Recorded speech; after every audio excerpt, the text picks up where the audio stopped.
Yi Wuhan traversed to acquire the most formidable cultivation system in history, thus birthing a prodigy that countless true immortals dread. When it comes to martial arts techniques, is the pure yang immortal stage sufficient? If we speak of combat skills, I possess heavenly grade techniques merely for leisure. In terms of potential, I ascend through slaying foes and monsters. Do you dare discuss potential with me? As for posturing, Yi Wuhan could shatter the heavens with a single punch and level the tempestuous skies with a mere sword stroke. Chapter 1. I came from Earth to become a true immortal. Have I truly crossed over? Yi Wuhan murmured, gingerly touching his agonizing head before succumbing to unconsciousness. Just before his mind faded, he pondered, why does my head throb so painfully after uttering but a single phrase? This is not in accordance with the laws of traversers. An hour later, Yi Wuhan awoke, exhilarated, exclaiming, I can't believe I have also joined the trend of crossing over. In this day and age, one is almost embarrassed to face others without having traversed at least a few times. Alas, it is unfortunate to be a waste of potential. However, the protagonist's golden finger must surely manifest now. No sooner had Yi Wuhan voiced his thoughts than a mechanical voice resonated beside him. Ding! Host binding successful. Ding! Cultivation system activated. Ha ha! The protagonist's golden finger has finally appeared. Yi Wuhan laughed heartily. In his previous life as a recluse, he had mastered the art of fantasy novels, particularly those featuring system elements. He was certain that those who crossed over without a system would undoubtedly struggle. With his left hand supporting himself in the air, Yi Wuhan struck a rather flamboyant pose, his eyes gleaming with mischief. System, show yourself. The host need only silently summon the system. The system's cold voice echoed in his ears. Yi Wuhan's bewildered expression, coupled with his ostentatious posture, would surely earn him scornful remarks from any passers-by who might witness him. As he silently intoned the word system, the scene before him swiftly transformed, and in the blink of an eye, he found himself within the system's space. Ding! The host has entered the system space for the first time and is awarded 1,000 experience points. A surge of immense power erupted from Yi Wuhan's dantian, coursing through his limbs. The sensation was akin to that of a person who had been holding in their bladder for an hour, finally relieving themselves. Yi Wuhan shuddered, feeling an unparalleled sense of euphoria. Congratulations, host, you have reached the first stage of qi refinement. To think that it only takes a minute to elevate a mere body-refining waste into the first stage of qi refinement, this system is simply exhilarating. Yi Wuhan exclaimed with excitement. Due to your initial use of this system, the host is granted 3 free lottery chances. As the system finished its statement, a grand spinning wheel appeared before Yi Wuhan, with only 5 segments illuminated, while the rest remained shrouded in darkness. System, what do those black segments signify? He inquired. The host lacks sufficient strength to draw from them. Lottery draw. Yi Wuhan pressed on without further inquiry, for he understood the potential dangers of attracting the attention of a significant figure who might covet his treasures, leading to perilous circumstances. Congratulations, host, you have drawn a mysterious technique. The 9 nethermortal dust decision. A radiant beam shot into Yi Wuhan's mind. Current host information is as follows. Name, Yi Wuhan. Level, 11. Age, 16. Cultivation technique. 9 nethermortal decision, level unviewable. Martial skill, none. Age, 16. Experience required for level up, 01000. This technique is remarkably powerful. Yi Wuhan swiftly activated the technique, discovering that his spiritual energy had indeed quintupled. Lottery. Congratulations, host. You have drawn a high-tier celestial martial skill, the 9 Heavens Thunder Invocation. The system hereby reminds the host that the 9 Heavens Thunder Invocation, when combined with the 9 nethermortal decision, can unleash the 9 nether divine thunder. In this world, the levels of cultivation techniques are categorized as heaven, earth, mystic, and yellow, with the yellow tier being the lowest and the high-tier celestial techniques being the highest. Yi Wuhan was utterly astonished this system was incredibly overpowered. To receive a celestial martial skill right from the outset, how would the talented individuals outside survive? It is well known that celestial martial skills are the most supreme techniques, and this one is of high-tier quality. In this world, martial skills are assessed based on the heaven, earth, mystic, and yellow classification, with celestial being the strongest and yellow the weakest. Continue the lottery. Yi Wuhan, his face aglow and breathing heavily with excitement. Congratulations, host. You have drawn the charm fruit. As soon as the system announced this, A fruit resembling a dragon fruit appeared in Yi Wuhan's hand. He was utterly bewildered. You have given me a dragon fruit instead of the promised charm fruit? Can we still be friends, system? These thoughts were kept to himself, for Yi Wuhan dared not voice them out loud. What if his words displeased the system and it decided to abandon him? His plans for a harem in this other world would be utterly ruined. Almighty system, might I inquire how to utilize this dragon fruit or charm fruit? The host may consume it directly. The charm fruit possesses the ability to alter one's appearance, making slight modifications to the existing features without drastic changes. Listening to the system, Yi Wuhan did not hesitate and swallowed the entire dragon fruit, skin and all.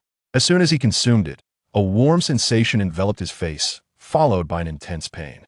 The pain caused Yi Wuhan to grimace, collapsing to the ground, mentally cursing the system's ancestors in their entirety. After 10 minutes, the agony gradually subsided. System, provide me with a mirror. Yi Wuhan stood up, his voice now deep and resonant.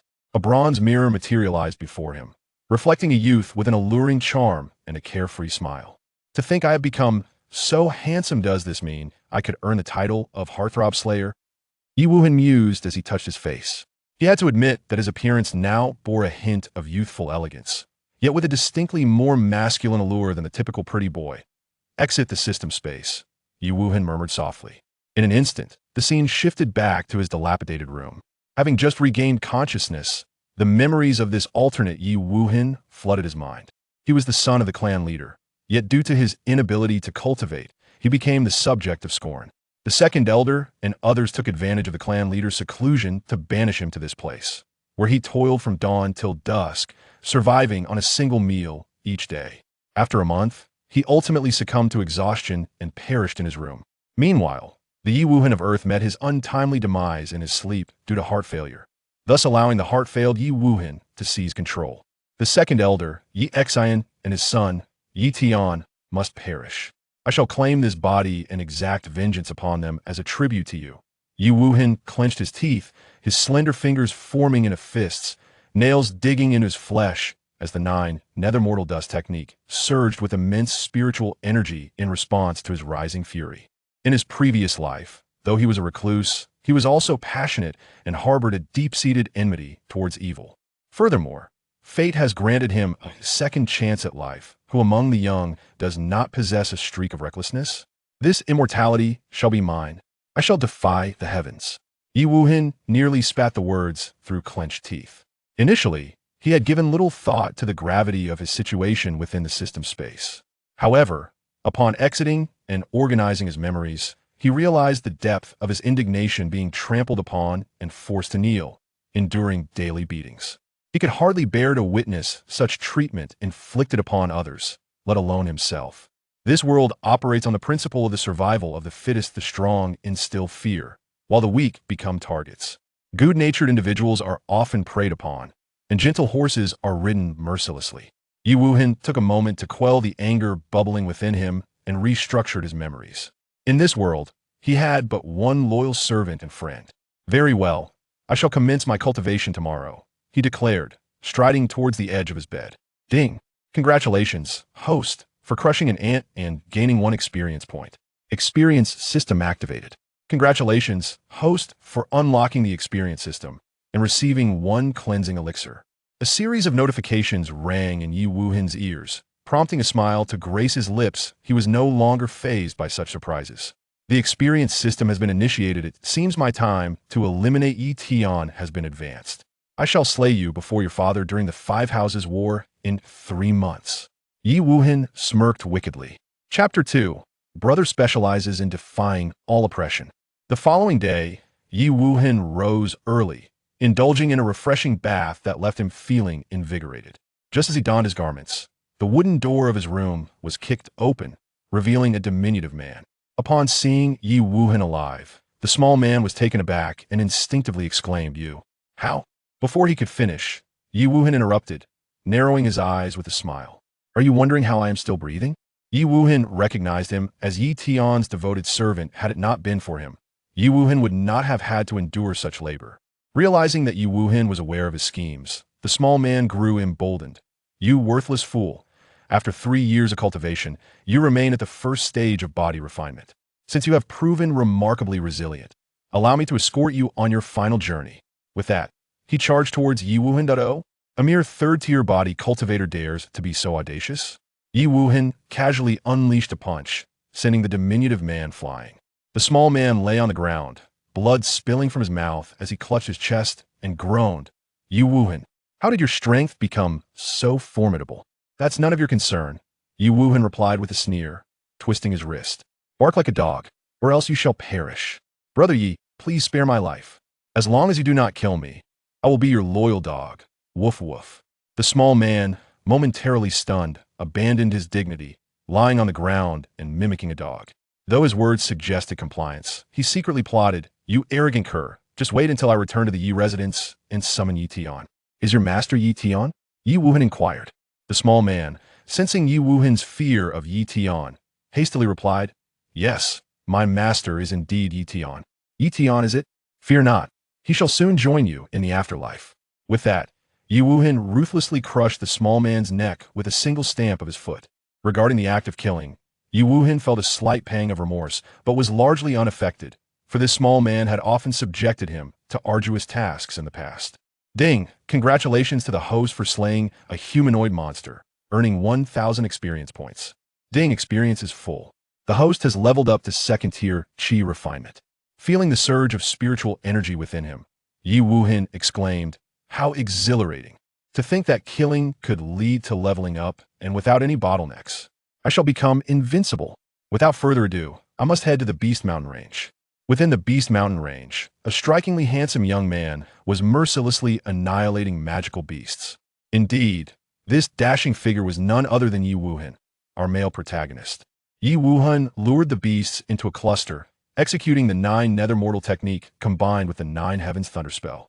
With a single strike of the 9 Nether Divine Thunder, the surrounding monsters were obliterated into fragments. Ding! Congratulations to the host for slaying a Grey Wolf, earning 500 experience points and acquiring the Azure Cloud Sword. Ding! Congratulations to the host for slaying an Iron Bull, earning 500 experience points and acquiring the skill Berserk. Ding! Congratulations to the host. The system's notifications echoed in Yi Wuhan's ears, filling him with elation.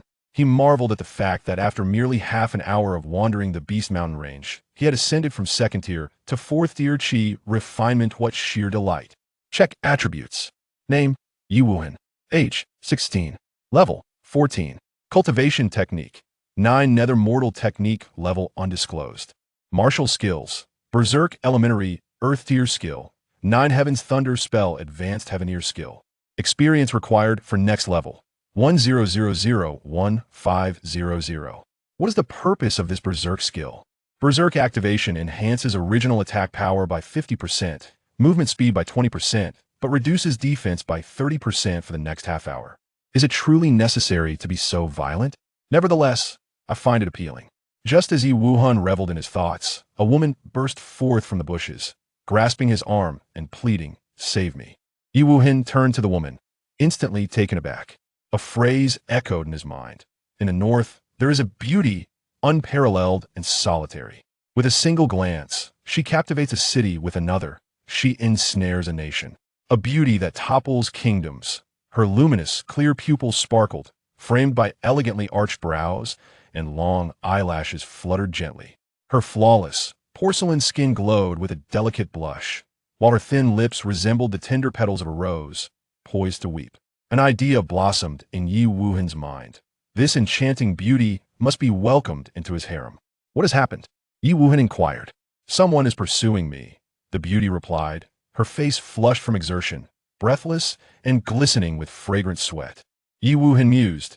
Indeed, when one is thirsty, there are those who offer water. When weary, a pillow is graciously provided. Now, a horde of inexperienced fools arrives. He smiled at the beauty. Our meeting is fated. Do not worry. I shall assist you. By the way, I am Yi Wuhan. What is your name? The beauty appeared somewhat reserved, prompting Yi Wuhan to chuckle. It is perfectly fine if you prefer not to share. Ice dance, she stammered. No sooner had she spoken than a multitude of masked figures clad in black surged forth from the thicket. Yi Wuhan estimated there were around 20 or 30 of them truly. The presence of inexperienced fools was abundant. 9th Heaven Thunder incantation. Yi Wuhan intoned silently, summoning the divine thunder of the netherworld. Boom! The black-clad assailants near ice dance were reduced to mere ashes. Ding!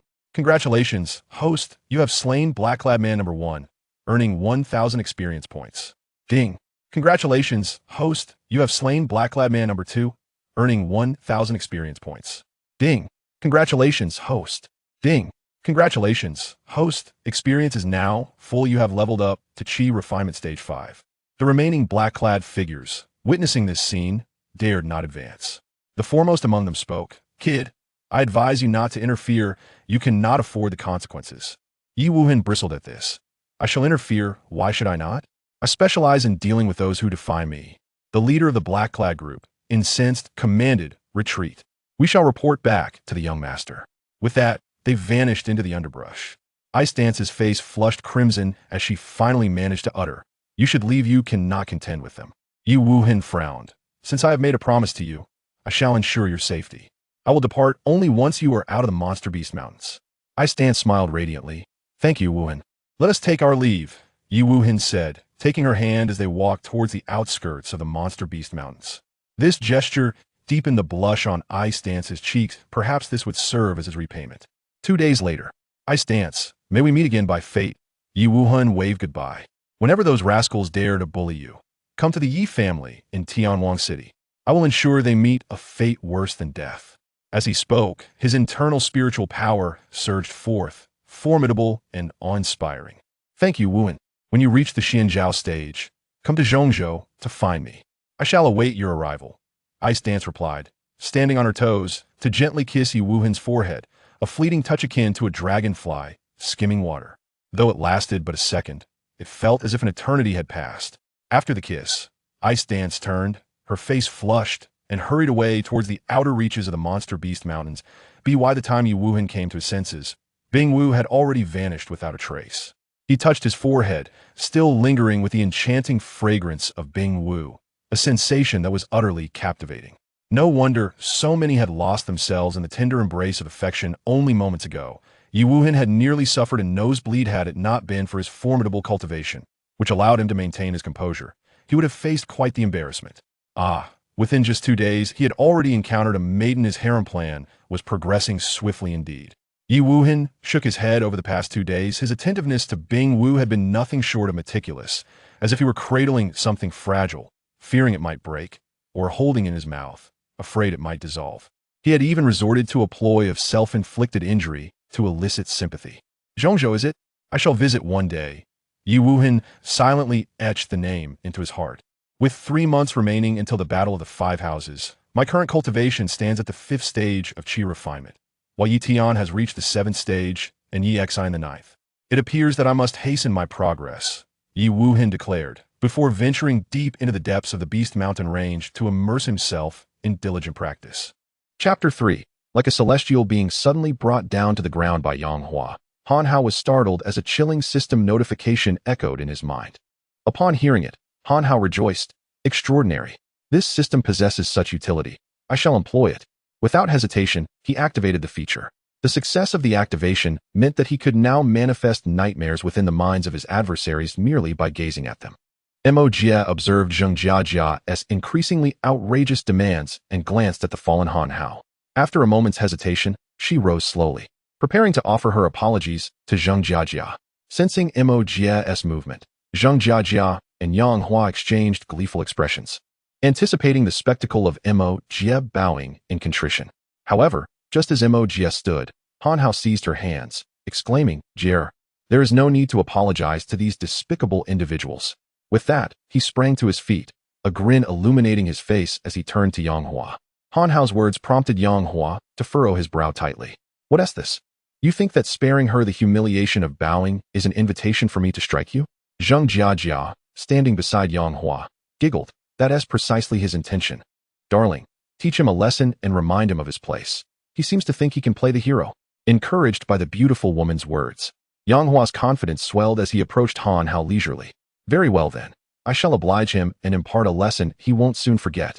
Observing Yang Hua's muscular physique, Mo Jie tugged at Han Hao's arm, pleading, Brother Han Hao, Yang Hua is already a black belt in Taekwondo. You are no match for him. Allow me to apologize to them instead. Regardless of Mo Jie's insistence, Han Hao remained resolute. his gaze fixed on the approaching Yang Hua, a flicker of exhilaration in his eyes. Finally, after waiting so long, he could unleash his pent-up frustration upon him. As Yang Hua flexed his wrists, he narrowed his eyes, sneering, a penniless fool seeking to win the heart of a beauty? Such privileges belong only to the strong and wealthy. A wretch like you ought to seek companionship among streetwalkers. Today, I shall render you powerless. With the prowess of a Taekwondo black belt, Yang Hua launched a fierce high kick directly at Han Hao. Yet, Han Hao remained unfazed, unperturbed by the incoming assault. With a smile gracing his lips, he opened his arms wide, his eyes locked onto Yang Hua. You not only covet what is mine, but have persistently troubled me and flaunted your superiority. Initially, I bore no grudge, but your repeated insults towards those close to me are intolerable. Your actions have crossed the line into sheer tyranny. Your petty skills are beneath notice. Very well. Today I shall show you my true strength. Thunder comes. Lightning strikes. As the words left his lips, the effects of the nightmare talisman took immediate effect. The moment Yang Hua looked at Han Hao, the scene before him transformed entirely.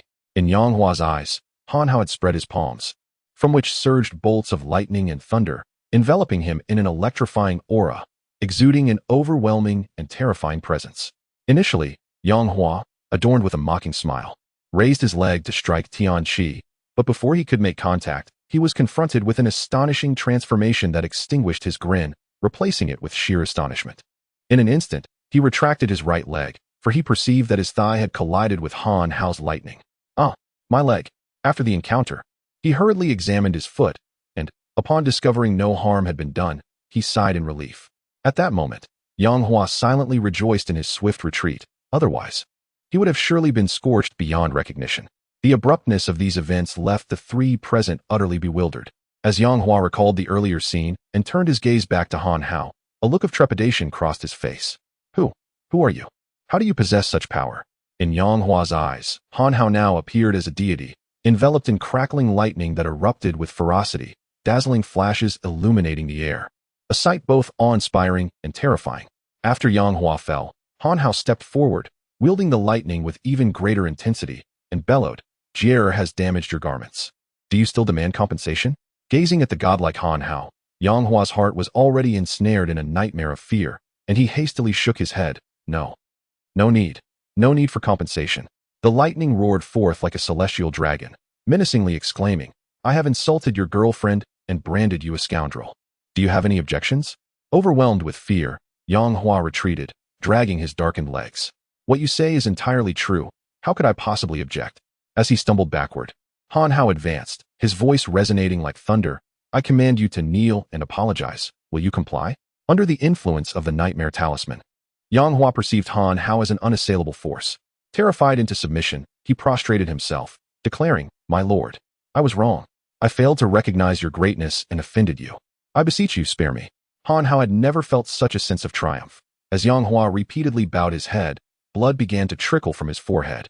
Yet he dared not cease his penance. "And you, Zheng Jie, quickly kneel and apologize to Jie."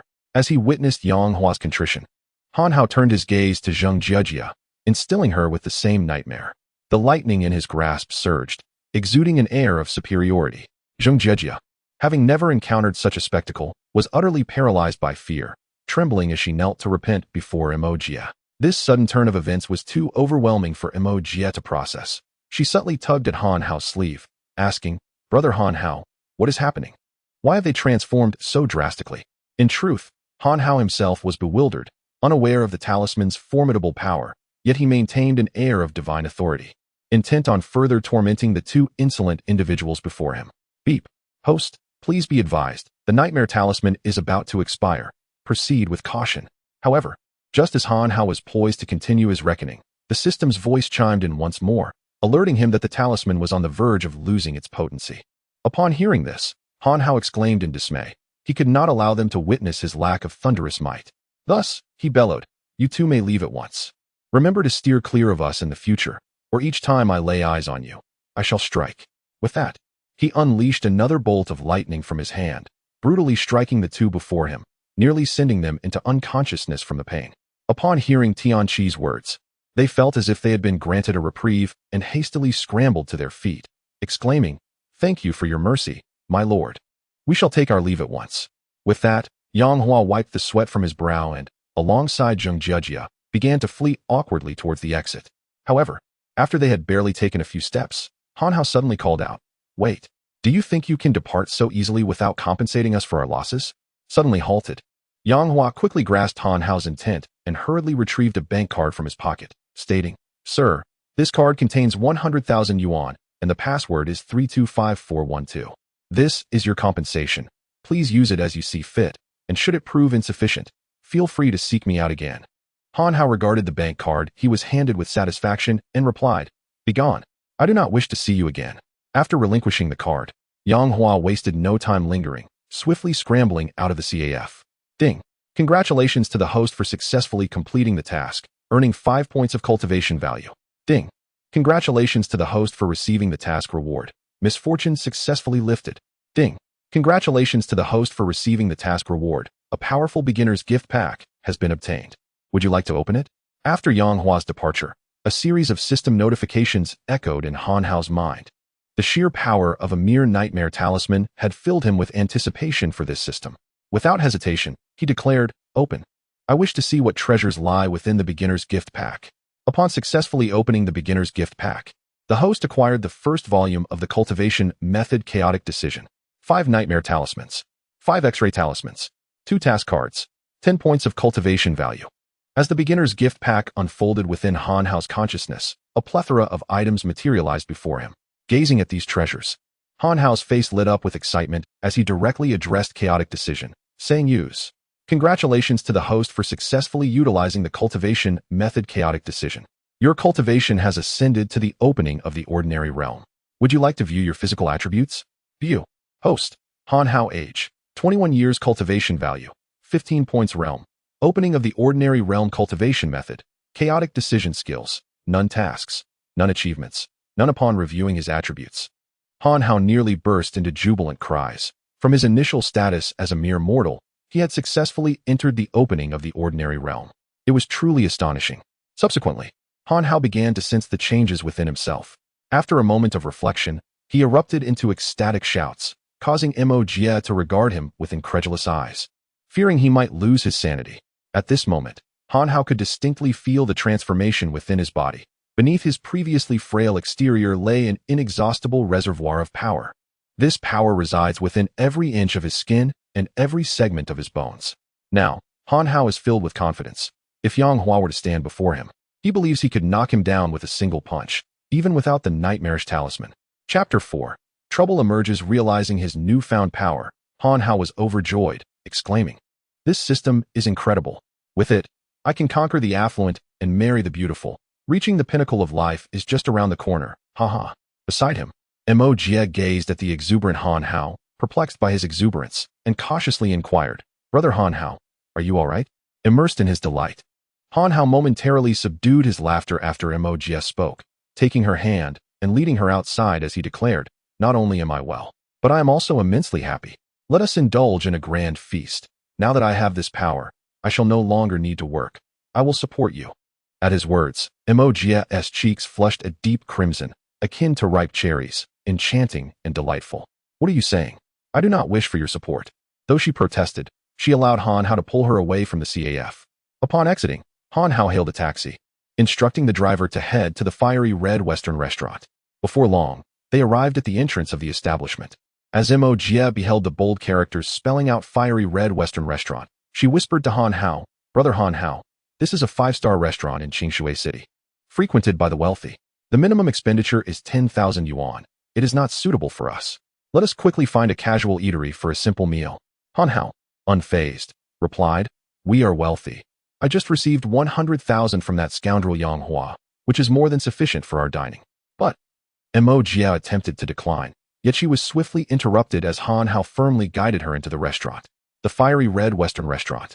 As the pinnacle of luxury in Qingshui City, boasted an unparalleled atmosphere and service, albeit at a premium cost.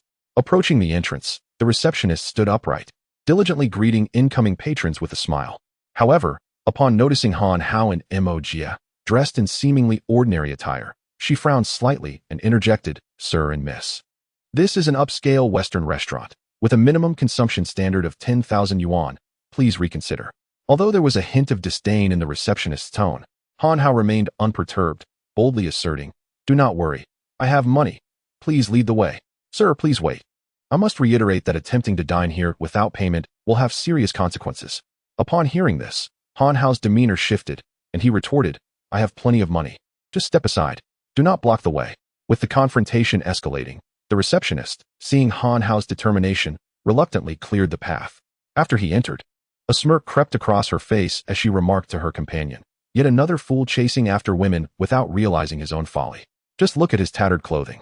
Where could he possibly gather such funds? A pitiful wretch. Let it be. It is not our concern. If he truly cannot pay, we can simply have Brother Yin deal with it. Indeed, then he will know the consequences." Upon entering the restaurant, amidst the disdainful gazes of the onlookers, Han Hao and Mo Jie confidently selected a table and proceeded to place their orders. When the steak and red wine that Han Hao had ordered arrived, he promptly poured some for both himself and Mo Jie, eagerly beginning to savor the meal. However, after taking a sip, Han Hao frowned and remarked, "What is this? It's rather astringent and utterly unpalatable." Mo Jie, upon tasting it herself, echoed his sentiments. "Indeed, it lacks flavor and is quite bitter. What a waste of money." Displeased with the wine, Han Hao set it aside and turned to Mo Jie, saying, "Let us not dwell on that. Instead, let us indulge in the steak and experience the lifestyle of the affluent." "All right," Mo Jie replied, although she wore only a light touch of makeup and donned simple attire. It did little to obscure her inherent beauty. Like a lotus flower, she stood out with grace, even with minimal adornment. At that moment, she caught the eye of a man across the room. After observing her for a while, he lifted his glass and approached Han Hao and Mo Jie. "Beauty deserves fine wine, but only those with a refined palate can appreciate its true essence. The unsophisticated cannot fathom such pleasures," he stated, causing Han Hao and Mo Jie, who were about to relish their steak, to pause and turn their attention to the newcomer. "The red wine served here requires careful aeration upon opening. Consuming it directly will deprive you of its sweetness," the man continued, swirling his glass. Turning to Mo Jie, he introduced himself. "Hello, beautiful. I am Shen Hui, the executive CEO of Shen Hui Technology. Might I have the pleasure of your company for an enchanting evening?" He extended his hand toward her. As Shen Hui approached, his companions, adorned in flamboyant attire, joined him with smiles. One particularly ostentatious woman quipped, "Oh dear, I thought you had lost interest in me, Hui Ge. I see your taste has shifted to village beauties. Hee. Do not say such things. Hui Ge has his preferences, but we are certainly interested. Why not join me tonight?" Another chimed in, "Let us not linger here. We wouldn't want to disrupt Hui Ge's romantic pursuits." Seeing them approach, Shen Hui chuckled. "Go on, I'll catch up with you shortly," before redirecting his attention back to Mo Jie. Noticing his lingering gaze, Mo Jie instinctively shifted her body aside. Her eyes filled with disdain as she refused to engage with Shen Hui. Observing this, Han Hao, displeased, interjected, "Who do you think you are? Do not obstruct our meal. Jie has no time for you. Leave us at once." Shen Hui, taken aback by the audacity of this young man clad in humble attire, swiftly altered his demeanor. Addressing his companions, "Throw this blind fool out. He is hindering my pursuit." Shen Hui spoke, and the individuals behind him began to approach Han Hao. "You should inquire about who Brother Hui is. With assets worth millions and influence spanning both legitimate and illicit realms, how dare you express discontent while he is courting your lady? Get out." After uttering these words, several burly men clad in black advanced towards Han Hao, intending to resort to violence. Upon seeing the intimidating figures, Mo Jie panicked and grasped Han Hao's arm, urging, "Brother Han Hao, let us leave. We need not dine here." Aware that Mo Jie preferred to avoid conflict, Han Hao aimed to alleviate her worries and glared fiercely at Shen Hui, exclaiming, "What a stroke of bad luck. Let us go." However, as they attempted to rise, Shen Hui's expression darkened, his earlier smile replaced by displeasure. "Two impoverished fools pretending to be aloof. I invited you for a delightful evening as a courtesy, yet you're refusing me? It's all about the money, isn't it? How much will it take for you to part with your companion?" At this point, Shen Hui had lost all patience, pulling out 2 stacks of cash from his bag and slamming them onto the table. "Here's 20,000. One night with me. Will you accept?" Following Shen Hui's proposition, Han Hao and Mo Jie found their exit obstructed by the men in black. "If 20,000 isn't sufficient, how about 30? For you paupers? There's no issue that can't be resolved with money." Observing Han Hao and Mo Jie remain unmoved, Shen Hui slammed another stack of cash onto the table. Initially reluctant to stir trouble, Han Hao, witnessing Shen Hui's arrogance, narrowed his eyes and retorted, Do you genuinely believe that money can solve everything? Haha. There is nothing that money cannot resolve. If there is, it simply requires more money. Shen Hui replied, producing a check and swiftly writing a few figures before tossing it contemptuously towards Han Hao. This is a $100,000 check. Enough for both of you to earn for several years. As long as your lady spends one night with me, the money is yours. His face radiated pride and arrogance. As the check soared through the air, Han Hao deftly caught it, then, before Shen Hui's eyes, tore it into several pieces and disdainfully tossed it back. What worthless money! It holds no power over me. Here's your chance to leave. Otherwise, I will ensure your downfall today. With a system at his disposal, Han Hao felt unafraid of these wealthy scions and spoke candidly. In Qingshui City, who dared to disregard Shen Hui? Who was there that he could not have? However, upon hearing Han Hao's defiance, Shen Hui's expression shifted dramatically, and he hissed menacingly, "You little brat, refusing to heed my invitation. Today, I shall make you aware of who holds power in Qingshui City. I will bed whomever I choose. Subdue the man and take the woman away, awaiting my pleasure." Upon finishing his command, he stepped back, and the men in black swiftly surrounded Han Hao and Mo Jie, preparing to strike. Han Hao, however, wore a mocking expression. Having just entered the realm of enlightenment, this is the perfect opportunity to test my strength. He flexed his wrists, eyeing the assailants with determination. Chapter 5. The might of a fist. Observing the unfolding chaos, the manager of the hall hurried over upon receiving the news.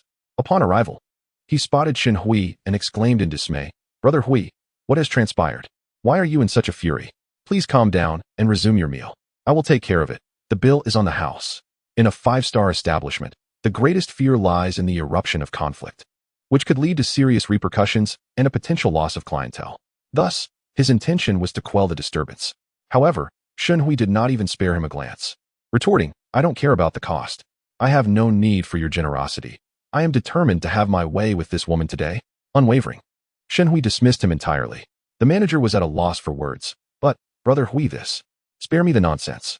I've shared drinks with your boss. If you impede me further, I shall ensure he knows of your incompetence."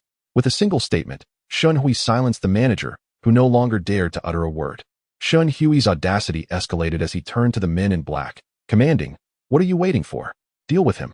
The initially hesitant men in black, encouraged by Shen Hui's renewed bravado, cast aside their reservations and lunged towards Han Hao. Ever since entering the realm of Kaifan, Han Hao's senses had sharpened significantly. As the black-clad assailants aimed their fists, their movements crystallized in his mind with remarkable clarity. "You are far too slow." With that, a faint smile gracing his lips, Han Hao moved with agility. Smack! Bang! Ah! In mere moments, the would-be attackers found themselves incapacitated, their anguished cries echoing as they collapsed to the ground, writhing in pain. What? How could this be? The once enthusiastic Shen Hui found his expression frozen in disbelief as he witnessed his hired muscle fall effortlessly before Han Hao. These were seasoned veterans he had secured at great expense, but they had been swiftly subdued by this seemingly unremarkable individual. Having dispatched the immediate threat, Han Hao dusted off his hands and remarked, "Not a single one of them could put up a fight. They are pathetically weak." He then turned his gaze towards Shen Hui, a mocking glint in his eye, saying, "Did you not intend to incapacitate me? These men are insufficient. Should you summon someone stronger, I shall be prepared to dismantle you." With those words, a fierce determination flickered in Han Hao's eyes. Shen Hui's complexion shifted dramatically, morphing into a scowl as he retorted, "Humph, so the country bumpkin possesses some brute strength after all. Yet, before me, they are still lacking. Master Jiang, it is your time to shine."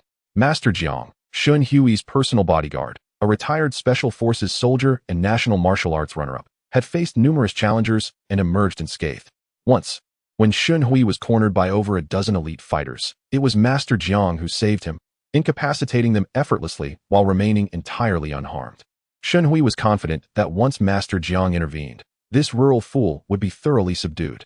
Behind Shen Hui, a figure sat quietly in contemplation, eyes closed, fingers deftly rolling two health balls that emitted a rhythmic metallic clinking. Only after Shen Hui stepped aside did he slowly open his eyes, gazing at Han Hao with an air of indifference. "Just a brash young lad with a bit of brute strength," he remarked coolly. "Now, kneel before Brother Hui and apologize, and surrender the woman behind you, and I may spare you this once. Otherwise, my actions will be beyond your capacity to withstand." As Master Jiang's visage came into view, it struck Han Hao with the sheer magnitude of his muscular form, nearly bursting from his attire, a vessel of formidable power. Han Hao, unfazed, retorted languidly, merely an imbecilic brute. Now, kneel and admit your fault, and perhaps compensate for my emotional distress, and I might show you mercy. Master Jiang, a man forged in the crucible of special forces, detested being labeled a brute, an affront to his very being. Han Hao's insolent words ignited a fire within him. Since you are oblivious to your own peril, I shall render you incapacitated. With that, Master Jiang sprang from his seat, advancing a few steps, his right arm bending back as he began to harness the strength of his powerful muscles. Shen Hui, witnessing Jiang's eruption, wore a mask of malicious glee. In the years he had spent safeguarding himself, he had had the fortune, or misfortune, of witnessing Jiang's fist crush an opponent's arm into splinters with a single blow. Now, it was evident that Jiang was fueled by wrath, intent on annihilating Han Hao. At that moment, Han Hao regarded Jiang's approaching fist with a smirk. Not bad. You're somewhat more formidable than the previous fools. Your punch carries a measure of force. Yet, it remains ineffective before me. With your own method, I shall reciprocate. With those words, Han Hao remained unperturbed, his form unwavering, as he swiftly retaliated with his own punch, preparing for a direct clash. Do you not comprehend your insignificance? No one in Qingshui City dares to take my punch head-on. Prepare to perish. Bang! A collision of fists ensued, and the once confident Master Jiang's countenance shifted dramatically. Emitting a cry of agony, his fingers shattered, his arms' bones fracturing completely, and his body was sent reeling backward, spinning several times before crashing heavily to the ground. Shen Hui, witnessing this, was overtaken by dread, his eyes wide with disbelief. Impossible. The man he had revered as a god of war was now reduced to ruin by this mere youth, a reality he struggled to accept. Yet, as Jiang was flung away, he quickly grasped the dire situation, realizing he had provoked a force not to be trifled with, and instinctively sought to flee. However, Han Hao would not grant him such an opportunity, stepping forward to block his escape. What is this? Were you not intent on incapacitating me? Why the sudden desire to flee? With the last vestige of support, Master Jiang, now rendered powerless by Han Hao, Shen Hui's earlier bravado evaporated, and he fell to his knees before Han Hao, pleading, Sir, I was blind to your greatness and have offended you. Please, grant me your forgiveness. Han Hao glanced at Shen Hui, who was kneeling on the ground. He immediately found a seat, crossed his legs, and began to whistle, feeling an overwhelming excitement within. Wow. With the assistance of this leisure system, it's truly exhilarating to show off. Haha. Ding. Congratulations to the host for completing the achievement. Cultivating immortality is not for show-off, as that would be meaningless. Reward: 5 points of cultivation value. Just as Han Hao was reveling in his inner jubilation, a prompt from the system suddenly echoed in his mind, leaving him momentarily stunned. Is this even possible? And there are cultivation points too. But what exactly are these cultivation points for?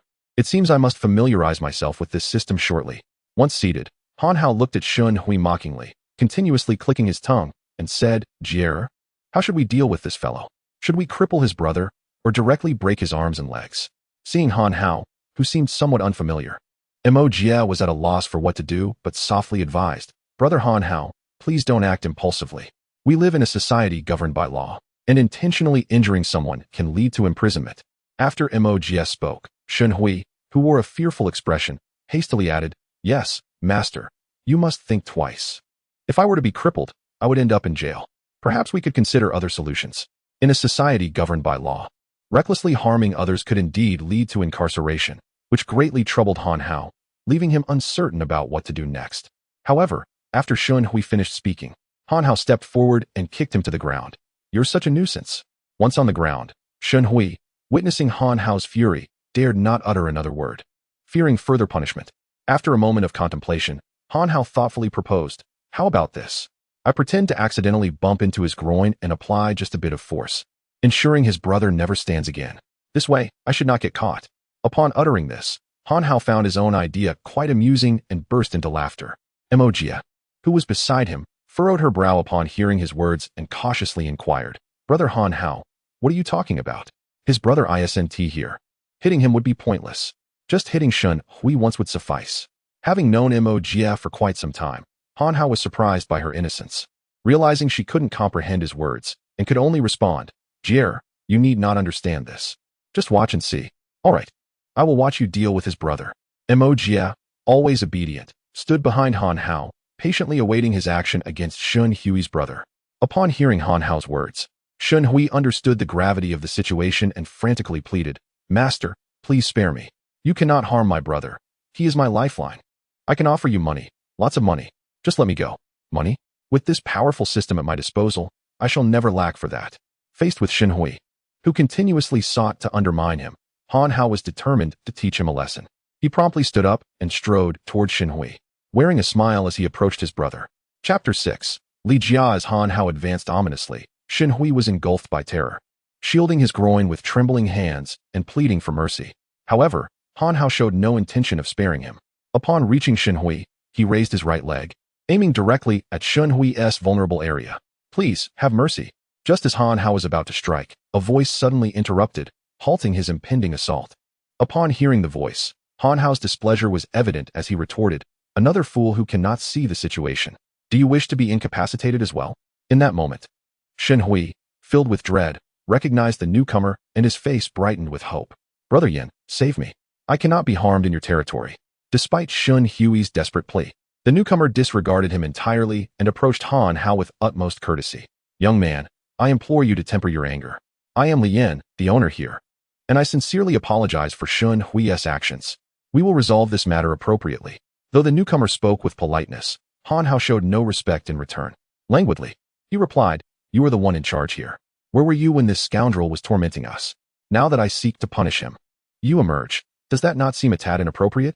The words Han Hao chose to use unsettled Li Yin, a man of considerable authority in Qingshui City, yet, constrained by higher powers, he forced a smile and said, "Young man, this was our oversight.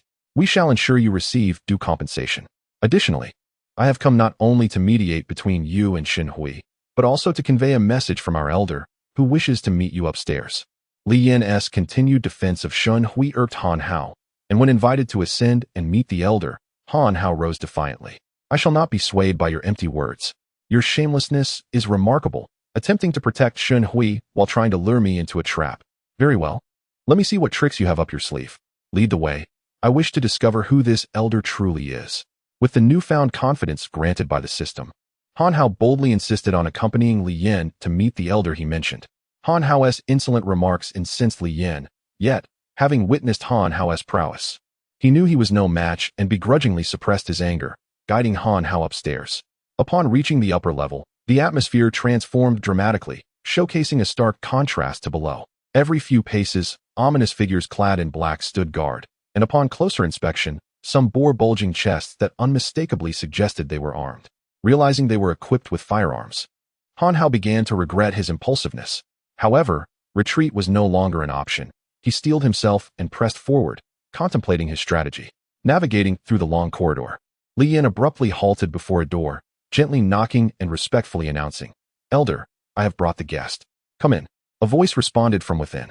After receiving permission, Li Yin slowly opened the door and said to Han Hao, "Please, go in. My esteemed elder is awaiting you. Remember to maintain your decorum in his presence." At this point, Han Hao felt no fear. After all, he possessed 5 nightmare talismans. Thus, he did not hesitate and stepped inside. Upon entering, he beheld an elderly man with a head of white hair, savoring a cup of wine while playing a game of chess with a young woman. As Han Hao entered, the elder pointed to a chair nearby and said, "Young brother, please take a seat. This game will conclude shortly." Observing the elder's calm demeanor amidst the peculiar atmosphere, Han Hao refrained from saying much and settled into the chair. Ding. Encountered a fellow cultivator. Should I use the insight talisman to assess his cultivation level? Just as Han Hao took his seat, the system's prompt echoed in his mind once more, and upon hearing it, he felt a wave of unease wash over him. He had always believed himself to be a unique practitioner of the way of cultivation, only to discover that he had encountered a kindred spirit after recently acquiring the system. Without delay, Han Hao declared, "Use the insight talisman." Ding. Trial successful, consuming 1 insight talisman. For remain. Name, Liang Hao Realm. Kai Fan Realm. Mental method, none skills, none condition. Perpetual battles have taken a toll on his health. During overcast and rainy days, he experiences a faint pain in his chest. Gazing at the information regarding the elder before him, Han Hao felt a jolt of surprise.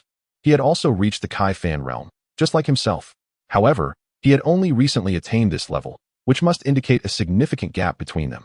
Han Hao pondered the elder's intentions for summoning him, and noticing the wine cup in the elder's hand, a smile crept onto his face as he feigned profundity and remarked, "Given your condition, how can you still indulge in wine?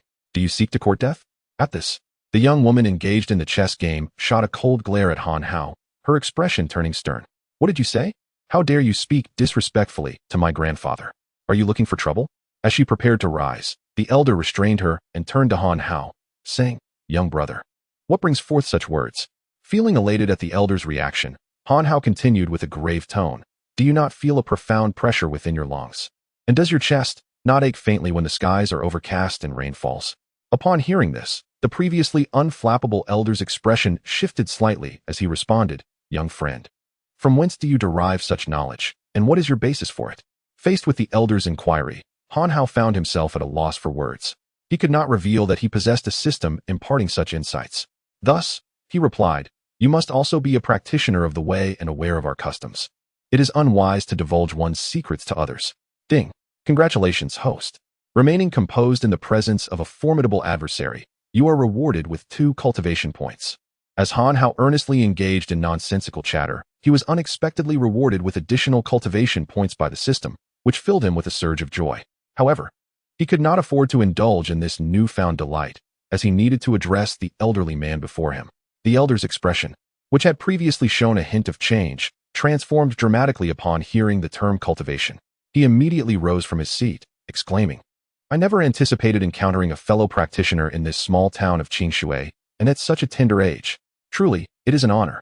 The elder had long been plagued by a health issue that no renowned physician had been able to remedy, and the fact that this young man effortlessly discerned it left him astonished. The woman beside the elder quickly stepped forward and inquired, Since you are able to perceive my grandfather's ailment, do you know how to cure it? Upon hearing this, the elder's face also lit up with anticipation. Having recognized the elder's formidable presence, Han Hao was acutely aware of the powerful background of the armed men in black outside. He hesitated, feeling a twinge of apprehension, and replied, Well, healing is indeed possible, but... Upon hearing Han Hao's words, the woman displayed an expression of excitement and urged him, But what? Rest assured, I can promise you anything you need, as long as you can heal him. Though Han Hao had merely gleaned the elder's condition from the system and had no real knowledge of how to treat it, he sought to extricate himself from the situation and said, I can alleviate the elder's pain, but I will require some time to prepare. Therefore, you will need to wait for a while.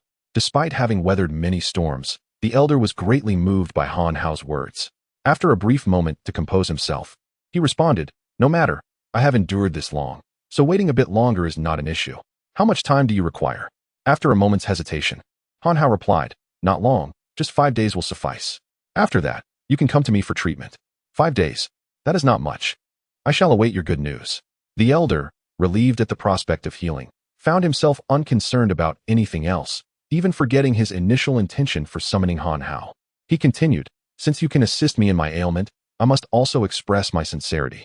Li Yan, go and bring me Shen Hui, who has shown disrespect towards our young friend. Upon receiving the elder's command, Li Yan promptly exited to find Shen Hui. Meanwhile, Tian Qi returned to his seat. Shortly after Li Yan's departure, Shen Hui was brought in. Once inside, the elder simply gestured for him to sit down and stated, I shall now address the matter between you and our young friend. Seeing the elder before him, Shen Hui dared not utter a word, obediently taking a seat. However, as he settled in, Han Hao unexpectedly spoke up. Shen Hui's face paled at the sound of his voice, and he retorted, in front of Elder Li, You have no right to speak. Close your mouth at once. In the eyes of the venerable elder, your show of brute strength is nothing. While Shen Hui had previously harbored considerable fear of Han Hao, upon encountering the elder, that trepidation dissipated entirely. Since my young friend does not permit you to sit, you shall stand.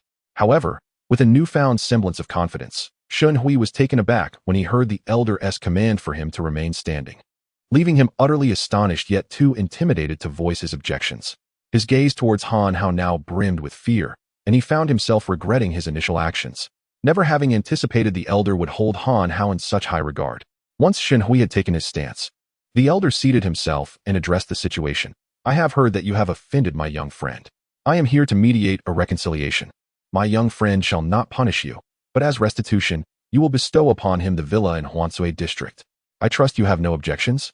Having previously disrespected the elder, Shen Hui had no choice but to relent, and Han Hao, recognizing the elder's authority, simply replied, Since you have spoken, I have no objections, let it be as you say. In stark contrast to Han Hao's nonchalance, Shen Hui's expression was one of bitter resignation. The villa in Huanshui district had cost him a staggering 10 million to acquire. It was the prime real estate of Qingshui City with immense potential for appreciation, constituting nearly 1/5 of his entire fortune. The thought of relinquishing it to Han Hao was unbearable. Observing Shun Hui's prolonged silence, Li Yin urged, "The elder is addressing you. If you have any objections, speak swiftly. If not, we shall proceed as my young friend has suggested." With no remaining support and realizing that the villa was a sacrifice he could afford to make compared to losing his own life, he reluctantly conceded. "Since elderly has spoken, I shall comply. As for the key and the transfer details, I will arrange for my young friend to handle it." With the matter resolved, Han Hao felt no desire to linger, as the atmosphere was fraught with discomfort and insecurity. He rose and stated, "Since all affairs are settled, I shall take my leave. I have numerous urgent matters that require my attention. As for the elder's injury, I will return in 5 days." The elder responded with a smile. "Since you have matters to attend to, I shall not keep you. Li Yin, please see my young friend out." "Of course, elder. This way, please, young friend." After Han Hao prepared to depart, the elder did not insist on his stay, simply instructing Li Yin to escort him out. Under Li Yin's guidance, Han Hao exited the elder's chamber, and after meeting with Mo Jie, they left the fiery red restaurant. Once outside, Han Hao let out a sigh of relief. Finally out. I can't get accustomed to their firearms and the elder's presence. As for his injury, who knows how it will heal? If there's no remedy in 5 days, they can come find me. After Han Hao's departure, a woman beside the elder expressed her concerns. "Grandfather, are you truly letting him go like this? How will we find him in 5 days?" The elder smiled gently and replied, "Is there anyone in Qingshui City who can evade our grasp? Now, you shall instruct and assign someone to keep a close watch. After 5 days, go and invite him." "Yes, grandfather." The time he allocated for part-time work was during the weekend, and now that 2 days have already passed, he ought to return to his studies, for the scholarship remains his aspiration. Thus, after he emerged, he parted ways with Mo Jie, preparing to head back. However, as they separated, Mo Jie did not forget to remind Han Hao, "Brother Han Hao, a few of our classmates from well-off families, sensing their impending graduation, have banded together to organize a graduation celebration. Let us all attend. It's set for about 5 days from now, so do not forget." Upon hearing this, Han Hao rolled his eyes, for to phrase it graciously, these individuals were his university peers. To put it less kindly, they were a group of superficial, privileged youths, perpetually currying favor with those in power and wealth, while disregarding those like Han Hao, who lacked both money and influence. It was likely that this gathering, ostensibly aimed at fostering camaraderie due to graduation, was, in reality, yet another display of ostentation. Thus, Han Hao resolved not to attend, as it was utterly incongruent with his character.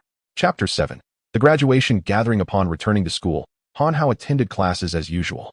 Shen Hui also delivered the key to the villa in Huanshui district, successfully completing the transfer of ownership.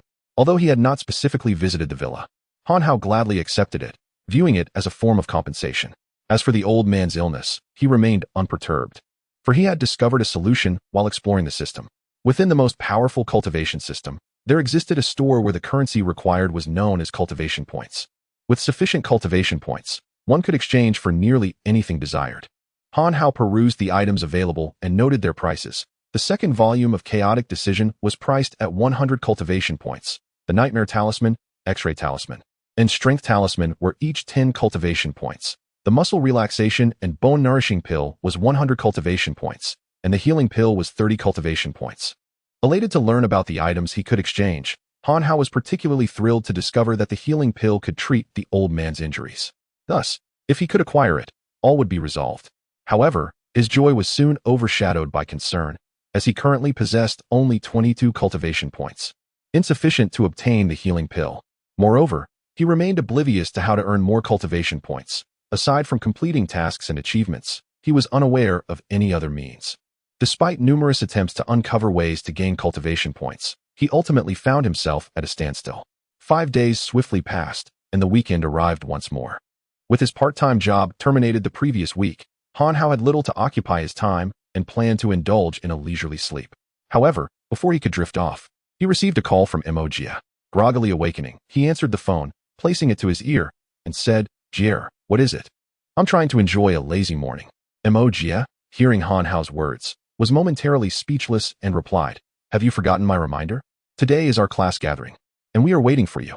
Han Hao had no intention of attending, as he felt that his connection with those classmates would dwindle post-graduation, rendering the gathering unnecessary. Thus, he lazily responded, "Sleep is more important. I won't be going." "Absolutely not. I'm all ready. You must come." Lying in bed, Han Hao remained quite drowsy, but suddenly sat up, realizing that if he didn't go, Jia would have to face those insufferable individuals alone, who would undoubtedly bully and mock her. Without further hesitation, Han Hao sprang into action, saying, "Don't worry, wait for me at the school gate. I'll be there shortly." He quickly rose, washed up, and rushed toward the school gate to meet Jia. Today, Jia had evidently put considerable effort into her appearance. Donning a light pink dress with her long hair cascading down her shoulders, exuding a simple yet captivating beauty. Upon seeing Han Hao approach, she immediately broke into a playful smile and exclaimed, "Umph. We've been waiting for you, brother Han Hao. They've urged us several times already." Having tidied himself up a bit, Han Hao donned his usual attire. Upon encountering Jia, he remarked, "Let us proceed, Jia. Let us join this gathering of classmates and partake in that so-called celebration." With that, the two hailed a taxi and made their way to Jean's Color KTV. Han Hao's field of study was financial management, and thus his classmates predominantly hailed from affluent families, sent to familiarize themselves with finance in preparation for inheriting their family businesses. At the entrance of the KTV, an array of luxury vehicles, BMWs, Ferraris, Maseratis, was parked, most of which had been driven by his peers. Upon their arrival, Han Hao and Jia alighted from the vehicle and were unexpectedly greeted by a throng of welcoming faces. One young man, seeing them emerge, jested, "Had we known you lacked a car, we would have come to fetch you. Look at the lineup of our vehicles parked outside. You two are far too courteous." Indeed, the arrogance of these privileged youths was unmistakable. They continued to look down upon those they deemed less fortunate. Unaware of their true intentions, Jia felt somewhat embarrassed and replied, "There's no need to trouble everyone. My brother Han Hao and I can manage with a taxi. Now that we're all here, let us enter together." With that, they proceeded inside the KTV. As they walked towards the opulent private rooms, a strikingly beautiful young woman spoke up. "Do you know why Han Hao didn't require your assistance?" The moment she began to speak, Han Hao frowned. Her name was Shurya, the daughter of a shareholder in a publicly listed company, her net worth nearing 10 million. She had fervently pursued him during their sophomore year, but he had declined her advances, as he was then involved with Zheng Jiajia. Following her rejection, she had taken every opportunity to belittle Han Hao, mocking his financial status. Once again, she seized the moment to belittle him, stating, "Why? Because Han Hao is an exceptional student in our major, consistently receiving scholarships. He is about to graduate and will undoubtedly secure a position in a prestigious company, earning a substantial income." At her words, the surrounding wealthy youths erupted in laughter, exclaiming, "Shurya is right. Han Hao is indeed a top student. By the way, Han Hao, it just so happens that my father's company is in need of someone like you. How about joining us for an annual salary of 100,000? 100,000 for such a talented student? How insulting. Come work for my company instead. I can offer you 120,000. My mother's company can do even better, with a salary of 130,000. For these affluent youths, mocking someone like Han Hao, whom they perceived as financially inferior, provided endless amusement, and they commenced their relentless teasing. Now that he was present, Han Hao could not simply walk away. He retorted, "Your offers are far too low. I shall not entertain them. Unless you can promise a salary in the millions, you shan't entice me." Just then, his phone vibrated in his pocket, and upon checking, he noticed an unfamiliar number. He stepped aside to answer the call. As they observed Han Hao answering the phone, they could not help but exclaim, "Huh, this fellow is utterly oblivious to his own worth. A mere million? I could hire several top graduates from Qingjing University and Beihua University with that. Just a lowly worker. Yet he dares to set conditions. I wouldn't even require 10,000 now. It's all just a jest. Why pay him any mind? He is destined to inhabit a world entirely apart from ours and will never ascend to our upper echelons." In the midst of their conversation, they arrived at the private room and proceeded to enter. Meanwhile, after finishing his call, Han Hao began to feel a sense of unease. It turned out that the call had been from someone named Li Yan, who mentioned he would be coming to take him to see the old gentleman for a medical consultation. Han Hao was taken aback by their considerable influence. Able to track his whereabouts and phone number, a wave of anxiety washed over him as he contemplated how to deal with them. However, with several hours remaining before their agreed meeting time, Han Hao decided to return to the private room, where he would accompany Jia for what they referred to as a graduation celebration. Chapter 8. The Flying Dragon. Upon entering the KTV private room, a renowned high-end gathering venue in Qingshui City, Han Hao found the space already brimming with people. A solitary corner was all that remained for him. Devoid of even a fruit platter or beer, despite the assortment of beverages and fruits prepared for the others. Unfazed by the slight, Han Hao felt no inclination to mingle with this ostentatious crowd of wealthy heirs. Thus, he calmly settled into the designated corner, idly engaging with his mobile phone. Noticing Han Hao's apparent disinterest, Jie, dressed elegantly for the occasion, gracefully moved from her seat to join him, quietly watching as he played Tetris. To Han Hao's surprise, his game began exceptionally well, and Jie cheered him on with the enthusiasm of a child. Their focus remained locked on the screen, rendering them oblivious to the ongoing displays of affluence and social maneuvering among the wealthy elite. For Han Hao, passing the time on his phone while awaiting the conclusion of this ostentatious gathering was a perfectly acceptable choice. The others in the room, disheartened by his indifference yet devoid of anger, chose to temporarily overlook him and began singing instead. Although they had abandoned the notion of deriving superiority from Han Hao, the competition and comparisons among the wealthy scions persisted unabated. And amidst this, how could one forget Shiya? Once the champion of a singing competition in Qingshui City, singing was undoubtedly her forte. It was rumored that a talent scout from a management company sought to recruit her as an artist, yet her family, indifferent to the meager earnings of such a profession, declined the opportunity. With an unparalleled voice and a slight blush from a sip of red wine enhancing her natural beauty, Shiya transformed the room into her stage as she began to sing. As her performance concluded, the room erupted into applause. Delighted by the acclaim, Shiya cast a provocative glance towards Han Hao's corner, only to find him engrossed in instructing Jie on the intricacies of Tetris, his head bowed in concentration. This sight inexplicably stirred a sense of jealousy within her, a feeling she deemed embarrassing given her status, prompting her to excuse herself to the restroom in search of emotional respite. Following Shiya's departure, Zhao Yang took the stage. However, before he could finish his song, a piercing scream from Shiya echoed from outside the room. Upon hearing her cry, the gallant protectors in the room rushed out to discern the cause. After all, lending aid to a damsel in distress could be seen as an investment in future affections.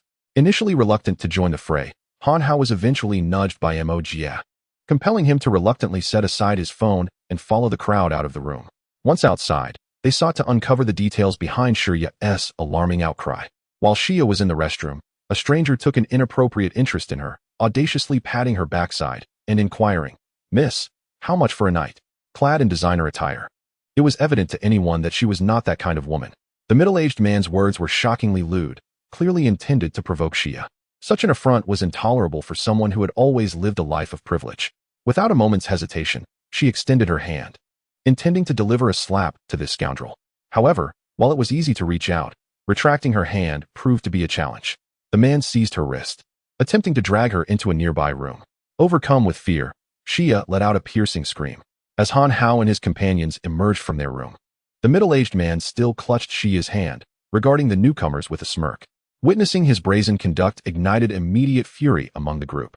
Zhao Yang, the heir of the Feng Yutian consortium, was the first to voice his outrage, exclaiming, "How blind can you be? You dare to harass a classmate of mine. The heir of the Feng Yutian consortium? Do you believe I won't make you regret this?" Soon, others joined in, revealing their own influential backgrounds. Indeed, remove your filthy hands from her. Apologize for daring to touch my friend, and perhaps, if we're feeling generous, we might spare your miserable life. Otherwise, you shall face dire consequences. Another added, "You think you can escape unscathed? You will kneel and apologize, or I assure you, you will deeply regret ever being born." In that moment, everyone clamored to establish their identities, eager to crush the man with their status.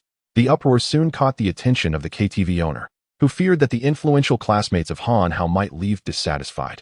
He rushed over to personally manage the situation, wishing to curry favor with these potential patrons. Upon learning of the incident in Han Hao's room, he hurried to the scene. Seeing a stranger accosting a future benefactor and being reprimanded by several affluent individuals, he resolved to make a grand impression. With a stern countenance, the KTV owner approached Han Hao's group of wealthy peers, bowing respectfully before them. He then turned to the middle-aged man, berating him with fervor. "Who do you think you are, offending people without a care? In Qingshui City, not everyone is worth crossing. If you wish to keep your life, bow your head to these young gentlemen and ladies, and I may intercede on your behalf." His words, filled with righteous indignation, struck a chord, making it seem as though he himself had been insulted. The effect was palpable. Han Hao's classmates appreciated the owner's passionate speech, nodding in approval and casting admiring glances his way. Sensing their approval, the KTV owner felt a surge of pride, convinced he had acted with foresight. He contemplated delivering a few more scathing remarks to the middle-aged man who had dared to offend this group of affluent heirs. Before the KTV owner could utter a word, the middle-aged man sprang into action, forcefully striking the KTV owner across the face with his right hand. "Humph. I am here in Qing Shui City to charm the ladies. And who are you to interfere? Speak another word, and I shall end you." The KTV owner was utterly taken aback by the sudden assault, covering his cheek and staring incredulously at the middle-aged man. "You." However, before he could articulate his thoughts, the group of wealthy young men surrounding him erupted with fury. "How dare you lay a hand on us in our territory? Brothers, teach him a lesson," Zhao Yang declared, his voice booming with authority. "I will make sure you remember this day." As his words echoed, more than a dozen of his companions surged forward, encircling the middle-aged man and launching a relentless barrage of blows upon him. Although the middle-aged man appeared robust, he was no match for such a multitude. Under the onslaught, he emitted pitiful cries of distress. After a while, Zhao Yang and his companions, having sufficiently beaten the man, loosened their fists and looked down at the prostrate figure. Zhao Yang flexed his wrists and kicked the man lying on the ground, taunting, "Now, do you still dare to act tough with us? Kneel and apologize, or I assure you, you shall vanish from Qing Shui City forever." The onlookers, now somewhat fatigued from the exertion, ceased their assault and turned their attention to the middle-aged man, who lay on the ground, agony etched across his face. As they paused, he struggled to rise, pointing a trembling finger at them. "Very well, you shall pay for this.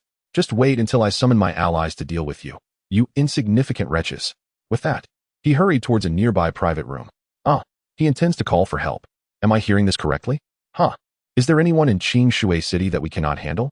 The wealthy young men, invigorated by the prospect of a confrontation, eagerly followed the man toward the private room.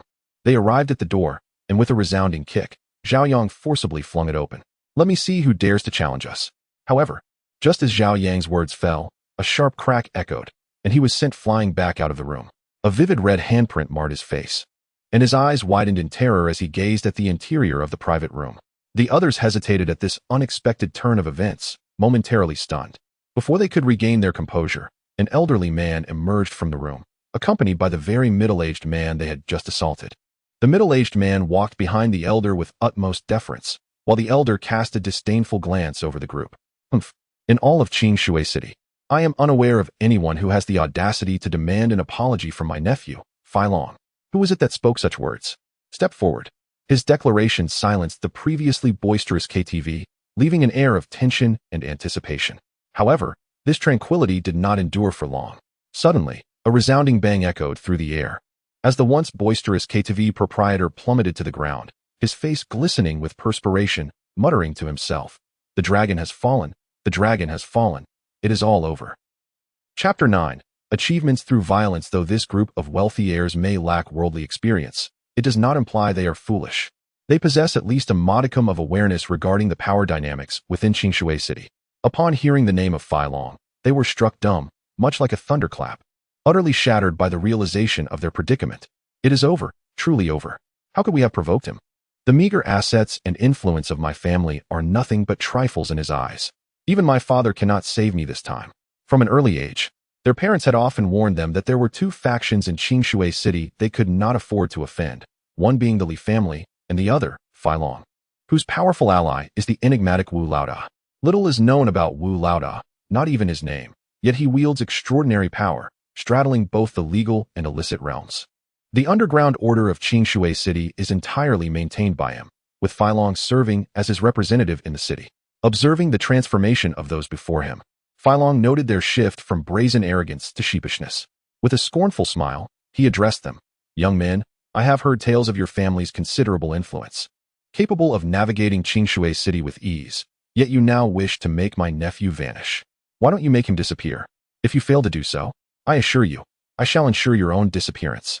Upon finishing his words, Fei Long directed his piercing gaze toward each individual present, sweeping across their faces. Without heirs of his own, he regarded his nephew as his own flesh and blood, the heir to his legacy.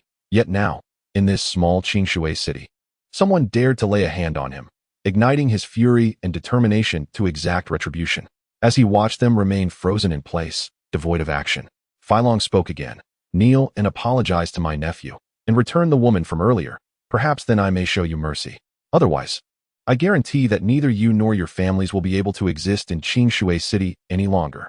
As his words hung in the air, the countenances of those present turned grim. After all, they were notable figures in Qingshui City.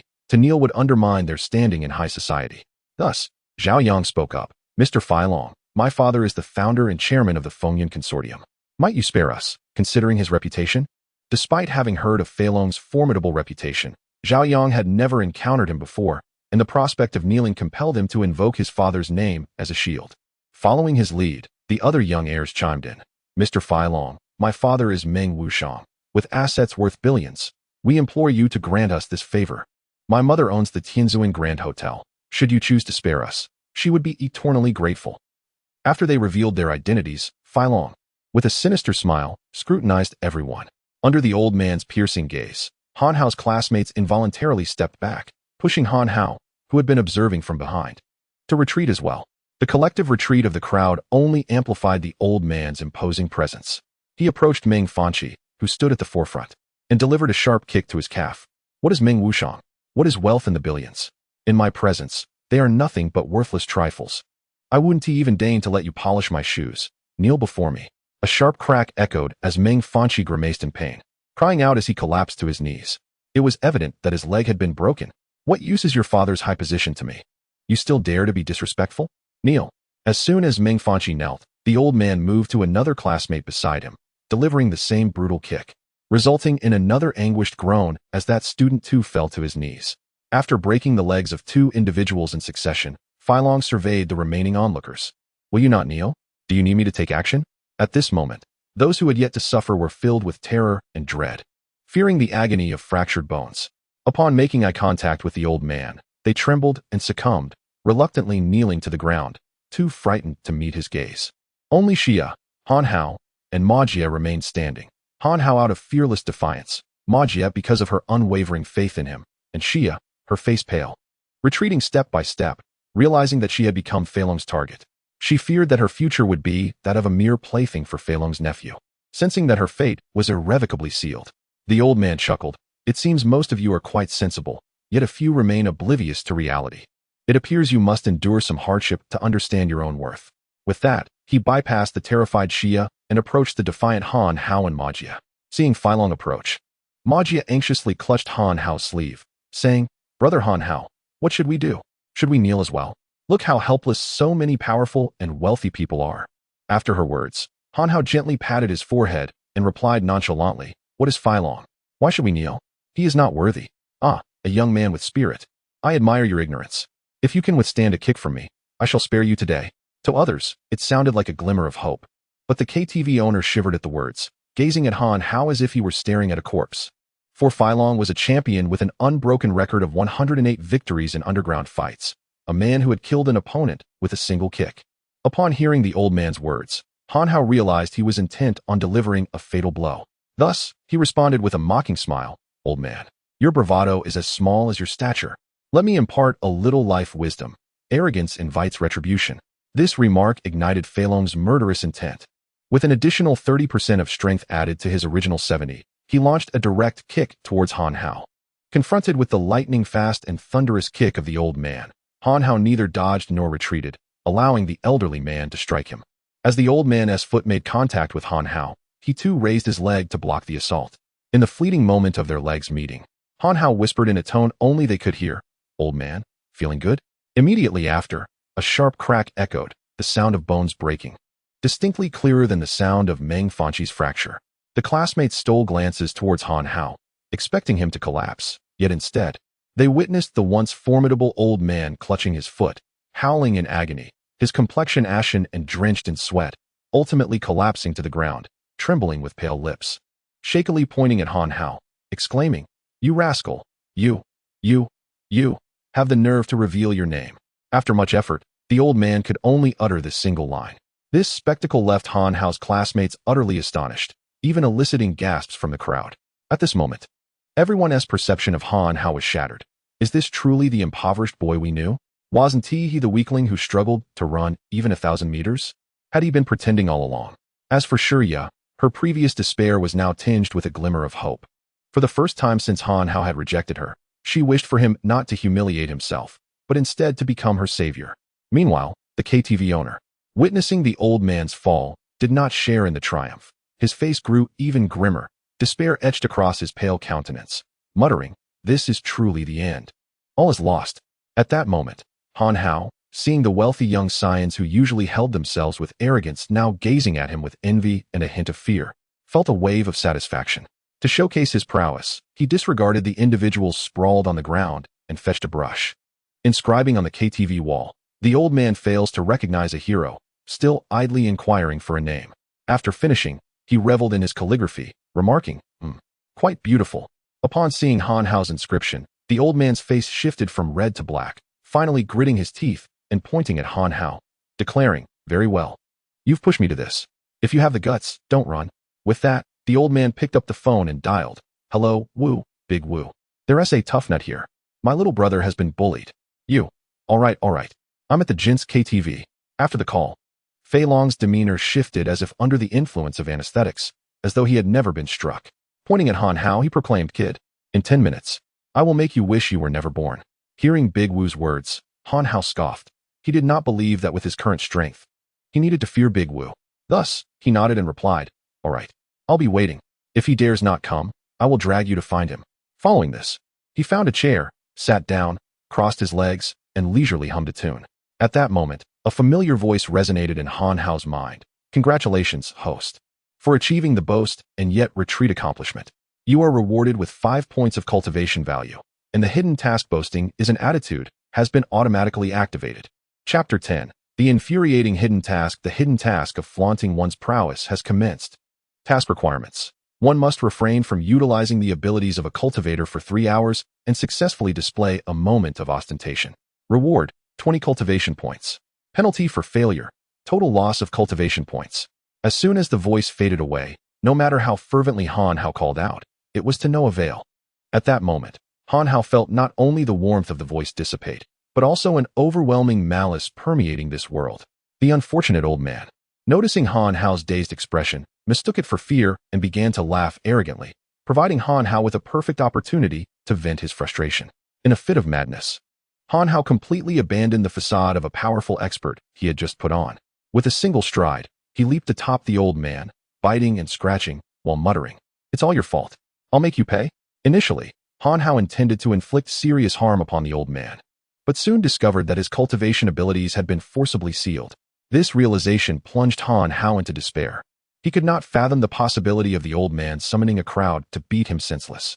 Consequently, he became even more ferocious in his assault. At that moment, Han Hao's actions left the dragon beneath him utterly bewildered. Though Han Hao's strikes lacked the potency of a cultivator's might, the memory of his earlier strength rendered the dragon too intimidated to retaliate. Had the dragon known that Han Hao was now bereft of his formidable powers, he would have risen to strike him down without hesitation. After a while, Han Hao finally fatigued from his exertions and regained his composure. Suddenly, he realized that regardless of the task's outcome, preserving his life was paramount. Thus, he resolved to flee with Emogia. However, just as Han Hao rose from atop the dragon and turned to call for Emogia, a slender man accompanied by a group of men in black stormed in, encircling Han Hao completely. The slender man possessed an aura of malevolence, his nose resembling a haphazardly carved piece of wood, and his face bore the marks of what looked like a machine gun barrage, riddled with scars. This was the second time Han Hao thought of the phrase, divine craftsmanship. As this group appeared, the dragon Han Hao had just pummeled resembled a child who had been bullied and was now seeking refuge with a parent. It crawled over to the sinister-looking slender man, gazing up with hopeful eyes, and said, "Brother Ingjun, it's him." Upon hearing this, Han Hao, who had been tense, could not help but burst into laughter, clutching his stomach. "Is this what you call handsome? Ha ha ha, this is too funny." The so-called brother Ingjun, initially cold and stoic, transformed into a raging beast upon receiving Han Hao's mockery, roaring, "You bastard! Are you saying I'm not handsome? I'll peel your skin off." This brother Ingjun was the right-hand man of Boss Wu, having faced discrimination in his youth due to his appearance. He had long believed that his lack of beauty was the reason for his abandonment by his parents. Though he was aware of his own unattractiveness, he was extremely sensitive to others' perceptions. He had once fought over this very issue, spending several years in prison. Now, although he had been released, his temper remained as volatile as ever. In a moment of public humiliation, how could he possibly endure it? The handsome man drew a military knife from his boot. intent on marking Han Hao's face. At that instant, after the laughter subsided, Han Hao realized with a jolt that he had lost his abilities as a cultivator. Regret washed over him for provoking this handsome man's wrath. Yet, ever since achieving that milestone, Han Hao had held steadfastly to a mantra. If cultivation were not for the sake of ostentation, it would be utterly devoid of meaning. Thus, as the handsome man slowly approached, Han Hao maintained an air of indifference. Internally, however, despair consumed him, and he cursed the system and its ancient proprietor countless times. Just as Han Hao felt he could no longer maintain his fade, his phone rang. Lazy, Mianjiang, and Grey Wolf. The untimely ringtone shattered the tense atmosphere, causing even Han Hao's flushed face to betray his composure, despite his ability to endure the knife's proximity. Behind him, the carefree Meng Fanqi delivered a stinging remark. Indeed, the discerning have a taste that sets them apart. Han Hao wished fervently to silence anyone who heard that ringtone. Yet, the abrupt sound proved not entirely futile, as it momentarily halted the handsome man's advance. Embarrassed, Han Hao answered the call, only to discover it was Liang Hao. On the other end, a cordial voice greeted him. Hello, young friend Han Hao. This is Li Tianhao. Ah, yes, I'm at the KTV entrance. I wonder if it would be convenient for us to meet. The realization that the esteemed elder awaited him outside illuminated Han Hao's previously dark world. However, feeling too embarrassed to plead for help, he cleared his throat and replied, Ha, it's you, elderly. I'm currently inside the KTV, dealing with a few unruly patrons. Allow me to resolve this before I come out to greet you. While he feigned nonchalance, he silently prayed, Elderly, please don't take it seriously. You must come to my rescue. Perhaps Han Hao's prayer bore fruit, for upon hearing that someone was troubling Han Hao, Li Tianhao bellowed. What? Such audacity exists in Qingshui City? Young friend, please hold on. I will be there at once. Although he said hold on, it was merely a fleeting moment, for confirming a person's location was trivial for a cultivator. Moreover, Li Tianhao perceived this as a rare opportunity to forge a closer bond with his future benefactor. At that moment, his greatest concern was that Han Hao might resolve the issue before he arrived.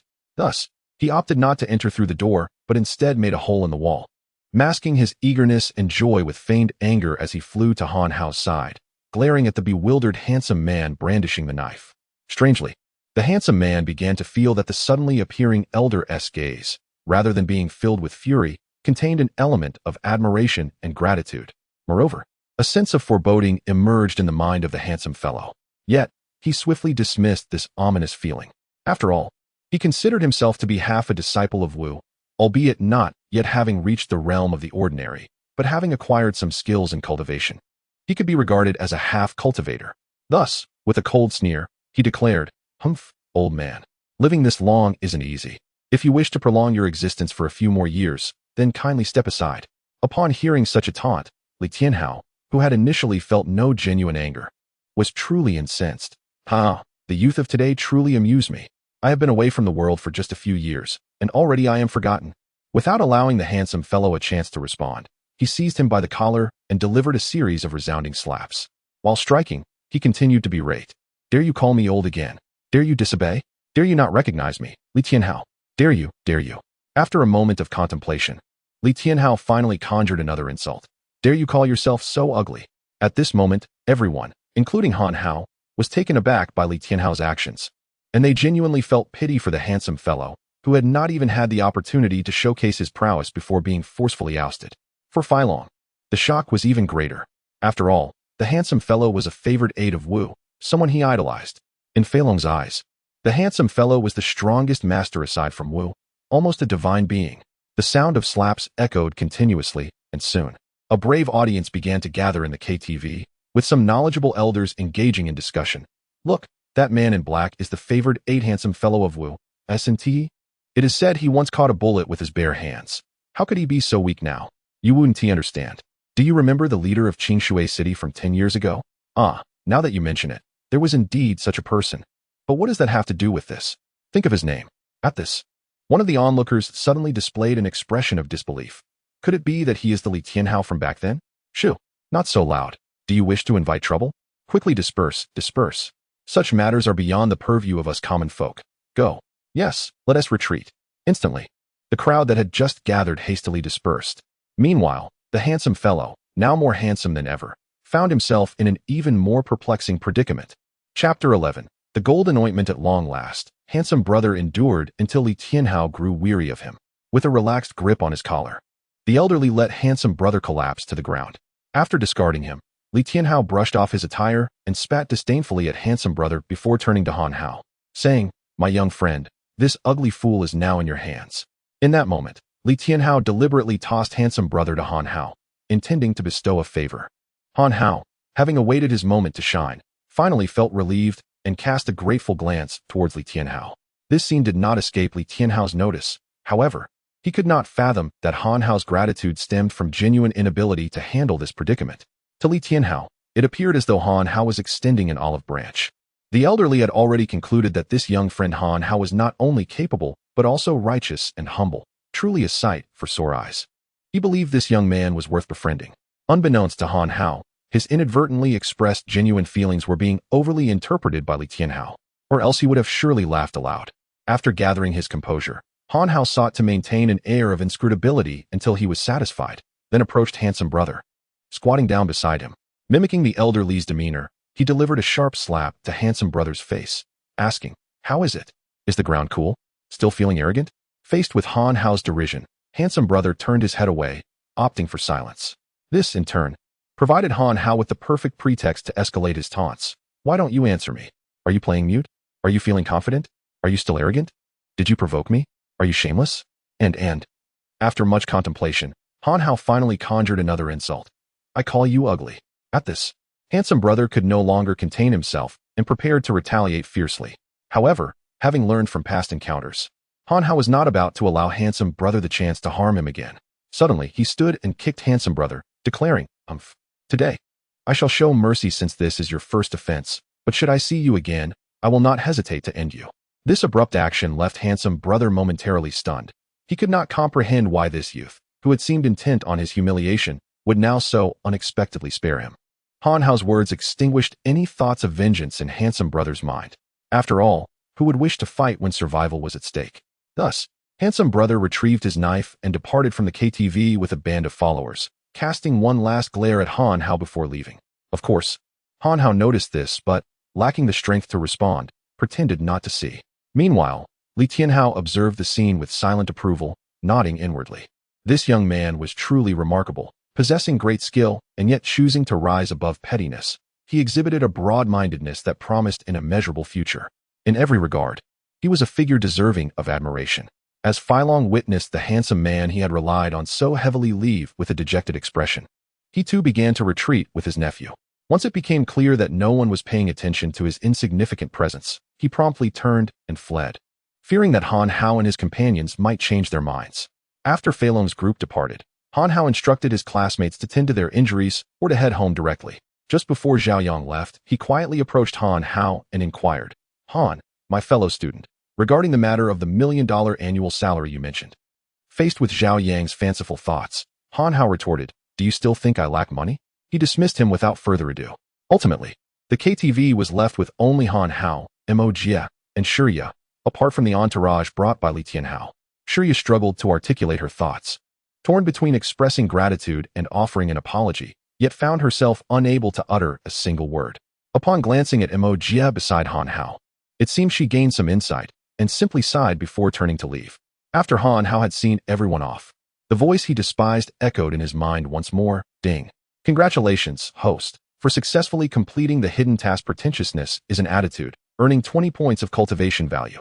To date, the host has a total of 47 points of cultivation value.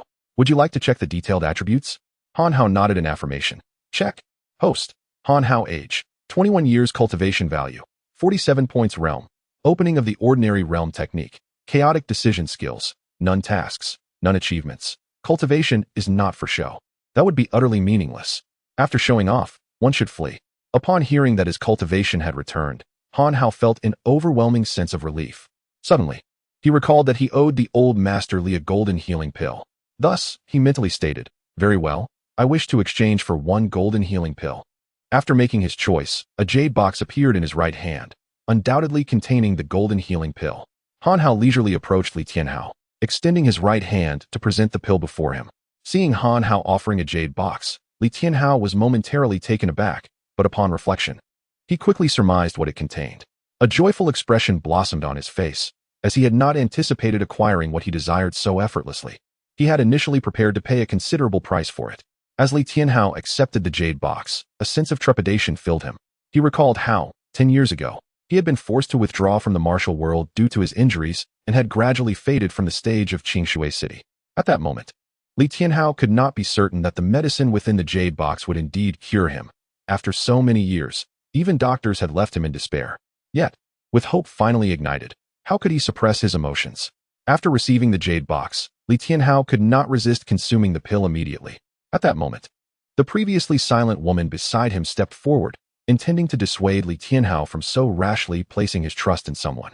However, the kindness of this woman did not earn Li Tianhao's admiration. Instead, he rebuked her sharply.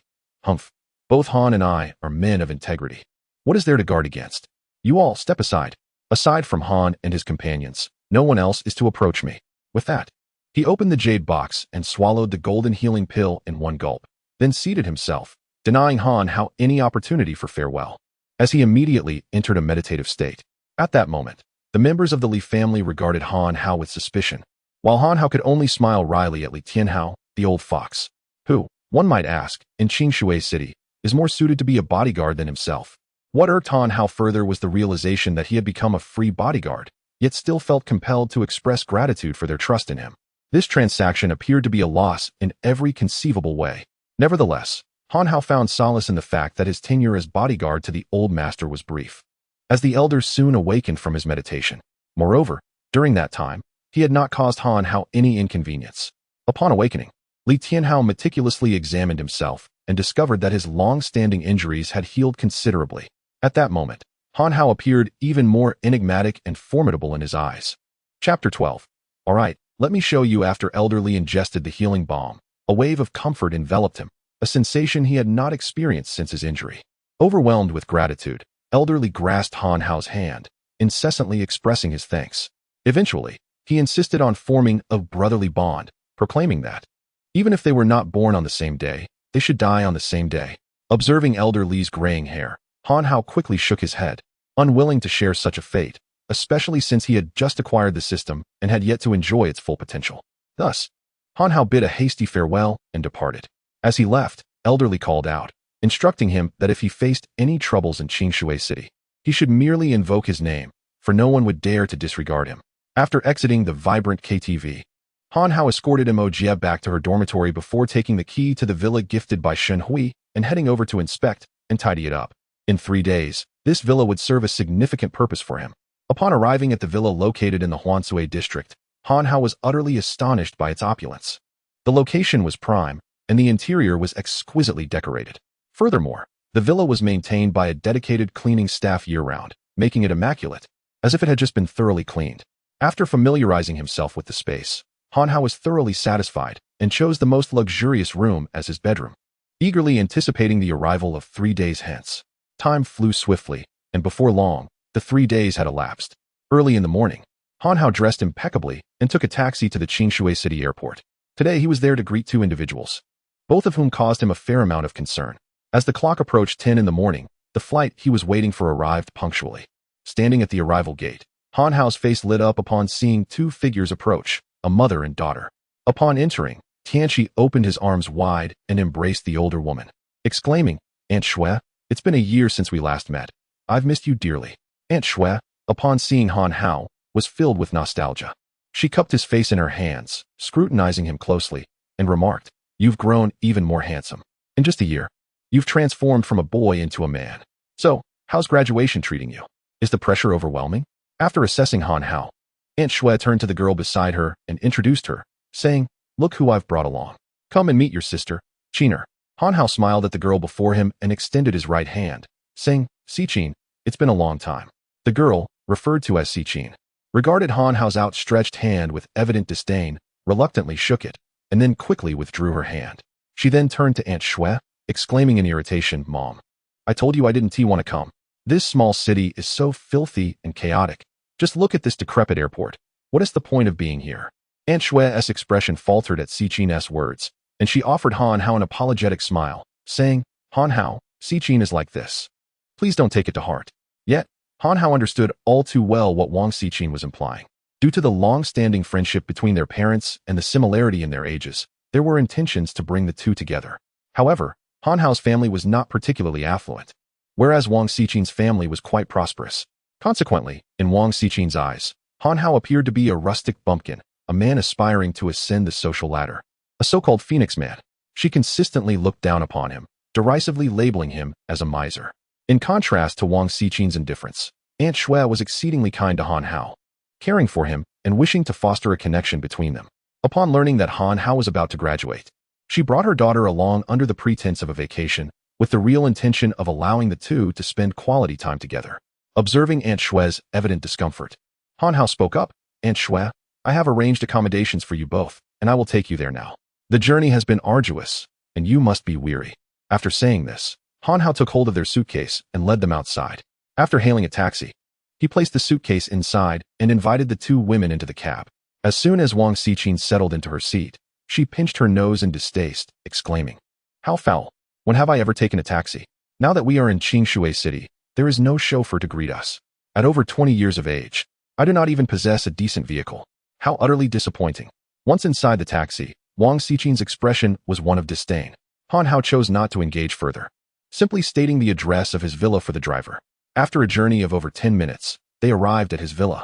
Upon disembarking, Han Hao pointed to the grand residence before them and said to Aunt Xue, behold the resting place I have prepared for you. During your time in Qingshui City, you may stay here. Aunt Xue and Wang Xichen gazed at the impressive villa, recognizing its prime location and understanding its considerable value. Aunt Xue immediately grasped Han Hao's arm, saying, Han Hao, you have gone to great lengths. Renting such a grand villa must have cost a fortune. With a gentle smile, Han Hao reassured her, Aunt Xue, please do not concern yourself with finances. You may stay as long as you wish without any rent, for this villa is mine. Upon hearing this, Wang Xichen, who had initially felt a flicker of joy, found herself once again appalled. Despite her belief that Qingshui City did not align with her status, the villa's caliber was still respectable. However, after listening to Han Hao, her disdain resurfaced, and she turned to Aunt Xue, saying, Mother, you see this? You want to match us up with someone like him? Have you lost your mind? It's one thing for him to be poor, but he is outright lying. This villa is worth at least 10 million yuan, with vast potential for appreciation. How could this penniless fellow possibly afford such a property? Upon hearing this, Aunt Xue furrowed her brow. She was well aware of Han Hao's family circumstances, understanding that he could never afford such an extravagant villa.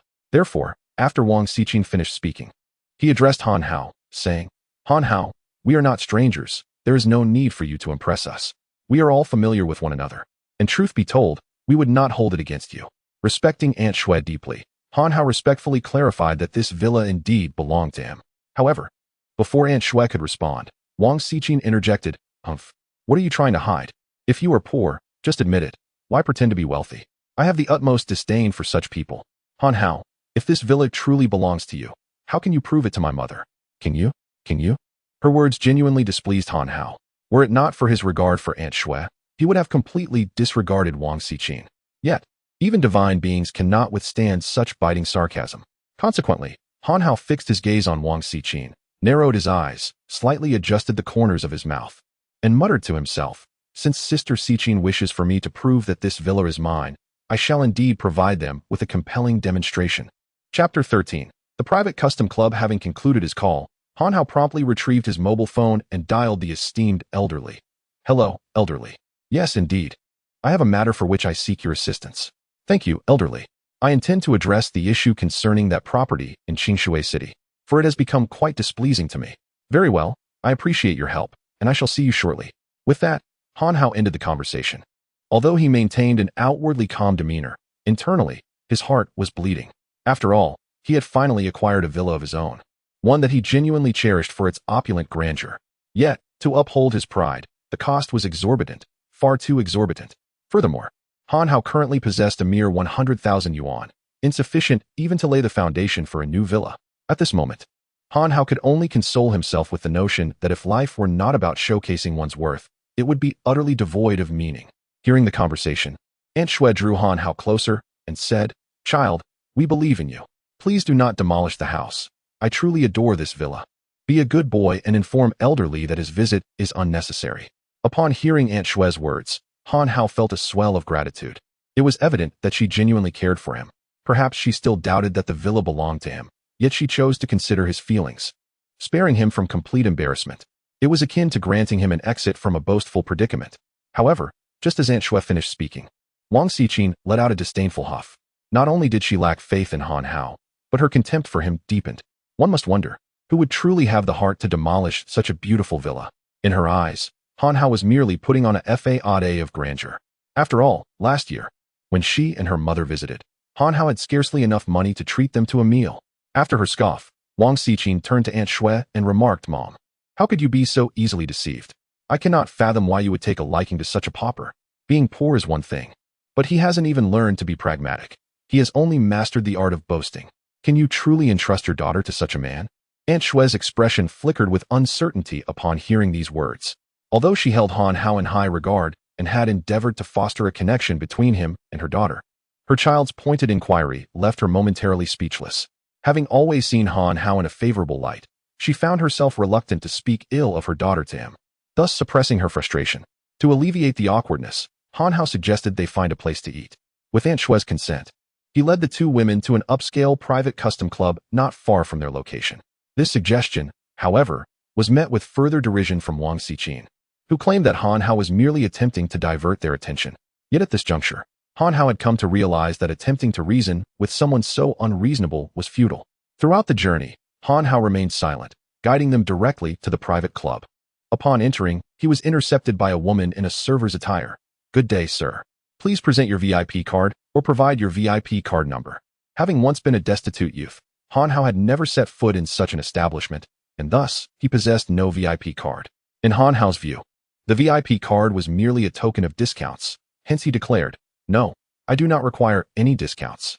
Upon hearing his words, the woman politely bowed and replied, "I apologize, sir, but this establishment is exclusively for VIP services. Unless you are a member here, we are unable to assist you." Although the server's words were courteous, her tone was laced with arrogance. She did not overtly mock him, yet her gaze inadvertently conveyed a sense of disdain. At that moment, the increasingly dissatisfied Wang Xiqin added fuel to the fire, exclaiming, "If you lack the capability, do not drag us down with you. Come, Miss Server, how much does it cost to obtain a VIP membership here?" "I can afford it." The server replied, "I'm sorry, miss, but it is not merely wealth that grants access to our services. A proof of assets worth 30 million is required for us to process your VIP membership free of charge." Upon hearing the figure of 30 million, Wang Xiqin's face flushed. While her family was certainly affluent, they were not exceedingly wealthy, leaving Han Hao feeling helpless in the situation. As he pondered whether to seek assistance from Li Tianhao, a familiar figure appeared at the entrance. It was Zhao Yang, Han Hao's classmate, who had recently endured a leg injury from an altercation with the Flying Dragon. He was currently being supported by 2 bodyguards, limping as he entered the establishment. His expression still reflected the turmoil from the incident at the KTV. Zhao Yang nearly passed by Han Hao but, upon reflection, turned around and noticed Han Hao frowning. Being a person of considerable social acumen, he understood the significance of ingratiating himself with Han Hao, especially after realizing his capabilities. Thus, his previously sorrowful visage transformed into a broad smile as he approached Han Hao with the 2 bodyguards in tow. "Brother Hao, are you waiting for someone? Why not come inside?" Han Hao felt embarrassed. He had initially believed that the 100,000 yuan in his account would allow him to assert himself before Shui Yi and the condescending Wang Xiqin, only to be thwarted by the chosen venue. At that moment, he wished to avoid any further ridicule from Zhao Yang, feigning ignorance to his remarks. Noticing Han Hao's silence, Zhao Yang assumed he was upset and turned to the server. Upon meeting his gaze, the server immediately bowed deeply and said, "Young Master Zhao, this gentleman does not possess a VIP card, yet wishes to dine here, so I..." Before the server could finish, Zhao Yang, fueled by an unknown surge of energy, broke free from the grasp of the bodyguards and struck her face twice, leaving 5 vivid red handprints on her beautiful visage. After delivering the blows, Zhao Yang, in a fit of rage, shouted, "Are you blind? This is my brother Hao. Does he need a VIP card to come here? You, gather your things and leave immediately. You may consider your employment with the Zhao family enterprise terminated. Depart." With that, he disregarded the tearful server and turned to Han Hao, offering a slight bow and a forced smile, saying, "Brother Hao, I sincerely apologize. You should have informed me beforehand, so I could have come to greet you. Please, do come inside." As Zhao Yang welcomed Han Hao inside, he shouted, "Is everyone dead? My brother Hao has arrived. Yet there is not a single attentive soul to attend to him." A few individuals approached, ready to escort Han Hao to the VIP room number 1, which would henceforth be designated as his exclusive chamber, with others strictly prohibited from entering.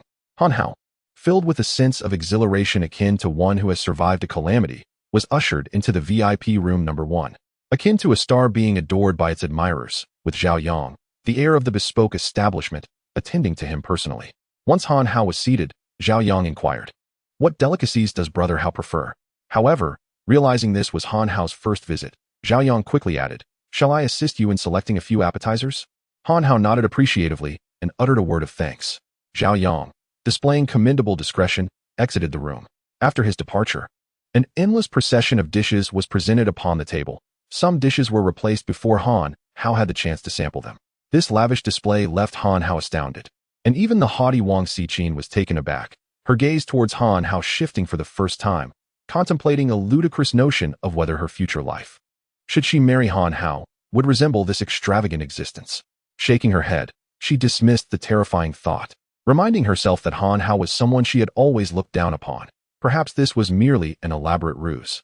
At that moment, Han Hao had no time to ponder Wang Xiqin's musings. He was savoring the sumptuous array of delicacies laid before him, feeling only a twinge of regret for not being able to indulge in the luxurious red wine of the affluent.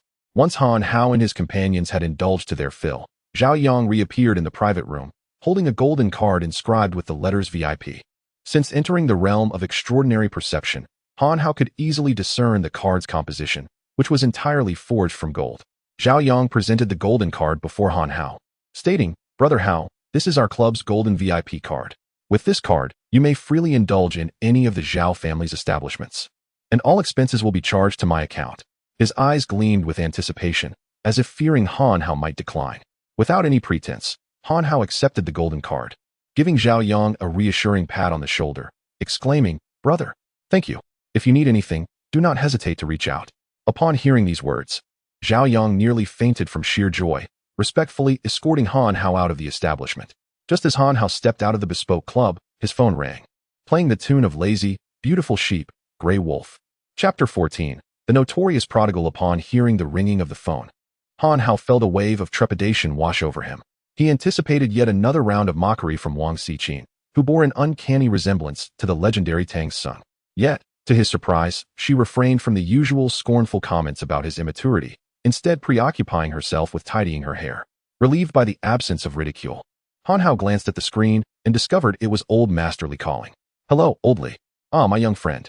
I have successfully taken care of the matters you entrusted to me. I've already informed the Bureau. The project can commence. The documents will follow in a few days." Yes. I am right at the entrance of your villa. You will see me shortly." "All right, see you soon." With that, Li Tianhao ended the call. Although Han Hao felt a pang of reluctance about leaving the villa, he knew he must face the consequences of his own bravado. Gritting his teeth, he led Aunt Shui and Wang Xiqin back to the villa's entrance. Upon arriving, Han Hao was taken aback by the sheer scale of the operation before him. Excavators, demolition teams, and blasting crews were all present, making any second thoughts he had too late to entertain. Surrounding the villa was a throng of onlookers, their chatter incessant. "Hey, what is going on? Wasn't this villa just built last year? Why is it being torn down now? Is the owner in debt? You're not aware? My brother operates one of the excavators inside, and he says the owner finds the villa unsightly and wants to rebuild. Impossible. Isn't it already quite luxurious? My son's boss doesn't he even live in such a grand place? I suspect the owner must be either mad or completely deranged. Shoo. And Zhang, be careful not to let anyone hear you. I've heard that the owner has a remarkable connection to the Li family. They're wealthy and thus quite capricious. Ah, wealth truly breeds audacity. Why can't I have such fortune? If I had a villa, I would certainly follow the owner's example and demolish it for a spectacle." Pretending not to hear the gossip swirling around him, Han Hao strode directly towards Li Tianhao. Upon seeing Han Hao approaching, Li Tianhao eagerly greeted him, throwing an arm around his shoulders and exclaiming loudly, "Brother Han Hao, what do you think of my efficiency? To expedite the commencement of your construction, I had to leverage quite a bit of influence." Faced with Li Tianhao's boastfulness, Han Hao could only manage a wry smile, even contemplating a fit of rage. It was evident that he would soon find himself in the dire straits of negative equity. Meanwhile, the crowd erupted in astonishment. What? He is the owner? The infamous prodigal? How unjust is fate. Goodness. Now that's what I call a wealthy individual. When will I be able to indulge in such extravagance? Wow. This perfectly aligns with my criteria for a husband. Wealthy, handsome, and bold. Oh, my husband. At that moment, all eyes were fixed on Han Hao, allowing him to relish the envy and admiration he had never experienced before. Consequently, the displeasure in Han Hao's heart diminished significantly. After all, being the object of such awe was undeniably delightful. The pain associated with the villa faded, and Han Hao joyfully embraced Li Tianhao, exclaiming, "You are truly remarkable, old sir. Your assistance is beyond my ability to express gratitude. If anyone deserves thanks, it should be my elder brother for curing my long-standing ailments in a single day. Such is an immense favor." The two exchanged light-hearted banter for quite some time, likely because Han Hao was still savoring his moment in the spotlight. Eventually, Li Tianhao, feeling generous, broached the main topic. "Young friend Han Hao, have you made up your mind to proceed?" With a hearty laugh, Han Hao replied, "There is no choice. If it displeases the eye, it must go." He then gestured for the various excavators, demolition teams, and explosive crews to prepare. This grand assembly, upon receiving Han Hao's signal, turned their gaze toward Li Tianhao. After receiving a nod from Li Tianhao, they began erecting walls, drafting plans, and discussing strategies. After a couple of hours, all preparations were complete. With a resounding boom and a cloud of dust rising, Han Hao's recently acquired villa was reduced to rubble, signifying that any thoughts of regret on his part were now futile. Meanwhile, the crowd of onlookers grew rather than diminished, all expressing astonishment. "Wow, this kid is serious. I've never bowed to anyone in my life, but now, I must acknowledge him." Seeing his villa being destroyed was undeniably painful for Han Hao. To avoid displaying his distress before so many witnesses, he gritted his teeth and invited Li Tianhao and Aunt Shui along. As they drove in the car of Li Tianhao's chauffeur to Junpeng Hotel, the only five-star establishment in Qingshui City.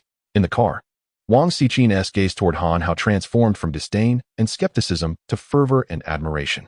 In contrast, Aunt Shui looked at Han Hao with concern, her lips poised to speak but hesitating. Upon their arrival at Junpeng Hotel, despite Han Hao's attempts to persuade him otherwise, Li Tianhao insisted on returning to supervise the demolition personally, viewing it as a form of repayment to Han Hao. After Li Tianhao departed, Wang Xiqin leaned closer to Han Hao. "Brother Hao, I can hardly believe that villa was truly yours. My sister was mistaken previously, and I hope you can forgive her." As she spoke, she played with her hair, confident in her beauty, believing that Han Hao's tolerance of her previous jibes stemmed from his admiration for her allure. Yet, Han Hao had never regarded someone who looked down on him with any esteem. His patience with Wang Xiqin was solely due to Aunt Shui's influence. Upon hearing Wang Xiqin's words, Han Hao merely shook his head and replied calmly, "It's nothing." Initially, Han Hao intended to arrange accommodations for Aunt Shui and her daughter. But just as he was about to leave, Aunt Shui detained him. "Haozi, do tell Aunt Shui what you have been up to this past year. How did you come to know these affluent individuals? And what is the story behind that villa?" Annie wants you to understand that while lacking money is not frightful, engaging in unlawful or unethical activities is absolutely unacceptable. Aunt Shui's barrage of inquiries left Han Hao at a loss for words. After all, he could hardly admit to being a cultivator, as that would surely lead Aunt Shui to deem him insane and become even more concerned. Just as Han Hao was stammering, uncertain of how to respond, Wang Xiqin interjected, "Mom, are you not aware of what kind of person Hao Gu is? He would never engage in illegal activities. Please, let him book the rooms. We are all exhausted." After speaking, Wang Xiqin cast a flirtatious glance at Han Hao. He, feigning ignorance, seized the opportunity to escape Aunt Shui's interrogation and swiftly proceeded to the front desk to reserve 2 luxurious suites. He then intended to escort Aunt Shui and her daughter to rest. Just as Han Hao was about to return to fetch Aunt Shui and her daughter, the lazy, melodious ringtone echoed once more. Upon checking his phone, he discovered it was a call from Mo Jia. Chapter 15. The Celestial Blade. Upon recognizing Mo Jia, Han Hao promptly answered the call, only to be met with the voice of a man on the other end. "Hello, is this Han Hao? Your woman is in my possession. If you fail to arrive at the underground warehouse number 15 in Jinglong Bay within half an hour, I can restrain myself. But my subordinates may not be so restrained." With that, the line went dead. As the busy tone echoed in his ears, Han Hao's head buzzed with alarm. In that moment, he cast aside any concern for Aunt Shui and her daughter, handing the room card to Wang Xiqin with a terse remark about needing to attend to urgent matters. Before Aunt Shui and her daughter could react, he dashed out of the hotel like a whirlwind. The warehouse at Jinglong Bay number 15 was not far from his location. It lay in a desolate area often frequented by unsavory characters. Rumor had it that this was the domain of a powerful figure in Qingshui City, one whom the authorities had attempted to apprehend multiple times, yet lacked sufficient evidence to detain. Never before had Han Hao experienced such intense anxiety. He had once believed that being betrayed by Zhang Jejia was the most heart-wrenching moment of his life. Yet now, he realized that he had unconsciously forgotten her. For Mo Jia had already woven herself into the fabric of his heart. This subtle yet profound intrusion was far more indelible. With his heart racing, Han Hao found himself at the mercy of fate, as not a single taxi graced the streets. Ding! The system has detected that the host requires a teleportation talisman. 10 points of cultivation value are needed. Would the host like to exchange? At that moment, Han Hao paid no heed to the trivialities of cultivation value. He had no time to contemplate the system's words. His sole focus was on reaching the warehouse at Jinglong Bay number 15 as swiftly as possible. Thus, he opted for the exchange. Ding! The host has successfully exchanged for the teleportation talisman. Would you like to use it immediately? Yes. Usage successful. Destination, Jinglong Bay No. 15 warehouse. As the words faded, Han Hao found himself standing at the entrance of the warehouse. With a powerful kick, he sent the massive iron door flying, sending clouds of dust swirling into the air. Amidst the dust, Han Hao charged into the warehouse, filled with fury and urgency. There, he discovered Mo Jia bound to a pillar, her mouth gagged with a piece of white cloth, blood trickling from the corners of her lips, and a vivid red handprint emblazoned on her face. Strangely, there were no signs of her captors nearby. Upon seeing Han Hao, Mo Jia's eyes lit up momentarily, only to be clouded by a sudden wave of concern and fear as she recalled the peril they were in. Unable to speak, she shook her head vigorously, imploring him to stay back. Seeing her state, Han Hao could only imagine the suffering she had endured. Dismissing the absence of her captors and ignoring Mo Jia's warning, he moved toward her. As he approached the pillar where Mo Jia was restrained and prepared to untie her, a sudden rush of air announced an imminent danger overhead. A gleaming silver dagger hurtled toward him, and despite Han Hao's enhanced abilities, an intense sense of peril gripped his heart. In a moment of panic, Han Hao retreated swiftly, unleashing a surge of explosive power that left imprints of his feet on the concrete ground beneath him. Just as he evaded a fatal strike, a familiar figure emerged before him, Handsome Brother. When Han Hao's furious gaze fell upon Handsome Brother, he found him wearing a mischievous smile, observing Han Hao with a glint of amusement. Suddenly, with an evil grin, Handsome Brother pivoted and thrust a dagger towards Mo Jia. This action ignited a fire of rage within Han Hao, prompting him to shout, "How dare you!" and leap towards Handsome Brother. Han Hao moved with remarkable speed, reaching Mo Jia before the dagger could pierce her, positioning himself protectively in front of her. He managed to intercept the dagger, which gleamed with an eerie silver light. In Han Hao's eyes, as long as he could block the blade and prevent Handsome Brother from harming Mo Jia, he was confident that, with his current cultivation level, Handsome Brother would pose no threat. However, upon grasping the dagger, he was taken aback to see Handsome Brother not panicking but rather laughing, his smile radiating a sense of triumph. As Han Hao struggled to comprehend Handsome Brother's demeanor, he suddenly felt his own cultivation weakening, gradually and unmistakably. Sensing the change, Handsome Brother could not contain his laughter. "Han Hao, is it strange? This dagger was borrowed from the boss. It is a priceless treasure specifically designed to target cultivators." "Ha ha ha. Struggle, suffer. Aren't you powerful? What makes cultivators so exceptional? Prepare to perish." With that, Handsome Brother thrust the dagger forward again, causing blood to drip from Han Hao's hand, further diminishing his combat strength. Meanwhile, Mo Jia, anxiously observing the battle, could not discern the underlying cause but realized Han Hao was in a dire predicament, tears streaming down her face. Yet, the one most distressed was Han Hao himself, for he feared that if this sinister dagger continued to pierce him, he would be reduced to a mere mortal. As Han Hao grappled with his predicament, the overly confident Handsome Brother continued to taunt him. "Ha ha ha. Han Hao, you are unaware, aren't you? This dagger is known as the Immortal Slayer, crafted to eliminate cultivators like you. Although I am not yet a formal cultivator, with this blade in hand, you are certain to perish as long as you have not reached the opening of the mortal realm. Humph, if our boss were to wield it, even a cultivator at that level would be dealt with in an instant." Hearing this revelation sparked a flicker of hope within Han Hao. It dawned on him that Handsome Brother was unaware that he had already reached the opening of the mortal realm. At that moment, Han Hao contemplated how to harness his newfound strength to counteract the dagger's pull. Initially, he attempted to use his powers to shake off the dagger, but the more effort he exerted, the stronger the dagger's grip became. In despair, Han Hao resorted to various methods until, finally, he recalled the chaos technique. With a mindset of treating a dead horse as if it were alive, he began to employ the chaos technique. Almost immediately, Han Hao felt a newfound strength within him. one that resisted the dagger's insidious pull, halting the loss of his power. Though Han Hao had temporarily extricated himself from crisis, he continued to feign increasing weakness, for his attention had shifted from the handsome man to the dagger in his hand. Which cultivator would not both fear and covet such a weapon capable of threatening their very existence? Gradually, the handsome man surmised that Han Hao had become sufficiently weakened, causing his last vestige of caution to dissipate.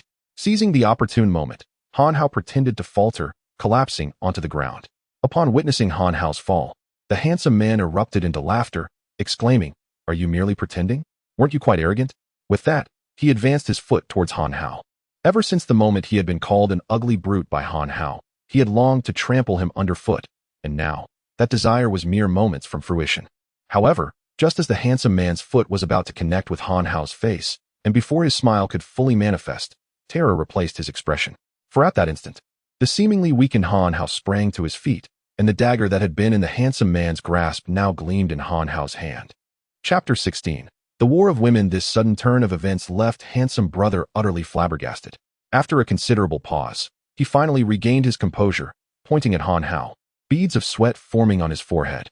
Yet, he feigned calmness as he declared, "Han Hao, I advise you to return the immortal slayer knife to me. It is not an artifact you are fit to possess.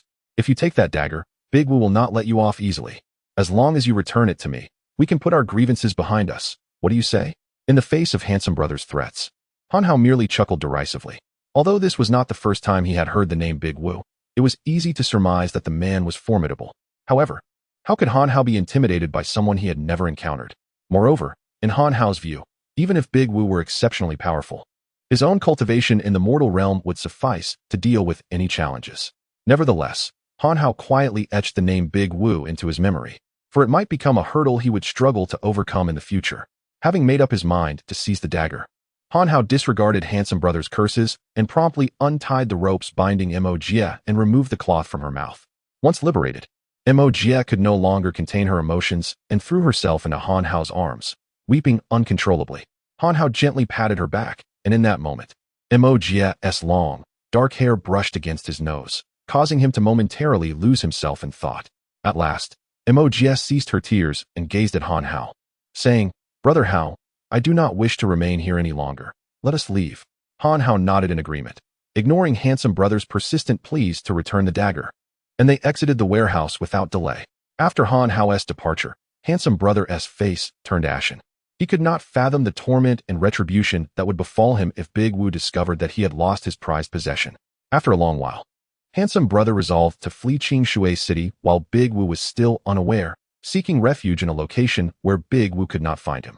With this thought in mind, he swiftly rose and drove to the airport, unbeknownst to Han Hao, who was preoccupied with soothing Mo Jie's distress.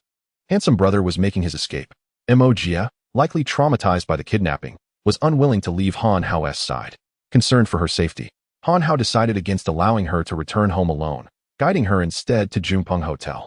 Upon their arrival at the hotel, to Han Hao's surprise, Aunt Snow and Wang Xiqin were not waiting with the keys to their room, but were instead positioned at the entrance, awaiting his return. While Han Hao could understand Aunt Snow's concern for him, he found it rather disconcerting that Wang Xiqin had chosen to wait for him as well. As he approached, Wang Xiqin stood up with a smile to greet him. However, upon noticing Mo Jie, the smile that had graced her lips vanished in an instant. Startled, Mo Jie appeared fragile and vulnerable, which made Wang Xiqin feel an unsettling sense of threat. Moreover, for the first time, upon seeing Mo Jie, Wang Xiqin began to doubt her own beauty. Even her designer attire now seemed painfully mundane. Since Wang Xiqin witnessed the remarkable transformation in Han Hao's identity, her demeanor towards him has shifted dramatically. He is no longer the unsophisticated man she once perceived, nor the aspiring phoenix man she had hoped to elevate herself with. Instead, he has evolved into a man brimming with masculinity, exuding a radiant charm in all his endeavors. Following this transformation, Wang Xiqin has come to accept the arrangements made by Aunt Shui, contemplating a genuine development with Han Hao, occasionally hinting at her intentions. For he is indeed a man of great potential. However, she did not anticipate Han Hao arriving with another woman, displaying such intimacy, which left her exceedingly displeased. Given her status, should she have set her sights on Han Hao, it would undoubtedly be his fortune, and he must lower himself entirely to revolve around her, adhering to her every desire. In her world, there should only be room for her alone. Consequently, Upon Han Hao and Mo Jia's arrival before her, Wang Xiqin instantly altered her expression, placing her hands in her jacket pockets, her eyes brimming with disdain. She remarked, "How go? Why are you here with a waitress? Aren't you concerned about your status?" Taken aback by Wang Xiqin's words, Han Hao paused before clarifying, "Xiqin, please don't misunderstand. This is my university classmate who is currently facing some issues and will be staying with us." He then affectionately tousled Mo Jia's hair, signaling her not to take offense. This seemingly casual gesture from Han Hao ignited Wang Xiqin's ire further, prompting her to retort, "Just look at her attire. She is clearly a country bumpkin, dressed in cheap clothes. If she claims to have family matters, I suspect her intentions towards Hao Gu are far from innocent." At first, Han Hao thought Wang Xiqin's comment was inadvertent, but upon hearing this remark, he recognized it as a deliberate affront. He frowned slightly, feeling a flicker of anger rising within him. Mo Jia had provided him with immense support during his most challenging times, and she had now become the person he cared for most in Shui City. He would not tolerate any disparagement of her. Yet, Wang Xiqin was Aunt Shui's daughter, leaving Han Hao in a predicament where he could only glance at Mo Jia and say, "Jia, let us go. You've been startled. It's best you rest for a while." At that moment, Mo Jia, displaying remarkable composure, did not let Wang Xiqin's words affect her. Following Han Hao's lead, she obediently accompanied him, all the while admiring the opulent decor and attentive service around them. Unable to contain her curiosity, she whispered to Han Hao, "How go? This place is so luxurious. It must be quite expensive to stay here." Han Hao affectionately stroked her hair, assuring her, "It's not expensive, I can manage this. Just feel free to stay here." At this juncture, Han Hao and Mo Jia chose to disregard Wang Xiqin entirely, bypassing her as they proceeded towards their room, which incited her fury. She stomped her foot in frustration, exclaiming, "Humph! What is so special about a country girl like her? She is flat and lacks any allure, nowhere near my standards." Every word spoken by Wang Xiqin behind her resonated in the ears of Han Hao and Wang Xiqin. After hearing this, Mo Jia, who had scarcely uttered a few words, instinctively straightened her posture.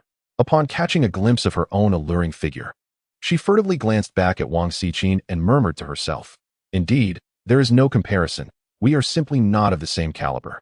Chapter 17. The Gemstone Exhibition. Upon hearing Mo Jia's words, Han Hao nearly stumbled to the ground in astonishment. He could hardly fathom that the typically gentle and demure Mo Jia would utter such bold statements. Wang Xiqin, already incensed by Han Hao's disregard, felt further provoked by Mo Jia's audacity, prompting her to consider leaving in a huff. However, the moment she beheld Mo Jia's pitiable demeanor, she concluded that the latter must harbor ulterior motives towards Han Hao. With this thought, Wang Xiqin suppressed her rising fury, beckoned Aunt Shui, and followed Han Hao into the elevator. For reasons unknown, Aunt Shui felt a flicker of joy upon witnessing her daughter exhibit a youthful and vulnerable disposition. She understood her daughter well. It was not Han Hao's poverty that had initially repulsed her, but rather the fact that her daughter despised the notion of marrying someone deemed a phoenix man, a term for those who rise from humble beginnings. Now, Aunt Shui recognized that her daughter's perspective on Han Hao had undergone a profound transformation. Within the confines of the elevator, Aunt Shui maintained her elegant smile while Han Hao, with his head bowed, deliberately refrained from engaging in the tense standoff between the two women. Wang Xiqin and Mo Jia scrutinized each other, wishing for a magnifying glass to dissect one another's flaws. Fortunately, the elevator ride was brief, and they soon arrived at the 12th floor, where Han Hao had reserved the most luxurious room, unaware that it was situated above the ongoing gemstone exhibition. This exhibition featured 6 tons of Burmese jadeite raw stones transported to Shui City, with each stone valued anywhere from hundreds to millions of yuan. Among them were instances where a mere few thousand yuan transformed into hundreds of thousands, though many endeavors ended in failure. As Han Hao contemplated his room, he realized he must traverse the gemstone exhibition. Upon entering the crowd, a sharply critical woman covered her nose and sneered. How can construction workers be allowed in such an upscale venue? Surely, they're not hoping to strike it rich? Unbeknownst to her, Han Hao had unwittingly acquired a coat of lime dust while rescuing Mo Jia by kicking open the warehouse door. Consequently, he became the target of the woman's scorn. Choosing to disregard such meaningless derision, Han Hao walked past her, prompting her to huff in frustration and abandon her attempts at mockery. Nevertheless, the woman's words did have an effect, as they succeeded in drawing the attention of others towards Han Hao. Many gazes shifted in his direction, speculating on his appearance, which hardly resembled that of a wealthy individual. How did he even get in here? They wondered. Ah, the youth of today? always dreaming of striking it rich through gemstone gambling. Little do they realize that the odds of success outside the mines are a mere 1 in 10,000. Han Hao, confronted by the murmurs of the crowd, sheepishly scratched his head and jokingly remarked to Mo Jia, "Why is it that I seem to be the center of attention wherever I go? Could it be that I am truly that exceptional?" Mo Jia smiled silently, while Wang Xiqin shot a glance at Han Hao, remarking, "Are you sure your previous attention wasn't due to your unzipped zipper?" Her words elicited laughter from the 4 individuals present, including Shui. Initially, the discussion about Han Hao had been whispered among the group, but upon observing that he seemed entirely unperturbed and was instead flirting with the nearby beauties, the self-important onlookers could hardly contain their disdain. Consequently, a middle-aged man, around 30, approached Han Hao and patted him on the shoulder, saying, "Young brother, I advise you to indulge in a stone worth a few $100 and head home early for some milk." His comment sparked uproarious laughter from those around, unmistakably a jab at Han Hao's naivety and overestimation of himself. Han Hao was never one to tolerate such derision lightly. His initial indifference stemmed from a belief that it was unnecessary to engage. However, with the man now riding high on his arrogance, Han Hao found it intolerable. With a hearty laugh, he replied, "Indeed, uncle, you are absolutely right. I shall purchase a stone worth a few hundred to satiate my cravings." He then silently commanded, "System, I wish to utilize the X-ray talisman." Ding. The request for the use of the X-ray talisman has been received. The talisman has been successfully activated. After the system confirmed the successful activation, Han Hao prepared to showcase his prowess and strike back at the mockers. Initially, he considered purchasing a larger stone with the remaining balance of nearly 90,000 in his account. Yet, after inspecting numerous pieces of raw stone, none contained any jade of quality. He couldn't help but reflect that, compared to stone gambling, stocks and lotteries seemed exceedingly tame, with their low odds of winning. While he pondered, a vivid green caught his eye. The stone before him appeared drab and unimpressive, as if it had been haphazardly picked from a mountainside, perhaps due to its lack of resemblance to a raw stone. Its price was merely 500 yuan. Upon seeing this raw stone, Han Hao felt a surge of joy. It was a veritable windfall. With shining eyes, he approached the cheapest stone in the room. Observing Han Hao's choice, the middle-aged man erupted into laughter, taunting him. "Ha ha. After wandering around, I thought you were examining the stones, but it seems you were merely checking the prices. Ha ha. I wager your pockets only hold enough to buy this stone." Amidst the man's derisive laughter, Han Hao picked up the 500 yuan stone and proceeded with the transaction without hesitation. After completing the purchase, a service representative approached Han Hao, inquiring if he wished to cut open the raw stone on-site to verify its jade content. Han Hao nodded with a smile. After all, if he didn't publicly humiliate that middle-aged man, he would feel he had wasted his patience all this time. Upon receiving Han Hao's affirmation, the organizers summoned a professional stone cutter to unveil the raw stone. The term a poor cut or a rich cut in stone gambling was epitomized at this moment, as the cutter's first incision revealed a striking emerald green. This prompted gasps of astonishment from the onlookers. This guy must have struck a stroke of luck. Could it be he truly stumbled upon a treasure? That is certainly not a given. There have been instances in the past where the first cut revealed a hint of green, only for the second cut to yield nothing of the sort. Let us observe further. The crowd's discourse regarding the jadeite purchased by Han Hao grew increasingly animated, and at that moment, as the second cut was made, the entire spectrum of the jadeite's color unfolded before the onlookers. It was a piece of apple green jadeite, roughly the size of a fist. As the name suggests, apple green possesses a rich green hue tinged with a hint of yellow. Although not as vibrant as emerald green or imperial green, it nonetheless qualifies as a fine specimen of jadeite. At that moment, the emotions of those present in the exhibition hall were wholly ignited. Once the jadeite was unveiled, the crowd's attention swiftly shifted to other rough stones, as they began to ponder that if Han Hao could reveal a gem, so too could they. In an instant, everyone began to emulate Han Hao, purchasing inexpensive rough stones, for the risks involved were minimal, so negligible that they could easily be disregarded. Meanwhile, as the jadeite was freshly cut, the attendant appeared before Han Hao. "Good day, sir. First and foremost, congratulations on revealing a piece of jadeite. Our boss is prepared to offer 500,000 for your jadeite. Would you be willing to sell, sir?" Han Hao turned his gaze towards Aunt Shui, for he was entirely unfamiliar with jadeite. Yet Aunt Shui owned a jade shop and undoubtedly understood its value. Noticing Han Hao's inquiry, Aunt Shui nodded in affirmation. Seeing her nod, Han Hao readily replied, "Very well, I shall sell." The attendant was elated by Han Hao's affirmative response. After expressing her gratitude, she took the jadeite to arrange for the payment. Shortly thereafter, when she returned, she carried a tray upon which lay a golden bank card, quietly resting. Han Hao realized that this contained his 500,000. As he received the card from the attendant, he deliberately waved it in the direction of the middle-aged man who had previously scoffed at him. In response, the man sneered. "Humph, a stroke of luck and he thinks he knows everything. Now that you have 500,000, why not choose a piece priced at that amount and show us what real fortune looks like?" Han Hao could not help but admire the man's ruthlessness. Although he was inexperienced in the world of stone betting, he had heard the adage, betting on stones is akin to wagering one's life. The outcome of such bets is dictated by skill, experience, and luck, with luck being the paramount factor. If Han Hao were to invest 500,000 in a worthless stone instead of a valuable gem, he would become the subject of ridicule. Even if no one mocked him, he would likely feel an urge toward despair. Conversely, if Han Hao hesitated to take the plunge, the middle-aged man would find an opportunity to retreat gracefully, perhaps even devising ways to mock him further. Yet, little did the man suspect that Han Hao possessed a miraculous artifact, the ability to see through the stones. With a beaming smile, Han Hao addressed the middle-aged man. "You are quite impressive. Would you dare to engage in a substantial bet with me?" Chapter 18. The Grand Gamble. When Han Hao uttered these words, he deliberately raised his voice, aiming to capture the attention of a larger audience at the exhibition. His efforts proved effective, as people began to gather around him. Under the watchful eyes of the crowd, the middle-aged man, a figure of considerable stature, found himself unable to directly refuse Han Hao, fully aware of the latter's ulterior motives. "Oh, how do you propose to play this grand game? It better be substantial." "Fear not. I assure you it will be exhilarating. We shall select and purchase at our discretion within the venue. We will only cease to buy once we uncover a single piece of raw stone yielding jadeite valued over 1 million. Should we fail to do so, we shall continue purchasing until we are utterly bankrupt. Do you dare to play?" These words, pronounced by Han Hao at the exhibition, were met with an eruption of applause.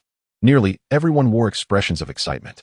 The atmosphere felt less like a gamble on stones and more akin to wagering one's very life.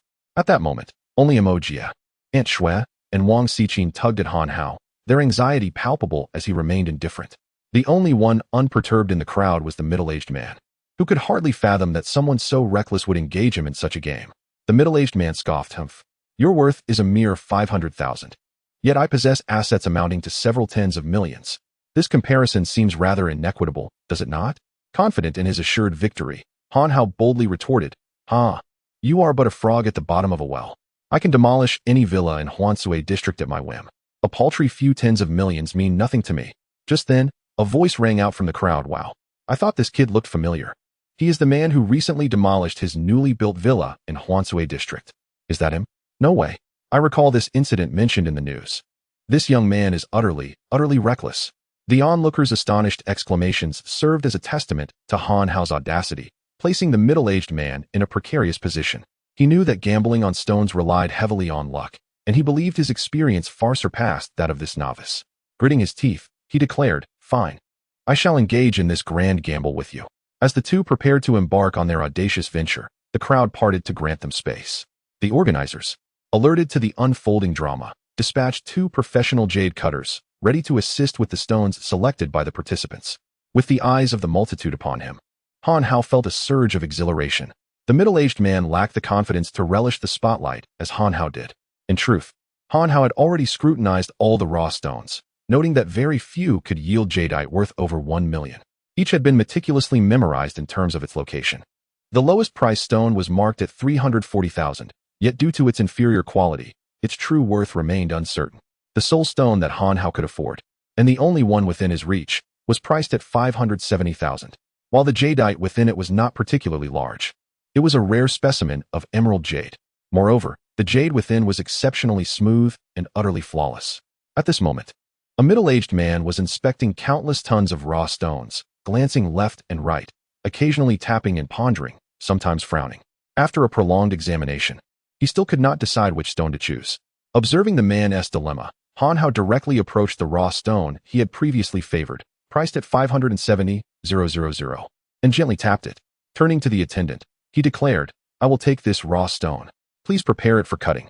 Having interacted with Han Hao on 2 prior occasions, the attendant had begun to feel a sense of familiarity. Therefore, witnessing Han Hao's lack of scrutiny over the stone, she could not help but voice her concern. "Sir, Are you certain you've made the right choice? Understanding her implication, Han Hao refrained from revealing his ability to see through the stone. Instead, he nodded confidently. Indeed. When I purchase, I never consider the price or appearance, only the feeling. Satisfied with his own bravado, he handed over the 500,000 he had just acquired, along with his remaining funds, to the attendant, dismissing her with an air of pretentiousness as he feigned interest in other raw stones. The attendant, resigned to the fact that she had encountered a wealthy and willful patron, proceeded with the transaction and summoned a cutter to assess whether the stone was worth its price. Meanwhile, a crowd gathered, eager to witness what the 570,000 stone would yield. However, Han Hao, already aware of the outcome, paid little attention to the cutting process, narrowing his eyes in anticipation of the crowd's astonishment. At that moment, the middle-aged man also found a raw stone that satisfied him, spending nearly 300,000 on it. With years of experience, he was convinced that it would contain jade. Once he had secured his stone, Han Hao nearly burst into laughter. For indeed, the man's expertise was not misplaced. There was jade within, but merely a thin layer, so insubstantial that it held little value. Finally, the moment everyone had been waiting for arrived. Despite Han Hao having chosen first, the organizers intentionally unveiled both raw stones simultaneously. As the cutter's blade first descended, green was revealed in both Han Hao's and the middle-aged man's stones. The crowd gasped in astonishment. These two were truly extraordinary. Relishing the audience's exclamations, Han Hao squinted in delight, while the middle-aged man sighed with relief, believing that even if the jade was not worth $1 million, he would not incur a loss. Subsequently, the second cut elicited yet another gasp. This time, the reaction differed. Upon revealing the jade from Han Hao's chosen stone, disbelief swept through the crowd as they marveled at his serendipity. He had carelessly selected a stone yielding imperial green jade. Although it had yet to be appraised, its worth was surely in the realm of $1 million. Conversely, when the second cut was made on the middle-aged man's stone, a grayish-white hue emerged. Where was the green? He nearly toppled from his chair in shock. At this juncture, Han Hao could not resist approaching the middle-aged man, provocatively taunting, "Brother, stop dreaming and get back to selecting stones. Remember, one must not cease until a stone worth millions is unearthed." This remark from Han Hao ignited a profound fury within the middle-aged man, yet in the presence of so many onlookers, he found himself unable to express his outrage. Instead, he shot Han Hao a fierce glare before embarking on another quest for a rough stone potentially valued at over $1 million. This time, he ventured into the realm of stones priced between 500,000 and 920,000, determined to take a risk. Initially, the middle-aged man maintained his composure. But as time elapsed, and he became increasingly convinced that one of the two stones before him concealed a treasure of immeasurable worth, he was thrown into disarray upon hearing the organizer announce the acquisition of Han Hao's emerald for 1,500,000. In that moment, he found himself at a loss, unable to decide between the two rough stones. Meanwhile, Han Hao observed the middle-aged man's choices with a sudden jolt of realization and approached him with a smile. Chapter 19. The miserable middle-aged man. It turns out that among the two rough stones chosen by the middle-aged man, the one priced at 890,000 indeed contained jade worth over $1 million. Had the middle-aged man selected it, would not his revenge have inadvertently benefited another? At this moment, Han Hao could not help but admire the abilities of the middle-aged man, who managed to sift through so many stones to select the two of the highest value. This feat was far more challenging than relying on his vision-enhancing talisman. Determined to prevent the middle-aged man from making the right choice, Han Hao, while the man deliberated between the two stones, pointed directly at one and said, "This stone, do you want it? If not, I shall purchase it to create a rockery." The middle-aged man was no fool. If Han Hao's first choice was entirely based on luck, his second selection could not possibly be mere coincidence. Although he could not ascertain how Han Hao determined the presence of jade within the rough stone, the sudden desire to buy the stone he had chosen raised suspicions. However, the middle-aged man could not be certain whether this was a clever ruse by Han Hao, intended to mislead him into selecting the stone he desired, while the other contained the jade. Han Hao's interference only intensified the middle-aged man's already tumultuous emotions. At that moment, he harbored deep resentment towards Han Hao. A rough stone containing jade worth $1 million is a rare find. Even at such a grand exhibition, opportunities like this are scarce. Though he possessed assets worth millions, he could not afford such a gamble. The middle-aged man felt an impulsive urge to purchase both rough stones. However, doing so would cost him over $1.8 million. And even if one contained jade worth $1 million, he would still face a loss. Loss equates to defeat. Yet, if he were to miss this opportunity, He doubted he would ever find another capable of revealing such valuable jade. As the middle-aged man hesitated, Han Hao had already summoned a hostess, saying, "Come, pack this stone for me. I wish to take it home for a rockery." With that, he reached for his bank card. The hostess was momentarily taken aback. It was her first experience serving a humorous customer, and the pressure was palpable. Meanwhile, the middle-aged man, witnessing Han Hao's genuine intent to purchase, grew anxious. "Wait. I never said I wouldn't buy it. I want this rough stone." With that, the middle-aged man rushed to present his bank card to the hostess before Han Hao could act. He had resolved that if Han Hao's selected stone did not yield results, he would then buy the one beside him. Furious at being outpaced, Han Hao pointed angrily at the middle-aged man, exclaiming, "Did you not see that I had my eye on that stone first?" The middle-aged man relished Han Hao's fury, feeling a wave of satisfaction wash over him. "Huh, you haven't paid, so why should I not buy it?" "But I have been touching that stone," Han Hao protested. "Yet you still have not paid." The middle-aged man spread his hands in a gesture of defiance. Seeing this, Han Hao, incensed, withdrew his bank card and turned to leave. After Han Hao departed, the middle-aged man was in high spirits, increasingly convinced that the stone he had seized from Han Hao contained jadeite. However, to err on the side of caution, he remained vigilant over another raw stone. Should he fail to acquire the one from the earlier transaction, he would promptly purchase this alternative. Yet, while the middle-aged man awaited the outcome of his stone with eager anticipation, Han Hao arrived, accompanied by a skilled jade cutter. Pointing at the raw stone he was guarding, he commanded, "Come, let us see it cut open." Han Hao's abrupt declaration left the middle-aged man momentarily stunned. The cutter, responding to Han Hao's directive, addressed the middle-aged man. "Good day, sir. We are here to carve this raw stone for our esteemed customer. Kindly step aside, thank you." Upon hearing this, the middle-aged man was taken aback, then glared at Han Hao in fury. "You little brat, didn't you see that I was the one eyeing this stone first?"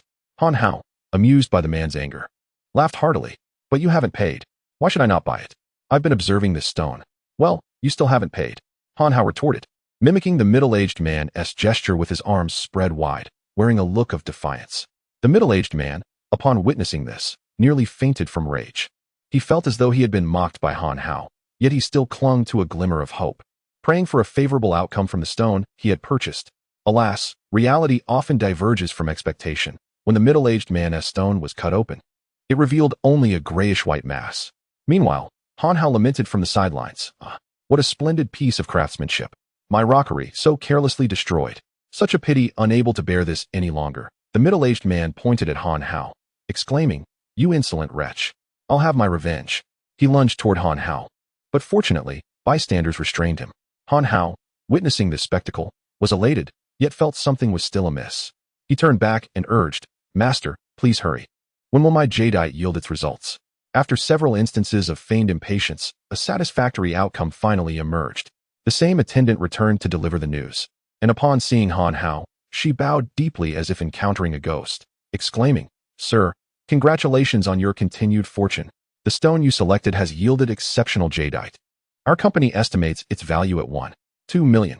Would you like to sell, sir?" Feigning nonchalance, Han Hao responded, "Money is not my concern, understood, sir." The attendant replied, "Wait, what I meant was to sell. Tell your boss to wire the money. I shan't even glance at the jadeite." At this point, the onlookers could hardly contain themselves. Had it not been a civil setting, they would have surely drowned Han Hao in their disdain. Most exasperated was the middle-aged man, who, before he could even voice his fury, fainted from frustration. Observing this scene, Han Hao smirked, "Humph. Engage in a game with me, and when you cannot prevail, you feign ignorance. Such shamelessness. I scoff." After uttering these words, I feigned an intention to strike the middle-aged man, but upon noticing the absence of any restraint from onlookers, I awkwardly chuckled and voluntarily ceased my advance. Meanwhile, Han Hao's mind was a tempest of emotions. This gathering of spectators, unperturbed by my antics, was truly incorrigible. With no alternative, Han Hao turned to engage in conversation with Jia. At that moment, Wang Xiqin regarded Han Hao with an expression of incredulity. "Brother Hao, your ability to gamble on stones is astonishing. How do you manage it?" Han Hao, adopting an air of mystery, coughed lightly. "Ahem, it's a gift." Wang Xiqin rolled her eyes in response. "Speak the truth." Han Hao examined Wang Xiqin, who appeared as an inquisitive child. Leaning closer to her ear, he whispered, "I possess the ability to see through things." To his astonishment, his candid revelation was met with a sharp slap from Wang Xiqin. "Han Hao, you scoundrel. It turned out that Han Hao's fleeting glance at Wang Xiqing prior to his confession was misinterpreted as flirtation. At this moment, he felt utterly despondent. His ability to see through was not akin to X-ray vision, nor had he claimed to see beneath clothing. While the spectators remained oblivious to the unfolding drama, the resounding slap and the accusation of being a rogue echoed in their ears, leading them to regard Han Hao with a peculiar glint in their eyes. Just then, the host of the exhibition made a grand appearance. A truck rolled in, delivering an immense jade boulder. This stone, measuring over a meter in diameter and weighing more than 500 pounds, was not entirely intact. It bore a significant fracture with a deep green hue. The mere presence of this jade boulder captivated the attention of all in attendance. Chapter 20. The value of trust. The crowd was irresistibly drawn to the rough stone. Its cleft hinting at the jade concealed within. Any discerning observer could surmise the potential treasure it held, yet the magnitude of that treasure remained uncertain. Enthusiastic discussions erupted among the onlookers, some eager to inquire about the stone's price. At that moment, an unparalleled interest in the stone enveloped the assembly. The organizers, witnessing this fervor, felt a surge of joy. This was precisely the reaction they had hoped to evoke. Recognizing that the moment was ripe, the host cleared his throat and addressed the gathering. Welcome, ladies and gentlemen, to the Qingshui City Stone Gambling Exhibition Center. Today's showcase. Allow me to introduce this remarkable rough stone. This specimen was unearthed 3 years ago in Myanmar. Due to improper extraction techniques, a small section of its outer layer was lost, revealing a vibrant green hue. At that time, a company offered 11 million for this stone, a bid we declined in favor of this exhibition. We also consulted the esteemed expert in the stone gambling realm, Lu Lei, who indicated that this rough stone could potentially be worth over 100 million. Upon hearing that it had been appraised by the renowned Lu Lei, even Aunt Shui could not maintain her composure. After all, in the world of stone gambling and jewelry, Lu Lei's authority was unparalleled. At this juncture, an impatient voice interrupted the host. Sir, just tell us the price of this rough stone. Indeed, yes. We are eager to know the price. The host, undeterred by the interruption, smiled and continued. However, as you all know, stone gambling carries risks. Lu Lei's assessment is not infallible. Even with today's technological advancements, it remains impossible to ascertain with absolute certainty whether a rough stone contains jade. Therefore, I urge everyone to exercise caution when it comes time to make your bids. Finally, addressing the matter of utmost concern, the stone's price, he announced, after careful consideration, we have decided not to set a fixed price but to auction this rough stone instead. The starting bid is set at 10 million. 10 million is no trifling sum, and as the host revealed the initial bid, a contemplative silence fell upon the crowd. Gradually, individuals began to revolve around the stone, examining it with fervor. After approximately half an hour, an elderly gentleman broke the silence with the first bid, 11 million. This sparked renewed enthusiasm among the crowd. 12 million. 13 million. I bid 13. 5 million. 14 million. Before long, the price surged to 21 million. At this point, only 3 bidders remained in the contest, with the elderly gentleman fiercely leading the charge. Ultimately, he raised the bid to 23 million, plunging the hall into silence, as no one dared to counter his offer. Just when the old man and the organizer believed that the ownership of the raw stone was settled, a figure appeared, leaning on a cane. Before he even arrived, his voice had already reached the ears of the crowd. 24 million. The emergence of this voice took everyone by surprise, most notably the old man and Han Hao. The old man was astonished because he never anticipated that someone would disrupt his auction at such a moment. Han Hao was shocked as well, for the voice belonged to none other than Zhao Yang, the very classmate who had just alleviated his earlier embarrassment.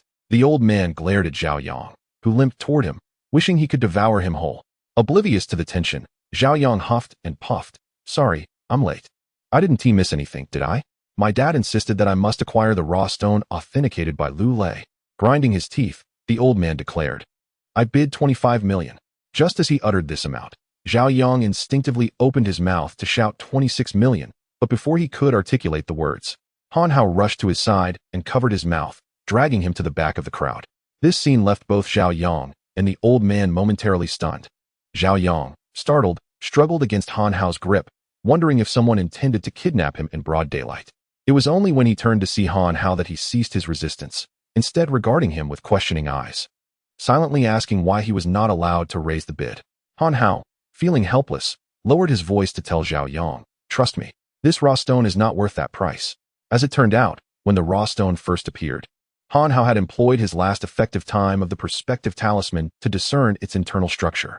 Indeed, there was jade within, larger than what he had previously discovered. However, it was not worth tens of millions, let alone over 100 million.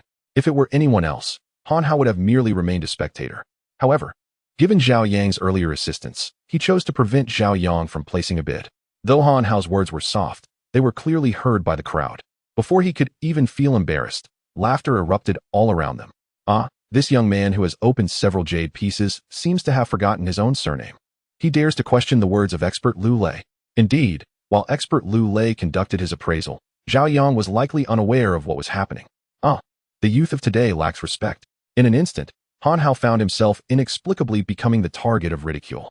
Yet, he refrained from retorting. He released his grip on Zhao Yang and asked, "Do you trust me?" At that moment, Zhao Yang was at a crossroads. This raw stone was something his father had repeatedly urged him to buy, and it had been authenticated by the most authoritative expert in the country. Yet, here was Han Hao, telling him that this raw stone was not worth the price being asked. Whom should he believe? In former times, Zhao Yang would have unhesitatingly chosen to continue bidding. However, following the Jin's KTV incident, his perception of Han Hao grew increasingly enigmatic. Without any apparent reason, Zhao Yang became convinced that Han Hao was no longer the person he once knew, possessing capabilities far beyond his initial imaginings. After a brief moment of contemplation, upon witnessing the genuine concern emanating from Han Hao's eyes, akin to that of a true friend, Zhao Yang, in a moment of impulse, nodded in affirmation and chose to place his trust in Han Hao, ultimately relinquishing his bid. Han Hao reciprocated with a nod. At that moment, Han Hao found himself with ample justification to assist Zhao Yang, as well as a compelling reason to disregard the mockery of those around them. Meanwhile, the elderly gentleman successfully acquired the rough stone for 25 million yuan. After obtaining the stone, he could not resist taunting Han Hao, harboring resentment over Han Hao's challenge to the expert Lu Lei's appraisal. Thus, he insisted on publicly unveiling the stone. The atmosphere grew tense as all present held their breath in anticipation of Han Hao's impending humiliation. Although Zhao Yang chose to believe in Han Hao, a flicker of doubt lingered in his mind. The master cutter then commenced the final judgment on the 25 million yuan rough stone. With the first cut, the stone revealed a deep green hue, eliciting cheers from the onlookers and serving as a powerful moment of derision for Han Hao. Yet, he remained silent, gazing at the stone with a knowing smile, aware that the next cut would silence the crowd, perhaps even lead to their disappointment. Indeed, as the second cut was made, a hush fell over the assembly, revealing a pale gray at the incision's edge. In that instant, they were struck hard by the consequences of their blind faith in authority. Only Zhao Yang felt a sense of relief for having believed in Han Hao, embracing him tightly and patting his back, exclaiming, "Good brother, thank you, thank you." Chapter 21. Preparation. After expressing his gratitude to Han Hao, Zhao Yang felt a lingering sense of excitement and leaped into the air, making a celebratory gesture. "Oh yeah, I, Zhao Yang, have finally not let my father down this time, and I even saved him. Had he spent such a substantial sum on a worthless rock, he would have been utterly disheartened." This remark, spoken in jest, struck a chord with the elderly gentleman who had purchased the raw stone at a high price. A wave of humiliation washed over him upon hearing Zhao Yang's words. The old man, trembling with indignation, pointed at Han Hao and Zhao Yang, and moments later, he coughed up blood and fainted. The organizers promptly summoned an ambulance to take him to the hospital. Han Hao realized that he could no longer linger here, otherwise, he would become infamous, and troubles would only multiply. Although he had missed another opportunity for profit, securing several million was still a significant gain. At this point, Han Hao was fully prepared to leave and chose not to disturb Zhao Yang, who was still riding the high of excitement. He intended to escort Wang Xiqin, Imojia, and Aunt Shui to find their room. However, just as Han Hao turned to depart, Zhao Yang suddenly remembered something and called out to him, "By the way, brother Hao, tomorrow is the graduation ceremony. How will you and Imojia get to school? If it's convenient, shall we go together from the hotel?" It was then that Han Hao recalled that the graduation ceremony was indeed scheduled for the following day. He nodded at Zhao Yang, replying, "See you at the hotel lobby at 7:30 tomorrow morning." After saying this, he bid farewell to Zhao Yang, and, rather than returning to the room they had just booked, boldly declared, "Let us go to the mall and buy a few outfits. I want to look sharp for the graduation ceremony." As Han Hao proposed this idea, a flicker of hesitation crossed his mind. After all, Aunt Shui and the girls had already endured a long day. Would they be able to manage another trip to the mall? Yet, upon voicing his suggestion, he was met with a shared glimmer of anticipation in the eyes of Aunt Shui. Jie and Wang Xiqin. A sense of eagerness that was undeniable. At that moment, Han Hao had an inkling that perhaps his suggestion was misguided. No sooner had Han Hao finished speaking than the previously shaken Jie seized his hand, exclaiming, "Then let us hurry. Brother Hao, you made quite a bit of money this time, and there's a dress I've had my eye on for ages." Jie continued to chatter animatedly, while Wang Xiqin, feeling a twinge of jealousy, coughed discreetly, casting a disapproving glance at Jie for holding on to Han Hao's hand. It was only then that Jie realized her indiscretion, her face flushing as she withdrew her hand. Han Hao chuckled, feigning ignorance, and led everyone out of the hotel toward the nearby large shopping mall. Upon entering the mall, he quickly recognized the folly of his proposal. He had never truly grasped the fervor with which women approach shopping. Their energy seemed to surpass that of even the most vigorous cultivators. Within the mall, the three women had shed all traces of fatigue, eagerly pulling Han Hao along to explore their favorite brands. However, both Aunt Shui and Jie were prudent shoppers, perusing more moderately priced brands that were not overly extravagant. As they meandered through the myriad of clothing brands, Han Hao remarked, "I just won several million. There is no need for you to hold back." With that, he took their hands and led them towards a nearby upscale boutique. Soon, they arrived at the Louis Vuitton apparel store. Han Hao pointed and declared, "This is the one. Let us enter together." Given Han Hao's recent gambling success, they hesitated not and entered the establishment. Upon stepping inside, Han Hao could not suppress a gasp of awe. He had not anticipated such opulence from a mere clothing store. He began to observe the elegant arrangements around him. Meanwhile, Jie and Wang Xiqin, upon entering, cast Tianqi aside and gravitated towards the garments that caught their fancy. "Wow, this dress is stunning. It will surely make me look like a goddess," exclaimed one. "This one is also lovely. The color combination and texture are exquisite.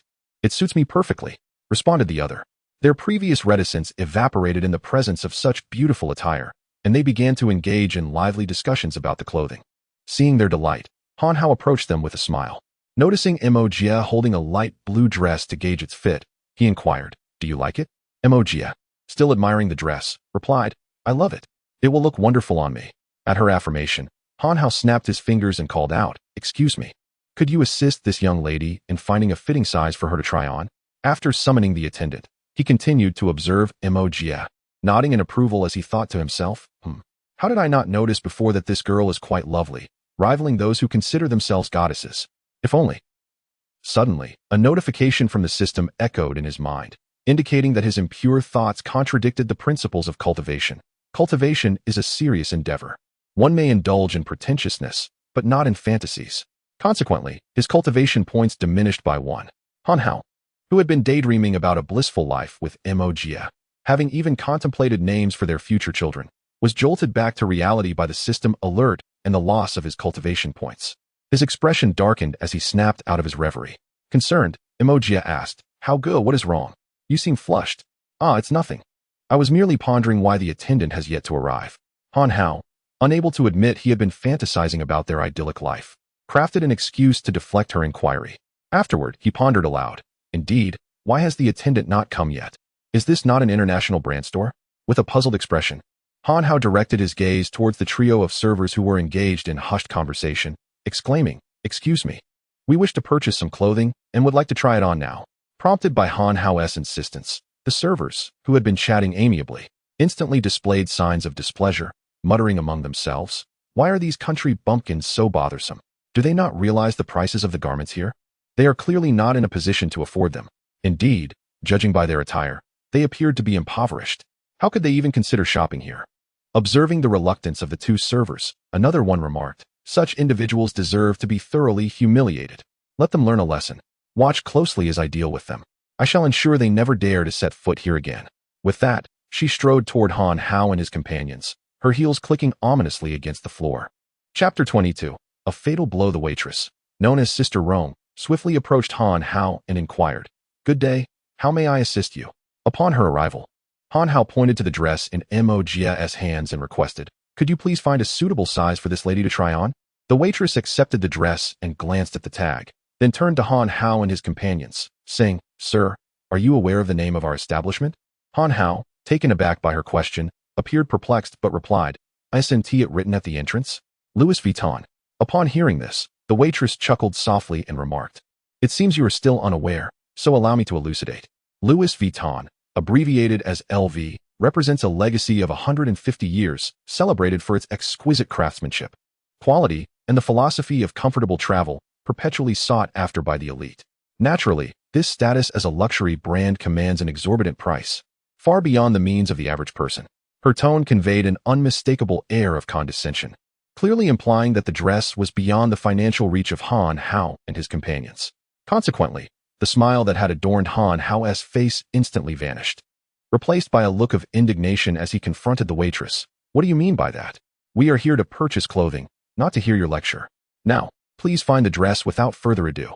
Unfazed by Han Hao's sudden shift in demeanor, Sister Rong muttered under her breath, "This bumpkin changes his tune swiftly." She then retorted, "I can certainly help you find it. But first, I need to ascertain whether you can afford to make a purchase. If you lack the funds, why should we waste our time on you?" Meanwhile, Wang Xiqin, who had been selecting clothes, noticed the escalating situation and approached them. Upon hearing the waitress's remarks, she boldly interjected, "Who do you think you're looking down upon? Do you really believe we can't afford this paltry sum? What a ridiculous notion. I demand to see your manager, as I intend to file a complaint."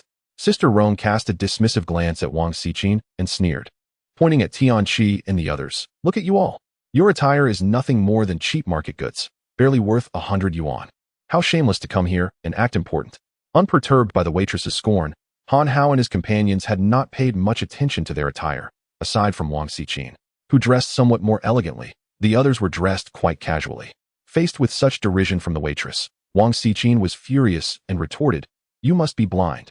If we are market goods, then yours are utterly worthless." At that moment, the waitress stood her ground, hands on her hips, pointing at Wang Xiqin and scoffing, "Humph. You think you dress well? You're mistaken. Everything you wear is counterfeit, resembling a nouveau riche with no taste. You little wench. Just wait until I tear your mouth apart." Wang Xiqin had never before encountered such ridicule. She immediately stepped forward, intent on confronting the waiter before her. However, just as she was about to take action, she was intercepted by Han Hao. With a cold snort, Han Hao directed his gaze at the waiter and declared, "Very well. You wish to ascertain whether I possess the means? Allow me to demonstrate today. How much does this garment cost?" At that moment, Sister Rong, undaunted, regarded Han Hao and his companions as nothing more than a bunch of pretentious bumpkins, merely putting on airs. She replied, "All right then, prove it to me. This dress costs 20,000. Now let us see your proof." Upon hearing the price, Han Hao glanced at the waiter before addressing Jie and the others, saying, "Stay here. I shall return shortly."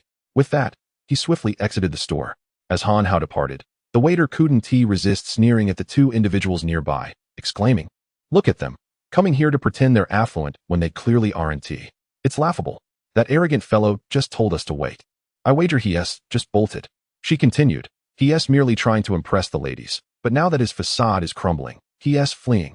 This was a high-end luxury brand, not a place where any rustic simpleton could casually make purchases. While they continued their derisive laughter, one of the waiters suddenly froze, pointing towards the entrance with a stammer. "Look, what is that guy doing?" At the entrance of the clothing store, Han Hao was straining under the weight of two large burlap sacks, making his way towards the interior with a smile. Upon reaching them, he dropped the sacks onto the ground with a thud and addressed Sister Rong. "Now, let me prove to you that I have the means to buy this outfit." Seeing the hefty sacks, Sister Rong's previous disdainful expression returned as she retorted, "We do not accept refuse here. I advise you to take it away before you dirty our establishment." "Refuse? Indeed. To me, these items may seem like trash, but to you, they are a fortune." With that, Han Hao swiftly opened the two sacks, revealing their contents for all to see. Gasps of astonishment escaped their lips as they beheld the sight. The sacks were filled with money. It can't be.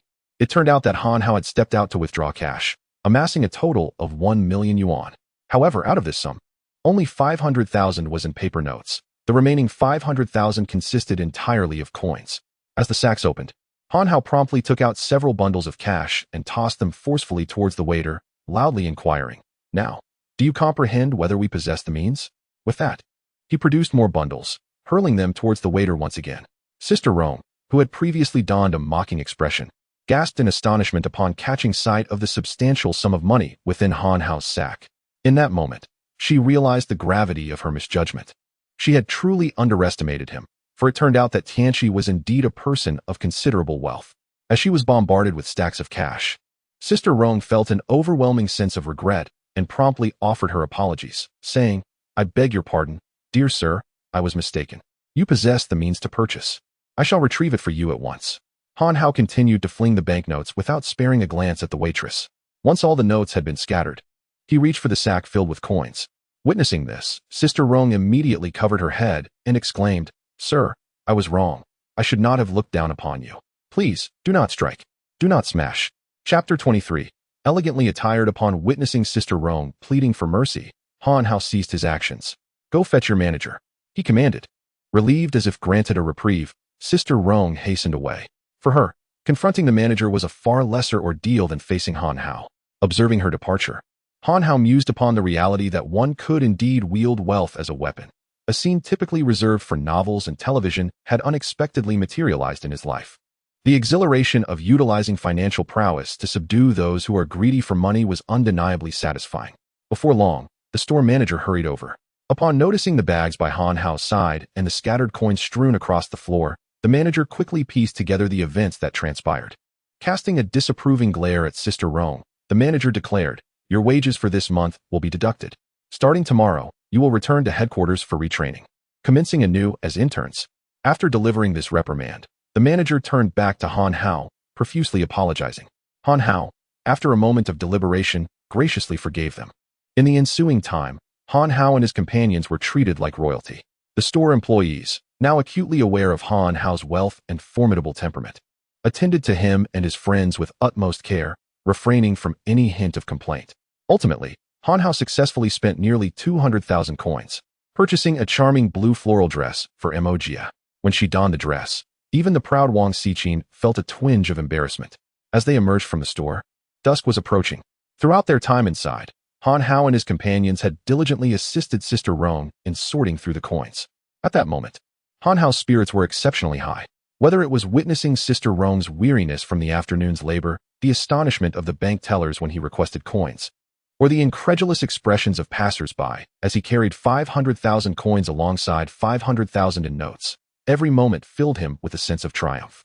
He secretly resolved to always keep coins on hand, ready to wield them against any who dared to cross him. How Han Hao managed to carry such a vast amount of coins would likely remain a mystery to both the bank staff and the clerks at the luxury store.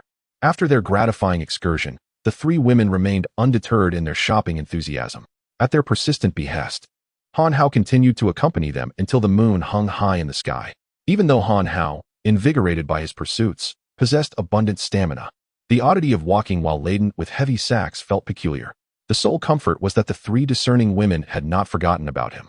With their keen sense of style, Han Hao acquired 2 outfits that complemented him splendidly, marking the most stylish attire he had ever worn. Later, they returned to the hotel, where Han Hao informed Mo of their plan to attend the graduation ceremony together at 7:30 the following morning. Afterward, each retired to their respective rooms for the night. That evening, Han Hao enjoyed a particularly restful slumber, during which he experienced a delightful dream. He envisioned himself at the graduation ceremony, poised to receive his award when, to his dismay, he stumbled. In a moment of quick thinking, he knelt and, facing a sea of classmates, proposed to Mo, who joyfully accepted his heartfelt offer. Amid the affectionate throng of classmates, the two began to dance. More significantly, they also celebrated their wedding, consummated their union, and welcomed children into their lives. Han Hao's dreams persisted, unrelenting, until he transgressed celestial boundaries, engaging in forbidden liaison with Immortal. The Jade Emperor, along with the Thunder God and the Earth Mother, descended to apprehend him. As the bolts of lightning struck him, the deafening thunder roused Han Hao from his slumber. It turned out that someone was knocking at his door, interrupting his beautiful dream. With a heart full of regret, he reluctantly opened the door. Upon opening it, he beheld a vision clad in a blue floral dress. Her complexion fair, and her hair casually styled, yet exuding an enchanting allure. She appeared as though she had stepped forth from a painting of a breathtaking beauty. Upon closer inspection, it was none other than Mo. The moment Han Hao laid eyes on Mo, his face flushed crimson. At that moment, she resembled the very image of herself from the day he proposed. Oblivious to Han Hao's blushing, Mo anxiously exclaimed, "How go? What time is it? I've been waiting for you for ages. If we don't leave now, we will be late." Her words jolted Han Hao back to reality. Realizing the urgency, he responded with an "oh" and hurriedly changed into suitable attire. Only when he felt that his outfit perfectly complemented Mo's did he exit the room. which caused yet another delay, prompting Jie to harbor a hint of irritation towards him. As a girl adorned in such exquisite clothing, she naturally wished not to be overlooked. However, the moment Han Hao stepped out of the room, a flutter of excitement raced through Jie's heart, and a delicate blush graced her cheeks, rendering her even more captivating. Since their freshman year, Jie had harbored feelings for Han Hao, but at that time, his heart belonged to another, and she kept her emotions hidden from all. Later, when her close friend parted ways with Han Hao, Jie did not hesitate to choose him during the subsequent lineup. She cared for him deeply, offering support and concern. At this moment, a phrase flashed through Jie's mind. A talented man and a beautiful woman. With their hearts laden with unspoken thoughts, they hurriedly exited the hotel. Meanwhile, Zhao Yang's extended Lincoln had been patiently awaiting them at the entrance. As soon as Han Hao and Jie emerged from the hotel, Zhao Yang's driver promptly opened the car door. Just as they settled into the vehicle, Zhao Yang leaned in with an air of mystery and whispered to Han Hao, "How go? Did you and your sister-in-law sleep together last night?" He punctuated his inquiry with a mischievous wink. Unluckily, and perhaps predictably, Jie overheard this remark, and her face flushed with embarrassment. In a swift motion, she delivered a sharp kick to Zhao Yang's foot, landing precisely on his injured leg. "Ouch, that hurts." Zhao Yang exclaimed, "How go? Is your sister-in-law feeling shy? Ouch, that hurts. What happened with her? Did you not enjoy yourselves last night? Ouch, that hurts." Thus, the journey continued, accompanied by Zhao Yang's cries of distress. At long last, they arrived at the school, where Zhao Yang, ever the flamboyant one, insisted on parking directly in front of the auditorium. However, Han Hao advised Zhao Yang to maintain a low profile, using himself as an example. In the end, Zhao Yang chose to park his vehicle in a secluded, abandoned basketball court. Just as the group alighted from the car, a Rolls-Royce sped past them, crashing directly into Zhao Yang's elongated Lincoln. The resounding impact startled Han Hao and the others. Subsequently, a slender figure with dyed blonde hair emerged from the Rolls-Royce. As he stepped out, he let out a whistle directed at Zhao Yang and his companions, dripping with provocation. Upon recognizing the blonde, Zhao Yang, who had just moments ago been wearing a cheerful expression, was suddenly consumed by fury. He cast aside his crutches, ready to confront the individual with reckless abandon. However, he was swiftly restrained by Han Hao. Han Hao patted Zhao Yang's shoulder, signaling him to remain calm. Then, turning to face the blonde youth, he demanded, "Yin Bin, what is the meaning of this?" "Humph, that car belongs to Zhao Yang, and I find it utterly displeasing. I even smashed his girlfriend's car. What does a mere vehicle matter? I simply find him insufferable. Since when did you have the audacity to speak to me like this? Are you looking to defend him? Go ahead, try it." With that, he raised his middle finger at Han Hao. Chapter 24. Who dares to challenge me? The father of the blonde youth is a business rival of Zhao Yang's father, and this animosity has gradually seeped into the relationship between Zhao Yang and Yin Bin. Initially, the two were not significantly different in stature, but due to the recent alliance of the blonde youth's father with a powerful figure, the Zhao family found themselves increasingly restrained, leading to Zhao Yang being oppressed for nearly a year. Yin Bin's actions grew increasingly outrageous. He began to direct his hostility towards Zhao Yang's classmates and girlfriend. Zhao Yang's friends had been subjected to Yin Bin's insults on numerous occasions, and in a particularly heinous act, just 6 months before graduation, Yin Bin deliberately caused the death of Zhao Yang's newly acquired girlfriend. The aftermath was merely a financial settlement of several $100,000. Unable to retaliate, Zhao Yang's predicament only emboldened Yin Bin, who relentlessly sought to provoke him. Now, seeing Zhao Yang incapacitated with a broken leg, Yin Bin's cruelty intensified. This incident was well known among the students of Han Hao's department, and it was precisely this awareness that compelled Han Hao to intervene. Moreover, Yin Bin had repeatedly insulted him in public, deeming him an easy target. "Han Hao, what are you even worth?" Han Hao's expression darkened as he fixed his gaze on Yin Bin. "Yin Bin, if memory serves me right, you once inquired as to what I am, did you not?" Yin Bin, without a glance in Han Hao's direction, scoffed, "Indeed. I remain quite curious about your true worth." Before Yin Bin could utter any further provocations, he suddenly felt a grip on his clothing. As he turned to confront Han Hao, a fist was already hurtling toward him. The moment Yin Bin opened his mouth to challenge him, a searing pain shot through his mouth as Han Hao's blow shattered all his teeth. The agony was overwhelming, causing Yin Bin to lose consciousness momentarily, tears streaming down his face, blood filling his throat, forcing him to cough violently. Yet, this was not the end. Han Hao continued, "Yin Bin, if I recall correctly, you just pointed at me with your right middle finger, did you not?" Without waiting for a response, he seized Yin Bin's right middle finger and, with a swift and forceful motion, heard a sharp crack as it broke. Then, with a light tap to his forehead, Han Hao remarked, "Oh, my mistake, it should have been your left middle finger." He then seized Yin Bin's left middle finger, and amidst Yin Bin's terror-filled gaze, that finger too met its breakage with a resounding snap. At this moment, Yin Bin was overwhelmed by excruciating pain and sheer terror, his body trembling uncontrollably. He had countless threats to wield against Han Hao, yet with his mouth filled with shattered teeth, he found himself utterly speechless. His fearful eyes stared at Han Hao as though confronting a demon. Despite his self-perceived ruthlessness, he was but a mere infant in comparison to Han Hao's ferocity. Having accomplished this, Han Hao intended to cease his actions. However, upon witnessing Zhao Yang's bloodshot eyes and the mangled state of his Lincoln, he turned back to Yin Bin. "Isn't your car reinforced against collisions? Allow me to conduct a thorough inspection." With that, Han Hao summoned all his strength, hoisting Yin Bin's vehicle above his head before slamming it down onto the ground with great force. After several repetitions, the reinforced Rolls-Royce lay in ruins. Having finished his display, Han Hao led Mo Jie and Zhao Yang away, striding into the auditorium. As the three individuals entered the auditorium, the ceremony was just commencing. The principal occupied the central seat, flanked not by school leaders or officials from the Education Bureau, but by two elderly gentlemen. Among them was someone whom Han Hao recognized well, Old Master Li Tianhao.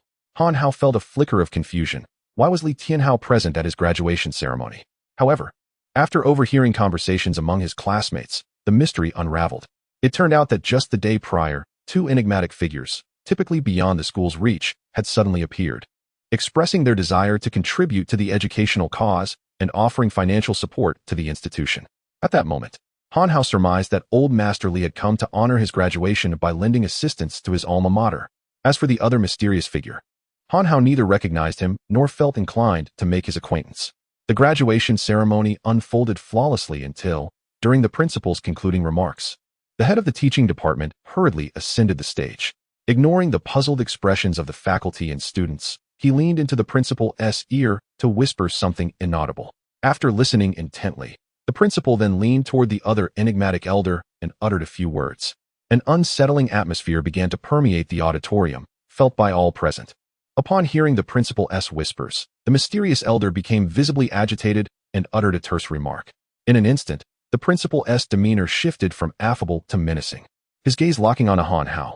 The principal, who had been Han Hao's academic mentor throughout his 4 years of university, now regarded him not with the warmth of a proud teacher, but with palpable fury. Han Hao, bewildered, met the principal's gaze. The principal then took to the microphone. "I hereby announce a grave matter. Students Han Hao and Zhao Yang of the Financial Management Department have violated school regulations by assaulting fellow student Yin Bin. The school has decided to expel both individuals, revoke their graduation eligibility, and file a report with the Personnel Bureau, which will be recorded in their personal files." "What? Assaulting Yin Bin? That Yin Bin is lucky if he isn't the one instigating violence. If he were truly harmed, it would be a matter of maintaining order," murmured the crowd. "Indeed, good riddance. Alas, Yin Bin's influence is too substantial. If this reaches the Personnel Bureau and gets documented, it will be a lifelong stain on their records.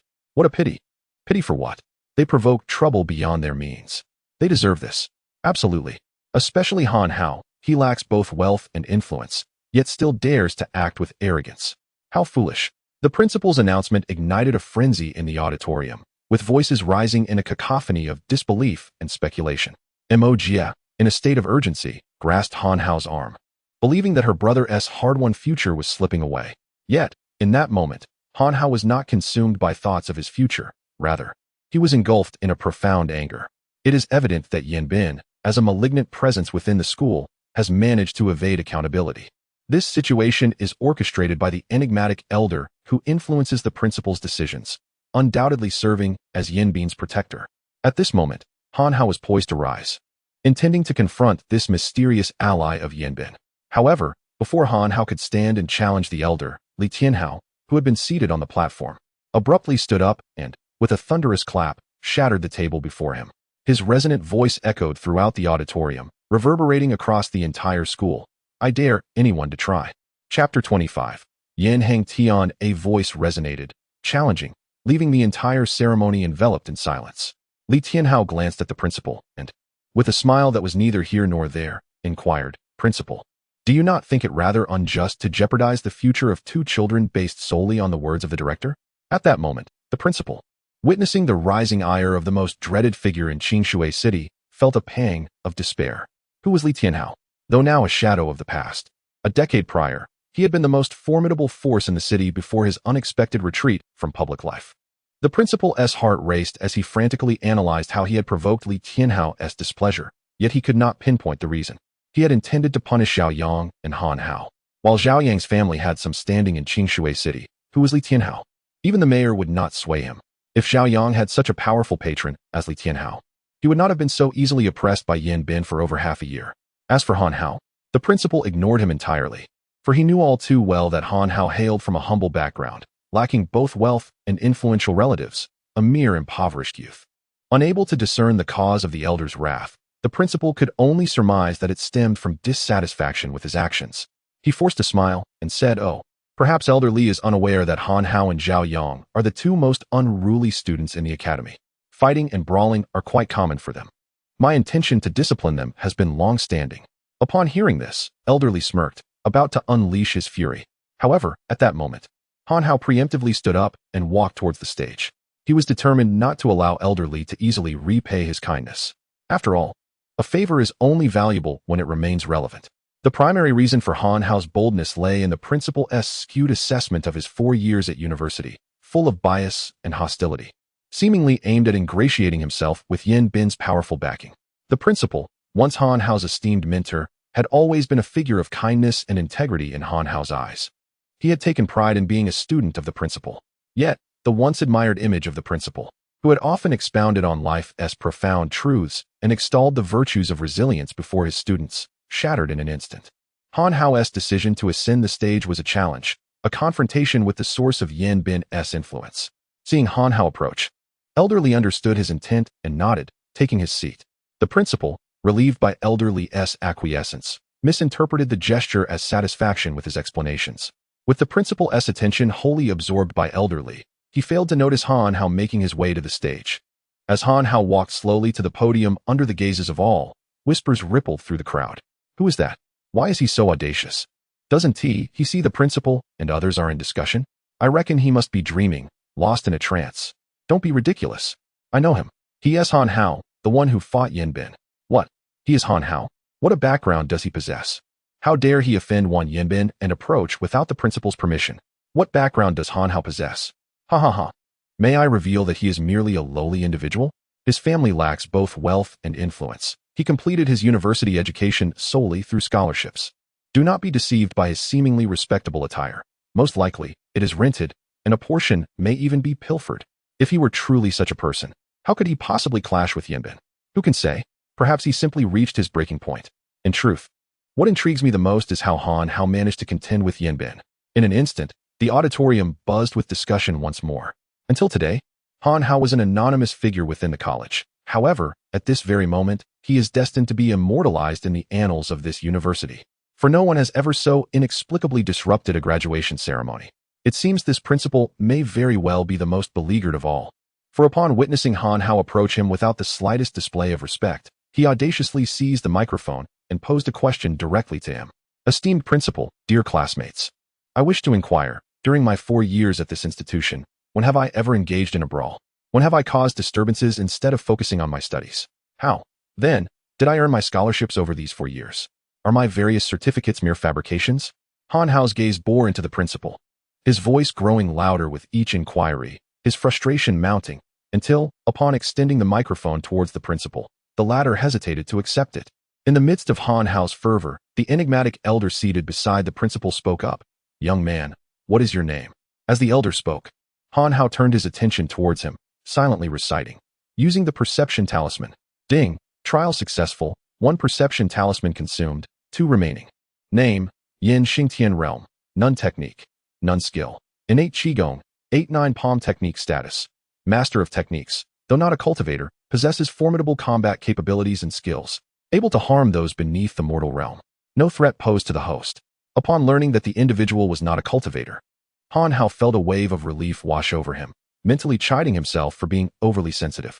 After all, cultivators are a rare breed in this world. The appearance of both himself and Elder Li in Qingshui City is already quite significant. It is improbable that every remarkable figure is a cultivator. With newfound confidence, Han Hao generously introduced himself to the elder opposite him. Han Hao? Ha ha ha. Truly, heroes emerge from youth. When I was your age, I lacked your audacity.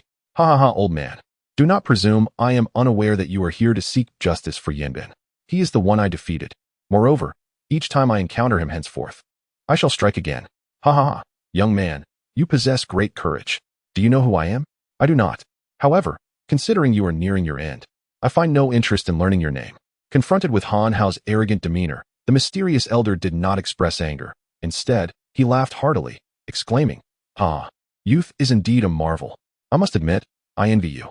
Alas, it seems you shall not have the opportunity to relish this splendid life." With that, the elder reached out and grasped Han Hao's shoulder, inquiring, "Young man, I am curious, if you were to lose this hand, would you still possess the ability to strike?" "Oh, old man, I am intrigued by whether, at your advanced age, you still possess the strength to break my hand," Han Hao retorted, deliberately thrusting his shoulder forward in a display of unyielding confidence. Witnessing Han Hao's audacity, the elder's anger surged, and with a forceful motion, he attempted to dislocate Han Hao's shoulder. The elder believed that his technique, infused with the subtle power of 9/10 of his martial arts mastery, would undoubtedly leave this young man's arm shattered beyond repair. Yet, as he exerted his strength, the elder was taken aback to discover that the shoulder before him was harder than stone.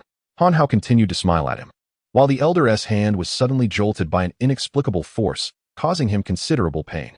At that moment, a flicker of doubt crossed the elder's mind. Had he encountered a master of Qigong? Chapter 26. Fighting together unbeknownst to the principal. The situation between Yen Xingtian and Han Hao was escalating. In his eyes, Han Hao was merely obstinate. After all, he had witnessed Yen Xingtian strike down a bull with a single blow. The force was beyond what an ordinary person could withstand. Moreover, Yen Xingtian had taken many lives. The Yen family had risen to prominence in Shui City solely because of his formidable prowess and ruthless nature, becoming a family that no one dared to provoke. Thus, the principal, in pursuit of garnering more favor from Yen Xingtian, thought to himself, "Humph, Han Hao, you truly are oblivious to your circumstances. Initially, I intended to issue you a warning, but now I have decided to expel you from the school, and if your arm gets broken later, do not blame the school for failing to protect you. After all, you are blind to the danger of provoking someone you cannot afford to offend." Upon hearing the principal's words, Han Hao felt increasingly sardonic, perplexed by how the principal would react when he witnessed Yen Xingtian's plight later. As for Yen Xingtian, although he recognized he was facing a formidable opponent, he merely regarded Han Hao as a practitioner of martial arts. Consequently, he channeled his internal energy, unleashing an even greater force upon Han Hao. As the elder utilized his inner strength, Han Hao felt a sharp pain in his shoulder. At that moment, the system issued a warning. Beep. Warning. The opponent is using internal strength, which will cause harm to the host's shoulder. It is advised to employ the chaotic technique for defense. Receiving the system's alert, Han Hao swiftly activated the chaotic technique, simultaneously feeling a newfound respect for internal martial arts. Although he had already reached the realm of an immortal cultivator, he realized he could still be injured by someone skilled in internal power, highlighting the unique attributes of such practices. While the inner strength was indeed remarkable, once Han Hao employed the chaotic technique, the pain in his shoulder vanished instantaneously. Moreover, the chaotic technique, stimulated by Yen Xingtian's internal energy, launched a counterattack. For Han Hao, this retaliation was merely a trivial matter, but no matter how extraordinary Yen Xingtian's inner strength was, it could not compare to the cultivation methods of immortals, and he was forcefully pushed back several steps. Blood streamed from his withered hands, and the immense pain caused him to tremble uncontrollably. What tormented Yen Xingtian even more than the pain was the realization that his once proud internal power had been so easily vanquished. He had believed that after inadvertently acquiring and diligently practicing this internal skill, he had become invincible in Shui City. Upon witnessing the principal's unwavering flattery towards Li Tianhao, he had scoffed, convinced he had surpassed the former tyrant of Shui City. The principal, in utter shock, realized that someone whom he and the majority of others feared immensely, someone he regarded as a deity, had subjected his own student, who had remained obscure for 4 years, to such a brutal defeat. Reflecting on his earlier words, and Han Hao's tone and gaze when questioning him sent a chill down his spine, causing him to collapse beneath his chair. At this moment, the entire ceremony erupted into chaos. No way. Did I see that correctly? Han Hao just fought someone at the graduation ceremony. Ha! I thought that old man was formidable. Turns out, he is just another boastful fool. I now find myself questioning the words my father once told me. Is it truly the case that the Yin family is not to be trifled with? Alas, this old man is truly pitiable, unable to best his opponents, yet attempting to emulate their bravado. Is this not a quest for self-destruction? I have come to realize that my admiration for Han Hao is growing increasingly profound. What am I to do? The very thought of such a flamboyant spectacle excites me. Suddenly, the tide of the ceremony shifted, and the laughter that had once been directed at Han Hao transformed into mockery aimed at Yan Xingtian. This caused the man who had boasted of punishing Han Hao and had threatened him multiple times to flush with embarrassment, ultimately spitting blood in response. At this moment, Yan Xingtian found himself utterly humiliated, yet Han Hao had no intention of sparing him. After all, he had long harbored dreams of proposing to Mo Jia at the graduation ceremony. Now, not only were those aspirations dashed, but his very graduation was in jeopardy. Although Han Hao had reached a level of prowess that rendered a diploma unnecessary for his livelihood, the desire to obtain that coveted certificate had been nurtured for years. How could he simply relinquish such sentiment? As he contemplated the losses he had incurred that day, a pang of anguish struck his heart. He leapt from the podium and delivered a powerful blow that sent Yan Xingtian crashing to the ground. Mounting him, he rained down fists upon Yan Xingtian, taunting, "Old man, I told you that you lacked strength. Why don't you stand up and break my arm?"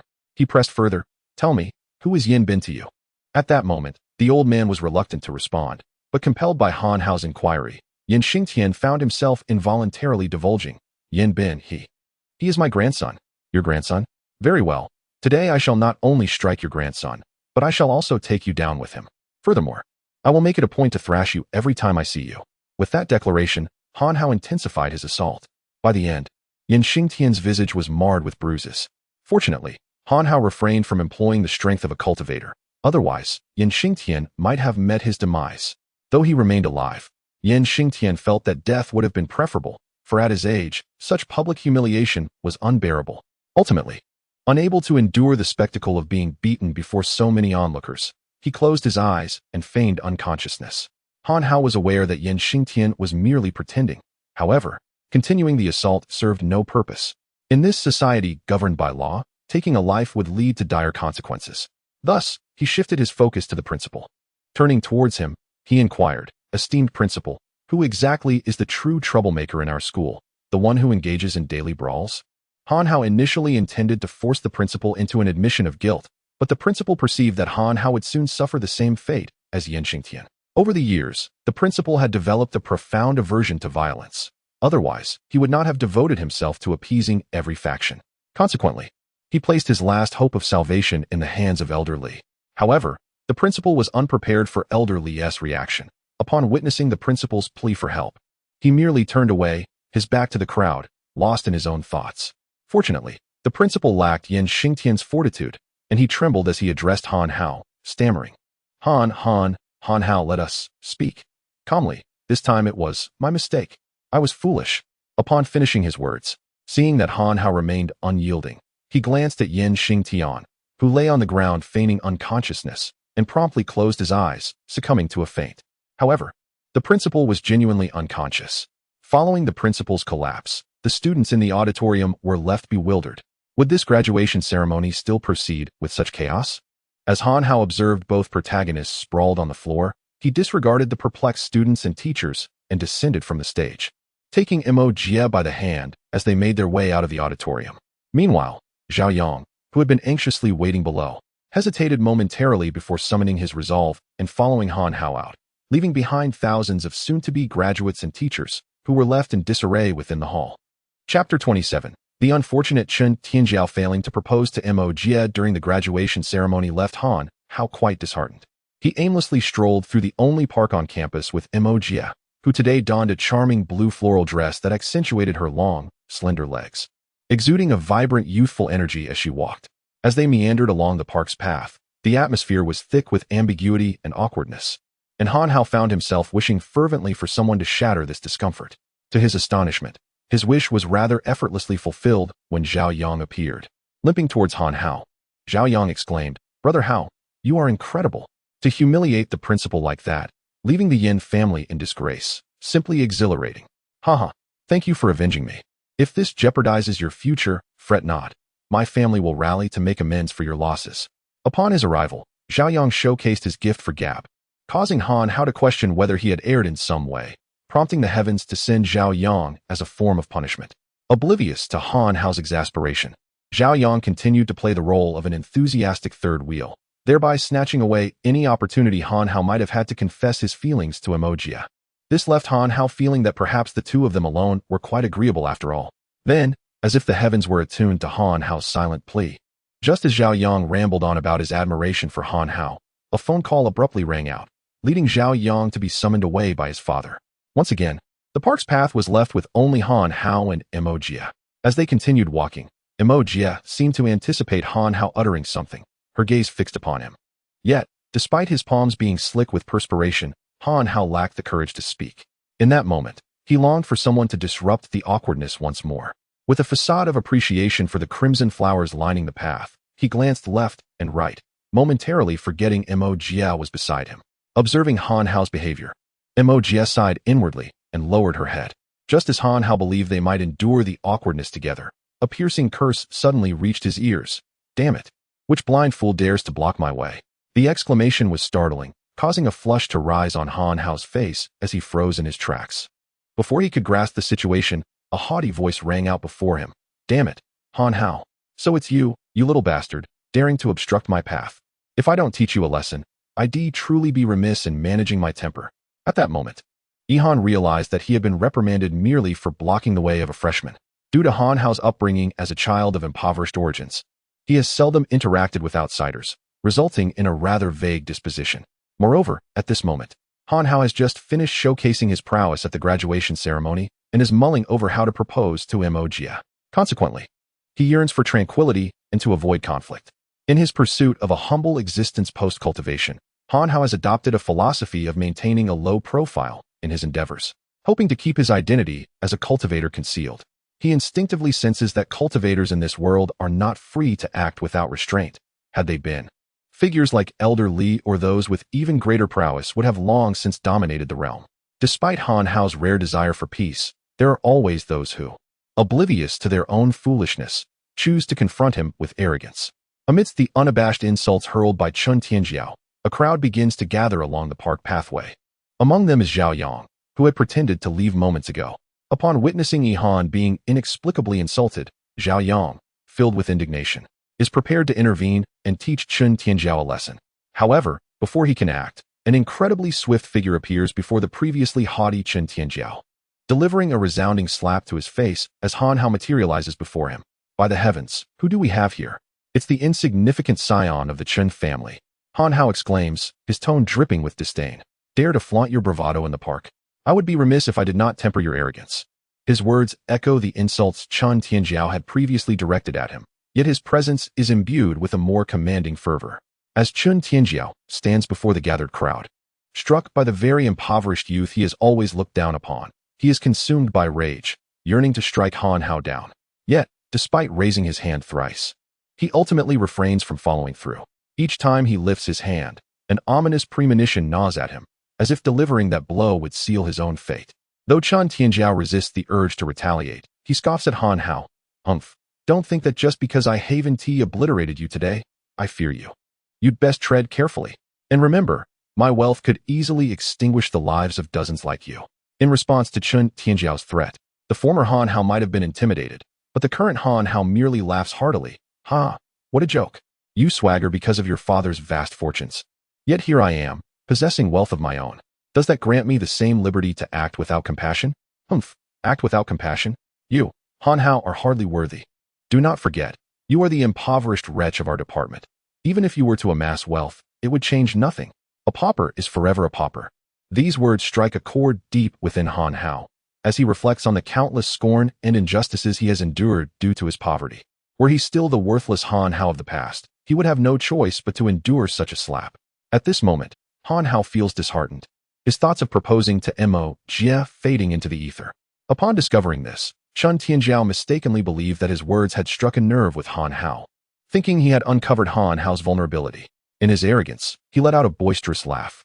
However, this laughter reignited Han Hao's fury. Han Hao had always adhered to the principle of non-aggression. He would not provoke others unless provoked himself. Thus, he retaliated with a swift slap. Humph. You have indeed reminded me. In the future, you shall undoubtedly engage in some unscrupulous acts of affluence, and many will fall victim to your tyranny. It is better to collect some interest on their behalf before you even begin. Furthermore, is it not your wealth that emboldens you? Allow me to inform you that I, too, possess considerable wealth now, and in time, I shall accumulate even more. If we are to speak of ruthlessness among the rich, I am the most fitting candidate to embody such a notion. With that, he unleashed a flurry of strikes upon Chun Tianjiao, all the while muttering, "This is what it means to be callous in wealth. This is what it means to be callous in wealth." It was not until Han Hao grew weary from his exertions that he finally came to a halt.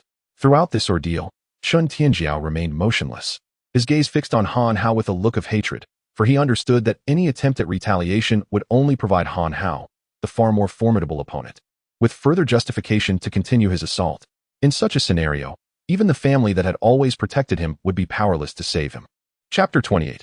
A failed confession. Gradually, Han Hao became weary and elegantly turned away.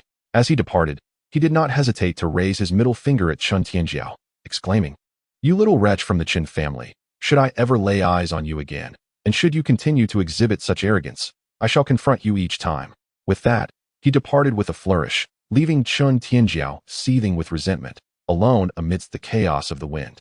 Meanwhile, the gathered crowd was once again rendered speechless by Han Hao's audacity. Who is this person? Such a heartless display of wealth. Truly remarkable, it evokes envy.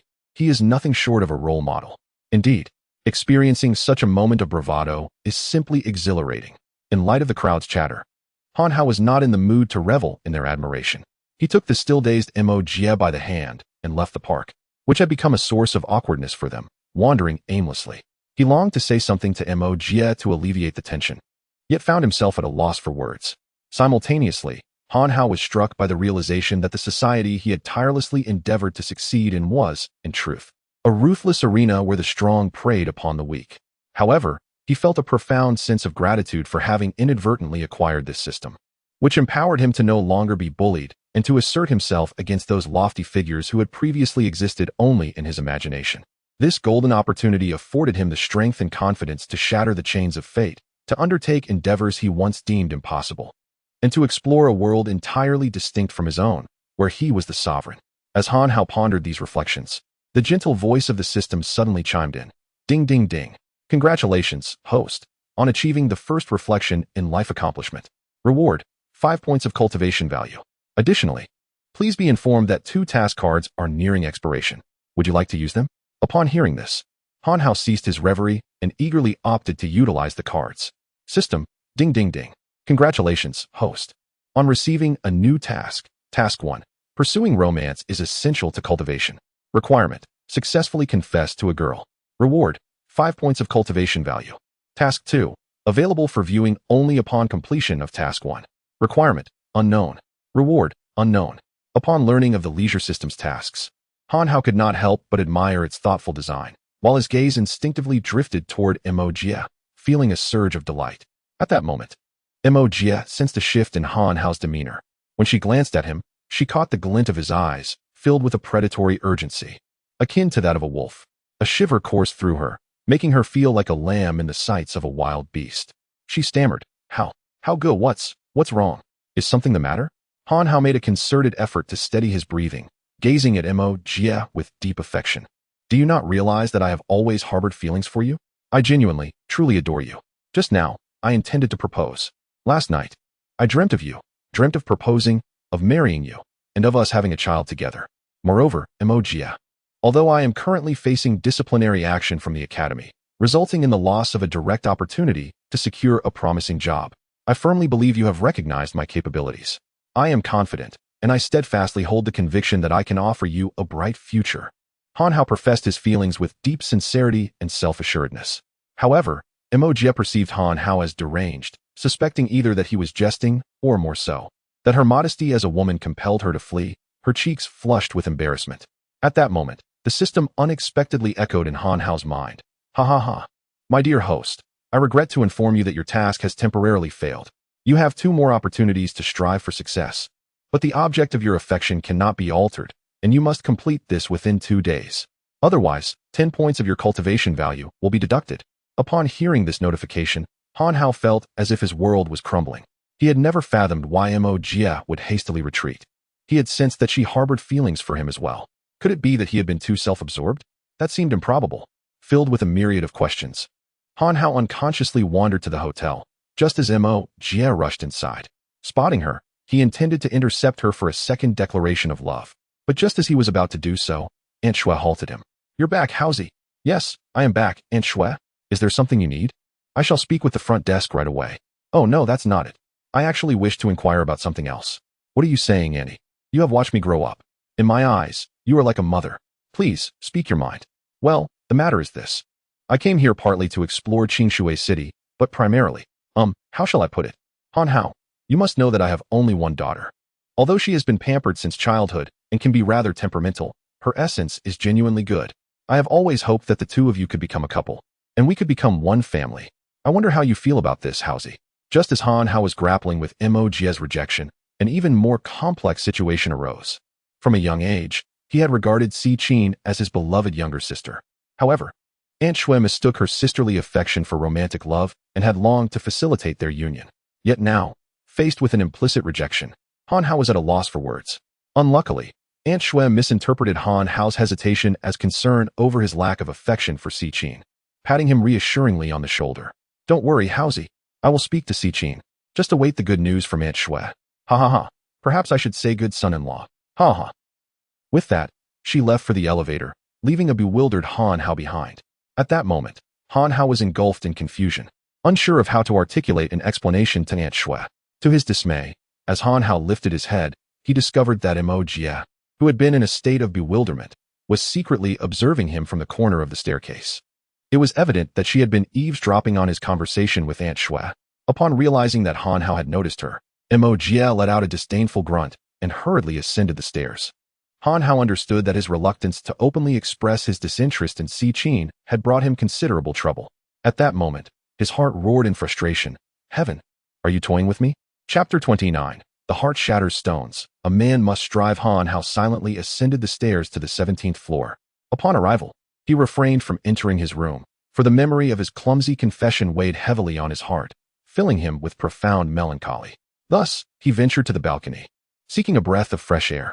As he stepped onto the balcony, the familiar voice of the system echoed once more. "Dear host, do not be disheartened by a momentary failure. I have a compendium titled The Ultimate Guide to Wooing, available for just 3 points of cultivation value. Would you like to exchange?" Since witnessing the merits of Qigong, Han Hao had grown increasingly eager about his own cultivation method, the chaotic technique, and had come to appreciate the significance of such practices. Hence, he could not bear to expend his precious cultivation points. Nevertheless, the system's enticing offer tugged at his resolve, and in a moment of frustration, he exclaimed to the heavens, "Is it too much to ask for a little respite?" At that very moment, an elderly lady overheard his lament and gently patted him on the shoulder. "Young man, take it easy. This is the 17th floor of a hotel. If you jump, you might truly succeed in ending it all. Please, do not lose hope." Han Hao's expression darkened upon hearing her words. While there was no fault in her advice, it felt as though she were encouraging him towards despair.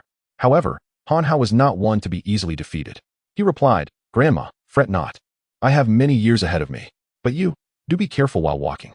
At your age, a fall could land you in the hospital." His words were always precise. No sooner had he spoken than the elderly lady gasped, clutching her chest as if to faint towards him. In that instant, Han Hao noticed a faint smile creeping at the corners of her mouth. Suddenly enlightened, he thought, "Goodness, is she trying to scam me?"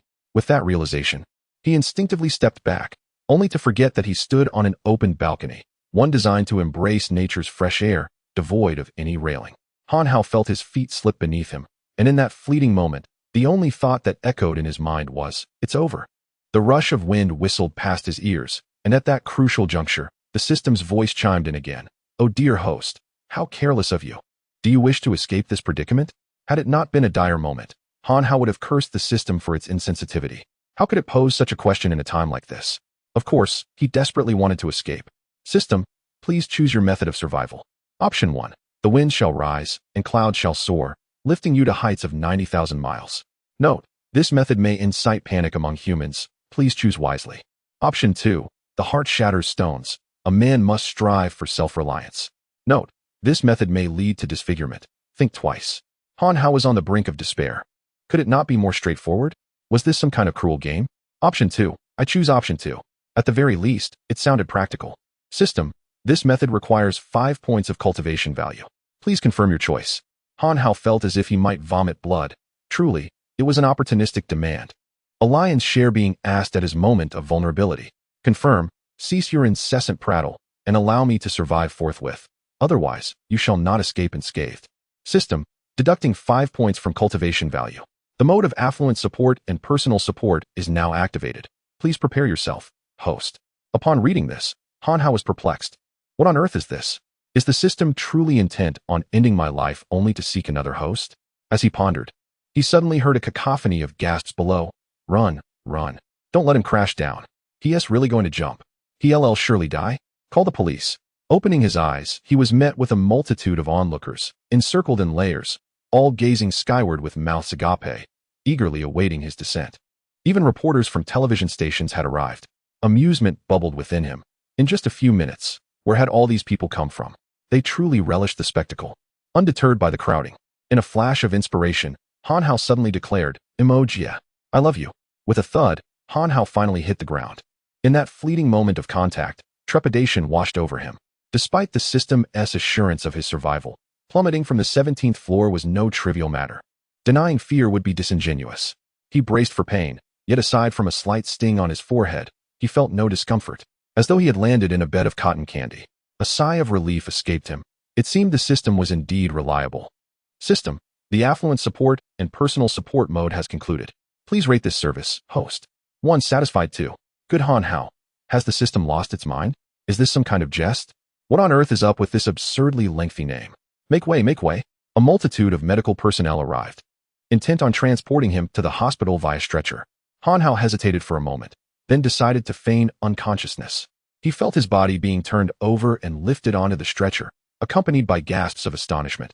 Goodness! The ground shattered? Did this young man cause that? Surely. Look, he.s. not even bleeding. He must have trained. Were it not for the necessity of feigning unconsciousness, Han Hao would have burst into laughter. Indeed, the imagination of the masses knows no bounds, and the power of public opinion is formidable. Before long, Han Hao was conveyed to the hospital. At this juncture, it was the doctors who found themselves in distress. Despite numerous examinations, they could find nothing amiss with Han Hao's condition. Yet, he remained unresponsive, presenting an enigma of the highest order. Han Hao was anxious. He genuinely had no idea when it would be appropriate for him to awaken. Just then, the hospital's television broadcasted a reporter's voice. Dear viewers, greetings. I am Shuabu from Qingshui Station. Today, on the 17th floor of a 5-star hotel in our city, a man allegedly faced a failed confession and chose to end his life. We have interviewed the onlookers, who unanimously reported hearing the jumper exclaim, "Emoji, I love you." Even more astonishing, this man exhibited no signs of injury upon impact. For this reason, we have consulted with experts. The experts stated that this phenomenon is scientifically substantiated due to the influence of the prevailing winds and the pressure differences caused by airflow in individual. However, the onlookers held differing opinions. Some believed the man to be a trained acrobat, while others attributed his actions to the power of love. Yet, what is the truth of the matter? In pursuit of the facts and to uncover the subsequent developments, we chose to remain at the hospital where the man was situated, awaiting his awakening.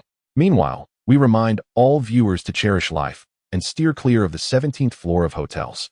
At that moment, Han Hao, who had been in a state of unconsciousness, nearly fell from his bed.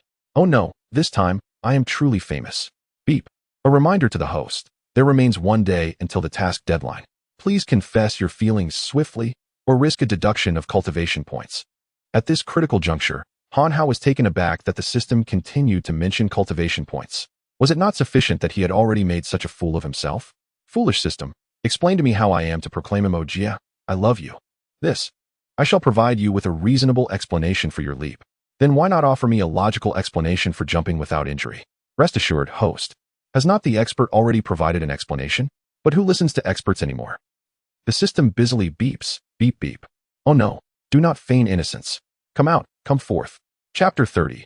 A successful confession. The turmoil within Han Hao's heart remained unknown to outsiders. Just as he was summoning the system, the voice of the Shubo team resonated from the television. Dear viewers, we have now arrived outside the hospital room of this gentleman. Let us interview his attending physician. Ah, miss, are you here to visit this patient? May I ask, are you the esteemed Miss Jie?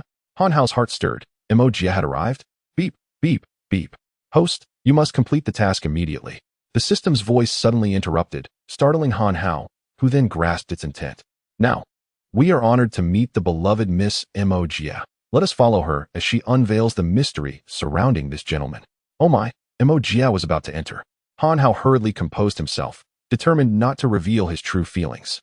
As the door opened, a soft sob broke the silence, and Han Hao felt his hand grasped. He struggled to steady his heartbeat and regulate his breathing. What will Miss Jie say to this infatuated gentleman? Dear viewers, let us listen attentively.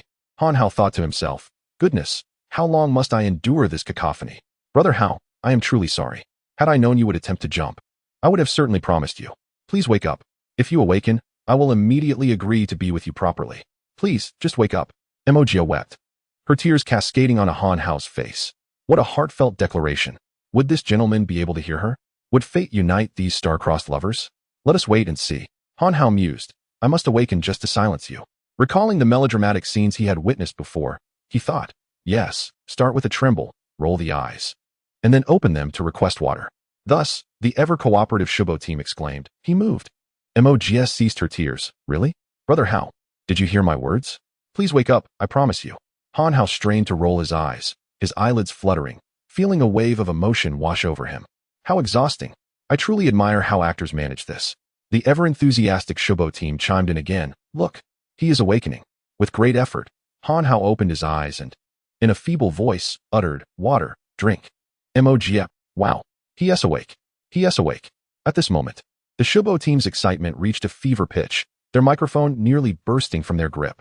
Tears of joy streamed down the faces of the animated Shubo team. Dear viewers, how touching.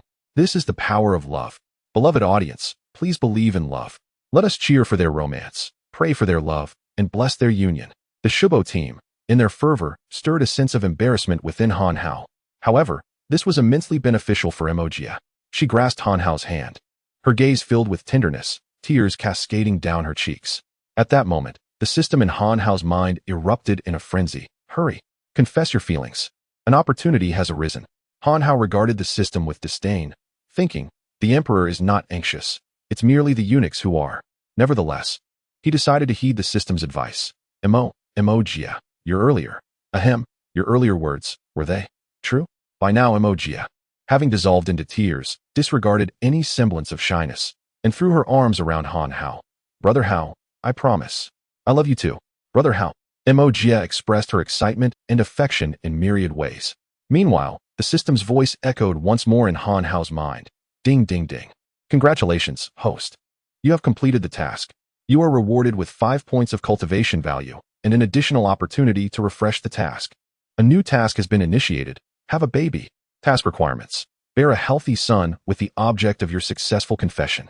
Time limit, 3 years. Task reward, 200 cultivation points. Failure penalty, inability to conceive. Upon hearing this task, Han Hao felt an overwhelming urge to confront this suddenly whimsical system.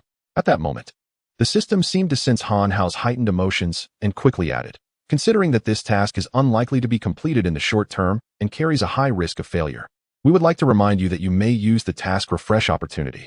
Upon hearing this, Han Hao was convinced that the system was deliberately toying with him. Even the opportunity to refresh the task was not sincere. Yet, he found himself powerless to retaliate against the system. Thus, he resigned himself to waste this chance for a task refresh. Gritting his teeth, he enunciated with determination, fine. I choose to use the task refresh opportunity. Ding ding, congratulations. Host, the task refresh was successful. The original task of having a baby has been cancelled, and you have acquired a new task, cultivating for the benefit of the world. Requirements: assist children in mountainous regions with their academic challenges. Task reward: 10 cultivation points and a task card. Upon hearing this news, Han Hao's expression softened considerably. Having recently earned some money from gambling on stones, it would not be too difficult to offer a helping hand to others. Thus, he chose to accept the task without hesitation. At that moment, the reporter Shua Bu, having finally concluded his reflections and praises of love, inappropriately re-entered Han Hao's room. Microphone in hand. Dear Mr. Han, do you regret your earlier act of jumping from the building? At this moment, Han Hao felt an overwhelming urge to silence this little reporter to prevent him from spouting nonsense. However, he quelled that thought and feigned weakness, saying, "Ahem. I do not regret my actions, but I urge the viewing audience to cherish life and steer clear of the 17th floor. Haha, everyone look. Mr. Han's awareness is commendable. So, Mr. Han, what is so special about you that allows you to leap from the 17th floor without harm?" This dilemma left Han Hao at a loss for words. However, as he met the expectant gaze of the Shuabu team, it seemed imperative to utter something. At that moment, Han Hao pondered. "Surely, I cannot continue to feign ignorance? Ahem, Mr. Han. I believe this is perhaps the influence of love's power. Love, in itself, is a miracle, is it not?" In response to Han Hao's evasive remarks, the Shuabu team remained oblivious and continued to applaud, exclaiming, "What a splendid insight. Love is indeed a miracle." Just then, before Shuabu could pose another question, a doctor nearby abruptly interrupted. "I apologize, dear journalist, but our patient requires rest. We kindly ask for your cooperation. Now, everyone except for the patient's family, please disperse." With that, he ushered away all but Emoji. Following this, Han Hao spent a tranquil week in the hospital. Unbeknownst to him, the incident of his suicide attempt had, over the past few days, fermented into numerous poignant tales throughout Qingshui City. Consequently, Han Hao had unwittingly become a local celebrity. Chapter 31. The principal's visit. On this day, Han Hao was resting in his hospital bed, savoring the meticulous care provided by Emoji. During this time, apart from a brief encounter with Aunt Shui and her daughter, he had declined all other visitors. As the two conversed, a sudden knock at the door interrupted them. Han Hao muttered in annoyance, "What a nuisance. Were we not told to keep visitors away? What malice lies in disturbing a patient's rest?" Emoji shot him an amused glare before rising to open the door, and soon footsteps echoed into the room. Han Hao sat up, inquiring, "Emoji, who has arrived?" As he spoke, he turned to face the newcomer. To his surprise, it was the venerable Mr. Li accompanied by the school principal. No wonder Emoji permitted their entrance. As Mr. Li approached the bedside, the principal stepped forward first, saying, Han Hao, how is your health now? I'm here on behalf of the school to express our concern for you." At that moment, Han Hao harbored no belief in the principal's so-called concern. He was well aware that the principal was likely intimidated by him, and Mr. Li must have exerted considerable pressure on him. After all, why would he visit out of sheer goodwill? Feigning weakness, Han Hao replied, "Thank you for your concern, principal. I am feeling much better now." The principal immediately adopted an expression of earnest sincerity, gently touching Han Hao's forehead, and said with feigned empathy, "You young people never take proper care of yourselves, insisting on mimicking those dramatic television characters by jumping off buildings. Just think how heartbroken your loved ones would be if they knew. Even I was filled with dread. Thankfully, you are all right." Although Han Hao wished to avoid the sight of the principal's hypocritical visage, he responded insincerely, "From now on, I shall cherish my life and ensure I do not cause anyone further worry." While uttering these words, he understood that the principal was not merely there to exchange such trivialities, but rather to reveal his true intentions. The principal continued, "The school fully understands your current situation. It is the busy season for everyone as they write their graduation theses. I can only imagine your anxiety. Therefore, in the spirit of caring for every student, I propose that your thesis be waived." Upon hearing the mention of the thesis, Han Hao's expression became uneasy. The principal had previously declared in front of all the graduates that he would not allow Han Hao and Zhao Yang to graduate. Yet now, he had reversed his stance. And Han Hao couldn't help but admire the principal's audacity. Despite his thoughts, Han Hao could not voice his discontent and instead feigned humility, saying, "Principal, this seems rather inappropriate." "Why would it be inappropriate? Haven't you always excelled in your studies? Such an outstanding student. Surely your advisor has complete faith in you. A thesis is merely a trifle for someone of your capabilities. And what about the diploma?" Han Hao queried. The principal waved his hand dismissively. "Oh, Han, do not worry about anything. Your foremost task now is to recuperate. Rest assured, I will handle everything else for you. Your diploma will certainly be awarded." Inwardly, Han Hao wondered why the principal had yet to address the crux of the matter. His kindness was hardly without ulterior motives. Just as he pondered this, the principal cleared his throat and awkwardly remarked, "Well, Han, the past was all a misunderstanding, a misunderstanding. Please do not dwell on it." Han Hao's expression revealed his discomfort, and he deliberately chose to remain silent, plunging the hospital room into an awkward stillness. "Oh, this pretentious little man has finally shown his true colors, bullying the weak while fearing the strong. For such a long time, everyone had been deceived by his solemn facade. Now, he is even trying to curry favor with the student." Intellectuals are indeed flexible in their approach, and although Han Hao despised such individuals, He couldn't help but admire the principal's audacious disregard for dignity. Upon noticing Han Hao's silence, Jie felt the tension in the air and, wishing to alleviate the awkwardness, after all, it was the principal, she quietly tugged at the back of Han Hao's shirt, signaling him to give the principal an exit. Han Hao glanced at her and was about to speak when the principal suddenly appeared enlightened. Oh, right. Jie, you needn't submit your thesis. Your diploma will be issued directly to you. Just take good care of young Han. Haha, young people. He then looked at Han Hao, saying, young Han, are you at ease now? Jie was about to clarify that was not her intention, but Han Hao preempted her, saying, thank you, principal. Jie had no choice but to swallow her words of refusal. Upon hearing this, the principal sighed in relief and turned to Old Master Li, saying, Old Li, do you think this will suffice? Old Master Li nodded, grunting, well, that's more like it. He then settled into the chair beside the hospital bed, gazing affectionately at Han Hao. Young Han, tell me, how did you end up in the news? You really know how to stir up trouble. You must be careful in the future, no more reckless antics. Though it sounded similar to his earlier remarks, Han Hao understood that Old Master Li genuinely cared for him. His throat tightened with emotion, and though he had countless words to express, he could only nod in response.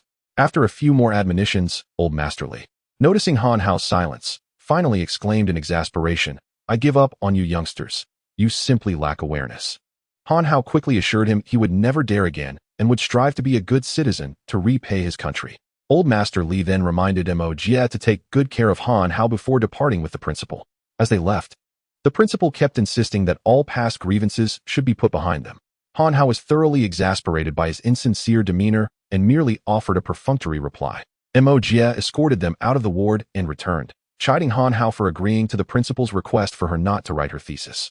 She did not wish for any special treatment, as their playful banter added a unique charm to their relationship. At that moment, a knock resonated at the door, and Han Hao irritably remarked, is it too much to ask for peace? Disturbing a patient's rest, do they not fear divine retribution? Ah, young Han, it seems I have overstayed my welcome. Perhaps I should take my leave. It turned out to be Old Master Li returning. Han Hao quickly urged him to stay, saying, I had no idea it was you. If others come, they may face wrath, but your presence is a blessing. Yet, did you not just leave? There are certain matters that cannot be discussed in front of outsiders. Hence, I returned. Oh, Old Li, if you have something to say, please do so directly. There is no need for pretense between us. Actually, it's nothing serious, but I am quite curious. Although you are a cultivator, surely you cannot survive a fall from the 17th floor unscathed? Brother Han, have you truly reached the broken spirit realm? Upon facing the abrupt inquiry from the esteemed elder Li, Han Hao, in the past, would have certainly refrained from divulging the truth. However, the current circumstances indicated that Elder Li was keen on forging a bond with him, and considering that he would inevitably require Elder Li's assistance in the future in Qingshui City, he simply shook his head and replied, Elder Li, in truth, I am akin to you. I remain in the ordinary realm. Elder Li's astonishment was far more profound than Han Hao's own ascension to the broken spirit realm. For a cultivator of the ordinary realm, leaping from the 17th floor without peril was utterly implausible. Nevertheless, Elder Li chose not to press further. Recognizing that Han Hao's admission of not having reached the broken spirit realm was a significant testament to his trust. Haha, brother, that is impressive. Though my curiosity is piqued, I shall refrain from inquiring how you managed to descend from the 17th floor unscathed. However, my primary purpose in returning is to discuss the rebuilding of your villa. Upon hearing Elder Li mention the villa, Han Hao felt a wave of concern, for he currently lacked the financial means to undertake such a project. Yet, it would be unbecoming to admit his financial constraints, so he replied, Elder Li, let us not rush. I intend to ponder this matter for a few more days. Once I have concrete news, I will reach out to you. Hearing Han Hao's suggestion, Elder Li nodded in agreement. Indeed, that is wise. What you require now is rest. I shall take care of matters outside and ensure that your incident remains under wraps. After all, a cultivator who attracts too much attention often meets an unfortunate fate. With that, Elder Li departed the hospital room without further ado. At that moment, Han Hao found himself devoid of any desire to feign illness on the hospital bed. He summoned Jie, instructing her to wait for him in the hospital while he prepared to embark on the task of cultivating and aiding the world as mandated by the system. Chapter 32. The bank robber having resolved all matters at hand, Han Hao began to embark upon his task. After a thorough investigation, he discovered a young student residing in a remote mountainous area, whom he intended to sponsor until the completion of his university education. However, With the increasing negative reports surrounding so-called charitable organizations, Han Hao found himself disillusioned and decided to personally deliver the funds. On this particular outing, Han Hao deliberately chose to don an outfit he had never worn before and styled his hair in a manner he had never attempted, to ensure that he remained unrecognizable. He also purchased a pair of sunglasses. After meticulously scrutinizing his reflection in the mirror until he was satisfied that no one would recognize him, he stepped out. Not long after, he arrived at the bank, which was bustling with activity during peak hours. Han Hao took a number and noted it was 98, while the bank was still serving customer number 60. To make matters worse, only 2 regular counters were operational that day, and even the VIP line had formed a long queue. He sighed, realizing that where wealth congregates, people are sure to follow. With no other options, he resigned himself to waiting. After a considerable time, he finally managed to find an empty chair and sat down, eventually dozing off. Shortly after he fell asleep, a person approached him and gently tapped his shoulder. Han Hao opened his eyes to find a very courteous individual before him. "Good day, sir. I am Lu Chonglei, the lobby manager. May I inquire what service you require today?" Taken aback, Han Hao was surprised to find someone offering him assistance. Assessing his attire, he realized that even though he had opted for a low-key outfit, its high quality was unmistakable, illuminating the reason for his prompt service. He couldn't help but reflect on the privileges afforded to the affluent in this world. Though contemplative, Han Hao was pleased to save time. "Oh, hello? I am here to make a transfer. And what amount would you like to transfer?" 200,000. "Very well, sir. Please follow me." With that, he led Han Hao through the throng to the VIP counter, addressing the teller. "This gentleman is transferring 200,000. Please expedite the process." Voices of dissent arose from the queue behind them, protesting the perceived injustice of his priority. "Why does he get to cut in line? It's unfair." Others chimed in, demanding to lodge complaints. The manager turned around with a serious demeanor, stating, "This is a dedicated window for high-value transactions. You should have been using the regular counters. However, due to the overwhelming number of patrons, we have temporarily opened this for efficiency and better service." The previously agitated crowd fell silent. The manager then turned to Han Hao. "Please fill out the form, and we shall process your request immediately." Han Hao proceeded to complete the paperwork and sign. In a mere 10 minutes, the transfer was finalized. Afterward, he eagerly awaited the system's notification confirming the successful completion of his task. Indeed, just a few seconds later, he heard the system's notification sound. "Congratulations, host. You have completed the task. Reward, 10 points of cultivation value and 1 task card. Would you like to check your attributes?" Han Hao nodded thoughtfully. "Indeed. Let's take a look." Beep. The system announced, "Host request is being processed. Processing complete." Host, Han Hao, age, 21, realm. Opening the ordinary realm cultivation method. Chaos decision skills. None tasks. None achievements. Cultivating immortality is not for the sake of pretense, as that would be utterly meaningless. Once the pretense is over, one should flee. Upon hearing the system's lengthy exposition without any mention of his cultivation value, Han Hao inquired, "What is my cultivation value?" Beep. Detected that the host's objective is to exchange for the chaos decision. However, the cultivation value is insufficient, far from adequate. Han Hao felt humiliated by the system's words, wishing fervently to accept a new task immediately. Yet, before he could decide whether to embark on a new endeavor, a gunshot reverberated through the hall. 5 masked men armed with firearms stormed into the bank, announcing loudly, "This is a robbery. Everyone get down." The announcement heightened the already chaotic atmosphere of the hall.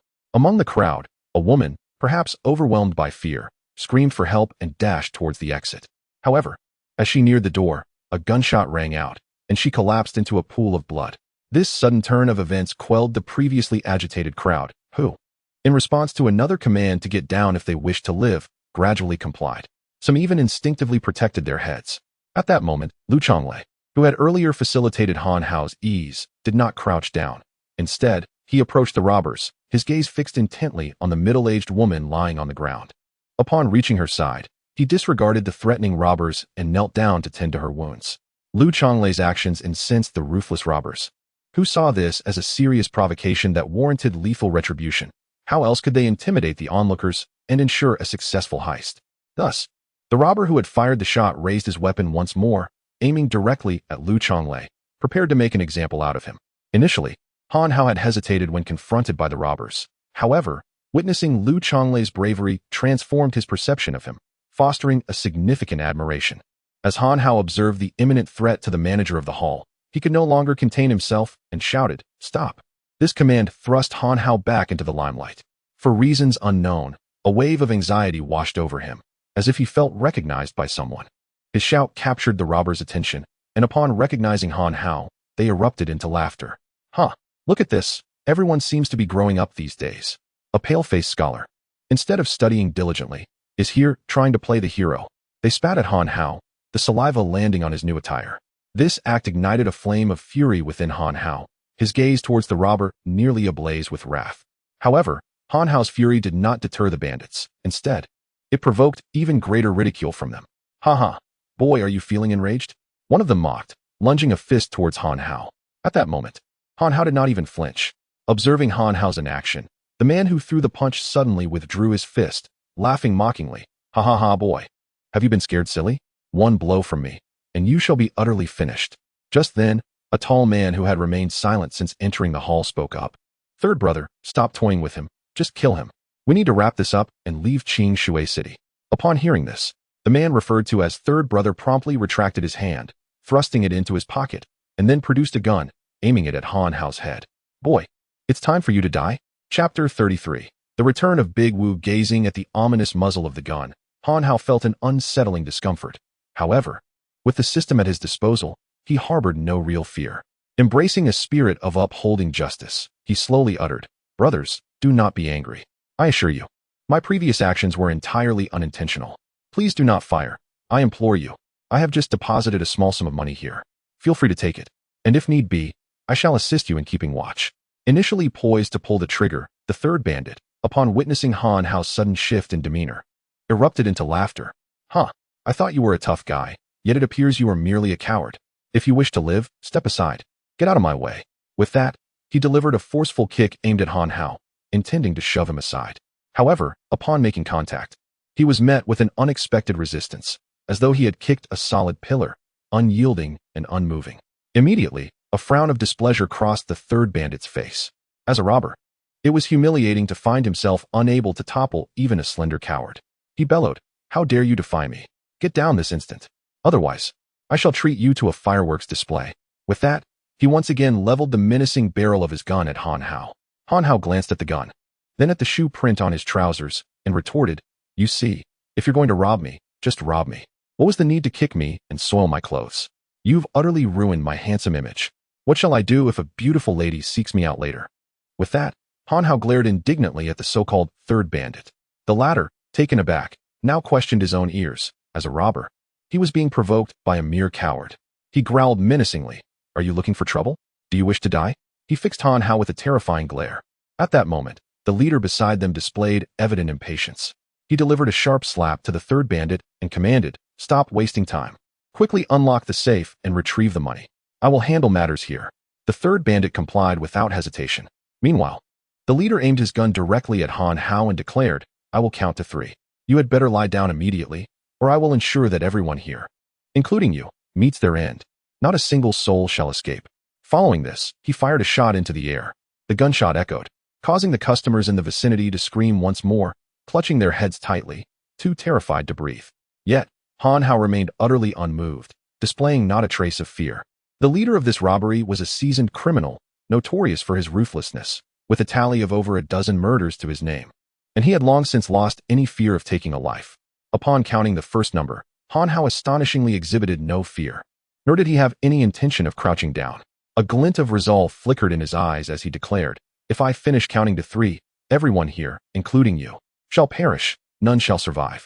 The leader of the robbers, upon hearing Han Hao's words, displayed a disdainful smirk and replied, "Humph, it appears I misjudged you earlier. You are indeed an ambitious youth. Do you aspire to be a martyr? I am utterly unfazed by the likes of you." With that, he brandished the gun in his hand. Unfazed by their firearms or the potential harm they could inflict upon others, Han Hao remained steadfast, refusing to budge or to assume a prone position. However, while he stood resolute, the others were engulfed in terror. As the countdown approached its climax, they urged him in panic, "Crouch down. You're just a frail, unarmed individual. What do you think you can do to thwart them? We don't mind your desire to be a hero, but you cannot endanger us. Hurry and get down. If you don't comply, it won't be the robbers who act against you, but we will take matters into our own hands. Your demise is of no concern to us. We do not wish to perish alongside you." In their eyes, Han Hao was merely a foolhardy dreamer, oblivious to the grave situation at hand and the weapons in the robber's possession. They began to hurl curses at him, demanding that he comply. Meanwhile, the two accomplices of the leader had already ventured inside the bank to collect money, while the leader maintained control of the scene outside. Observing Han Hao's demeanor, he slowly aimed his gun at the young man's forehead and declared, "Murder has become routine for me. Since you wish to play the hero, I shall oblige you." 3. As the words left his lips, the leader pointed the ominous barrel of his weapon at Han Hao, proclaiming, "Time is up. Everyone present must die. Once you are gone, do not blame me. Direct your ire towards this reckless youth who seeks to be a hero." Without hesitation, he pulled the trigger. Witnessing the robber's action and the sound of his voice, the crowd, now huddled on the ground with their heads cradled in despair, felt a wave of hopelessness wash over them. "It's over. I do not wish to die today, yet this foolhardy boy has sealed my fate," they lamented. "He has neither the capability nor the sense to refrain from playing the hero, and now we innocent bystanders are caught in the crossfire." In that moment, despondency and despair gripped them, their spirits shattered as they struggled to accept the imminent reality of death. They began to cast blame upon Han Hao for his bravado. However, after a prolonged silence devoid of gunfire, they lifted their heads from the floor, curious to discern what had transpired. However, upon witnessing the scene before them, their mouths fell agape, eyes wide with disbelief. The once arrogant leader of the robbers, his face obscured by a black cloth, was now revealed, ensnared in the grip of Han Hao's left hand. The right hand, which should have tightened around the trigger, was grotesquely contorted, twisted at a shocking 90 degrees. The previous bravado had vanished, replaced by a countenance of distorted agony. After a brief moment, a wail akin to that of a slaughtered pig erupted from his lips. "Ah, my hand. Let go. Ah, please release me." In stark contrast to the robber's contorted features, Han Hao wore an expression of innocence as he remarked, "I had already stated that I wouldn't lie down, yet you insisted on forcing me to do so. I simply cannot comprehend it. I am but a civilized individual compelled to resort to violence." With that, he further twisted the robber's already contorted right hand at another angle. The robber grimaced in pain, his porcelain teeth bared in agony. At that moment, those who had only seconds ago berated Han Hao for his bravado now drew in a sharp breath, astonished by his prowess. They could hardly fathom that this seemingly frail individual, universally perceived as a useless show-off, possessed such formidable strength. They hastily revised their earlier sentiments. "Truly impressive, young man. I always knew you were a hero destined to subdue the robbers. The moment I laid eyes on you, I was certain we would emerge unscathed." Faced with the sudden change of heart among the crowd, Han Hao could hardly be bothered to respond. After casting them a disdainful glance, he returned his gaze to the subdued robber. Just as Han Hao had subdued the leader, the second and third robbers, who had rushed to the safe to retrieve the money, hurried back to shield their boss, filled with confusion and dread. Who was this person before them? Their leader, a ruthless killer unperturbed by bloodshed, was being overpowered by this seemingly insignificant youth. Observing the three robbers now standing before him, Han Hao remarked nonchalantly, "You three should cease resisting. Today is simply your ill-fated day, encountering someone like me, a good youth of socialism. Without further ado, I shall escort you to meet Officer Policeman." The anguished leader of the robbers, upon hearing Han Hao's intention to take him to the police, underwent a striking transformation in expression. Meanwhile, the third robber, still unscathed, brandished his gun. "You dare take me to meet the cops? I'll send you to meet the King of Hell first." With that, he attempted to eliminate the troublesome Han Hao. Yet, before the third robber could finish his threat, Han Hao launched himself into action, sending the robber's handgun clattering to the ground. With a pained scream, the third robber was knocked to the ground, struggling for some time before managing to rise. At that moment, fear gripped him. If he fell into the hands of the police, even 10 lives would not suffice to escape execution. Meanwhile, the leader of the robbers gazed at Han Hao, clinging to his last shred of hope. He snarled defiantly, "Kid, I advise you to release me quickly. My backing is Big Wu, and he is not someone you can afford to provoke." Upon hearing the name of Wu Laoda, Han Hao instinctively withdrew his hand. This marked yet another occasion in which Han Hao encountered this name, prompting him to reassess Wu Laoda's influence. It appeared that a formidable challenge loomed ahead, and for the first time, Han Hao began to harbor doubts about his own capabilities as a cultivator. In that moment, he realized that in order to protect himself and foster his own development, he must cultivate his own power. Simultaneously, his anticipation for acquiring the second volume of the chaotic scripture intensified. Meanwhile, the third bandit, witnessing Han Hao's demeanor, felt his previous anguish and anxiety dissipate, replaced by an audacious arrogance, as if the earlier cries of terror had never been his own. In his heart, the third bandit reveled in his good fortune. Grateful for his leader's foresight in generously sharing half of their spoils with Wu Laoda, which had allowed them to escape peril on multiple occasions. Reflecting on the past, he realized that his earlier grievances about relinquishing a significant portion of their gains were misplaced. He acknowledged that he lacked the wisdom his leader possessed. Elated by this realization, the third bandit taunted Han Hao. "Huh? Pretty boy, what's wrong? Afraid? If you're willing to bow your head and apologize, I might consider sparing your life." As these words left his lips, Han Hao's contemplations were abruptly interrupted. Had he not had prior encounters with Wu Laoda, he might have granted some leniency out of respect. However, given their existing grievances, it was clear that he and Wu Laoda would inevitably cross paths again, regardless of whether he chose to spare the three bandits or not. With this thought, Han Hao cast aside all hesitations, a relaxed yet confident smile gracing his lips. He then seized the collar of the third bandit, inquiring, "Oh, so you are a subordinate of Wu Laoda. My apologies, I failed to recognize your stature." As a playful smile danced upon Han Hao's face, the countenance of the bandit leader shifted dramatically. Initially, invoking Wu Laoda's name was a desperate attempt at self-preservation, as he sensed that Han Hao was no ordinary figure. He had hoped that invoking Wu Laoda's status would instill a sense of caution in Han Hao, allowing them a chance at survival. However, witnessing Han Hao's expression for the first time sowed seeds of doubt regarding Wu Laoda's reputation in the leader's mind. The leader observed Han Hao's expression, while the third bandit remained oblivious. Upon hearing Han Hao's words, he erupted into laughter. "Ha, well said. It seems you know your place this time." As he continued to boast, an unexpected pain shot through his arm, causing him to grimace in disbelief as he looked at Han Hao. At that moment, Han Hao's right hand firmly grasped the third bandit's collar, while his left hand was crushing the bandit's shoulder joint. This swift maneuver left no opportunity for the third bandit to react, and the sheer surprise of the pain nearly incapacitated him. Nonetheless, the third bandit, a hardened survivor accustomed to danger, gritted his teeth and exclaimed through the agony, "Well, it seems you possess both skill and audacity. However, there is no need for you to feel triumphant. Having injured my arm today, in the future, we will demand the life of your entire family. If you possess any courage, simply await your fate." At this moment, Han Hao was entirely indifferent to what the third man had to say. With a swift motion of his left hand, he grasped and crushed the shoulder joint of the third man's other arm. The immense pain enveloped the bank in a somber atmosphere, causing the leader's heart to tremble. He began to question whether Han Hao was the true robber, or if he himself was the one in the wrong. As the third man's punishment was not yet complete, Han Hao delivered a powerful kick, resulting in a sharp crack from the third man's kneecap, causing him to collapse to the ground, his legs evidently broken.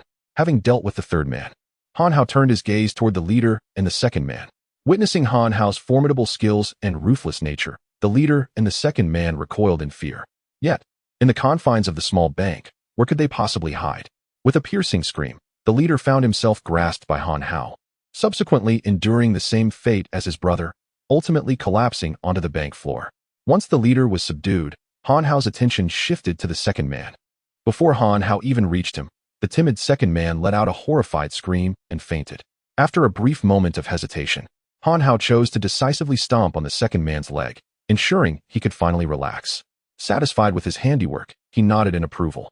At that moment, the police, tardy in their arrival, finally reached the entrance of the bank.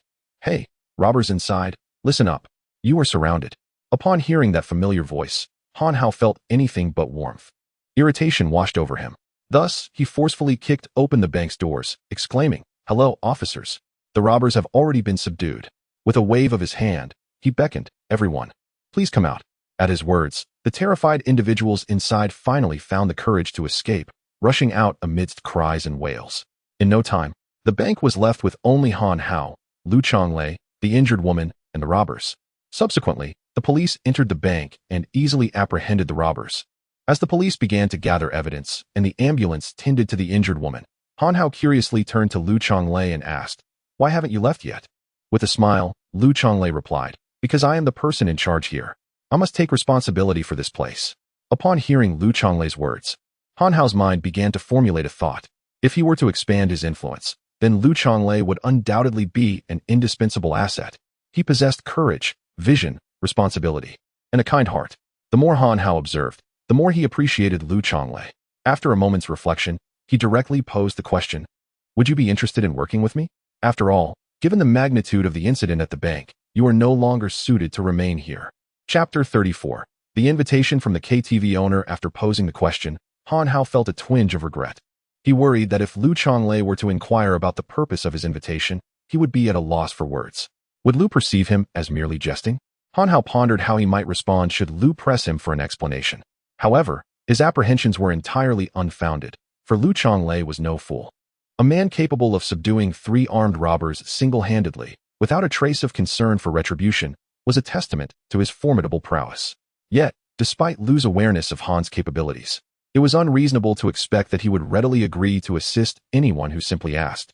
Lu found himself momentarily taken aback, neither consenting nor outright refusing. Observing Lu's hesitation, Han Hao surmised the situation and casually grabbed a piece of paper, swiftly inscribing his name and phone number. There's no need for you to decide now. Whenever you feel ready, just give me a call. My door is always open to you. Though he appeared nonchalant, internally, he felt somewhat embarrassed. How can I, a dignified cultivator, lack a business card? I must return and have one designed, something elegant and sophisticated that screams success. As Lu Chonglei contemplated the slip of paper, Han Hao showed no urgency for an immediate response. He nodded at Lu and exited the bank. Upon stepping outside, Han Hao was greeted by a bustling crowd of onlookers, at the forefront of which was a throng of reporters, among them a familiar figure, Shuabujui. A wave of frustration washed over Han Hao. Dealing with him would cost at least half his sanity. With no avenue for escape, he steeled himself to face the impending peculiar interview. When Shuabujui laid eyes on Han Hao, his eyes gleamed with excitement. He felt that Han was his benefactor. Having worked as a journalist for several years without a significant scoop, Shuabujui had struck gold during Han's previous incident with his daring leap from a building, which earned him accolades and a monetary reward from his superiors. Therefore, upon recognizing the heroic figure before him, his exhilaration was palpable. Had there been the possibility of cinematic effects, his eyes would have surely sparkled. In that moment, Shuabujui, as if fueled by an adrenaline rush, surged to the forefront of the reporters, addressing the camera. Dear viewers, greetings. I am Shuabujui from Qingshui News. Today, within the confines of a local bank, the notorious criminal gang known as Hornet 1 has finally been apprehended. These felons have plundered numerous banks and jewelry stores, only to vanish mysteriously from the grasp of law enforcement. The people's hero who has safeguarded national assets and ensured the release of all hostages is none other than the valiant young man behind me, Han Hao, who defied death in his leap. Let us conduct an interview with Han Hao and hear his perspective. Upon finishing his statement, he turned and directly presented the microphone to Han Hao. Mr. Han, may I inquire what you were doing when the robbers entered the bank? I had just successfully completed a money transfer. Oh, may I ask how much you transferred? Well, that shouldn't be the focal point of the interview, should it? Han Hao's response left the reporter, Shuabu, slightly embarrassed as he scratched his head and chuckled. Haha, my apologies, Mr. Han. If that question is inconvenient to answer, perhaps you could share with us whom you sent the funds to. Upon witnessing such an unprofessional journalist, Han Hao felt a bit overwhelmed. That too is rather delicate to discuss. At that moment, an unpleasant voice erupted from the crowd. Oh, so this so-called hero is actually a person of such poor character. How tedious. With this remark, all eyes turned in that direction, and Han Hao realized it was an irate young man expressing his discontent within the bank. Shua Bu's eyes sparkled. Such a sensational witness was indeed a journalist's delight. He quickly approached, nearly thrusting the microphone into the young man's face. Could you please explain what you mean? The young man, sensing the attention, became emboldened and haughtily glared at Han Hao, retorting, we were all queuing to conduct our business, and he, arriving later, was allowed to go first. He has no manners. I believe the true hero is someone else. Shuabu paused. Excuse me, sir, were you not present during the incident? The young man, infuriated, replied, Humph, he was allowed to proceed before me. So why should I trust this bank with my money? Han Hao thought to himself, what an enraged youth, ready to abandon decorum at a moment's notice. Just then, someone from behind shouted, that is not how it happened. I can clarify. Shuabu was nearly in a frenzy. Indeed, it was fortuitous to have come for this interview. For in such a short span, the situation had taken a dramatic turn. He felt the embers of curiosity igniting within him and promptly turned to rush back to Han Hao's side. Upon noticing, Han Hao chuckled, realizing it was Lu Chonglei, who had been listening and could no longer restrain himself from coming to Han Hao's defense. Ladies and gentlemen, what is the truth behind this matter? Is Mr. Han truly a hero or merely a man of low character? We must unravel this mystery and reveal the truth to the public, ensuring that heroes do not weep while also opposing uncivilized behavior. Lu Chonglei, with unwavering conviction, addressed the camera. I am the lobby manager here. Just now, Mr. Han intended to transfer 200,000 yuan, which can be processed directly at the VIP window in accordance with our bank's regulations. There was no question of cutting in line. As he unveiled the truth, the previously outraged young man was now seen retreating. Goodness, Mr. Han transferred 200,000 yuan? To whom, may I ask? Earlier, we saw Mr. Han evade that question. Let us inquire with this informed individual. Mr. Liu, do you know the destination of these funds?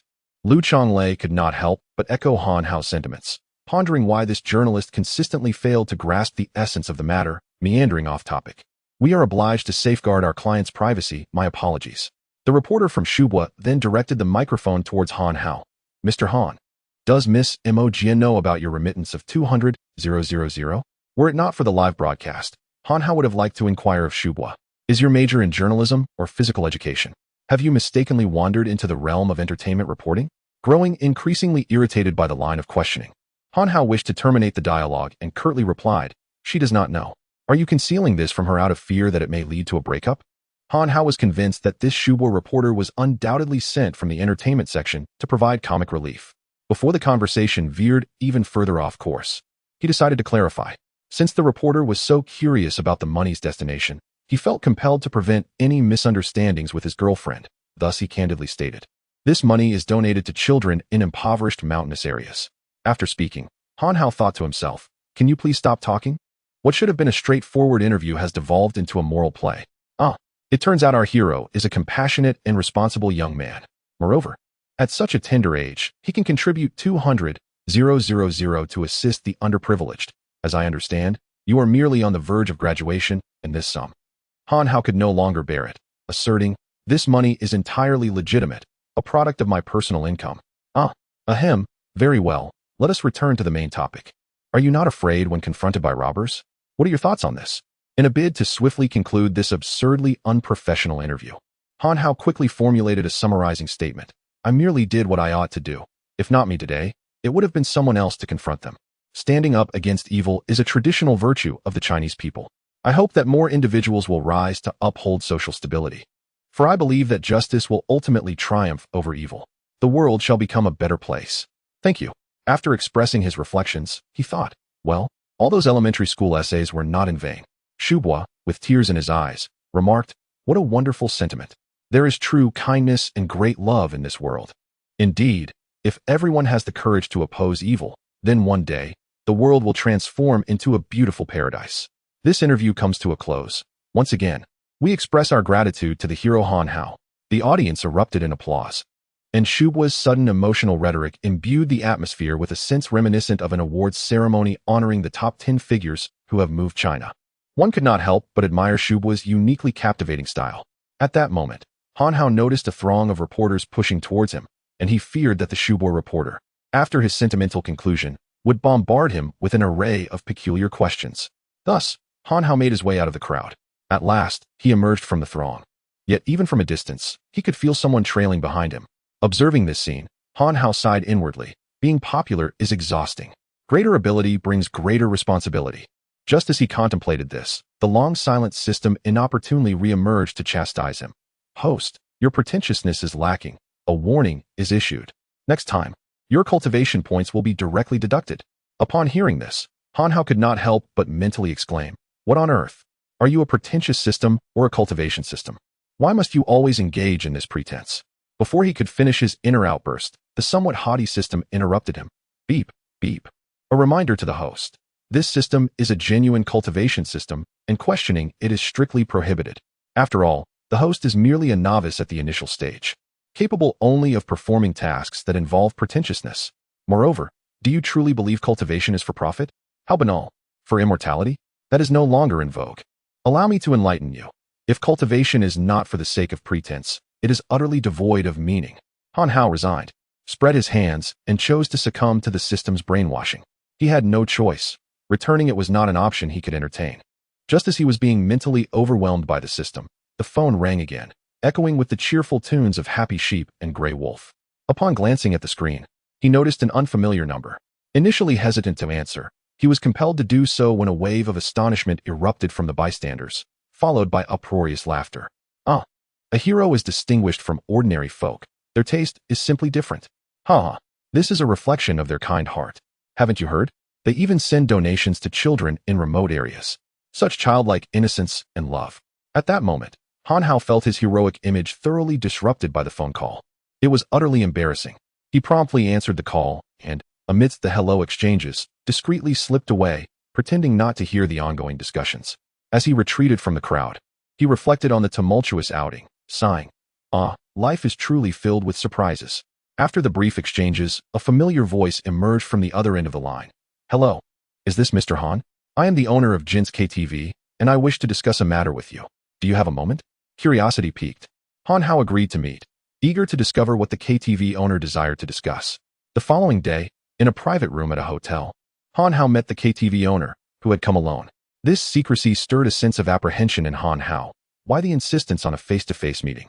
It did not seem to be about sharing drinks, but he decided to listen attentively. After exchanging trivial pleasantries, the owner wasted no time and inquired, Mr. Han, do you have any intentions of venturing into business? What do you think of my KTV? Would you be interested in taking it over? Taken aback, Han Hao felt a flicker of anticipation and desire within him. After all, he had resolved to cultivate his own influence, and establishing a foothold and an enterprise was essential. Jin's KTV appeared to be a promising opportunity. Yet, he was curious as to why the owner would abandon a thriving business. Thus, Han Hao asked, why would you part with such a flourishing venture? Upon hearing this, the owner could not help but let out a long sigh. Ever since the last incident, the proprietor, fearing retaliation from the formidable Wu, sought to hastily dispose of this troublesome asset. Little did he anticipate that upon inquiry, others would shy away from taking it on. For Wu's influence in Qingshui City was overwhelmingly vast. Who would dare to assume such a burden without substantial capability? Hence, this once thriving KTV found itself without a suitor, leaving the owner in a state of desperation. Suddenly, he recalled that Han Hao might be bold enough to take over the KTV, especially since Han was acquainted with the venerable Mr. Li, a former titan of Qingshui City. As he contemplated approaching Han Hao, the KTV owner could not resist extolling Han's youthful prowess and extraordinary talents, to the point that Han felt somewhat euphoric, almost convinced that he could easily handle Wu with just a flick of his finger. To shield himself from the flattering onslaught of the KTV owner's honeyed words, Han waved his hand and promptly interrupted the praise. Ahem, I understand the situation now. I could indeed consider taking over your KTV, though I am uncertain about the price. Upon hearing Han's willingness to take on this hot potato, the KTV owner's spirits soared. Brother Han, or rather, Han Go, we can certainly negotiate a price. Just propose what you deem fair. Well, I am unsure what an appropriate price would be. I have 2 million on hand, Han proposed, a figure that reflected his genuine financial need. This amount was earned from his ventures in gambling stones. Moreover, he still lacked the funds to rebuild his villa. At that moment, Han felt a pang of guilt. I sincerely apologize. Please sell it to me. I am not trying to take advantage of you. It is simply all I can afford. Yet, upon hearing Han's offer of 2 million, a flicker of struggle crossed the KTV owner's face. Before the upheaval, he could have sold this KTV for at least 5 million. However, circumstances had shifted dramatically, and now not even opportunists were willing to step forward. The owner believed that if he did not manage to sell now, he might never find a buyer again. After a moment of contemplation, as he rhythmically tapped his fingers on the coffee table, the KTV owner finally sighed deeply and reached a resolution. All right, Han Hao, it's a deal. Chapter 35. High school classmate having completed the transaction, the owner of Jinshi KTV set aside all his inner turmoil. After all, someone had taken over his establishment, and whatever losses he could mitigate would be considered a gain, thus sparing him from total ruin. To prevent any potential complications, the owner promptly urged Han Hao, come on, Brother Hao, let us visit your future KTV right away. If everything is satisfactory, we shall sign the contract immediately. What do you say? With great enthusiasm, he ushered Han Hao into his vehicle and instructed the driver to take him to Jinshi KTV. As Han Hao pondered why the owner was not accompanying him, the owner, attuned to the nuances of the situation, replied, Brother Hao, you take a look first. I will prepare the contract and join you shortly. Han Hao could not help but marvel at the owner's decisiveness, oblivious to the fact that the owner was merely fearful of his potential second thoughts. Before long, Han Hao arrived at his destination. Initially intending to wait for the owner to arrive before entering, the rising heat prompted him to seek refuge inside. Standing tall, he surveyed his surroundings. It was the middle of the day, and there would surely be few patrons in a night venue. With a sense of pride, he confidently strode toward the entrance, as this marked the beginning of his career. All his aspirations were now tied to this establishment, and soon, he would be addressed as Boss Han. Just as he was lost in his jubilant thoughts, he unexpectedly spotted a familiar face, Suda. Suda had once been Han Hao's classmate in high school, lacking a university degree and any marketable skills, and being unable to endure hard work. He had resorted to working as a security guard in various KTVs. During their school days, Suda had little connection with Han Hao, yet after graduation, he never missed an opportunity to belittle him, his words dripping with sarcasm and condescension. Han Hao, not being a saint, found it impossible to overlook such unwarranted animosity, and thus harbored a strong dislike for him. Suda's relentless ridicule stemmed from his jealousy of Han Hao's academic success, for despite Han Hao's humble background, he had managed to enter university. Suda, who could not excel academically, secretly looked down upon Han Hao, and when fortune smiled upon Han Hao, Suda took every chance to vent his frustrations on him. As Han Hao encountered Suda, their eyes met momentarily. Suda paused, then quickly donned his usual expression of disdain and mockery. In the past, such encounters would have driven Han Hao to the brink of fury. However, now that he had acquired a system and was on the verge of becoming the owner of this KTV, he found himself indifferent to the scorn of such petty individuals. After all, he had transcended their world. Nevertheless, Han Hao's decision to ignore Suda did not prevent Suda from provoking him.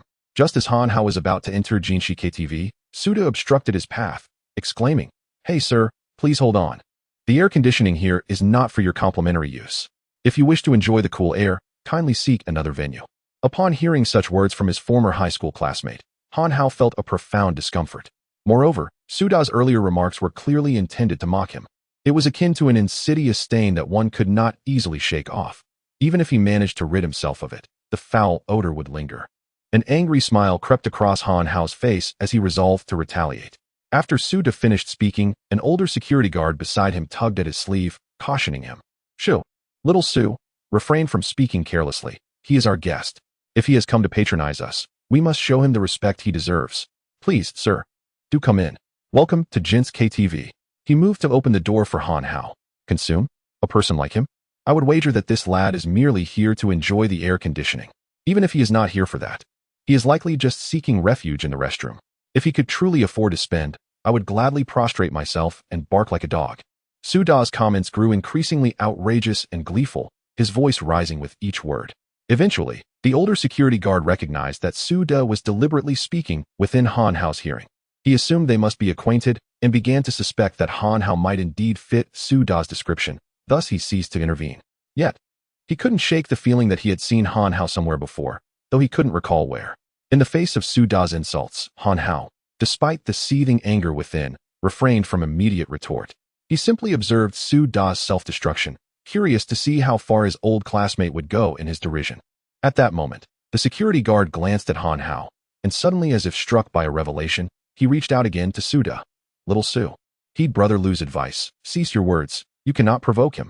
Upon hearing Brother Lu assert that he could not provoke Han Hao, Suda erupted into laughter once more. "Brother Lu, are you jesting? I cannot provoke him. His name is Han Hao. He is merely a hapless fool. His father abandoned his mother and him when he was 13, only to meet a tragic end in a mining accident. He sought refuge with his uncle, who subsequently went bankrupt, earning him the scorn of his aunt, who labeled him a harbinger of misfortune. From childhood, he has been a jinx, and likely shall remain so." "Huh, me afraid of him? The pauper cannot even afford our cheapest red wine. Huh?"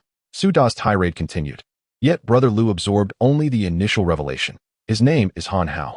Upon hearing this name, Lu instantly recognized that the man before him was the same Han Hao who had recently commanded great respect at Jin's KTV. Although Suda had joined the establishment later and had heard tales from the veteran employees, he was unaware that it was Han Hao who had been the subject of those stories. As Brother Lu recalled the events of that day, he sensed impending trouble. He attempted to call out to Suda once more, but it was too late.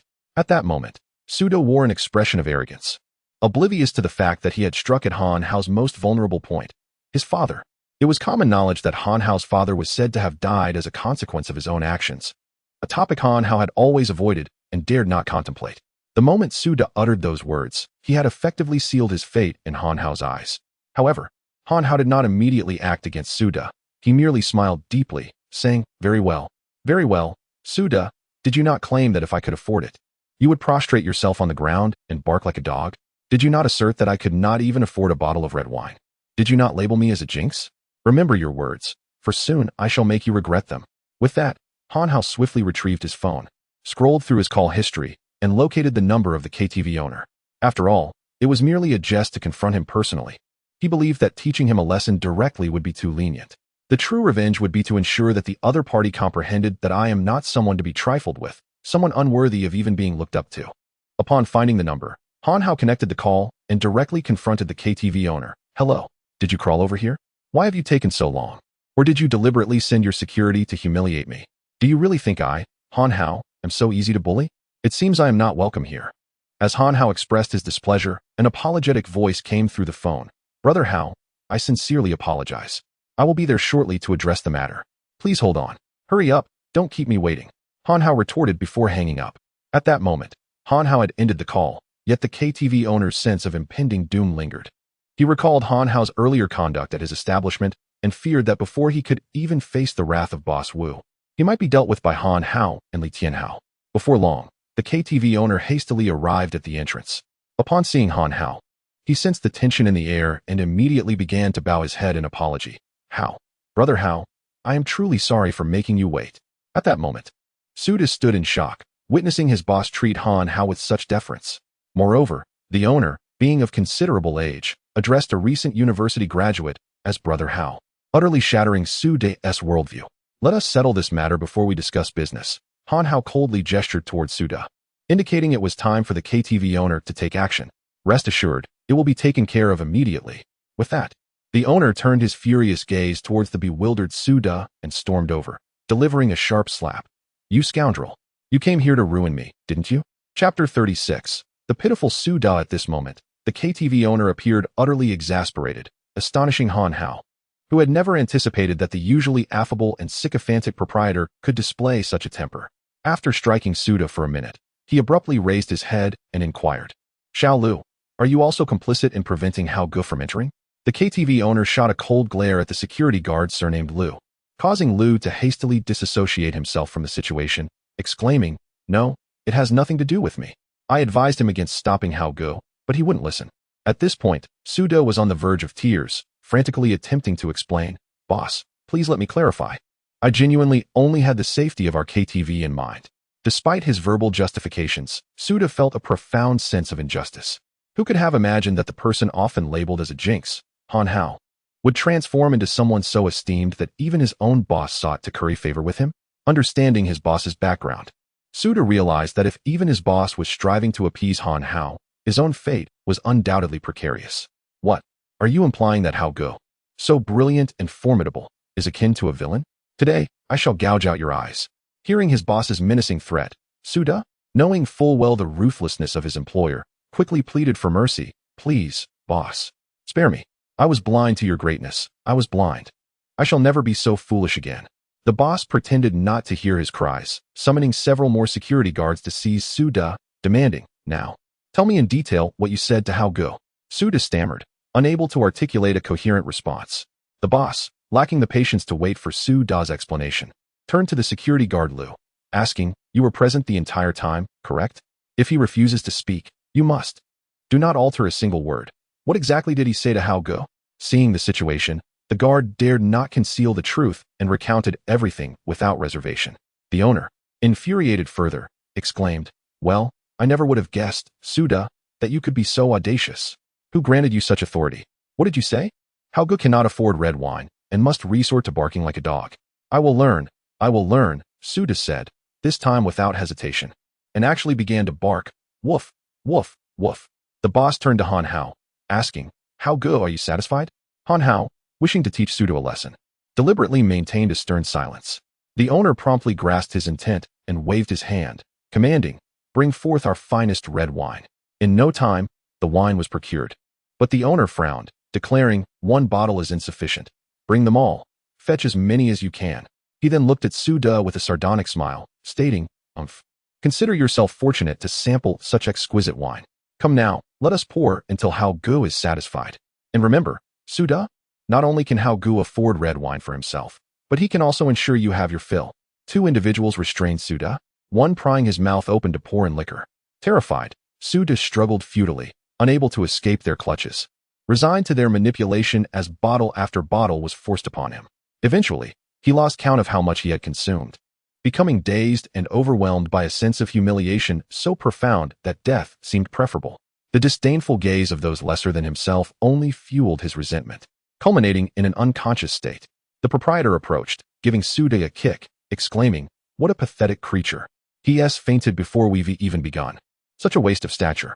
Afterward, he glanced at Han Hao, noticing the latter's expression had softened considerably, allowing a weight to lift from his heart.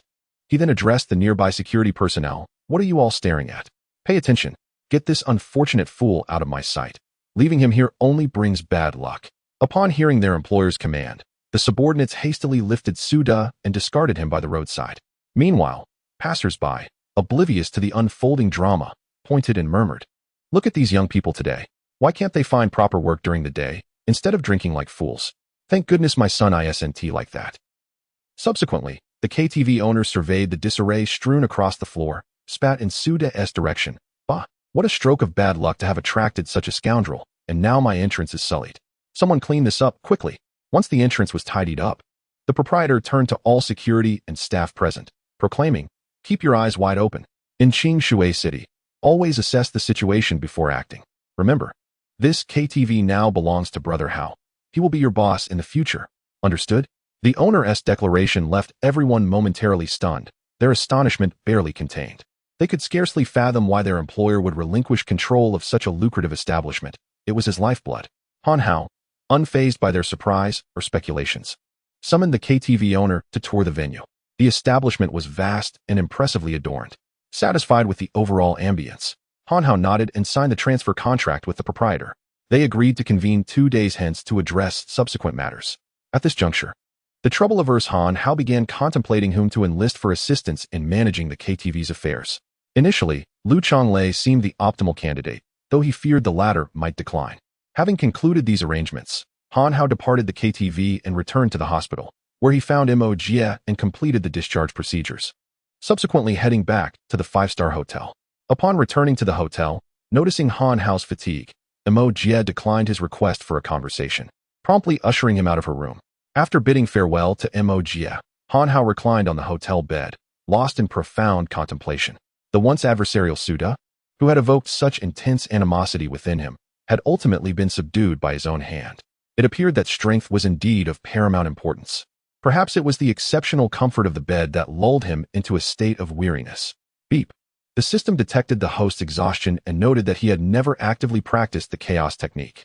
It suggested that the host should daily engage in its cultivation, promising not only to fortify the body and cure all ailments, but also to enhance vitality and remedy deficiencies, all without sugar.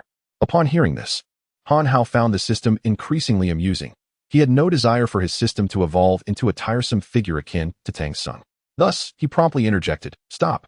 Enough of that. I'll practice." Consequently, Han Hao commenced his training in the chaos technique. As he initiated the practice, he couldn't help but acknowledge the merit of the technique, renowned as a pathway to immortality. Yet, within mere moments, he succumbed to slumber. When Han Hao awoke once more, it was already the following morning. As he regained consciousness, he discerned that his internal power had once again augmented slightly.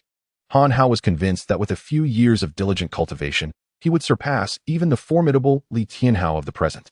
Chapter 37. The basics of cultivation. Han Hao felt a subtle surge of power within his body and could not help but exclaim, "What the heck?" It turned out that the chaotic technique required cultivation as well. Moreover, upon completion of the training, it could enhance one's strength. After this realization, Han Hao felt quite foolish. Of course, cultivation techniques were meant for practice. However, due to the previous elevation of his realm being facilitated by the system, he had developed the misconception that merely completing tasks would suffice to elevate his cultivation level.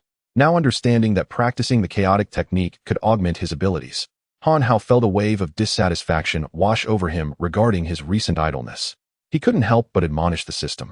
"Why didn't you inform me that practicing the chaotic technique could also enhance my strength?" Beep beep. Apologies, host. I never anticipated you would be so oblivious. Cultivation techniques are, indeed, intended for elevating realms and amplifying power. Otherwise, what purpose would they serve? Confronted with such a retort from the system, Han Hao found himself at a loss for words. He abandoned his grievances against the system and shifted to a topic of personal concern. "So, does that mean I can elevate my realm even without completing tasks?" Upon posing this question, he suddenly felt a pang of disdain directed at him. The system's voice echoed in his mind, laden with condescension, elevating your realm merely by completing tasks? Host, are you jesting with me? To enhance your realm, you must rely on your own cultivation. Do not presume that your realm is solely my doing.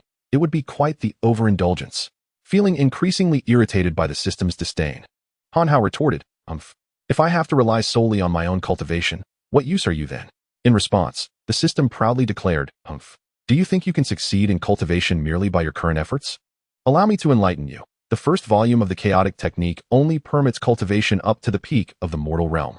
To advance further, you must exchange for subsequent cultivation techniques and various elixirs and items from me. Otherwise, with your innate talent, you wouldn't reach the divine transformation realm in a century. Upon hearing about the divine transformation realm, Han Hao realized his ignorance regarding cultivation and curiously inquired, Divine transformation realm? What on earth is that? This question prompted another round of disdain from the system. A gentle reminder, Host, please refrain from such foolishness. Ahem, let me enlighten you. Cultivation is divided into several realms: mortal opening, spirit breaking, divine motion, spirit awakening, sacred entry, and divine transformation. Beyond that, they are realms you cannot yet fathom. Moreover, each realm is subdivided into early, mid, and late phases.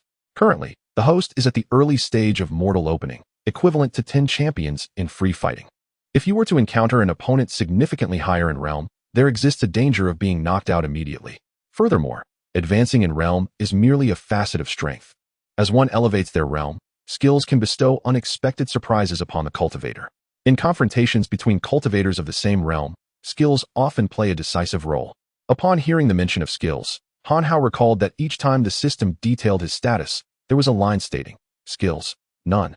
Eagerly, he asked, what skills do you have available? Upon hearing this query, the system boasted, we have everything. There exist various types of abilities, such as the lewd ones, clairvoyance, invisibility, wall phasing, lightning fast strikes, and seduction techniques. Then there are the flamboyant ones, uprooting giant leeks with a grudge, the thunder god's possession, and shadowless doppelgangers. Additionally, there are the sinister types, fear techniques, misfortune possession, and curses. However, at this moment, your cultivation points are insufficient to exchange for any of these. Moreover, transcending to the divine realm is the ultimate goal of a cultivator. Only upon achieving this can one truly bid farewell to the mortal realm. Upon hearing the system's elucidation, Han Hao was filled with a profound sense of shock and gained significant insights. Yet he stubbornly retorted, What is so impressive about that? I am not cultivating for the sake of transcending. It is the art of flaunting that matters most. Congratulations, host. You have comprehended the true essence of cultivation. However, there are no rewards. When Han Hao heard the words of congratulations, he was elated. Believing he was about to receive a reward, at the very least the cultivation points he desperately needed. Yet, he was met with the system's disheartening declaration of no rewards, leaving him feeling as though the system was deliberately toying with his emotions.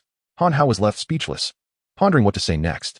At that moment, the system seemed to sense Han Hao's embarrassment and attempted to alleviate the awkwardness, saying, host, please be aware that without sufficient strength, your path of flaunting will not lead you far. Though Han Hao remained in a passive state during this dialogue, he nonetheless gained much, particularly a renewed perspective on his future cultivation journey. In truth, even without the system's reminder, Han Hao was already aware that to live a life of pride and confidence, he must continuously enhance his strength. After all, during his time with the system, he had come to fully appreciate the significance of power.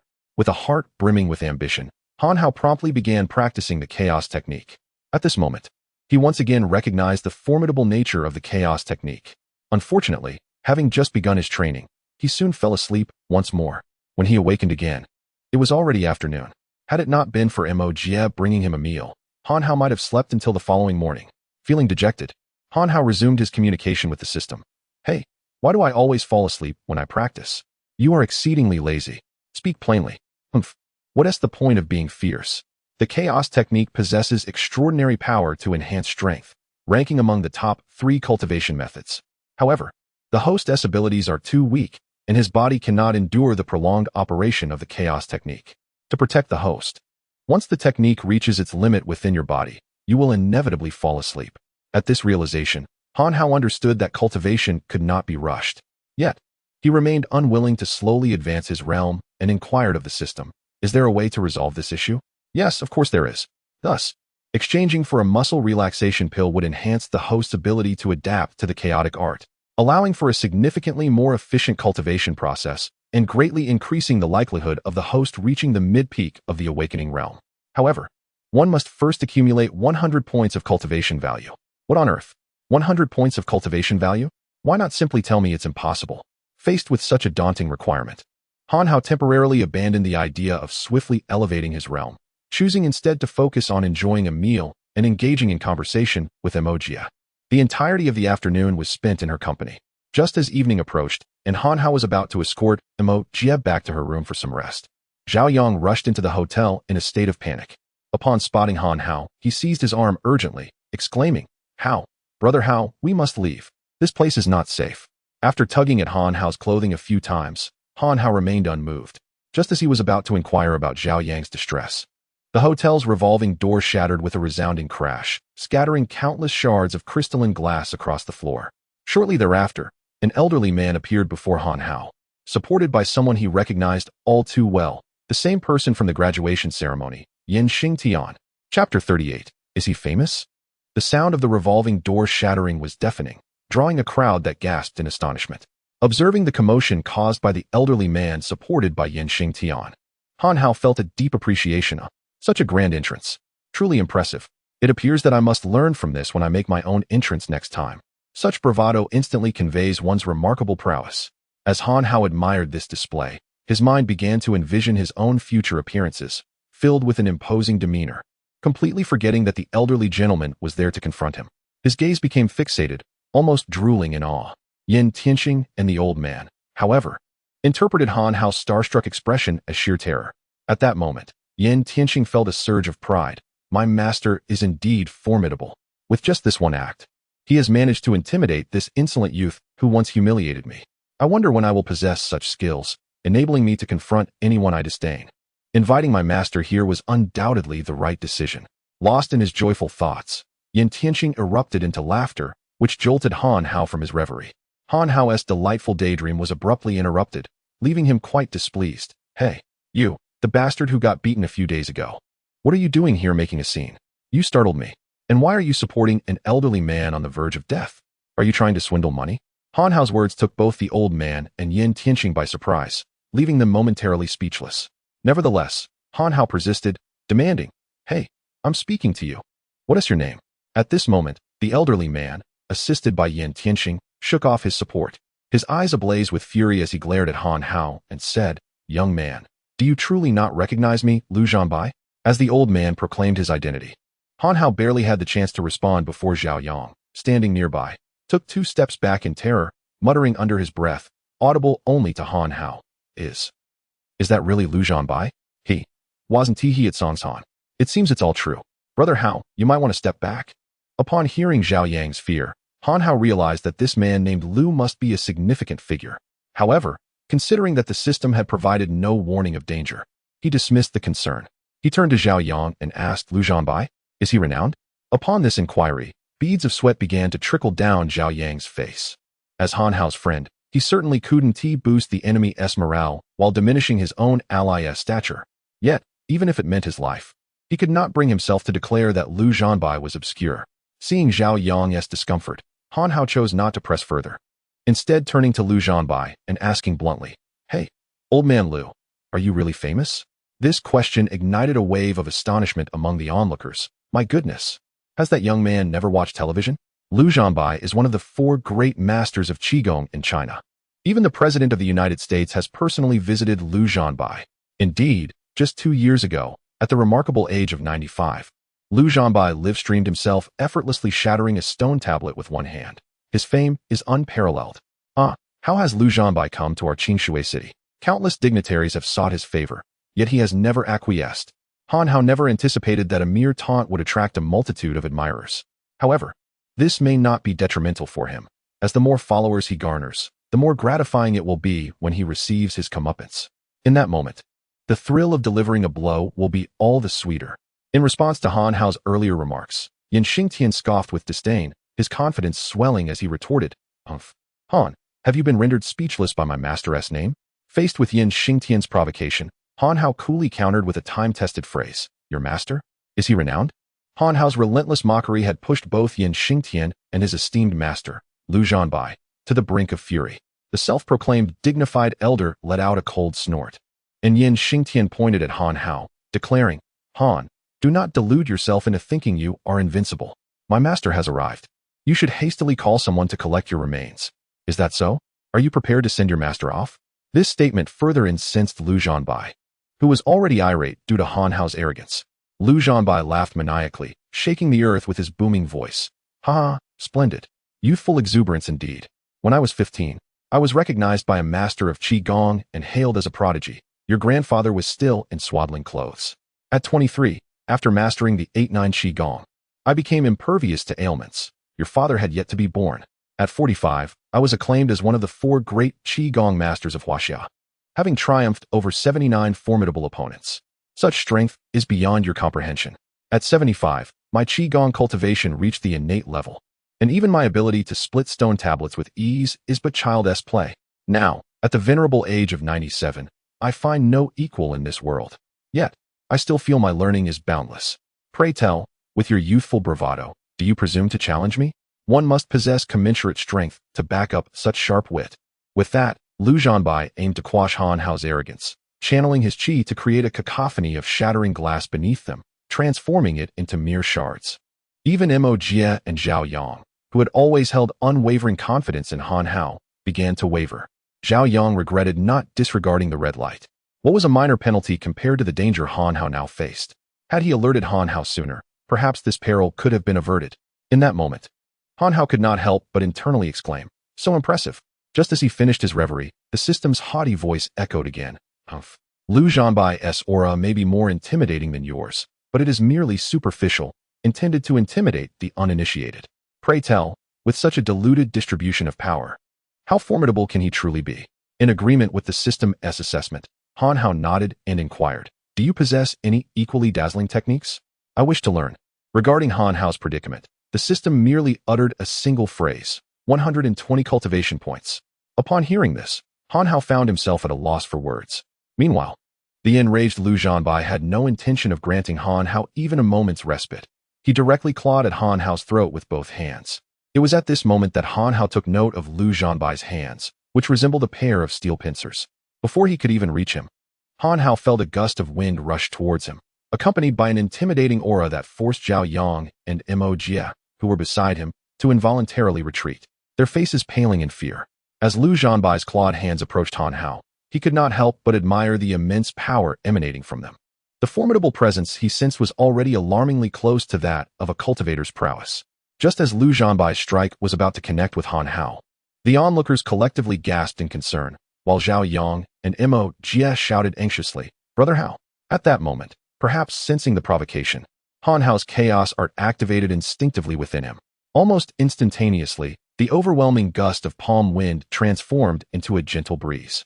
To the spectators, Lu Zhanbai's hands moved with the swiftness of a meteor, yet to Han Hao, they appeared as sluggish as a snail. A surge of joy filled Han Hao's heart. It seemed that no matter how formidable the martial arts, they paled in comparison to the techniques of cultivation. Calmly, he sidestepped to evade Lu Zhanbai's assault. The arena erupted with incredulous gasps, while only Zhao Yang and Mo Jie exhaled in relief upon witnessing Han Hao's safety. Lu Zhanbai, astonished that Han Hao had evaded his full-force strike, was left in disbelief. Having perfected his bone separation technique and spent 70 arduous years honing his martial arts, he could hardly fathom how this young man had effortlessly evaded him. Was it merely a stroke of luck? With no time to ponder further, Lu Zhanbai refused to believe that anyone could dodge his attacks a second time. This time, he unleashed his full strength, executing a barrage of intricate techniques, strikes, sweeps, and grabs within mere moments. Yet, after a flurry of dazzling maneuvers, he failed to even graze Han Hao's clothing, eliciting cheers and admiration from the onlookers. The accolades from the crowd stung Lu Zhanbai more than any insult could. In a fit of frustration, he bellowed, "You little brat, if you have the guts, don't dodge." Hearing this, Han Hao merely smiled. "Very well, as you wish." With that, he raised his hands and seized Lu Zhanbai's attacking wrists. After grasping Lu Zhanbai's wrists, Han Hao couldn't resist taunting him further. "Ah, the old man is right. One must possess the requisite strength to back up their sharp tongue. At your age, you should refrain from competing in stamina with the youth. I reckon you could hardly catch a chick now." with a subtle exertion of strength. A pain scream escaped Lu Zhanbai as he staggered back several steps, his hands trembling uncontrollably. It was evident to all that his wrists had sustained multiple fractures. At this moment, everyone present was left utterly astonished, especially Yin Tianxing, witnessing his revered master being effortlessly defeated by a mere boy, who further inflicted humiliation upon him, was nothing short of a profound shock to his understanding of reality. The onlookers even began to doubt the authenticity of Lu Zhanbai. As for Lu Zhanbai, he had long since forgotten the excruciating pain coursing through his hands. Feeling utterly disgraced, darkness enveloped his vision, and he promptly spat out blood before losing consciousness. Chapter 39. The crisis of Zhao Yang's family witnessing his master being ruthlessly beaten by Han Hao. Yin Xingtian could no longer bear to linger in the vicinity. He hastily threw Lu Zhanbai over his shoulder and made an attempt to flee. However, Han Hao was unwilling to let him escape so easily.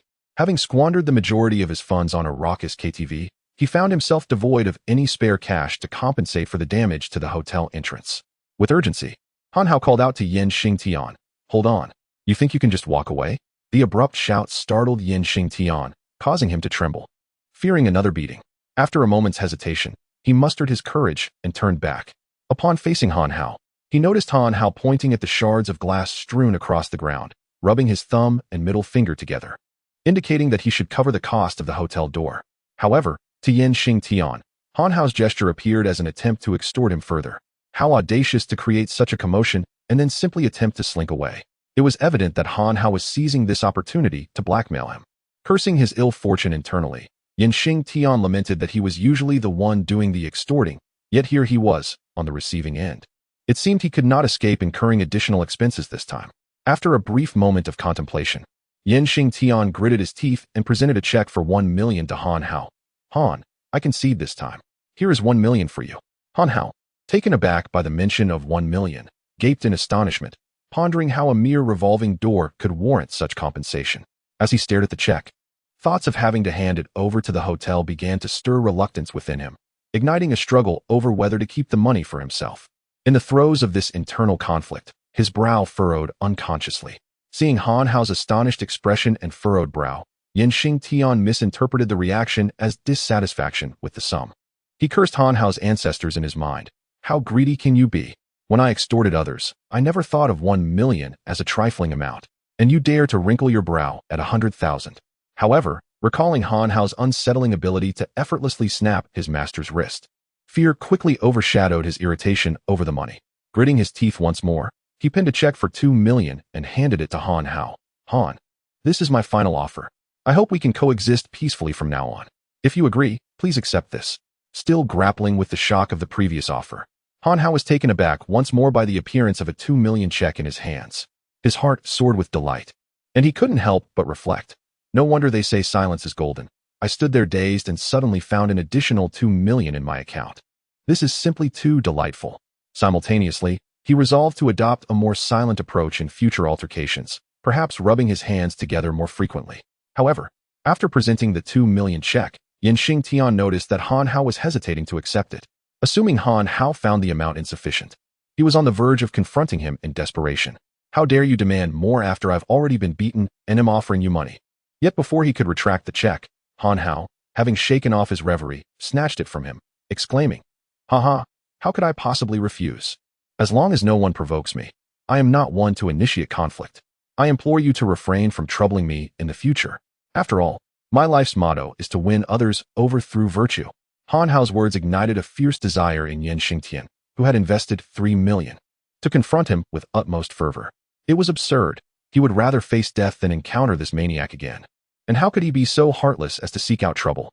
In response to Han Hao's assertion of winning people over through virtue, a bold individual in the crowd audaciously remarked, "Win people over through virtue? How shameless can one be?" Naturally, Han Hao caught wind of this comment, causing his face to flush with embarrassment. He cleared his throat, placed an arm around Zhao Yang's shoulder, and, accompanied by Jia, exited the hotel amidst the gazes of onlookers. At that moment, Han Hao resolved that he would never part with the 1 million in damages, even if it meant he would never return to this place again. Thus, the trio departed from the hotel. It was then that Han Hao recalled Zhao Yang had been the one to warn him. Though it had little impact, Zhao Yang had ventured into danger for his sake, prompting Han Hao to feel a surge of gratitude intertwined with curiosity. "Hey, Zhao Yang, how did you know Yan Xingtian was coming to trouble me? Upon being questioned, Zhao Yang's smile faltered, and with a deep sigh, he revealed the reason. After leaving the graduation ceremony with Han Hao, while serving as a third wheel to Mo Jie, he had received a call from his father. On the line, his father urged him to leave Qingshui City promptly.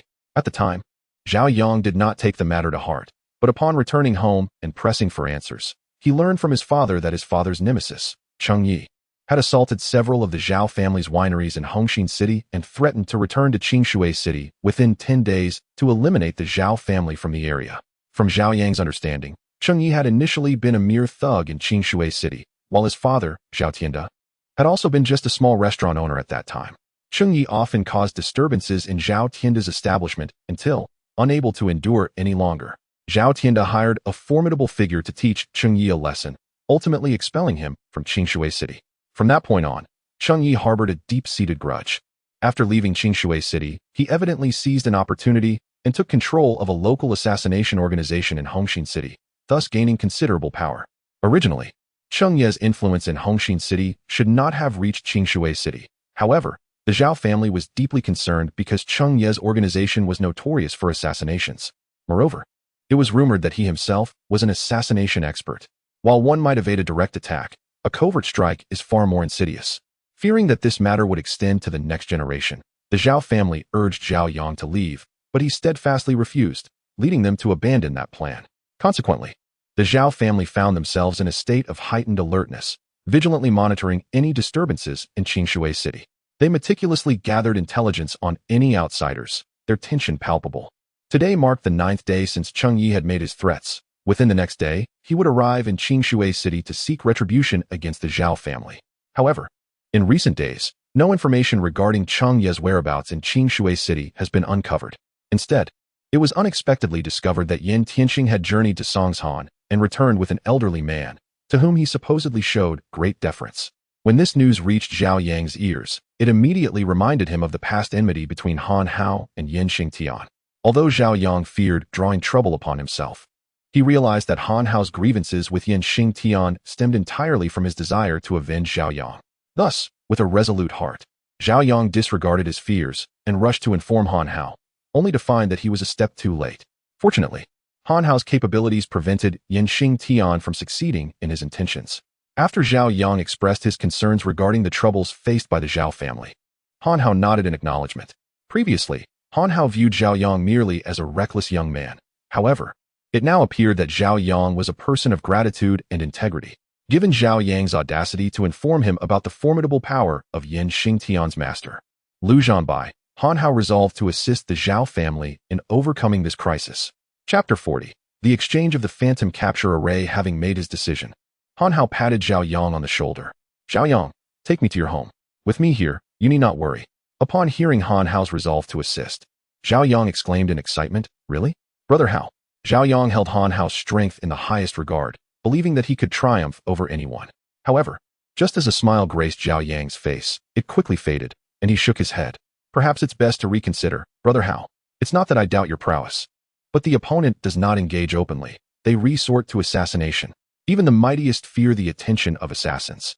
I appreciate your goodwill, but this trouble is one that the Zhao family must handle themselves. As Zhao Yang spoke, a hint of helplessness crept into his expression. Han Hao perceived this and felt a pang of sympathy. He waved his hand dismissively. Enough of this nonsense.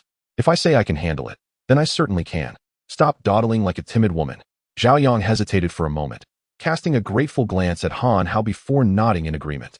Subsequently, Han Hao made a call to Li Tianhao, requesting him to find a safe location for Mo Jie.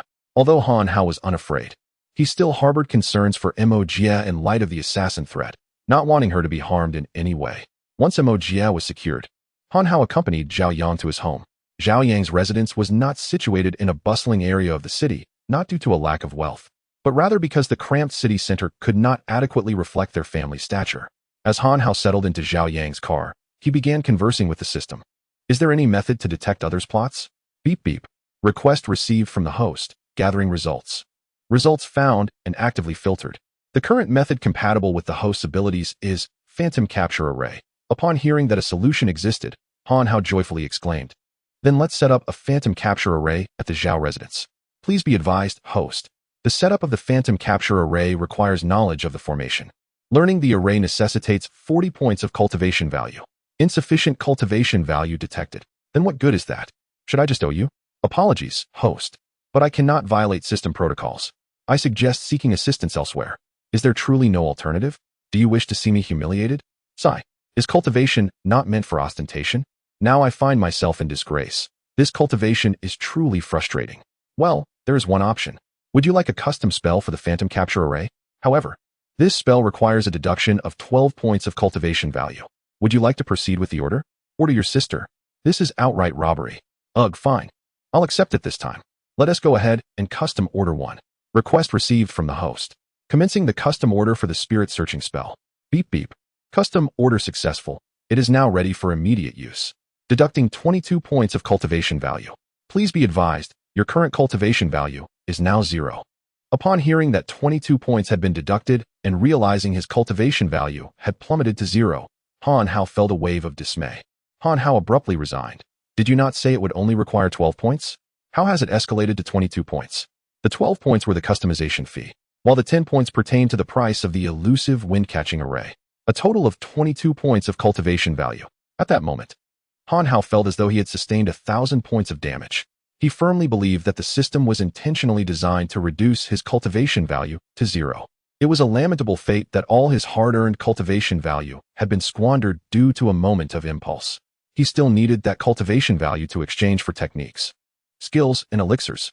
With a sense of grievance, Han Hao cast a glance at Zhao Yang, who, moments ago, had been the object of his admiration. Now, however, his gaze was filled with animosity. It is all your fault, all for your sake.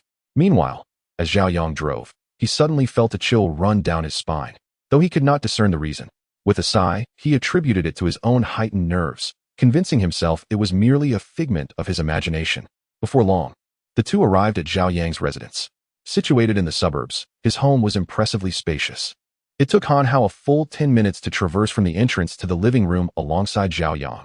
Inside the vast villa, apart from a few hurried workers and bodyguards, there were no other individuals present. Through Zhao Yang's explanation, Han Hao learned that several days prior, Zhao Yang's father had dismissed all non-essential personnel, such as chefs and gardeners, to avoid any potential repercussions. Upon entering the living room, Han Hao beheld a middle-aged man nearing 50.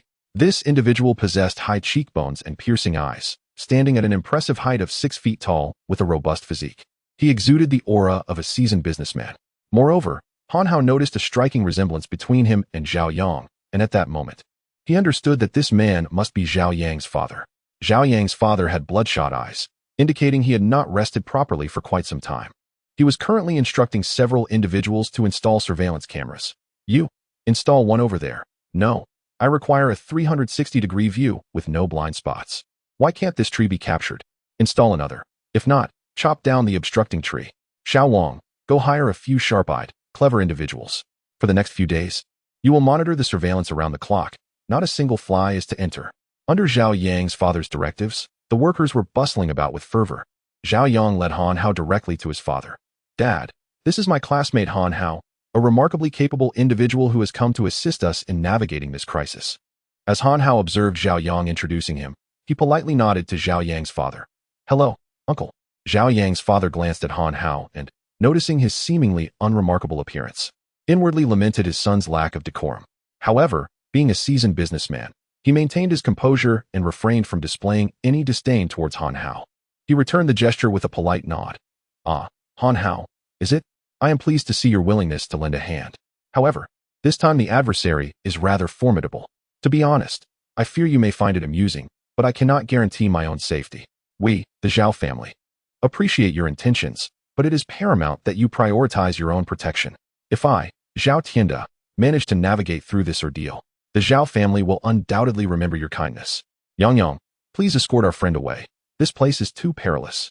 Although Zhao Tianda's words reflected a lack of confidence in Han Hao's abilities, Han Hao remained unconcerned. On one hand, Zhao Tianda did not look down upon him, and through his words, Han Hao discerned that Zhao Tianda wished to spare him from any burden, acting with utmost integrity. On the other hand, it is only natural that anyone who had not witnessed Han Hao's prowess would struggle to conceive the extraordinary capabilities of a cultivator. Moreover, Zhao Tianda is Zhao Yang's father, and given that he came to assist, it would be unreasonable to challenge him in this regard. Upon hearing his father speak in such a manner about Han Hao, Zhao Yang felt a twinge of embarrassment and glanced at Han Hao. Han Hao waved his hand dismissively, indicating that it was of no concern, and then addressed Zhao Tianda. Uncle, you are a prominent figure in Qingshui City, and I am aware of your past conflicts with Cheng Yi. I trust that with your protection within the Zhao family, Cheng Yi lacks the capacity to harm me. Furthermore, isn't tomorrow the deadline? It is quite late now. May I stay the night at your home without issue? Observing Han Hao's unwavering resolve, Zhao Tianda contemplated saying more, but ultimately sighed. Very well. If you hear anything unusual, do your best to find a place to hide. Afterward, Zhao Tianda instructed Zhao Yang to arrange for Han Hao to stay in a relatively secluded area before returning to his task of setting up surveillance. Hello, Xiao Lu. Is the generator I asked you to prepare ready? Make sure to use it immediately. We cannot afford to lose power. Upon hearing this, Han Hao understood the Zhao family's anxiety, considering even the possibility of circuit sabotage. However, he recognized that mere electronic devices would not suffice to guard against an assassin. Consequently, he seized the opportunity to activate the windcatcher array in the main hall. Instantly, the entirety of the Zhao estate became vividly clear in Han Hao's mind. Even a mosquito's flight could not escape his notice. Gradually, night fell, and after finishing dinner, Han Hao retreated to the room designated for him by the Zhao family. At that moment, Zhao Tianda had thoughtfully assigned 2 bodyguards to ensure Han Hao's safety. While this may have indicated a lack of faith in Han Hao, it nonetheless fostered a considerable fondness for Zhao Tianda in Han Hao's heart. Before long, it was already 1 o'clock in the morning, a time when fatigue often sets in. Fearing he might doze off, Han Hao refrained from engaging in his usual meditative practice. Since he had come, it was his duty to protect the Zhao family's safety. After all, his reputation could not simply falter. Just as Han Hao found himself bored and on the verge of sleep, the windcatcher array began to exhibit fluctuations. Below ground, a tunnel was being excavated with remarkable speed. From within it, more than a dozen figures clad in black suits, equipped with night vision goggles, emerged. Alarmingly, the tunnel's exit was directed straight towards Zhao Tianda's room. Chapter 41. The Divine Might descends upon sensing the arrival of the group of men in black. Han Hao estimated that the tunnel they were digging would require another 30 minutes to complete. Thus, he refrained from hastily taking action. Instead, he gritted his teeth and meticulously groomed himself, muttering through clenched jaws, "Damn it, I've spent 22 points of cultivation value on this. I must present myself impeccably." Before long, the 30 minutes elapsed, and the men in black fulfilled expectations by successfully breaking through the tunnel. Han Hao kicked open the door to the room, disregarding the bewildered bodyguard who was roused from slumber, and dashed directly towards Zhao Tianda's chamber. At that moment, the door to Zhao Tianda's room stood wide open, and he had not yet retired, likely because the surveillance had revealed no signs of an intruder, leading the bodyguards to patrol the courtyard instead. Zhao Tianda himself was enjoying tea in the company of Zhao Yang, feeling somewhat relaxed, believing that today would likely pass without incident. Just as Zhao Tianda began to let his guard down, he was startled by Han Hao's abrupt entrance. In a moment of shock, Han Hao exclaimed, "Uncle, be careful. The assassins are coming." To Zhao Tianda, Han Hao's words seemed utterly nonsensical. He assumed that Han Hao was merely anxious and had suffered a nightmare, reflecting, "The young often profess calmness, yet their bodies betray their true feelings." At that moment, Zhao Tianda was far from convinced by Han Hao's warning. After all, he had invested a considerable sum in surveillance equipment that had detected no signs of disturbance. How could Han Hao possibly know? However, before Zhao Tianda could offer reassurances to the evidently disturbed Han Hao, a loud crash echoed as a circular hole appeared in the floor from which a dozen assassins emerged, surrounding Han Hao and Zhao Tianda. As Zhao Tianda beheld the emergence of multiple assassins from beneath, his heart tightened, and he momentarily forgot to inquire how Han Hao had foreseen their arrival. He urgently shouted, "Bodyguards! Bodyguards! We have intruders! Hurry!" Just as Zhao Tianda uttered his call, the leader of the assassins, a man around 50 years of age, erupted into laughter, declaring, "Zhao Tianda, do you truly believe anyone can save you now? It is too late." Upon recognizing the intruders, Zhao Tianda clenched his teeth and retorted, "Cheng Yi, I deeply regret not having eliminated you at the outset." "Ha ha, Zhao Tianda. It is far too late for regrets now. Strangely, witnessing your haggard appearance over these days has made me reconsider my decision to claim your life within 10 days. I relished the thought of tormenting you for an entire year before finally avenging myself." At this proclamation, Zhao Tianda realized that the enemy had long since infiltrated Qingshui City, choosing to delay their assault solely for the purpose of torturing him. "Bah, Cheng Yi, you coward. As long as I, Zhao Tianda, do not perish today, I shall pursue your life at any cost tomorrow. Though Zhao Tianda proclaimed this, he was painfully aware that he was destined to meet his end that very night, with the only regret being that his son and his son's friend would also pay the price. Observing the despair etched on Zhao Tianda's face, Cheng Yi felt a surge of elation. After a few mocking laughs, he suddenly produced a blade as thin as a cicada's wing, swiftly aiming it at Zhao Tianda's throat. Seeing Cheng Yi make his move, Zhao Yang's eyes reddened with worry as he shouted, "Dad!" After a desperate cry, Zhao Yang discovered that his father had not fallen. Cheng Yi's blade had been blocked by a flying chair. Meanwhile, Han Hao, who had been overlooked, clapped his hands. Feeling a surge of frustration, I have yet to make an impressive entrance. Why is the door left open? If it were closed, I could learn from Lu Zhanbai and kick it down dramatically. That would be truly impressive. At that moment, Cheng Yi finally noticed Han Hao. He scrutinized this individual who resembled neither a bodyguard nor a member of the Zhao family, finding nothing particularly remarkable about him. With a sinister chuckle, he addressed Han Hao. "Heh, young one, you possess quite the audacity. Since you wish for death, I shall first carve you up." With that, he pointed to a towering assassin beside him. "Shao Si, I give you 3 seconds to remove the hand that wields the chair." As Cheng Ye's words fell, he feigned reluctance, turning his back and extending a finger. 1. The moment he spoke, the assassin named Shao Si drew his knife and advanced toward Han Hao. Cheng Yi raised another finger. 2. Upon uttering the second number, Shao Si swung his blade toward Han Hao's right hand.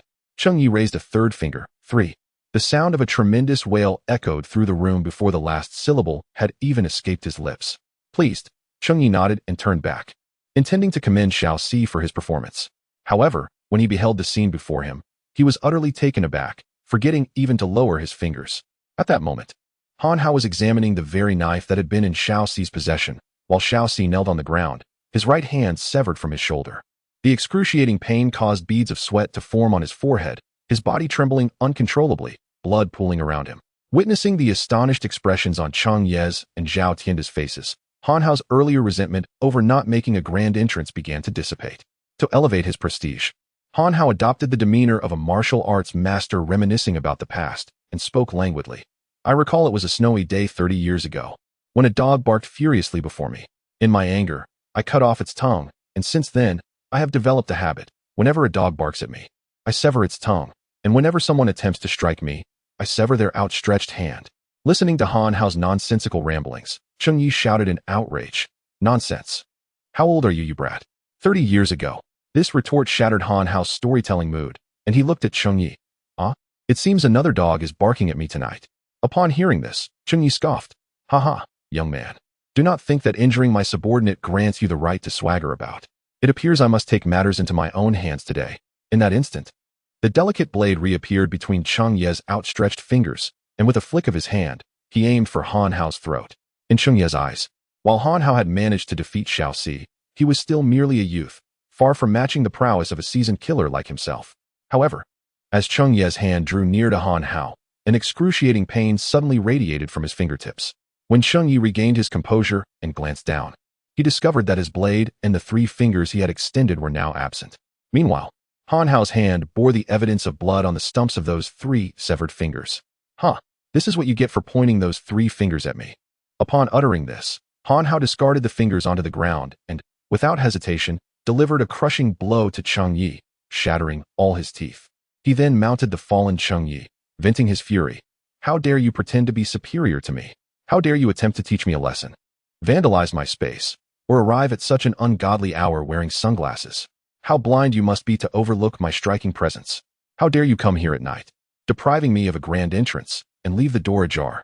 As Han Hao continued his tirade, his words grew increasingly outrageous and nonsensical, to the point where even Zhao Tianda could no longer muster praise for Han Hao's reasoning and bowed his head in silence. By the time Han Hao had finished, Cheng Ye's visage was utterly unrecognizable. Han Hao then produced the razor-thin blade and severed Cheng Ye's tongue, murmuring softly, "Ah, I recall a snowy day 30 years ago when a dog barked furiously before me. In my anger, I cut off its tongue.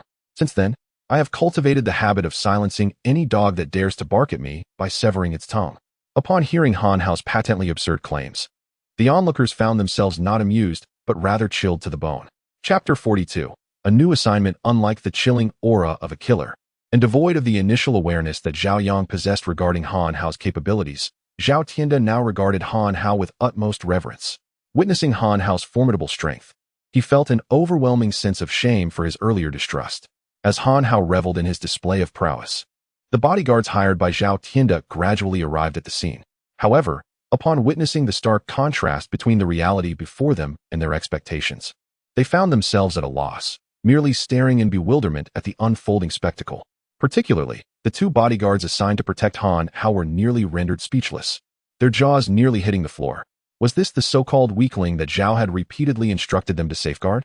The situation was far more terrifying than any assassin. Han Hao was thoroughly enjoying the admiration directed at him, basking in a profound sense of pride. Yet, he was at a loss as to how to conclude this moment without disrupting the atmosphere, lost in deep contemplation. His stillness, however, posed a dilemma for the assassins. Paralyzed by fear of provoking this formidable figure, they remained motionless, yet they could not linger forever.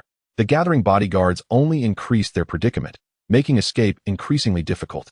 At last, one assassin could no longer contain himself, gritting his teeth as he made a dash for the underground passage. Yet Han Hao remained unmoved. With Han Hao's inaction, Zhao Tianda hesitated to command the bodyguards to intervene. Thus, the first assassin slipped into the underground passage. Seeing that neither Han Hao nor Zhao Tianda took action, the remaining assassins grew emboldened, gradually making their way towards the tunnel. However, when the last two intended to enter, Zhao Tianda, in a panic, realized the folly of allowing them to escape. In his haste, he attempted to intervene. But before he could utter a word, Han Hao called out to the last two assassins, pointing at the groaning Xiao Si and Cheng Yi on the ground, saying, "Wait, are you going to leave these two useless ones behind? You brought this trash, you must take care of it. Take them with you." As soon as Han Hao finished speaking, Zhao Tianda felt an even greater urgency. "Han Hao, my dear uncle, it's quite all right. I have everything under control." Seeing Han Hao speak so calmly, Zhao Tianda inwardly raged. "Control? What control? They've already escaped, and you speak of control." Though he thought this, he refrained from voicing it, as subduing these assassins was indeed Han Hao's merit.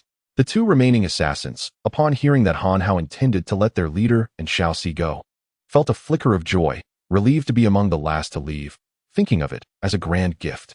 They even began to fantasize about the rewards they would receive from their organization upon their return. With thoughts of the future spurring them on, they swiftly lifted Cheng Yi and Xiao Si and disappeared into the underground passage. As the last of the assassins vanished, Han Hao raised his head and sighed dramatically. Alas, an earthquake is imminent. His words left Zhao Tianda and the others momentarily stunned. An earthquake? What on earth? Unperturbed by their confusion, Han Hao, having expressed his sentiment, summoned all his strength and leapt into the air, piercing the ceiling with a tremendous force. As he descended once more, he fortuitously landed directly above the assassins in the tunnel. At the moment of impact, Han Hao bellowed, "An earthquake is upon us." Instantly, a massive pit formed beneath him, crushing all the assassins within the tunnel.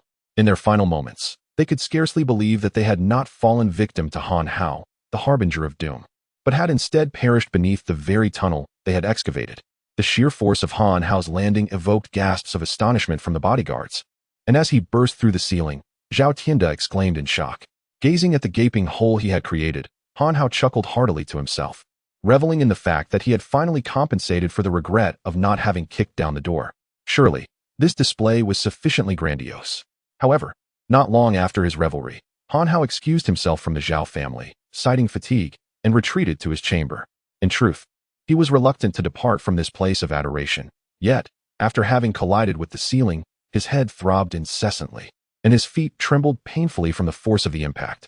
He surmised that lingering any longer would lead him to utter curses and agony. As he bid farewell to the gathering, he couldn't help but reflect on the thrill of ostentation, cautioning himself against becoming addicted to it. Furthermore, he resolved to hone his skills in headbutting. To Han Hao's surprise, his departure only amplified the air of mystery surrounding him. Earning a remark from the two bodyguards entrusted with his safety, a true master embodies humility. After Han Hao left the scene, it was time for Zhao Tianda to command the cleanup. As they excavated the massive pit Han Hao had created, they unearthed precisely 13 corpses, exactly the number of assassins sent to eliminate the Zhao family. At that moment, Zhao Tianda's admiration for Han Hao surged. Indeed, he was worthy of the praise bestowed upon him by Zhao Yang, immensely capable, discreet in his actions, and ruthlessly thorough, an artificial earthquake that wholly resolved the issue of reporting the fatalities. Had Han Hao known that his elaborate display to amend his earlier misstep would lead Zhao Tianda to such reflections, he would have reveled in his own cleverness. Once this matter was settled and Han Hao returned to his room, the system's voice echoed in his mind. Ding. Congratulations, host, for achieving the righteousness beyond the heavens accomplishment. You are rewarded with 10 points of cultivation value. It reminded him that he still had unutilized task cards. Would you like to use a task card?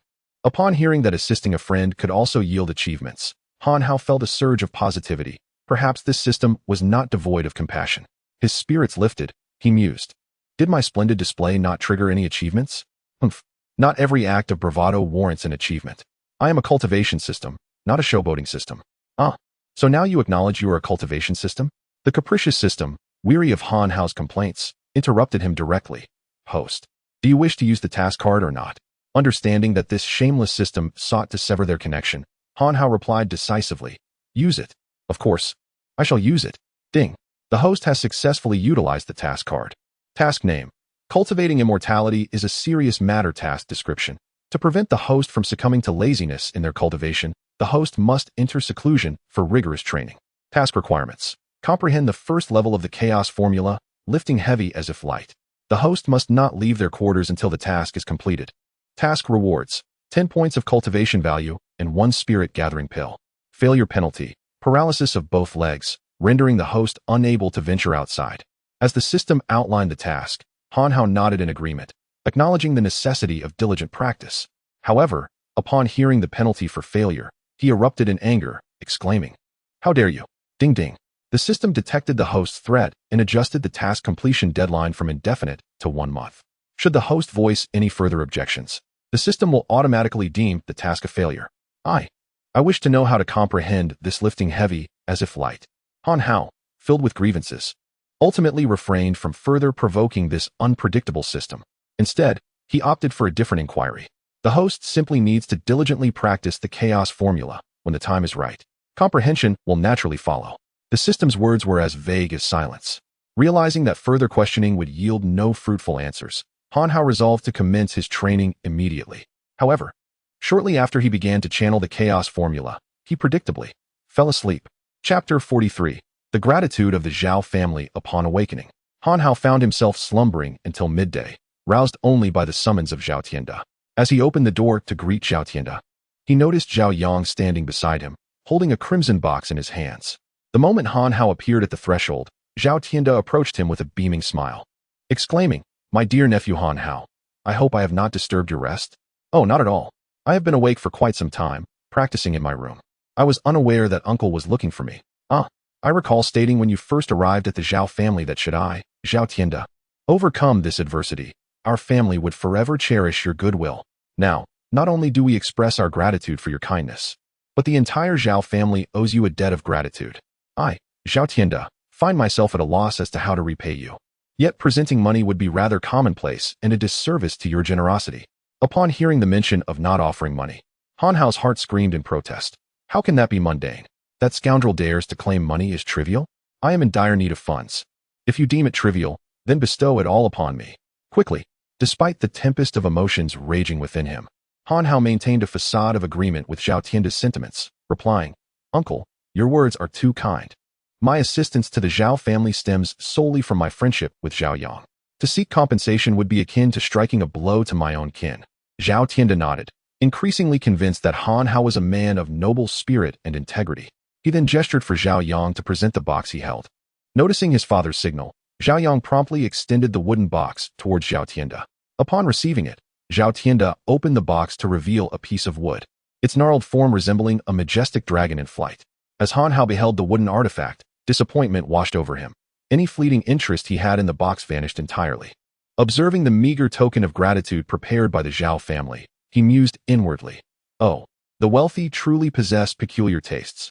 How delightful it would be to play with gold and silver, yet they choose to indulge in wood. What value could this possibly hold? They treat it as a treasure. The craftsmanship leaves much to be desired." Unbeknownst to Han Hao, Zhao Tianda remained oblivious to his thoughts, gazing at the wood with reverence as he continued. "This piece of wood is said to be a divine timber, its form naturally resembling a great dragon. No one has ever dared to carve upon its surface." Hearing Zhao Tianda's proclamation that the wood was inherently shaped thus, Han Hao could not suppress a disdainful thought. You truly possess a talent for fabrication. Why not claim you have grown this way since childhood? As Han Hao continued to harbor his contempt, Zhao Tianda remained engrossed in extolling the virtues of the wood. I can only attest that it brings good fortune. To be candid, my prosperity began with this very piece of timber. As for any other potential it may hold, I leave that discovery to you, my dear nephew. I now bestow this piece upon you, hoping it brings you luck. It is the only gift I could conceive worthy of your stature. With that, Zhao Yang extended the wooden box forward, urging Han Hao to accept it. Han Hao gazed at the piece of wood, finding it utterly unremarkable. The craftsmanship was lacking, and it was certainly not made from any precious timber. A sigh escaped him. Superstition. Utterly ridiculous. He had no desire for this worthless chunk of wood. At that moment, he failed to realize that his pursuit of immortality was, in itself, the epitome of superstition. The more he pondered, the more disappointment he felt towards the gift, and he resolved to graciously decline Zhao Tianda's goodwill. Thus, he said, "Uncle, such a precious gift, I cannot possibly accept it. Perhaps you should." But before Han Hao could finish his sentence, he was interrupted by the system's urgent voice. Ding ding ding. You fool. Quickly accept that piece of wood. Hurry. This is an authentic celestial wood. With it, your cultivation will accelerate 100-fold. And weren't you just lamenting your struggles with the chaotic technique? With this celestial wood, you won't have to worry about dozing off during your training. Accept it now? The system's impassioned plea did not compel Han Hao to immediately grasp the so-called celestial wood. Instead, he was increasingly perplexed. Could this worthless wood truly possess such extraordinary properties? Observing Han Hao's hesitation, the system urged once more. Hurry, accept it. Doing so will allow you to complete the fortune smiling upon you achievement and earn a reward of 10 cultivation points. At the mention of the reward, Han Hao's spirits lifted instantly. With swift hands, he accepted the wooden box, cradling it in his arms, while simultaneously expressing to Zhao Tianda, "Such a generous gift. I feel quite embarrassed. Truly, I wasn't motivated by reward when I assisted you. Yet how can I refuse your kind intentions, uncle?" This statement, contrasting sharply with his earlier demeanor, left both Zhao Tianda and Zhao Yang momentarily stunned. Moreover, Han Hao's embrace of the divine would betray his true nature, rendering him rather hypocritical. However, Zhao Tianda was unfazed by Han Hao's actions. In fact, he felt a surge of happiness at Han Hao's acceptance of his gift. After all, no treasure could compare to the lives of the Zhao family. Furthermore, Han Hao's acceptance of the gift solidified their bond.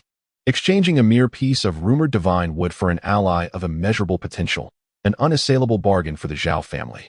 Upon Han Hao accepting the gift, a voice echoed in his mind. "Congratulations, host.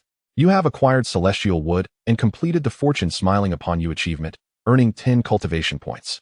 The realization that he had gained 10 cultivation points simply by receiving a gift filled Han Hao with unbounded joy. Observing Han Hao's satisfied smile, Zhao Tianda knew he had chosen the perfect gift to express his gratitude. After Han Hao accepted the gift, Zhao Tianda intended to seize the moment to further solidify the relationship between Han Hao and the Zhao family by inviting him to lunch.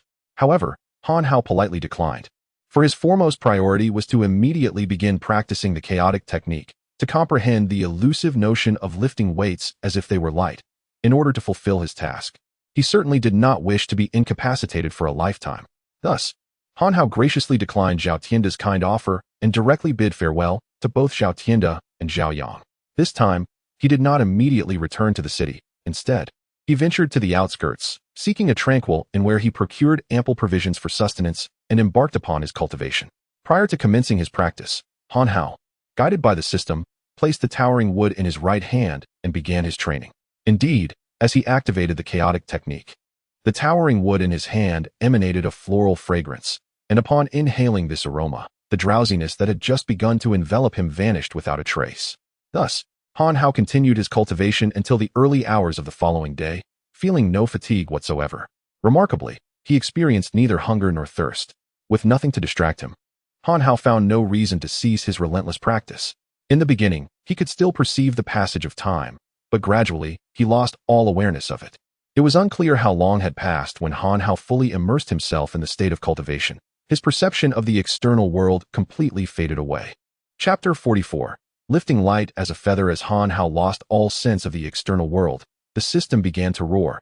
"This is outrageous. A novice at the opening of the mortal realm is actually able to enter a state of enlightenment. It seems that he is indeed on the verge of comprehending the principle of lifting light as a feather. If he can grasp this, Once he learns the second layer of the chaos art, could he not have the opportunity to understand the principle of lifting heavy as light? No, I must find a place where he will not be disturbed. Indeed, it is imperative that no one interrupts him. With that, the system activated a teleportation talisman, whisking Han Hao away from the inn and instantly transporting him to a mountain outside of Qingshui City. This won't do. This location is too close to the city. Teleportation talisman, activate again. Hardly had he spoken when Han Hao vanished from the mountain, only to reappear within a cave, startling a tiger that resided there. The tiger, taken aback by Han Hao's sudden appearance, immediately lunged at this intruder in its territory. In an instant, the system roared once more. Damn it. This won't work either. Teleportation talisman, activate. With those words, Han Hao disappeared yet again, leaving the tiger to pounce into empty space. The bewildered tiger rubbed its eyes, convinced it had just experienced a nightmare. It pondered to itself, it seems my territorial instincts are overly strong. I must temper them, lest I become obsessive. Meanwhile, Han Hao remained blissfully unaware of the chaos that had just transpired. After vanishing from the tiger's cave, he continued to teleport through countless locations until finally coming to rest in a primeval forest. The exact location of this forest was uncertain, but perhaps due to the drought season, there were no beasts in sight. The system meticulously surveyed the surroundings and, upon confirming the absence of danger, ceased its frantic efforts. This place is safe. What a worry.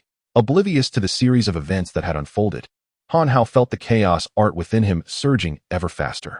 Time drifted by, yet for Han Hao, it bore no significance. In the blink of an eye, more than 10 days had passed.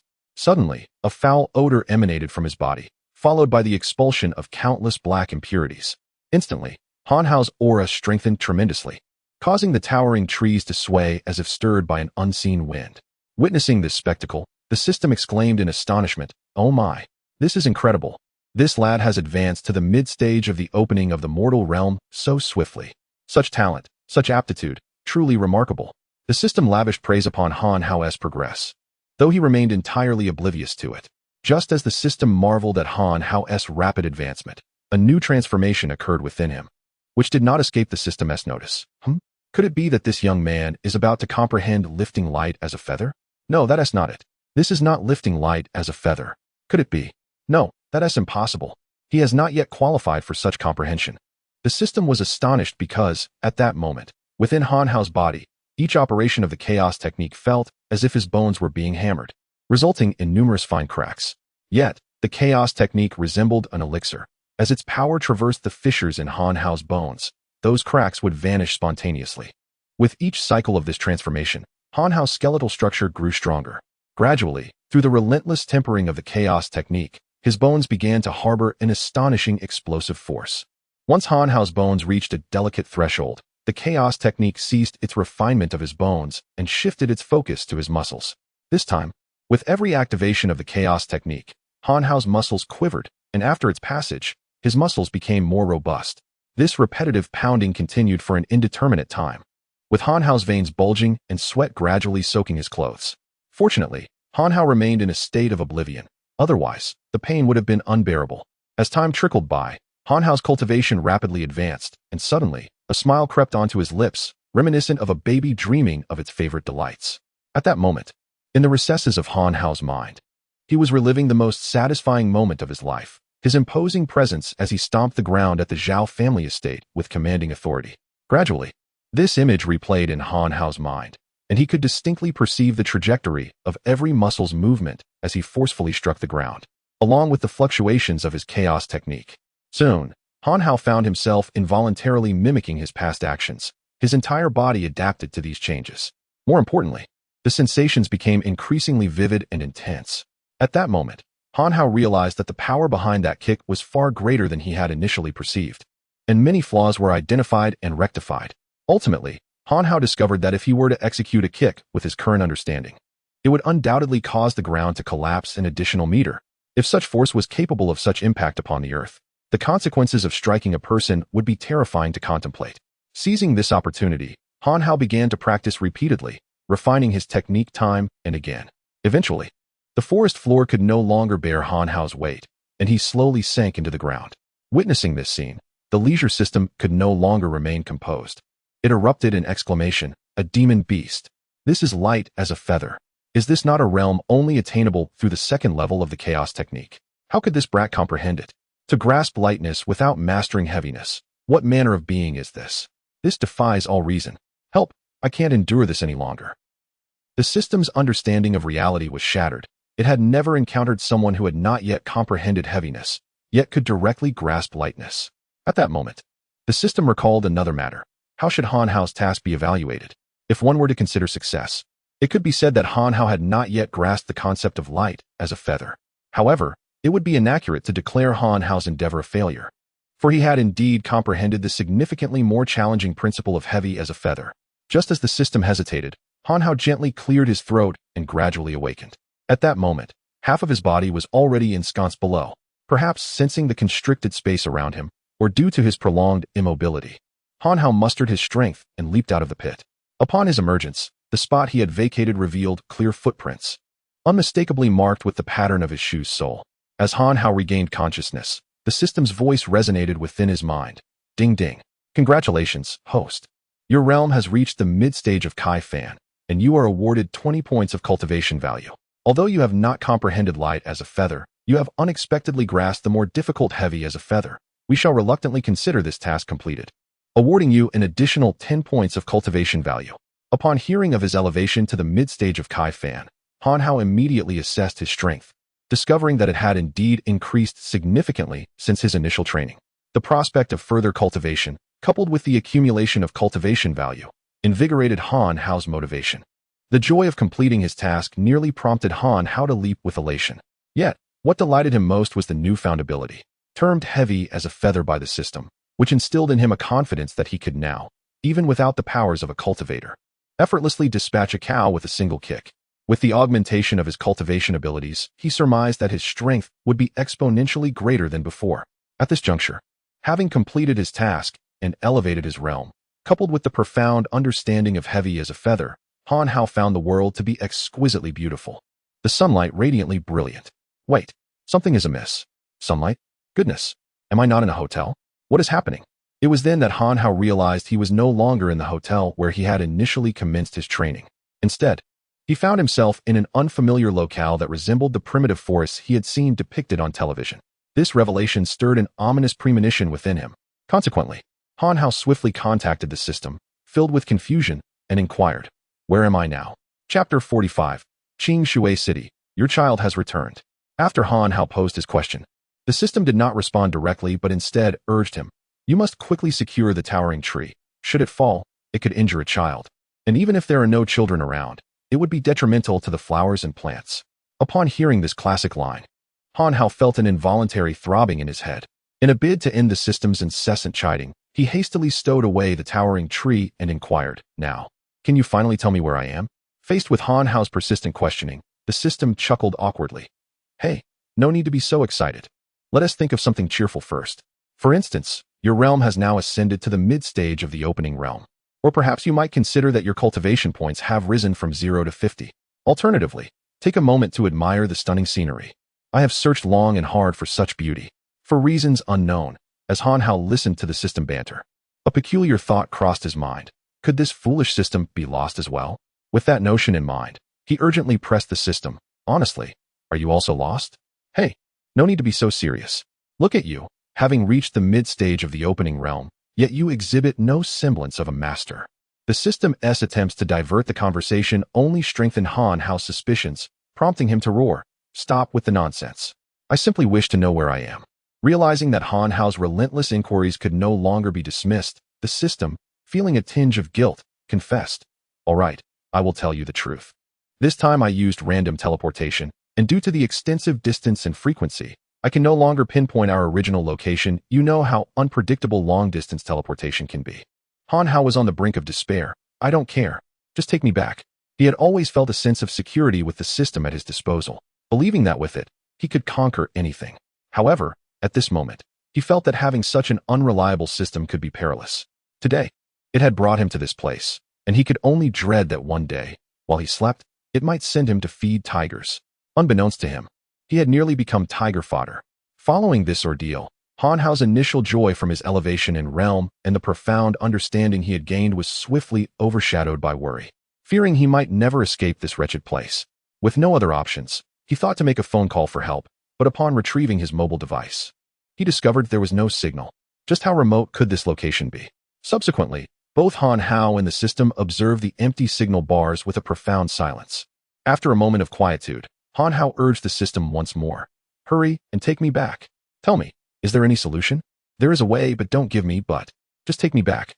Upon hearing Han Hao's demand, the system suddenly became exuberant. All right, I have received your request. I will ensure your return immediately. As Han Hao detected the system's exuberant tone, an ominous premonition washed over him once more. Before he could fully comprehend the situation, the system bellowed, "Teleportation rune, activate."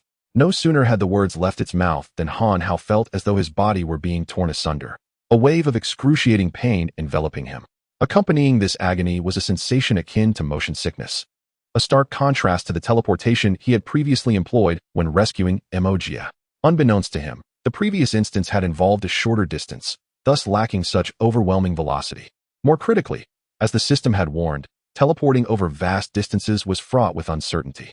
Consequently, as Han Hao landed, still unable to utter a curse at the system, he heard it muttering, "Damn it, wrong again.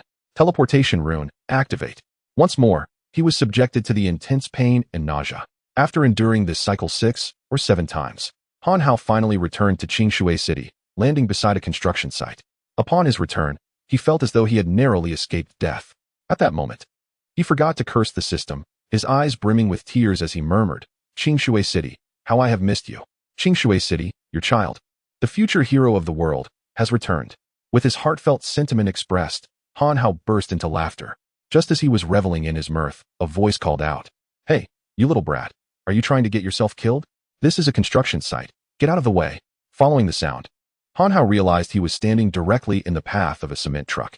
Instead of moving aside, he leaped onto the truck and planted a kiss on the driver's cheek. "Thank you, dear driver, for building our city so beautifully. I love you all," he exclaimed, heedless of the driver's bewildered gaze, and then he skipped away from the site, filled with joy. After Han Hao's departure, the truck driver slowly emerged from his shock, tears welling in his eyes as he murmured to himself, "What a good lad. It's rare to find someone who understands us laborers. How touching. If only that wealthy lunatic could be like this young man and not demolish perfectly good villas, but instead give us the money to rebuild. How wonderful that would be. Then we wouldn't have to toil so hard." At that moment, Han Hao was blissfully unaware that he had landed precisely at his villa, and the truck driver could never fathom that the boy he praised and the wealthy man he cursed were one and the same.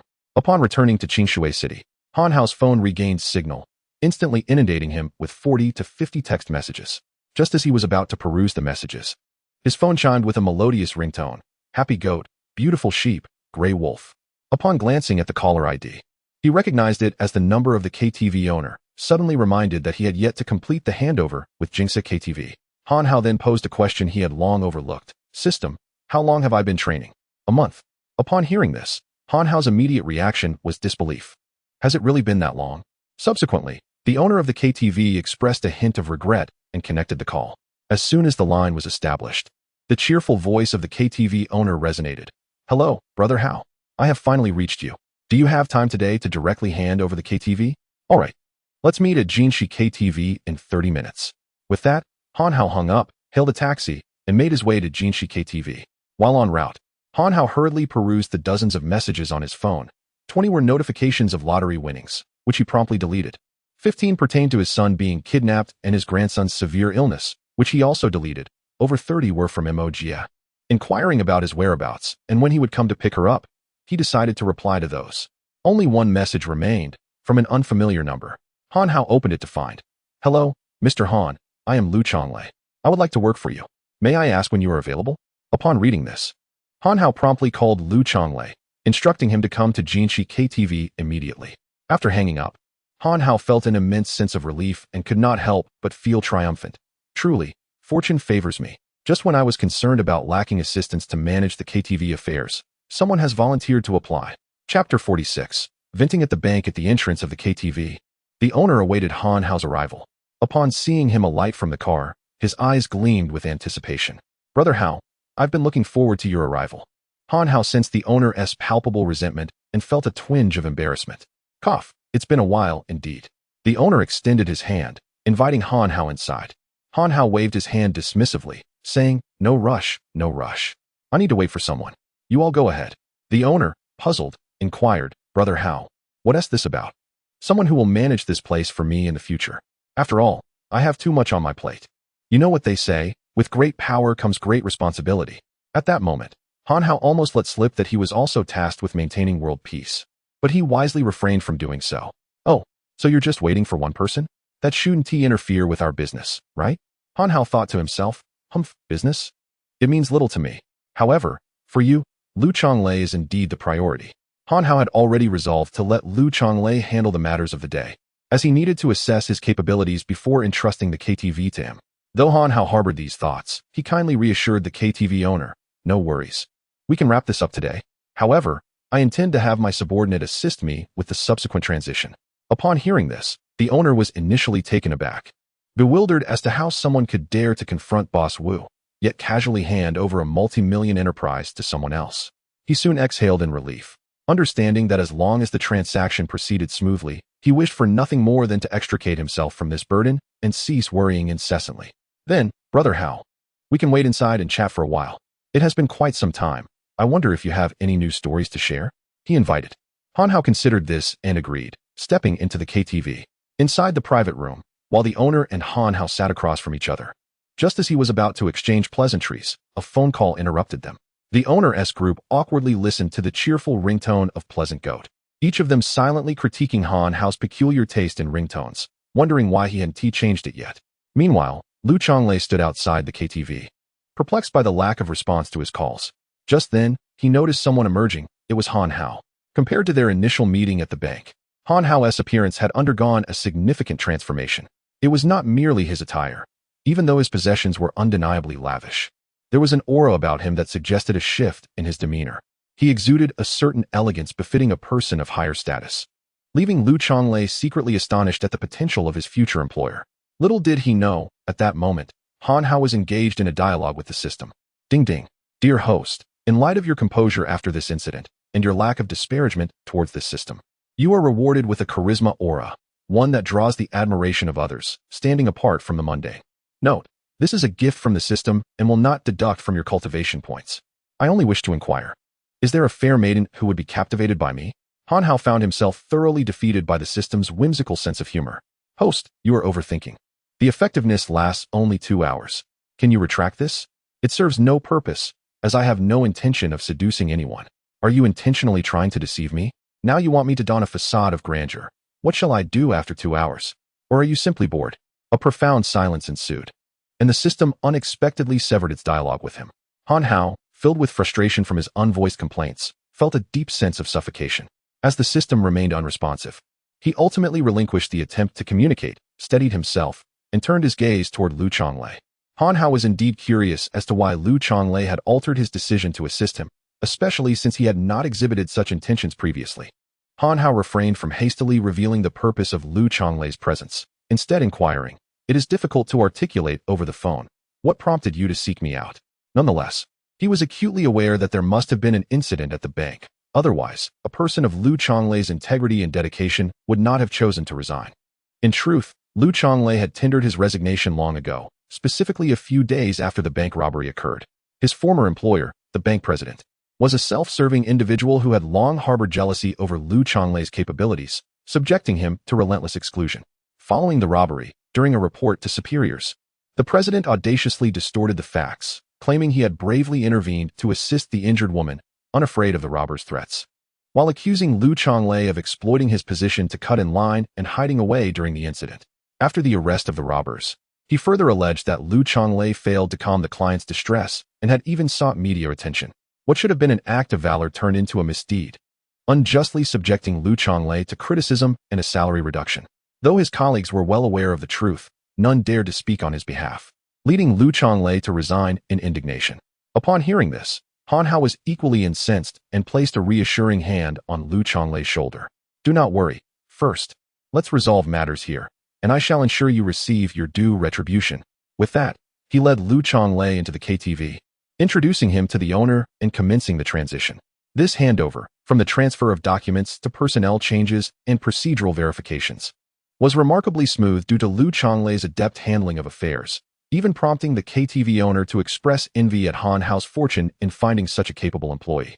Once everything was arranged, Han Hao produced a bank card, extorted from Lu Zhanbai, containing 2 million yuan, and handed it to the KTV owner. I apologize for the delay. Here's the card. It contains exactly 2 million, and we can verify it at the bank now. Upon receiving the card, the KTV owner accepted it with confidence, stating, Brother Hao, I trust your dealings. There is no need to verify. The owner smiled as he took the card. That is reassuring. The password is. Since you have such faith in me, there is no need for a receipt. Haha, Brother Hao, you flatter me. I had already prepared the receipt. Please take it. Han Hao couldn't help but admire the owner's sharpness. Such words warmed the hearts of those present. After exchanging a few pleasantries with the KTV owner, Han Hao took his leave. Accompanied by Lu Chonglei, he escorted the owner out of the establishment. Once outside, Han Hao felt an unexpected lightness wash over him. He was inclined to exclaim how beautiful the world was, how radiant the sun shone. However, the recollection of his prior misfortunes in the primeval forest sent a shiver down his spine, stifling his words before they could escape his lips. With matters resolved here, Han Hao turned his attention to another pressing issue. He intended to help Lu Chonglei vent his frustrations at the bank. Han Hao was never one to dilly-dally. He acted on impulse. Calling Lu Chonglei over, he declared, Let us go to the bank. It's time for you to confront your bank manager. But, boss, the situation here. Enough of that. What is more important, this situation or your need to vent? Lu Chonglei had initially planned to argue that the current matter was of greater significance, but upon those words forming on the tip of his tongue, he found himself unable to voice them. Instead, he nodded in agreement, casting a grateful glance at Han Hao. In that moment, Lu Chonglei vowed that even if Han Hao could not help him find solace, he would nonetheless go to great lengths to assist Han Hao in return. Han Hao and Lu Chonglei soon arrived at the bank Lu had previously visited. Upon entering, they were greeted by the very security guard who had been on duty during Han Hao's valiant confrontation with the robber. Since that day, the guard had been profoundly impressed by Han Hao's commanding presence. As Han Hao stepped through the door, the guard recognized him immediately. Mr. Han, welcome to our bank. How may I assist you today? You know me? Of course. How could I forget the sight of you subduing a criminal with your bare hands? You are a hero to us all. My admiration for you flows like an unceasing river, relentless and overwhelming. Though Han Hao was not averse to receiving compliments, he feared that allowing the guard to continue would distract him from his purpose. Stop. Go fetch your bank manager. I need to speak with him. The guard, eager to express his admiration further, restrained himself upon witnessing Han Hao's urgency. Certainly, please hold on. He promptly departed. In a short while, a portly middle-aged man appeared in the lobby, just as Lu Chonglei was entering with documents in hand. The rotund bank manager, upon seeing Lu Chonglei, was filled with disdain and derision. He scoffed, Chonglei, I thought you had resigned. What brings you back? Is it difficult out there? Come seeking my favor to return? I always said, young people should temper their ambition. As the bank manager continued to belittle Lu Chonglei, Han Hao approached the two. Just as the manager was about to deliver another cutting remark, Han Hao interjected, Hello, are you the bank manager? I am Han Hao. May I address my concerns with you? Upon hearing the name Han Hao, the plump bank president immediately donned a smile. For he was well aware that most of the credit for being commended by the municipal bureau was due to the efforts of Han Hao. At that moment, the president disregarded Lu Chonglei entirely and, with a beaming smile, addressed Han Hao, Greetings. I am the president of this bank, and you must be Mr. Han Hao. I was just planning to personally thank you for your assistance last time. Having listened to Lu Chonglei's introduction of this president, Han Hao was already aware of his duplicitous nature, and he found every word that escaped the president's lips particularly nauseating. Thus, he raised his hand to halt the president mid-sentence. Stop. My time is precious, and I wish to transfer some funds. Upon hearing there was business at hand, the president's spirits lifted considerably. Excellent. This way, please. He then led Han Hao towards the VIP window.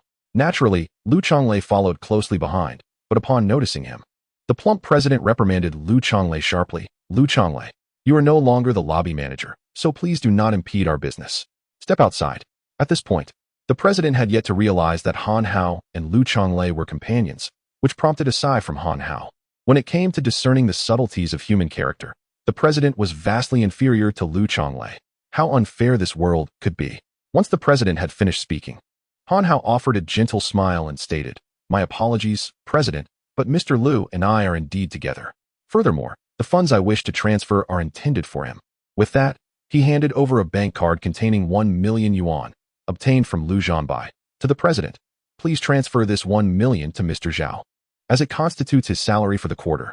Upon hearing this, the president stared incredulously at Han Hao, then at Lu Chonglei. repeating this gaze several times without taking the bank card. He simply could not believe that the person he had marginalized, whom he assumed would struggle, had instead transformed into a figure of success. Noticing the president's stunned silence, Han Hao cleared his throat. Is there an issue with my request, President? Please proceed with the transfer. He then handed the bank card directly to the president and, after requesting Lu Chonglei's card, urged the president to expedite the transaction. At that moment, the president wished fervently that he did not have to deal with this transaction. His envy of Lu Chonglei had intensified. He had once merely envied Lu Chonglei's capabilities, but now he also resented his fortune. Nevertheless, despite his reluctance, the president gritted his teeth and completed the transfer.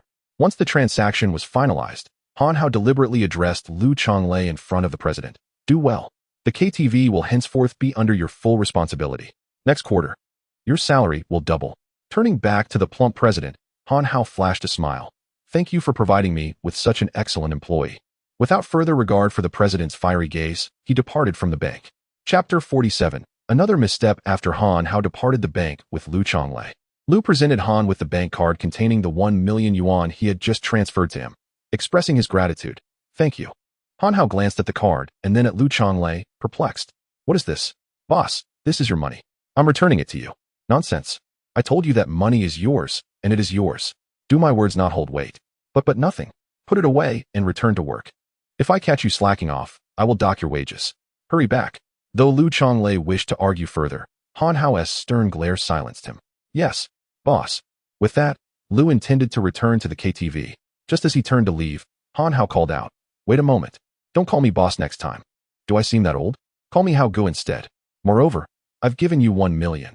You must earn me even more in return. Do you understand? In his previous position at the bank, Lu had always faced exclusion from the president and had never experienced such trust from a superior. At that moment, he began to feel the weight of being sidelined by the bank president. He nodded earnestly. Yes, boss. Oh no, Hao Gu. With that, he made his way back to the KTV. Han Hao watched as Lu drove away, a bitter sensation welling up within him. Damn it, what a world. Employees now have more money in their pockets than I do, and they even own cars, while I, the boss, have yet to even touch the steering wheel. This one do. I must get a car, but I don't have a driver's license yet. Perhaps I should just get a bicycle? Upon contemplating this notion, Han Hao was struck by his own lack of ambition, shaking his head to dismiss the idea. Having just seen Lu off, Han Hao's phone rang once more. The familiar tune of Mei Yang Yang and Hui Tai Lang echoing. He sighed deeply. With great power comes great responsibility. As matters continue to pile up, how I long to return to those tranquil and blissful days of yore. He sighed as he answered the call. As soon as the line connected, an irate voice boomed from the other end. Han Hao, you little rascal. Why haven't you been answering your phone? Where have you been? You've graduated now and think you're all grown up, huh? You need to come back and meet with Arya. She is also graduating this year, and we need to settle the marriage arrangements. The rapid-fire barrage of words confirmed it was his mother on the line. Despite how much Han Hao had changed since then, he still felt a deep-seated fear of her. Mom, please slow down. I'm in Qingshui City making money right now. I'll come back to see you once things stabilize here. No way. Arya will start working soon, and you need to come back and meet her. She's quite the catch now. If you miss this opportunity, you won't get another. Mom, I'm not ready to get married yet. As soon as Han Hao uttered his reluctance to marry, a sobbing voice emanated from the other end of the line. Whoa, Haozi, your father passed away early, and I have devoted myself to raising you all these years, hoping you would carry on the Han family name. That way, when I meet your father in the afterlife, I can offer him some reassurance. Now, you tell me you don't want to get married. Aren't you essentially pushing your mother to despair? Whoa, Haozi, let me tell you. Han Hao, feeling an overwhelming sense of pressure, interrupted. Mom, to be honest, I have a girlfriend. His declaration instantly transformed the tears on the other end into laughter. Really? That's wonderful. However, we don't have much money. How much bride price does her family expect? You must clarify our circumstances with them. We can't afford any misunderstandings. Mom, you needn't worry. I'm earning now, and it's a considerable amount, monthly reaching into the millions. I was just about to transfer several 100,000 to you. Once that's done, you can settle your debts with Uncle San and, in due time, I will bring you to enjoy a comfortable life in Qingshui City. You needn't send money. I have enough here. Don't deceive me, though. You just graduated. How could you be making millions? Life away from home is challenging. So if you ever find yourself in need, don't hesitate to tell me. Her barrage of questions continued. And about this girlfriend of yours, where is she from? What does she look like? Is she good to you? Listening to his mother's relentless inquiries stirred a bittersweet feeling in Han Hao's heart. He held immense respect for her, a simple rural woman who embodied the admirable qualities of unwavering dedication and kindness.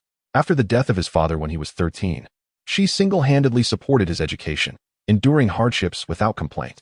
Now that he had graduated, she had never expected anything from him. Instead, she worried about his financial situation. Han Hao had initially planned to bring her to live with him once the villa was reconstructed and intended to send her money immediately. However, the sudden influx of wealth made it difficult to explain his circumstances. If he were to reveal that he was now cultivating immortality, she would surely think him deranged. Thus, he hurriedly responded to her questions and, after hanging up, returned to the bank to transfer 100,000 yuan to her account. Upon exiting the bank, he recalled her inquiries about his girlfriend and realized it was time to pick up Emoji. He promptly dialed old Master Li's number. When the call connected, a cold female voice answered instead. "Hello? Who is this? What business do you have with my grandfather?" Upon hearing that frosty tone, Han Hao envisioned the proud young woman who had played chess with old Master Li. He shook his head and continued, "Oh, where are you? I'd like to come find you. I'm not with my grandfather. I'm currently at the hospital in Shui City.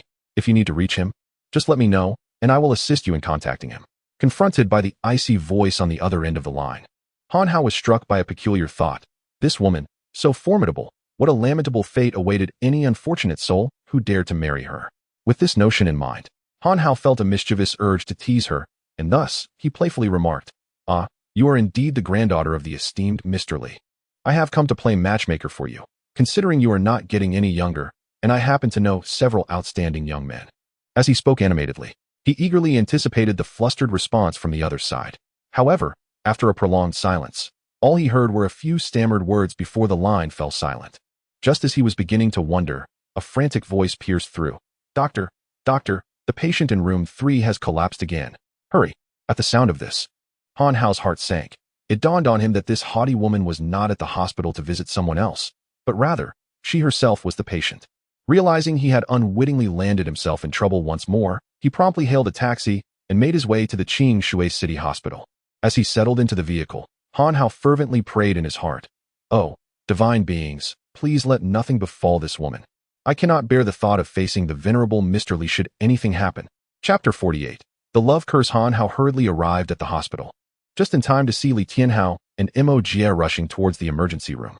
The elder Mr. Li's face was marked by urgency, his eyes brimming with worry and anxiety, so much so that he failed to notice Han Hao approaching. Fortunately, Emoji, following closely behind the elder, spotted Han Hao and led him straight to the emergency room. Upon reaching the emergency room, the head of the Shui City Hospital was already waiting at the entrance. As soon as he saw the elder Mr. Li, he hurried over to greet him. Before the hospital director could utter a word, the elderly swiftly delivered a slap. "Xiao Lu, did you not say that after the surgery performed by foreign specialists, my granddaughter was out of danger? How do you explain this now?" The director, having been struck, did not react with anger. Instead, he bowed his head in respect and replied, "I apologize, revered father. It is my failure to take proper care of Schwanger. According to the nurses, she was well this morning, but after receiving a phone call, she suffered a heart attack. You know, she has just undergone surgery and is most susceptible to stress." Upon hearing this, the elderly bellowed in rage, "Who was it? Which scoundrel made that phone call? I was afraid that my granddaughter would be disturbed by some random person, which is why I lent her my phone. And yet here we are. I will find this wretch and make him pay dearly." The elder's furious tirade was so passionate that he failed to notice Han Hao's face had turned crimson. Meanwhile, Emoji, holding Han Hao's hand, quietly asked, "Brother Hao, why is your hand so sweaty?" Only then did the elderly realize that Han Hao had accompanied them. "Young friend, what brings you here? You heard that some scoundrel is responsible for my granddaughter's distress. I will hunt him down and tear him to shreds. Will you join me?" At that moment, Han Hao wished he could vanish into thin air. However, he felt too embarrassed to admit that it was his own actions that had triggered the heart attack. Instead, he awkwardly smiled and said, "Elder, right now, your granddaughter's health is our priority. Shall we go in and check on her?" Han Hao's words nearly made the hospital director's jaw drop. In his mind, he thought, is this young man out of his mind? They are currently performing life-saving procedures. How can he possibly be allowed to enter? Besides, how could a lad like him compare to the world-renowned expert inside? As the director awaited the elder to firmly deny this absurd request, to his astonishment, the elderly nodded and commanded, "Quickly, open the door and let young friend Han Hao take a look." The elder's reaction left the director utterly flabbergasted. It dawned on him that the elder was recalling how Han Hao had effortlessly cured a long-standing ailment that even the most esteemed physicians had failed to treat. Perhaps Han Hao could work miracles once again? Initially, the director contemplated arguing with the elder, but the elder's impatience was palpable. Just as he hesitated, he received another slap, leaving the director feeling utterly aggrieved. Reluctantly, he chose to halt the rescue efforts, opened the emergency room door, and allowed Han Hao and Mo Jie to enter.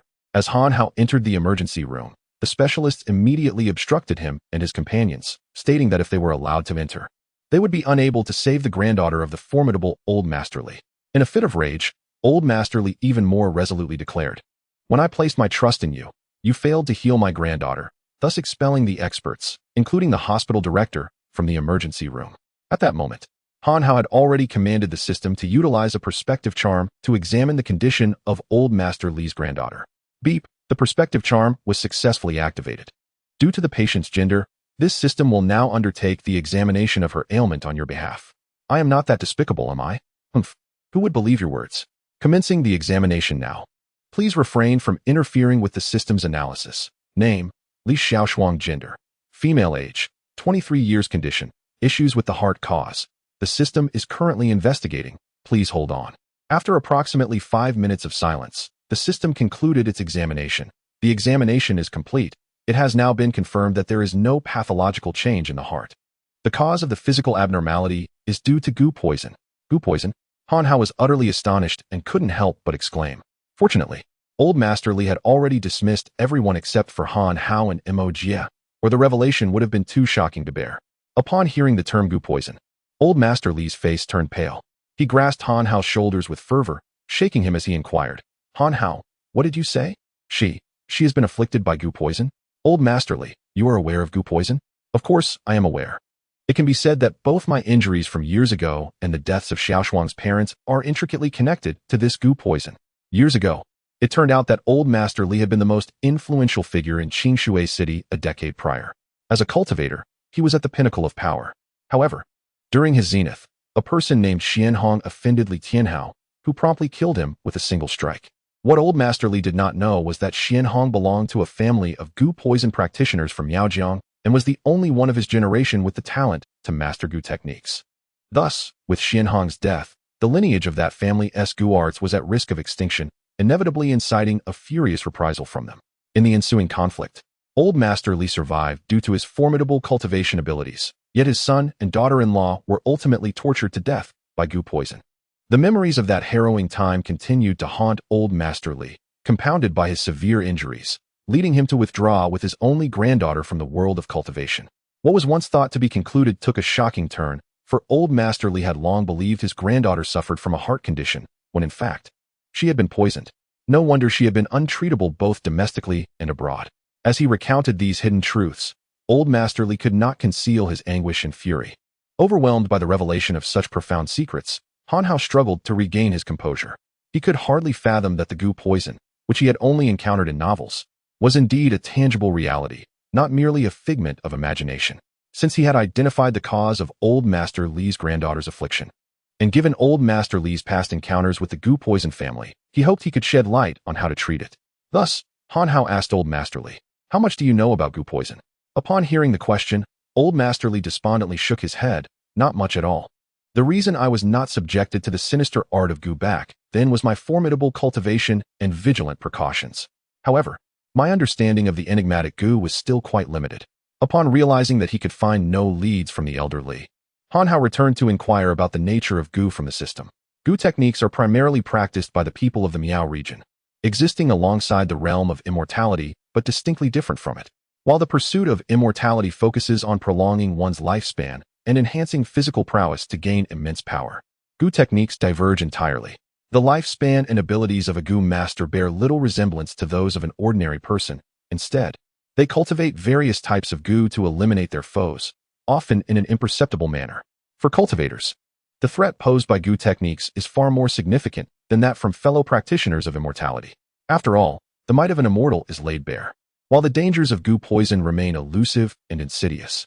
After hearing the system's explanation of goo poison, Han Hao felt a chill run down his spine. Does this mean I must flee whenever I encounter someone wielding goo? The system, sensing Han Hao's apprehension, smugly reassured him, You need not worry. After all, you possess my mysterious and powerful system. As long as goo exists, I shall ensure they cannot reach you.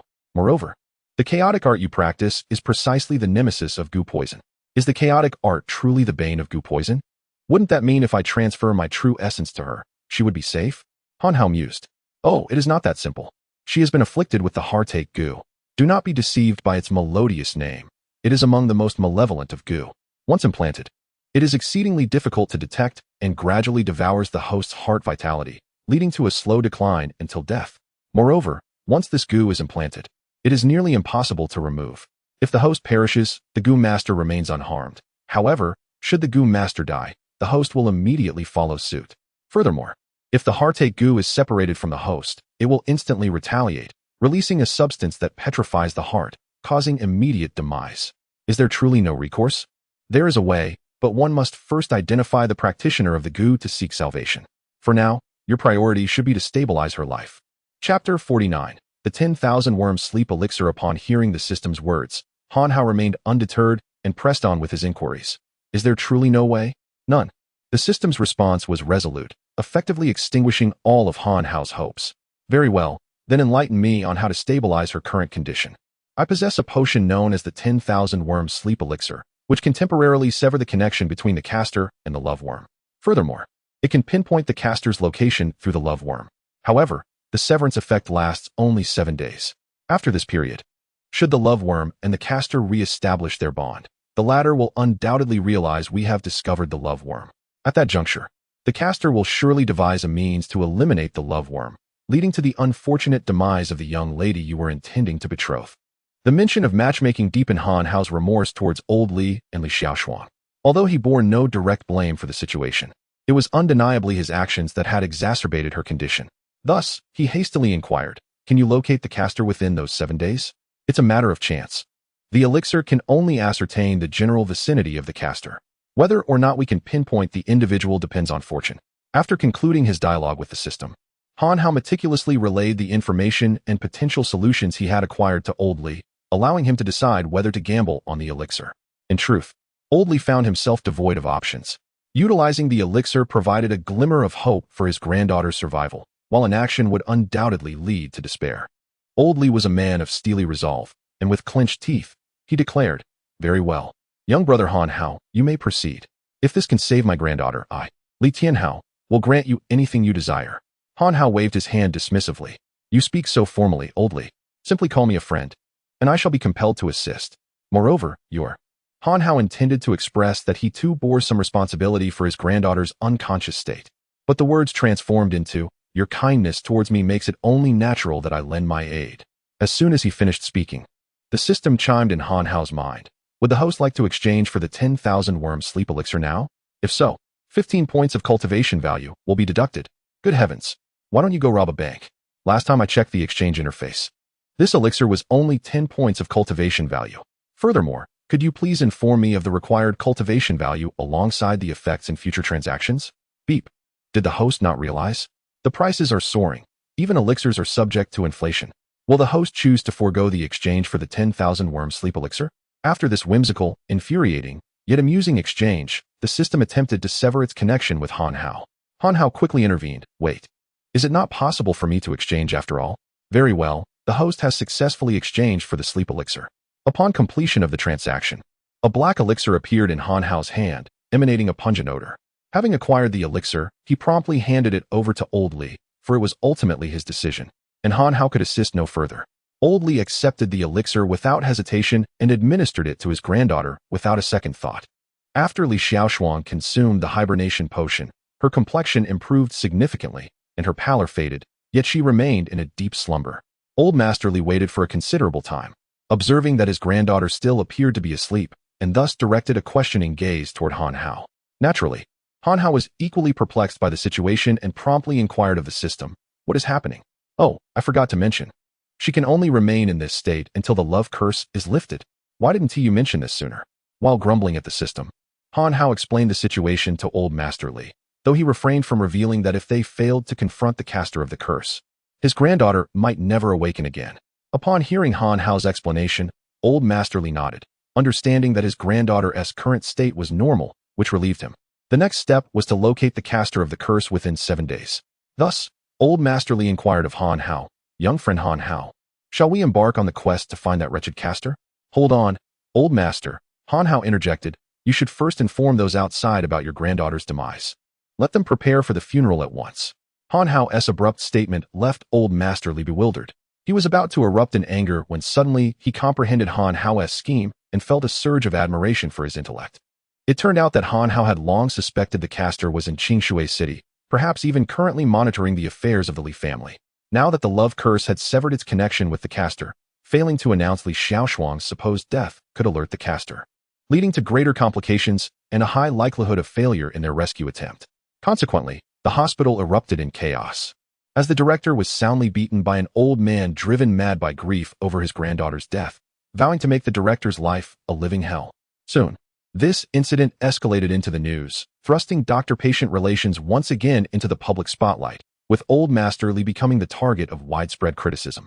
As the entirety of Qingshui City was captivated by the unfolding drama surrounding the doctor-patient relationship, Han Hao had already commenced his search for the enigmatic caster. At this moment, he was communicating with the system. "How can I detect the location of the caster? I can guide you. Or if you establish a thought-sharing connection with me, you will be able to sense the caster's location yourself. Then why waste time?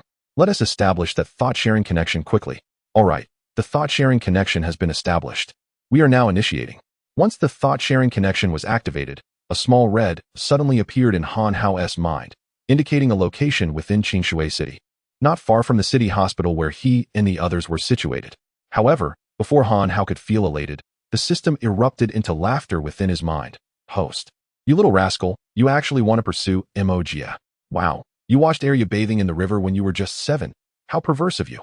And you Haven T even had a relationship with that Zheng Jejia? You're so lowly." At this, Han Hao reacted like a cat whose tail had been stepped on, letting out a sharp cry. "System, how the hell do you know my thoughts? Cut it out. Didn't I tell you? This is thought sharing. Surely you understand the meaning of sharing. Moreover, you have not expressly forbidden me from observing, thus I am certainly able to do so. Yet, why is it that apart from perceiving the position of the sorcerer, I find myself devoid of any additional information? It is because I have obscured it. You have made no choice to conceal any information.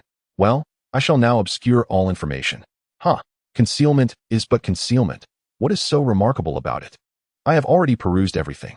This statement nearly shattered Han Hao's composure. However, with Elder Li and the others still present, he could not afford to lose his temper. He could only silently reassure himself. The system's words are audible solely to him, and others are none the wiser. Casting aside the matter of the system intruding upon his privacy, Han Hao proceeded with Elder Li to search within the vicinity of the red dot. This search consumed the entirety of the afternoon, and by nightfall, Han Hao had managed to narrow the location down to Shenyuan community. However, he found it impossible to further reduce the area. This predicament left Han Hao in a quandary, as the community housed several hundred households. He truly could not inspect each one individually, for should the sorcerer catch wind of his investigation, they would undoubtedly flee at once. More critically, if the adversary became aware of their detection, they would surely realize that Elder Li's granddaughter was still alive, which would pose an immense danger to Li Xiaoshuang. With no viable options, Han Hao and his companions resolved to return and rest for the night, contemplating new strategies for the following day. Chapter 50. The Sorcerer that night. Although Han Hao and the others claimed to be resting, they spent the entire evening devising strategies. Unfortunately, the circumstances were such that even the wisest could not fathom a solution. As dawn broke, Han Hao and his companions, having undergone a transformation in appearance, once again appeared at the Shenyuan community. Just as Han Hao alighted from his vehicle, he collided with an electrician. The electrician, upon impact, did not utter a word of apology. Instead, he cursed vehemently as he walked past, spitting on the ground. What a damnably unfortunate day. Fixing an electric meter and running into a bug collector, and now this collision. Ugh. The speaker was oblivious, yet the listener was attentive. Han Hao was taken aback by the electrician's words. Within those few brief sentences lay an abundance of information. His instincts told him that the peculiar man the electrician referred to must indeed be significant. Thus, Han Hao promptly intercepted the electrician, mistaking Han Hao's intervention as a challenge. The electrician hurled his toolbox at him, shouting, "You dare to stop me? I'll crush you today." As the toolbox soared towards him, Han Hao instinctively extended his hand, unconsciously applying the principle of lifting the light as if it were heavy that he had just grasped. In an instant, he seized the toolbox, and with a sharp crack, it morphed into an unusual shape, thin in the middle and bulky at both ends. When Han Hao exerted a slight force, the portion of the toolbox he grasped snapped cleanly in two. At this moment, the electrician felt as though he had encountered a ghost. His toolbox was a robust iron construct, capable of withstanding immense pressure.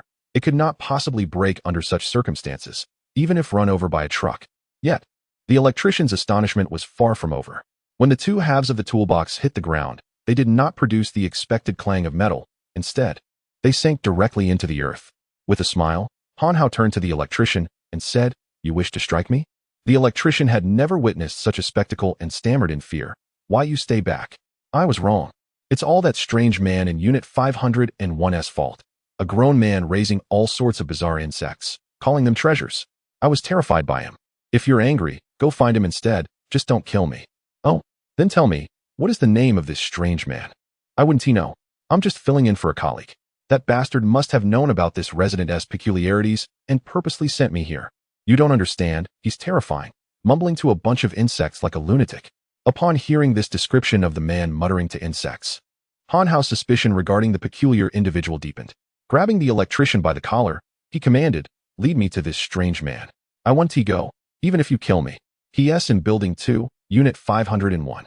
If you're brave enough, go by yourself. I'm leaving." With that, the electrician broke free from Han Hao's unyielding grip and, like a madman, fled the community.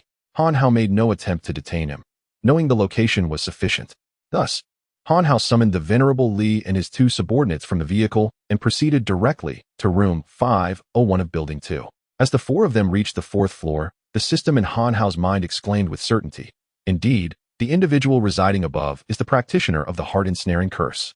Upon hearing this, Han Hao immediately sharpened his focus and led the esteemed elder and his companions upstairs. Upon arriving at the door of room 501, they did not knock, but instead, with a swift kick, forced the door open and charged inside. Once they burst into the room, Han Hao quickly understood why the electrician had been so terrified. The floor was teeming with unknown insects, which, upon noticing the intruders, took flight and launched an assault. The elderly, who harbored deep resentment towards the practitioner, instinctively stepped forward to shield the others. With a powerful gust, he unleashed a barrage of strikes fueled by his pent-up fury, shattering countless insects into oblivion. The residual force of his attack struck the wall, leaving a deep imprint of his palm. Han Hao nodded appreciatively. This was his first encounter witnessing the elder's formidable prowess. The moment the elder unleashed his power, it was undeniably impressive, and in terms of sheer strength, he surpassed Han Hao. However, Han Hao sensed a subtle disparity in the elder's might. Just as he contemplated this impression, the system addressed his thoughts. "Ahem, do not doubt, host. Although this elder's realm surpasses yours, having reached the pinnacle of the opening of the ordinary, his power does not equate to yours. His techniques are evidently of a lower tier. Achieving this level is commendable for him, yet how can he compare to a practitioner of the chaotic formula? Moreover, he has been plagued by injuries for many years, making no progress over the last decade. In truth, both of you are still in the nascent stages of cultivation, where the disparities in your techniques are not yet glaringly apparent. The fundamental reason for your differences lies in his failure to grasp the concept of lightness in heavy lifting, while you have already comprehended the essence of lightness in lifting the heavy. Now, I encourage you to subdue him." Han Hao disregarded the system's final remark, choosing instead to observe the unfolding situation. Meanwhile, after repelling the multitude of insects, Elderly advanced with the intent to capture the practitioner. However, before he could reach his target, a diminutive figure emerged, a man with an elongated nose and pronounced cheekbones, whose deeply set eyes exuded an eerie aura. As he stepped into view, he emitted a laughter that sliced through the air like a blade against glass, tightening the hearts of those who heard it.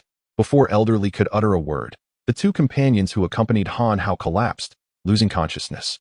"Ha ha ha, Li Tianhao, I have awaited your arrival for quite some time.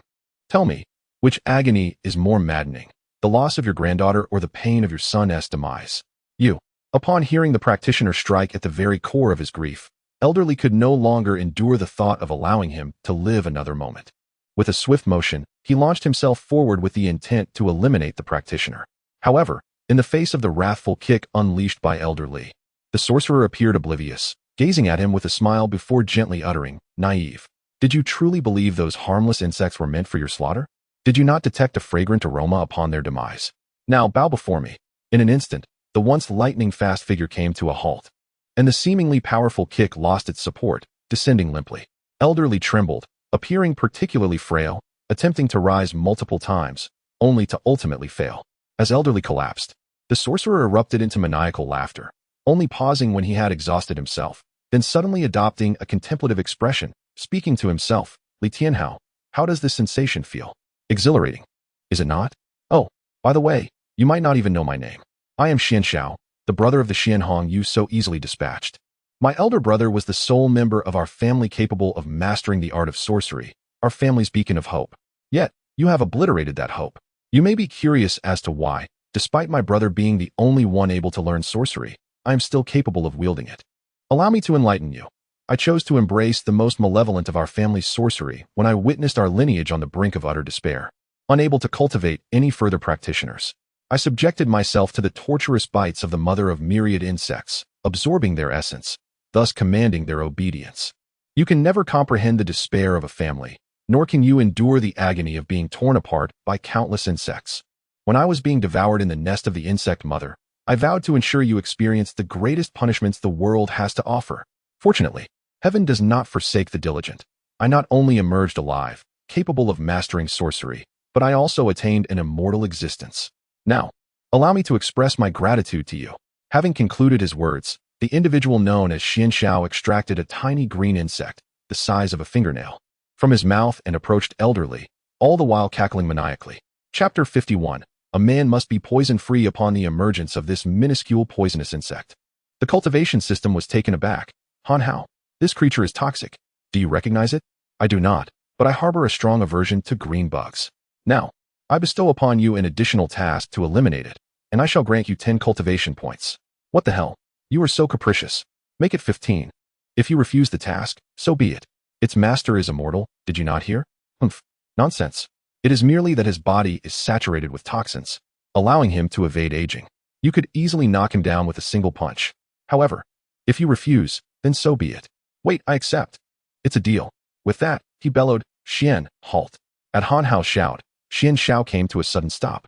It was only then that he noticed one of the 4 newcomers remained standing, leaving him perplexed. To prevent intrusions, he had already laid a plethora of elementary poisonous insects underground.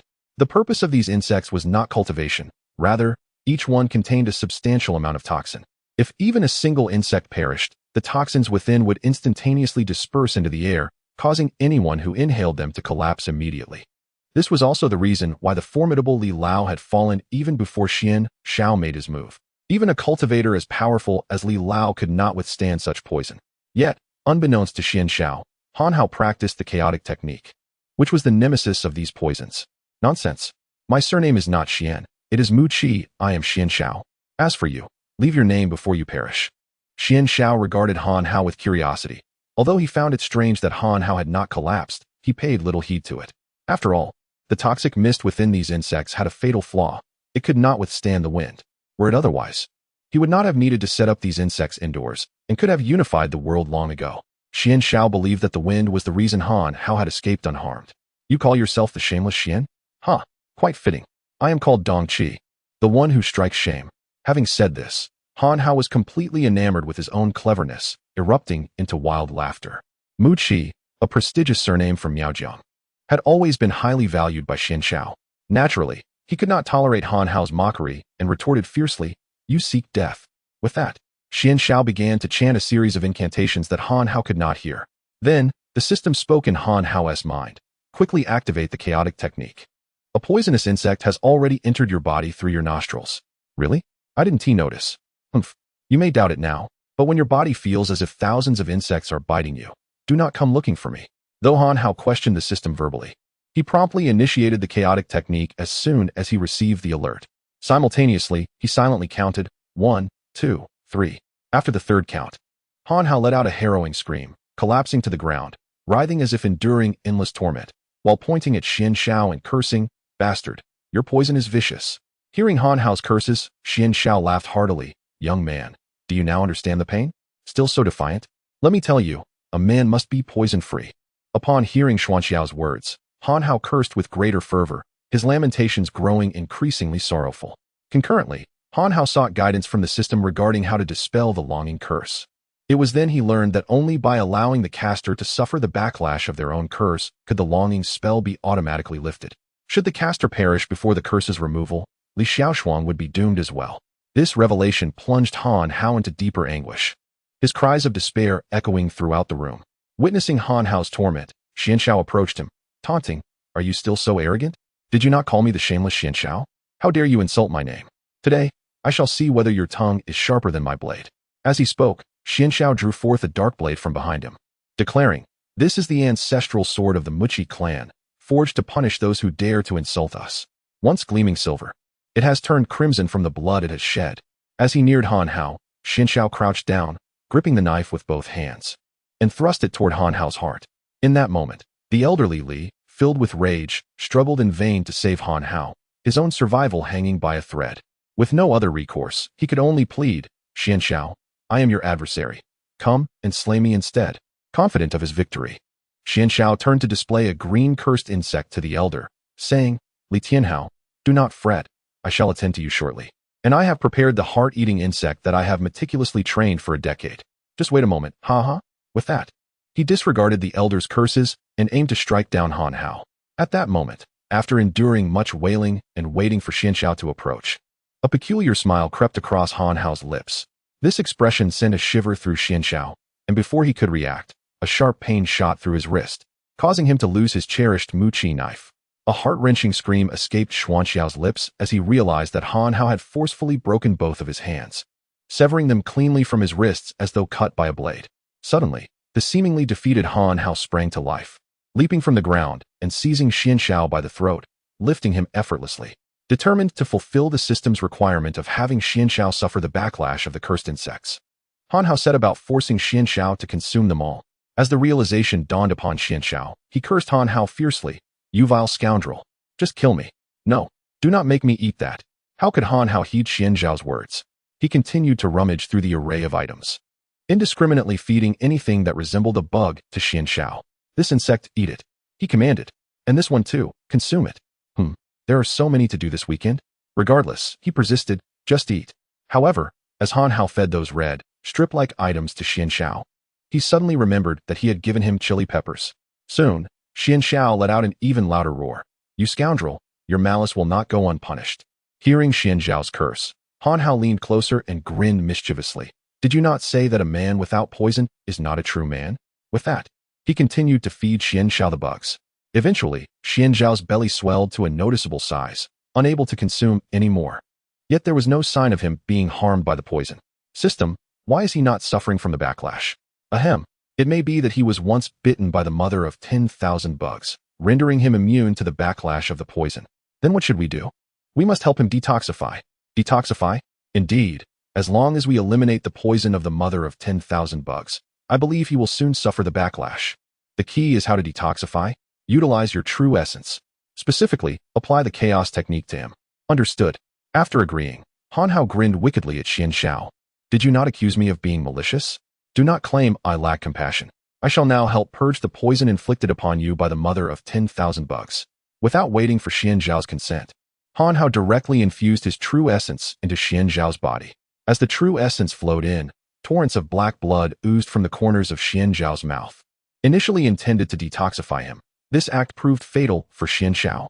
As the poison within him diminished, Xianxiao's visage underwent a dramatic transformation, ultimately resembling a frail old man.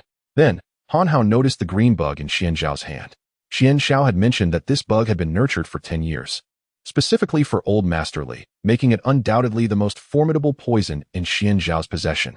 Without hesitation, Han Hao snatched the green bug, known as the heart-eating bug, from Xianxiao's hand and fed it to him. As Han Hao's gaze shifted to the heart-eating bug, Xianxiao realized his fate was sealed. No one understood the bug's potency better than he did. This bug would not kill instantly. Instead, it would enter the human body and gradually consume the heart over 7 days. However, due to the bug's saliva possessing wound-binding properties, it would not cause bleeding or immediate fatal harm.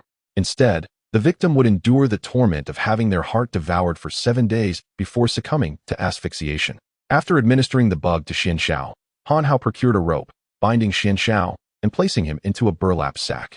Before long, Xianxiao began to suffer from the backlash of the poison, emitting agonized cries from within the sack. At that moment, as Xianxiao was afflicted by the poison's retribution, the toxins affecting Li Lao and his 2 subordinates began to dissipate, and their strength gradually returned. Han Hao handed the sack to the recently recovered elderly, saying, "Elderly, your granddaughter is safe now. The love worm should be dispelled. As for him, let him perish under the poison prepared for you." Upon hearing that Li Xiaoshuang was alive, Xian Xiao went into a frenzy, exclaiming, "No, impossible. If Li Tianhao's granddaughter were still alive, I would have sensed it long ago. You are deceiving me. You must be deceiving me. Humph, you don't believe it? Very well, elderly, let us take him to see your granddaughter." At this suggestion, elderly nodded, seized the sack, knocked Xian Xiao unconscious, and lifted the bag onto his back. He then proceeded to the car, heading towards the basement of the hospital where Li Xiaoshuang was hidden. Chapter 52. So it was you before even boarding the vehicle. The sound of the system resonated in Han Hao's mind. Ding ding. Congratulations, host, for dealing with that green bug. You are rewarded with 10 points of cultivation value. The mention of cultivation value filled Han Hao with immense joy, overshadowing the displeasure of having lost 15 points due to the system's deviousness with a single pill. Having resolved the trouble he had caused, Han Hao felt remarkably cheerful. However, noticing old Li's continued concern for his granddaughter, he restrained himself from displaying his elation too overtly. The group hoisted Xian Xiao into the vehicle. As soon as Han Hao's car exited the community, old Li's phone rang. Li Tianhao. Upon seeing the caller ID belonging to his adoptive son, the director hastily answered, anxious about his granddaughter's well-being. Once the call connected, the director, disregarding the customary respect owed to Li Tianhao, exclaimed loudly, "Hello, adoptive father. Xiao Shuang has woken up." The exuberant voice on the other end reverberated throughout the vehicle, igniting excitement and joy among Li Tianhao and his two subordinates. Han Hao let out a sigh of relief, grateful that he had not let old Li down. The atmosphere in the car became increasingly relaxed. However, in an effort to spare Xian Xiao from the torment of the heart-devouring worm's agony, Han Hao wished he could awaken Xian Xiao to share in this joyous news. The vehicle soon arrived at the hospital in Qingshui City. Li Tianhao and the others disembarked, clutching the bag containing Xian Xiao, and rushed into the hospital. At that moment, Li Tianhao, already renowned in the media, was intercepted by two security guards. "Old man, I understand the profound impact your granddaughter's passing has had on you. But please, you must grieve appropriately. Our hospital has truly done its utmost." At this moment, Han Hao and old Li became acutely aware of the repercussions this charade had inflicted upon everyone. Yet, for the sake of his granddaughter, it was worth it. In the past, anyone daring enough to obstruct Li Tianhao's path would have been swiftly subdued. Fortunately, the elder was in good spirits today. You talk of death. Yet here I am. I am not here to cause trouble. Step aside. But, what nonsense. With that, Li Tianhao surged forward, colliding with the security guard, who fell to the ground. However, due to old Li's intentional restraint, the guard felt no pain upon hitting the floor. When the guard stood once more, Han Hao and the others had already vanished from sight. The group hastened onward, quickly reaching the hospital's basement. There, the director, his face still swollen, was stationed at the door. Upon seeing Li Tianhao and company arrive, he promptly opened the door, noticing his adoptive son's bruised visage. Old Li placed a sympathetic hand on the director's shoulder, saying, "Child, you have worked hard. Such words from you, adoptive father. Without you, I would not be where I am today. Please, go inside. Xiao Shuang has already regained consciousness for some time. I have examined her, and she is in excellent health, with no issues whatsoever." Subsequently, Li Tianhao and Han Hao entered the basement. What had once been a humble underground space was now lavishly adorned. Upon their entrance, they beheld Li Xiaoshuang and Mo Jie engaged in cheerful conversation, sharing laughter. However, upon seeing Han Hao and his companions enter, Li Xiaoshuang immediately adopted a frosty demeanor, reverting to the icy beauty Han Hao had first encountered. Han Hao could not help but muse inwardly. This woman seems to be inherently aloof, and it truly has nothing to do with that poison. Alas, I wonder if I were to find someone for her to wed, would she still faint? While Han Hao indulged in these thoughts, elderly summoned him over, insisting that Han Hao examine his granddaughter to ascertain if there were any lingering issues. Han Hao's heart bled with frustration as he thought, "Elderly, you have no idea that each examination requires a special talisman. You are truly putting me in a predicament." Though his heart ached, he ultimately used his last talisman to assist in checking Li Xiaoshuang's condition. Once he confirmed that all was well, Elderly let out a sigh of relief and waved for his granddaughter to approach. "Xiaoshuang, quickly thank your savior," he urged. Li Xiaoshuang obediently walked towards Han Hao, who feigned humility, saying, "Oh, what are you saying, elderly? It is only right that I help you. Besides, your granddaughter's health is of utmost importance." Having exchanged a few token expressions of modesty, Han Hao awaited a simple thank you. However, after an extended silence, he was met with no words of gratitude. Puzzled, he glanced towards Li Xiaoshuang, internally lamenting, "What is this? I was merely being courteous, and yet you take it so seriously." At that moment, Han Hao noticed Li Xiaoshuang had approached him, her eyes ablaze with fury, her body trembling. The change in Li Xiaoshuang perplexed everyone present. As she fixed her unwavering gaze upon him, Han Hao stammered, "Are you feeling unwell?" Upon hearing his voice once more, Li Xiaoshuang finally confirmed her suspicion. Suddenly, she flew at him with an open palm, but fortunately, Han Hao reacted swiftly, tilting his head to the right and evading her strike. In that instant, Li Xiaoshuang, having missed, pointed an accusatory finger at him. "That voice is unmistakable. It was you who made that call." With that, she attempted to strike him again, only to be halted by the bewildered Li Tianhao. "Xiaoshuang, cease this foolishness. Grandfather, it was he who made the call, nearly costing my life," she exclaimed. "Nonsense. My young friend Han Hao acted intentionally. It was the only way to cure you completely. Moreover, your ailment is not a heart condition, but rather the result of being cursed." Elderly then proceeded to embellish the story of how Han Hao had aided in treating Li Xiaoshuang, leaving Han Hao immensely grateful. Elderly was truly a good man. Even without knowing it was he who had made that fateful call, or the content of that conversation, he still defended Han Hao, displaying remarkable kindness. Just as Li Xiaoshuang was about to speak again, a chilling scream erupted from a burlap sack that had just been carried in. "Ah, just kill me. It hurts so much. I beg you, in my life." At that moment, Li Tianhao recalled the source of his deep-seated hatred, the one who had nearly caused him to lose a loved one. He ordered the sack to be unbound and began to interrogate Xian Shao. At this moment, Han Hao seized the opportunity and said to old Master Li, "Dear elder, please take your time to manage your family affairs. Your humble servant has other matters to attend to and shall not intrude any longer." With that, he swiftly took Mo Jie by the hand and fled. After Han Hao's departure, old Master Li paid no heed to the anguished cries of Xian Shao on the ground and turned to his granddaughter, saying, "Frost, my young friend Han Hao was merely jesting over the phone. Do not take it to heart. After all, he is a good man. Grandfather, I am aware, and my fainting was not due to that phone call, but rather because it felt as though a creature was gnawing at my heart, the excruciating pain rendering me unconscious." "Then why would you?" "Ha ha ha. It was merely to evoke a sense of guilt in your young friend Han Hao, so that I might owe fewer debts of gratitude." "Ah, that is indeed true. My granddaughter, you are certainly like me." Upon hearing old Master Li's words, Li Xiaoshuang covered her face and pretended to be sorrowful, exclaiming, "What? Am I so old already?"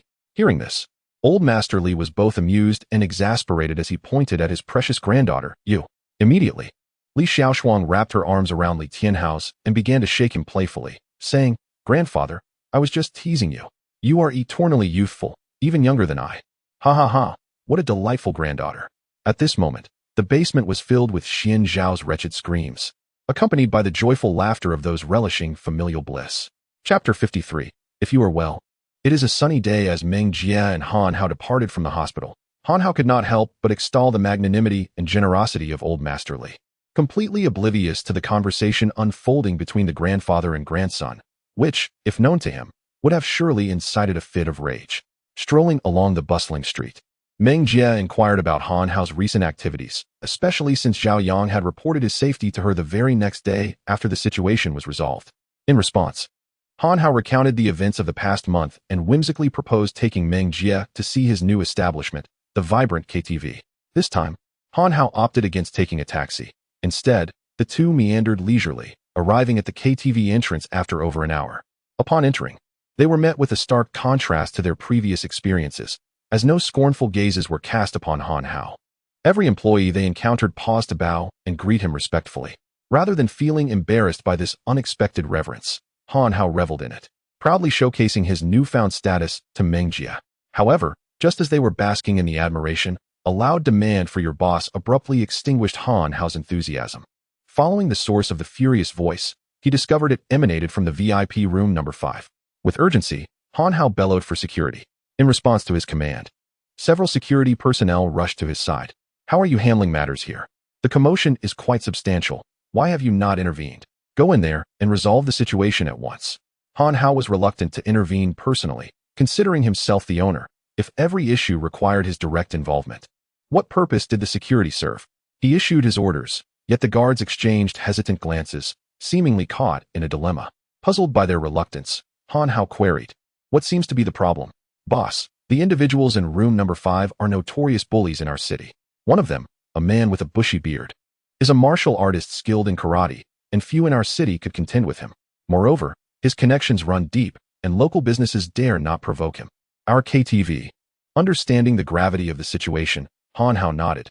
Indeed, such a formidable figure could not be easily subdued by a mere handful of security personnel. Therefore, he resolved to assess the situation himself. Approaching the door of room number 5, Han Hao pushed it open, only to find Zhao Chonglei and 2 waitstaff standing there, facing 4 impeccably dressed men whose eyes glinted with menace. Notably, Zhao Chonglei's attire bore a tear. As Han Hao entered, the bushy-bearded leader of the group shot him a fierce glare. "Kid, this is room number 5. Are you blind? If you've stumbled into the wrong room, then crawl out of here." Infuriated by the man's arrogance, Han Hao felt an urge to retaliate. However, recalling his responsibilities as a businessman, especially in light of the many employees he had to support, he restrained his impulse to strike and donned a courteous smile. "My good sir, please forgive my intrusion. I am the owner of this establishment. If our KTV has failed to meet your expectations in any regard, I would be grateful if you could enlighten me so that we may rectify it." In response to Han Hao's cordial demeanor, the bushy-bearded man nodded. "Now that is more like a proper boss. In truth, it was nothing of great consequence. I merely desired to court the 2 young ladies. Yet, to my exasperation, they feigned innocence."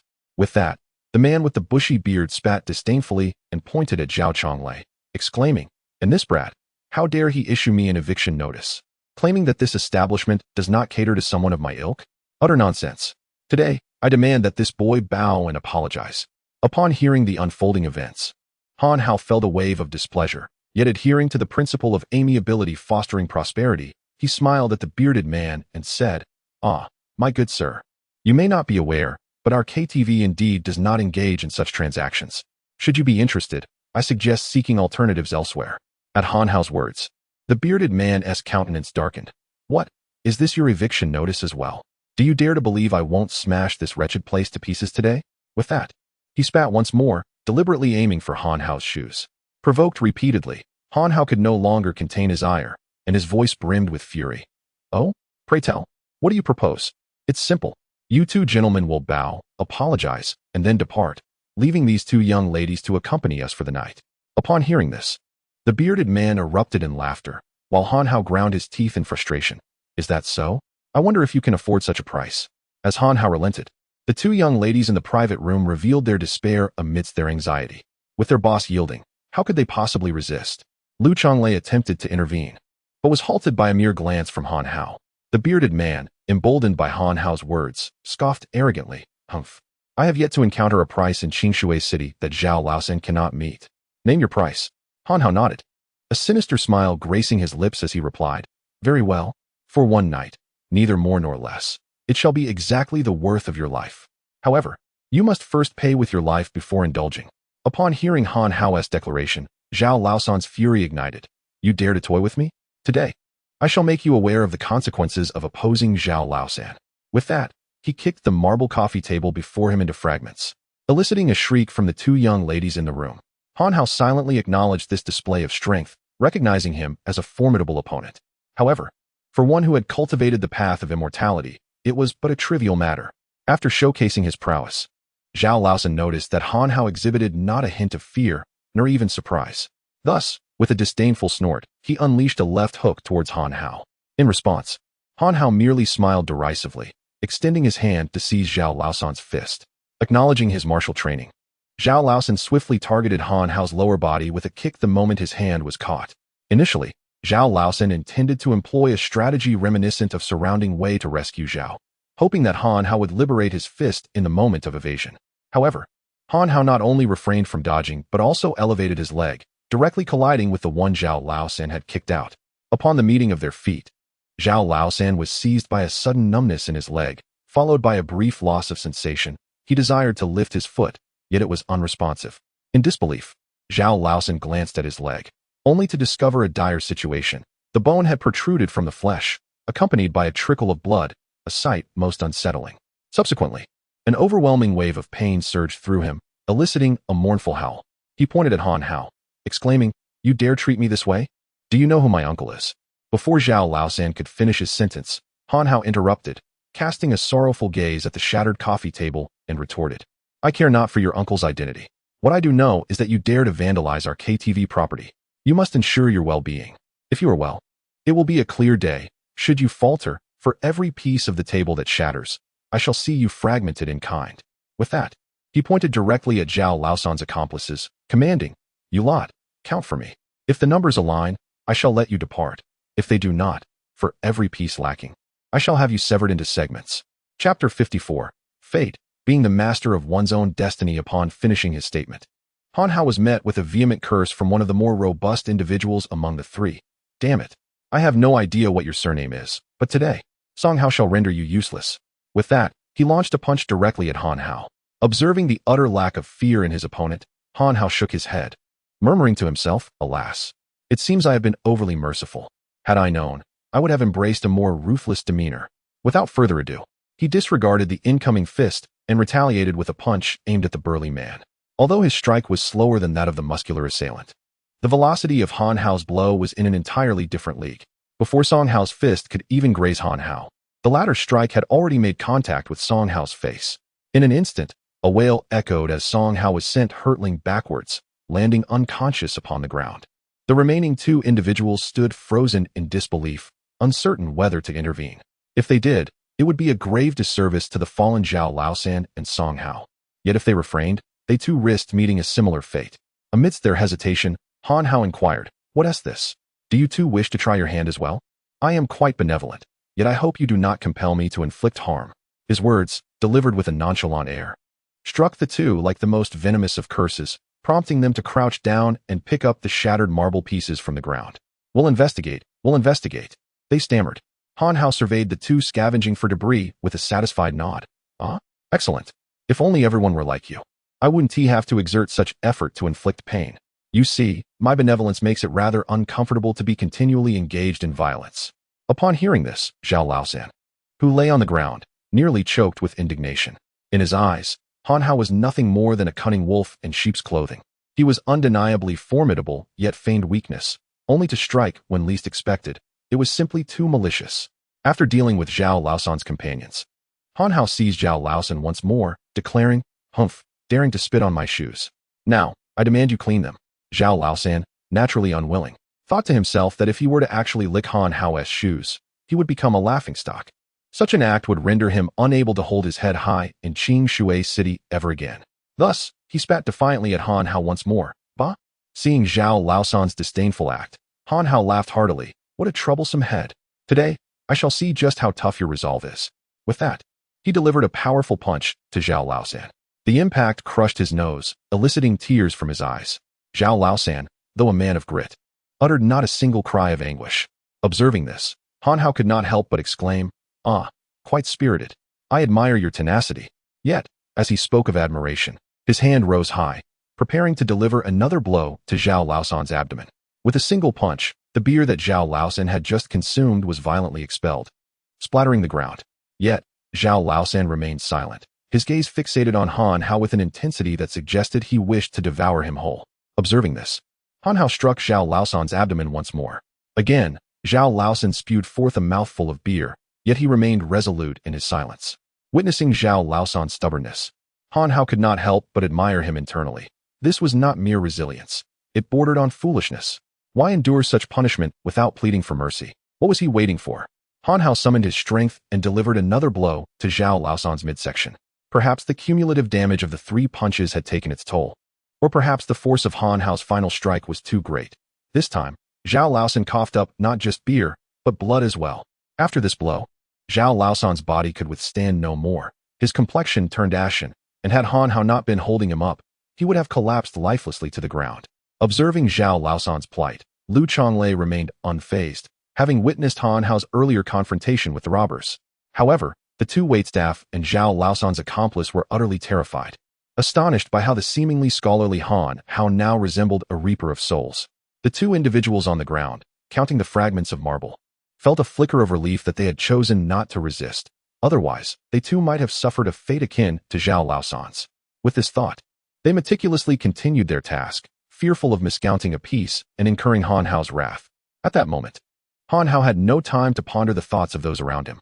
He looked at Zhao Laosan's condition without a trace of compassion. After all, Individuals like him had committed countless heinous acts over the years. This punishment was merely retribution. With this in mind, Han Hao raised his fist, preparing to strike Zhao Laosan's abdomen once more. At that moment, Zhao Laosan could no longer endure the torment. He realized that Han Hao was intent on beating him to death, displaying a complete disregard for life. A true madman. Stop. Please, don't hit me. Upon hearing Zhao Laosan's plea, Han Hao momentarily halted his assault. If you wish to avoid further punishment, then clean my shoes. Wait, let me tell you.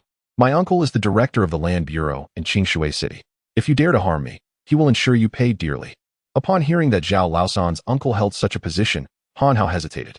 It is universally acknowledged that one should not provoke those in power, despite his own formidable might. Confronting an official could lead to complications. Sensing Han Hao's uncertainty, Zhao Laosan seized the opportunity for salvation. Boss, you could easily kill me right now, but think, if you do, Director Zhao will not let you off lightly. You know, dealing with someone like you is far simpler for him than it would be to eliminate me. If you spare me, I promise my uncle will never learn of this incident. Zhao Laosan should have refrained from uttering those words, for as soon as he did, Han Hao was immediately reminded of the tragic demise of his father while mining coal. This incident had already cast a shadow over his life, and yet the officials, devoid of empathy for the bereaved, had shamelessly embezzled his father's compensation. Otherwise, he and his mother would not have endured such hardship over the years. It was precisely because he found himself powerless against the authorities that he had suffered such a grievous loss. Now, however, equipped with a system and having ascended to the realm of cultivation, he refused to be subjugated by these indifferent officials any longer. The master of his own fate would no longer be anyone else but himself. This realization was, indeed, the finest gift from the system, the essence it bestowed upon him. Thus, with gritted teeth, Han Hao confronted Zhao Laosan, proclaiming, "You dare to threaten me? Today, I shall test the fortitude of your words, and in due time, I will measure the ferocity of the director's wrath." With that, he delivered a punch fueled by rage. Though Han Hao refrained from employing the powers of a cultivator, he had mastered the art of wielding light as heavy, a blow far beyond what Zhao Laosan could withstand. With a pained cry, Zhao Laosan collapsed, unconscious. Upon Zhao Laosan's fainting, Han Hao seized a bottle of liquor from the ground and poured it over Zhao Laosan's head. After 4 bottles, the unfortunate man finally regained consciousness. Awakening from his brief stupor, Zhao Laosan was met with Han Hao's relentless inquiry. "Will you choose to clean my shoes, or shall you perish here? Speak." In that moment, Zhao Laosan was consumed by despair. He had never encountered someone as merciless and unyielding as Han Hao. Such individuals were the most terrifying. Despite his usual bravado, Zhao Laosan realized that should he resist any longer, death awaited him. Ultimately, he capitulated. I will lick. With that, he bent down and began to clean Han Hao's shoes with his tongue, quickly erasing the spittle that marred the footwear. Once finished, Zhao Laosan beseeched Han Hao, "Boss, may I leave now?" "Leave?" Han Hao scoffed. "Did I not mention? You shattered my belongings. If you wish to be well, it shall be a sunny day. If not, I shall break a few pieces from the coffee table, and your bones shall shatter accordingly." At this, Zhao Laosan felt deeply aggrieved. "But how can I be well?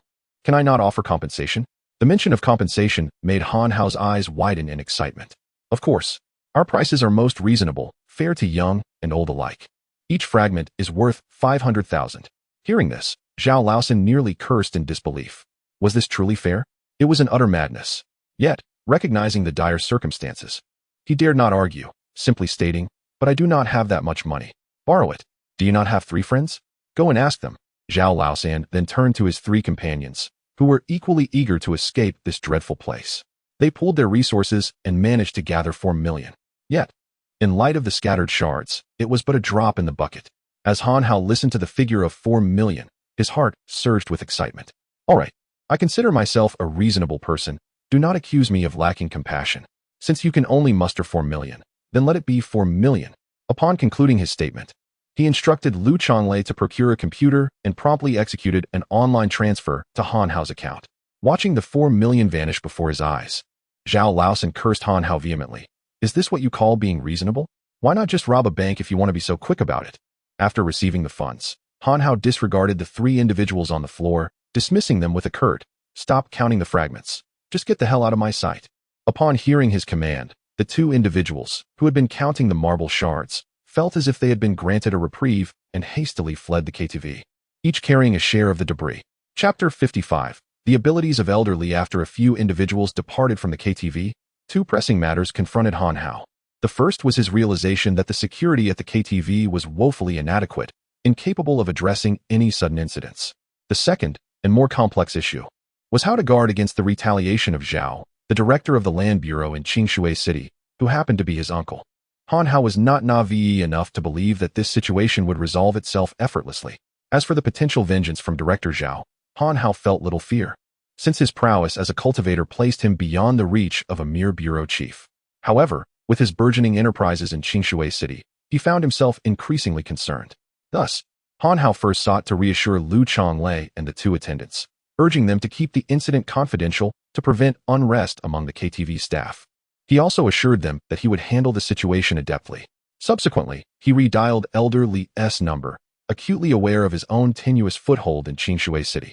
In stark contrast to Elder Li, whose influence was profound, Han Hao could hardly fathom the extent of Elder Li's clandestine connections and hidden resources. When the call connected, Elder Li's voice resonated warmly. "Hello, young friend Han Hao, what brings you to call?" Han Hao proceeded to recount the troubles he was facing, only to be met with Elder Li's admonishment. "Ah, little Han, you're not a child anymore. Why do you still act so immaturely? You ought to have dealt with him decisively and then sought my assistance to resolve this. You know, I genuinely wish to help you. But why does it have to be so complicated? Where are you now? I'll come to you so we can sort this out together." "No need, Elder Li. I shall come to you instead," Han Hao replied. "Very well, I'll send someone to fetch you," Elder Li concluded before hanging up. As Han Hao ended the call, a wry smile crossed his lips. The comparison was stark. While he faced turmoil after confronting a bureau chief's relative, Elder Li lamented that he had not been sufficiently forceful. On another note, Han Hao marveled at Elder Li's extensive foundation. What might be a significant issue for a bureau chief was trivial in Elder Li's realm. Before long, Han Hao awaited the arrival of Elder Li's vehicle, and once it arrived, he and Mo Jia climbed aboard, en route to Elder Li's residence. Shortly thereafter, they reached the villa belonging to Elder Li. Han Hao couldn't help but sigh. While Zhao Yang's villa was located in the suburbs, Elder Li's was situated even farther afield. It appeared that the more influential individuals distanced themselves from the urban sprawl, while his own villa remained in the bustling city center. In comparison, he felt rather pedestrian. At that moment, Han Hao resolved that with the recent acquisition of 4 million, he must select a more secluded location to construct a modest villa. Upon entering Elder Li's abode, the reason for its remote location became abundantly clear. The villa was heavily guarded with armed bodyguards at every turn. Han Hao distinctly sensed the tension in the air as their vehicle approached within a kilometer of the villa. For machine guns were trained on his car until the guards verified its identity, after which the weapons were lowered. Upon arriving at the villa, Li Xiaoshuang approached Han Hao and, with a disdainful huff, ignored any formalities. She directly seized Mo Jia's arm and declared, "Come, let me show you the handbag I purchased in Paris last month." At the mere mention of a handbag, Mo Jia's eyes sparkled with interest, and upon glancing at Han Hao, she received a nod of approval.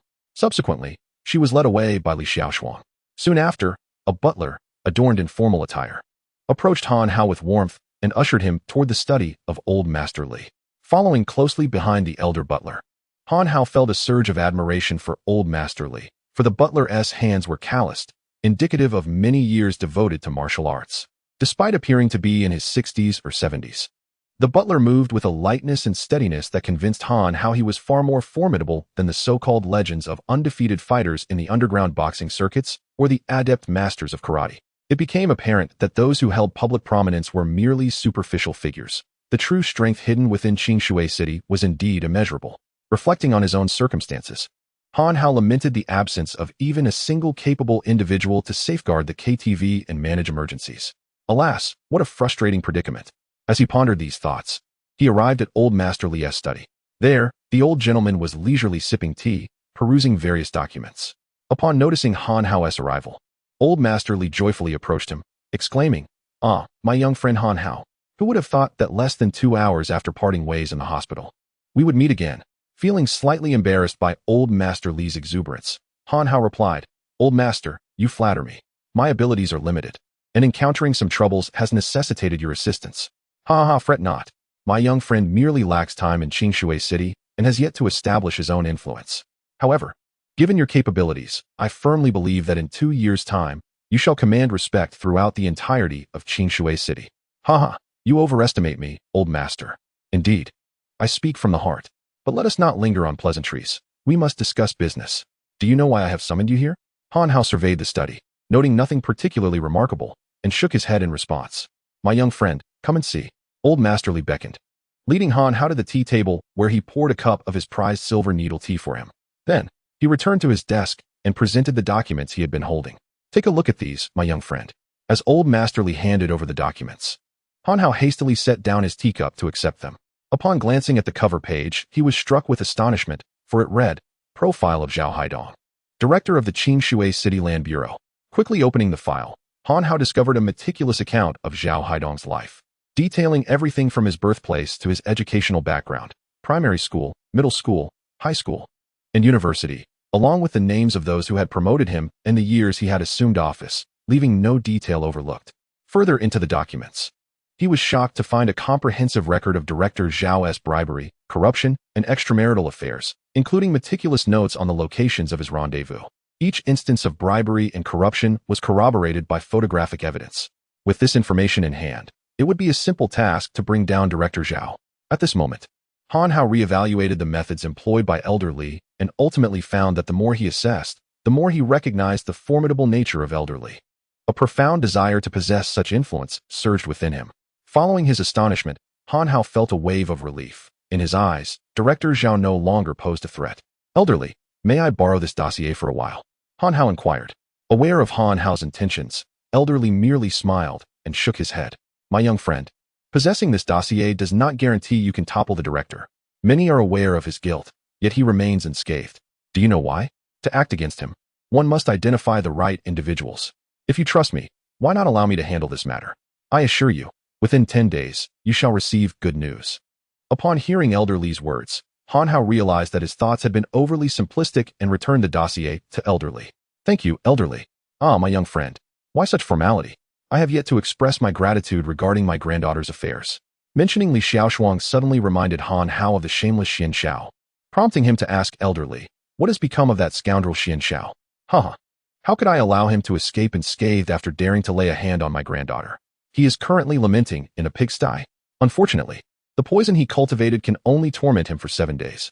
I suppose that is a small mercy. Han Hao nodded in agreement. Suddenly, Elder Li recalled something and informed Han Hao, by the way, my young friend, the Mu Qi clan wields considerable power, and given Xian Zhao's former ability to achieve immortality and his mastery of poison techniques, this clan holds him in particularly high regard. It is said that several individuals skilled in poison arts have emerged, and the truth behind Xian Zhao's predicament will inevitably lead back to us. I believe they will soon seek you out, so exercise caution. As for Mo Jie, she is much safer with me. You need not take her around anymore. Han Hao considered Elder Li's words and nodded in agreement, accepting Elder Li's proposal. Chapter 56. Seeking assistance. After concluding the discussion with Elder Li regarding the resolution of the director's affair, Han Hao remarked, Elder Li, with your assistance on that matter, I now feel at ease. I shall return to the KTV for the time being. Noticing Han Hao's hurried demeanor, Elder Li inquired curiously, my young friend, is there something urgent on your mind? With a sigh, Han Hao replied, alas. Elder Li, unbeknownst to you, after acquiring the KTV, I believed I could count on Lu Chonglei, a capable individual I trust, to oversee matters while I simply counted my profits at home. However, with the recent turn of events, I have come to realize that I am in dire need of support. While I have complete faith in Lu Chonglei's capabilities and integrity, he is merely an educated man without the strength to handle such situations. Should another incident occur in the KTV, he would be utterly helpless. My greatest fear is for something to transpire there while I am absent, leaving me without anyone capable of addressing the issue. Upon hearing Han Hao's concerns, Elder Li nodded in understanding. Are you suggesting that you intend to reside at the KTV for an extended period? Not quite, Han Hao clarified. But until the KTV possesses the means for complete self-defense, I must remain vigilant. Elder Li then placed a reassuring hand on Han Hao's shoulder. Young friend, do you trust me? I do. I have the utmost faith in your abilities, Elder Li. Han Hao affirmed. Elder Li nodded once more. Since you trust me, I shall summon my most capable subordinates for you to choose from, ensuring you have assistance to oversee matters there. This way, you need not involve yourself in every detail. Elder Li's proposal struck a chord with Han Hao, who felt a surge of joy at the prospect. Thank you, Elder Li. I appreciate it. I believe your steward would be an excellent choice. Indeed, Han Hao had taken a liking to the steward since their first meeting, yet had hesitated to express his desire. With Elder Li's initiative, Han Hao felt no need for modesty and aimed to select the best. However, to Han Hao's surprise, Elder Li promptly declined his request. I'm afraid, my brother, you may choose any of my subordinates, but Uncle Da is off limits. You see, he has been a part of my life since I was 10 years old, and I was raised by him. In fact, he is now a venerable 102 years of age and one of the 4 great masters of Qigong in our nation, although he serves as my steward.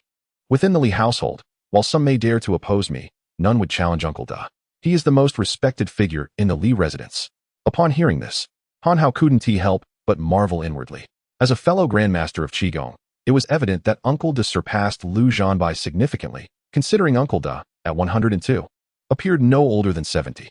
Moreover, he exuded none of the imposing presence typically associated with a master of Qigong, embodying a return to simplicity, unlike Lu Zhanbai, who required assistance at over 90 years of age. Simultaneously, upon learning of Uncle Da's esteemed position within the Li family, Han Hao felt a twinge of embarrassment at the thought of requesting his aid. Yet, he could not suppress a sense of pride in his discernment. Humph. I truly have an eye for talent. Among the 4 great masters of Qigong, I recognized him at first glance. In that moment, Han Hao completely forgot that he had initially viewed Uncle Da merely as a steward he could summon at will. As Han Hao basked in his quiet satisfaction, Old Li, somewhat embarrassed, remarked, although I cannot summon Uncle Da for assistance, I do have a few formidable individuals here, each a master in their own right. Shall I call them over for you to meet? Naturally, Han Hao was eager to see who Old Li could present, so he nodded in agreement. Upon receiving Han Hao's affirmation, Old Li summoned Uncle Da, saying, Uncle Da, could you please bring Lu Hu and the others here? Uncle Da nodded and departed the study. After his departure, Han Hao shared a cup of tea with Li Tianhao. Just as they finished their tea, Lu Hu and the others arrived. The moment these 4 stood before Han Hao, he could sense their battle-hardened aura, prompting him to nod appreciatively in his heart. Once the 4 were in position, Old Li rose to introduce them to Han Hao. This is Zhao Hu, a former Special Forces soldier skilled in reconnaissance and counter-reconnaissance. With him around, one can rely on him even more than on a camera. Next is Zhao Hu's brother, Zhao Ying, a world champion in Sanzhou, capable of delivering a blow strong enough to fell a bull. He has even slain a wolf king amidst a pack. This is Sun Long, an assassination expert who successfully eliminated the president of Nuofeng country and escaped unscathed. Lastly, we have Cheng Lu, the one I hold in the highest regard, the future pillar of the Li family. A master of Qigong, though not among the 4 grand masters, he possesses the strength of a master. With my slight modifications to his Qigong, his abilities have gradually begun to transcend into those of a cultivator. Upon hearing Old Li's introduction of these 4 individuals, Han Hao's heart soared with joy. This stroke of fortune was worth far more than the 4 million he had previously extorted. Indeed, it was in an entirely different league. He would not trade this for 40 million. Han Hao nodded enthusiastically, continuously expressing his approval with words of praise. His satisfaction was evident from his expression. Seeing Han Hao's pleased demeanor, Old Li smiled with relief. Since you are so satisfied, I am reassured. These 4 will be at your service for the foreseeable future. However, I must clarify that I am not gifting them to you. This is merely a loan. Han Hao chuckled in response. Of course, of course. Such exceptional talents are not something one would simply give away. I wouldn't even want to lend them out. Upon hearing Han Hao's words, Old Li felt a slight relief but also a twinge of regret for having lent out his most prized subordinates, fearing they might not return. Unbeknownst to Han Hao, Old Li's apprehensions lingered. Content with his newfound allies, Han Hao clasped their hands, exclaiming, It is a pleasure to meet you all. From now on, we are family. Should you need anything, do not hesitate to let me know, and I shall see to it. Old Li, the hour grows late, and I must take my leave. As for that matter, I will trouble you further. With that, he intended to depart with the 4 individuals. However, Old Li's earlier sense of relief quickly resurfaced. For Han Hao appeared as though he intended to keep his 4 subordinates for himself. Regrettably, words once spoken cannot be taken back, otherwise, Old Li would have certainly hidden them away to prevent Han Hao from claiming them. As there was no room for regret, Old Li smiled and said, Well then, I shall see you off, my dear brother. With that, Old Li walked ahead, while Han Hao followed closely behind, engaging in lively conversation with Zhao Hu and the others. Upon reaching the entrance of the villa, Mo Jia was already waiting at the door. Upon seeing her, Han Hao relayed the discussion he had with Old Li. Mo Jia, the outside world is perilous at the moment. You should stay here with Old Li for a while. However, contrary to Han Hao's expectations, Mo Jia flatly refused upon hearing his words. No way. I would rather die than stay here. Last time you said you would come for me in a few days, but it turned into over a month. Now you mention temporarily. Does that not imply an even longer duration? I can no longer bear to be apart from you." Seeing the tears welling up in Mo's eyes, Han Hao's heart softened, and he nodded. "All right, I will find a way to ensure your safety. Let us go." With that, Han Hao and the others boarded the car that Old Li had prepared, heading towards the vibrant KTV. Just before Han Hao was about to depart, Old Li called out loudly to remind him, "Brother, do not forget to send those 4 back once you have secured your manpower." At that moment, Han Hao pretended not to hear and casually replied, "What did you say?" dismissing the remark with nonchalance.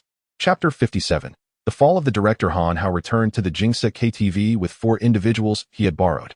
Upon arriving, he promptly summoned Lu Chonglei, who was currently consumed by guilt for the trouble he had inadvertently caused Han Hao. Even his spirit seemed diminished as he approached Han Hao. Observing Lu Chonglei's demeanor, Han Hao understood the reason behind it and waved his hand dismissively, saying, "Chonglei, there's no need to worry about what just transpired. I have already resolved everything." Upon hearing these words, Lu Chonglei was momentarily taken aback. What? Resolved? He is a director. What kind of power does it take to manage such a situation? Lu Chonglei's astonishment was far from over when Han Hao gestured towards the 4 individuals who had accompanied him to the KTV. "Chonglei, must you always be so astonished? You are well aware of my capabilities. Do not let them mock us. These 4 are your new colleagues. In the future, should you encounter incidents similar to that of Zhao Laosan, simply entrust them to these individuals. Now, go arrange their daily accommodations, ensuring the highest standards. They must not feel the slightest hint of neglect." From Han Hao's earnest emphasis, Lu Chonglei understood that these 4 individuals possessed extraordinary abilities. For Han Hao would not bestow such respect upon them nor suggest that they handle matters like Zhao Laosan.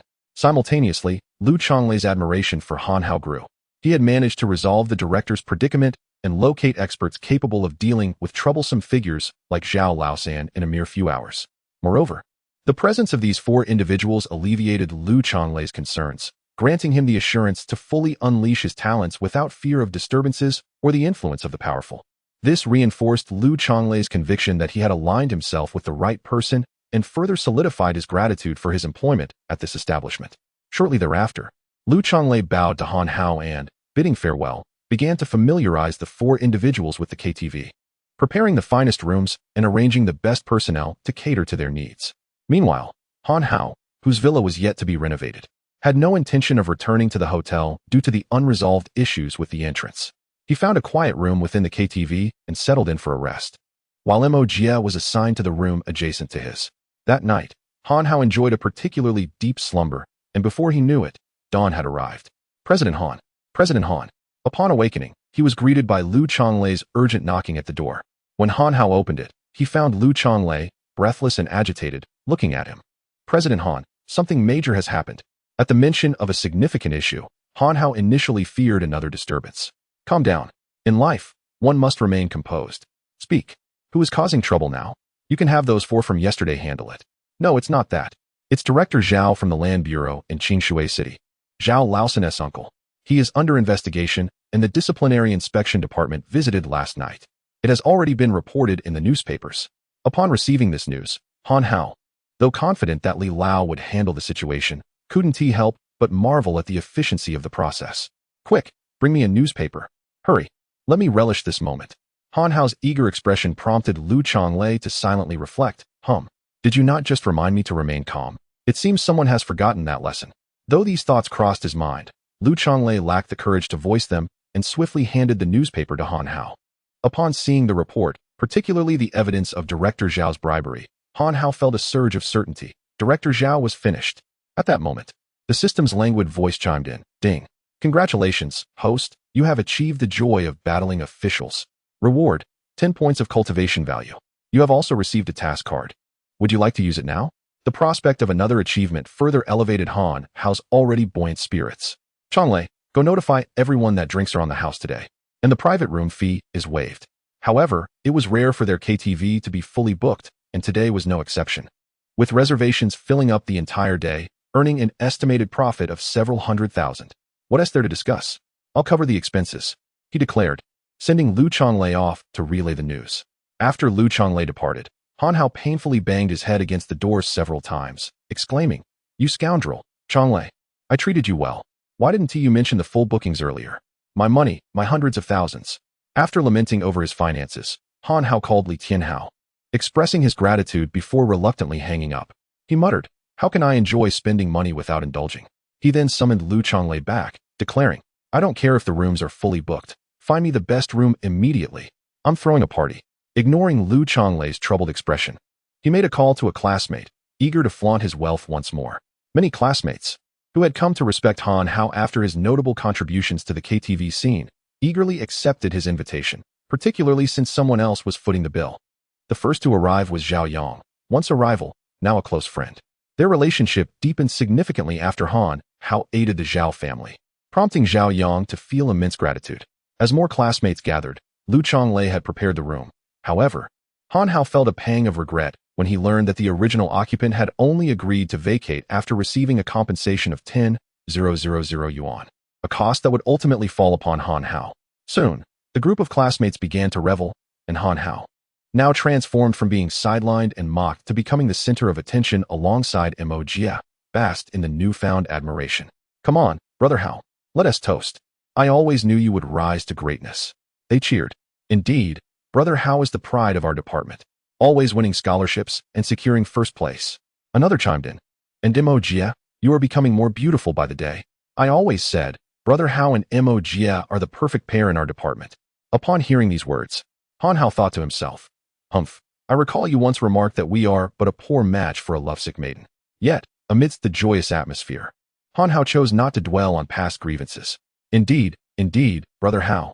In the face of countless accolades, he graciously accepted them. However, only Zhao Yang's words brought him no joy. Brother Hao, just a few days ago, I saw the news of you jumping off a building for your wife. Truly impressive. A man of passion.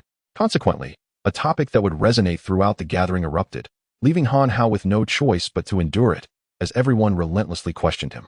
The time at the gathering passed swiftly, and by its conclusion, it was already noon. Weary, Han Hao returned to his room. Chapter 58. The Curse of the Crab. Having resolved all matters at hand, Han Hao finally found himself with a moment to rest, retreating to the sanctuary of his own room. However, the instant he crossed the threshold, an instinctive alertness stirred within him, sensing an undercurrent of danger. Upon further inspection of his surroundings, he discovered nothing amiss. With a leisurely demeanor, he cast aside his garments, sank into the embrace of the sofa, poured himself a glass of water, and switched on the television, intending to unwind. Yet, just as he was about to sip from his glass, a series of urgent beeps erupted from the system. Reacting swiftly to the anomaly, Han Hao scrutinized the information relayed by the system. After absorbing the details, a fierce expression crossed his lips as he muttered to himself, It truly seems that the lingering spirits have not departed. But since you have dared to intrude, allow me to show you a glimpse of my resolve. Otherwise, you might mistakenly believe I am as docile as Hello Kitty, merely inviting trouble. With that thought in mind, Han Hao downed the contents of his glass in one swift motion and resumed fiddling with the remote control, engrossed in a particularly popular variety show, Get Lost. All of you, amused by the comedic moments, he couldn't help but erupt in hearty laughter. This entertaining program lasted approximately 90 minutes. Once it concluded, he set the remote aside and switched off the television. With a casual remark, he quipped, You truly possess a talent for concealment. After all this time, are you contemplating an overnight stay? I must inform you, the charges for such a service are quite steep. After delivering this statement, his gaze shifted toward the kitchen. Observing the continued absence of any presence, he reiterated, Do stop hiding. Is it not suffocating? If you do not emerge soon, I shall have to come and fetch you. As Han Hao's words lingered in the air, the previously silent room was suddenly pierced by a rustling sound, which gradually intensified. From the kitchen, a shadow materialized, its two obsidian eyes fixated intently upon Han Hao. Upon emerging, the figure, its voice gravelly, inquired, How did you discover my presence? Few possess the skill to see through my disguise. Unbeknownst to the shadowy figure, the system had already issued a warning to Han Hao upon his entry into the room, alerting him to the presence of another individual and raising suspicions about the water he had just consumed. Forearmed with this knowledge, Han Hao had already replaced the glass of water and awaited the appearance of the cloaked intruder. However, as nearly 2 hours elapsed without any sign of the figure, Han Hao's patience waned, prompting him to call out. Thus, when the shadowy figure questioned how Han Hao had perceived him, Han Hao replied nonchalantly, Though my eyes may be blind, it does not impede my pursuit of foes. I can detect the foul stench that clings to them. Initially intending to project an air of profundity, Han Hao quickly recognized his misstep and promptly corrected himself. Although you conceal yourself remarkably well, it does not diminish my ability to pursue you, for I can detect the foul odor emanating from you. The expressionless figure in black, upon hearing Han Hao's words, openly derided him, showing no regard for his presence. With a menacing demeanor, the figure slowly unwound the scarf that enveloped his head, revealing his entire visage. Once exposed, Han Hao scrutinized the man's features, noting his relatively handsome countenance, and remarked, "You possess a rather charming appearance. How unfortunate that you resort to such petty thievery. If only you could channel that potential into something more respectable. Why not consider this? Your innate qualities are quite commendable, and I happen to know a few affluent women who might be interested in your services. Surely, that would yield more profit than your current endeavors." The unveiled figure, incensed by Han Hao's remarks, stepped forward to allow a clearer view of his countenance, declaring, "Please show me some respect. I am not the trifling character you portray. I am here to take your life." As the middle-aged man approached, Han Hao remained unperturbed, replying nonchalantly, "It's all the same, really. You might consider a career change. Look at you, draped in black garments, associating with unsavory characters daily. Doesn't that vex you? Listen to me, become a kept man. You could earn a living simply by reclining." Since the appearance of the man in black, Han Hao had not uttered a single serious word, which only fueled the figure's rage to a boiling point. With a thunderous voice, he commanded, "Enough. Be silent. If you wish to play the role of a kept man, do so yourself. I am here to discuss matters of importance between us, so listen closely. I am Xian Yi, from the Mu Qi family of Miaojiang, the brother of the one you captured, Xian Xiao. I have come for my brother. If you are wise, you will surrender him. Should you continue to be obstinate, do not blame me for my lack of courtesy." Upon concluding his declaration, Xian Yi's face contorted with menace as he sought a seat and settled down. However, as soon as he did, Han Hao interjected, "Who permitted you to sit?" Xian Yi, taken aback, retorted, "I have already seated myself. Do you intend to deny me that right?" Han Hao maintained a languid demeanor, observing him as he sat, and replied, "Of course, I grant you permission. But with a caveat. You must pay. You have lingered in my room for quite some time. Surely, you owe some rent. And to sit down, you must also pay." After Han Hao's statement, Xian Yi, emboldened, stared at him and said, "Since my arrival, you have not spoken a single coherent word. You resemble a common rogue. I cannot fathom how you managed to capture my brother." At this moment, Xian Yi remained seated, showing no intention of standing up or reaching for his money, which greatly displeased Han Hao. He declared, "You need not concern yourself with these matters. Now either hand over the money or get lost." Logically speaking, Xian Yi was supposed to be weaker than his brother Xian Xiao, making him no match for Han Hao at that moment.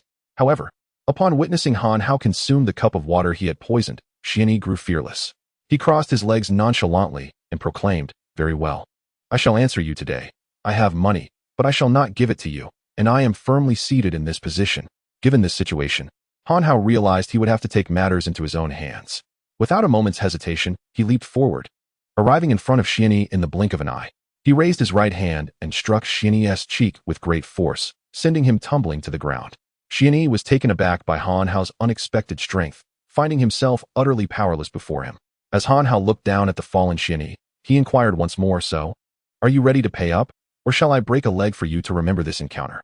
Lying on the ground with a hand pressed to his cheek, Xian Yi spat out a mouthful of blood, sneering, "You arrogant brat, do not be so cocky. Your brute strength will gain you nothing before me. Have you forgotten the cup of water you just drank?" Hearing Xian Yi finally mention the cup of water, Han Hao's eyes brightened with excitement, as he exclaimed, "Of course I remember. I downed it in one go, though it was rather bitter." With a laugh, he continued, "It's good that you remember. You are still too inexperienced. In the grand scheme of things, you are insignificant. Let me tell you, that cup contained my crab poison. If you wish to avoid pain, you should cooperate with me, or else the poison will erupt from your very insides." As Han Hao spoke, he noticed a look of sudden realization on Xian Yi's face. Xian Yi then replied, "So, according to you, I must comply with your demands? But what if I refuse to do so?" Having witnessed Han Hao drink the poisoned water, Xian Yi felt confident that Han Hao was indeed afflicted by the poison. With a mere thought, the crab poison could be unleashed from within him. He then retrieved a palm-sized bell from his clothing and struggled to rise, casting a menacing gaze at Han Hao as he declared, "If you do not follow my instructions, you will find only a path to your demise." Han Hao squinted his eyes and asked, "Are you threatening me?" "You may interpret it as such, though I would label it as an overt threat." Han Hao despised being threatened, and upon hearing Xian's words, a faint smile appeared on his lips as he replied, "To threaten me is to seal your own fate." As the words fell, Han Hao moved once more, swiftly arriving before Xian Yi, and with a single decisive kick, sent him crashing to the ground once again. At that moment, Xian Yi, witnessing Han Hao's reckless assault, wore a sinister expression and declared, "I see that you are not one to relent until faced with dire consequences, unyielding until the grave. Allow me to demonstrate the formidable power of the crab goo from my Mu-Chi clan." With that, Xian Yi's bell, accompanied by his malevolent grin, began to emit a rhythmic clanging sound. Do you feel a painful pressure within you? That is the potency of our crab goo. You still have time to regret your actions. Otherwise, when the crab goo grows uncontrollably, you will meet a tragic end, utterly destroyed. However, unbeknownst to Xian Yi, when Han Hao lifted the cup, the system had already alerted him. Thus, Han Hao, with utmost stealth, exchanged the cup, and the liquid he ingested was nothing but pure, untainted water, free from any poison. Consequently, there was no trace of the crab goo within Han Hao's body. Chapter 59. The Crisis of Mo Jia. As Xian Yi incessantly shook the bell, he scrutinized Han Hao's expression. However, to his astonishment, Han Hao's demeanor exhibited no discernible change, leading him to question the reliability of his own vision. What could be the cause? Why did he not feel anything? My crab curse should respond to my summons. Why does it remain dormant? At this moment, Xian Yi's bell shook at an increasingly rapid pace, seemingly intent on compelling the crab curse to burst forth. Yet, amidst such fervent agitation, Han Hao remained entirely unscathed. Subsequently, Han Hao approached Xian Yi, and upon reaching his side, he delivered a swift kick that sent the incessantly shaking bell flying, exclaiming, "Do you think you're a beggar? Always shaking about. How tiresome." The sight of his bell being sent flying signified the failure of Xian Yi's final trump card, instilling within him a profound sense of dread. He cautiously inched backward, asserting, "Let me tell you, Han Hao, our Mu-Chi clan is not to be trifled with. This mere Qing Shui city is insignificant in our eyes. Moreover, the captured Xian Xiao is the sole genius of our clan. Should you dare harm him, you shall face dire consequences." At this point, observing Xian Yi, who had lost all capacity for resistance yet continued to threaten him, Han Hao stepped forward, lifted his right foot high, and brought it down forcefully upon Xian Yi's left calf. "You still dare to threaten me? I see you are but a hair's breadth from demise." As Han Hao's foot made contact, Xian Yi erupted in a cacophony of agonized screams, crying out, "My leg! My leg! Ah, you are finished." In excruciating pain, Xian Yi writhed on the ground, teetering on the brink of unconsciousness. Han Hao observed him for a moment before retrieving his phone and dialing the old Master Li's number, relaying the situation and requesting that he send someone to take away this member of the Xian clan. Upon hearing this, old Master Li immediately dispatched assistance. Harboring a deep-seated hatred for such individuals due to his son and granddaughter's plight, vowing to ensure they paid the appropriate price. Shortly after the call was made, within a span of mere minutes, the individuals sent by old Master Li arrived at Han Hao's residence, assisting Xian Yi into the car to escort him back to old Master Li's abode. Having regained some composure during the brief respite, Xian Yi, upon being thrown into the vehicle, revealed a sinister expression as he glared at Han Hao, declaring, "You are exceedingly naive, boy. Do you believe our Mu-Chi clan is so easily intimidated? Now, it is not only you. Even those around you shall not escape unscathed. Haha, prepare to receive the gift we have in store for you." With that, Xian Yi, despite the pain, suppressed his discomfort and erupted into another fit of laughter. Han Hao, incensed by Xian Yi's demeanor, stepped forward before the vehicle could depart and delivered several punches to Xian Yi's already broken left leg, causing him to grimace and wail in agony. After a brief reprimand of Xian Yi, Han Hao signaled for them to take him away. The individuals dispatched by old Master Li bid farewell to Han Hao before escorting Xian Yi from the premises. Observing their departure, Han Hao returned to his room. Lying on his bed, he recalled Xian Yi's words and couldn't help but chuckle, remarking, "Having dealt with you, how can you still pose a threat to those around me? What a joke." Subsequently, as Han Hao lay down to rest, he was suddenly jolted upright, realizing that such a formidable family must have sent more than just Xian Yi. If there were others, it would endanger those close to him. Moreover, after the gathering, Mo Jia mentioned that the KTV was rather noisy and had borrowed Zhao Yang's place in Huansui district to rest. Therefore, sitting up, Han Hao promptly grabbed his phone and dialed Mo Jia's number. As the call rang, he was met with silence, with no one answering. After attempting once more, he exclaimed in alarm, Mo Jia was in danger. Without hesitation, Han Hao sprang into action, rushing out while simultaneously inquiring about Zhao Yang's room location. He hailed a taxi, handed the driver a substantial sum of money, and provided him with Mo Jia's address, instructing him to arrive within 5 minutes. Upon seeing the considerable amount of cash, the driver reassured him, "Don't worry, boss, just watch." With that, the driver wasted no time, accelerating to the limit as they sped toward Mo.Jie's location. Given that it was nighttime and traffic was sparse, they made swift progress, reaching Mo.Jie's residence in just 4 minutes. Once the car halted, Han Hao alighted without a moment's delay, racing towards the entrance. However, upon arrival, he was taken aback to find the door wide open, unlatched. In that instant, a wave of dread washed over him, nearly leading to a fainting spell. If anyone dares to lay a finger on Mo.Jie, I will ensure they are reduced to ashes. With that thought, Han Hao kicked the door aside and stormed inside. Upon entering the living room, his fury ignited as he beheld Mo.Jie bound on the floor, immobilized and gagged, a wound on her face, tears shimmering in her eyes, reflecting her helplessness. Meanwhile, lounging on the sofa was a youth clad in white, leisurely sipping red wine, casting a mocking glance at the furious Han Hao. "Not bad, Han Hao," he remarked. "Though you arrived much later than I anticipated, at least you came, proving you're not as foolish as I imagined." Gazing intently at the individual before him, Han Hao racked his brain. He had no recollection of ever encountering such a person. He demanded, "Who are you to dare invade Mo.Jie's home and abduct her? You must be tired of living."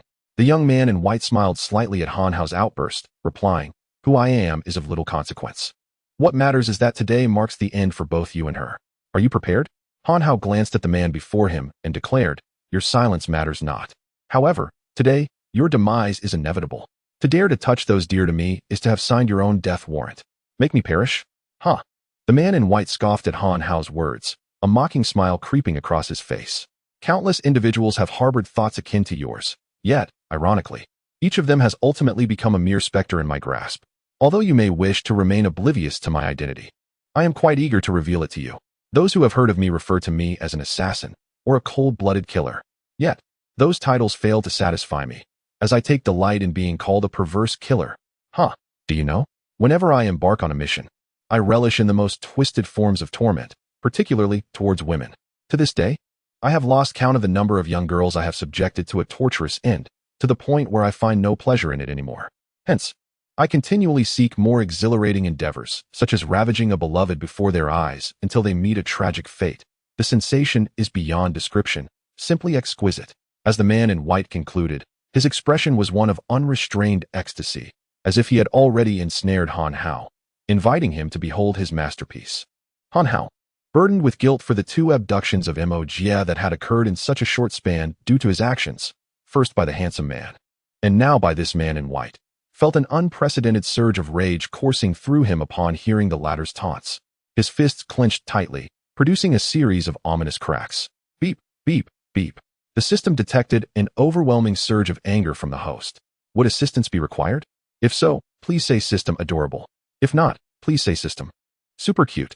To enter the exchange interface, please say system long live. At that moment, Han Hao's fury was insatiable. Responding to the system's prompts, he uttered, "Get lost. I do not require your assistance. The one who dares to harm my beloved shall pay a severe price." With that proclamation, Han Hao's fists brimmed with terrifying power as he fixed his gaze upon the man in white, stating, "Stand up and prepare to meet your end."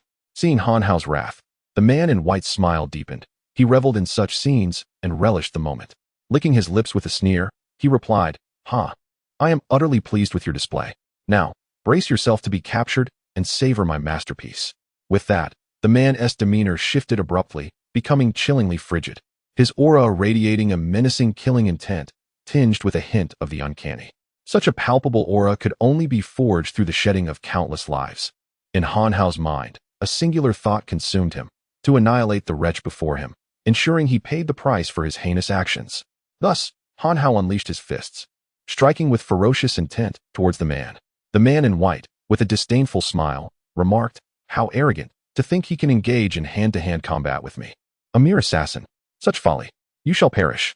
Known by the codename Lone Wolf, the man in white is one of the foremost assassins in the country, reputed for an impeccable record in his missions, never having encountered failure. His prowess is truly formidable, rendering ordinary martial artists utterly incapable of standing against him. Thus, upon receiving the assignment to eliminate Mo.Jie and Han Hao, he felt no trepidation, viewing it merely as a one-sided slaughter. As Han Hao swung his fist, the Lone Wolf swiftly devised a countermeasure, producing a 15-centimeter dagger in his right hand, which sliced through the air, leaving a trail of afterimages before lunging towards Han Hao. However, just as the dagger was about to pierce Han Hao, he snorted derisively, and in an instant, his left elbow swept across, striking the lone wolf's wrist and dislodging the dagger from his grip. Chapter 60. Endless joy among the ordinary practitioners of martial arts. The prowess of the lone wolf is indeed formidable, with few capable of rivaling him. However, today he faces Han Hao, a prodigious individual endowed with a cultivation system, whose strength has ascended to the realm of Kai Fan. Thus, in Han Hao's eyes, the lone wolf is utterly inconsequential.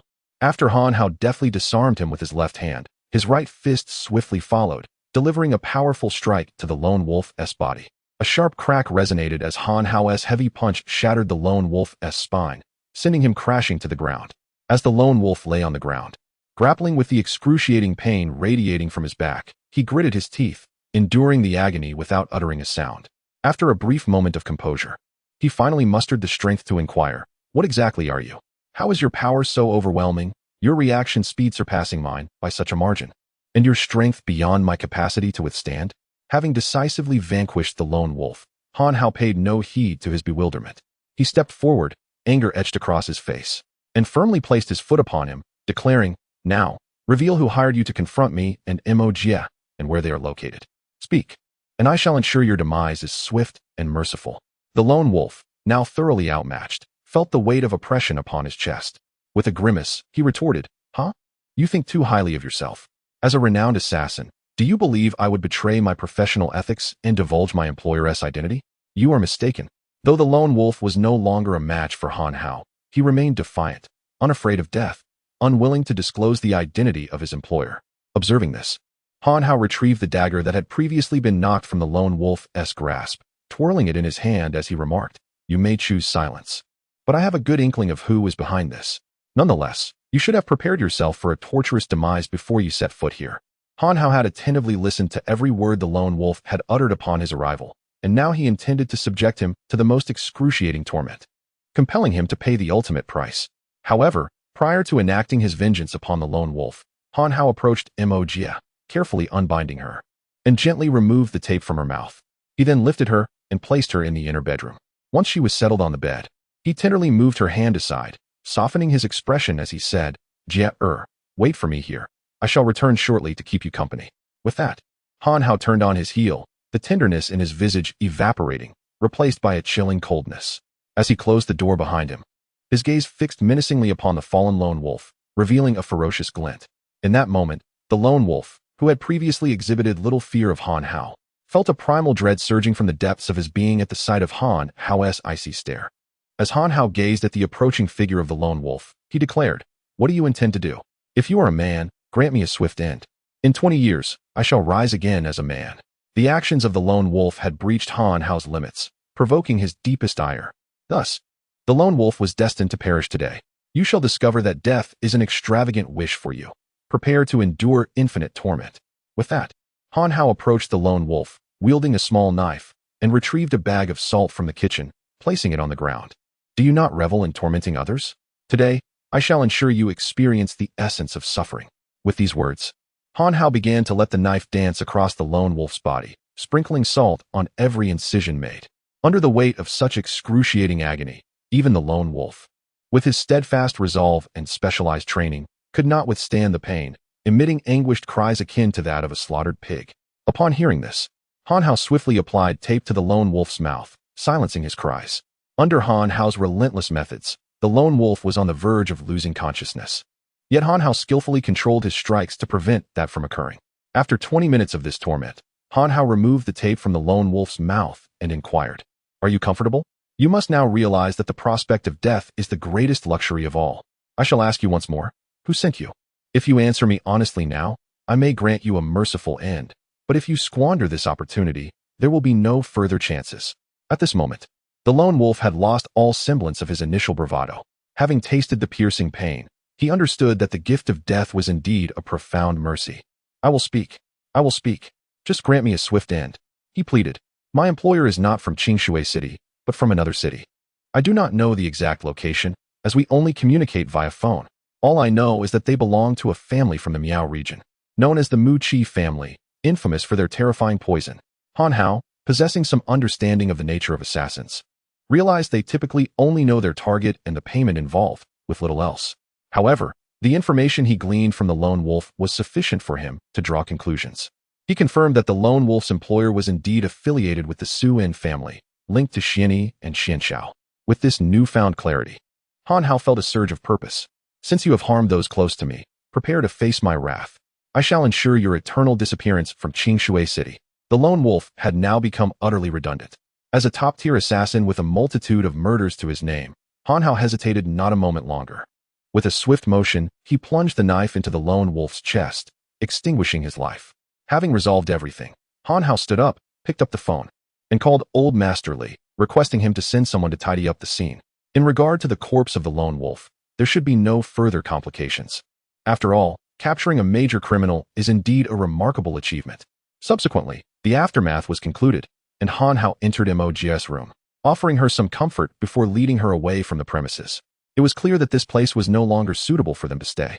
Henceforth, he resolved that until the Mu Qi family was entirely eradicated, he would never allow Mo to venture out alone, to prevent her from falling into peril once more.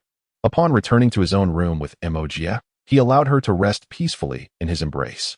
As he watched her drift into slumber, Han Hao silently vowed that starting tomorrow, he would devote all his energy to investigating the Mu Qi family. He would spare no effort to eliminate them completely. After contemplating for a moment, he decided to seek out Old Master Li the next day, as the elder was well versed in the intricacies of Qingshui City. With his investigative prowess, he could undoubtedly uncover the Mu Qi family secrets. The following day, after Mo awoke, the two of them shared a simple meal before heading to Old Master Li's residence. Han Hao's standing in the eyes of the Li family was well known, so upon their arrival, they promptly escorted him to the elder's study. Once in the study, Old Master Li had been waiting for some time. Upon seeing Han Hao, he remarked, "My dear brother, I knew you would return. The events of yesterday were truly unexpected, but thankfully your extraordinary skills prevented any mishaps. I have also conducted a thorough investigation and interrogation of the individual you brought. He is indeed a member of the Mu Qi family and has significant ties to Xianxiao." Han Hao had come to glean any information regarding the Mu Qi family. Eagerly, he inquired, "Old Master Li, since you have extracted information about the Mu Qi family from him, what did you uncover?" Old Master Li took a seat and replied, "The Mu Qi family hails from Miaojiang and excels in the use of poisons and sorcery. As you are aware, over a decade ago, they wreaked havoc in Qingshui City, leading me to eliminate their only contemporary genius capable of mastering sorcery, thus incurring their enmity. Consequently, they have waged a prolonged vendetta against me, initially poisoning my son, and now seeking to harm my granddaughter. Thankfully, with your presence, they have ultimately failed. I have learned from him that they have mobilized a significant portion of their family's resources to rescue Xianxiao, with the members dispatched in the past 2 days being merely those closest to this location. Hence, my brother, you must exercise caution." After listening to Old Master Li's words, Han Hao smiled and replied, "No need to worry. Since I have ample time on my hands, my creed is, to contend with heaven and man is an endless joy." Faced with Han Hao's feigned nonchalance, Old Li shyly remarked, "I apologize, my young friend, were it not for your assistance." Old Li's politeness was unnecessary. Given our relationship, is there any need for such formalities? Chapter 61. Enigmatic difficulties. After listening to Han Hao's words, Old Li expressed his gratitude by patting Han Hao on the shoulder. "Rest assured, my brother, I have already dispatched my intelligence network. The moment any suspicious individuals are detected, you will be promptly informed." With the support of Old Li's intelligence network, Han Hao felt significantly relieved. However, he did not acquire the useful information he had hoped for during his visit. Thus, he revealed his second objective, to have Mo continue residing with Old Li. This time, Mo did not object, realizing that her safety being threatened would hinder Han Hao's actions. Upon hearing this request, Old Li assured Han Hao that as long as there was a single person left in the Li residence, Mo would remain unharmed. With Old Li's promise in mind, Han Hao returned to the KTV with a sense of security. Upon his return, Han Hao instructed Lu Chonglei to summon Zhao Hu and the others. When the four of them stood before Han Hao, he addressed them, "You may encounter some trouble soon, as I suspect our KTV has drawn unwanted attention. From this moment on, you must remain vigilant. The KTV is in your hands. I need to step out for a while. If any situation arises that you cannot handle, do not hesitate to call me. Remember, your lives are far more valuable than this KTV." After issuing this warning, Han Hao exited the KTV. Now, he felt compelled to take the initiative. He could not allow the Mu Qi family to dominate the situation indefinitely. As he walked away from the KTV, he mused to himself, managing a business is truly a headache, requiring constant vigilance. Had I known it would be like this, I would have refrained from making appearances at the KTV. It seems that great enterprises attract unwanted attention. Han Hao left the KTV with the intention of calling Zhao Yang, seeking his family's influence to help keep an eye on the Mu Qi family. However, upon considering the Mu Qi family's sorcery, he abandoned this plan, recognizing that should the Mu Qi family target the Zhao family, they would stand no chance. Unable to investigate the Mu Qi family himself, Han Hao resolved to wait for them to approach him instead, and thus began to meander aimlessly down the street. While Han Hao was deeply bored, wandering without purpose, he stumbled upon a quiet street undergoing renovations, nearly devoid of pedestrians. Suddenly, a white Mercedes-Benz sped past him like a bullet, the blaring horn startling him. Enraged by the reckless speed, Han Hao pointed at the car and shouted, "Damn it! Driving so fast! Are you in a hurry to reincarnate?" He spat in the direction the car had gone. Just then, he noticed a child crossing the road a few meters ahead of the speeding Mercedes. At that moment, it was too late for the car to stop, and it showed no inclination to do so. Han Hao, despite his swift pace, realized that the distance was too great for him to intervene in time to save the child. Just as Han Hao furiously believed the little girl was doomed, a girl with a ponytail, clad in a white tracksuit, suddenly appeared in front of the white Mercedes. With a swift kick, she propelled the car away, and in the same instant, a menacing middle-aged man with a scar kicked open the door and leapt out. This entire sequence unfolded in an instant. Though it may sound simple, the level of peril was beyond description. Han Hao recognized that both individuals were skilled fighters. If there were any ordinary person present, that individual would undoubtedly face death. Filled with astonishment and confusion, Han Hao approached the two. However, neither the girl nor the scarred man regarded him as a threat, as he merely appeared to be an ordinary university student.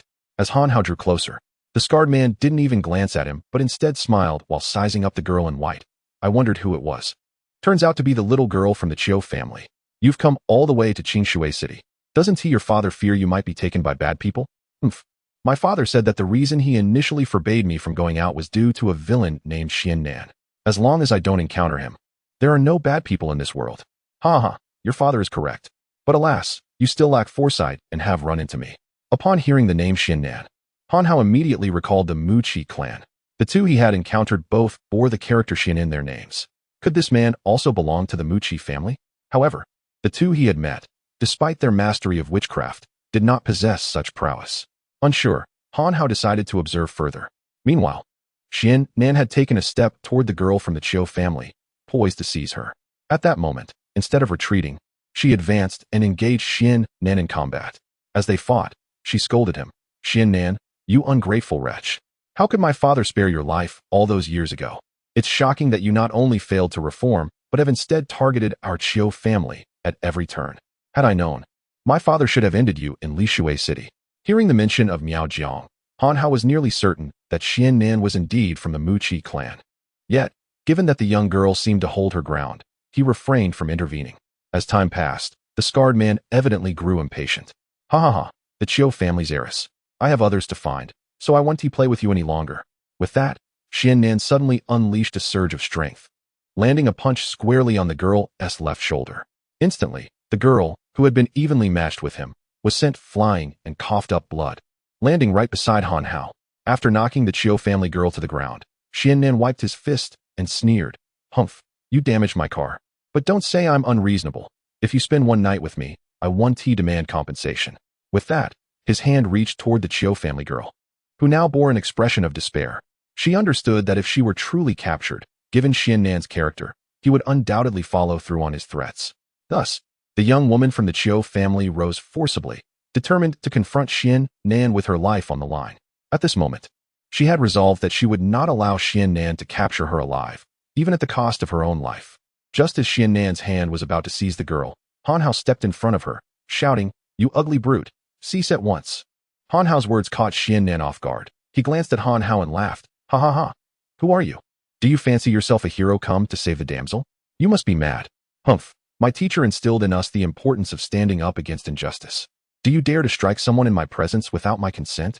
As Han Hao finished speaking, Xian Nan erupted in an even louder laugh. "You poor fool.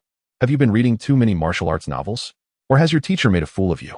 Today, I shall show you that your teacher is leading you astray." With that, he advanced toward Han Hao. Meanwhile, the girl from the Chiu family, witnessing Han Hao's attempt to aid her, felt not relief but heightened anxiety. To her, Han Hao seemed to be courting death. "Brother, run. This man is not some petty thug you are accustomed to. He is a ruthless killer, she implored, using all her strength to push Han Hao away, insisting, hurry, flee. However, the girl, already injured in her left shoulder, lacked the strength to move Han Hao, who stood resolute. Han Hao looked at the girl and pointed at Xian Nan, saying, "Run? Why should I run? Just because of him?" At that moment, Han Hao had nearly confirmed that Xian Nan was one of those sent by the Mu Qi clan to target him. Even if he were not, Xian Nan's earlier reckless behavior, nearly causing harm to a child on the roadside, was enough to ignite Han Hao's fury.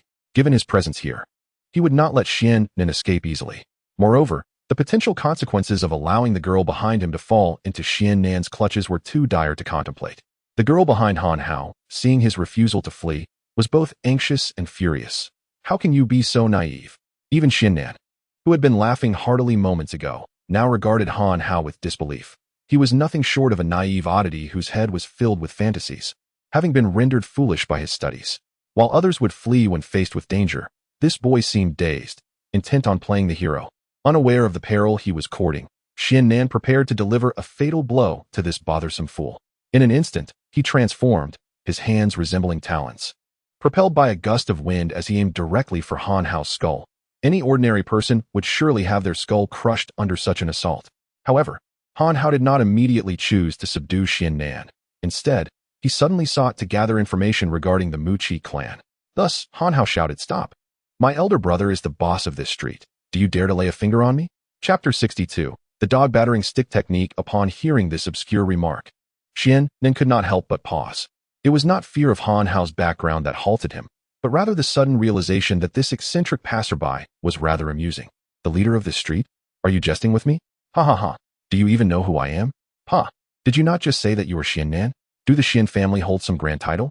Ridiculous. You may bear the surname Xian, but your entire family shares that name. Young man, today I am in good spirits, so I will grant you the courtesy of understanding your fate before you perish. My noble surname is Mu Qi." Xian Nan's declaration brought joy to Han Hao's heart, for it confirmed that Xian Nan belonged to the Mu Qi clan. At the same time, Han Hao silently derided the Mu Qi people for placing such importance on a name that sounded so unpleasant. "How foolish." Feigning confusion, Han Hao remarked, "That name is rather peculiar. Can shameless truly be a surname? Is your family renowned for their disgrace?" Provoked by Han Hao's mockery, Xian Nan's expression fluctuated. "Young man, do you realize you are courting death? The Mu Qi clan is not shameless. For over 100 years, we have wielded power in Miaojiang. Were it not for Li Tianhao of Qingshui City, our clan would have long since regained our former glory. And that Han Hao, daring to oppose us as well. Everyone from Qingshui City deserves to die. Once I dispose of you both, I shall go and take that Han Hao's life." Han Hao shook his head. "Alas, I still do not perceive your supposed might. My elder brother is far more formidable. He is the true lord of this area, and all merchants tremble at the sight of him. Oof, you are short-sighted. Our Mu Qi clan has dispatched over 30 members to eliminate Han Hao. Were it not for the fact that this is Wu's territory, we could swiftly turn Qingshui City into a land of goo worms." This statement provided Han Hao with a wealth of valuable information. He yearned to inquire further, but Xian Nan had lost his patience. "Humph. Why waste words with a fool like you? It is time to take your wretched life." As he spoke, he lunged at Han Hao. At that moment, Han Hao realized that if he wished to extract more information, he would first need to deal with Xian Nan. Thus, he let out a hearty laugh. "Ha! You wish to take my life? Have you not considered who I am? Humph. Does your identity truly matter?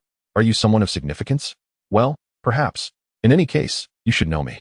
I am Han Hao, the one who kills as effortlessly as one slays a dog." Upon hearing this declaration, Xian Nan exclaimed in disbelief, "What did you say? Your name is Han Hao. You kill as easily as one slaughters a dog?" Han Hao nodded affirmatively.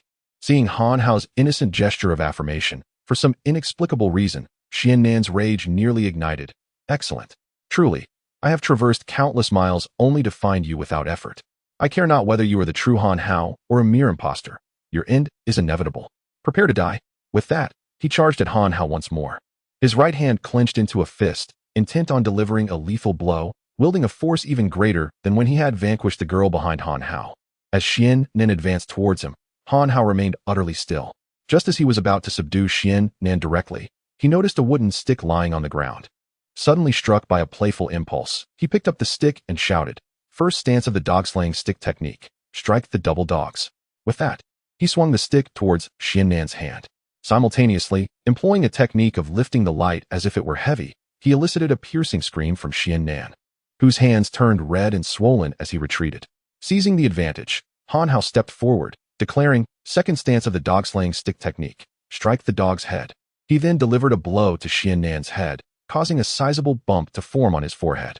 Fortunately, this time Han Hao refrained from using the lifting technique excessively, for he had no desire to kill Xian Nan with a single strike. After 2 blows, Xian Nan was left dazed. But Han Hao showed no signs of stopping. Third stance of the dog-slaying stick technique, lift the dog to the sky. With that, he flicked the stick, propelling Xian Nan upwards, who then crashed face first onto the ground, spitting out blood. Seeing Xian Nan bleed, Han Hao struck again. Final stance of the dog-slaying stick technique, no dogs under heaven. He delivered another blow to Xian Nan's head, rendering him unconscious. Satisfied with his performance, Han Hao silently awarded himself a perfect score of 100. He hoisted Xian Nan onto his back and prepared to leave. Just as Han Hao was about to depart, the young woman from the Chiu family, still astonished by Han Hao's display, finally snapped back to reality and called out to him, "Big brother, please wait a moment." Hearing her call, Han Hao turned his head in confusion and asked, "What is it? Do you need my assistance?" Meanwhile, he thought to himself, "I hope she doesn't offer herself to me. Though she is beautiful and has an admirable figure, I am already devoted to Emogia. If she confesses now, what will become of my loyalty to Emogia?" While Han Hao was lost in thought, the young woman spoke again, "Greetings, big brother. Earlier, I failed to recognize that you are also a master of Qigong. I apologize for my previous rudeness, but did you truly employ the dog-slaying stick technique?" Han Hao, upon hearing her inquire about the dog-slaying stick technique, privately mused that the girl must be foolish. He had merely shouted it out at random. Moreover, he was not a master of Qigong, but rather an exceptional cultivator. Noticing that Han Hao did not respond to her question and seemed lost in thought, the young woman realized that inquiring about one's master could be inappropriate, so she shifted her query. "Big brother, if it is inconvenient for you to answer, may I ask, is your name truly Han Hao?" Upon hearing her ask for his name, Han Hao felt a swell of pride. "Goodness, has my reputation spread so widely?" The girl had mentioned she hailed from Lishui City. Could it be that I have become renowned even there? Lost in his thoughts again, he forgot to respond to the young woman, who, after waiting patiently, asked once more, "Big brother, is your name Han Hao?" At last, Han Hao regained his composure, cleared his throat, and replied, "Indeed, do you also know me? Are you perhaps seeking me out?" Upon hearing Han Hao's inquiry, the young girl bashfully scratched her head and replied, "Oh, that's not it. I merely wish to know your name, so that my father may express his gratitude to you in the future." Upon realizing that the girl was unfamiliar with him and had no intention of offering herself in return, Han Hao shook his head in disappointment, saying, "No need for that. At present, aside from lacking funds, I find myself without any significant troubles. You should return home and inform your father that you are safe."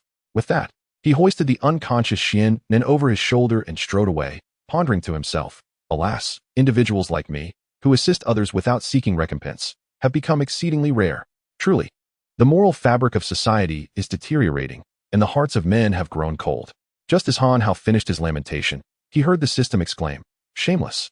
If you truly sought no reward, why then do you mention your lack of money?" At this, Han Hao sheepishly scratched his head. After walking a short distance, he suddenly lamented, "Oh no, I forgot to ask her name. I do not even know her or her father's names. Nor did I leave my phone number or bank account details. How am I to return the favor? How will they send me money?" In that moment, the system again offered its assessment. Shameless. Chapter 63. The stronghold of the Mu Chi clan. Han Hao carried Xian Nan and returned directly to the Jinsei KTV. The reason he did not seek out Old Li this time was due to his burgeoning interest in Xian Nan. Initially, his understanding of the Mu Chi clan was limited to their proficiency in the use of poison and sorcery. However, Xian Nan was a master of Qigong, compelling Han Hao to contemplate strategies for dealing with such an adept. Moreover, having gleaned from Xian Nan's earlier revelations that there were over 30 individuals present, it was evident that Xian Nan possessed critical insights into their operations. Although Han Hao was a cultivator, he could not allow any threats to linger in his vicinity. If he did not eradicate the members of the Mu Chi clan arriving in Qingshui City, he would find no peace in his slumber. Throughout his journey, Han Hao pondered how to extract information about the Mu Chi clan from Xian Nan. Despite Han Hao's myriad skills, it seemed that only the method of severe interrogation would yield results. Upon returning to Jinsei KTV, the vigilant Zhao Hu and his companions noticed their boss returning with a captive and approached him promptly.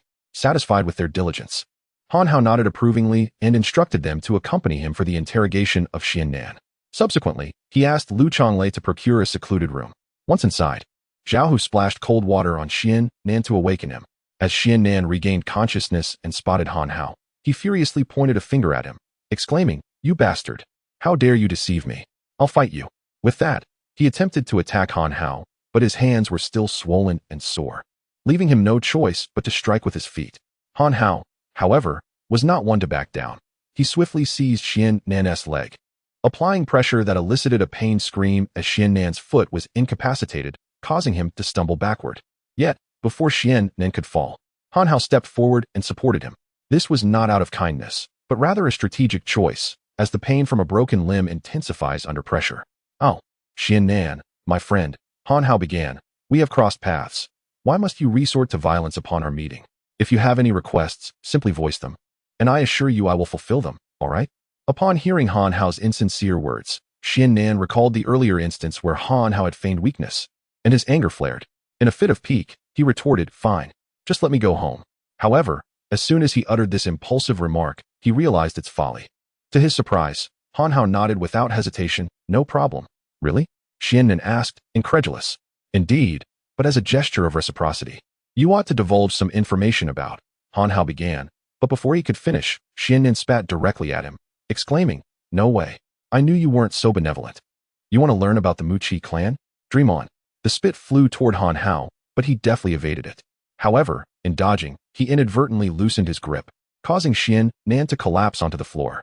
Unfortunately, Han Hao stepped carelessly onto Xian Nan's injured leg, prompting another anguished cry from the unfortunate captive.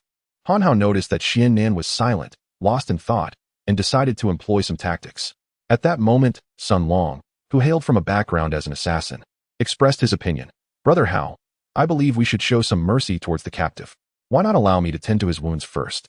Although Han Hao could not discern any hidden agenda in Sun Long's words, he felt it was likely a more effective approach than his own. So he nodded in agreement. "You are indeed right. We have always believed in winning others over with virtue. Quickly, tend to him." With that, Han Hao stepped back, granting Sun Long the space to operate. Sun Long slowly approached Xian Nan, adopting a professional demeanor as he examined Xian Nan's leg. He then shook his head, lamenting, "Alas, a mere visual inspection reveals little, and regrettably, this is not a hospital. We cannot take an X-ray here. If only there weren't flesh obstructing the view." He then, unexpectedly, produced a knife from his person. "Brother, bear with me. I am doing this for your own good. To ensure you do not suffer any lasting disability, I must cut through the flesh to check if there is any damage to the bone. Oh, and do not scream. I fear that if you do, I might cut too deeply out of anxiety." Without granting Xian Nan the chance to respond, he plunged the knife into Xian Nan's leg, creating a wound deep enough to expose bone. In that moment of pain, Xian Nan let out a cry. It was of little consequence that he refrained from screaming. The moment he did, Sun Long also yelped, and his hand inadvertently sliced deeper, extending the injury by another inch. Sun Long quickly withdrew the knife, wiping the blood from Xian Nan while grumbling, "I have mentioned my timidity. You frighten me. However, upon inspection, I see the bone is slightly fractured, but fear not. With a bit of superglue, we can mend it. Rest assured, your leg will be stronger than before." With that, Sun Long turned to Zhao Ying and instructed, "Hurry. Zhao Ying, fetch some super glue and disinfectant. I must sterilize this brother's wound." Zhao Ying, upon hearing this, responded with discontent, saying, "Brother Sun, do you think this is a pharmacy? There is no disinfectant here. Then find some saline solution. Without disinfection, there is a risk of infection. Can we use salt directly?" "Yes. Quickly. The wound is deep, so gather a generous amount. Also, prepare some needle and thread. I need to stitch this brother up. Remember, use a thick needle, otherwise it will be difficult to retrieve if it breaks." "All right, just a moment." After listening to Sun Long and Zhao Ying, even the bloodied Xian Nan could no longer endure and bellowed, "You bunch of brutes." Before losing consciousness, Han Hao, who stood by observing the spectacle, involuntarily shivered. This is truly inhumane. Before long, Zhao Ying returned with salt and thick thread. Upon seeing the coarse knitting needle, Han Hao realized his earlier comment about inhumanity had been made prematurely. When Zhao Ying arrived, Sun Long once again roused Xian Nan. "Brother, I am ready. Are you prepared? Look, I have brought you the needle and thread. It is sufficiently thick, I assure you. However, it would be best if you refrain from screaming. I am easily startled. And if I accidentally pierce too deeply, do not blame me." With that, he prepared to sprinkle salt over Xian Nan's wound. At that moment, Xian Nin understood that it would be better to end his own life than to endure such torment. However, just as Xian Nin contemplated the notion of self-destruction, Sun Long mysteriously procured a length of rope and bound Xian Nin securely, proclaiming that it was to prevent any erratic movements. At this point, Xian Nin was utterly despondent. "Stop. What is it that you wish to know? I shall divulge everything to you." Upon hearing these words, Sun Long abruptly halted the descent of the salt sack he had been lowering. "Ah, I just recalled. Yesterday, I sustained a cut on my hand and purchased some hemostatic and anti-inflammatory ointments. Allow me to fetch them for you." With that, Sun Long and a few others, including Zhao Hu, exited the room, leaving only Han Hao and Xian Nan behind. Chapter 64. Your kind is trashed thus. Han Hao crouched down and with a gentle smile inquired, "I merely wish to understand the origins of the 30 or so individuals you mentioned and their whereabouts." The question posed by Han Hao was one that Xian Nan had anticipated. Not surprised by Han Hao's inquiry, he replied straightforwardly, "I do not know where they currently are." Immediately after Xian Nan uttered these words, the smile on Han Hao's face vanished, replaced by a look of seriousness and impatience. "So, you still refuse to cooperate," he remarked. "Sun Long, have you found the disinfectant? If not, use the antiseptic." Seeing Han Hao's anger, Xian Nan, who had long been terrified by Sun Long's inhumane treatment, hastily explained, "Stop. I truly do not know their current location. However, after the assassins failed to return with your body, we understood that you were not to be trifled with. We had arranged to convene tonight at a secluded residence of our Mu Qi family in Qingshui City to discuss how to deal with you. By now, most of them have likely arrived. This is also why I drove so fast." Upon hearing this, Han Hao realized that this group had assembled tonight, presenting an exceptional opportunity to apprehend them all at once. Simultaneously, he felt grateful for the fortuitous gift that fate had bestowed upon him in the form of Xian Nan. Had he remained unaware, he might have been caught off guard by their plans. Han Hao pressed Xian Nan, "Then tell me, where is this residence?" At this point, having already betrayed his family, Xian Nan felt no further reservations and divulged the precise address of their gathering to Han Hao. Once Han Hao acquired the desired information, he summoned Sun Long and the others, instructing, "Take him to the Qingshui City Hospital for treatment. Inform the director that this individual was sent by me, Han Hao, and to take special care of him." At that moment, Xian Nan felt an inexplicable sense of gratitude towards Han Hao, forgetting that his injuries were a result of Han Hao's actions. Little did he know that the director of the Qingshui City Hospital was a confidant of the esteemed Mr. Li, and how could Mr. Li possibly be unaware that Xian Nan had been sent there by Han Hao? This was akin to delivering Xian Nan from the jaws of a wolf into the lair of a tiger.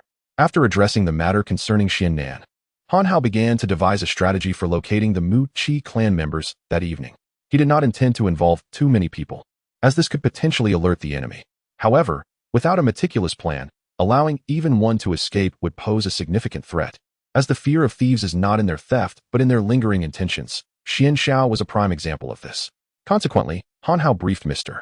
Li on the situation, and this time, Mr. Li willingly chose to personally partake in the endeavor, accompanied by Uncle Da. Among all the individuals Han Hao knew, only they were truly capable of participating in this operation. Before long, Mr. Li and Uncle Da arrived at the KTV to meet with Han Hao. After considerable discussion, the trio decided that Han Hao, who was immune to poison, would enter alone to apprehend the targets, while Mr. Li and Uncle Da would provide support outside, ensuring no members of the Mu Qi clan could escape. Subsequently, the three waited at the KTV until shortly after 7 before commencing their operation. By around 8 o'clock, they reached the secluded residence Xian Nan had described. This house was exceedingly hidden, nestled within a grove of trees. It would be difficult to locate without prior knowledge of the address. As Han Hao approached the estate, he sensed something unusual within. For the little birds of the forest flitted about, deliberately avoiding this place. Any errant bird that dared to alight within the estate would emit a piercing cry and subsequently could not escape. Han Hao understood that the interior of this courtyard was surely laden with poison. Observing this unsettling scene, Old Li's expression shifted, and he contemplated urging Han Hao to abandon the plan. Yet, faced with such a rare opportunity, how could Han Hao easily relinquish it? Thus, he instructed Old Li to remain vigilant outside while he boldly approached the estate. En route, Han Hao exchanged 5 points of cultivation value for an antidote pill, effective for 2 hours. After consuming the antidote, he knocked on the grand door, announcing, "Hello, I am here to check the water meter." As he knocked, he attentively listened for any sounds from within. After a lengthy wait with no response, he knocked again, reiterating, "Hello, I am here to check the water meter."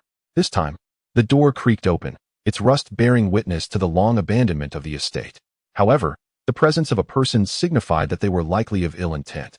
Upon seeing Han Hao, the figure beckoned, "Come in." Once inside, Han Hao discovered dozens of individuals standing at the ready, their gazes fixed upon him. Recognizing the gravity of the situation, he awkwardly remarked, "Is there a gathering today? I wouldn't want to interrupt your festivities. I shall return another day to check the water meter. Enjoy your time." With that, he feigned an intention to leave. At that moment, the door creaked shut behind him, and the one who had opened it sneered, "Humph, don't pretend. How would someone checking the water meter know we were here? Besides, would someone checking the water meter be dressed like that? What is your name? Speak." Seeing his ruse unravel so swiftly, Han Hao replied with a hint of boredom, "I came to challenge you." "Oh, a challenge? How did you come to challenge us here?" "Well, it is all due to someone named Xian Nan. He issued me a challenge this morning, and after a fierce battle of 300 rounds, he fled in defeat. Before leaving, he boasted that defeating him meant nothing. Only by vanquishing the other masters of his family would he concede. He then provided me this address and instructed me to seek you out tonight." Upon hearing this, discontent arose among the group. "Humph, that Xian Nan has gone too far. In this time of crisis, he continues to throw his weight around and has compromised our location. If word gets out, our plans will be rendered meaningless." After the disgruntled individual spoke, a man with a sly grin interjected, "Worry not, Xian Ku. As long as we silence this challenger for good, everything will return to normal. As for that spineless Xian Nan, we shall let our elder deal with him upon his return."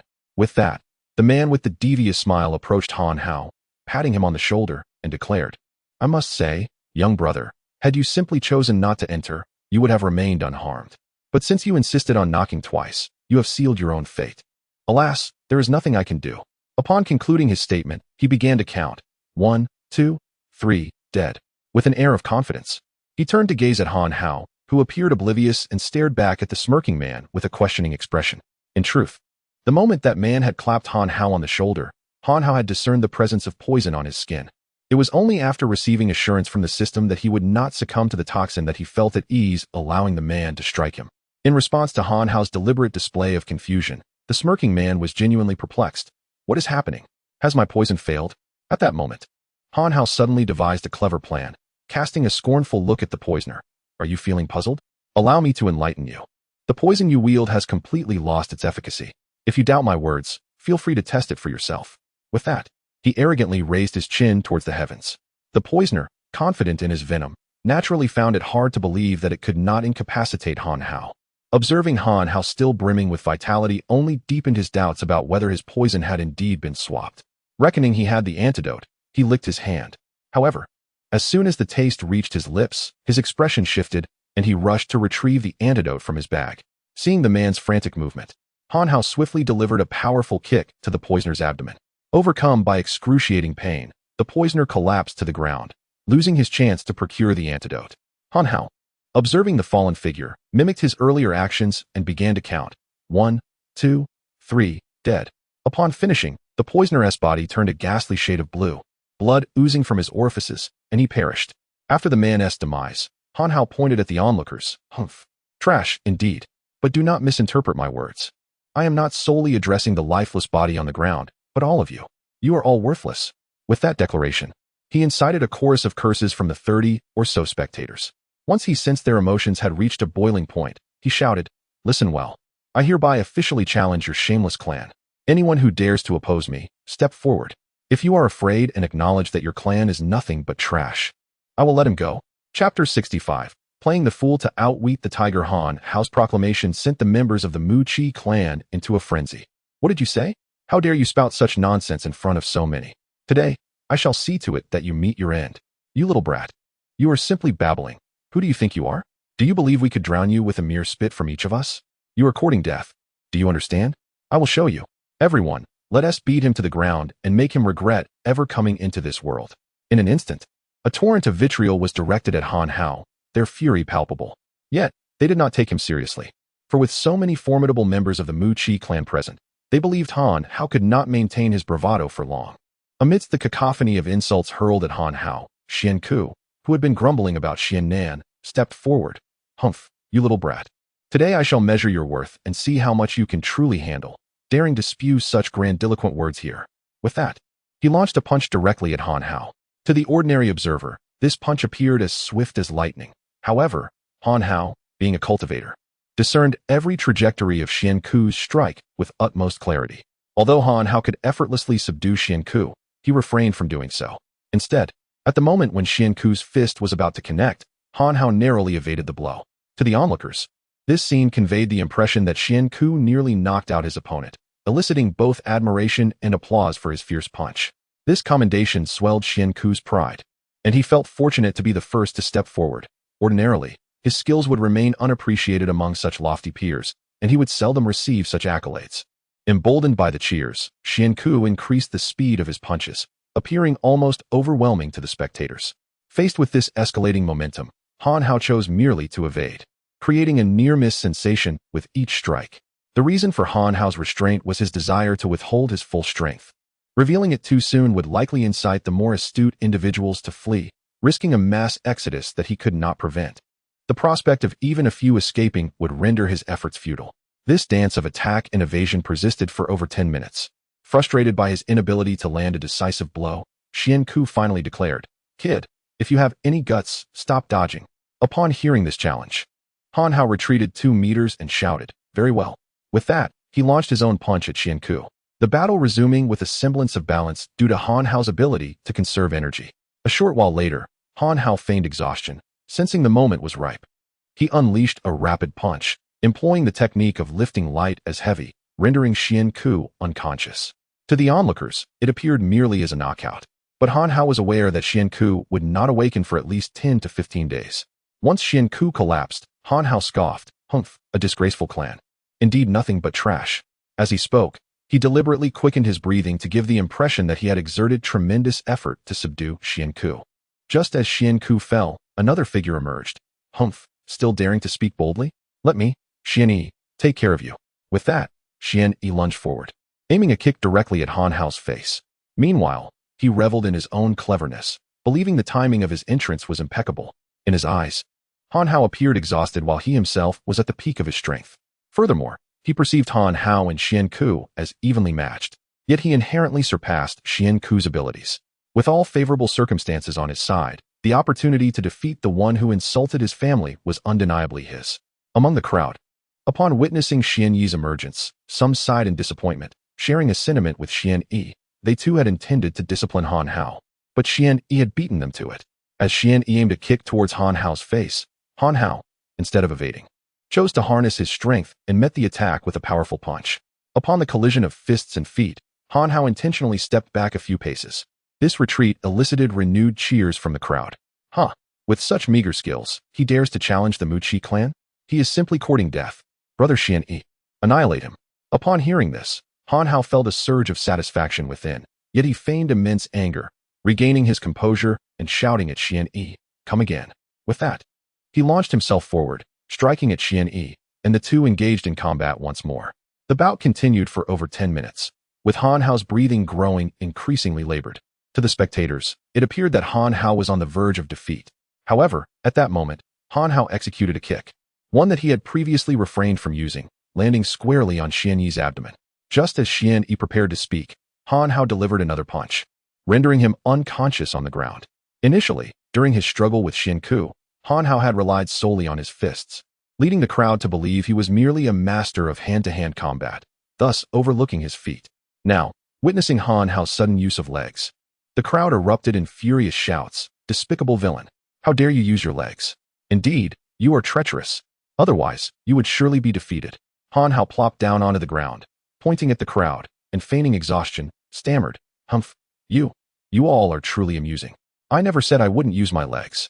Do you wish for me to spare you my legs? Then beg me, you lowly clan." Faced with Han Hao's taunts, the Muqi clan found themselves speechless.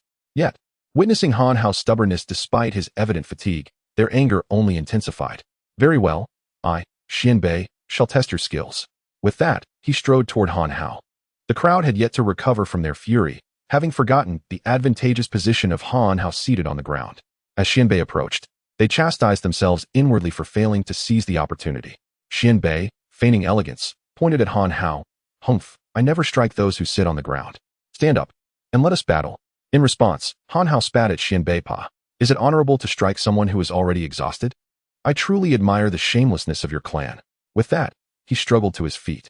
Xianbei, stung by Han Hao's words, felt his cheeks flush. To mask his embarrassment, as soon as Han Hao steadied himself, Xianbei shouted, "Prepare yourself." In an even more shameless act, he drew a knife from behind and lunged at Han Hao. The blade moved with such swiftness that to the onlookers, it appeared as if countless afterimages danced in the air. This strike nearly prompted the crowd to cheer, but as the thought crossed their minds, they hesitated, recalling that their previous cheers had heralded the defeat of their own fighters. Thus, they stifled their applause. As Han Hao noticed the knife soaring towards him, he swiftly retreated, attempting to showcase his superior acting skills, only to trip over a piece of wood and tumble to the ground. Subsequently, Han Hao picked up the wooden stick that had tripped him and clumsily rose to his feet. "Humph! How dare you wield a weapon? Allow me to showcase my dog-whacking technique," he declared with fervor, shouting, "First move of the dog-whacking technique, whack the two dogs. Second move, strike the dog's head. Third move, propel the dog to the sky." Han Hao flailed the stick in a seemingly haphazard manner, yet due to his cultivation as an immortal, even his most casual swings rivaled the finesse of a master's martial arts. The battle raged on for over 20 minutes. The onlookers stood in astonishment, bewildered by the transformation of the once fatigued rogue. Is this truly the same feeble fellow? I cannot help but feel he is an indestructible cockroach. As the 20 minutes elapsed, Han Hao sensed the moment had arrived and bellowed, "Final move of the dog-whacking technique. No dogs in the world." With that proclamation, he subtly employed the principle of lifting light as if it were heavy, delivering a decisive blow to Xian Kuei's head. This time, Xian Kuei was devoid of the luck that had spared his predecessors, resulting in a catastrophic explosion of his brain matter, leading to his demise. Chapter 66. Fortune favors me. With a single blow, Han Hao struck down Xianbei, inciting the ire of the crowd. At this moment, the members of the Mu Qi clan ceased their vitriol, and instead, 3 individuals swiftly emerged from the throng, disregarding morality and accolades, and launched a coordinated assault on Han Hao. The resilience of the Mu Qi clan in the Miao region over the years can be attributed not only to their mastery of sorcery, but, more crucially, to their unity and sense of familial honor. Otherwise, the clan would not have reacted so vehemently each time Han Hao insulted them. As the 3 men confronted Han Hao, he seized the opportunity to feign retreat. The first to break from the crowd, unwilling to let Han Hao escape, recklessly charged towards him. In his fervor to obstruct Han Hao, he neglected to safeguard himself, allowing Han Hao to exploit a gap in his defense. Han Hao raised his wooden stick high and brought it crashing down upon the man's head, causing him to emit a muffled groan before collapsing to the ground, lifeless. Due to the cunning employed in this act, the onlookers failed to perceive the extent of Han Hao's martial prowess. The remaining 2, enraged by the loss of their comrade, disregarded their safety and surged towards Han Hao with the intent to kill. Han Hao, not fully unleashing his power, opted to evade and prolong the engagement. Minutes swiftly passed, and with a sudden lunge, he felled another adversary. Now, only one of the trio remained. The spectators from the Mu Qi clan, witnessing the unfolding drama, cautioned one another. This lad's greatest strength lies in that peculiar dog-beating stick technique. If we can seize his wooden weapon, he shall be rendered an ordinary man. Let us all charge. Han Hao, upon hearing the astute observation, felt a surge of admiration for the speaker. Were it not for this analysis, he would have struggled to maintain his facade. As soon as the words were uttered, 4 more individuals surged forth, joining the last remaining assailant to encircle Han Hao. Han Hao, having devised a strategy to deplete their strength while simultaneously instilling a false sense of hope, resolved to eliminate these few before discarding his stick. He executed his plan with precision, feigning an arduous struggle until he struck down another opponent. Then, pretending to be fatigued, he swiftly smeared the blood of the fallen on his hands, feigning injury. With the death of yet another, the atmosphere grew increasingly chaotic. While principles and reputation held significance, they paled in comparison to the lives of their kin. Consequently, more individuals joined the ranks intent on vanquishing Han Hao, who found himself encircled. Realizing that his anticipated scenario had materialized, he quickened his pace in dispatching his adversaries. Time became an abstract concept, and soon, a dozen lifeless bodies lay at his feet. As Han Hao appeared to thrive amidst the chaos, his assailants began to falter in their resolve. Observing their trepidation, Han Hao silently lamented. Despite his deliberate pace in dealing with them, why did they still cower? In an unfortunate turn, as he exerted force, his wooden stick shattered in his grasp. Han Hao feigned a moment of grave seriousness and panic. Subsequently, feigning calmness, he declared, "Since your Mu Qi clan has already succumbed to fear, I shall take my leave." With that, he feigned an intention to depart. How could the fleeting change in Han Hao's expression escape the gaze of the onlookers? As they witnessed Han Hao's retreat, they had already concluded that he was at his wit's end, which rekindled their confidence, prompting them to charge at him once more. Han Hao realized that this might be their last foolish attempt to attack him, and thereafter, the extent of their demise would hinge on his own swiftness. Thus, he no longer concealed his prowess. He unleashed his full power in an instant, resulting in the immediate demise of 5 or 6 members of the Muqi clan.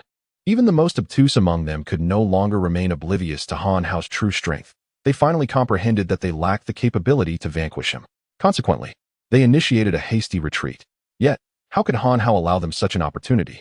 As the crowd scrambled backward, he claimed the lives of 2 more individuals.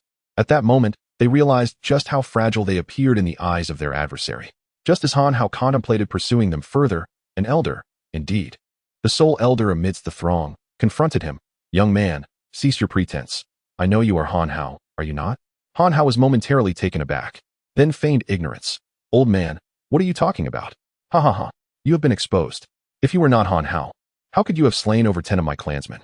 If you are not Han Hao, why have you driven my kin to the brink of death? I presume that Xian Nan is now in your custody."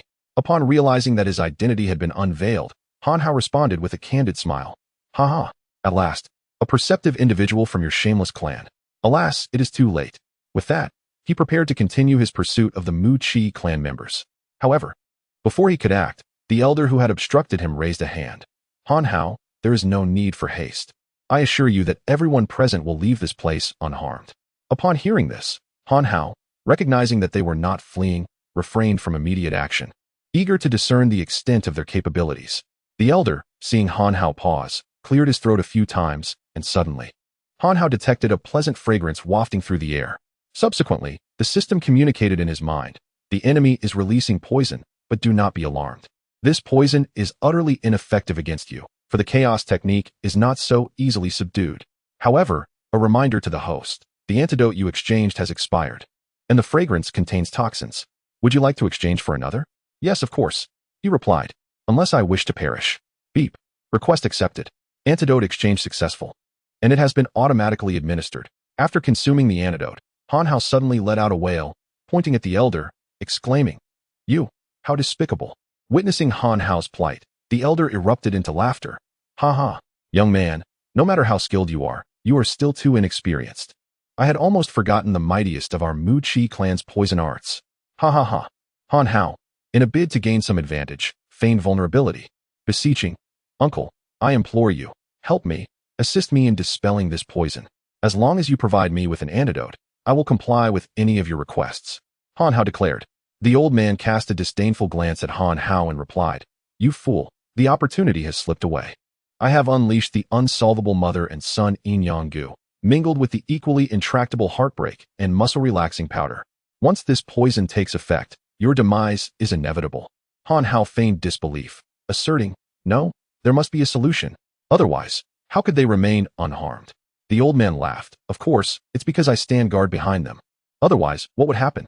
Within this courtyard, aside from the land I protect, all life will wither away." Upon hearing this, Han Hao felt a surge of joy within him. It seemed that fate was indeed on his side. With this thought, Han Hao suddenly erupted with fury, launching a powerful punch at the self-satisfied old man. Chapter 67. All must be captured. The sudden transformation of Han Hao astonished everyone present. None could have anticipated that even the clan's esteemed elder would fail to incapacitate him. When Han Hao swiftly lunged at the elder, the latter had no time to react, only perceiving a shadow before being seized by the throat. His eyes widening in terror as he looked at Han Hao. Han Hao's ease in capturing the elder was not due to the elder's weakness. Rather, this man was a master of poison and sorcery, his prowess in toxic arts formidable enough to deter many from approaching. Who could have foreseen the emergence of such an anomaly as Han Hao, who harbored no fear of toxins or curses? Upon grasping the elder, Han Hao directly inquired, "What is your name, Xian something?" Caught off guard by Han Hao's sudden aggression, the elder realized he was now a fish in a barrel. Although he wished to resist, he lacked the martial prowess to do so and could only acquiesce. "I am not called Xian anything. I am Yan Qing, the 32nd elder of the Muqi clan. You would do well to release me, for I am the sole individual in the Muqi capable of wielding 32 types of sorcery. Should you slay me, the clan will not forgive you." Upon hearing the elder's words, Han Hao's excitement grew. "What? You are the elder of the Mu Qi clan and the only one capable of employing 32 sorcery techniques. Does that not imply that if I eliminate you, your clan would face annihilation? At Han Hao's declaration, everyone present gasped in astonishment. It must be said that Han Hao's reasoning was both terrifying and astoundingly accurate. After all, individuals proficient in sorcery within the Mu Qi clan were as rare as phoenix feathers, with a talented individual emerging perhaps only once in decades. If the elder were to lose his life, the clan's sorcery might very well become a lost art. Fear began to grip them, as they realized Han Hao might indeed follow through on his threat. The elder, recognizing the gravity of the situation, understood that the most formidable forces of the clan had gathered to capture Han Hao. If Han Hao were to kill him now, the future of his clan would perish alongside him, rendering him a timeless pariah of the Mu Qi. Thus, the elder, who had never shown weakness, faltered. Han Hao, what conditions would compel you to spare us? After a moment of contemplation, Han Hao replied, none, for in my world, there exist but two types of individuals, friends and enemies. To friends, I offer shared fortunes and hardships. To enemies, however, death is the only recourse. For if an enemy lives, it is only a matter of time before one's own demise follows. As Han Hao spoke these words, he delivered them with an almost casual demeanor, as though merely stating a fact. Yet, the Mu Qi clan felt the underlying intent of death. This murderous intent was not a conscious display by Han Hao. Rather, it stemmed from the lessons learned during 2 assassination attempts on Mo Jie and the admonitions of Elder Li. He understood the peril posed by a potential enemy. If the threat were directed solely at him, he might manage, given his system. However, if the danger extended to those around him, the consequences would be unimaginable. Very well, Han Hao, if you grant me mercy, I vow that the Mu Qi clan shall never oppose you. Upon hearing Yanqing's assurance, Han Hao felt a flicker of temptation. However, this matter was deeply intertwined with the family vendetta of Old Li. After all, Old Li had treated him with great care, qualifying him as a friend. Thus, Old Li undoubtedly held precedence over them. Han Hao was not yet prepared to make a decision, so he addressed Yanqing. As for this matter, I still require further contemplation. For now, I shall refrain from taking your lives. However, you are to bind your own hands and feet and stand in a line. Otherwise, should I exert any force, do not expect to survive. Upon Han Hao's pronouncement, the others dared not resist, for their fates lay squarely in his hands. They promptly began to bind one another. Nonetheless, Han Hao remained uneasy and, with a single blow, incapacitated each of them. Witnessing this, Yanqing shot an enraged glance at Han Hao Yu. In the face of Yanqing's ire, Han Hao scoffed. Rest assured, they are merely unconscious. If I had intended to kill them, would I have gone to such lengths? With that, he first secured Yanqing to a tree, then proceeded to carry the incapacitated individuals out of the courtyard before summoning Old Li and Uncle Da. They collectively resolved to transport this group back to Old Li's villa for further deliberation on their fate. Consequently, Old Li placed a phone call to summon several vehicles, loading the entirety of the unconscious Mu Qi clan members into them and returning to Old Li's villa. Upon arrival at the villa, Han Hao and Liao entered Old Li's study in private. Once inside, Old Li inquired directly, young friend Han Hao, how do you intend to deal with them? Since I have entrusted them to you, the decision rests with you. Han Hao responded, naturally, it is at your discretion, Old Li. The astute Old Li shook his head. Young friend Han Hao, your decision to spare their lives rather than execute them must surely be calculated. If I am not mistaken, they represent your optimal leverage and opportunity for reconciliation with the Mu Qi clan, as well as the best means to extricate yourself from their entanglements. I am also aware that your reluctance stems from the death of my son and daughter-in-law, and the plight of my granddaughter, Xiao Xuan. Han Hao was taken aback by Old Li's clarity of perception, yet he was resolute that it would not compel him to compromise with the Mu Qi clan. Old Li, you may deal with the Mu Qi clan as you see fit. Whether to kill or to torture is entirely at your discretion. I, Han Hao, have the audacity to take a life within that estate, and am prepared to confront the Mu Qi clan to the bitter end. Moreover, I shall not be restrained by a mere Mu Qi clan. Acknowledging Han Hao's stance, Old Li nodded. Young brother Han Hao, I have pondered this matter as well. If you remain ensnared in the enmity of the Mu Qi clan, it will perpetually threaten those around you.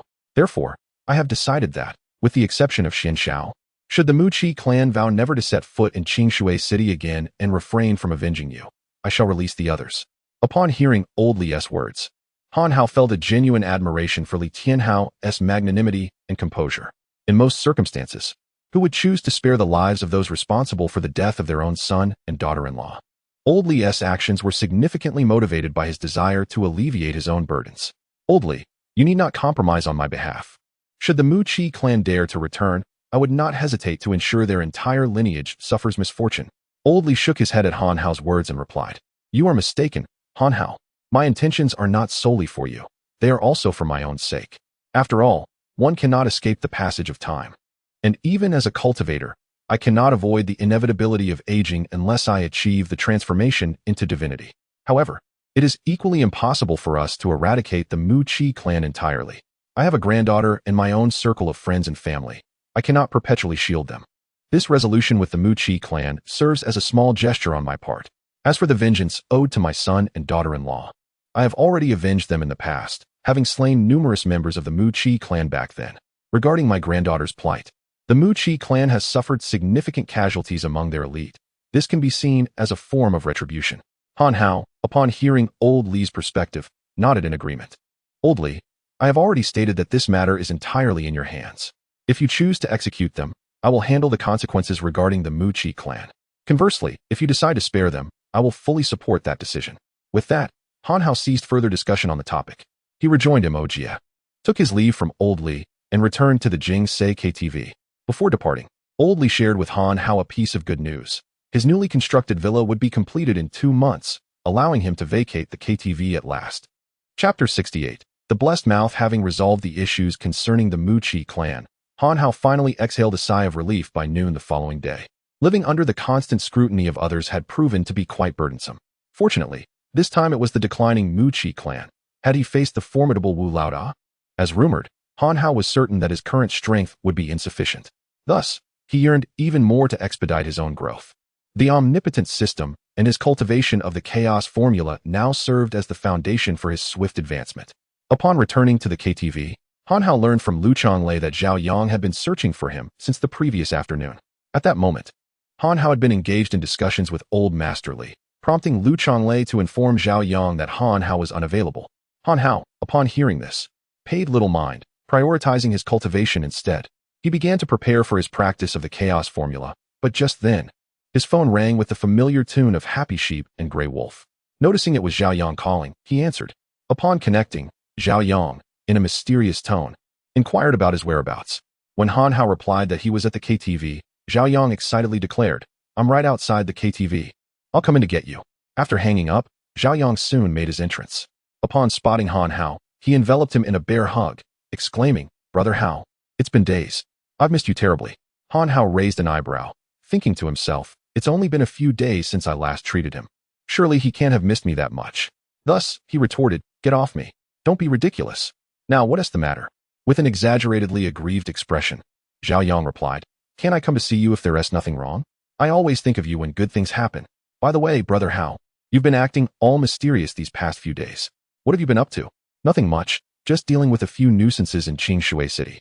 Han Hao responded nonchalantly. However, Zhao Yang understood that whoever had kept Han Hao occupied for several days was certainly not an ordinary individual.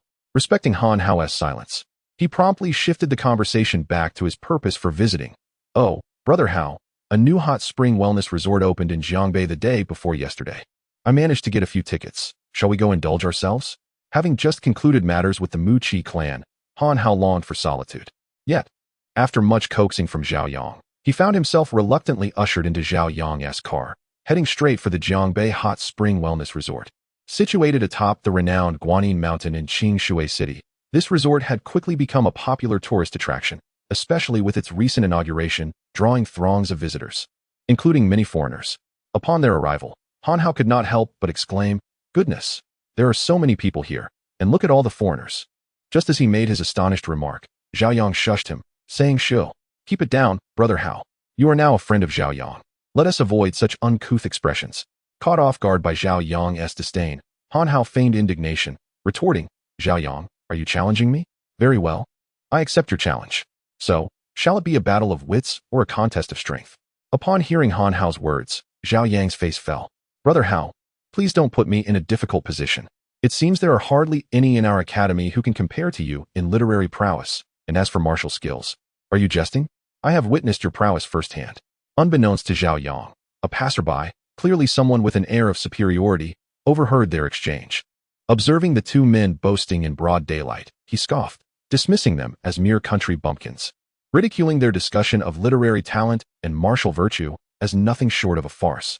While Han Hao remained unfazed by the passerby's remarks, Zhao Yang, unaccustomed to being belittled, retorted vehemently, "How dare you speak so foully?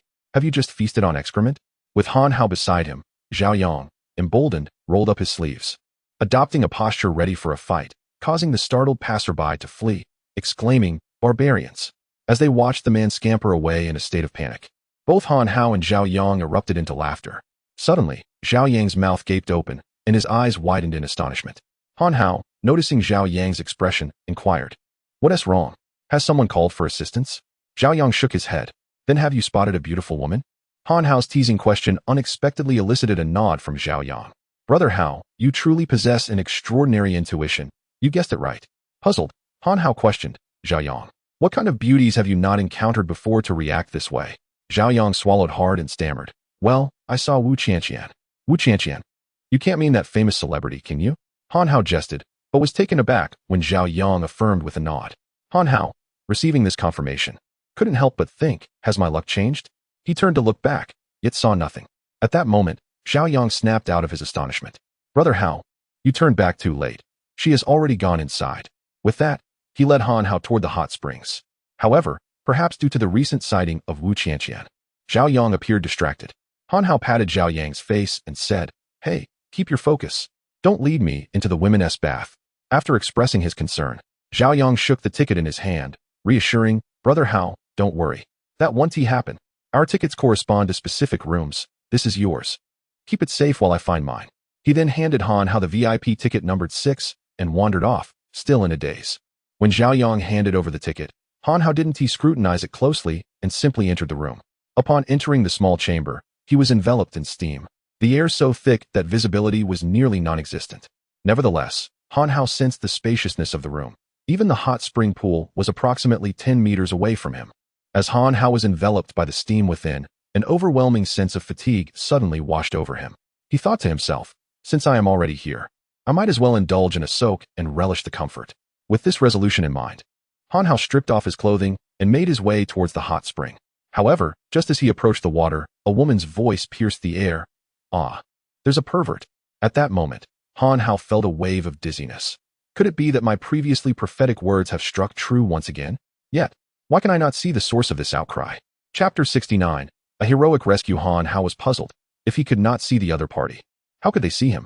Just as he was preparing to flee, another man's voice suddenly echoed in the room. "Since you've discovered this, you might as well keep quiet." Following that, the woman's voice let out a pained gasp and fell silent. Faced with this unexpected situation, Han Hao instinctively thought of one word: escape.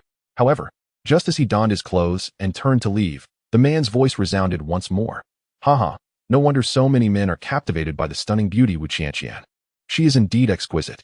I merely intended to sneak a photo of you bathing for a quick buck, but after waiting so long, you still haven't disrobed. And to think you caught me. But what a delightful surprise this is. Since you aren't resisting, I shall not stand on ceremony." Upon hearing that the person inside was his favorite actress, Wu Qianqian, Han Hao's footsteps halted abruptly, and he turned around to shout, "Who are you?" Startled, the occupants replied, "And you are?" "I'm security. I heard someone shout pervert and came in." "Nonsense. I didn't even hear the door open. Are you here too?" "Haha. Then why not join in?" Han Hao felt deeply insulted by this remark. Was he the kind of person who would share a woman? His principle was clear: women should never be shared. Without further ado, he declared to the voyeur, "I'm giving you 1 minute to get the hell out of here." However, Han Hao had underestimated the man's audacity. Upon hearing Han Hao's retort, the man sneered, "We're all in the same line of work. Who is setting up a moral high ground here? Now you're trying to play the saint? Don't ruin my fun. Get lost." With that, he ignored Han Hao entirely. Han Hao, feeling belittled, stepped further inside, a rush of excitement coursing through him.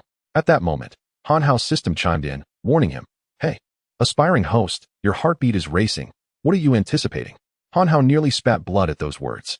Although he had no lewd intentions towards Wu Qianqian, he certainly wouldn't mind a visual feast. Ignoring the system's remark, he took a few steps closer to the hot spring's edge. As he approached the pool, Han Hao discerned that the voice belonged to the infamous paparazzo, Lu Ren, widely derided by celebrities for his frequent invasions of their privacy. At that moment, he was attempting to drag the unconscious Wu Qianqian from the hot spring. Upon seeing Wu Qianqian in a vulnerable state, Han Hao couldn't help but marvel. Up close, she was even more stunning than on television. Even without makeup, her face radiated beauty. Indeed, she was a natural goddess. Wu Qianqian remained clad in an extravagant gown, perhaps having intended to unwind in a hot spring after attending some event, unaware that she would encounter such a situation. Fortunately, her predicament was inadvertently interrupted by Han Hao. Otherwise, the consequences would have been dire. While Han Hao felt a sense of relief, he could not shake off an inexplicable tinge of disappointment. Alas, to think he could see nothing at all, he had ventured out too early, casting a glance at Wu Qianqian. Before he could launch into a righteous reprimand of the lascivious and shameless Lu Ren, the latter displayed his dissatisfaction. "Oh, so you think you're clever, huh? Interrupting my business? Which studio are you from? One of Zhao Xiaoqi's people? You've been stealing the spotlight quite well lately, haven't you? Today, I shall teach you a lesson." With that, Lu Ren strode toward Han Hao, having already concocted a plan. Since Han Hao failed to recognize the gravity of the situation, he would simply knock him unconscious, indulge himself, and leave without a trace. As long as no evidence remained, all blame would fall squarely on Han Hao within the confines of the room. At that point, even if Han Hao had 100 mouths, he would be incapable of providing a satisfactory explanation. As this thought crossed his mind, Lu Ren suddenly found Han Hao increasingly endearing.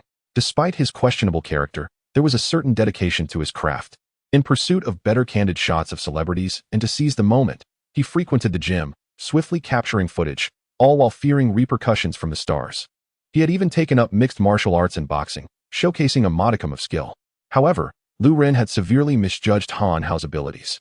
He had assumed Han Hao to be a mere weakling, easily vanquished with a mere flick of the finger. Yet, just as he launched a punch toward Han Hao, he felt a gust of wind, a shadow flashed before his eyes, followed by an excruciating pain that rendered him unconscious before he even had the chance to cry out. The entire incident unfolded in an instant. Lu Ren remained blissfully unaware that the scapegoat he sought possessed the prowess to deliver a knockout punch. Han Hao withdrew his fist. Looking down at the sprawled paparazzo, he spat. "And you dare call yourself Lu Ren? You are far from benevolent. You might as well be called a passerby." With little regard for Wu Qianqian's water-soaked attire, Han Hao lifted her onto the bed, contemplating whether he should wait for her to awaken and request an autograph, given his admiration for her as an artist. However, how would he explain his sudden appearance in her room? Just as he grappled with these thoughts, Wu Qianqian coughed, and Han Hao noticed her stirring. He quickly dismissed his errant thoughts and leaned closer, inquiring, "You're awake?" Expecting Wu Qianqian to question him about his presence in her room, he was taken aback when she suddenly screamed, "It's you. How shameless you are." Han Hao was momentarily stunned, realizing she had mistaken him for an accomplice of that paparazzo. Just as he was about to clarify, he saw Wu Qianqian press a button by the side of the bed, and instantly, an alarm blared. Han Hao found himself in a comical predicament, hearing hurried footsteps outside, indicating a sizable gathering. Meanwhile, Wu Qianqian, seemingly having procured a fruit knife from somewhere, pointed it at him. Trembling in fear and unable to steady her grip on the blade, Han Hao closed his eyes, overwhelmed by the absurdity of the situation. How had he become branded a lecher? In an instant, the door was forcefully kicked open by a staff member, and a throng of individuals surged inside. Although they claimed a multitude had gathered, very few were genuinely engaged in their duties. Instead, the forefront was dominated by journalists, their cameras drowning out the police calls. The scene was chaotic beyond measure. Han Hao grimaced internally, lamenting that if a true malefactor were present, Wu Qianqian would have perished 1,000 times over. As the tumult escalated, Han Hao bellowed, "Silence! Where are the police?" The room fell silent, hands raised in surrender. "Release Miss Wu." Finally, the police spoke. Han Hao couldn't help but roll his eyes. "Officer, please, do take a closer look. Who is the one truly under threat here?" Wu Qianqian quickly chimed in, "It's you all. You invaded my privacy while I was bathing." Addressing the officers, she added, "He has an accomplice who likely fled. You must apprehend him swiftly." Her words sparked another wave of commotion among the journalists, and as the chaos threatened to spiral out of control, the police finally managed to force their way in. "Freeze!" Seeing 2 guns trained on him, Han Hao exclaimed, "Officers, I assure you, I am not a threat. Please, observe closely. You need not pursue any accomplice. He is inside, incapacitated by me." One skeptical officer entered the room to assess the situation, returning with a nod, yet still not lowering his weapon. "What is your relationship with the individual inside? How did you gain entry?" I merely heard Miss Wu's cries and came to investigate. I am also a tenant. Upon entering, I discovered that man had sinister intentions, so I subdued him." I was about to explain this to Miss Wu when she called the police. Han Hao felt an urge to curse, lamenting Zhao Yang for putting him in this predicament. Just then, a familiar voice called out, "Mr. Han?" Upon hearing it, despair washed over him. This was the Shuabu team. What a fate intertwined across lifetimes. Chapter 70. The major news of the Shuabu team. Han Hao helplessly glanced towards the source of the commotion, and indeed, the Shuabu team stood there, their eyes sparkling as if they had just encountered a beloved. Ever since the last bank robbery, the Shuabu team, having secured exclusive news, after all. He was the only reporter who interviewed Han Hao, had been promoted and rewarded, as if he had ascended to the position of general manager, assuming the role of CEO, and marrying into wealth, thereby reaching the pinnacle of life. Little did he know, since then, no further exclusive news had emerged, and his superiors had begun to harbor dissatisfaction towards him. Consequently, he found himself lurking at the hotel where Wu Qianqian was staying, merely hoping to capture some photographs to appease his superiors. Just as he was languishing in boredom, a sudden uproar erupted. Miss Wu Qianqian had been kidnapped. He hurried to chase the trending news, and by sheer coincidence, it was Han Hao again. The Shuabu team was beside itself with excitement. Finally, their persistence had paid off, and they had encountered him once more. They vowed never to part ways again. Although Han Hao was quite annoyed, he reflected that, in a way, they were acquaintances now, so he might as well let it be. He just wanted his innocence restored. "Dear reporter, do you know the suspect?" The police inquired. To his astonishment, the Shuabu team began conducting an on-site interview, and even more alarmingly, it was being broadcast live. The police, unable to intervene in time, could only keep their guns trained on Han Hao, wary of any unforeseen developments. Dear viewers, just moments ago, the renowned actress Miss Wu Qianqian was followed, and subsequently, 2 criminal suspects were apprehended right at her hotel. However, this incident is shrouded in numerous uncertainties. Please join me as we delve deeper into the scene of the crime. Han Hao contemplated asking if he had once again strayed into a legal segment. This individual is one of the suspects, and he is indeed our first point of contention in this case. Does he look familiar to you? That's right. It is our heroic youth, Han Hao.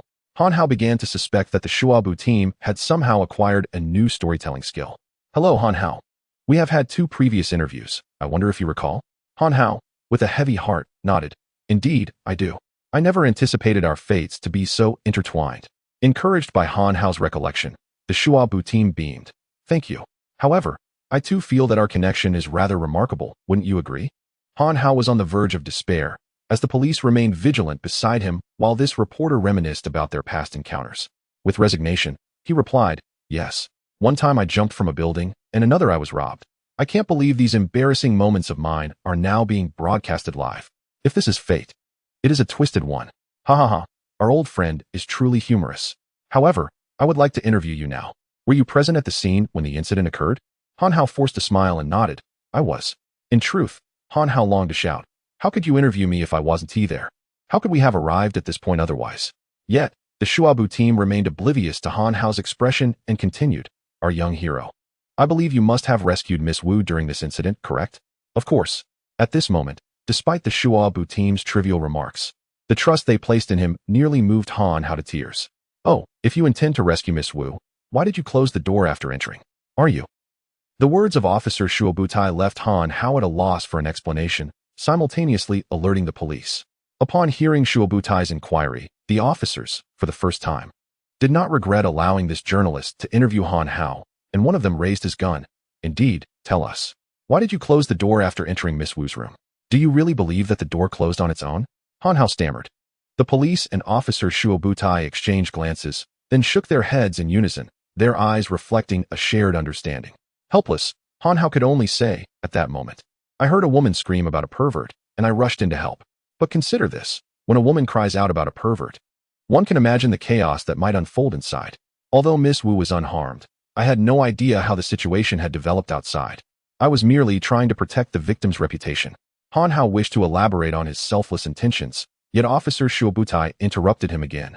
"Then may I ask, after subduing the assailant, why did you not call the police?"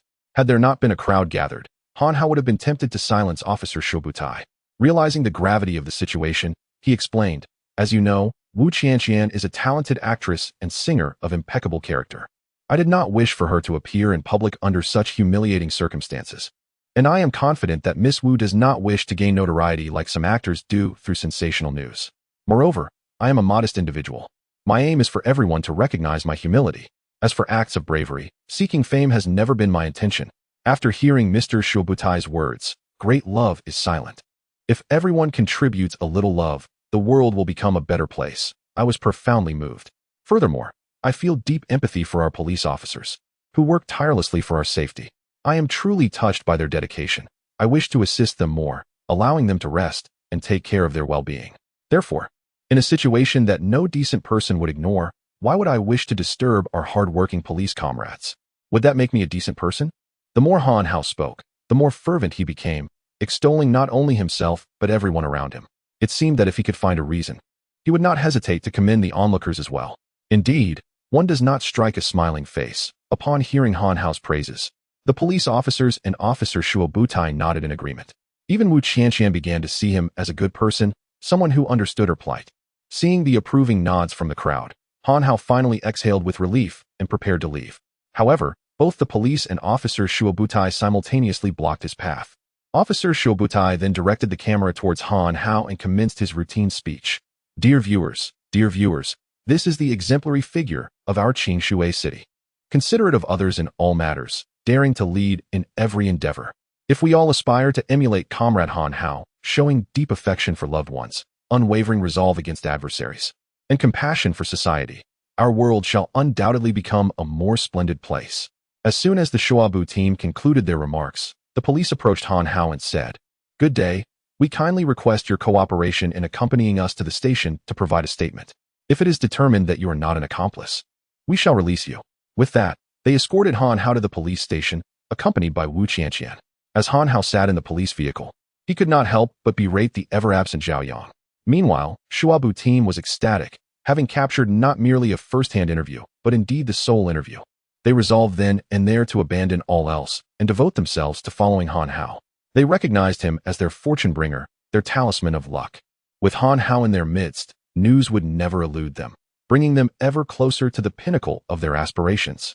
At that moment, Han Hao remained blissfully unaware that he would soon find himself the target of an inescapable journalist's gaze, and that this scrutiny would endure for a protracted time. Chapter 71. The disappearance of Wu Qianqian. Han Hao and Wu Qianqian arrived at the police station. With a sincere demeanor, Han Hao completed his statement and exited the precinct alongside Wu Qianqian. "Mr. Han, I cannot express my gratitude enough for your assistance today," Wu Qianqian remarked, her face reflecting a sense of relief, as if she had narrowly escaped a dire situation. Han Hao felt a stir of emotion within him. "Miss Wu, I must confess that I am an ardent admirer of yours. I wonder if you could." Wu Qianqian, assuming Han Hao was requesting an autograph, promptly interrupted. "Of course, I would be delighted." She bent down to rummage through her bag for a pen, ready to provide her signature. Han Hao hesitated. Miss Wu, actually, I was hoping you could help me manage an event. I own a KTV." Upon hearing this, Wu Qianqian felt a twinge of awkwardness. Yet she felt compelled to honor the request of her benefactor, thus agreeing to meet the following day at noon. Once the time was settled, Han Hao, brimming with excitement, playfully tugged at his shirt. "Could you also do me the honor of signing this?" Wu Qianqian pointed at his clothing. "You want me to sign right here? Isn't that inappropriate?" "Indeed. It's no trouble at all. This shirt is worth only a couple thousand. Not to mention, even if it were worth 30 million, your signature would still far exceed its value." Wu Qianqian chuckled awkwardly. "Mr. Han, I meant that your black shirt wouldn't display my signature very well, would it?" Upon hearing her words, Han Hao felt a bit embarrassed as he began to search for something else to sign, but after a lengthy search, he found nothing suitable. Observing his struggle, Wu Qianqian, with understanding, produced a poster of herself and promptly signed it, handing it to Han Hao. "Here, take this, it's from my fan club." Seeing the poster, Han Hao's face lit up with joy as he gratefully accepted it and bid her farewell. With this matter resolved, Han Hao returned to his KTV feeling quite lighthearted. Initially, he intended to confront Zhao Yang about their earlier disagreement, but upon inquiring about Zhao Yang's whereabouts, he discovered that no one had any information about him.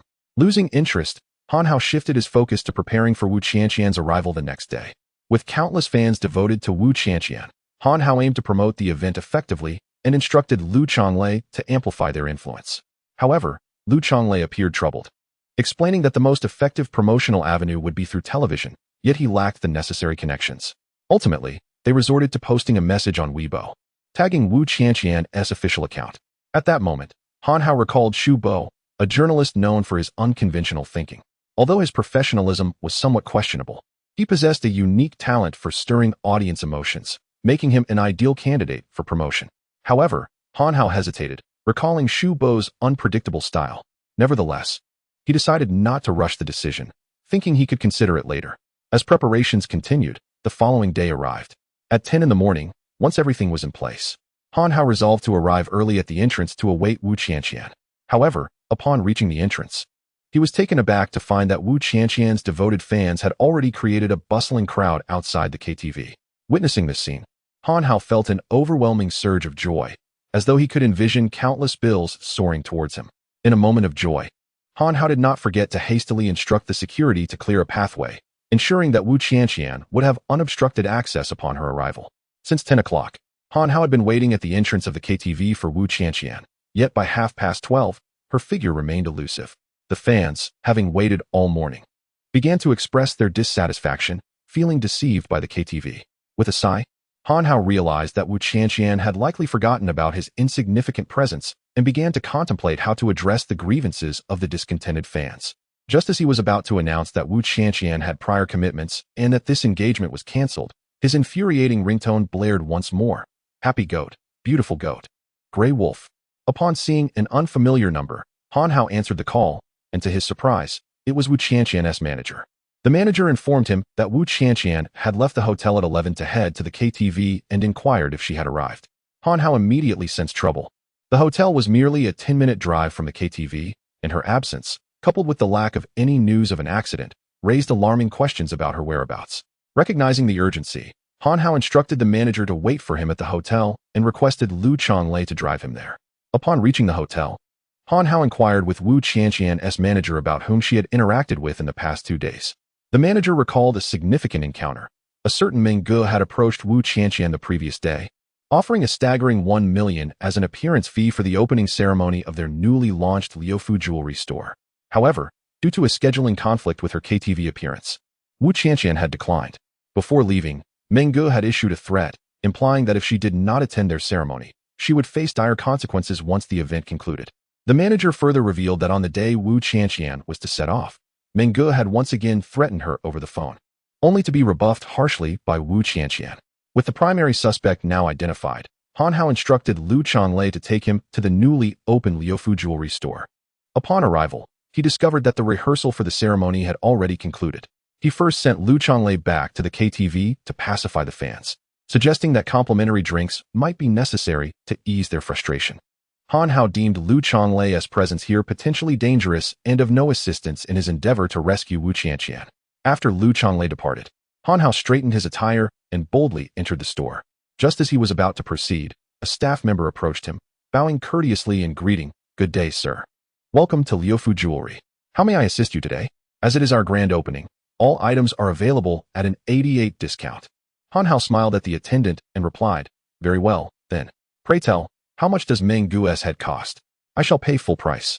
Han Hao's voice was soft, accompanied by a smile. However, upon hearing his words, the staff member was seized by fear and fled, dashing towards a man who was engaging in lively conversation while holding a glass of red wine. Upon reaching the man, the employee appeared somewhat stammering, clearly indicating that the man held considerable status in this setting. With hesitance, the employee relayed Han Hao's words to the gentleman, and as soon as the latter absorbed the message, the smile that adorned his face vanished instantaneously. He promptly handed his wine glass to the staff member who had delivered the message and strode directly towards Han Hao. Upon nearing Han Hao, his eyes blazed with unmasked fury, and he gestured towards the second floor of the jewelry store, politely addressing Han Hao. "My friend, I am Meng Ge. Might I inquire if you would be amenable to discussing this matter upstairs?" Recognizing that the man perceived him as a potential troublemaker, Han Hao understood that the invitation to ascend was a means to prevent any disruption to their grand opening. Whether there was any hidden agenda upstairs mattered little to Han Hao, for he was entirely unperturbed by their potential schemes. He nodded in agreement, stating, "Of course." Subsequently, Han Hao followed the gentleman named Meng Ge up the stairs. Chapter 72. Allowing you to show off for 2 minutes as Han Hao ascended the stairs. He was met with a scene entirely contrary to his expectations. At least 50 to 60 individuals clad in Taekwondo uniforms were kneeling in reverence upon the floor. The moment the figure known as Meng Ge made his entrance, they all rose in unison, bowing deeply and exclaiming in respectful harmony, "Meng Ge." Meng Ge acknowledged them with a satisfied nod, affirming, He then waved his hand, prompting the crowd to sit down simultaneously. Such a spectacle was enough to instill awe in the average person, and this assembly was indeed a source of pride for Meng Ge. After surveying the group, he turned to Han Hao and inquired, "Kid, what do you think of my disciples?" Han Hao nodded in acknowledgement. "Their appearances are quite impressive indeed."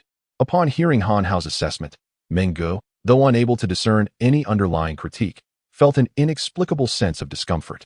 However, the mere mention of the word impressive was sufficient for Meng Ge to feel pleased, and he nodded in satisfaction. Then, Meng Ge directed his gaze at Han Hao. "Ha ha, kid, what were you saying you wanted to buy?" "My life. Do you still possess confidence now? Tell me, do you know who I am?" Han Hao shook his head. Observing this, Meng Ge burst into laughter. "Ha ha, truly, ignorance breeds fearlessness. I wonder what you intend to use to compete with me. I am a 9th degree black belt in Taekwondo. You might not even comprehend what that entails. Look it up on Baidu." As he spoke, pride radiated from Meng Ji's countenance. Yet, when he glanced at Han Hao, he was taken aback to find no trace of the astonishment he had anticipated. Thus, Meng Ge continued, "Not only am I a 9th degree black belt, but I am also a disciple of the foremost master of karate from the land of the rising sun. While my rank may not be the highest, in karate, I am nearly invincible. Allow me to illustrate. Should I take action, even the city of Qingshui would tremble." As he spoke, Meng Ge turned his gaze back to Han Hao, only to discover that rather than fear, a hint of disdain had crossed Han Hao's face. Perplexed by this reaction, Meng Ge pondered whether the young man had been rendered speechless by terror. Nonetheless, unwilling to relent, Meng Ge sought to intimidate Han Hao further. Yet, before he could utter another word, Han Hao interjected, "Your time for boasting has reached its conclusion. It's time to cease your pretense." Han Hao's proclamation left Meng Ge utterly astounded. He gazed at Han Hao as if he were a fool, internally questioning whether this person had truly lost his senses, daring to speak so boldly. Unperturbed by Meng Ji's thoughts, Han Hao continued, "You should be done showing off, right? Or would you prefer an additional 3 minutes?" At this, Meng Ji's disciples on the second floor became irate. One disciple, positioned nearest to Han Hao, abruptly stood, facing him with a formal posture. He inclined forward at a 15-degree angle, bowing his head at a 45-degree angle, with hands firmly at his sides and feet together, executing a precise gesture of respect. "I am Xiao Feng, Meng Ji's eldest disciple, here to seek your guidance." Upon witnessing such fervor in the adherence to Taekwondo etiquette, Han Hao shook his head dismissively. "Stop whining like a woman. Spare me the pleasantries and come at me directly if you wish." With that, he refrained from even glancing at Xiao Feng. Enraged by this blatant disrespect, Xiao Feng launched a kick towards Han Hao. Han Hao wasted no words, delivering a swift kick that struck his opponent directly on the head, sending Xiao Feng flying several meters away. After dispatching Xiao Feng, Han Hao nonchalantly wiped his shoes and remarked, "Humph, no wonder you chatter incessantly. You are indeed only suited for needlework. What is this called again?" "Oh, right, flowery fists and embroidered legs." His words ignited the ire of everyone present. Just as they were eager to confront Han Hao, they were abruptly silenced by Meng Ge's commanding voice. "Sit down. Have you forgotten the tenets of Taekwondo? Have you forgotten what I have taught you?" At Meng Ge's admonition, the group fell silent and took their seats. Meng Ge then clasped his fists towards Han Hao, acknowledging, "It appears you are indeed a master. It seems I must personally engage you. Please, instruct me." Ignoring Meng Ge's words, Han Hao's indifference only served to provoke the usually self-assured Meng Ge. Disregarding any notions of decorum, he launched a kick towards Han Hao, identical to the one Xiao Feng had executed earlier. However, to the discerning eye, Meng Ji's kick was imbued with far greater force and speed than that of Xiao Feng. Yet to Han Hao, there was no substantive difference. With another precise kick, he struck Meng Ge squarely in the face, sending him hurtling several meters away. Due to the increased force behind Han Hao's strike, Meng Ge flew even further than Xiao Feng had. After dispatching Meng Ge, Han Hao remarked, "Humph. Indeed merely flowery fists and embroidered legs. Your skill pales in comparison to the previous one." He continued, "You flaunted your bravado before me for 2 minutes. Now you shall suffer for 2 months." With that, he approached Meng Ge and stepped on his right hand, the sound of bones fracturing echoing through the air, prompting a howl from Meng Ge akin to a wounded animal. Coldly, Han Hao inquired, "Meng Ge, now you may speak. How much are you worth? I shall not ask for a discount. I will pay in full." At this proclamation, Meng Ge broke into a sweat. While he had sensed Han Hao possessed some skill, he had not anticipated that Han Hao was far superior to him. Trembling with fear, Meng Ge stammered, Please, where have I offended you?" Sensing that Meng Ge was finally addressing the crux of the issue, Han Hao cut to the chase. "Do you know who I am?" At this question, Meng Ge recalled his earlier boastfulness, having failed to even inquire about Han Hao's name. He then asked, "So, my friend, who might you be?" Han Hao leaned closer, lowering his voice as he replied, I am the owner of Jin Se KTV. As he uttered these words, his gaze bore into Meng Gu's. Indeed, upon hearing the name Jin Se KTV, a flicker of unease crossed Meng Ji's face, swiftly masked by a facade of indifference. Jin Se KTV? I've never heard of it. Meng Ji's attempt to conceal his reaction did not escape Han Hao's keen observation. With a cold laugh, Han Hao pressed, so, does that mean Miss Wu Qianqian is not under your purview? Where were you when she vanished? I wasn't here. When Miss Wu disappeared, it was around 10 o'clock. We were busy preparing for the grand opening. Meng Gu realized too late that he had misspoken, his expression shifting to one of despair as he looked at Han Hao. Upon hearing this, Han Hao immediately realized that this was indeed the mischief of Meng Gu. He seized Meng Gu and demanded, speak. I must know the whereabouts of Miss Wu within 3 seconds. Should a single word be superfluous, or if I do not receive the desired answer within this time frame, I shall not hesitate to end your life. With that, Han Hao began to count. 1, 2, 3. Just as the third count left his lips, Meng Gu blurted out, in my room. At that moment, his suit was already drenched in sweat. Let us go find her. If she is missing even a single hair, I shall claim one of your organs, he declared, releasing his grip and shoving Meng Gu forward to lead him to Wu Qianqian. Poor Meng Gu, enduring the agony of a fractured right hand, guided Han Hao to his own room. Upon arrival, Meng Gu pointed inside. Seeing that he had reached his destination, Han Hao kicked the door open with unrestrained force. Inside, a terrified Wu Qianqian, upon recognizing Han Hao, rushed to embrace him, bursting into tears. Han Hao gently patted her shoulder, reassuring her, it's all right, I am here. Chapter 73. The Phantom of Wu Laoda. Han Hao comforted Wu Qianqian for a while, and only when her spirits began to lift did he turn to Meng Gu and say, Meng Gu, have you come to a conclusion regarding the worth of your life? At this, Meng Gu shuddered once more, realizing that this troublesome ancestor was still fixated on him. He could sense that Han Hao was genuinely contemplating taking his life. In that moment, Meng Gu longed to declare that he would not sell himself, yet the words died in his throat. Seeing Meng Ji's silence, Han Hao muttered to himself, so you would have me set the price? In that case, I shall make the payment up front. With that, he produced a bank card from within his clothing, feigning to hand it to Meng Gu. Realizing that Han Hao was indeed serious, Meng Gu hastily stammered, wait, big brother, I wish to know how much it would cost to buy back my life. Han Hao scoffed with disdain, but I am not in need of money. Furthermore, from the moment you made your move against the fair maiden, your life was already forfeit. It is still not too late to set a price. Seeing Han Hao's unwavering determination to end his life, Meng Gu decided to gamble everything, taking a step back and declaring, do you dare kill me in front of so many people? Why would I hesitate? Before I arrived, I had already alerted Wu Qianqian's agent.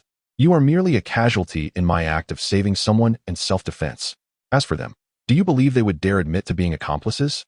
At these words, those present were struck with fear, instinctively retreating a step.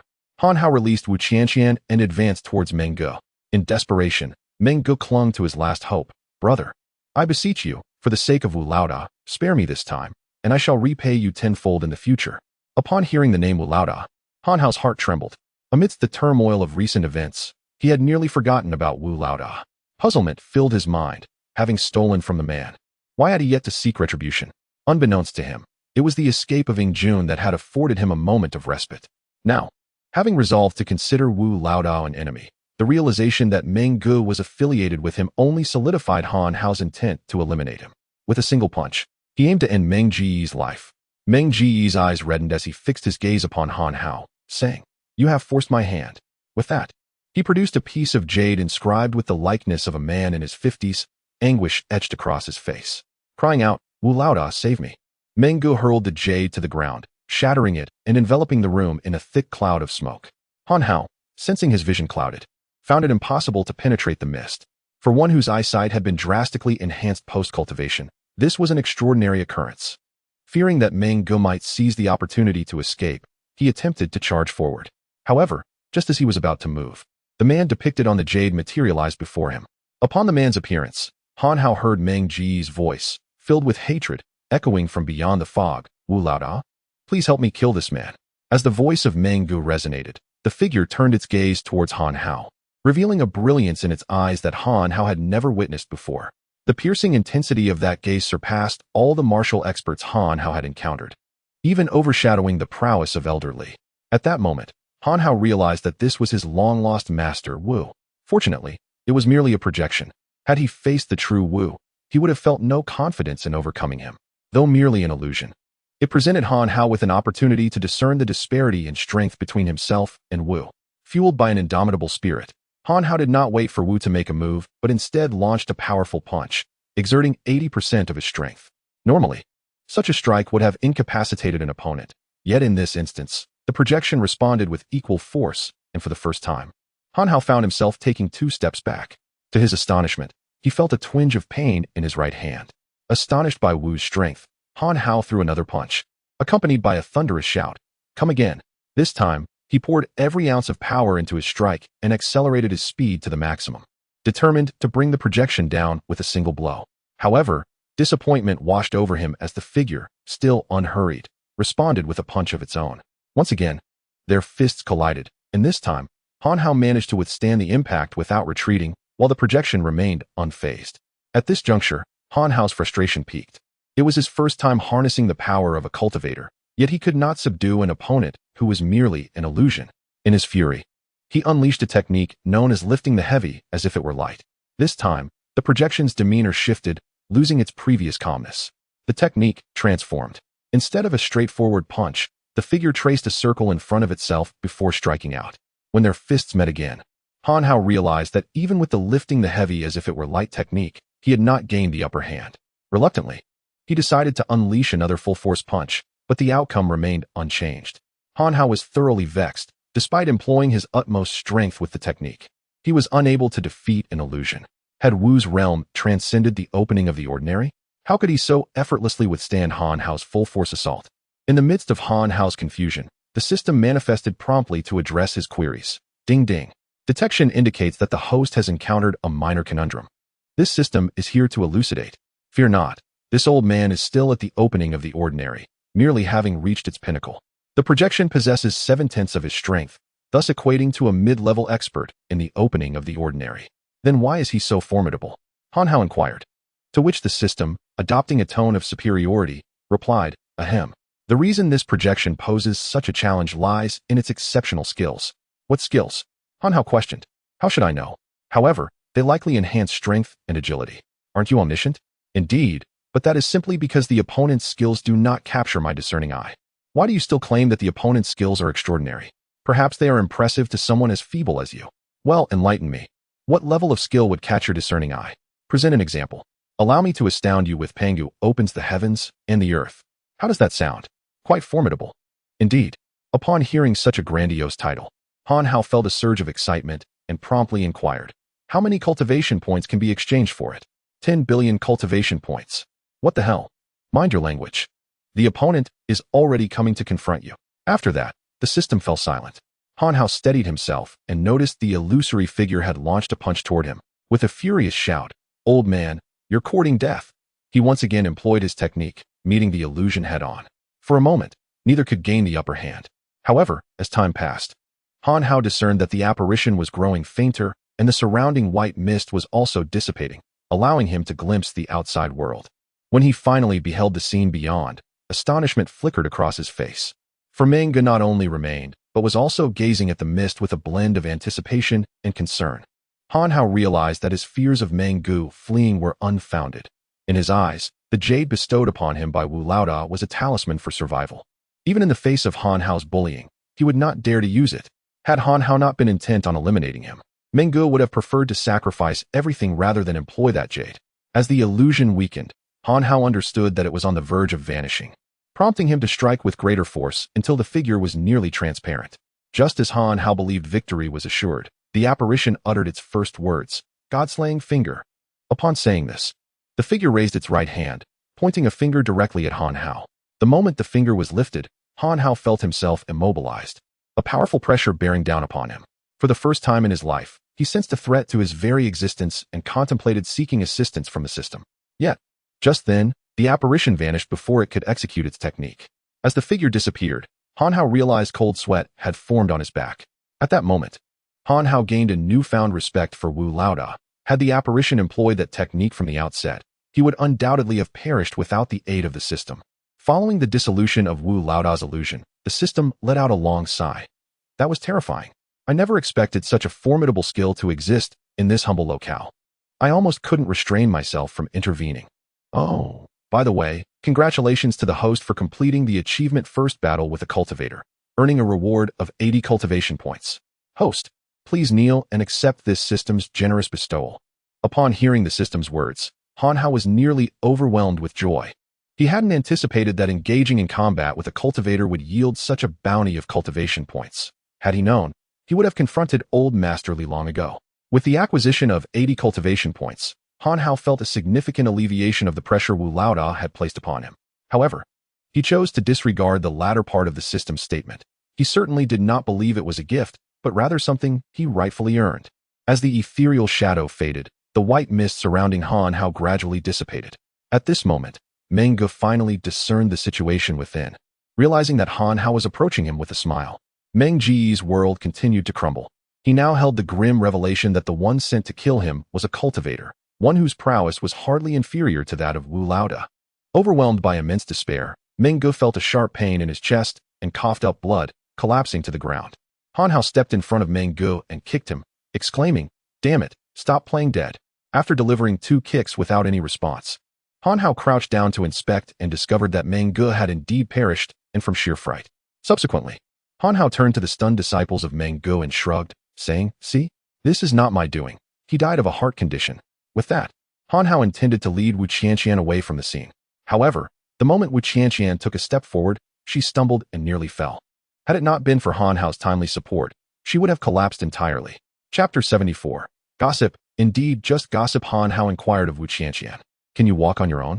Wu Qianqian tentatively took a step, but upon her foot touching the ground, a sharp pain caused her to inhale deeply. She forced a bitter smile and shook her head. Han Hao, not pondering much further, lifted Wu Qianqian in his arms and descended the stairs. Just as they were about to get into the car, a faint glimmer of light flashed in the distance, yet it went unnoticed by anyone. At this point, it was clear that Wu Qianqian could no longer go to the KTV. Han Hao thus returned her to the hotel. Upon seeing him carrying Wu Qianqian, her manager's expression changed, fearing she had sustained an injury. "My superstar, I wasn't with you today. How could you have gotten hurt like this?" Wu Qianqian reassured him. "Brother Wang, I'm fine. I just twisted my ankle."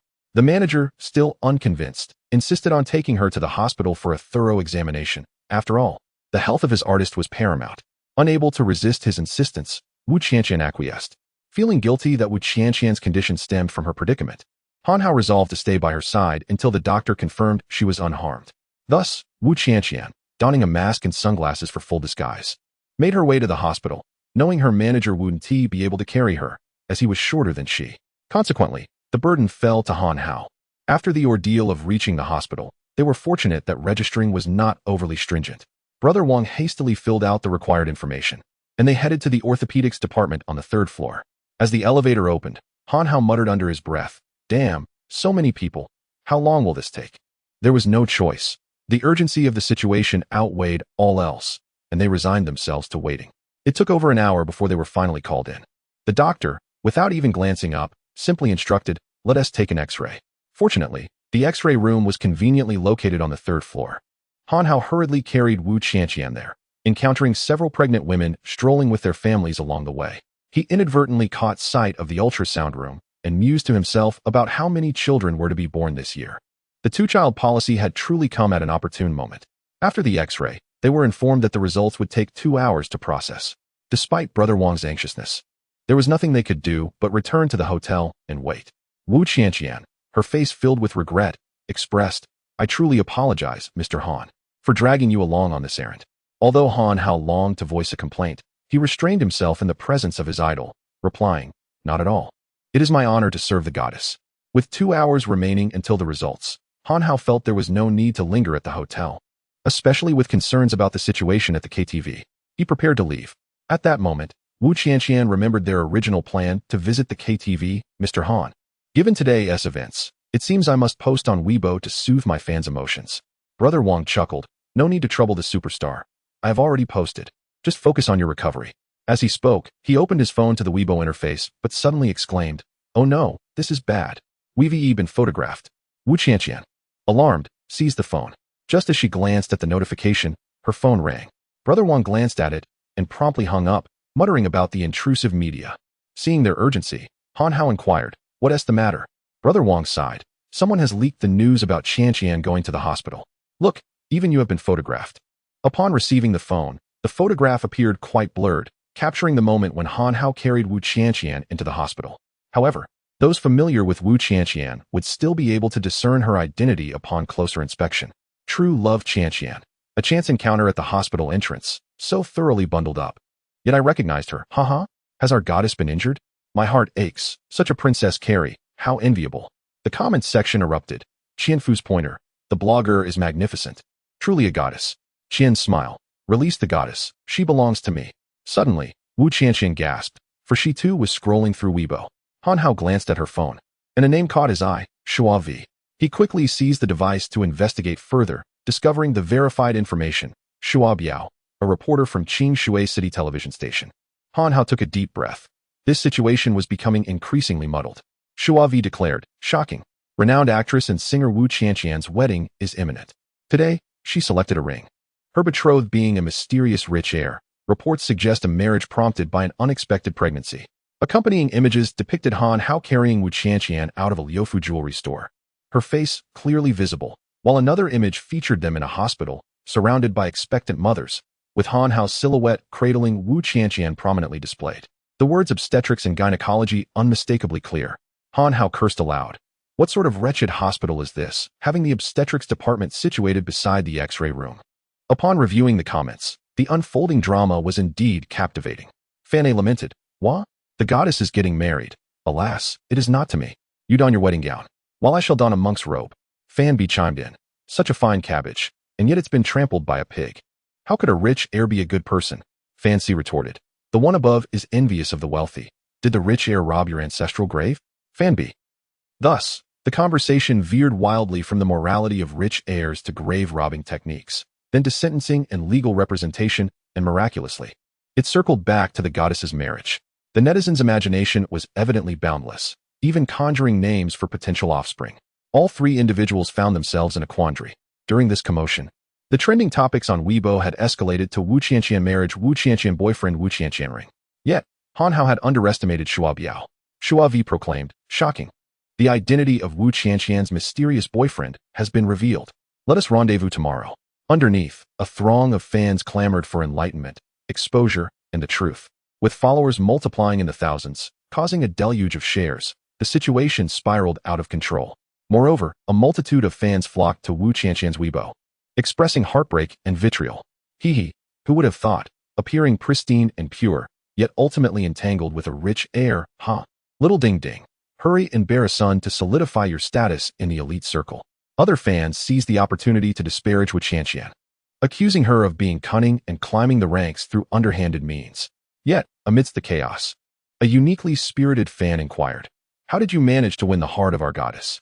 Another expressed envy and resentment. Your luck is beyond measure. How could you marry my goddess? Brother Wang began making calls to address the scandal, while Han Hao was determined to have a serious discussion with Shu Bo. In their fervor, the three of them completely forgot about retrieving the medical report from the hospital. However, they couldn't go now, as the media was already stationed outside the hotel. Han Hao glanced downward, and, as expected, Shua Bo was at the forefront. Shua Bo was feeling immensely pleased with himself. Han Hao was truly his benefactor, and being associated with him promised significant news. Haha. In the entire Qing Shui city, I am undoubtedly the foremost newsmaker. At the same time, Shua Bo was relieved that he had not directly revealed Han Hao's identity. The suspense he had deliberately created had resulted in a remarkable increase in his Weibo followers, rivaling that of third-tier celebrities. Surely, my superiors will regard me with greater esteem. He could almost envision the moment he would be promoted, receiving a raise, becoming a general manager, ascending to the position of CEO, winning the affection of a beautiful heiress, and reaching the pinnacle of his life. Suddenly, Han Hao had a brilliant idea. Haha. Hadn't he been pondering the need for publicity? He had previously considered Shua Bo for this very purpose. There is no time like the present. Fate has brought them together. He resolved to bring Shua Bo in immediately, employing any means necessary to ensure his silence. If he were to expose this matter tomorrow, with his persuasive influence, just as he was lost in thought, his phone rang. The enemy forces will reach the battlefield in 30 seconds. All troops advance. It was MOG's exclusive ringtone. Han Hao answered. But before he could speak, a voice as commanding as a queen's came through. Where are you? With whom? What are you doing? In a hotel with Miss Wu Qianqian. Beep, beep, beep. Jia hung up the phone. Han Hao quickly redialed. Please let me explain. This is truly just a rumor. A rumor? Then why are you in a hotel? It really is just a rumor, today. Beep, beep, beep. The call was disconnected again. He tried once more, but the phone was turned off. Chapter 75. The unequal treaty. Han Hao thought to himself, how unfortunate this situation has become. Even if he were to leap into the Yellow River, he could not cleanse himself of the ensuing turmoil. Jia possessed a gentle disposition, and Han Hao was not overly concerned that she would resort to the theatrics of crying, throwing tantrums, or worse, self-harm, as other women might. Yet, this was also his greatest apprehension. For those who are inherently gentle often harbor a cool detachment, coupled with a resolute nature when it comes to severing ties. Jia, indeed, belonged to the latter category. If a misunderstanding were to arise between them, the only resolution left would be to part ways. As Han Hao sat there, feeling increasingly uneasy, his phone suddenly rang with Jia's unique ringtone. He hastily answered, and her voice came through. Han Hao, let me ask you once more. Were you scared just now? Upon hearing a hint of leniency in her tone, Han Hao quickly replied, yes, I was terrified. Absolutely terrified. Truth be told, I am not at all concerned about your involvement with Wu Qianqian. Why would she ever be interested in you? However, it is always your fault when such scandals arise with other women. Consider this a past this time, but should you dare to cause any more rumors with another woman, I will not hold back. When Jia remarked that Wu Qianqian would not be interested in him, Han Hao felt a twinge of discontent, thinking, oh, Jia, how could you look down upon your husband so? Nevertheless, he acquiesced, saying, you are absolutely right. Who would ever look at me? Rest assured, this was merely an accident, and I promise it won't happen again. As soon as he finished speaking, Jia, in an unamused tone, said, then why aren't you here to pick me up? You know how much I like Wu Qianqian. Hurry up. Upon hearing her words, Han Hao felt a wave of dizziness wash over him, marveling at how unfathomable a woman's mind can be. With reporters and fans blocking the entrance of the hotel, it was impossible for him to leave openly to fetch Jia. Thus, he called Lu Chonglei, requesting him to come and get her. As for Wu Qianqian, he was not particularly worried about the implications of the rumors. After all, she was a celebrity who had encountered such situations numerous times. The line between truth and fabrication was often blurred, and although the current uproar seemed significant, in a few days, it would be forgotten. Coincidentally, he was about to release a new album, and the revelation of a secret marriage would serve as excellent publicity. It was a win-win situation indeed. Wang Gu, having navigated the entertainment industry for many years, was well aware of these dynamics. Initially, he had considered dining with several mainstream media outlets to suppress the incident, but ultimately, they merely discussed how to handle the backlash from the negative comments, resorting to hiring online trolls to retaliate. The more individuals involved, the better it would be for raising Wu Qianqian's profile ahead of her new album. Just as he ended the call, intending to reassure Wu Qianqian not to worry, he noticed her lounging comfortably against the headboard, clearly having come to terms with the situation. She could hear the commotion from Han Hao's call and teased. Is that your girlfriend? Haha, let us see how you navigate this one. Perhaps you'll end up on your knees typing. Wu Qianqian offered an apologetic smile. I'm truly sorry. If it weren't for me, you wouldn't have been photographed and caused misunderstandings with your girlfriend. Han Hao smiled awkwardly, saying, if we are to put it that way, it is evidently I who have brought you trouble. If it weren't for my sake, you wouldn't. Wu Qianqian waved her hand, acknowledging that both of them were entangled in this unforeseen predicament caused by the mysterious figure, making them victims of circumstance. While she could leverage this situation to promote her new album, potentially turning it into a positive outcome, what about Han Hao? As an ordinary person, he was acutely aware of the implications of social media. If his real name were to be disclosed, it would undoubtedly disrupt his life. Even if that enigmatic figure wouldn't stoop so low, the current state of the internet made it all too easy to unearth his identity. How would he navigate his life then? Moreover, it had already begun to intrude upon his personal affairs. The more Wu Qianqian pondered, the more remorseful she felt towards Han Hao. Please call your girlfriend.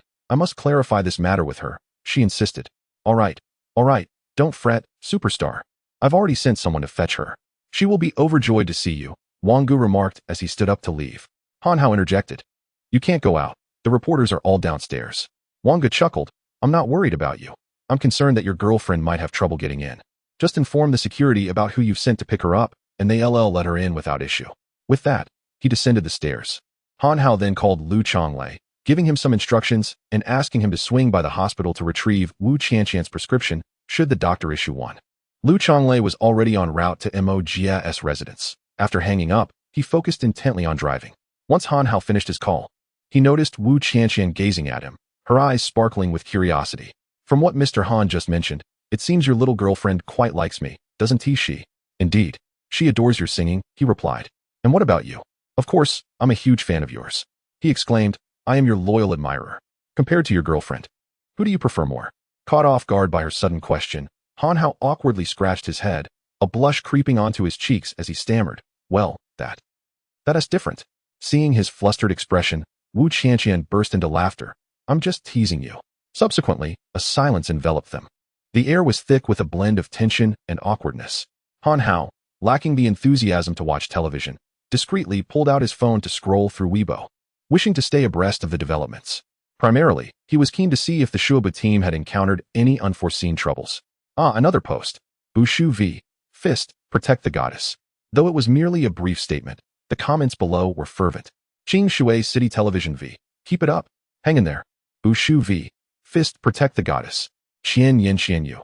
Applause. Applause. We demand to see the mysterious man's face. Let us get the formation going downstairs. Fan A. 1 Fan B. 10086 Bung CACA. The formation upstairs has collapsed. Phone number. Han Hao found himself at a loss for words regarding the netizens' astonishing developments. Yet he was thoroughly entertained. It seemed prudent to establish a Weibo account for the KTV, presenting it in a more official and sophisticated manner, one that would instantly convey the establishment's refined taste. Just as he was engrossed in his thoughts, a series of knocks echoed at the door. Initially, Han Hao assumed it was Mo Jia arriving, but upon opening the door, Wang Ge was surprised to find Old Master Li standing there with the Shuabu team, who were brandishing a freshly posted mobile phone. At the sight of the Shuabu team, Han Hao felt an overwhelming urge to strangle him. However, since the individual had not directly wronged him, resorting to violence seemed inappropriate. Old Master Li glanced at Han Hao and remarked, young brother, I can assist you only to this extent. The manner of negotiation is now in your hands. After saying this, he mysteriously departed, ignoring Han Hao's repeated calls. No one was privy to Old Master Li's thoughts. Damn it, I've never encountered such an unyielding journalist. I'll leave this conundrum for you to resolve. Once Old Master Li had left, Han Hao approached the Shuabu team and inquired, speak up, how much do you want? Upon hearing the mention of money, the Shuabu team declared with righteous indignation, as a journalist with professional ethics, no mere trifling amount can resolve this. What will it take for you to cease reporting on this matter? Han Hao pressed. This news has already broken. I will not relent. Han Hao felt exasperated by the dogmatic stance of the Shuabu team and, adopting a more aggressive tone, threatened, do you believe I would kill you? To his surprise, the response was, come on, go ahead and kill me. The moment you do, this incident will be known worldwide. I, Shuabu, believe that justice will ultimately prevail over villainy. Feeling powerless, Han Hao raised his hands in surrender. All right, what would it take for you to relent? Whatever I can do, I will agree to. In truth, he had little hope of persuading the Shuabu team, as he could think of nothing beyond money or life that might sway him. However, he was taken aback when the Shuabu team, with an air of mystery, tentatively asked, are your words sincere? Han Hao was perplexed by the sudden shift in the Shuabu team's demeanor. He had not anticipated that this journalist would be equally unpredictable in negotiations. At that moment, a flicker of concern crossed his mind. What sort of dilemma would this individual, who neither sought money nor feared death, present to him? Nevertheless, having already made a promise, Han Hao nodded, albeit with a hint of trepidation, of course. Upon hearing of course, the Shuabu team excitedly articulated their condition. Very well, as long as you agree. I shall have the right to secretly photograph you at any time, and you may only grant me interviews. In return, I will resolve this matter for you. At the proposal of such a condition, Han Hao was left even more bewildered. Why? He inquired. In response, the Shuabu team gazed at him with eyes gleaming with fervor, because I have realized that you are an entire story waiting to be uncovered. Upon hearing the words of Shuabu, Han Hao felt an unsettling chill creep over him. Yet, constrained by the earlier conversation and unable to fathom the extent of the potential loss to himself, he nodded in agreement. Very well. I consent to your terms. Now, can you suppress this matter? However, after receiving Han Hao's acquiescence, Shuabu remained relentless. That won't suffice. We must document this. With a flourish reminiscent of a magician, he produced a piece of paper from his pocket and handed it to Han Hao. To his astonishment, Han Hao discovered that it was a pre-prepared guarantee letter. Clearly inscribed upon it was the stipulation that Han Hao consented to Shuabu's right to film him at any time, except during his designated rest periods. and that he must not purposefully evade the cameras. Furthermore, should the need arise, Shua Budi retained exclusive rights to any interviews. At that moment, Han Hao finally grasped the tenacity of Shua Budi. Gritting his teeth, he signed the guarantee letter. Then, filled with resentment, inquired of Shua Budi, "Are you satisfied now?" To Han Hao's surprise, Shua Budi then extracted a box of ink from his pocket, gesturing for Han Hao to affix his thumbprint. Glaring at the ink, Han Hao, teeth clenched, retorted, "You are being rather excessive, aren't you? Enough with the pleasantries. Just leave your thumbprint." With that, Shua Budi seized Han Hao's hand, pressing the ink box firmly onto his palm, leaving a clear fingerprint on the document. Han Hao felt utterly humiliated. Yet, this was not the time for anger. He could only remind himself, a true gentleman is capable of both yielding and enduring. After all, vengeance is a dish best served cold. He only needed to bide his time for a single moment of retribution. Resolving himself, Han Hao pressed his thumb onto the document, thus sealing this inequitable agreement. After Shua Budi meticulously examined the guarantee letter for any discrepancies, he waved his hand dismissively. "Rest assured, Hao, I will handle this matter with utmost finesse. Farewell, my benefactor, my lucky charm." With that, Shua Budi swaggered away confidently. In response, Han Hao pointed towards the direction in which Shua Budi had departed and shouted, "Get lost, just go." Unfortunately, at that very moment, Mo Jie and Lu Chonglei happened to appear in the direction Han Hao was indicating. Chapter 76. The 8 Desolations of the Earthly Fiends. Upon encountering Mo Jie, Han Hao hastened to approach her with the intent to explain. But just as he reached her side, she brusquely pushed him aside. With alacrity, she retrieved a photograph of Wu Qianqian that she had meticulously prepared in advance and darted towards Wu Qianqian. "Miss Wu Qianqian, might I trouble you for your autograph?" Wu Qianqian responded with a graceful smile. "Of course, Mrs. Han. However, this photograph is from last year. Since I am about to release my album, I have a fresh one here. How about I sign it and gift it to you?" With that, Wu Qianqian produced a pen and inscribed her name on a copy of her new album before handing it to Mo Jie. Upon receiving the album, Mo Jie displayed no signs of elation. Rather, she became acutely aware of the title Mrs. Han, which caused her cheeks to flush with embarrassment. "Oh no, not yet. We haven't even registered our marriage," she stammered. Witnessing Mo Jie's reaction, Wu Qianqian felt a twinge of envy. She had always relished the allure and benefits that came with stardom, which typically placed her beyond the reach of ordinary individuals. Yet, in this moment, she found herself envious of a simple girl. A peculiar thought flickered through her mind. Was it Mo Jie's sense of happiness that she envied? Or was it the fact that she had captured Han Hao's heart? Chastising herself for such absurdity, Wu Qianqian smiled at Mo Jie and said, "You two have just reunited, and there must be so much to discuss. I shall not intrude." With that, she departed the room with Wang Ge to rest. Once Wu Qianqian had left, Han Hao mustered his courage and approached Mo Jie. "Mo Jie, I know you didn't say anything. You were likely berating that reporter, right? You know? Indeed. Wasn't he the one interviewing me when you confessed your feelings?" At the mention of his confession, Mo Jie's face reddened again, leaving Han Hao momentarily entranced. At that juncture, the system interjected with an air of tedium. "Hey, lewd host. You're not thinking of making a move again, are you?" Han Hao, taken aback by the system's remark, felt a wave of frustration wash over him. Who could have imagined that within such a brief span, he would endure 2 instances of embarrassment? Resigned, he chose to ignore the system and engaged Mo Jie in conversation, which continued until nightfall. Later, Han Hao received an invitation from Wu Qianqian to join her for dinner. However, he noted that her spirits seemed quite low, prompting him to assume that she was simply fatigued from the day's activities. He fabricated an excuse and departed with Mo Jie. After leaving the restaurant, Han Hao escorted Mo Jie back to her room before retreating to his own quarters to rest. Lying in bed, he began to reflect on the events of the day, with the most vivid memory being Wu Qianqian's formidable god-slaying finger. He shuddered to imagine the dreadful fate that would have befallen him had Wu Qianqian herself unleashed it. With that thought, sleep eluded him, and he questioned the system. "Didn't you assert that skills are less significant than realms? Why does Wu Qianqian's ethereal projection wield such power with the god-slaying finger? Indeed, it is crucial. What I say is of little importance, merely relevant to your past self. Allow me to articulate this. If the realm is the essence, then skills are the manifestation. For instance, a strong man devoid of an axe, no matter how great his strength, would find it impossible to fell a mighty tree. Thus, he must rely upon the axe. If strength is the foundation for chopping wood, then the axe serves as the instrument.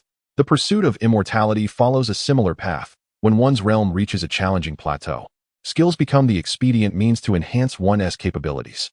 Moreover, skills are the sole avenue through which cultivators can fully unleash, or even surpass, their inherent potential.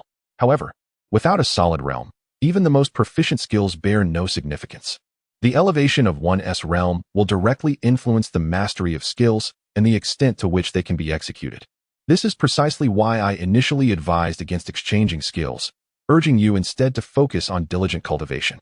However, now that you have encountered formidable adversaries prematurely, the exchange of skills becomes. Upon hearing the system's exposition, Han Hao resolved firmly, I shall exchange for skills. Which skills? Naturally, those capable of vanquishing the god-slaying finger. Very well, I possess the Xuanwu barrier for 500 cultivation points, and the sleeve universe for 10,000 cultivation points, and Han Hao sighed inwardly, recognizing the unreliability of this system, and promptly interrupted its tedious presentation. Stop. Speak of something within my means to exchange. Currently, there are none available. However, what? You may opt for tiered exchanges.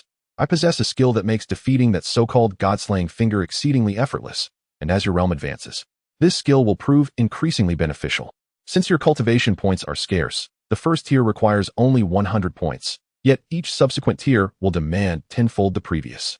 Merely to attain the pinnacle of this skill's 5th tier, you would need 1,000,000 cultivation points. As of now, you can only afford the first tier. Will you learn it? Can the first tier indeed defeat the god-slaying finger? Certainly. Upon hearing that it could conquer the god-slaying finger, Han Hao resolved to exchange for this skill, considering it a small price to pay for potential future losses if he chose not to pursue the subsequent tiers. At the very least, acquiring this skill would bolster his confidence when facing Wu Laodao again. Thus, Han Hao decisively declared, I shall learn it. Excellent. Upon receiving the host's request, the exchange for the 8 Desolations Earth Fiend technique commences. This technique is divided into 4 tiers. The first tier, victory in battle. The second tier, freedom of movement. The third tier, perception of the subtle. The fourth tier, from existence to non-existence. We shall now exchange for the first tier, the curved path to wholeness. Upon completion, a myriad of figures flooded Han Hao's mind, vividly illustrating a series of techniques. As he beheld these techniques, his body instinctively began to replicate the movements depicted. Time passed gradually, and before long, an entire night had elapsed. Throughout this night, through countless repetitions, Han Hao's muscles began to remember, and each time he threw a punch or kicked, he naturally executed the techniques as portrayed in the illustrations. As the morning sun streamed through the window, Han Hao finally ceased his practice of the 8 Desolations Earth Fiend technique. After a night of diligent effort, he now felt the weariness of aching limbs. Just as he was about to test the efficacy of his 100 points of cultivation value, a frantic knocking echoed from the door.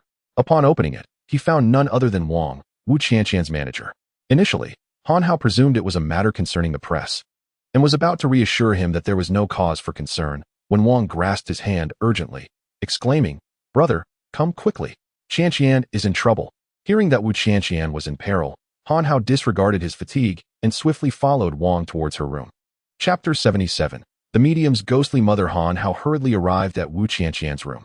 Upon opening the door, he was met with the sight of Wu Qianqian bound to a chair, struggling fervently while repetitively murmuring, I will come to find you. I will come to find you. Han Hao turned to Brother Wang and inquired, Who has tied her to the chair? I did, Brother Wang replied. Why? Han Hao pressed for an explanation. Brother Wang recounted the events leading up to this moment. After dinner the previous evening, Wu Qianqian returned to her room, and Brother Wang noticed something was amiss with her demeanor. However, he dismissed it, attributing it to her fatigue from the day, and advised her to rest early before retiring to his own room.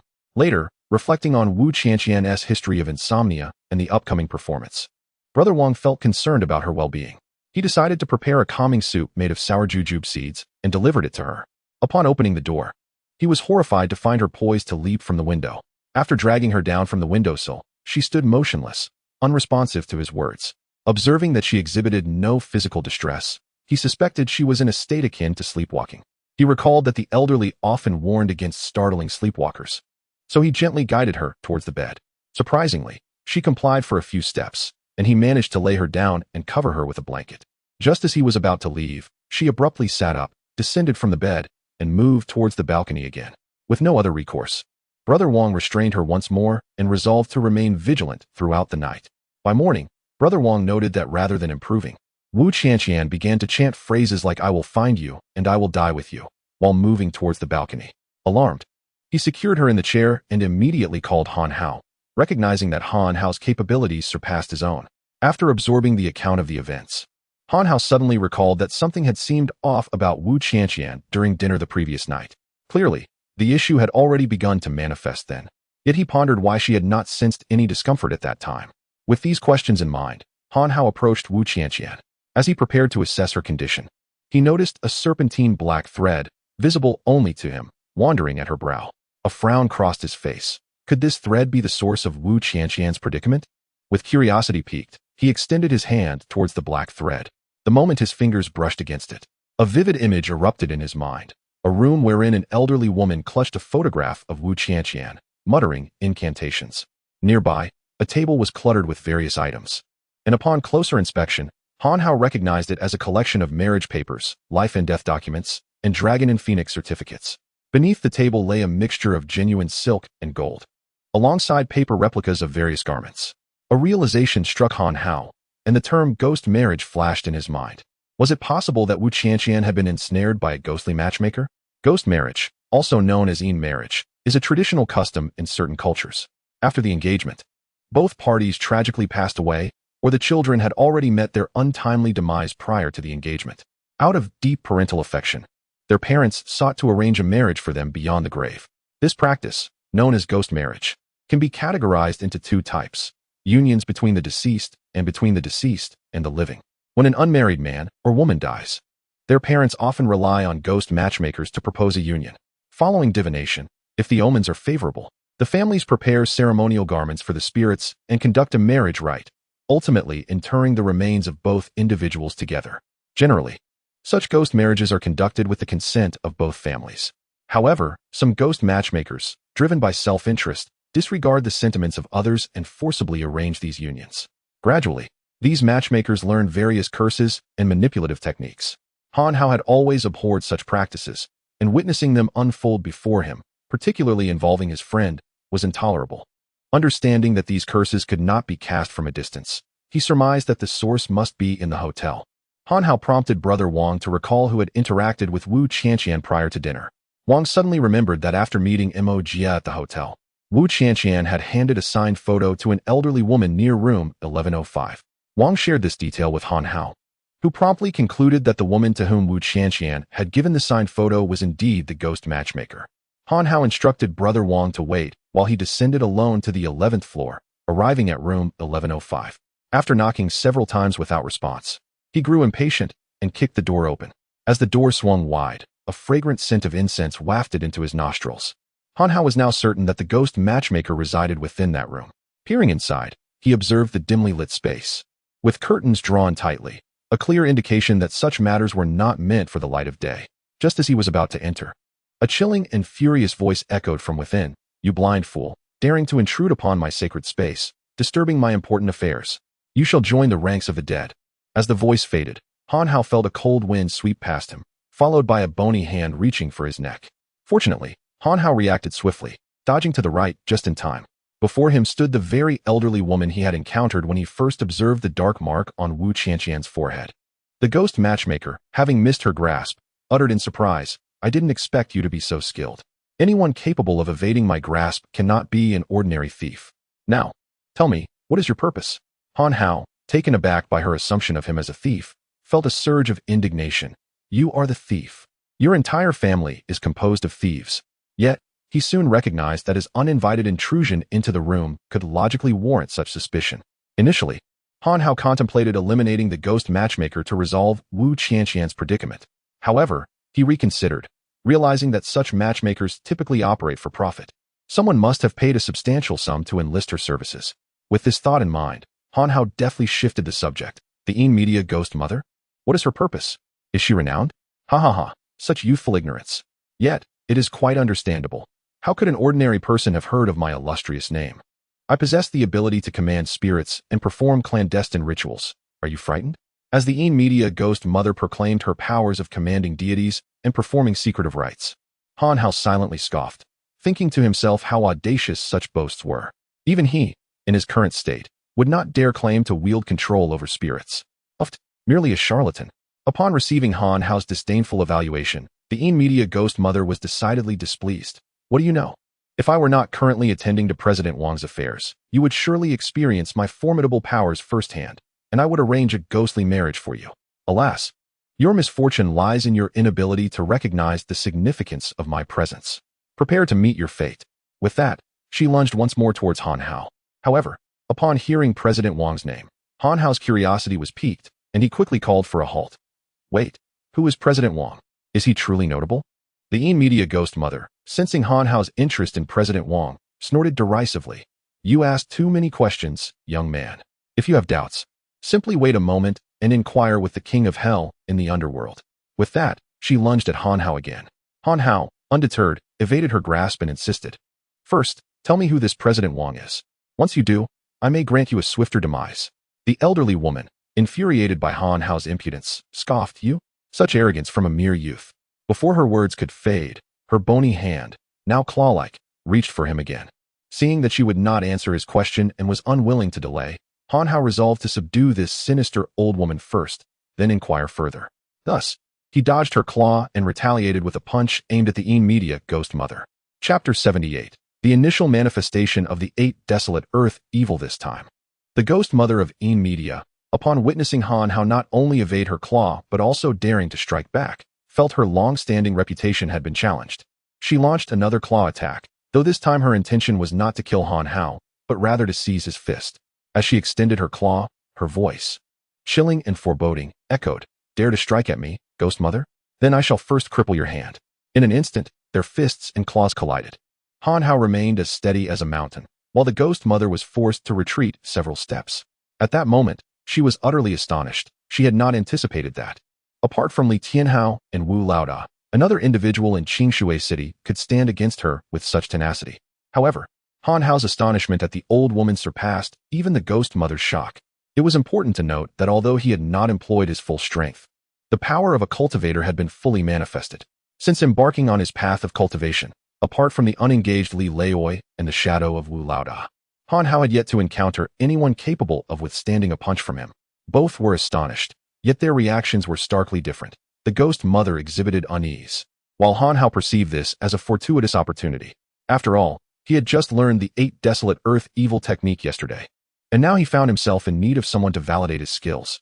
With this thought in mind, Han Hao was eager to test his newfound ability, but the system warned him, be cautious, host. The use of this skill requires deliberation, before the system could finish, Han Hao had already unleashed the 8 desolate earth evil technique. Although he had practiced the technique all night, he had never utilized it with true energy, merely allowing his muscles to memorize the movements. However, as soon as he activated the 8 desolate earth evil technique, the air around him momentarily stilled. Subsequently, a tremendous pressure shattered his outer garment. Han Hao felt his true energy completely depleted, and he realized that he could only wield 30% of the technique's power. Consequently, he collapsed to the ground, feeling exceedingly weak, even less capable than an ordinary university student. Seated upon the floor, he directly confronted the system. Why didn't you mention that this skill consumes so much energy? I did say it. Use this skill with caution. Who told you to act so hastily? It was something that could have been resolved with a punch, yet you insisted on using a technique. Foolish. You. Han Hao found himself at a loss for words. At that moment, the situation grew even more dire for the ghost mother, as Han Hao's sudden strike had impacted her directly. In an instant, her body was sent flying, crashing against the wall of the room and leaving a gaping hole. After exhausting the 8 desolate earth evil technique, Han Hao began to regret his actions. Such a formidable move surely meant that the old woman was dead. Just as despair began to settle in, a harrowing scream echoed through the room. No. What? She was still alive? With a sense of curiosity, Han Hao stepped into the room, taking a while to locate the light switch. Upon illuminating the space, he discovered the media ghost mother cradling a shattered urn, her sorrow palpable as if her very soul was shattered. Han Hao was filled with an insatiable intrigue upon realizing that the media ghost mother was, in fact, alive. He scrutinized her closely. Initially, he had envisioned her, given her flamboyant title, as an eccentric old woman akin to Mei Chao Feng, with wild, flowing hair, ever wielding long nails, and a capricious temperament. However, to his surprise, the figure before him resembled any ordinary elderly woman you might encounter on the street, easily found in the town square. Yet, there was an undeniable distinction. Despite her unremarkable appearance, Her eyes revealed a depth that suggested she was far from ordinary. Those eyes, devoid of any white, were an abyssal black, creating an illusion of being drawn into darkness with even the slightest gaze. At that moment, the immediate ghost mother appeared ghostly pale, as if a mere gust of wind could topple her. Han Hao sighed. You truly have remarkable resilience. Hearing his words, the immediate ghost mother emerged from her anguish, clearing her throat before spitting out a mouthful of blood. What do you know? Just now, you cost me a life. That was my replacement ghost I had nurtured for 70 years, and you've rendered it utterly useless. Absolutely useless. Her voice strained. Han Hao feigned enlightenment. I knew it. How could you possibly withstand even a fraction of my power? While boasting, he reassured himself. It's fine. You dare to claim you command spirits. So why shouldn't I assert that I only exerted 30% of my strength? As he continued his blustering, Han Hao approached the ghost mother. Now, if you do not send me to the king of hell within the next second, I must inquire. Will you speak? In our line of work, we seldom divulge our clients' secrets unless absolutely necessary. Upon hearing the elderly woman's reluctance, he was ready to take action. However, before he could make a move, the immediate ghost mother continued. But now, as my life hangs in the balance, this constitutes a special circumstance. Very well. As long as you promise not to kill me, I will divulge everything. Han Hao, who had just risen halfway, paused, contemplating. Is this truly permissible? He nodded. As long as your answers satisfy me, I shall spare you. Thus, Han Hao listened intently as the immediate ghost mother recounted her tale. It turned out that the individual who employed her services was Wang Banqing, the wealthiest man in Qingshui City. His son had suffered from congenital heart disease and muscular dystrophy, passing away unexpectedly a fortnight prior. His son had idolized the star Wu Qianqian, and in his final moments, he had expressed a desire to attend her concert. Moreover, his son had always dreamt of marrying Wu Qianqian. As Wang Banqing witnessed his son clutching a photograph of Wu Qianqian in his dying moments, he conceived a wild idea to arrange a ghost marriage for his son. Consequently, after extensive inquiries, Wang Banqing ultimately found the immediate ghost mother and paid a hefty price to enlist her assistance. Subsequently, Wang Banqing personally invested 30 million to invite Wu Qianqian to perform in Qingshui City. The true intention behind this was to lure Wu Qianqian to the hotel, thereby facilitating the malevolent actions of the ghostly matchmaker. This was indeed the primary reason for Wu Qianqian's abrupt arrival in Qingshui City. At this moment, with merely a day remaining until the performance, the ghostly matchmaker's schemes had reached a critical juncture. Although success could have been achieved the previous night, Wang Ji's incessant interference thwarted their plans. Just as the ghostly matchmaker contemplated alternative methods, Han Hao barged in. After listening to the ghostly matchmaker's instructions, Han Hao nodded and rose, surveying the room. Upon noticing the talismans, the dire warnings, the dragon and phoenix insignias, and the assorted paper garments strewn across the floor, he could not help but lament the countless lives that had likely fallen victim to such sinister tactics. With this thought, Han Hao resolved that he could not allow this elderly woman to escape unscathed. Yet, having pledged not to take her life, he realized she would undoubtedly return to her nefarious ways once her strength was restored. As Han Hao pondered his dilemma, he suddenly noticed that the violent impact from the ghostly matchmaker colliding with the wall had caused the ceiling light to sway precariously. Its impending fall aimed directly at where the ghostly matchmaker sat. In that moment, Han Hao mused, I have vowed not to kill you, but I am under no obligation to save you. Divine justice, retribution. With these thoughts, he turned to leave but paused, glancing back at the ghostly matchmaker. He proclaimed, good and evil shall ultimately be rewarded. The cycles of heaven are just. If you doubt it, look up. Who has ever escaped the wrath of the heavens? As he spoke, he gestured toward the ominous light above her. The ghostly matchmaker, perplexed by Han Hao's unusual behavior, looked upward just in time to witness the light plummeting down. The room was soon filled with a piercing scream, and the ghostly matchmaker became a true specter. Han Hao departed without a backward glance, for he now understood that Wu Qianqian's performance the day after tomorrow would lead her to Wang Banqing, where she would undoubtedly be in peril. Having gained this knowledge, he resolved to prepare accordingly. Chapter 79. The Banquet at Hongmen. After leaving the room of the sinister matchmaker, Han Hao returned directly to Wu Qianqian's chamber. At that moment, Jie and brother Wang were feeding Wu Qianqian, who appeared exceedingly haggard after a night of turmoil. However, her eyes, once vacant, now bore a semblance of clarity. Upon seeing Han Hao enter, she took the initiative to greet him, yet remained oblivious to the events of the prior night. Han Hao felt a sense of relief upon noticing Wu Qianqian's regained lucidity. Once Jie and brother Wang finished feeding her the congee, Wu Qianqian's complexion improved slightly. Han Hao then inquired about the commercial performance scheduled for the day after tomorrow. It turned out that Wu Qianqian was invited to Qingshui City by Wang Banqing, and the upcoming performance was to be held at the newly developed Happiness Square, also by Wang Banqing. With this information confirmed, Han Hao shared the details he had gleaned from the sinister matchmaker with immortal Ye and the others. Upon hearing the news, Wu Qianqian's complexion, which had only recently shown signs of recovery, paled once more. She glanced at Brother Wang and hesitated before speaking. Brother Wang, perhaps we should reconsider participating in this commercial performance. Brother Wang pondered for a moment before nodding in agreement. No wonder Wang Banqing spent a fortune to bring us here without any grand publicity in Qingshui City.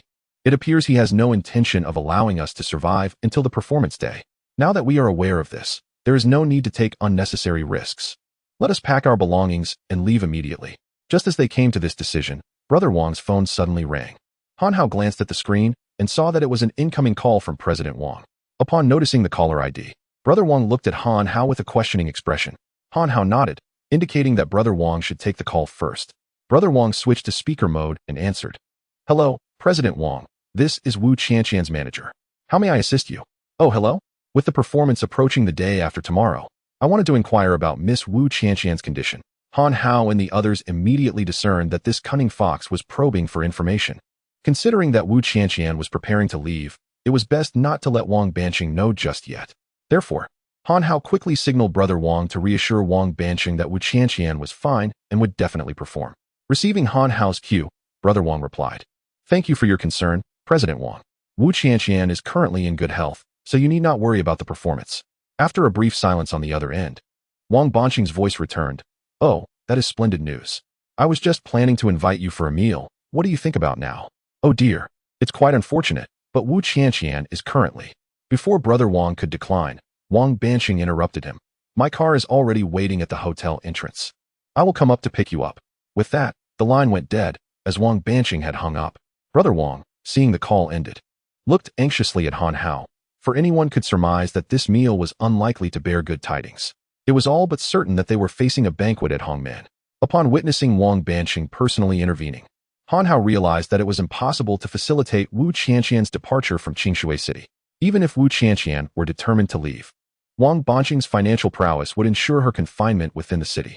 Consequently, Han Hao reassured Brother Wang that there was no need for concern, advising him to act as if nothing had transpired. Moreover, Han Hao resolved to personally attend the forthcoming banquet.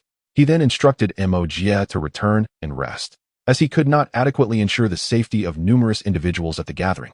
After Mo Jie departed, Wu Qianqian rose from her bed, entered the changing room, and donned a new outfit. The three of them then settled in the hotel room, awaiting Wang Banqing's arrival. Before long, a middle-aged man in his 40s, accompanied by 4 bodyguards, appeared at Wu Qianqian's door. Without a doubt, Han Hao recognized this individual as Wang Banqing. Renowned throughout Qingshui City, Wang Banqing remained a reclusive figure, seldom granting interviews, which rendered his true visage a rare sight. Upon encountering Wang Banqing, Han Hao was astonished to discover that the wealthiest man in Qingshui City was remarkably youthful. Additionally, he noted the thick calluses on Wang Banqing's knuckles, suggesting that a man of such affluence would not typically possess the marks of labor. The only plausible explanation was that Wang Banqing was also a martial artist. As Wang Banqing entered the room, the 4 bodyguards positioned themselves on either side of the doorway. Wang Banqing approached Wu Qianqian directly, disregarding Brother Wang and Han Hao, who were relegated to mere attendance in the presence of a star. Wang Banqing's demeanor perfectly aligned with Han Hao's intentions, rendering any explanation of his role as Wu Qianqian's assistant unnecessary.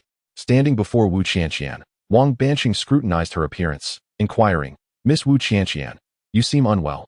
Are you ill? Having navigated the tumultuous waters of the entertainment industry for many years, Wu Qianqian was well acquainted with the intricacies of such encounters. Aware that Wang Banqing intended to exploit her vulnerabilities, she nevertheless maintained her poise and extended her hand, responding, Thank you for your concern, Mr. Wang. I merely had a restless night filled with nightmares of plunging from heights, and I am struggling to rest.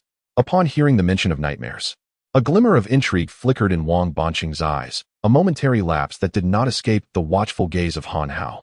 Following a brief exchange of pleasantries and expressions of concern, Wang Banqing extended an invitation for Wu Qianqian to visit his home. Although she was reluctant to accept, she refrained from showing resistance, adhering to Han Hao's prior instructions as she followed Wang Banqing toward the elevator. As Han Hao and Brother Wang observed Wu Qianqian's departure, they hurried to follow, only to be intercepted by Wang Banqing's bodyguards.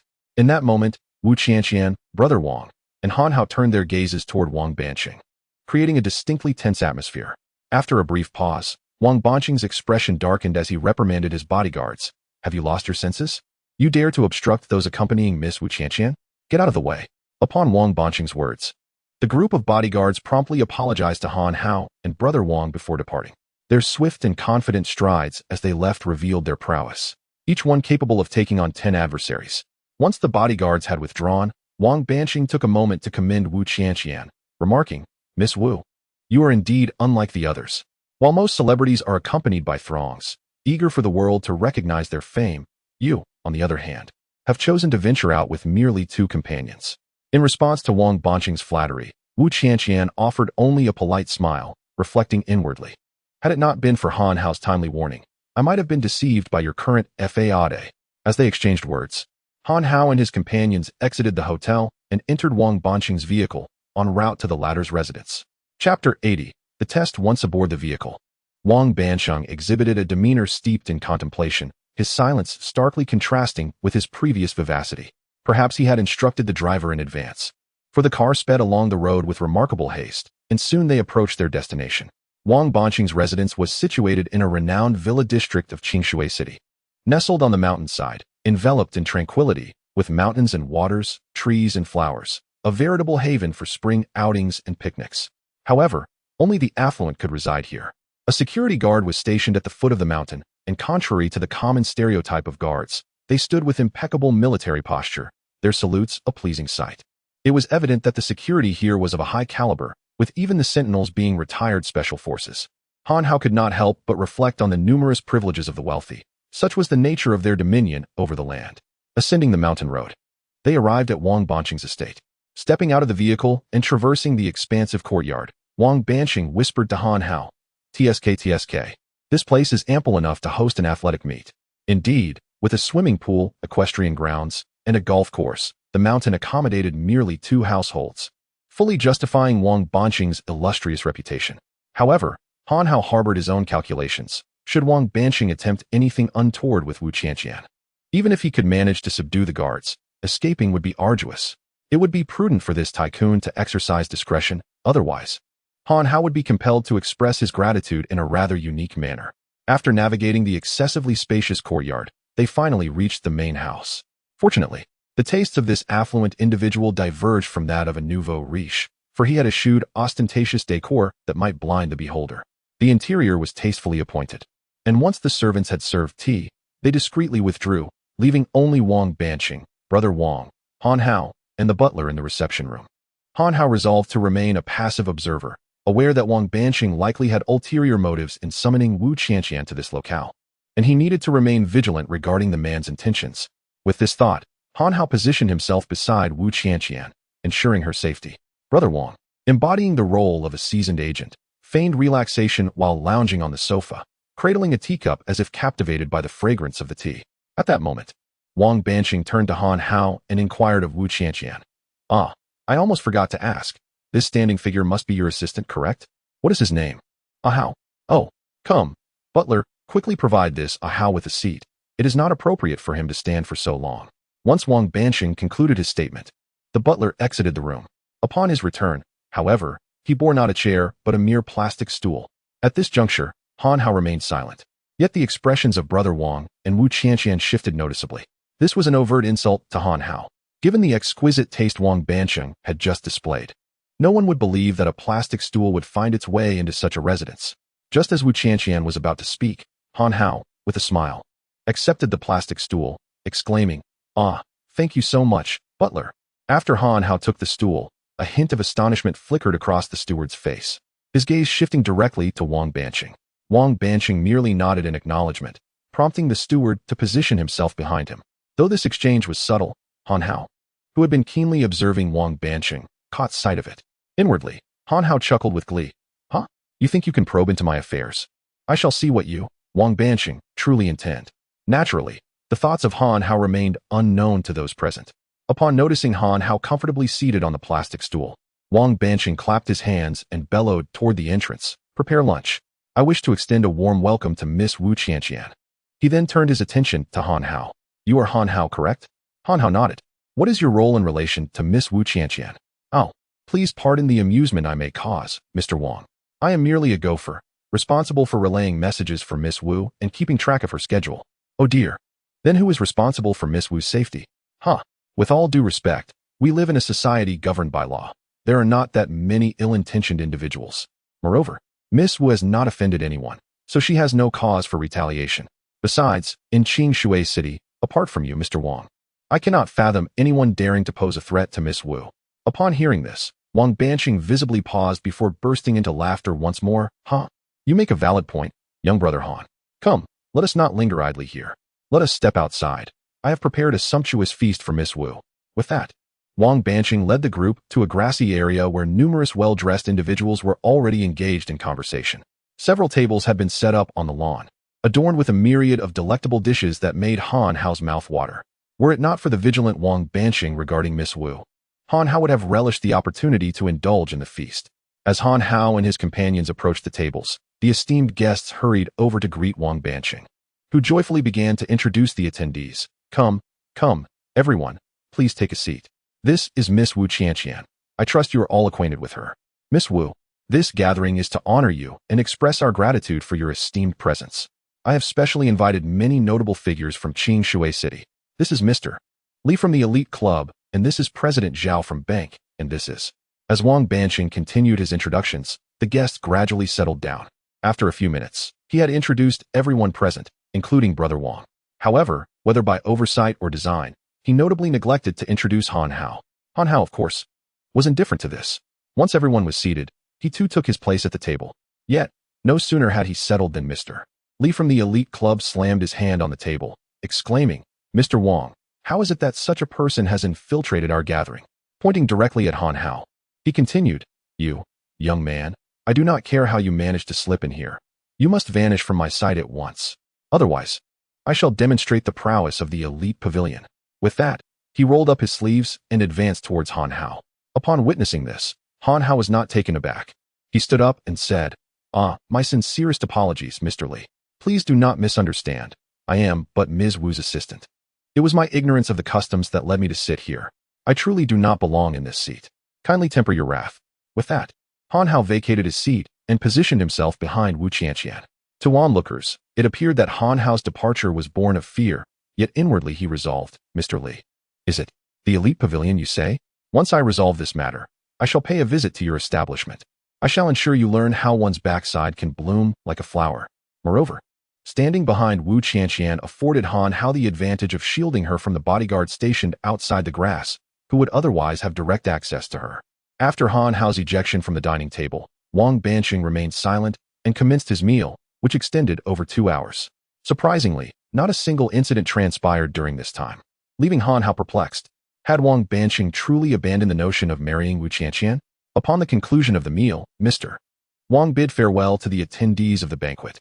As the well-fed Mr. Li departed, Han Hao deliberately cast several glances in his direction, unaware that his seemingly small favor to Mr. Wang would ultimately lead to considerable trouble for himself. After the guests were sent off, Han Hao approached Wang Banqing with a request to leave. Mr. Wang, it is getting late, and I am immensely grateful for your hospitality. If there are no further matters, we should take our leave. Upon hearing this, the previously amiable Wang Banqing's demeanor abruptly shifted. Humph. Since when did it become your place to speak here? When did the timing of the master's banquet become subject to your dictates? With an employee like you, how has Ms. Wu not yet dismissed you? At this, Han Hao's anger flared, and he nearly acted on it, but suddenly recalled that Wang Banqing's refusal to let Wu Qianqian leave likely indicated he had greater schemes in motion. Thus, he suppressed his ire, offered an apology, and returned to his position behind Wu Qianqian. Once Han Hao resumed his place, Wang Banqing spoke again. Ms. Wu, although it is rather late, I should not keep you. However, I have a piece of calligraphy in my study. Considering you have traveled such a distance to Qingshui City, I have no suitable gift to present, so I would like to offer that calligraphy to you. Please. This way. With a gesture of invitation, he led Ms. Wu and her companions toward a row of newly constructed houses to the west of the thicket.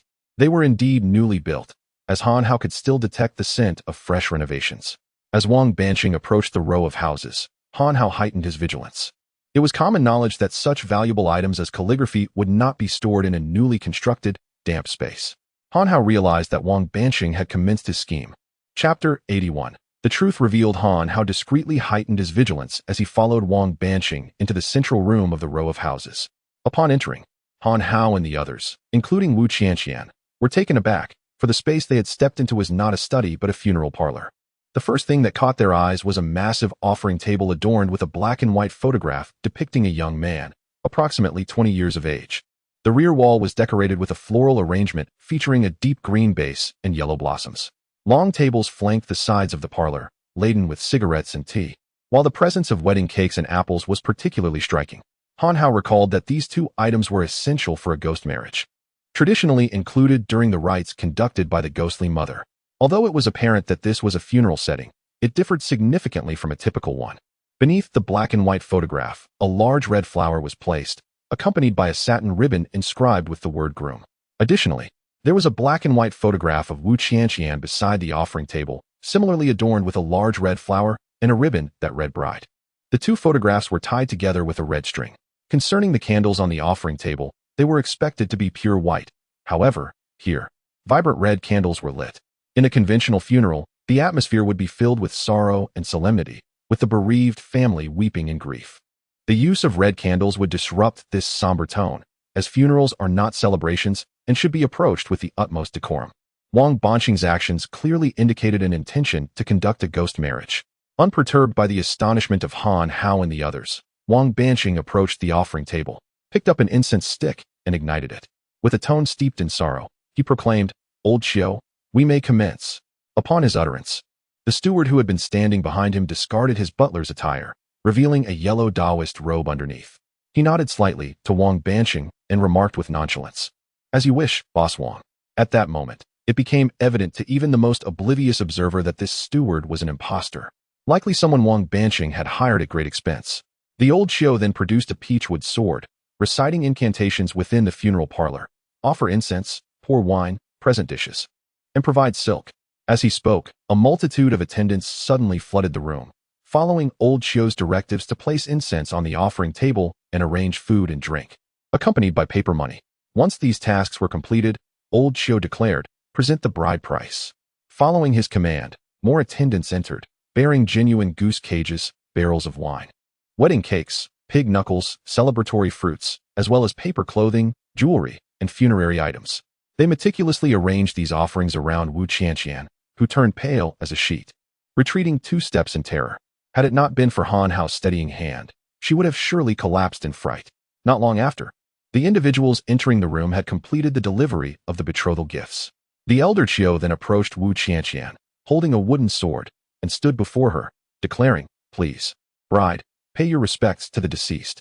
With that, he bit his finger, allowing his blood to stain the wooden sword, preparing to thrust it toward Wu Qianqian. As the blood touched the sword, the temperature in the room plummeted, and the anguished wails of countless spirits could be heard echoing through the air.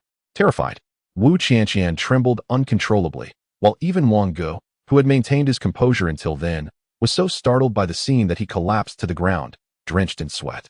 However, just as Elder Qiao was about to strike, Han Hao stepped forward without a flicker of emotion, placing himself protectively in front of Wu Qianqian. "Have I granted you permission to harm her?" he demanded. Upon seeing Han Hao obstruct his path, Elder Qiao let out a boisterous laugh. "Ha! You think you can stop me, you little brat?" With that, he lunged the wooden sword at Han Hao. In an instant, Han Hao let out a pained scream. "Ah, no." Believing his sword had pierced Han Hao, Elder Qiao smugly retracted it, only to find that it had transformed into nothing but a hilt. As Elder Qiao stood bewildered, Han Hao clutched the hilt with one hand and pressed his other hand against his chest, pointing the hilt at him in fury. "You shameless old man.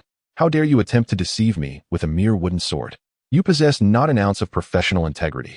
With that, he forcefully snapped the wooden sword in two, discarding the pieces onto the ground.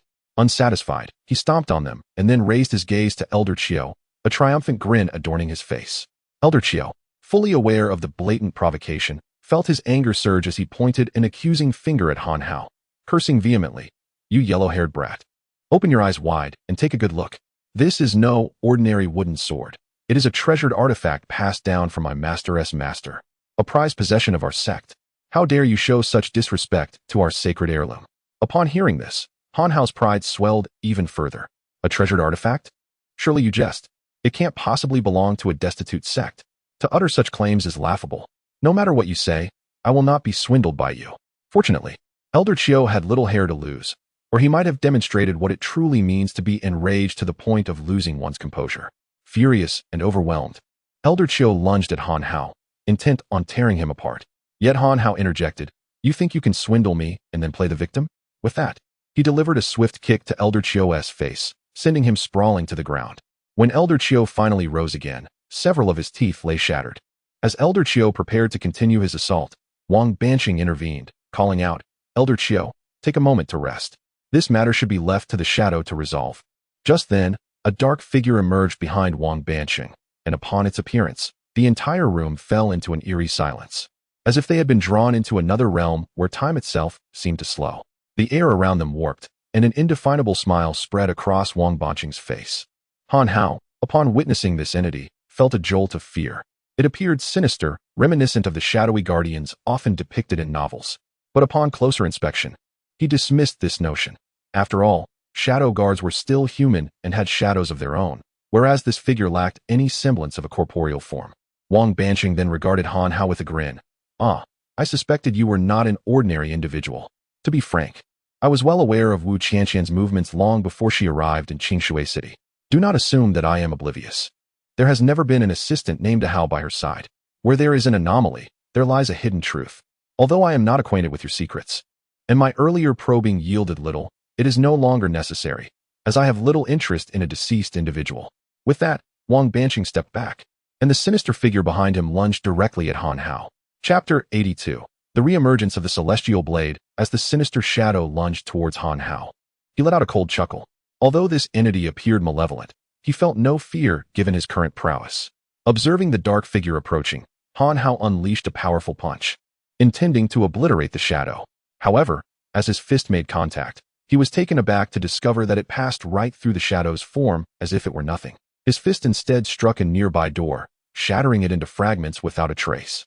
Old Chiu, witnessing the might of Han Hao's strike, silently rejoiced, thinking to himself, "This young man possesses such formidable strength with a single punch. Thank heavens I refrained from confronting him directly. Unlike the shadow, I am not immortal. One punch from him would send me to meet the king of hell." Unbeknownst to Old Chiu, Han Hao was unaware of his thoughts, as he was engulfed in his own astonishment. He had never imagined that his full-force strike would fail to hit the shadow. What manner of being was this? In the midst of Han Hao's bewilderment, the shadow's fist struck him, inflicting a sharp pain that coursed through his body. Instinctively, he glanced down at his chest, only to find his clothing torn and tattered from the impact. Cursing under his breath, he muttered, "Truly bizarre." As Han Hao lamented, the shadow charged at him once more. Having learned from his earlier misstep, he opted to evade the attack. Meanwhile, he inwardly cursed, "Aren't you invulnerable to blows? Let us see how many punches you can endure."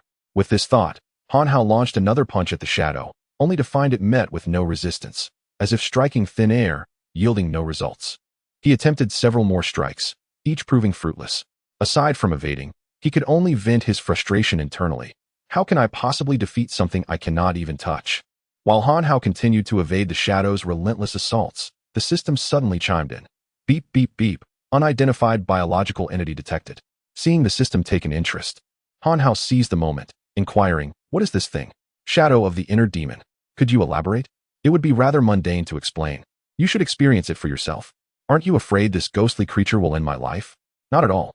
This entity may pose a threat to others, but it cannot kill you. Speak. I implore you, please tell me, system." "Very well," the system complies. "This entity is a product of dark sorcery, born from the amalgamation of human greed, anger, and ignorance. It uses one's shadow as a vessel, nourished by the negative emotions collected from its host. Once released, it becomes immortal, while it may be influenced by ordinary malice such as greed and jealousy, rendering it relatively harmless. The one you face today has been long sustained by the resentment of those on the brink of death. It is now ethereal and invulnerable." Upon hearing this, Han Hao directly inquired of the system, "Isn't this invincibility?" Moreover, Wang Banqing is truly lacking in morality, gathering the grievances of those on the brink of death. Does this not imply the slaughter of many? He scoffed, "In this world, how can there be an invincible dark art? Every dark art has its nemesis." At the mention of a nemesis, Han Hao's spirits lifted as he recalled that his chaos technique could counteract poison. This should be somewhat similar, he thought, and thus ventured to ask, could it be that my chaos technique is its nemesis? How naive. If your chaos technique could counter this and that, wouldn't you become invincible? The system retorted, well, you are indeed the most adorable and the strongest. Now, tell me, how do we deal with this entity? To capture the bandit, one must first capture the leader. Upon hearing this, Han Hao, filled with confusion, asked, then who is the leader? Where is he hiding? The system, momentarily speechless, was unable to contain its frustration and exclaimed, you truly are a fool. How many people with the surname Wang are there here? With a moment's reflection, Han Hao quickly realized, exclaiming joyfully, oh, so that is what you meant. My ignorance is truly endearing.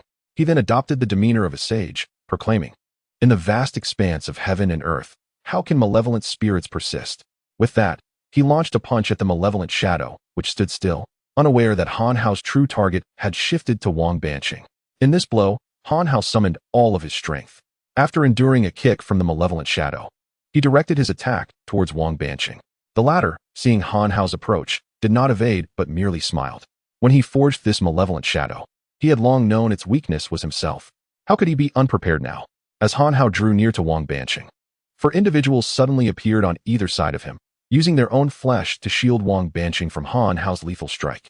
In that fleeting moment, Wang Banqing had already retreated several meters, and at the same time, four armed gunners materialized beside him, their weapons trained on Han Hao's head. Wang Banqing chuckled, Hao, were it not for the fear of disrupting my son's wedding, I would have ordered my men to turn you into a sieve. Now, if you know what is good for you, I will let you go. Bow down, admit your mistakes, and scram. Seeing the gunners aimed at him, Han Hao hesitated to strike. Although he was not afraid of their firearms, Wu Qianqian and Wang Ge behind him could not withstand such fury. Observing Han Hao's pause, Wang Banqing laughed triumphantly. Aren't you quite the hotshot? Have you become so arrogant after learning a few tricks? As Wang Banqing finished speaking, the malevolent shadow suddenly lunged at Han Hao from behind, intent on delivering a fatal blow. Just as the shadow made contact, the celestial slayer, which Han Hao had seized from the injured Ing Jun, materialized, piercing the malevolent shadow. The moment the shadow was struck by the celestial slayer, it disintegrated.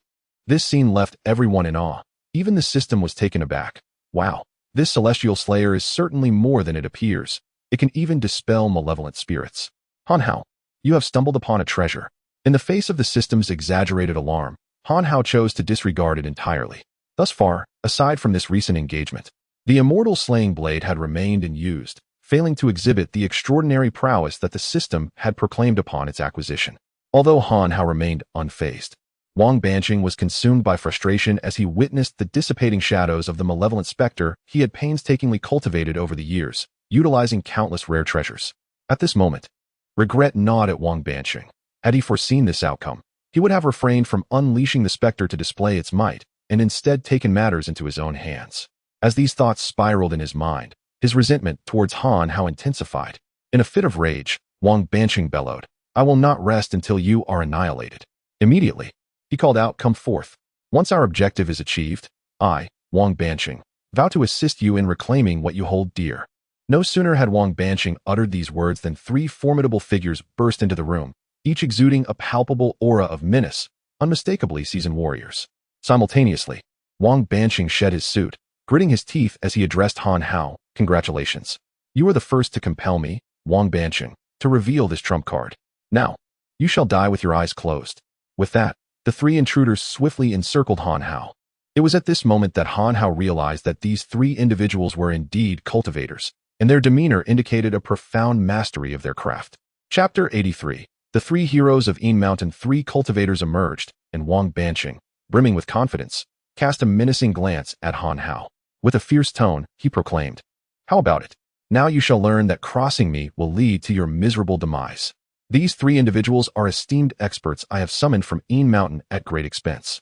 Since you dared to disrupt my son's wedding and have eliminated my shadow, you shall accompany my son and my shadow to the grave. Upon concluding his declaration, the tallest among the trio chuckled, I thought we would not be needed this time, but it seems you have proven to be quite formidable. In light of your efforts to secure us this opportunity, little tiger, grant him a complete corpse. With that, a portly figure among them eagerly rubbed his palms together and approached Han Hao. Rest assured, Brother Zhao, but I haven't exercised in a while, so I am uncertain about my control over strength, he remarked. Hearing Tiger's words, Han Hao was unable to respond before Brother Zhao interjected. Tiger, just be gentle. After all, we are not like them now. This statement struck Han Hao as remarkably ironic. As he internally lamented, how have I failed in life? I have already defeated 2 individuals. In truth, it was 1 person and 1 shadow. Do they not recognize my strength? At that moment, a sense of defeat washed over him for the first time. He shook his head at the 3 surrounding him, exclaiming, alas, I am truly a failure. With that, he beckoned Tiger with a finger, indicating that he was ready for the confrontation.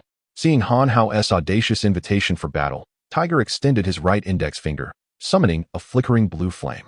Though it was merely a small flame, its arrival caused the temperature in the room to soar dramatically. As the flame manifested, Elder Chiu gasped in astonishment. Indeed, the fire control technique of the 3 heroes of Yin Mountain is as legendary as they say. Even Wang Banqing, who had maintained his composure, nodded in admiration, exclaiming, the prowess of the 3 heroes is no mere myth. Today, I have finally witnessed the fabled fire control technique. I implore the great master to incinerate this young man to ashes. Wang shall reward you handsomely. Flattered by the praise from Wang Banqing and Elder Chiu, Tiger became utterly elated. Since Boss Wang harbors such animosity toward this young man, I shall retract my earlier promise to spare his life. I will reduce him to cinders. In stark contrast to the astonishment of Elder Chiu and Wang Banqing upon witnessing the flame, Han Hao's mind erupted with frustration. Damn it! Why do I not possess such dazzling skills? System, I too am a cultivator. Why can't I be as impressive as they are? I desire such brilliance. After Han Hao expressed his sentiments, the system retorted, fool, is that what you call dazzling? Moreover, showmanship cannot sustain you. I have proactively activated that task card for you. Now you must obliterate him with a single punch to earn 20 cultivation points. Otherwise, consider the task failed, and the card will be voided. You are being unreasonable. He is also a cultivator. How can I possibly obliterate him with 1 punch? Humph. The disparity in your starting points is too great. Even you can discern that they are cultivators, yet their techniques are hardly remarkable.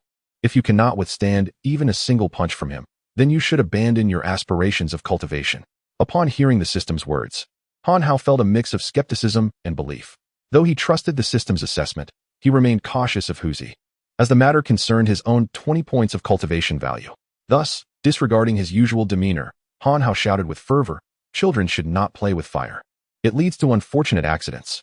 With that, he unleashed a powerful punch aimed squarely at Huzi's abdomen. His seemingly effortless strike connected with Huzi's midsection, and the once proud Huzi let out a wail as he was propelled several meters away, crashing directly into Wu Qianqian's black and white photograph, shattering it upon impact. Huzi fell unconscious. Despite Huzi's state, the flickering flame he had conjured remained extinguished. As the flame made contact with the red flower depicted in the photograph, it ignited fiercely. This flame was formidable, reducing everything in its path to mere ashes. In a matter of moments, the entire morning hall transformed into a blazing inferno. The crowd hastily evacuated the room, but Huzi, having been knocked out by Han Hao's punch and situated perilously close to the source of the fire, was consumed before Zhao Laoda could intervene, reduced to cinders. Witnessing this scene, the 2 companions who had accompanied Huzi were filled with rage, their eyes burning with a desire to devour Han Hao. Unfazed, Han Hao shrugged and remarked, what can I say? I warned you about playing with fire. Now, not only has it caused an accident, but it has also resulted in death. This is what one calls self-immolation, you weakling. He then turned to provoke Wang Banqing, saying, Mr. Wang, you have witnessed it. Your son's morning hall was set ablaze by your own hired hands, not by me. Moreover, your son's wedding is now rendered impossible. Upon hearing this, Wang Banqing pointed accusingly at Han Hao. Zhao Laoda, I must trouble you to take matters into your own hands. I, Wang Banqing, shall ensure compensation for your brother's demise. With that, he cast a sorrowful glance at his son's morning hall, his hatred for Han Hao deepening. Meanwhile, Zhao Laoda, consumed by grief and fury at the loss of his brother Huzi, regretted not taking action himself from the beginning. And he blamed Wang Banqing for failing to clarify Han Hao's true strength beforehand. Regardless, his desire to kill Han Hao remained unchanged. Realizing Han Hao's formidable abilities, Zhao Laoda refrained from underestimating him further and instructed the lean companion beside him. Monk, today we shall avenge Huzi together. With that, he was the first to act. Wielding the same fire control technique, yet the flames emanating from his fingertips posed a genuine threat to Han Hao. At this juncture, Han Hao also ceased to be careless and prepared to invoke the 8 Desolations Earth Fiend technique. However, just as he was about to strike, the system abruptly intervened. Beep, beep, beep. Warning to the host. You cannot use the 8 Desolations Earth Fiend technique at this moment. The only person posing a threat to you is Wang Banqing, who stands nearby. As for the fire, as long as it does not touch you, it cannot harm you. After the system's proclamation, Han Hao's astonishment deepened. From the beginning until now, Han Haowan had failed to perceive any capacity within Wang Banqing that could pose a threat to him. Moreover, Han Haowan could not fathom why. Despite possessing such formidable abilities, Wang Banqing would expend a considerable fortune to hire others, thereby incurring the loss of his own shadow. Although Han Haowan remained oblivious to the reasons behind this, he surmised that there must be a grand scheme at play. At this moment, Han Haowan felt an immense sense of relief. Had it not been for the system's alert, he might have faced a significant setback. Upon discovering that Wang Banqing had deliberately concealed his true strength, Han Haowan became increasingly vigilant. He began to engage in combat alongside Zhao Laoda and the Lean Monkey. Prior to making his move, Han Haowan exercised utmost caution around Zhao Laoda and his companion, as they were fellow cultivators, and he dared not be complacent. However, after he launched his attack, Han Haowan quickly realized the considerable disparity between their capabilities.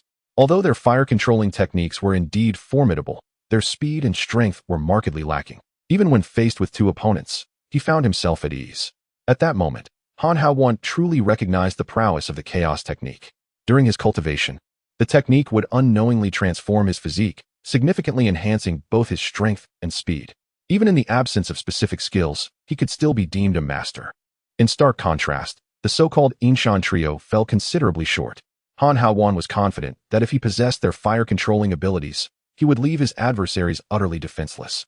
It dawned on him why the system held such disdain for the fire-controlling techniques of the Yinshan trio. Although victory was within his grasp, the presence of a hidden expert nearby prompted Han Haowan to contemplate a strategic maneuver. Ah, so you wish to play the role of the tiger hiding amongst the pigs, do you? Very well, I shall don the guise of a pig and ensnare you. With this thought, Han Haowan deliberately exposed a weakness, allowing Zhao Laoda's flames to strike him. Instantly, he emitted a cry of anguish and staggered backward. After retreating a few steps, he collapsed onto the ground, rolling in feigned agony. At that moment, he was not entirely acting. Although he was unharmed, the cry was genuine. After all, the fire of the Yinshan trio was no ordinary flame. Its searing heat truly inflicted pain upon him. As Han Haowan rolled on the ground, he inwardly cursed. Had I known, I would not have put forth such an effort in my performance. Moreover, this fire-controlling technique is exceedingly potent. It nearly brings me to my knees. Observing Han Haowan on the ground, the remaining 2 members of the Yinshan trio believed victory was assured.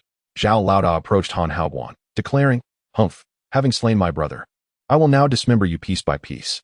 Upon reaching Han Haowan's side, Zhao Laoda unleashed a fiery projectile from his fingertip. Yet, as Han Haowan seemingly rolled aimlessly, he fortuitously evaded the flames. Simultaneously, he shouted, "I shall fight you to the end." No sooner had the words escaped his lips than he delivered a powerful punch to Zhao Laoda's abdomen. The outcome was akin to that of a tiger. Zhao Laoda was sent flying, colliding with the blade of the Lean Monkey. In an instant, the Lean Monkey's weapon pierced Zhao Laoda, leaving him breathless.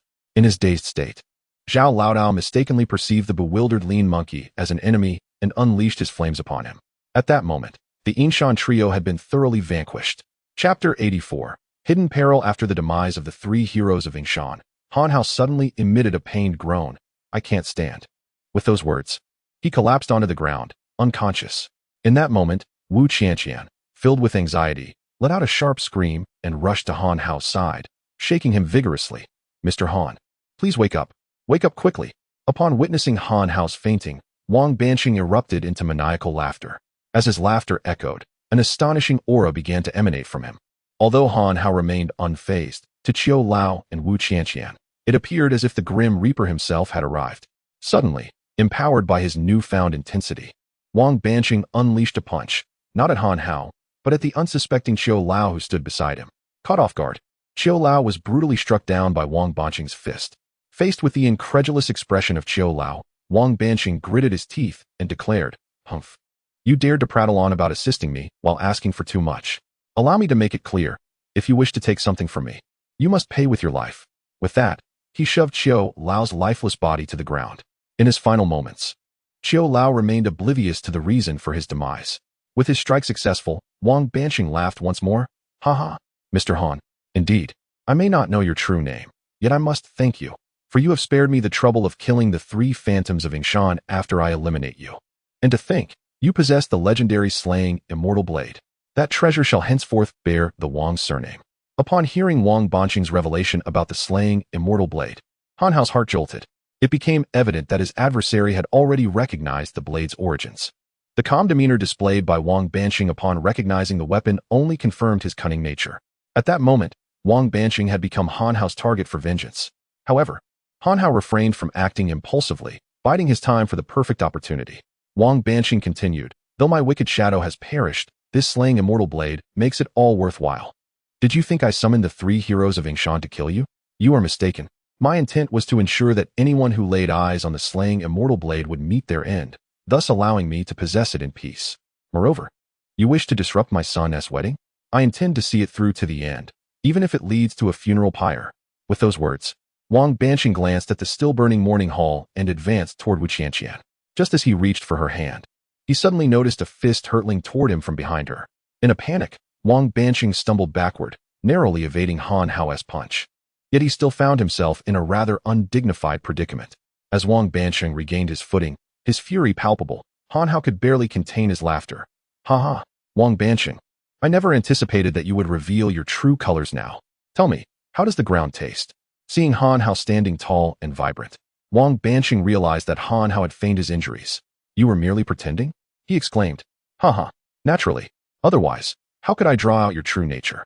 Having spoken, Han Hao ceased further discourse and swiftly unleashed a powerful strike towards Wang Banqing. At this juncture, Han Hao felt compelled to eliminate Wang Banqing. Otherwise, the knowledge of his possession of the Celestial Slayer Blade would inevitably draw the ire of Old Wu. Presently, Han Hao lacked the confidence to confront Old Wu, and thus he was unwilling to risk failure. Observing Han Hao's direct assault, Wang Banqing did not engage head-on. Instead, he deftly evaded Han Hao's formidable punch. After sidestepping the blow, Wang Banqing, with a tone laced with provocation, remarked, "Mr. Han, you seem to believe yourself invincible as you display your prowess in my domain today. To be frank, the reason I refrain from striking is that even I fear my own strength. Are you aware of the incident in Qingshui City 20 years ago, when the wealthiest family, the Tians, was annihilated overnight, 367 lives extinguished? That was solely my doing. Do you think Wang Banqing's fortune stems merely from commerce? In truth, I frequently engage in the darker arts of murder and plunder, having dispatched numerous cultivators. The elder Qiu, for instance, was merely one such example. Had it not been for your intervention, the 3 heroes of Yin Mountain would have joined the ranks of my fallen souls. Recall 3 years ago, when a fledgling cultivator dared to challenge me, I responded with." As Wang Banqing continued to revel in his past glories, Han Hao, unable to conjure up any boastful tales of his own, interjected curtly, "Enough. I did not come here to listen to your blather. I wish to know, if you truly believe yourself so formidable, how many punches do you think it will take to defeat me? 3 punches will suffice. Very well. I shall grant you 3 punches. Within that count, I shall not retaliate." Arrogant. With that, Wang Banqing launched a punch at Han Hao. Han Hao nimbly sidestepped, causing Wang Banqing's fist to strike nothing but air. Undeterred, Wang Banqing followed up with another strike, faster and more forceful. Yet, Han Hao remained composed, dodging to the right. After 2 consecutive misses, the color drained from Wang Banqing's face, now tinged with a ghastly hue. Han Hao beckoned with a finger, "Come." This provocation enraged Wang Banqing, who, convinced that Han Hao would evade the 3rd punch as well, abandoned all defense and committed fully to an all-out attack. Observing the gaping openings in Wang Banqing's stance, Han Hao smiled faintly. "The 3 punches have arrived. Behold my 18 dragons subduing palms, yet I shall restrain my power." With that, Han Hao unleashed a palm strike. However, rather than a grand display of martial prowess, it was merely a swift slap, devoid of any cultivation energy. The strike, rapid and precise, landed squarely on Wang Banqing's face, leaving 5 distinct red marks in its wake. Han Hao's reluctance to employ true energy stemmed from the fear that Wang Banqing would detect it, complicating his ability to land a blow. After delivering the slap, Han Hao casually blew on his hand, remarking, "This technique was executed without any true energy, so consider it a concession. Otherwise, I could have easily ended you with a single strike." He concluded by playfully shaking his palm at Wang Banqing. A single slap caused Wang Banqing to spit blood in fury. He pointed at Han Hao, rendered speechless for quite some time. Having humiliated Wang Banqing, Han Hao felt no desire to waste further time, and with a cold snort, he declared, "This time, I shall not show you mercy." He then struck directly at Wang Banqing, and in an instant, the two clashed. Han Hao, relying on his strength and agility, held a steady advantage.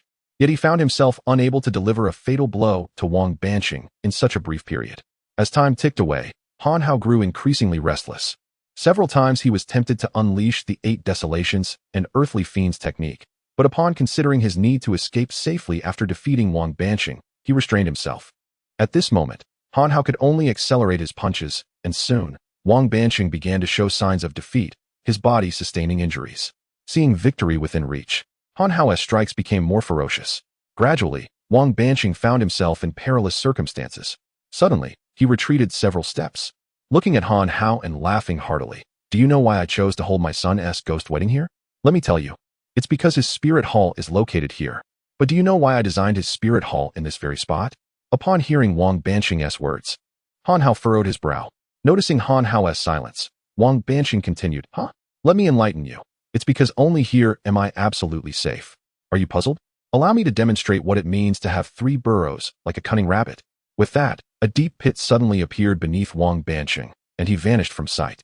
By the time Han Hao processed what had happened, the ground had returned to its calm state.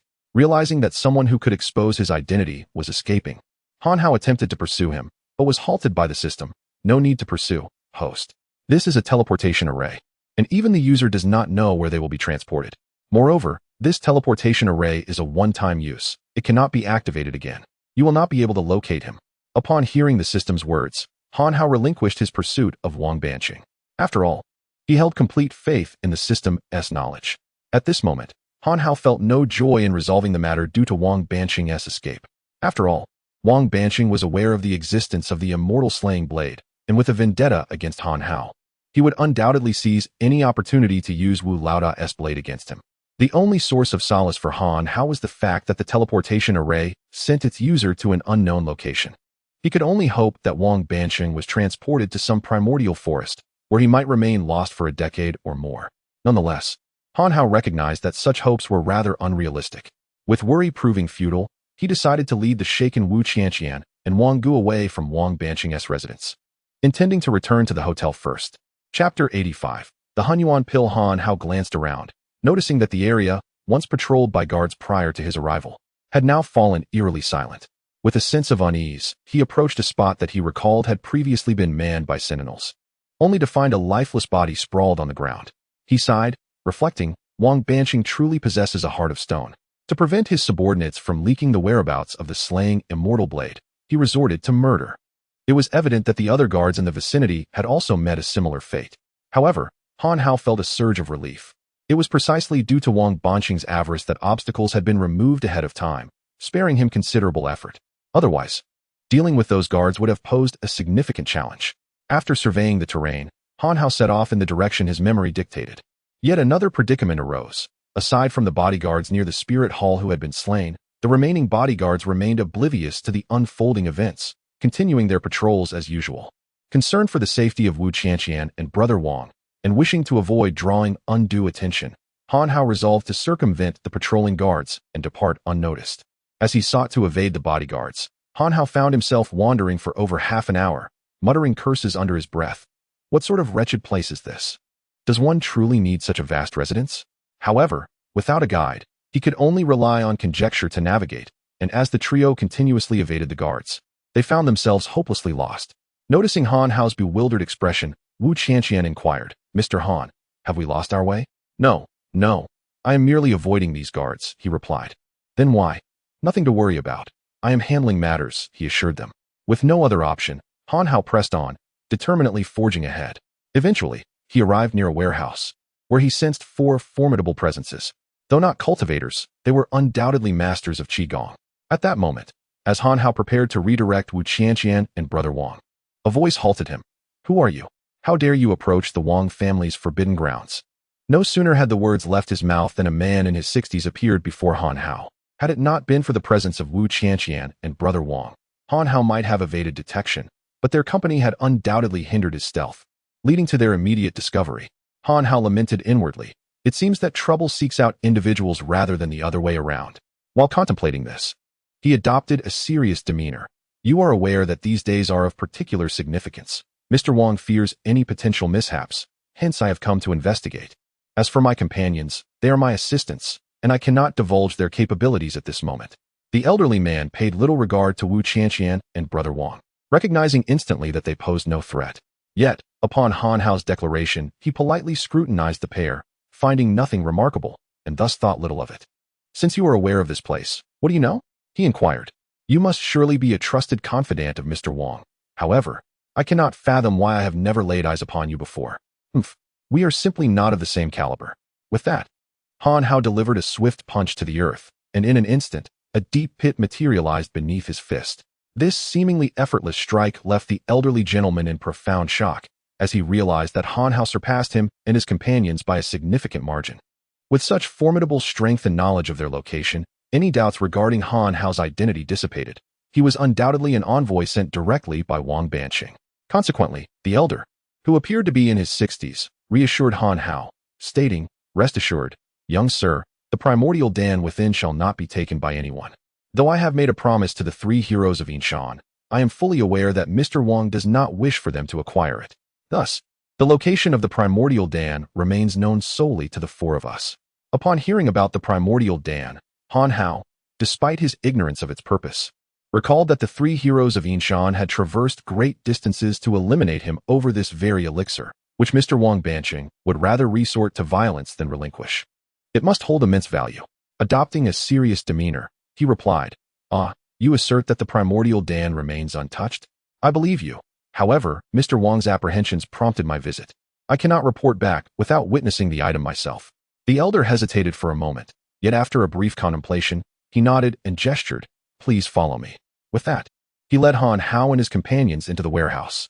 Upon entering, Han Hao encountered three other elderly gentlemen of similar age. Through the elder's introductions, he learned that these men were carefully cultivated subordinates of Wang Banqing, known only by their code names, a Da, a Air, a San, and a Si. After exchanging pleasantries with each of them, Han Hao was guided further into the warehouse. As Han Hao stepped deeper inside, he noticed a San gazing intently at him, scrutinizing him as if to ascertain something, his eyes brimming with provocation. A Da, sensing a San's impolite demeanor, admonished him, "A San, mind your manners. He is someone sent by Mr. Wang." In response, rather than retracting his challenging gaze, a San merely scoffed, "Humph, I fail to comprehend Mr. Wang's reasoning. Has he lost his senses to dispatch a mere inexperienced lad to oversee us?" Han Hao, facing a San's grievances, simply smiled faintly, perceiving that a San's dissatisfaction stemmed from discontent with Wang Banqing's arrangements, and chose not to engage further. The group continued deeper into the warehouse, and Han Hao nearly lost track of how many turns they took before finally halting before a wall adorned with a mural depicting a soaring dragon. As he pondered the elder's intention in bringing him to this wall, the elder abruptly struck the dragon's eye on the mural, and to Han Hao's astonishment, a door materialized in the wall. The door on the wall creaked open, revealing yet another secret chamber within. Inside this hidden room, there was merely a table, upon which rested an exquisite jade box. The elderly man then gestured towards the box, saying, "Young sir, behold, this is the treasure we guard. It is utterly safe here. Are you now at ease?" Han Hao feigned a nod of approval, while inwardly contemplating how he might acquire this so-called primordial pill. He then softly replied to the elder, "Indeed, this sight brings me comfort. However, I still cannot report to Mr. Wang without seeing the elixir."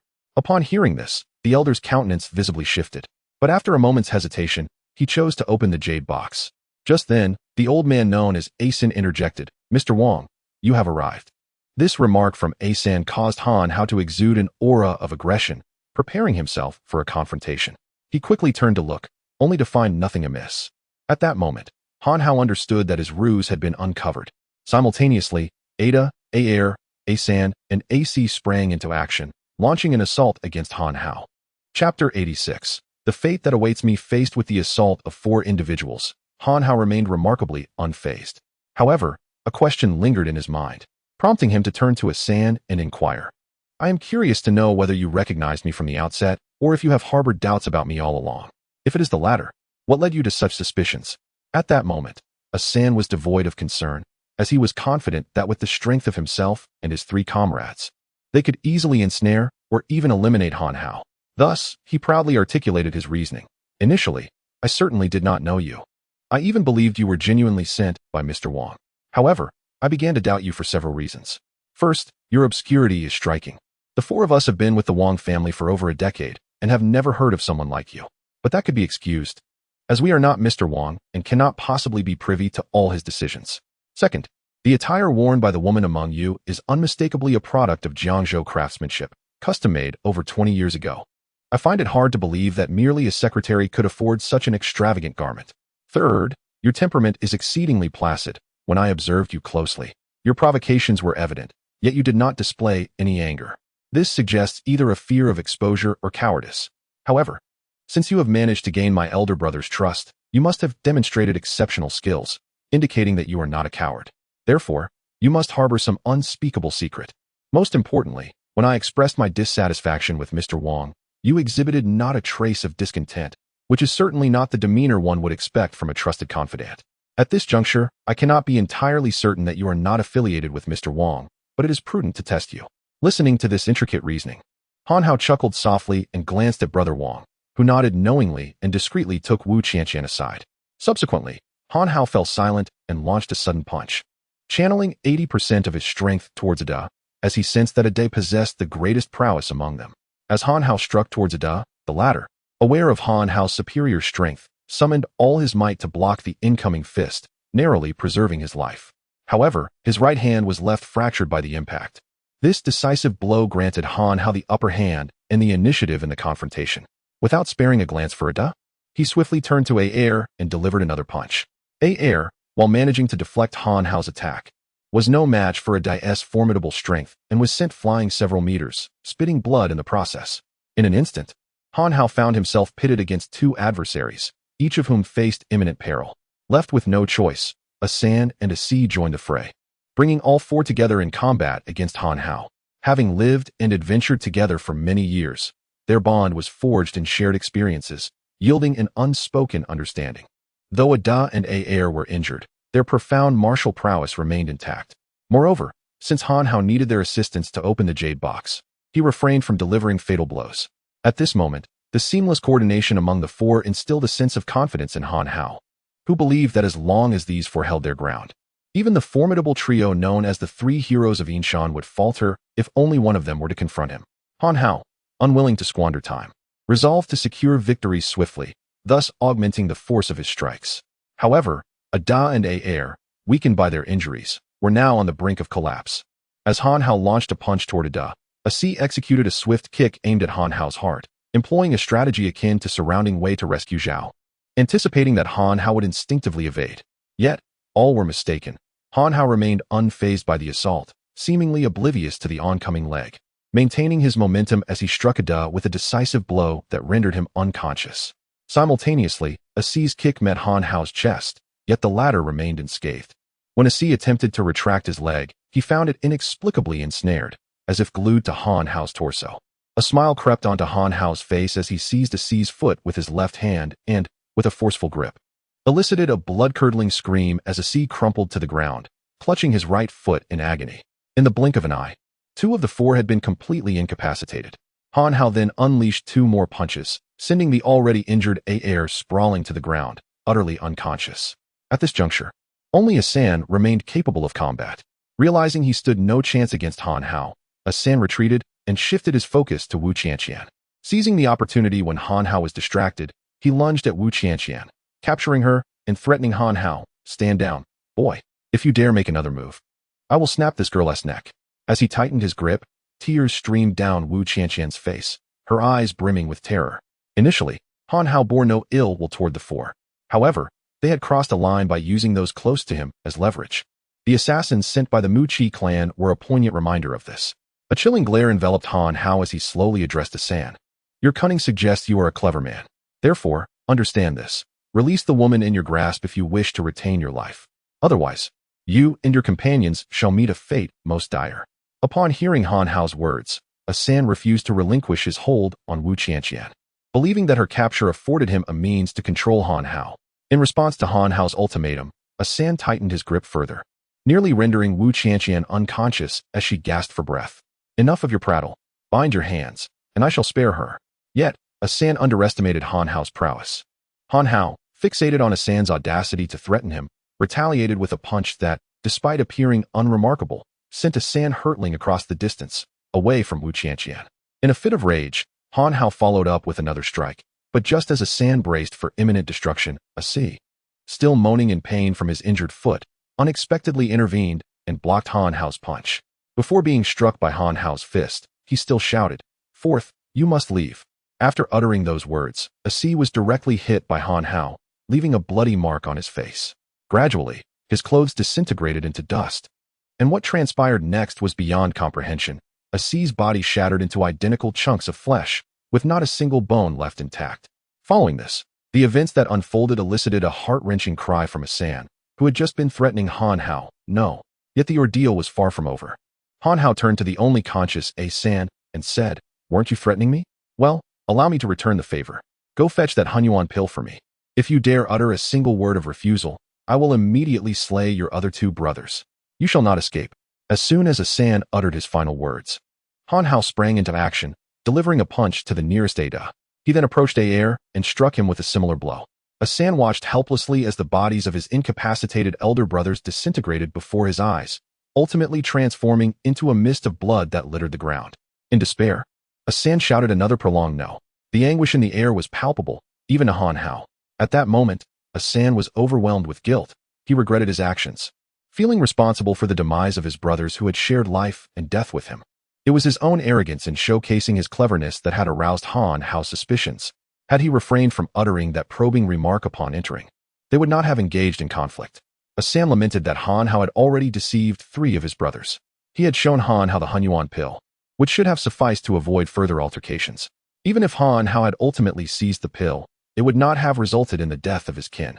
He pondered that had he hesitated a moment longer, perhaps they would now be enjoying a drink together, cherishing their grandchildren, rather than witnessing the tragic demise of his brothers, who had left no remains. Reflecting on many thoughts, a San began to regret having perceived his elder brother as a mere brute, failing to show the respect due to him. He regretted reprimanding his 4th brother last month for gambling away a significant sum, as it was his only passion. He regretted preventing his 3rd brother from visiting his newborn grandson days ago, believing there would always be time. Now, his brother would depart this world without ever having seen the child's face. The 4 of them were once esteemed masters of Qigong within the Ziyun sect, boasting countless glorious achievements and immeasurable wealth. They had seemingly possessed everything, yet 10 years prior, they had accrued a debt of gratitude to Wang Banqing, promising to assist him for a decade. As the time of their agreement approached, they were on the verge of returning to Ziyun sect for a life of leisure. However, now, due to a single ill-considered remark and a fleeting thought, they had met with such a tragic fate, leading to the demise of his beloved brothers in such a horrific manner. At this moment, a San's mind was in disarray, akin to madness, exhibiting a frenzied demeanor. A San emanated an aura of danger, more terrifying than ever before. Chapter 87. The seizure. At this moment, a San appeared utterly deranged, his eyes fixated on Han Hao, exuding a fierce determination to fight to the death. Han Hao, observing a San's fervor, merely rolled his eyes in disdain. "If you intend to threaten me using those dear to me, be prepared to face the consequences. I have already slain your brother. It is merely a matter of returning malice with malice. If you seek to blame anyone, let it be your own arrogance." Han Hao's words struck a nerve with a San, intensifying the guilt that weighed heavily on his heart. With reckless abandon, a San declared, "You little rascal.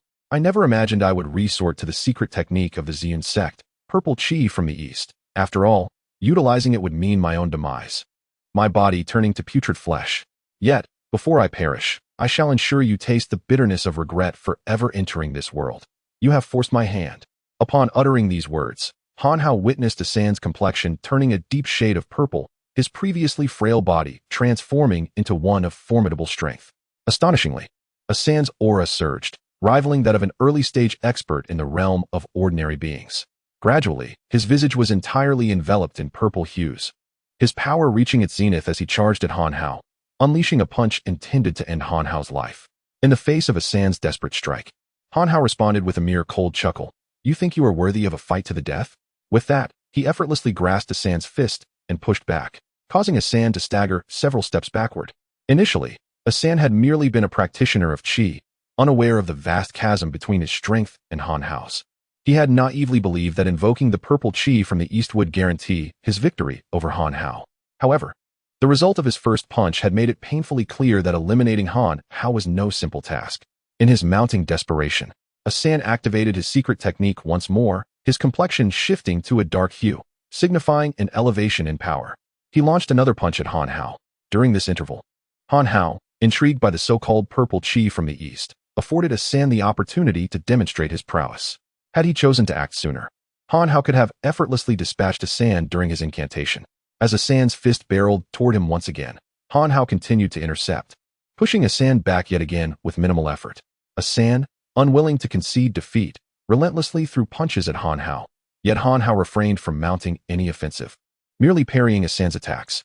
After numerous futile attempts, San's vigor began to wane, and telltale signs of decay appeared upon his face. Resembling the mottled skin of a corpse, Han Hao could distinctly sense the backlash of San's reckless invocation, the promised transformation into putrid flesh beginning to take hold. At that moment, Han Hao's curiosity regarding the purple chi from the east dissipated.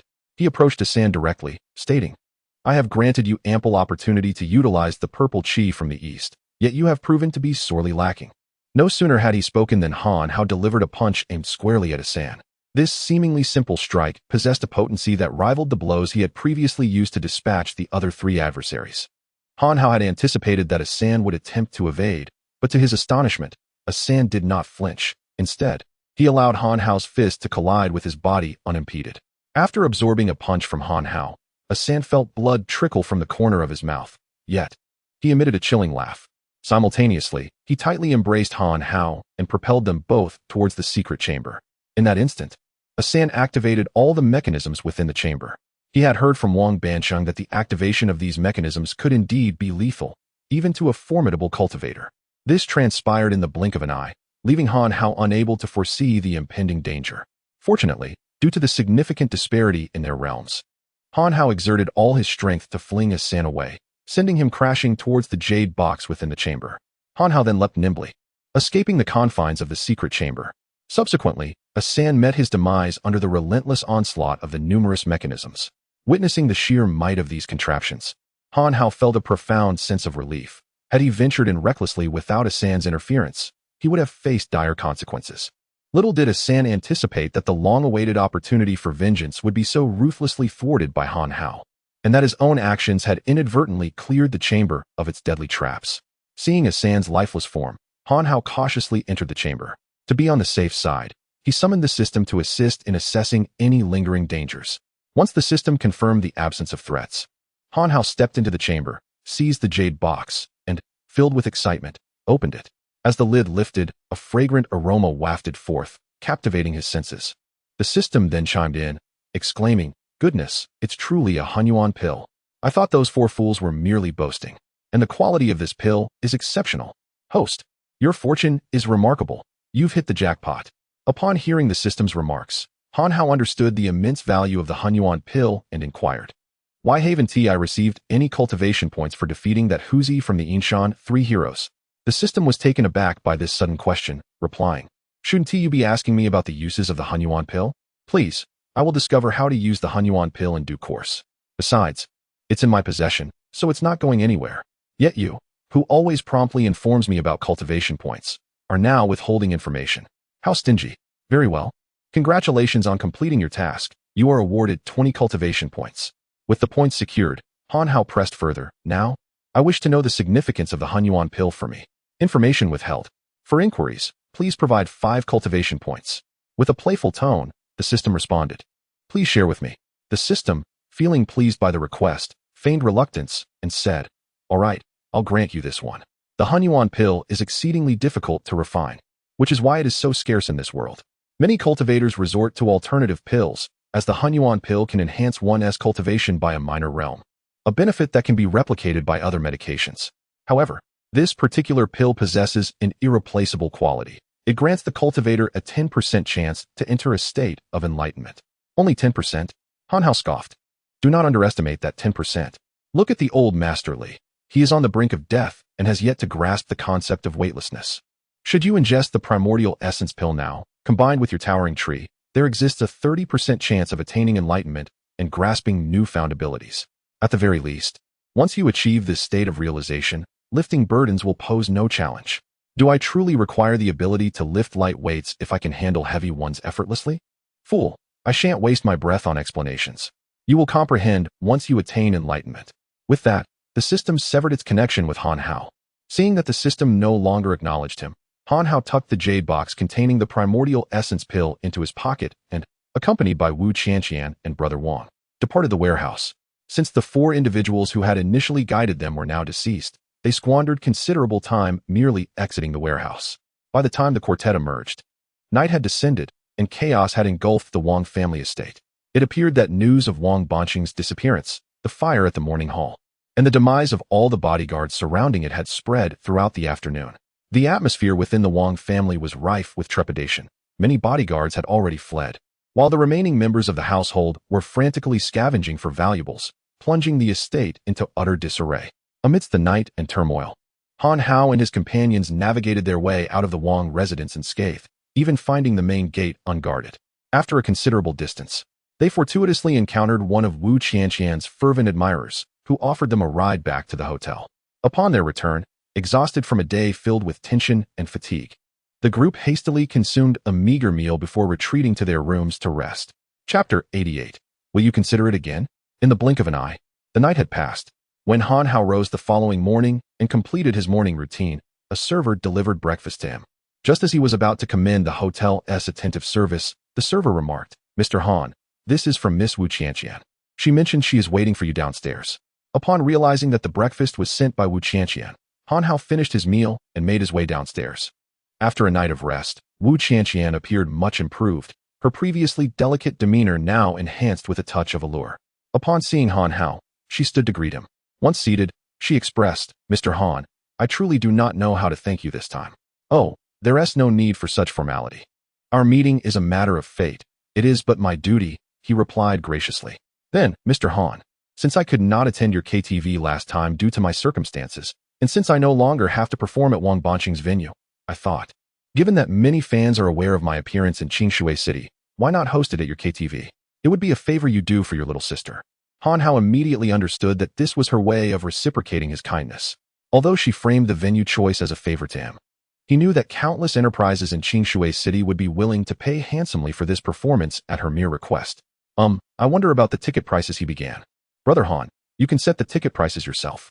I've already received payment from Wang Banqing once. For this performance, I shall take not a penny. All proceeds will go to you," she replied. Initially, Han Hao intended to inquire about the number of tickets, but now it seemed as if he were the one desiring the money. Feeling a rare sense of embarrassment, he said to Wu Qianqian, "How could I possibly accept that? If Miss Wu prefers not to receive the funds, perhaps we could donate it in your name to those in need." Han Hao's suggestion greatly pleased Wu Qianqian.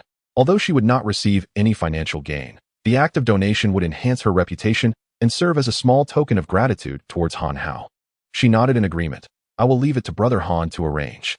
Having finalized this matter, Han Hao contemplated engaging the Shuabu team for promotional purposes.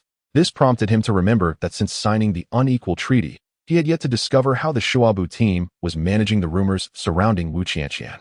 Thus, he opened Weibo to check their updates. As Han Hao accessed the Shuabu team's Weibo, his concerns regarding the handling of the rumors faded away. A trending topic had taken over the social media landscape: fire at billionaire's home, mysterious disappearance, the vanished tycoon Wang Banqing. The post read, "Fire at billionaire's home. Mysterious disappearance, is it premeditated or mere coincidence? The legendary tycoon's inexplicable vanishing, amidst a blaze that elicits many sighs. The wind blows fiercely, the fire rages intensely, consuming countless sorrows and igniting waves of parting. Let us shout our motto: exercise caution with fire in the forest, for it can forge eternal grievances. Cherish life and use fire safely." Numerous influential figures have woven an array of fanciful tales surrounding this incident, articulating their narratives with vivid detail. Some speculate that Wang Banqing feigned his death merely to experience the life of an ordinary person and extol the virtues of simple living. Others write of a mysterious individual who has endured years of hardship, lying in wait beside Wang Banqing solely for the sake of vengeance, culminating in a grand act of retribution that involved setting half a mountain ablaze. What an extravagant spectacle! The myriad conjectures only serve to highlight the creativity of netizens. Astonishingly, a few are not entirely far from the truth. Yet, there are those who, having indulged too much in tales of immortals, claimed that Wang Banqing has transcended his tribulations and achieved enlightenment. This news has been fervently circulated, to the extent that the matter concerning Wu Qianqian has been completely overshadowed. As Han Hao perused these articles, reminiscent of a blend of historical discourse and contemporary commentary, he couldn't help but exclaim in frustration. After all, such a vast area reduced to ashes is indeed a tragic loss. At that moment, Han Hao completely forgot that he too had once impulsively demolished his villa in a fit of anger. As for the notion of Wang Banqing achieving transcendence, ridiculous. If such individuals could ascend, the world would be in absolute chaos, and the so-called realm of cultivation would be utterly bereft of morals. Han Hao left a message on Weibo for the Shuabu team, informing them of Wu Qianqian's upcoming performance at the Jingsi KTV, emphasizing that this was an exclusive scoop to be publicized. Subsequently, he contacted Lu Chonglei to ensure arrangements were made for Wu Qianqian's performance the following day. After addressing these matters, just as he was about to take a moment's respite, Deshu, the butler of the venerable Master Li, sought him out. Deshu had come to inform Han how that Master Li had reached an agreement with the Mu Qi clan. With the exception of Xian Xiao, all others would be released, and the Mu Qi clan had pledged their family's fortune to guarantee they would not set foot in Qingshui City, nor would they pursue retribution for the deaths of several of their kin at Han Hao's hands. Henceforth, both parties would transform hostility into harmony. Once Deshu concluded this update, he hastily prepared to depart. Curiously, Han Hao inquired why he had not seen Master Li. After asking, Deshu led Han Hao to a secluded corner and revealed, in hushed tones, that Master Li, having resolved the conflict with the Mu Qi clan and laid to rest the grievances concerning his son and daughter-in-law, had entered a state of profound enlightenment, likely on the verge of a significant breakthrough. Deshu's urgency was to ensure Master Li's safety during this pivotal moment. Upon grasping this information, Han Hao felt genuinely elated for Master Li and offered to stand guard for him. However, Deshu declined, explaining that no one in all of Qingshui City would dare provoke the formidable Li Tianhao, who operated in both shadow and light. Furthermore, only Deshu and Han Hao were privy to Master Li's current state of enlightenment. Should Han Hao rush to the Li residence, it would only arouse suspicion among the more calculating observers. Understanding this, Han Hao bid farewell to Deshu. Upon his return, he noticed Brother Wang approaching him with an air of urgency. Seeing Brother Wang's anxious demeanor, Han Hao's heart raced with concern. Could it be that Wu Qianqian had encountered yet another mishap? Worrying for her well-being, Han Hao hurriedly approached Brother Wang and asked, "What has happened? Is it true that Miss Wu is in trouble again?" Observing Han Hao's worried demeanor, Brother Wang felt quite embarrassed and remarked, "Not at all. It's just that Qianqian recently discovered she had carelessly discarded all of her performance attire as if it were mere rubbish while tidying up her clothes this morning." Upon hearing this, Han Hao let out a sigh of relief. Fortunately, if the unfortunate Wu Qianqian encountered another mishap, he would have begun to suspect that he was somehow a jinx to her. With a lightened heart, Han Hao waved his hand decisively and declared, "Brother Wang, please summon Miss Wu. I intend to take you all shopping." Upon hearing this proclamation, Brother Wang regarded Han Hao with a skeptical gaze. "Mr. Han, are you certain?" Han Hao thought to himself, "I am a person of stature. Why do you still look down upon me?" He nodded affirmatively, "Of course. Or would you like to reconsider?" "I must tell you, my Qianqian, no need for such fuss. Hurry and fetch Miss Wu. I shall go to get emoji. Let us convene at the hotel entrance in 30 minutes. With that, Han Hao did not afford Brother Wang the opportunity to respond, pushing him away before proceeding to Mojia's room. Chapter 89. There is elegance in teaching lessons. After more than half an hour, Han Hao arrived at the hotel entrance, pulling along Emojia. At that moment, Wu Qianqian had already been waiting outside with Wang Ge for quite some time. Han Hao could not help but wonder whether Wu Qianqian was truly a woman. How could she possibly be ready to leave in less than half an hour? Throughout this time, Wang Ge regarded Han Hao with a sympathetic gaze that left him utterly perplexed. Upon leaving the hotel, Wang Ge drove his silver-gray Lamborghini directly towards the shopping mall. On the way, Wu Qianqian incessantly urged Wang Ge to hurry. Once they reached the mall, Wang Ge graciously opened the car door for Han Hao. After Han Hao exited, Wu Qianqian and Mo Jia positioned themselves on either side of him, creating an enchanting scene of luxury and beauty that drew the attention of passers-by. In that moment, everyone who walked by turned their heads, some even daring to whistle in celebration. Han Hao, reveling in the attention, paid little mind to it. The four of them entered the mall, laughing and chatting, and Han Hao felt a sense of joy. Given his current standing and reputation, it was improbable that anyone would still perceive him as a pauper. Indeed, with his impeccable attire and the company of two stunning women, he had undoubtedly captured the public's eye. However, Han Hao did not anticipate that when he brought Wu Qianqian to the women's clothing section, her eyes would widen with excitement, her previously pallid complexion now aglow with color. This was undoubtedly the perfect remedy for her. At that moment, Han Hao began to grasp why Wang Ge had looked at him so peculiarly after leaving the hotel. Yet, with the situation already laid bare, he could do little but minimize his losses. Thus, he turned to Wu Qianqian and said, "Miss Wu, we must choose quickly. We still need to rehearse at the KTV, which is quite essential." Upon hearing this, Wu Qianqian solemnly nodded. "Rest assured, Brother Han. I can wrap this up in half an hour." The prospect of her efficiency filled Han Hao with elation. Having accompanied Mo Jie and Si Qin on shopping excursions before, he knew that women often took hours trying on various outfits, purchasing only a few items. However, Han Hao's optimism was short-lived. No sooner had he allowed himself to feel relieved than Wu Qianqian pointed to a garment, instructing the sales assistant, "You must remember which piece I indicate. Do you understand?" The sales assistant nodded in compliance. Wu Qianqian then began pointing at items in the first row. This one, and these three. As she indicated her selections, the sales assistant diligently took notes, and Han Hao felt his heart bleed as Wu Qianqian selected 5 pieces from just the first row. After finishing with the first row, Wu Qianqian proceeded to the second. As he watched her move towards the next row, Han Hao found himself silently praying, "Please, do not point, do not point." Perhaps his prayers were heard, as Wu Qianqian did not select anything from the second row and instead headed straight to the third.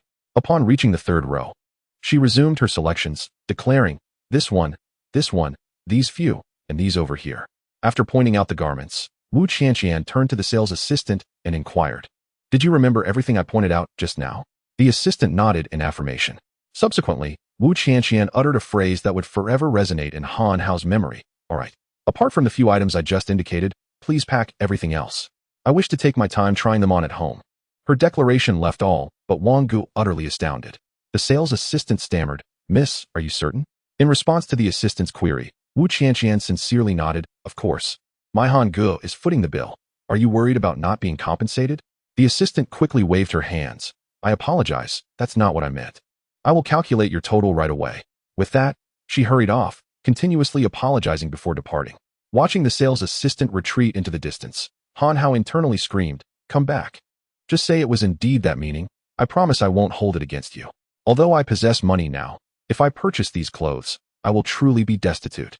Despite his frantic thoughts of refusal, he maintained an air of indifference, feigning a need to visit the restroom, and promptly called Zhao Chonglei, requesting a transfer of funds. After all, he was beginning to lose confidence in the cash he had on hand. Upon returning from his phone call, Han Hao discovered that the spot where Mo Jie and the others had been standing was now crowded with people.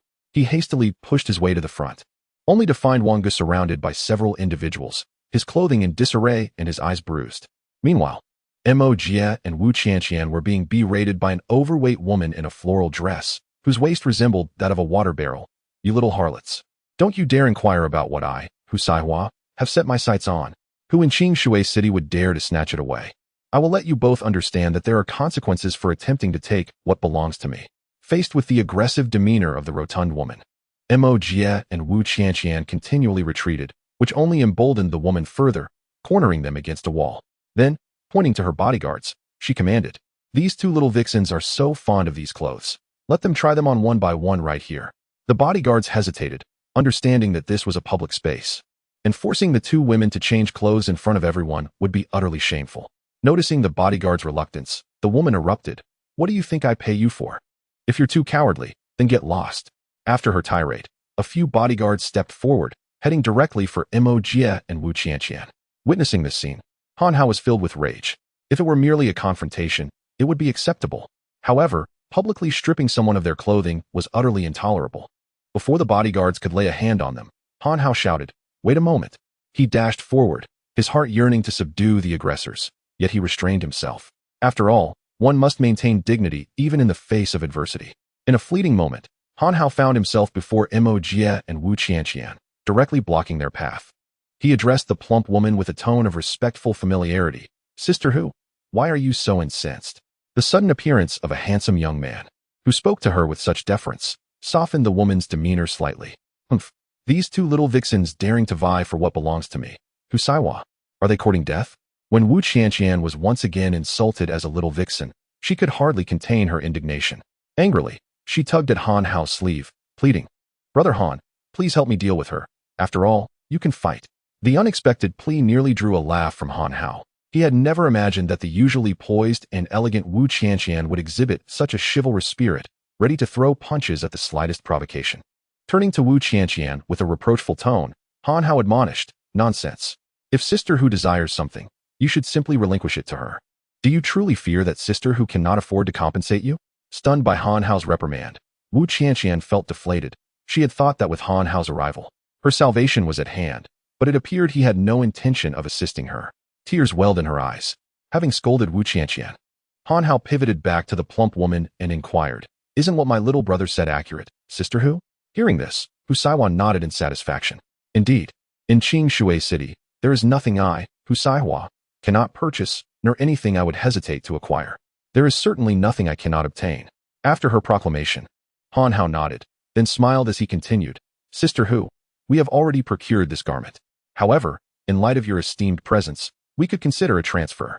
As for the price, given how understanding this young man is, you may propose any price. I, Hu Saiwa, will not haggle." With that declaration, Han Hao nodded, his smile abruptly freezing as he stated, "Very well, one piece for 30 million. Chapter 90. No discounts with a single sentence. Han Hao provoked the ire of the stout woman. "You dare to toy with me?" Han Hao, with his hands raised in a gesture of innocence, replied, "Not at all. I am quite sincere. With so many people behind you, how could I possibly deceive you?" The stout woman, infuriated by Han Hao's response, pointed an accusatory finger at him, declaring, "You truly do not know who I, Hu Saihua, am? You cannot withstand my wrath." In truth, Han Hao was unfamiliar with the name Hu Saihua. He had mentioned Sister Hu merely to mock the woman, having heard her boast about herself. Therefore, he simply shook his head in response. Seeing Han Hao's gesture, rather than becoming more enraged, the stout woman wore a look of realization. To her, Han Hao's audacity to jest was merely a result of his ignorance of her illustrious reputation. She lifted her neck, as thick as her waist, and proclaimed, "Stand straight. Allow me to enlighten you. I am the president of the Economic and Trade Association of Qingshui City, the sister of the former mayor, the wife of the leader of the Qingshui gang, and the chairwoman of Wangang Development Company. Even the shopping mall beneath your feet was developed by my company." After finishing her declaration, she gazed at Han Hao, anticipating his astonishment.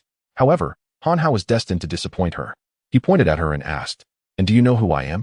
Startled by his question, the stout woman felt she was in the presence of someone significant and inquired, "And who might you be?" "I am Han Hao." "Who is Han Hao?" "What? You have never heard of me?" "I am a model student for 23 consecutive years. A recent graduate of a respectable university in Qingshui City, a 3-time champion of the debate competition, and the strongest in League of Legends." As Han Hao continued, his claims grew increasingly absurd, resembling a jest. At this moment, he was racking his brain for more titles when the stout woman interrupted him with laughter. "Are you foolish? What are all these accolades?"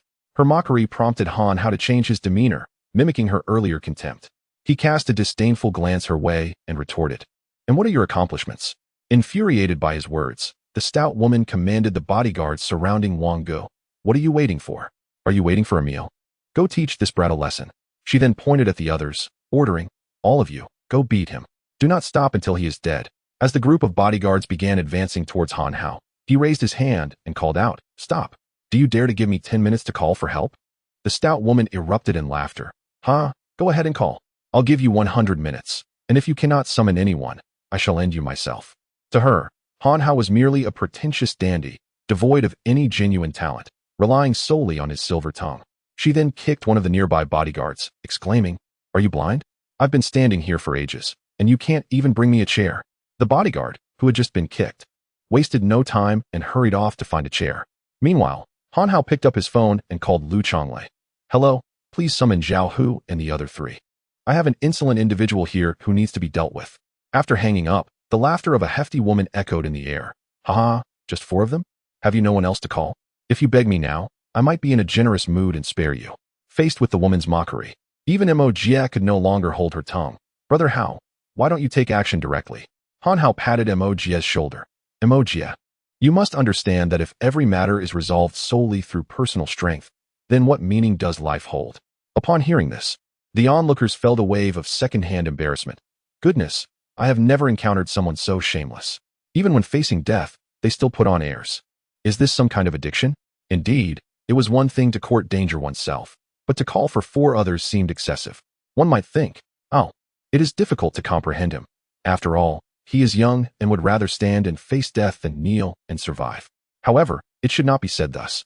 Had he shown some sense from the beginning, perhaps sister who would have offered him a bit more money, enabling him to earn something. Alas, one reaps what one sows. At this moment, the crowd expressed their deep concern for Han Hao. In truth, they hoped the situation would escalate, for 4 individuals, in their eyes, were insufficient. Han Hao, meanwhile, wished he could find a chair to sit on, but alas, there were no bodyguards available.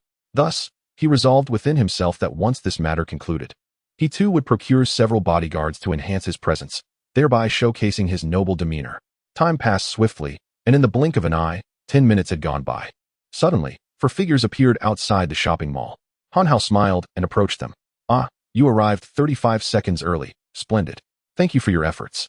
Upon hearing this, Zhao, who hurriedly halted, bowed to Han Hao, and turned to Sun Long. You handle this. I will assist Brother Hao in finding a chair. You too, prepare some tea. Sun Long, a master assassin who had successfully eliminated their president in the kingdom of Nuo Feng and escaped unscathed, exuded an inherent air of danger. He walked past Han Hao and approached the group of bodyguards surrounding the hefty woman, asking, Are you the one who disrespected my brother Hao? Sun Long's words, laced with menace and displeasure, made the woman shudder involuntarily. However, upon realizing he was alone, she mustered her courage and retorted, How dare you speak to me like that? Do you know who I am? The same query posed to Sun Long was handled with far greater decisiveness than Han Hao's approach. He simply scoffed. I care not who you are. With that, without warning, he produced a knife from seemingly nowhere and, before anyone could react, had it pressed against the woman's neck. Now, tell me, was it you who disrespected my brother Hao? Although the corpulent woman appeared arrogant and overbearing, such individuals are often the most fearful of death. When she felt the cold blade pressed against her neck, beads of sweat cascaded down her face. She hastily shook her head, pleading, Brother, please don't act impulsively. This is merely a misunderstanding, truly a misunderstanding. Please, do not let your hand tremble. In an instant, the entire mall reverberated with her cries for mercy. At that moment, Sun Long was prepared to swiftly end the woman's life, scoffing, I don't care whether it's a misunderstanding or not. It's better to kill first. With that, he made a motion to strike. However, Han Hao suddenly called out to Sun Long, Stop! How many times have I told you? We must not be so uncouth. What if we frighten Miss Hu? Quickly, put away the knife. Upon hearing Han Hao's words, Sun Long sheathed his knife and stepped aside. Han Hao took a couple of steps forward, approaching the corpulent woman. Miss Hu, what was it you just said? Compensation? How do you intend to compensate? The woman began to deny having mentioned compensation, but upon seeing Sun Long beside Han Hao, she swallowed her words and instead replied, Yes, I shall compensate you. How about this? The items you purchased will all be charged to me. As she spoke, perspiration continued to pour from her. This declaration struck a chord with Han Hao, who, elated, shouted, Where's the sales associate? Why haven't they come to finalize the transaction? Following Han Hao's outburst, the crowd began to criticize him anew. Who is this person, driving a Lamborghini and accompanied by 2 beauties, yet still seeking to save a few pennies? Surely, his car can't be rented. Amid the murmurs and discussions, the sales associate approached Han Hao, bowing respectfully. Good day, sir. Your total expenditure amounts to 5,623,400 yuan. Due to your substantial purchases, our mall has decided to offer a discount. Upon hearing the word discount, Han Hao abruptly interrupted, I don't need it. At that moment, the crowd could no longer contain themselves. What a truly despicable person. How can someone be so shameless? Indeed, shameless. Chapter 91. A grand display of pretentiousness with a dismissive tone. Han Hao's presence elicited dissatisfaction from all except the sales assistant. The discontent was particularly palpable among the stout woman, Hu Saiwa.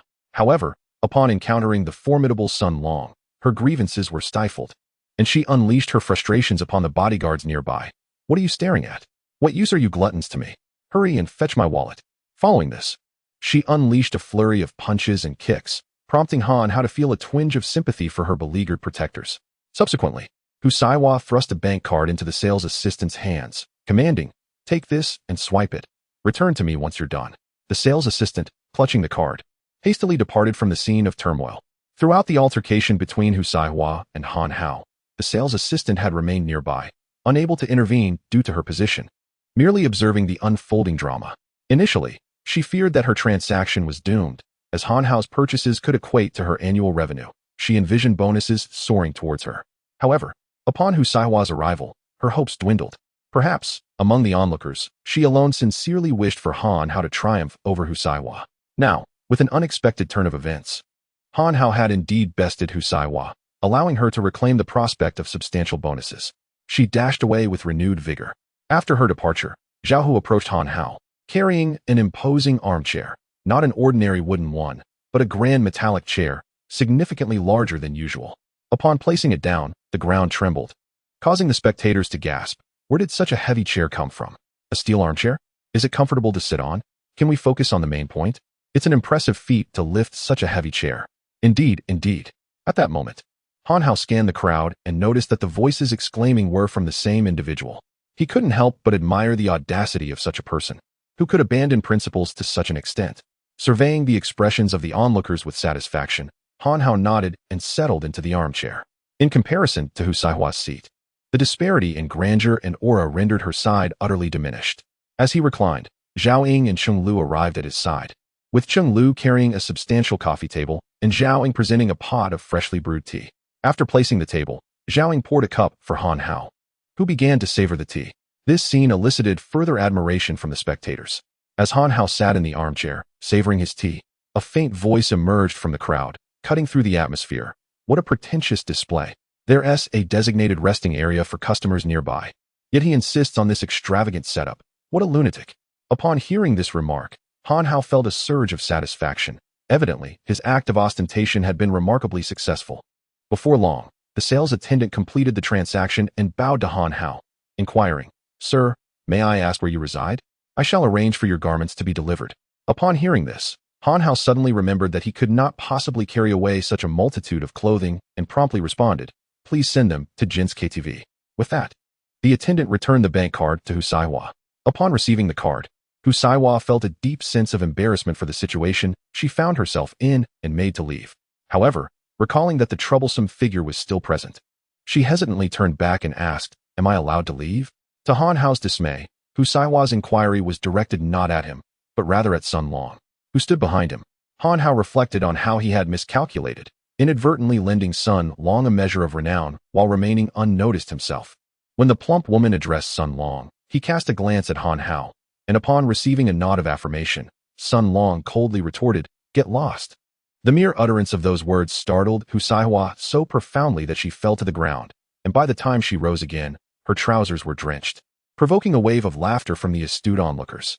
At this moment, Hu Saihua found herself in a particularly awkward position and angrily berated the bodyguard beside her. "Fool! What are you staring at? Hurry and take my belongings, and let us leave." With that, she attempted to escape the mortifying scene. The bodyguard, upon hearing her command, hastily gathered her bags and began to exit. Suddenly, Han Hao remarked, "With a boss like that, how can you all continue to follow him? If I were in your shoes, I would find this unbearable." After sipping his tea and shaking his head, Han Hao was astounded by the impact of his seemingly simple statement. Once he expressed his sentiments, the bodyguards paused, exchanging glances, rendered speechless. Hu Saihua, noticing that her bodyguards had failed to keep pace, scolded, "What the hell are you all thinking? Hurry up, you bunch of swine." This exclamation incensed the security personnel, with one retorting, "I've long wanted to quit. I've had enough of this fat pig." With that, he tossed aside a bag of clothing and made his exit, swiftly disappearing from sight.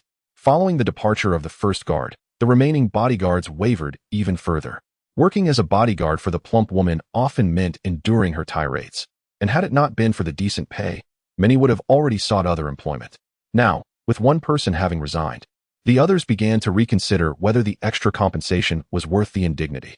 As the bodyguards hesitated, the plump woman let out a derisive snort. "What's the matter? Are you all thinking of abandoning ship too? If you don't want to work, then leave. My mother has the means to find better than you useless gluttons." Upon her remarks, the bodyguards fell silent. "Pathetic cowards. If you wish to stay, then grab your things and follow me." With that, she turned to lead the way, convinced that these bodyguards were too cowed by the pressures of life to resign. However, this time the plump woman was mistaken. Her words only solidified the resolve of the others to depart. At that moment, a man in his 30s flung his bag to the ground, declaring, "I'm done. I'd rather return home and raise pigs. After all, this is just serving swine." Having spoken, he turned on his heel and departed. leaving the corpulent woman with no opportunity to respond. The stylish exit of this middle-aged man ignited a stir among the crowd. Dozens of bodyguards promptly abandoned their possessions, with some even casting their suits directly at the woman. As the last and only hesitating individual made the resolute decision to leave, the once crowded Husaiwa found herself utterly isolated. At that moment, she surveyed the scattered belongings around her and erupted into a frantic scream within the mall, drawing the attention of security personnel who promptly ordered her to vacate the premises with her items. The indignant Husaiwa, unaccustomed to such treatment, bellowed at the guards. "How dare you speak to me in such a manner? Do you have any idea who I am? I do not care who you are. Please take your belongings and leave." The guard retorted, "But I cannot carry all of this. Sorry, but we are not responsible for this. These items were not all purchased in our mall."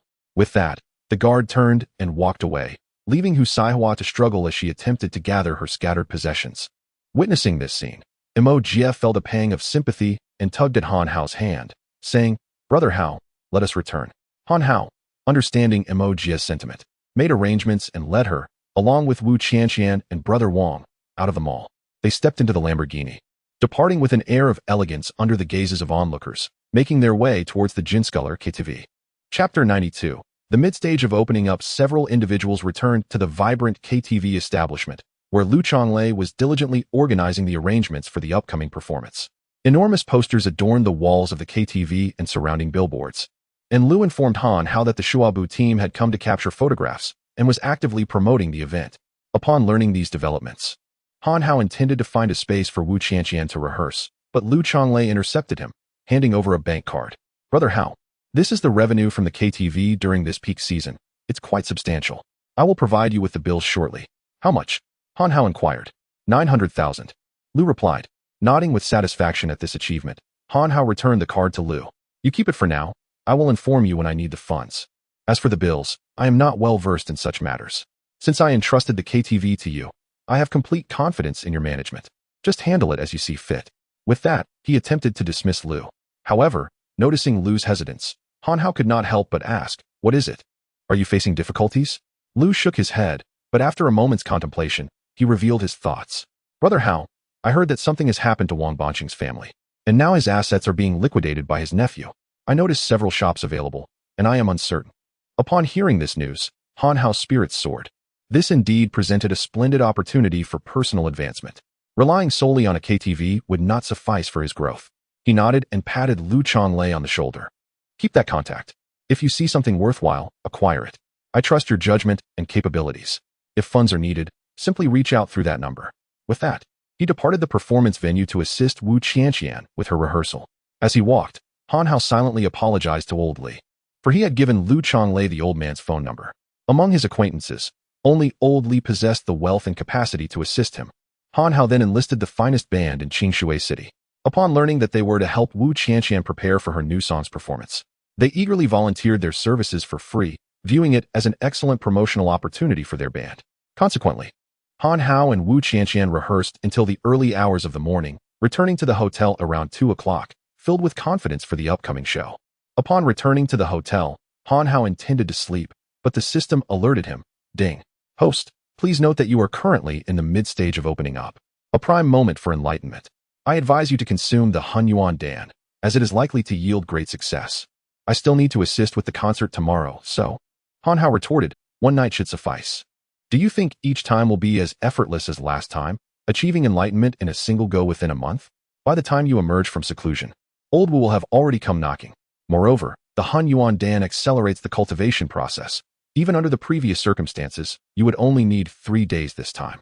The system assured him, yet Han Hao remained somewhat apprehensive. He began to haggle with the system, insisting, "Then you must guarantee that I will not be taken to a wretched place like the primordial forest again." "Very well, I assure you." The system replied, "No. I require you to find a way to keep me fully alert. I do not trust you." Han Hao believed this to be a formidable challenge. Yet he was taken aback when the system readily acquiesced. "Very well, I guarantee your alertness."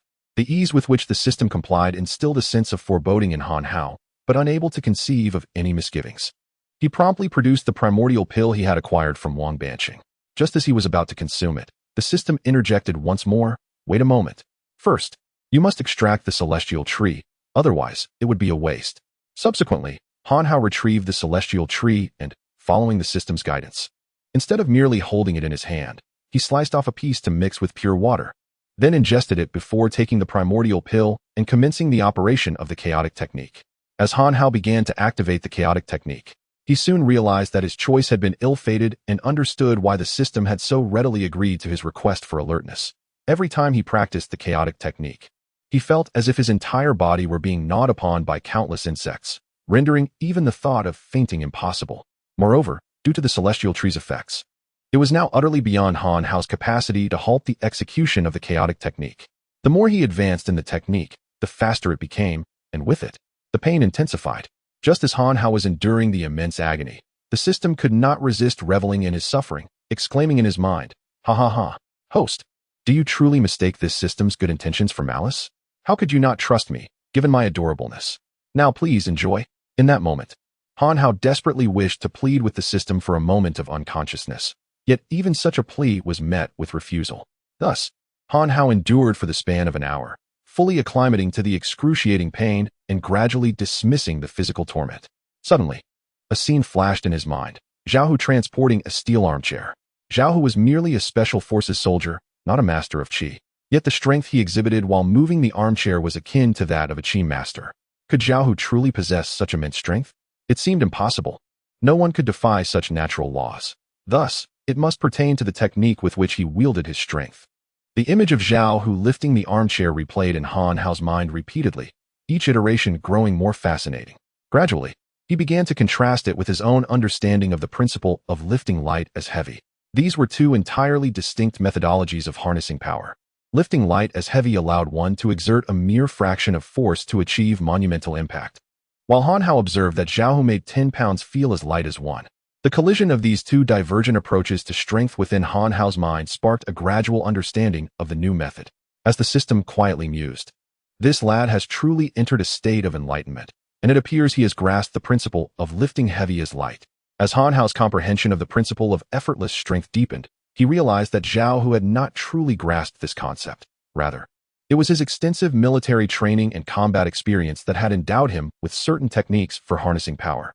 Despite this limitation, for one who had not cultivated immortality, it was nothing short of miraculous. At this moment, Han Hao was incessantly refining his methods of power application in his mind when he suddenly felt a deceleration in the operation of his chaos technique. Just as he pondered this anomaly, an intense pain surged through his body once more, followed by an overwhelming sensation as he expelled a significant amount of black, viscous substance that emitted a foul odor. Subsequently, a wave of relief washed over him. Even though the chaos technique was now functioning at an unprecedented speed, he felt no pain whatsoever. Moreover, he suddenly sensed that his strength had more than doubled. At that instant, the system's voice echoed in Han Hao's mind. "Heavens! This lad is extraordinarily gifted. He has yet to fully comprehend effortless strength and has already advanced to the latter stage of the ordinary realm. This is simply illogical." Chapter 93. The hero of public transport. As the system marveled, Han Hao's breakthrough had already been accomplished. At this moment, he once again entered a state of enlightenment, embodying the concept of effortless strength. As time elapsed, dawn broke. Finally, Han Hao moved his hand. With a gentle lift, he raised the marble table before him. In the past, he could have effortlessly lifted it, but this occasion was different. He had not summoned the powers of a cultivator, yet he could effortlessly elevate it. Feeling the essence of his newfound understanding, Han Hao was filled with joy. Just then, a voice resonated in his mind. Ding ding. Congratulations to the host for successfully comprehending the principle of effortless strength. Reward, 50 cultivation points. The host has advanced to the late stage of the opening realm. Reward, 30 cultivation points. Would the host like to check the current status? Excited, Han Hao nodded. Yes, let us check. Ding ding. Your request is being processed. Processing complete. Host, Han Hao age, 21 realm. Late stage of the opening realm technique. Chaotic method with comprehension of both effortless strength and weighty lightness. Skills, 8 Desolation Earth Fiend Technique tasks. None cultivation points. 110 achievement. Cultivation is not for show. That would be utterly meaningless. After posturing, one must flee upon discovering he now possessed 110 cultivation points. Han Hao felt an exhilarating joy, surpassing even the happiness that wealth could bring. He contemplated what to exchange them for. However, realizing he was already at the late stage of the opening realm, he understood that the pinnacle was not far off. and he would require the second volume of the chaotic method to progress further, which would cost 100 cultivation points. With this thought, he abandoned the idea of making an exchange. With the elevation of his realm, the comprehension of his talents, and the acquisition of abundant cultivation points, Han Hao was elated. He decided to descend the stairs to find Mo Jie, heading directly to seek out Mo Jie and Wu Qianqian. Yet upon reaching the ground floor, he discovered both were no longer in the room. After calling Mo Jie, he learned that they had been waiting for him to come down for quite some time before heading directly to Jinxie TV, where Mo Jie was assisting Wu Qianqian with her final rehearsal before taking the stage. Reassured that Mo Jie was at Jinxie TV, where Zhao Hu and his companions were present, Han Hao felt at ease, knowing there would be no trouble. Checking the time, he noted that there were still 3 hours until the concert began, so he strolled leisurely towards Jinxie TV. As he walked, Han Hao appeared quite relaxed. Just then, he spotted a bus passing by and was suddenly reminded of his student days spent riding public transport. With a sense of nostalgia and the luxury of time, he whimsically decided to board the bus to relive those memories. Upon stepping aboard, he couldn't help but sigh inwardly. Life truly is as lonely as snow. As Han Hao was lost in his reflections, the impatient bus driver urged, "Young man, stop daydreaming and pay your fare." Upon hearing those familiar words, Han Hao was instantly enveloped by a sense of nostalgia. He hastily rummaged through his belongings for coins, yet after an exhaustive search, he found not a single cent. Just as he grappled with his financial predicament, it dawned upon him that he had become so accustomed to using his card that he had neglected to carry cash. Consequently, he turned to the driver and said, "Sir, I regret to inform you that I haven't any money today. Please step aside from the door. There are still others waiting to board. Move back, quickly."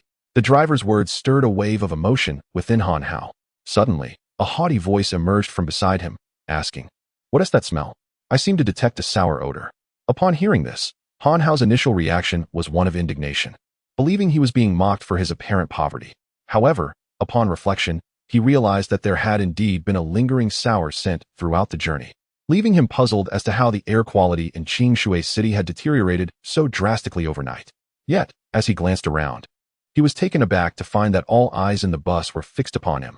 In confusion, he looked down at himself and suddenly recalled that he had neglected to bathe that morning. It was worth noting that the previous night, he had expelled a significant amount of black, oily substance from his body during his breakthrough. Could it be that the sour smell under discussion was emanating from him? Realizing this, Han Hao felt a flush of embarrassment wash over him, thinking to himself that he had truly made a fool of himself. Anxiously, he awaited the next stop, eager to disembark. As the bus slowly moved forward, despite being crowded, no one dared sit near him, leaving a considerable space around him. Before long, the bus came to an abrupt halt, causing the passengers in front of Han Hao to tumble backward. A chorus of gasps erupted within the vehicle, and Han Hao, feeling wronged, thought, "Is it really necessary to react so dramatically just because I forgot to bathe?" However, he soon sensed a shift in the atmosphere, as the other passengers were not looking at him, but rather gazing fearfully outside. The driver was shouting, "Everyone, crouch down and protect your heads." Han Hao quickly turned to look outside, only to witness an oil tanker barreling toward them in the wrong lane at an alarming speed. The two vehicles were perilously close, and the speed of the oil truck suggested that a collision would result in a catastrophic explosion, endangering all aboard the bus. In that critical moment, Han Hao disregarded everything else and pushed the person in front of him aside, rushing to the front of the bus. He hurled himself against the windshield with his body, shattering the glass and propelling himself out of the bus, landing squarely between the bus and the oncoming oil truck. Once he regained his footing, the oil truck was nearly upon him. Instinctively, he stepped forward and, with all his might, pressed against the truck. The tremendous friction seared his hands, yet he held firm. The deafening sound of the truck's tires screeching against the pavement threatened to rupture his eardrums. Originally, the oil truck was headed straight for the bus, but thanks to Han Hao's valiant effort, it not only came to a halt, but was also redirected onto an unoccupied greenbelt. The grave crisis was averted, all due to Han Hao's unwavering resolve. At this moment, Han Hao stood dazed in the middle of the road, the pain in his hands pale in comparison to the profound shock brought on by his recent feat of strength. Had it not been for his remarkable display of strength, it would have been nearly impossible to halt a speeding automobile. Following the resolution of this incident, the passengers of the bus began to disembark one by one. Filled with a sense of relief from their narrow escape, they approached Han Hao to express their gratitude. The first to approach was the woman who had earlier remarked on the peculiar scent emanating from him. After thanking Han Hao, she insisted on embracing him. Han Hao, feeling somewhat reserved, attempted to decline, saying, "No, Please, the scent on me. Before he could finish, the beautiful woman enveloped him in a warm hug, exclaiming, Thank you. Only now do I realize that the scent on you is not unpleasant at all. Subsequently, each passenger, after expressing their heartfelt thanks, embraced Han Hao enthusiastically. Although he initially intended to refuse, the overwhelming warmth of the crowd left him no choice but to inwardly lament. A beautiful woman hugging me is one thing. But why is this Anne embracing me? Goodness, I can accept the affection from her. But why is this young man so excited about hugging me? As the crowd on the street grew larger, Han Hao recognized that if he did not leave soon, he would have difficulty explaining to the traffic police how he had moved the oil tanker. Seizing an opportunity, he made his escape. Unbeknownst to him, a photographer named Shua Bo had captured the entire scene from a black vehicle, watching the photos with excitement and muttering to himself, Damn it. I knew that following this kid would lead to newsworthy events. This is a big score. As he prepared to post the photos on social media, he suddenly smacked his forehead, realizing, this lacks mystery. Only by keeping the onlookers curious can this news reach its full potential. Furthermore, since he was the only one to capture this series of images, he couldn't let others know the identity of the protagonist. He wanted an exclusive scoop. Thus, Shua Bo selected a photo capturing Han Hao's back and another particularly blurry image, deciding that no one but himself would have access to the rest. Subsequently, he mischievously took advantage of the chaos to steal the bus's dashcam, content that there were no nearby surveillance cameras before he confidently departed the scene. Chapter 94. Farewell to the Chiu family. Girl. Han Hao swiftly departed from the scene, first making his way to a bank to withdraw some funds, then hastening to a bathhouse near the bus station. Upon entering the bathhouse, he sought out a private room to indulge in a relaxing soak. When he emerged once more, it was already past 10 in the morning, leaving only an hour before the concert was set to commence. At that moment, Han Hao resolved to make his way to the KTV, but just as he was about to hail a taxi, a young girl dashed in front of him, exclaiming, Driver, please take me to GCC KTV. Hurry. The little girl appeared quite anxious. Han Hao initially contemplated questioning her about her manners. However, before he could utter a word, the girl turned back, saying, I apologize, kind sir, I am truly in a hurry. Where are you headed? May I go first? Oh, you are Han Hao. I haven't had the chance to thank you for what you did last time. I'm so sorry, my savior. Upon recognizing her, Han Hao realized she was the girl he had assisted during a prior incident. Seeing the Chiu family girl again, he noted a striking resemblance between her and Wu Qianqian. Her appearance reminded him of her promise to repay him for his help, which had yet to be fulfilled. Han Hao was not about to let this opportunity slip away. Greetings. I, too, am headed to GCC KTV, he replied. Oh, then we are going the same way. I will gladly take you along. It can serve as a token of gratitude for your prior assistance. Internally, Han Hao felt a wave of frustration, muttering to himself, How shameless. You think you can brush me off like that? A taxi fare is merely a few coins. Yet, despite his thoughts, he projected an air of nonchalance, nodding in agreement. Oh, how could I let you pay? Although I am somewhat short on cash, I can certainly afford a taxi fare. Moreover, I never expect repayment for my kindness. Come now, consider this my treat. With that, Han Hao ushered the girl, whose surname was Chiu, into the taxi. As they settled in, he couldn't help but feel a sense of pride in his cleverness. I mentioned being low on funds. Surely she understands what I mean, he mused, contemplating how to discreetly share his bank account details so she could repay him. As the taxi journeyed towards GCC KTV, an idea struck Han Hao, prompting him to engage the girl in conversation. Young lady, I only knew your surname was Chiu last time. May I inquire your full name? Oh, hello. My name is Chiu Chen, she replied. Then, what is your phone number? So I can reach you if needed. As Han Hao requested her number, Chiu Chen regarded him with caution. He raised his hands in a gesture of innocence, saying, Do I appear to be a villain? Do not forget, I am your savior. As Han Hao spoke, Chiu Chen nodded in agreement, stating, That's true. My phone number is 137. After revealing her number, she surprisingly did not inquire about Han Hao's, leaving him in an awkward predicament, as his intention was for her to have his contact information. Thus, Han Hao, mustering his courage, suggested, You should jot down my number as well. I'll give you a call. Without waiting for Chiu Zhen's consent, he dialed his own number, feeling relieved only when he saw her save it. Inside the taxi, silence enveloped them. To break the stillness, Han Hao asked, Zhen, are you in such a hurry to get to Jin's KTV for Wu Qianqian's concert? Chiu Zhen nodded, then shook her head, a conflicted expression crossing her face. Yes, but it's not entirely that. I'm sorry, but I really can't disclose the purpose of my visit. All I can say is that I'm here on a mission for my father. Noting her discomfort, Han Hao decided not to pry further, waving his hand dismissively. Oh, it's fine. I was merely curious. In an effort to ease the tension, Qiu Jinjin pondered for a while before finally finding a topic. By the way, Han Gu, how could such a big star like Wu Qianqian choose such a lowly place like Jin's KTV for her concert? Upon hearing her assessment, Han Hao found himself at a loss for words and could only chuckle in agreement. Yet, Qiu Jinjin was not finished. I say, Han De Gu, being from Qingshui City. Am I correct in my guess? Just the name Jin's KTV suggests that the owner must be a vulgar and shameless person. She continued to elaborate. But as the owner of Jin's KTV, Han Hao could no longer endure the criticism. Ahem, sister, we are almost at our destination. Perhaps you should focus on your mission instead of this line of thought, lest any mishaps occur. With Han Hao's comment, Qiu Jinjin, who had been ruminating on what to say, felt a sigh of relief and exclaimed, "Oh," as she began to feign planning.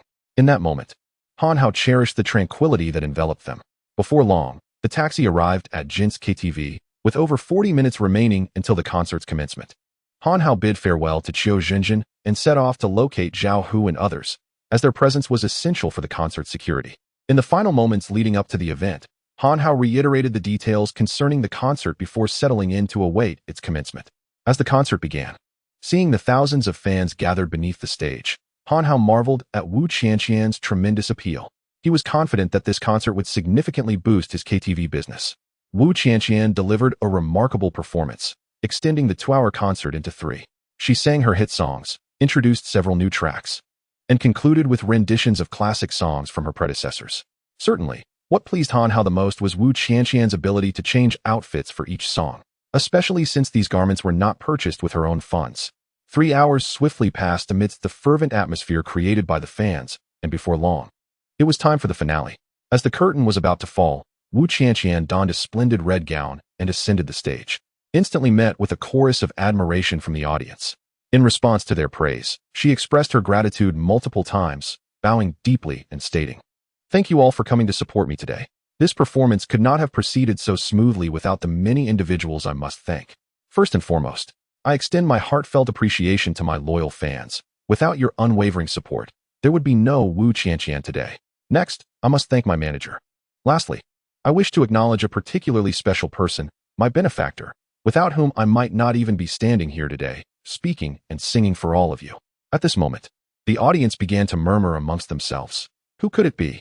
I have not heard of any benefactor for our Qianqian from Qingshui City. Could it be that mysterious boyfriend who was photographed by the reporters from Shobu team? Is this a declaration of love? How unfortunate that our Qianqian has found a boyfriend. Don't be ridiculous. Hasn't Shobu team already dispelled those rumors? That person is our Qianqian's doctor. She has been unwell recently, and that day at the jewelry store, he was merely taking her to see her throat. Otherwise, he would not have been at the hospital. Indeed, our Qianqian, despite her illness, still remembers to sing for us. How heart-wrenching. As the murmurs grew louder, Wu Qianqian cleared her throat and declared, "That person is my benefactor, Han Hao, the owner of the Jingse KTV, who provided the venue for me." With that, the spotlight shifted directly to Han Hao, who suddenly became the center of attention. Unlike Wu Qianqian, who was accustomed to living in the limelight, he felt a rare sense of shyness under the scrutiny of so many eyes. Amidst the cheers from the crowd, Wu Qianqian personally invited Han Hao onto the stage. When he appeared, Qiu Jinjin, seated in the front row, widened her eyes in disbelief. She had never imagined that the person she had been lamenting about in the taxi was her savior. At that moment, if not for her obligations, Qiu Jinjin would have liked nothing more than to flee. Han Hao then expressed his gratitude to the fans before announcing that all proceeds from the concert would be donated to the Hope Project. Finally, he promoted his KTV before joining Wu Qianqian as they stepped off the stage, marking the conclusion of the concert. Gradually, the other fans began to leave the venue. But as they departed, Qiu Jinjin approached Wu Qianqian with a piece of jade, a smile gracing her lips. However, upon seeing Qiu Jinjin, Wu Qianqian's expression soured instantly, and she retreated several steps.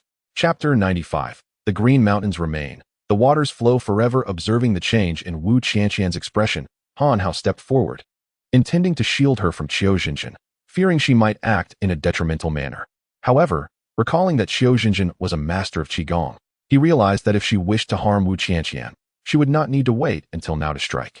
Moreover, Qiu Jinjin was aware of Han Hao's presence beside Wu Qianqian and recognized that his strength far surpassed hers. Thus, any attempt to make a move now would be utterly foolish.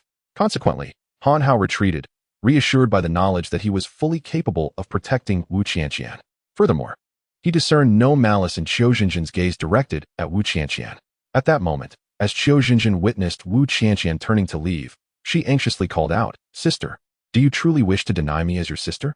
This statement astonished everyone present, and Wu Qianqian, infuriated, pointed a finger at Qiu Jinjin, exclaiming, "Silence! Who is your sister?" Qiu Jinjin seemed to have anticipated Wu Qianqian's reaction and replied softly, "Very well, even if you refuse to acknowledge our father and me. You cannot jest with your life. Just days ago, I visited Qingshui City to investigate and warned you that Wang Banqing had ill intentions, yet you chose to ignore my words. Fortunately, nothing has happened thus far. If not for our father sending me to protect you, do you think I would come here?" Upon hearing this, Han Hao grasped the reality that Qiu Jinjin had not come to Qingshui City for personal reasons, but rather to discreetly ensure Wu Qianqian's safety. He finally understood why he found Qiu Jinjin somewhat reminiscent of Wu Qianqian. Yet, new questions arose in Han Hao's mind. If they were biological sisters, why did one bear the surname Qiu while the other was named Wu? However, he recognized that this was a matter of familial intricacies beyond his purview. At that moment, the system interjected, remarking, "Humph, such a cliché narrative is ubiquitous. A father divorces the mother for fame and fortune, and then the father takes the younger daughter, while the mother retains the elder daughter, resulting in the younger daughter inheriting the father's surname and the elder daughter taking the mother's. Years later, the father, having endured hardships and achieved success, finds the mother despondent, passing away filled with regret. Then, suddenly enlightened, the father seeks reconciliation with his estranged wife and daughter. Yet the daughter harbors deep resentment and refuses to comply. After the system's monologue, Han Hao was left in awe of its imaginative prowess. Yet, the ensuing dialogue between Wu Qianqian and Qiu Jinjin validated the system's foresight. Apart from the reason for their father's decision to divorce, which stemmed from the turmoil plaguing the Qiu family, causing him to fear for the safety of his wife and children, the rest mirrored the system's account almost perfectly. Han Hao could not help but ponder the state of the world. Was everything truly so melodramatic? The forthcoming exchange between the sisters was so fraught with melodrama that even the author seemed reluctant to elaborate further. Ultimately, Qiu Jinjin implored Wu Qianqian, "Sister, regardless of your feelings toward our father, you must come with me this time. I assure you, as long as you guarantee the conclusion of this nationwide safety campaign, I shall no longer trouble you. Currently, you are well in Qingshui City, with Han Hao by your side. However, what will happen once you leave Qingshui City? Do you truly believe that departing from Qingshui will ensure your safety?" Upon hearing Qiu Jinjin's words, Wu Qianqian felt somewhat apprehensive. At that moment, Han Hao sensed it was time to express his stance. "Ahem, Miss Wu, I have witnessed your sister's, I mean Miss Qiu's, capabilities. With her safeguarding you, I find solace in your departure. After all, with Wang Banqing's whereabouts currently unknown, it would be prudent for Miss Qiu to escort you home directly." Though Wu Qianqian was reluctant to acknowledge Qiu Jinjin, the bond of blood remained undeniable, and she harbored no ill feelings toward her sister. After further deliberation, Wu Qianqian ultimately nodded in agreement, saying, "Very well, I shall acquiesce to your request." Subsequently, Han Hao led the group away from the KTV, arranging a room for Qiu Jinjin, and they forewent the celebratory feast, returning to rest instead. Of course, Han Hao did not forget to donate all the proceeds from Wu Qianqian's concert in her name, informing the Shubu team of this act, as it would also benefit the promotion of Wu Qianqian's album. The following morning, Han Hao shared breakfast with the Wu sisters and subsequently expressed his thoughts. Although Han Hao was thriving in Qingshui City, a weight still lingered in his heart concerning Wu Laodao. Through his recent experiences, he discerned that this Wu Laodao was not only enigmatic, but also possessed formidable strength, far beyond the adversaries he had previously encountered. While the two were currently at peace, the mere appearance of Wang Banqing could shift the tides, prompting Wu Laodao to directly target him. Han Hao felt uncertain about his ability to safeguard everyone should that scenario arise, hence he wished for the Wu sisters to depart immediately. Upon hearing Han Hao's words, the Wu sisters acknowledged their own limitations in assisting further and nodded in agreement. Qiu Jinjin inquired if the Qiu family could offer assistance, but Han Hao firmly declined, asserting that the conflicts involving genuine cultivators should best remain untouched by those of the Qi family. Furthermore, against Wu Laodao, the powers of Qi would prove ineffectual. Having successfully secured her sister's acceptance of his protection, Qiu Jinjin unwittingly owed Han Hao a favor, adopting the demeanor of a person familiar with the ways of the world. She clasped her fists together and said, "Brother Han, may the green mountains remain unchanged and the rivers flow eternally. When the time comes, I shall warmly welcome you to Lishui City." Simultaneously, She resolved in her heart to prepare ample funds to repay this benefactor who had persistently lamented his financial woes in her ear. Upon hearing the phrase, "May the green mountains remain unchanged and the rivers flow eternally," Han Hao felt a bead of sweat forming on his forehead. For such words often heralded future entanglements. Nevertheless, he graciously nodded.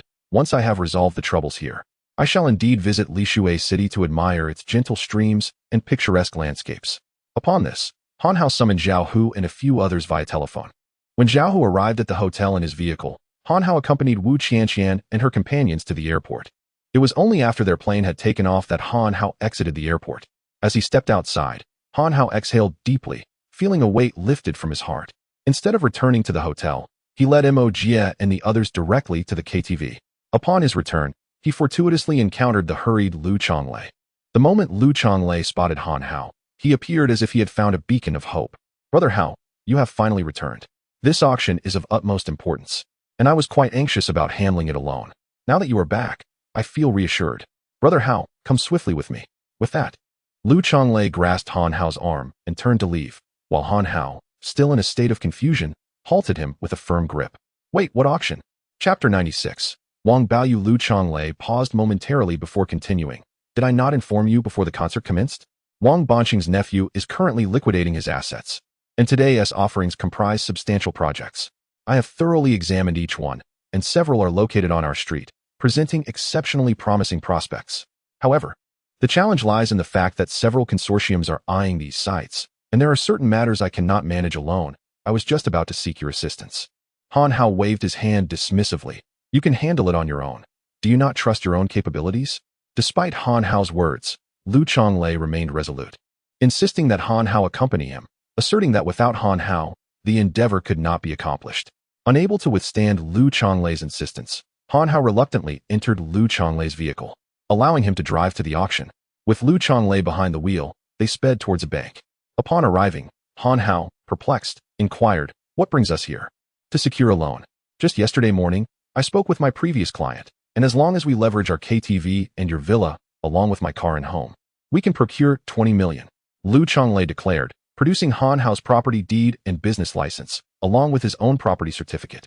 "Goodness, are you trying to swindle me? Where did you acquire these documents?"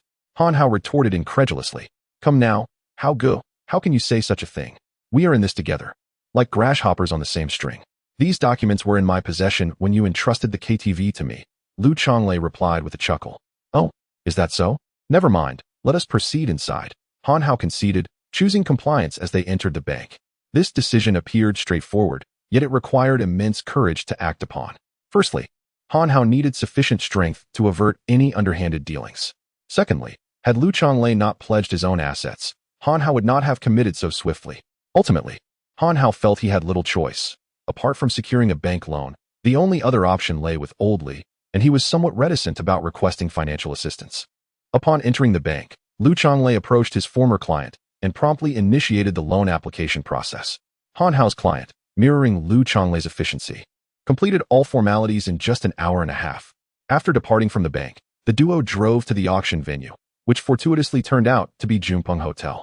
Upon arrival, they found the vicinity packed with vehicles, predominantly luxury cars. In stark contrast, Lu Chonglei's modest vehicle, worth merely a few $100,000, stood out as decidedly unrefined.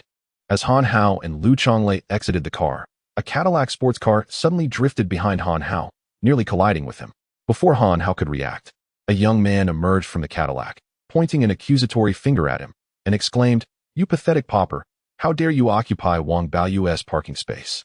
If it weren't for my pressing matters today, I would smash your car to pieces. Be more mindful, do you understand?" With that, he spat at Han Hao and strode into Junpeng Hotel. Han Hao felt an overwhelming urge to confront Wang Baoyu, yet mindful of the bustling crowd around him, he refrained from resorting to direct action. Instead, he contacted the system. "System, I wish to employ my nightmare talisman. Give this brat a fright, but do ensure the power is moderated. Let it not be excessive." No sooner had Han Hao's words left his lips than the system excitedly responded, "Request acknowledged. Utilizing the nightmare talisman at 30% potency, effective for 5 minutes. The host currently possesses 4 nightmare talismans, while the X-ray talisman has been completely expended." At that moment, the once arrogant Wang Baoyu gazed at a door, collapsing to his knees in tears, pleading, "Spare me, I beg you." I was wrong. I should not have spoken ill of you. Please, do not consume me. As he uttered these words, he lost control of his bladder, soaking his pants and leaving a puddle on the floor, all while remaining oblivious to his surroundings, continuing to bow repeatedly in a display of submission. His bizarre behavior drew laughter and mockery from the onlookers. Satisfied with the spectacle, Han Hao nodded approvingly before making his way to the auction venue. Upon entering the hotel, Han Hao was suddenly reminded that he owed someone a door. As he proceeded inward, he silently prayed that he would not be recognized. His apprehension proved unwarranted. It seemed that only he was preoccupied with such thoughts, while the rest of the crowd completely disregarded him. Shortly thereafter, under the guidance of Lu Chonglei, Han Hao arrived at the inner venue, where half the affluent individuals of Qingshui City had gathered. After all, Wang Banqing's assets were innumerable, each item highly coveted by the elite, and with the current liquidation, prices were significantly lower than market value, undoubtedly attracting great interest. Not long after Han Hao entered the inner chamber, he spotted Wang Baiyu, who had just changed his pants and walked in. Reflecting on the earlier comical episode, Han Hao decided against provoking him further. However, Wang Baiyu, bewildered by his sudden misfortune and mistaking a door for a demon, was seething with frustration. Upon catching sight of Han Hao, he seized the opportunity to salvage his dignity, pointing an accusatory finger at Han Hao and berating him. Humph. So that's why today has been so unfortunate. It's because of you. How laughable. You can't even afford to replace your car. Yet you think you can come here to bid? This isn't a supermarket where anything can be bought with any amount. Don't let me catch you here. Get lost. With that, he spat in Han Hao's direction. Han Hao had already harbored considerable discontent towards Wang Baiyu, and now his anger flared. He contemplated confronting him physically. Noticing the ire on Han Hao's face, Wang Baiyu felt a surge of satisfaction, emboldened to mock Han Hao further. Oh, do you want to fight? A barbarian is just a barbarian. He followed this with an obscene gesture. If Han Hao could tolerate such indignity, he would not be Han Hao. Thus, he chuckled, indeed. It seems I am not suited for confrontation at this moment. Let us wait and see. After speaking, he instructed Lu Chonglei to escort him to his seat. As Han Hao found his position, he prepared to activate the Nightmare Talisman once more. This time, he had resolutely decided to humiliate Wang Baiyu in front of everyone again. And he would not request the system to control the talisman's power. However, the system uncooperatively informed Han Hao that the Nightmare Talisman could not be used consecutively and had a cooldown period of 12 hours. Reluctantly, Han Hao suppressed his frustration and began to observe the entire auction venue. Upon closer inspection, Han Hao realized just how arduous Lu Chonglei's situation was. Han Hao was seated in the last row, a position that felt utterly marginal. Why did we choose such a spot? He inquired. Brother Hao, this seating arrangement is based on asset value. Among this crowd, we can only occupy this position. Lu Chonglei replied. How much do we have left? Han Hao pressed. Well, I purchased a shop yesterday, and before that, we had 0 assets. Oh, right, we currently have 20 million. Of course, we still have a mobile phone that you provided. Lu Chonglei said, handing his phone to Han Hao, thinking, I'll handle the menial tasks, you handle the finances. Han Hao hesitated and pushed the phone back to Lu Chonglei. You keep it. If you need money, just make the call. Lu Chonglei shook his head. I fear they might mistake me for a scammer. How about? Just as Lu Chonglei finished speaking, a voice suddenly resonated from the auction stage. The auction for Wang Banqing's assets is now commencing. With the announcement of the auction start, Han Hao's eyes sparkled with a brilliant idea that could both ensnare Wang Baiyu and secure something satisfactory for himself, causing him to smile with delight. Chapter 97. The troublemaker. Subsequently, Lu Chonglei conveyed to Han Hao a selection of stores he deemed financially viable with promising prospects. Han Hao committed these details to memory as he awaited the commencement of the auction. Before long, the middle-aged man on stage cleared his throat and announced, the first item for auction is a restaurant owned by Wang Banqing, located in Zicheng District, with a starting bid of 300,000. This was evidently a mere appetizer, garnering little interest from the audience. Ultimately, it concluded at a modest 500,000, a price Han Hao did not engage with. After the initial bidding concluded, the auctioneer, perhaps disheartened by the lackluster outcome, swiftly presented the second item.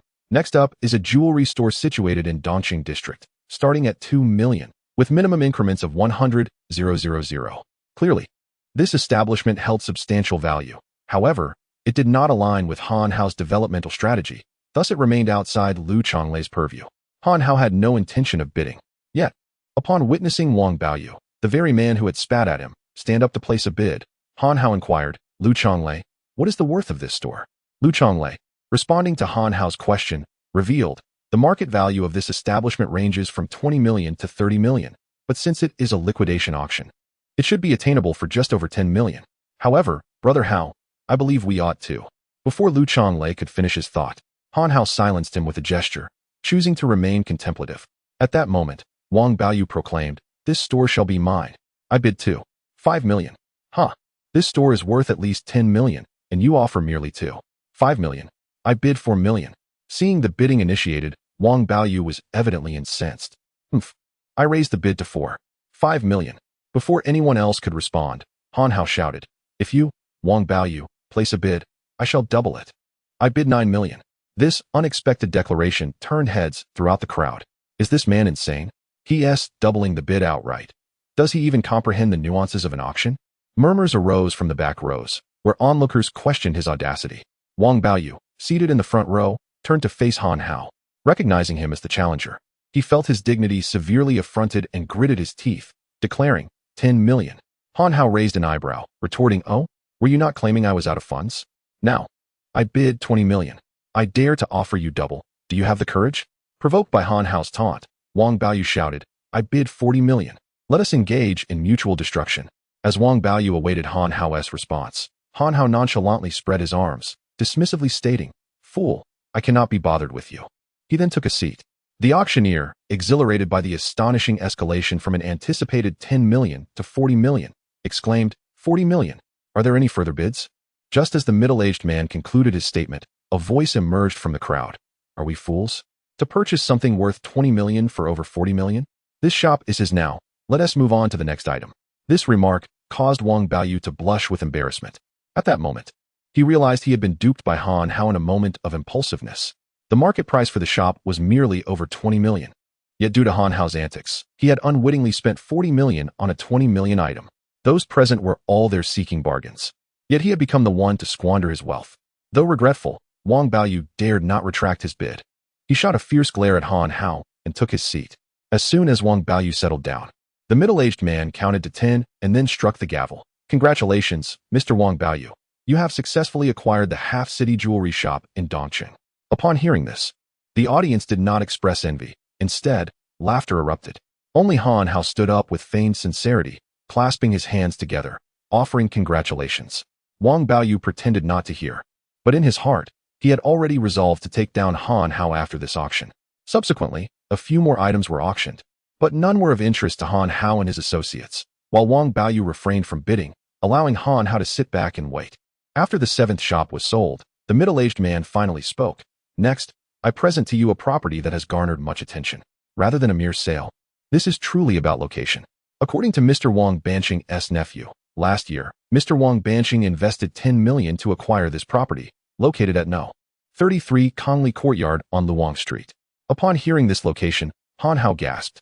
Rumor had it that this area would soon be expropriated, with compensation estimated at around 80 million. More importantly, due to its prime geographical position, countless developers were eager to acquire this land. Not long ago, Han Hao had heard from Mo Jie that a developer had already offered 20 million, making the property worth over 30 million when considering its potential. However, investing further in this property seemed precarious at this point. At that moment, the crowd grew animated. Hurry up, I want to bid on this house. No one can compete with me. Why should it be yours? This property is mine for the taking. I also want to give it a try.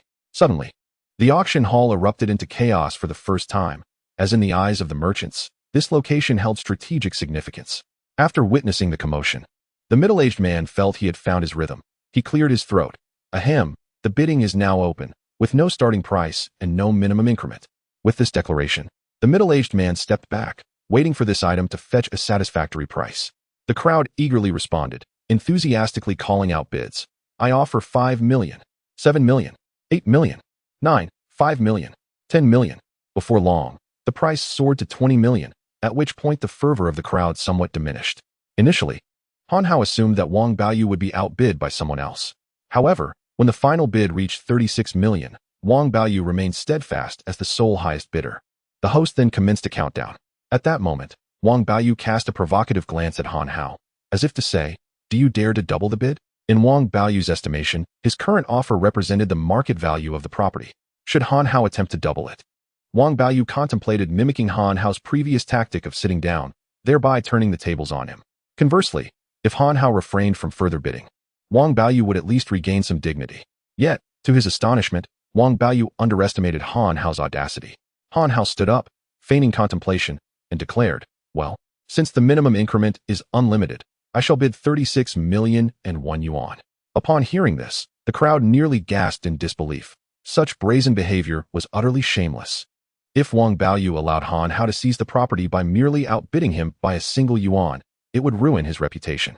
The most incensed of all was Wang Baoyu, who felt an overwhelming urge to erupt in fury, yet restrained himself in front of the multitude.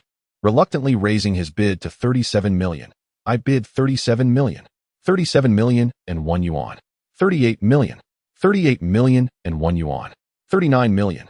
39 million and 1 yuan." Han Hao persistently countered Wang Baoyu's bids with his unscrupulous tactics, prompting Wang Baoyu to roar in exasperation, 40 million. 40 million? Very well. I shall grant you this one last opportunity. The house is yours. An additional 400,000. What a trivial matter. With this declaration, Han Hao's words resonated with the audience, who realized that Wang Baoyu had unwittingly spent an additional 300,000 due to Han Hao's provocation.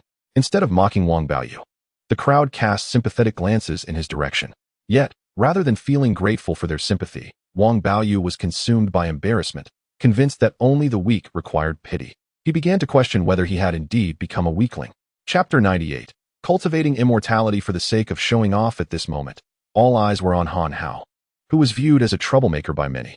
Yet, there were those who admired or even felt grateful for his actions, namely the middle-aged man hosting the auction and the nephew of the initiator, Wang Banqing. Unbeknownst to Wang Banqing's nephew, the very individual he was more grateful to, the one who had driven away his uncle, granting him a chance to claim a portion of Wang Banqing's inheritance, was also Han Hao. As for Wang Baoyu's vexation, it had become a matter of indifference to the onlookers. With the conclusion of this property auction, the middle-aged host seized the opportunity to announce, "Ladies and gentlemen, please take note. Our next auction item is even more anticipated. It is a bar located in the heart of Huansui district, one of the finest in the entire Qingshui city. With a starting bid of 10 million yuan and a minimum increment of 200,000 yuan. Bids of a mere 1 yuan will not be accepted." Han Hao was acutely aware that the hostess' remarks were directed at him. This auction item was, in fact, the one he coveted the most. Thus, as soon as the middle-aged man finished speaking, Han Hao was the first to raise his bid, 11 million. The attendees were taken aback upon hearing that the previously troublesome individual had initiated the bidding rather than waiting to undermine Wang Baoyu. For a moment, silence enveloped the room as no one dared to place a bid. To make matters worse for Wang Baoyu, he involuntarily shuddered at Han Hao's offer, feeling as though he had been ensnared once again. In the past, he would have sought to reprimand Han Hao, but now he found himself apprehensive that this might be yet another of Han Hao's schemes to ensnare him. With this thought in mind, Wang Baoyu refrained from bidding, and the crowd, caught off guard, failed to respond. By the time the host shouted down from 10 to 1, no further bids had emerged. The auction of the bar was nothing short of astonishing. It had been expected to fetch at least over 20 million, yet apart from Han Hao, not a single bid was made. As Han Hao relished his triumphant acquisition, the others began to realize their regret for not participating. Gradually, he transformed from being the target of Wang Baoyu's disdain to becoming a common adversary for all. After successfully completing the transaction, Han Hao returned to his seat, and when others turned to glance at him, he graciously clasped his hands in salute. Much appreciated, much appreciated. However, without exception, he was met with a disdainful bah. Undeterred, Han Hao reveled in his own satisfaction, pondering, "Am I truly so enviable? Alas, the more prominent the tree, the stronger the wind it attracts. When one stands among the crowd, they are bound to be criticized. The ancients did not deceive me." Lu Chonglei observed Han Hao's audacity, pondering whether to commend Han Hao's brilliance or to maintain a safe distance from him. After the auction concluded, Han Hao settled down, even passing on a shop he fancied due to the exorbitant bidding by another. Realizing he could not replicate his earlier fortune, Han Hao reluctantly retrieved his phone and dialed the number of the esteemed elder. "Hello, old Li. Ha, my young friend Han Hao. Your performance at the auction was truly eye-opening." "Oh, how did you know? Were you there as well?" Just then, Han Hao felt a tap on his shoulder from behind. He turned around abruptly to find old Li smiling at him. "What's the matter? Are you short on funds?" You know that too?" Han Hao replied. "If I'm not mistaken, you abandoned that clothing store because you didn't bring enough capital, right? Come here, Uncle Da." After saying that, Uncle Da approached Han Hao, holding a tray covered with a red cloth. Curiosity piqued, Han Hao lifted the cloth to reveal several property certificates and contracts. As he opened the certificates, Old Li chuckled and said, "Last time, when dealing with the Mu Chi clan, my young friend, you assisted me immensely and caused quite a bit of trouble for yourself. I have little to offer in return, so consider this clothing store a token of my gratitude. There's also a card here. Feel free to use the money inside. Bid as you please. Although I may not possess as much wealth as Wang Banqing, my resources are not to be underestimated." With that, he found a chair and sat next to Han Hao. The two then engaged in a spirited conversation, seemingly oblivious to the unfolding drama around them, embodying the notion that they were the true heroes in the room. Time flew by, and soon they arrived at the most coveted property for Han Hao, the Minghui Winery. Located directly across from the Jin's KTV, it commanded a third of the city's alcohol market, with Jin's KTV sourcing all its supplies from this very winery. Lu Chonglei was undoubtedly aware of the winery's profitability. But what captivated Han Hao even more was the strategic significance of owning the winery in conjunction with the KTV and the bar he had just acquired. The potential value was boundless. This time, the host did not elaborate much and immediately announced the winery's name, setting the starting bid at 30 million, with increments of no less than 1 million, before stepping back to allow the participants to engage. As the bidding commenced, a fierce competition erupted among the attendees. Soon, the price surged from 10 million to 120 million. This was merely a fire sale. Otherwise, it could have reached 400 or 500 million. Han Hao maintained his composure and refrained from participating in the bidding. It wasn't until the price escalated to 200 million that only 3 contenders remained. The most aggressive of them was the unfortunate Wang Baoyu. Finally, Wang Baoyu raised the bid from 200 million to 300 million, glancing at Han Hao with a raised eyebrow, as if to demonstrate his wealth. Yet, internally, he felt a pang of regret for raising the price to such an extent. At this point, the other 2 bidders chose to withdraw. Han Hao sighed inwardly. "Alas, my debts just increased by another 400 million. Amidst his musings, Han Hao stood up and declared to Wang Baoyu, "Today I shall prove to you that when it comes to something I desire, I possess more wealth than you. You fancy this item, and so do I. I directly purchased it for 400 million. I assure you, Han Hao, that I will not bid again. The question remains whether you will accept my 400 million. Upon hearing this, Wang Baoyu began to waver. His family was quite affluent. Yet 400 million was certainly no trifling sum, approaching the true value of the vineyard. Unlike Han Hao, he had to consider not only the price, but also that the funds were his father's, rendering him devoid of genuine decision-making authority. Moreover, his family was engaged in the building materials business and did not attach the same strategic significance to the vineyard as Han Hao did. After much internal conflict, he ultimately chose to withdraw. Wang Baoyu's concession signified his complete defeat in this contest against Han Hao. Although he had acquired numerous items, they all bore the semblance of mockery, while Han Hao, with his effortless display of wealth, exuded an air of audacious nonchalance. Each of Han Hao's bids drew the attention of the crowd. As the middle-aged host on stage concluded the countdown, Han Hao triumphed in the auction, solidifying his status as a formidable figure in Qing Shui City. Although, in truth, if one were to tally his assets, they would still reflect a negative value. After Han Hao secured the vineyard for 400 million, Old Master Li was practically seething with rage. He could have acquired it for 300 million. Yet you compel me to spend an extra 100 million merely for the sake of ostentation. However, Old Master Li, do not be vexed. As a cultivator, you must comprehend that the purpose of cultivation is precisely to showcase one's prowess. If cultivation were not for the sake of ostentation, it would indeed be devoid of meaning. At this moment, Old Master Li did not concur with Han Hao's assertions, but found himself unable to dispute them, merely shaking his head. "Very well. Let us consider it a stake in the venture. Hand me the card." Yet inwardly, he continued to roar, "I am utterly unaware of this." After Han Hao returned the card to Old Master Li, the latter turned and departed, fearing that if the card lingered with Han Hao any longer, it might lead to further exorbitant expenditures. Such shamelessness was intolerable. Once Old Master Li left with the card, Han Hao instructed Lu Chonglei to finalize the subsequent procedures while he himself exited the auction venue. He had reaped substantial rewards from this auction, although his debts had likewise escalated. Nonetheless, Han Hao remained unconcerned. With these assets, what need had he for money? As he made his way outside, Wang Baoyu followed closely behind, accompanied by several imposing figures. How could this elude Han Hao's notice? With a cold smile, he veered into an alleyway. Chapter 99.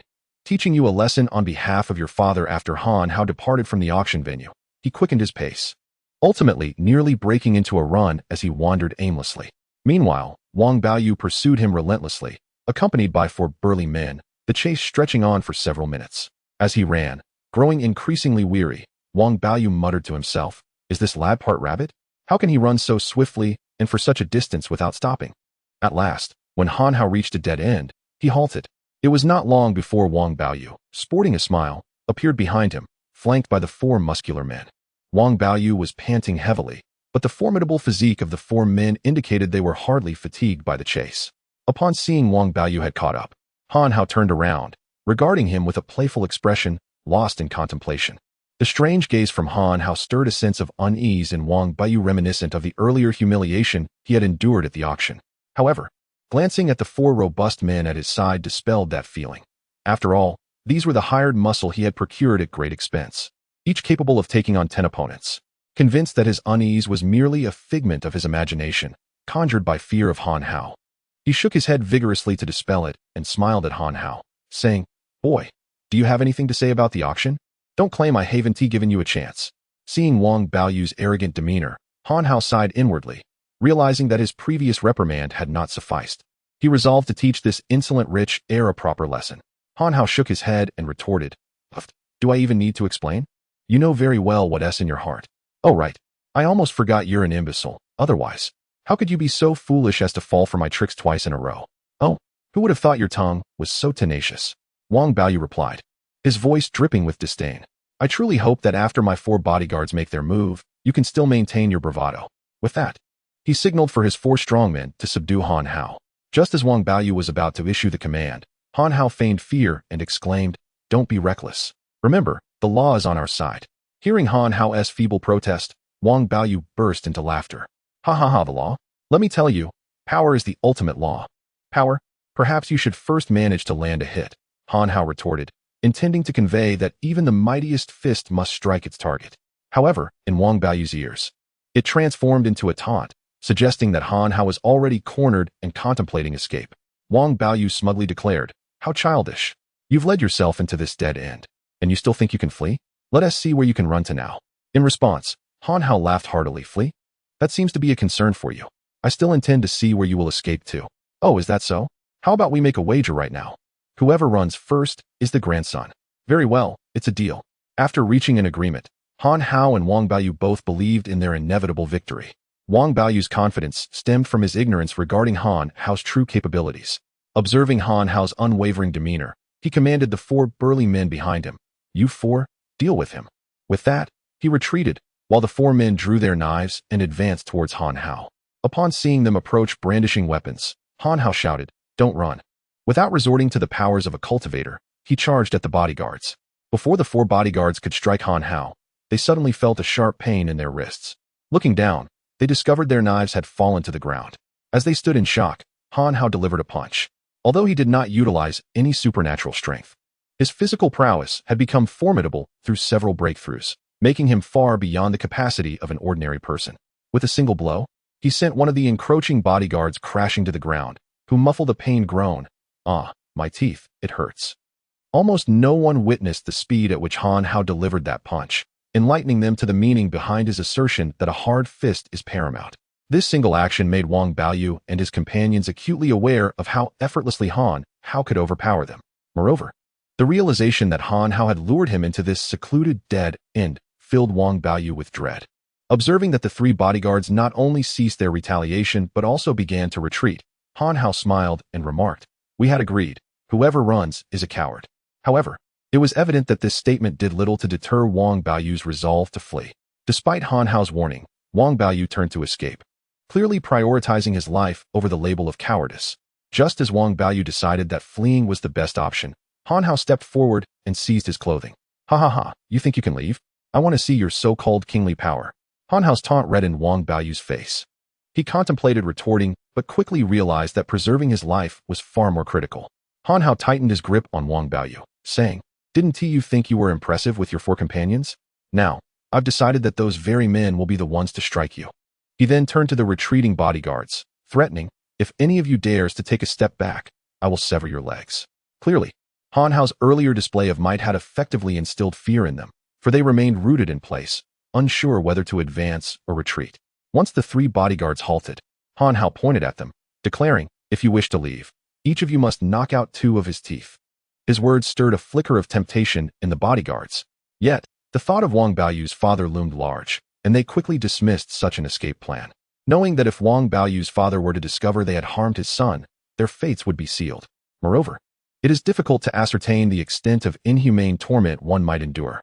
Han Hao, perplexed by the 3 bodyguards' reluctance to resort to breaking Wang Baoyu's teeth for his own safety, turned and kicked Wang Baoyu, exclaiming, "Since they dare not take action, it appears you must beseech them to strike you. If even one of them refrains from hitting you, I shall break one of your legs. Should all 3 abstain, I will take your head as well." His words dripped with menace, and as he picked up the knife that had fallen to the ground, he pressed it against Wang Baoyu's neck, prompting a terrified cry from him. "Please, spare my life. I will do as you say." Wang Baoyu pleaded, "You 3, come and hit me." Upon hearing this peculiar request, the bodyguards hesitated, uncertain whether Wang Baoyu was sincere or merely feigning. Han Hao, irritated, kicked Wang Baoyu again. "Fool. Did I not instruct you to beg them? Plead with them." Wang Baoyu, in tears, implored, "I beseech you 3, strike me without mercy." This bewildered the trio. They exchanged glances before cautiously approaching Wang Baoyu, and each delivering a light punch, fearful of exerting too much force. Witnessing this, Han Hao coldly snorted, applying pressure with the knife until it drew blood from Wang Baoyu's skin. At this point, Wang Baoyu, utterly despondent, cried out, "You 3, hit harder. If you can knock out 2 of my teeth with a single punch, I will reward each of you 1 million. He then screamed in agony, his mouth filled with shattered teeth, "Brother, is this sufficient?" With every word, blood and saliva spilled forth. Han Hao, satisfied, nodded approvingly. "Excellent, you may leave now. Remember, this serves as a reminder from your father. The law is the law, and a fist is merely a fist." With that, he nonchalantly kicked down the wall of the dead end, believing himself to be quite impressive as he attempted to pass through. However, just as he was about to flaunt his bravado, a woman's voice emerged from the other side of the fallen wall, exclaiming, "Who the hell is the scoundrel that knocked down my wall?" Realizing that his display of arrogance was ill-timed, Han Hao swiftly turned around. "You lot will take the blame for this." Without waiting to hear Wang Baoyu and the others' responses, he fled down the same path he had come. It was not until he escaped the alley and glanced back to confirm that no one was pursuing him with curses that he felt a sense of relief. After smoothing his windswept hair, he made his way to the KTV. Chapter 100. The arrival of the in-laws. Han Hao strolled leisurely toward the KTV, and as he walked, he noticed a crowd gathered in a square, drawn together by some spectacle. Approaching the throng, he discovered a couple engaged in a sweet proposal. Upon witnessing their successful union, a flutter of longing stirred within him, prompting thoughts of when he might propose to Mo Jia. After observing the romantic scene for a while, Han Hao returned to the KTV as the sun dipped below the horizon. At that moment, Mo Jia sat at her vanity, lost in thought, her mind an enigma to him. As he beheld her, the memories of the couple's tender exchange filled his heart, making her appear increasingly radiant. Without hesitation, he enveloped her in his embrace from behind, playfully asking, "Have you missed your husband?" Startled by his sudden affection, Mo Jia sprang to her feet. Upon realizing it was Han Hao, she exhaled in relief. "How go? What has gotten into you today? Why such a reaction? Are you uncomfortable with this?" His inquiry caused her cheeks to flush crimson. Mo Jia had intended to respond, but found herself momentarily silenced by an unspoken thought. Though her expression shifted in an instant, Han Hao perceptibly noticed. "What is the matter? Is there something troubling my wife? Share it with your husband. I will surely help you resolve it," he urged. Mo Jia regarded him and merely shook her head. "I truly have nothing to worry about. But, how go? We aren't married yet. It feels a bit awkward to call each other husband and wife." Yet, the honesty of her feelings betrayed her, revealing a faint worry she harbored. In a bid to ease her tension, Han Hao grasped her hand. "Mo Jia, regardless, we are destined to marry. What harm is there in calling you my wife now?"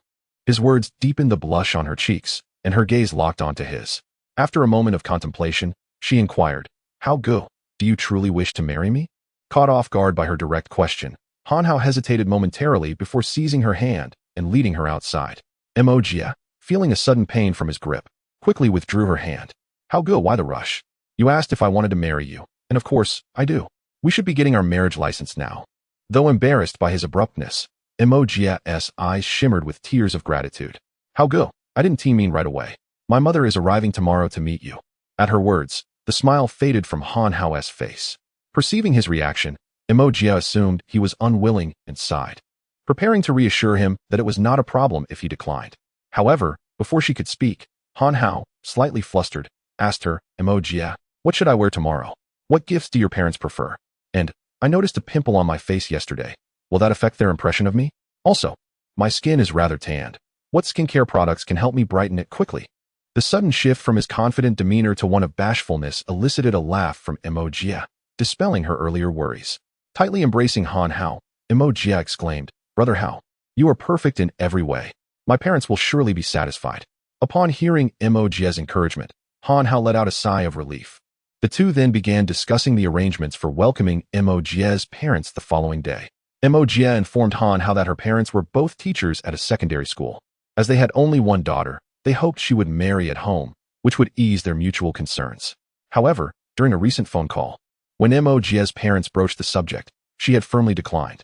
Fortunately, her parents were open-minded and, recognizing that their daughter had chosen someone in Qingshui City, did not insist she settle down in their hometown. They did, however, express a desire to ascertain whether this young man was truly worthy of her hand in marriage. A few days prior, Jie had intended to discuss this matter with Han Hao, but he had been preoccupied with issues concerning Wu Qianqian, causing her to forget about it. It was only when her mother called to inform her about picking them up from the airport the next day that the memory resurfaced. After hearing this, Han Hao confidently patted his chest, assuring her, Rest assured, Jie, I have achieved a measure of success in my career and have amassed considerable assets. Moreover, I am not unappealing in appearance and can undoubtedly pass their scrutiny. However, contrary to his expectations, Jie did not nod in agreement, but instead shook her head, stating, My father has never favored businessmen, believing that all merchants are unscrupulous. He is even less fond of wealthy individuals, insisting that money corrupts men. My mother shares my father's sentiments and particularly detests KTVs, viewing them as chaotic and devoid of good people. If she discovers that you own a KTV, she will surely disapprove of you. Faced with Jie's assertions, Han Hao found himself in a predicament. Should I claim to be idle at home? He pondered. Jie shook her head again, adding, Then my father will surely inquire how you intend to support me. With no viable options presenting themselves, Han Hao summoned Lu Chonglei and others to convene a meeting to welcome his prospective in-laws. Indeed, many hands make light work. After much discussion, they arrived at a satisfactory solution. Han Hao would pose as a teacher. After all, it would be difficult for two educators to scorn their daughter's husband for sharing their profession. As for Han Hao's humble origins as a farmer, there was no need to embellish, thus sparing them numerous complications. As for the school where Han Hao would teach, what could be more suitable than his alma mater? He was intimately familiar with it, and he wouldn't even need to fabricate an explanation for his employment. He could simply state he was remaining at the school. Furthermore, with the esteemed Mr. Li as the principal, even if he were to discover the truth, he would likely cooperate. Having reached this decision, Han Hao began his preparations. Although he was not particularly affluent at that moment, he wished to demonstrate the gravity of his commitment to Jie by having Lu Chonglei book the finest hotel for their stay. Once everything was in place, Han Hao and his companions disbanded the meeting and returned home for the night. Meanwhile, the restless system persistently urged Han Hao to sleep in Jie's room, almost persuading him to do so. Thankfully, Jie's simple request grounded him. Brother Hao, could you please help me buy some sanitary napkins? In a single phrase, the system and Han Hao were struck down to the depths, yet the system remained undeterred, directly urging Han Hao, Fight valiantly, young man. To which Han Hao responded with a vehement tirade.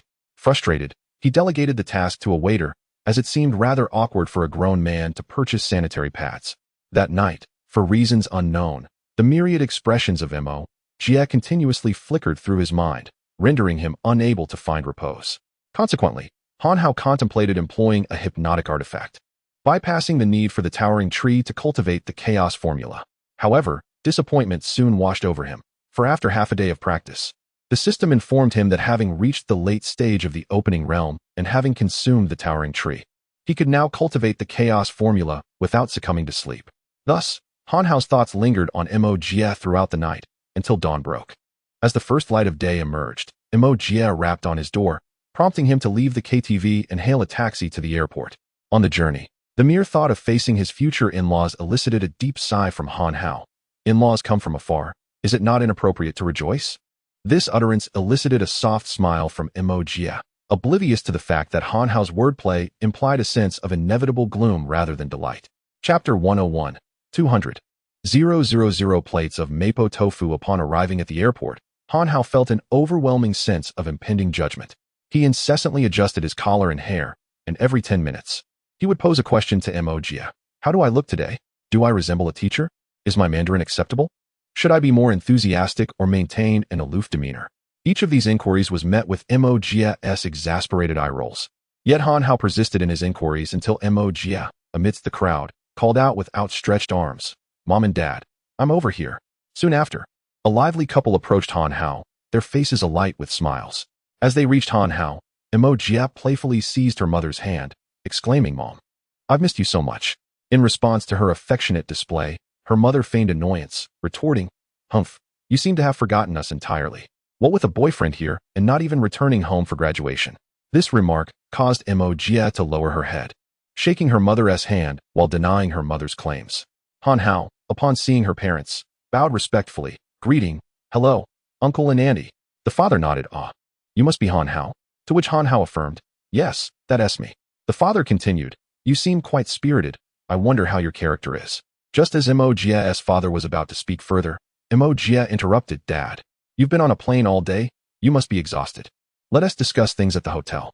With that, she gave Han Hao a knowing glance, prompting him to summon a taxi that whisked them away to the hotel.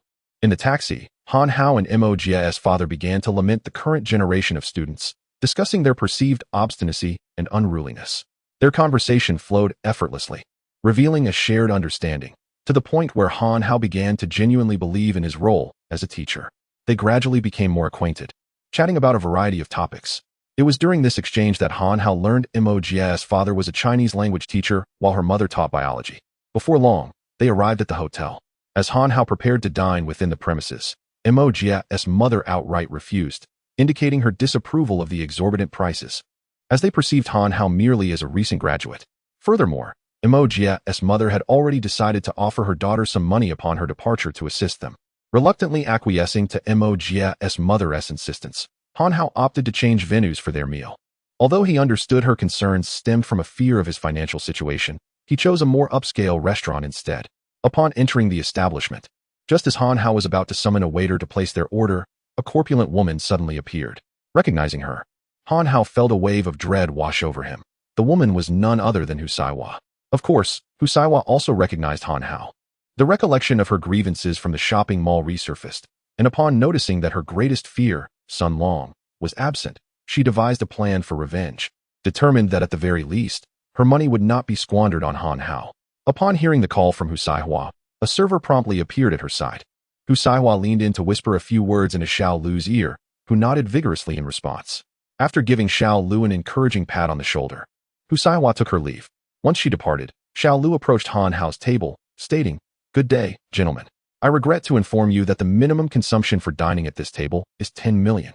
The moment these words left Xiao Lu's lips, both Han Hao and Mo Jia's parents felt a profound sense of insult.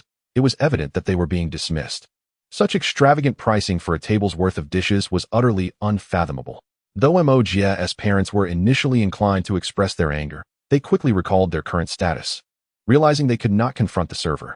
Instead, they tapped Han Hao on the shoulder, exclaiming in frustration, "Let us leave and dine elsewhere." However, Han Hao understood the underlying reasons for the server's blatant disregard, and he was not willing to let this affront pass. With a smile directed at the server, he said, "Please summon your manager." The server, unfazed by the request, replied, "It makes no difference who you call. My manager is occupied. You can address any concerns to me." Shaking his head, Han Hao clarified, "I am not asking for your manager to file a complaint. I am concerned that you may not have the authority to make decisions here." The server, upon hearing this, confidently asserted, "No worries, sir. I am fully capable of making decisions." At this, Han Hao slammed his hand on the table, asking, "Very well. How much is your mapo tofu?" The server replied, 50 yuan. "Perfect. Then I shall order 200,000 servings. That should suffice for 10 million, correct?" With that, Han Hao leaned back in his chair, awaiting the arrival of his order. The server, who had earlier boasted of her authority, now faltered. Sir, we have never received such a large order before." Han Hao insisted, "That is of no concern. I desire precisely that quantity. Are you worried I cannot cover 10 million? Shall I settle the bill in advance?" With that, he began to rise from his chair to pay. Seeing Han Hao's determination to leave, the server was taken aback. "Please hold on, sir. I will fetch our manager." With that, she hurriedly exited the scene. Shortly thereafter, the server returned, drenched in sweat. "Sir, Our manager has stated that we will waive the cost of your meal. Please feel free to reorder. Han Hao, however, remained steadfast. No, we only wish to consume mapo tofu. If you lack the authority to resolve this, I insist you bring your manager. At this point, Han Hao placed a call in front of the server. Hello, Shobu team? I have a major scoop that you might find intriguing. It's not easy being a reporter. Why don't you come here, and I shall treat you to mapo tofu? Upon hearing this, the server fled in fear. Moments later, Hu Saihua, with her ample figure, approached Han Hao. Hello, my dear brother. It seems the server was rather thoughtless. Have you indeed called a reporter? No, he said, expressing his desire to forego mapo tofu in favor of boiled fish. Let us order 100,000 portions of mapo tofu, and the rest can be boiled fish. I will call him again to see if he is coming. With that, he pretended to dial the phone. Upon witnessing this, Huzewa quickly begged for leniency. Brother, please calm down. I will treat this meal. Look at your friends. They are hungry. Let them order what they like. Rest assured, this meal is on me. Initially, Han Hao considered challenging Huzewa further to teach him a lesson, but he was interrupted by Mo's mother. Hauzi, let it go. One should show mercy when possible. Conceding to his future mother-in-law's words, Han Hao nodded. Auntie, since you have said so, let us spare her. He then intended to order food. However, before Han Hao could even open the menu, Mo's mother directly addressed him. Hauzi, give me the menu. I will order a couple of dishes I fancy. Puzzled, Han Hao handed over the menu. After glancing at it, Mo's mother declared, aside from mapo tofu, I want one of everything else. Also, I crave the cuisine of my hometown, but it requires saffron for seasoning. Moreover, I am allergic to marigold petals, and if I find out that you have used marigold petals as a substitute for saffron, I will be furious. She then passed the menu to Huzewa, who nearly fainted upon hearing this request. Unbeknownst to Han Hao what saffron even was, he turned to Mo's as soon as Huzewa departed. It turned out that saffron is the most expensive spice in the world, renowned for its miraculous properties. Typically, the delicate saffron threads are hand-harvested and then dried, with 225,000 threads yielding only 500 grams. A single exquisite dish might contain no more than 6 saffron threads to produce a potent aroma. In contrast, marigold petals, even in large quantities, would fail to emit an enticing fragrance. The price of saffron can often be exorbitant, with occasional instances where it is available but not in demand. Interestingly, Mo's mother had never actually used this spice. Her understanding stemmed from her profession as a biology teacher. Soon, the dishes began to arrive, and as the delightful aromas wafted through the air, all previous grievances were quickly forgotten. The group savored their meal for an entire afternoon, reluctant to leave the restaurant. Particularly, Mo's father, had it not been for Mo's intervention, would have tried to take home an entire supply of a wine called Périajuté Belle Poc Blanc de Blanc, which he claimed costs 1,000 euros for just 0.75 liters. As Han Hao and his companions exited the restaurant, they were suddenly met with Huzewa's anguished cries. Ah, I'm so furious. Hearing this, Han Hao sighed inwardly. Why must it be me that they provoke? Chapter 102. The revelation after Han Hao and his companions exited the restaurant. Mo's parents spontaneously suggested that Han Hao take their daughter on a tour of Qingshui City, treating it as a delightful excursion. At this moment, Mo's father had shed his stern demeanor, allowing more smiles to grace his face. When Mo's parents proposed that Han Hao show them around, he recognized this as a clear indication of their satisfaction with him. The more they observed Han Hao, the more they found him agreeable. He was a teacher, their utmost favorite profession, possessing humility, wit, and an admirable demeanor. Handsome and talented, though not affluent, his family background was respectable. Additionally, having heard from Mo's over the phone about the kindness Han Hao had shown her, they silently accepted him as a potential son-in-law. Everything seemed to be progressing favorably, until the unexpected appearance of Wu Qianqian, an ardent fan, threatened to mar this perfect encounter. As they leisurely explored, Han Hao was enthusiastically recounting the local culture of Qingshui City when a high school girl, sporting a ponytail and dressed in the uniform of Qingshui City No. 1 high school, dashed up to him. With excitement, she pointed at Han Hao and inquired, Are you Han Hao, the owner of Jinske TV? That's great. Could you possibly get me an autograph photo of Wu Qianqian? Upon hearing this, Han Hao quickly feigned ignorance. I'm sorry. You must have mistaken me for someone else. At that moment, the high school girl exclaimed, No, it's definitely you. Your voice is exactly like that of the KTV owner who appeared at Wu Qianqian's concert. I have a video to prove it. She then pulled out her phone and played a video, showcasing the moment when Wu Qianqian expressed her gratitude to Han Hao at the concert's conclusion.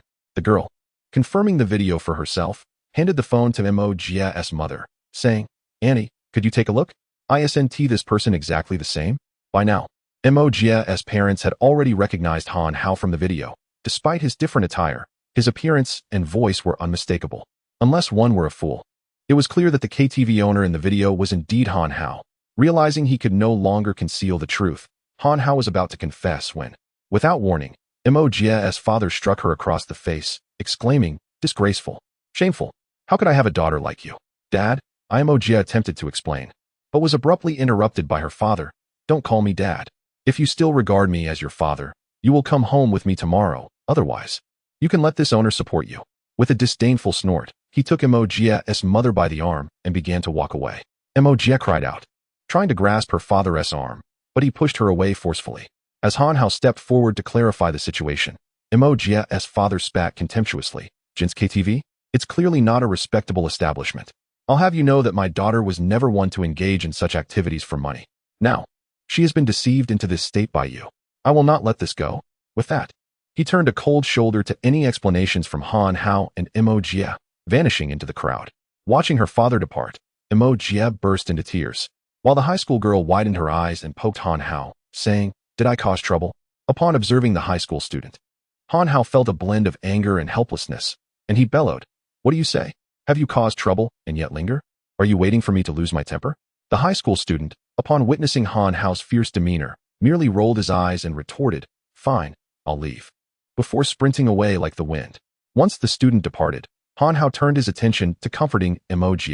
However, no matter how he tried to console her, she remained silent, tears streaming down her face. Witnessing this scene, Han Hao felt an overwhelming sense of frustration. He picked up Mo's phone, located her mother's number, and dialed it. As soon as the call connected, he was met with the thunderous voice of his future father-in-law. "Jier, have you made your decision? Will you return with me tomorrow?" "Uncle, it's me, Han Hao," he replied, but the line went dead with a series of beeps.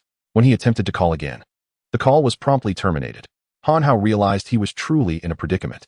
With no other options, he consulted the system, which suggested, "Why not turn the raw rice into cooked rice? Tomorrow, inform your father-in-law that Mo's is carrying your child." "But that is not true yet," Han Hao protested. "Then you shall conceive one tonight. Can a child be born in a single night? Do you take me for a deity? What use is my cultivation if that were the case?" Frustrated, Han Hao had little interest in jesting with the system. He began to utilize his abilities to search for information on Mo's parents. Before long, Zhao Hu, skilled in tracking, informed Han Hao that Mo's parents were at a hotel. Upon learning their whereabouts, Han Hao hurriedly asked Zhao Hu to escort him and Mo's to her parents' location. Once inside, Han Hao knocked on the door, but before he could utter a word, he was met with a barrage of reprimands from Mo's mother, who threatened to call the police if he dared to disturb them again. At this moment, the system became quite agitated, clamoring in Han Hao's mind, "Stubborn old man. If I feared your threats of calling the police, I wouldn't be the cultivation system. Han Hao, take him down, and I shall grant you 20 cultivation points." Han Hao was immensely vexed. He longed for the system's earlier aloof demeanor. "System, why have you become like this?" he inquired. Well, initially, I was merely adapting to your foolish human ways. Once I grew accustomed, naturally, the system trailed off." But Han Hao was no longer interested in its explanations and chose to ignore it, focusing on comforting Mo's instead. Just as Han Hao felt utterly helpless, the Shubo team, which had been shadowing him, stepped forward. "Han Hao, I have a method that might assist you," one of them offered. Upon hearing that they could help, Han Hao grasped the team member's hand eagerly. "Shubo team, if you can aid me, I shall repay you well." The team member waved dismissively, appearing unconcerned. "No need for that. After all, you are my fortune bringer, my savior, my lucky charm. Helping you is akin to helping myself. Moreover, should I ever wrong you in the future, it would be rather awkward for you to turn against me now that I have extended my assistance." With that, Shuobujui stepped aside, allowing Han Haoma and Jiejie to remain behind, and gently rapped on the door. Shortly after, Jiejie's father opened the door, and before even fully emerging, he exclaimed, "Scoundrel, didn't I tell you to get lost? Do you truly doubt my resolve to call the police?" Upon realizing that it was not Han Hao standing outside, he quickly offered an apology. "I beg your pardon, I mistook you for someone else. May I inquire what brings you here?" You must be Jiejie's father. I possess some footage concerning your daughter that I wonder if you might find intriguing." At this inquiry, Jiejie's father's expression shifted dramatically. To him, It was evident that this individual held some leverage over his daughter and was now using the video as a means of coercion. Very well, please come in.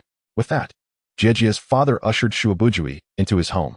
Chapter 103. The Shuabo team. Upon entering the room, Han Hao settled outside, waiting.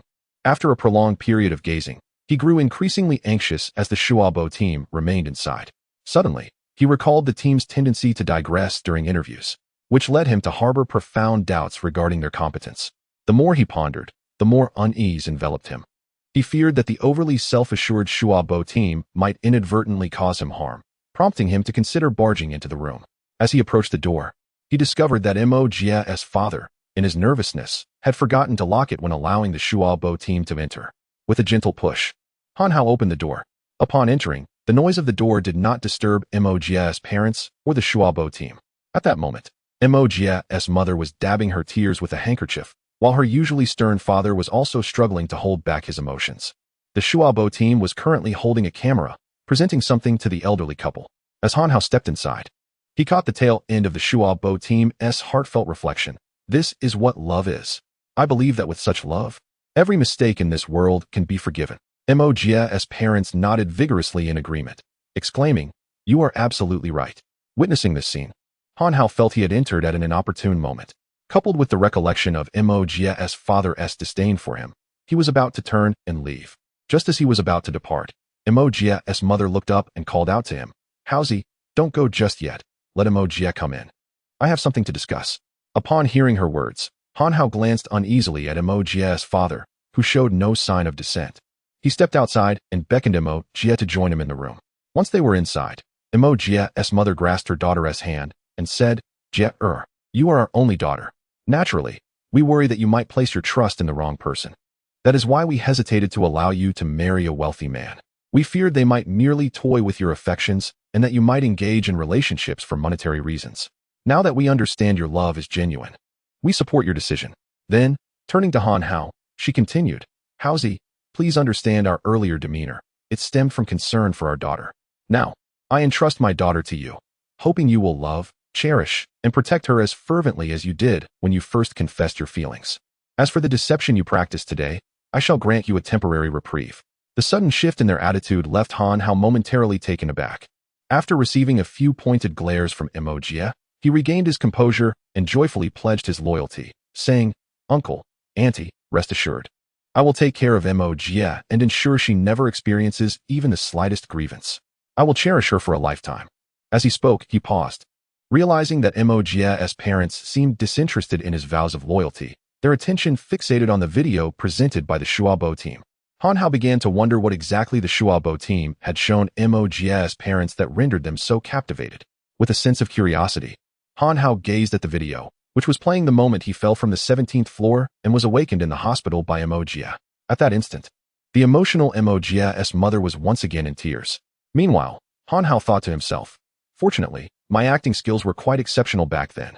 Following this, events naturally unfolded, and the Shuabu team gracefully withdrew, leaving only Han Hao and a few others in the room. After this incident, Mo Jia's parents grew even closer to Han Hao, completely regarding him as their son-in-law. If Han Hao's mother had been present, they might have even set a wedding date. The family spent the afternoon engaged in conversation, after which Han Hao took his future in-laws to the hotel he had reserved, opting for a more luxurious accommodation. Once the lodging was arranged, Han Hao treated Mo Jia and her parents to dinner at the hotel, as this time he need not feign poverty and ordered the finest dishes. However, his in-laws were not entirely pleased with Han Hao's choices. After all, this time it was their money being spent, and the meal did not include spices made from saffron or that exquisite wine priced at 10,000 euros for a mere 0.75 liters.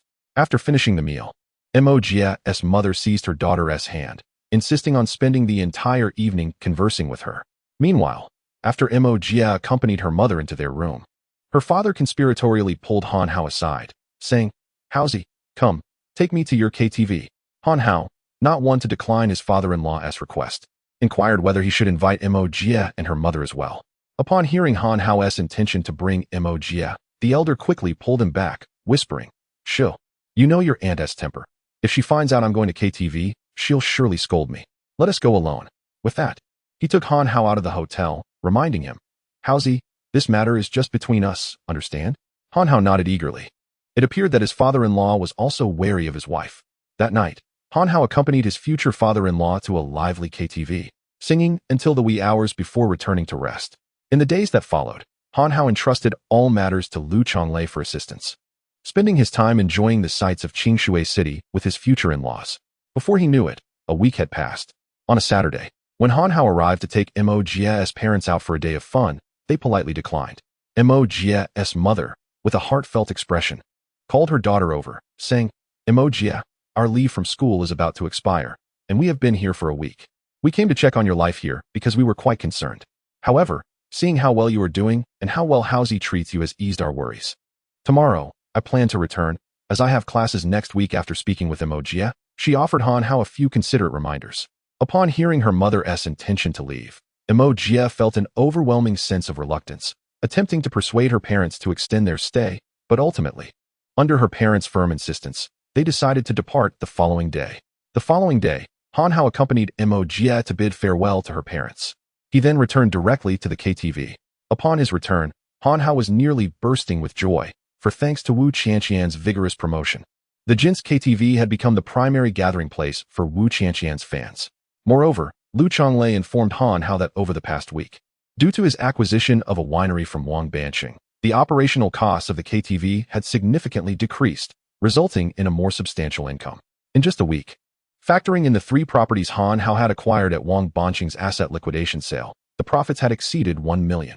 This was despite the winery not having secured any major contracts recently. Upon hearing this news, Han Hao felt even more optimistic about reaching the pinnacle of his life. At this rate, within a year, he would be able to repay all his debts. Coupled with the perfect resolution of his relationship with Mo Jie, Han Hao began to contemplate taking a holiday to find a place to relish life. Before he could fully devise this plan, his phone rang with the cheerful tunes of Mianjiang, Xianjiang, and Hui Tailing. Upon checking, he noticed it was an unfamiliar number. With a sense of curiosity, Han Hao answered the call. On the other end, a familiar voice from the Shuabu Dui emerged. Without even exchanging greetings, the caller urgently stated, "Han Hao, listen closely. While I was following you today, I noticed that someone near the KTV has been secretly inquiring about your whereabouts. They clearly do not have good intentions, so be cautious."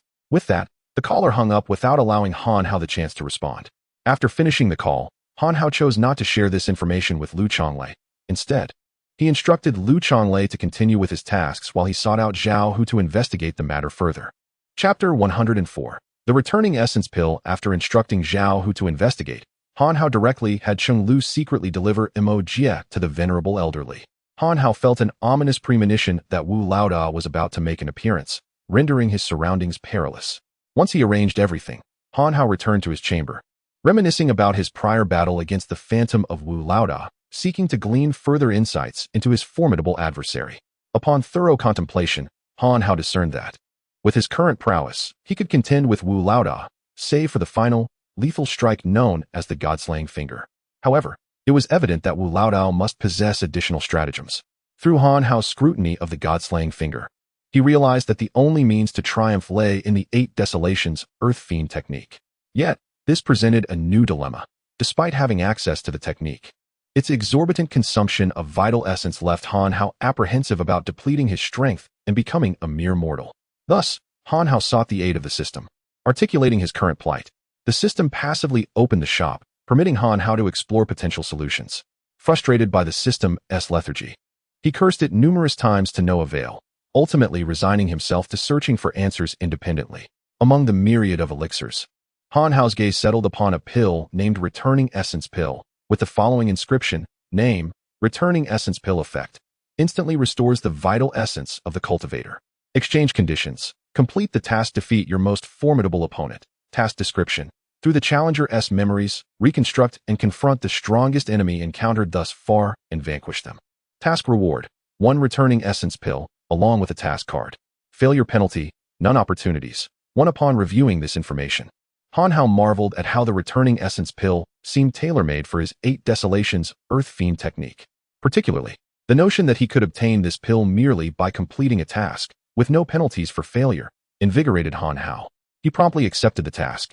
As the mission commenced, Han Hao felt a distortion enveloping him, and the scene shifted, transporting him back to the location of his previous confrontation with Wu Laoda's phantom. The only distinction was that the oppressive fog had dissipated, and Wu Laoda's phantom had coalesced into a tangible form. Wu Laoda had always been Han Hao's most formidable adversary, the one opponent he lacked the confidence to defeat. Thus, an opportunity for validation was a welcome prospect. With renewed determination, Han Hao unleashed all his cultivation and abilities, engaging Wu Laoda in combat once more. In this renewed struggle, Han Hao truly grasped the depth of Wu Laoda's strength. Now a late-stage cultivator in the opening of the ordinary realm, having comprehended the principles of lightness and heaviness, he still found it impossible to secure a decisive victory against Wu Laoda.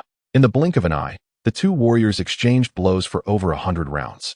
Han Hao, initially focused on completing his task, gradually shifted his attention to uncovering more information about the enigmatic Master Wu. During this time, Han Hao discovered that Master Wu possessed several additional skills, albeit harmless ones that he could manage with ease. Nevertheless, Han Hao chose to keep this knowledge close to his heart. The more he understood about Master Wu's abilities, the greater his chances of triumph in future encounters. As time slipped away, Han Hao lost track of how long he had been sparring with Master Wu, but he had thoroughly grasped all of Wu's techniques. Realizing that there was no longer a need for further validation of Wu's phantom, Han Hao began to accelerate his offensive, intent on defeating the specter directly. Faced with Han Hao's increasingly fervent assaults, the phantom of Master Wu found itself struggling, nearly succumbing to Han Hao's blows on several occasions.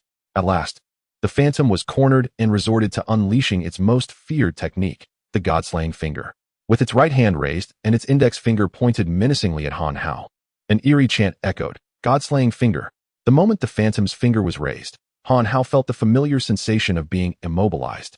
However, this time, the phantom's power did not wane, amplifying the technique's potency. Confronted with the overwhelming pressure of the God-slaying finger, Han Hao felt his life in peril. Yet, rather than succumb to fear, he was invigorated. This was the perfect opportunity to test whether the 8 Desolations' earthly fiend technique could indeed counter the God-slaying finger. Thus, Han Hao cleared his mind and began to channel his inner energy through muscle memory, invoking the 8 Desolations' earthly fiend technique. Strangely enough, as Han Hao activated the technique, his previously immobilized body regained its freedom. In an instant, a protective energy wall formed around him, and an awe-inspiring force surged between his hands. Feeling as if his body were on the verge of bursting with power, Han Hao let out a fierce shout and struck out towards the phantom. At that moment, the phantom's God-slaying finger was unleashed, colliding perfectly with the energy of the 8 Desolations' earthly fiend technique. The resulting shockwave propelled Han Hao backwards.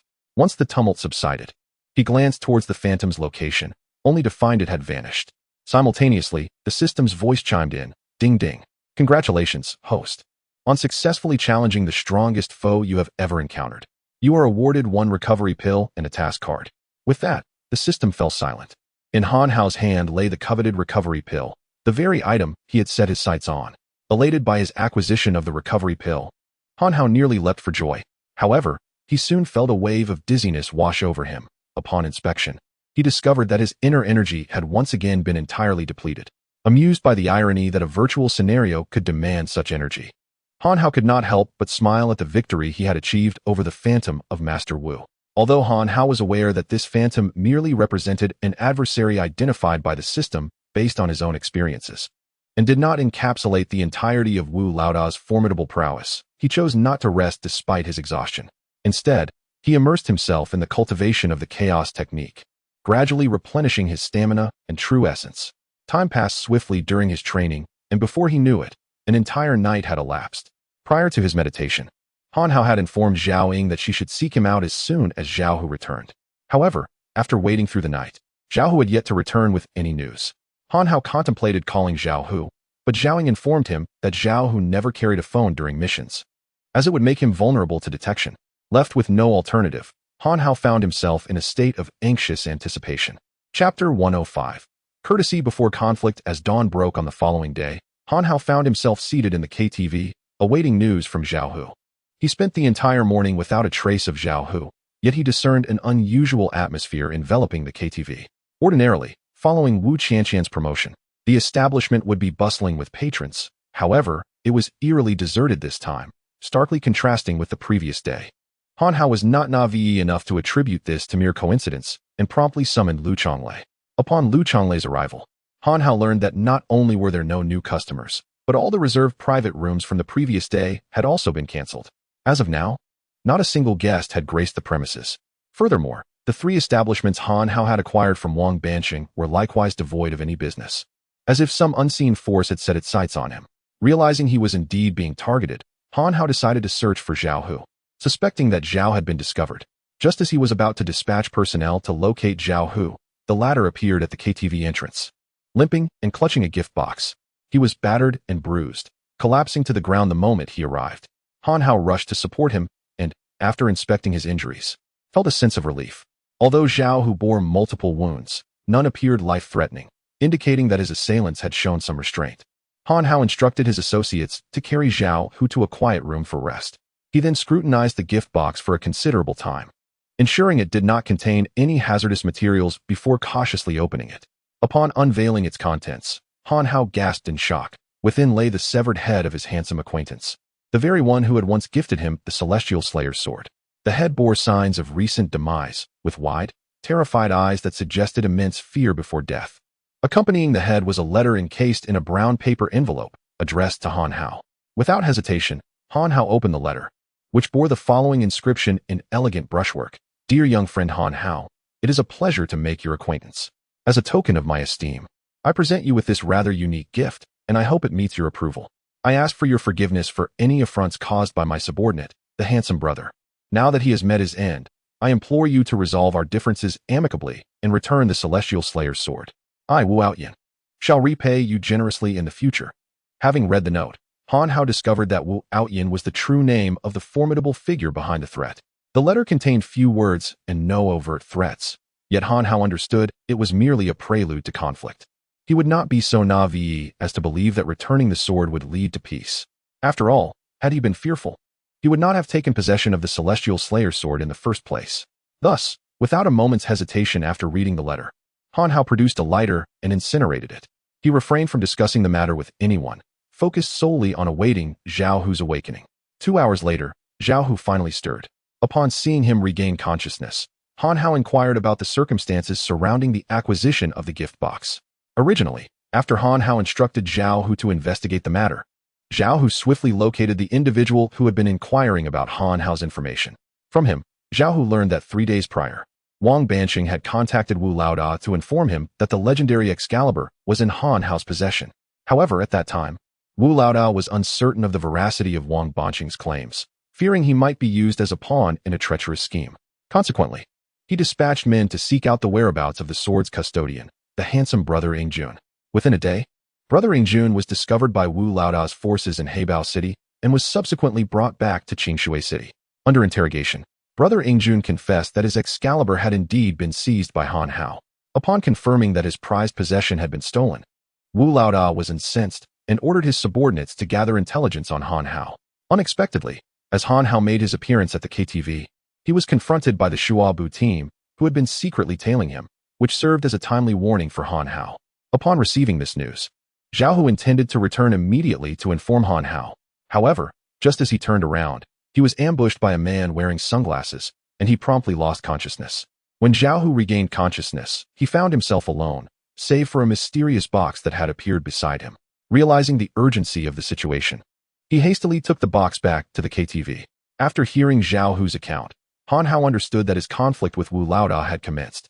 Han Hao stood vigilant in the KTV for an entire day, yet Wu Laoda did not come to confront him. Meanwhile, Cheng Lu had returned after escorting Mo Jie and had brought along Uncle Da from the Li family.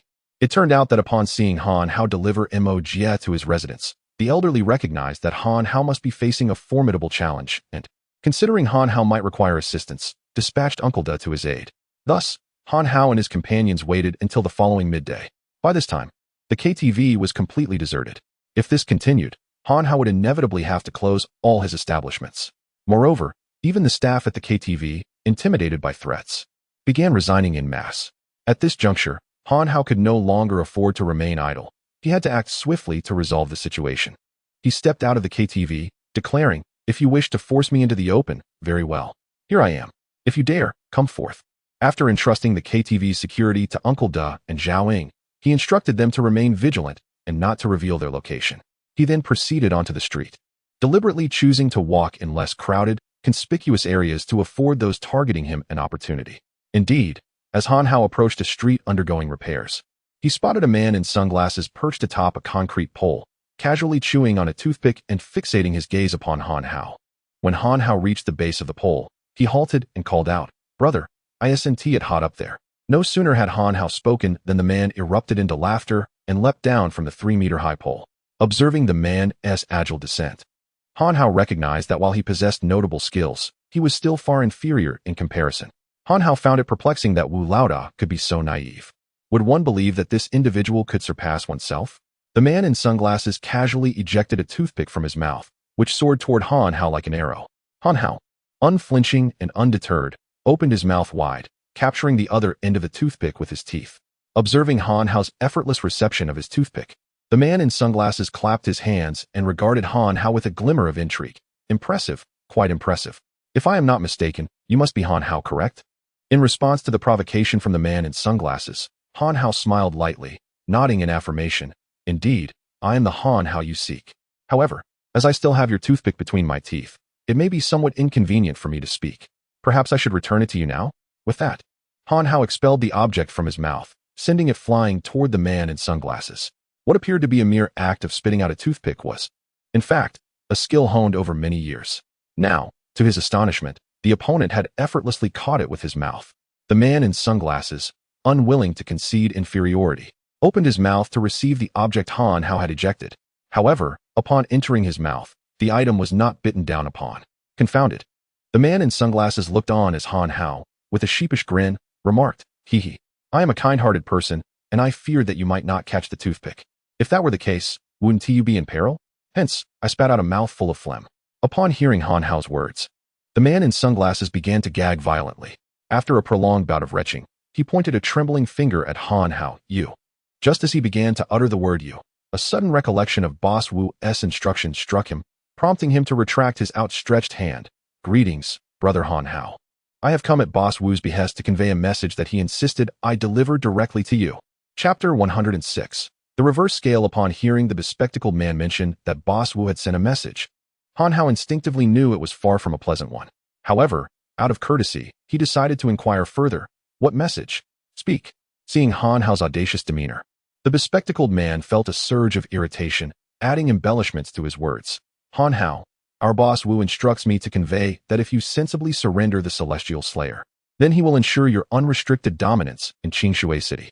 Your business will flourish, even surpassing its former glory. But should you dare to refuse, then with Boss Wu's methods, not only will your aspirations of fame in Qingshui City be shattered, but your very existence will be at stake. Moreover, Boss Wu will allow you to experience the tragedy of family disintegration and ruin. Furthermore, I've heard you possess a stunningly beautiful girlfriend. I doubt many of Boss Wu's associates are indifferent to such allure." When Han Hao realized he was being threatened, especially with the well-being of those close to him used as a leverage, he erupted into a furious laugh. "Ha! I am curious. Did Boss Wu neglect to inform you of the consequences that would follow your statement?" With that, Han Hao made a move, stepping towards the bespectacled man. Observing Han Hao's intent to act, the man's expression shifted to one of panic. "Why you dare to touch me? Don't forget, I am sent by Boss Wu." Han Hao approached with a menacing grin. "Dare to touch you? What gives you such confidence? Even if it were Boss Wu himself threatening me, I would make it abundantly clear that I, Han Hao, cannot be intimidated. Not only will I act against you, but I shall ensure you regret ever stepping into this world." With that declaration, he lunged towards the bespectacled man. As Han Hao reached out, the bespectacled man stumbled back. "Stop. In combat, one does not harm the messenger. Do you not understand this?" Though Han Hao had heard of such decorum on television, he dismissed it entirely.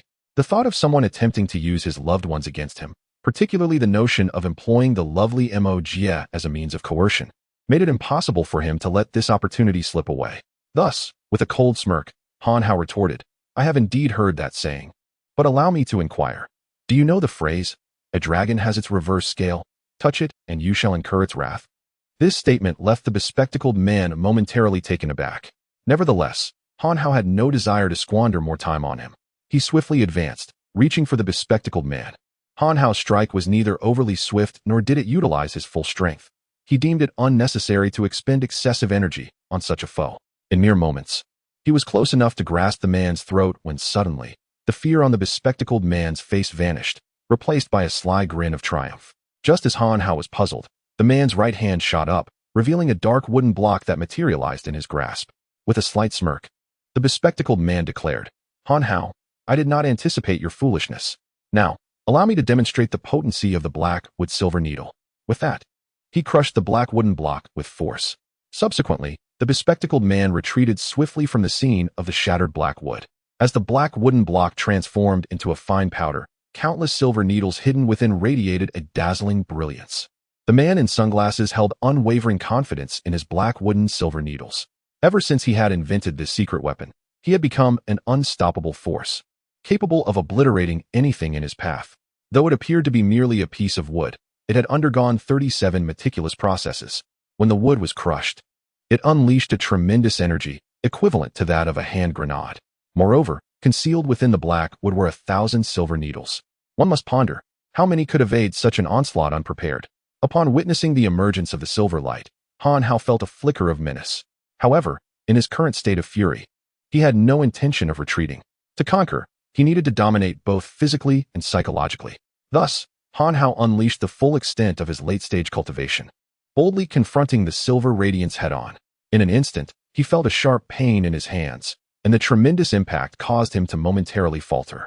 At that moment, Han Hao understood that, had he not possessed the abilities of a cultivator, even a master of energy techniques would find himself with no escape against the impressive skills of the man in sunglasses.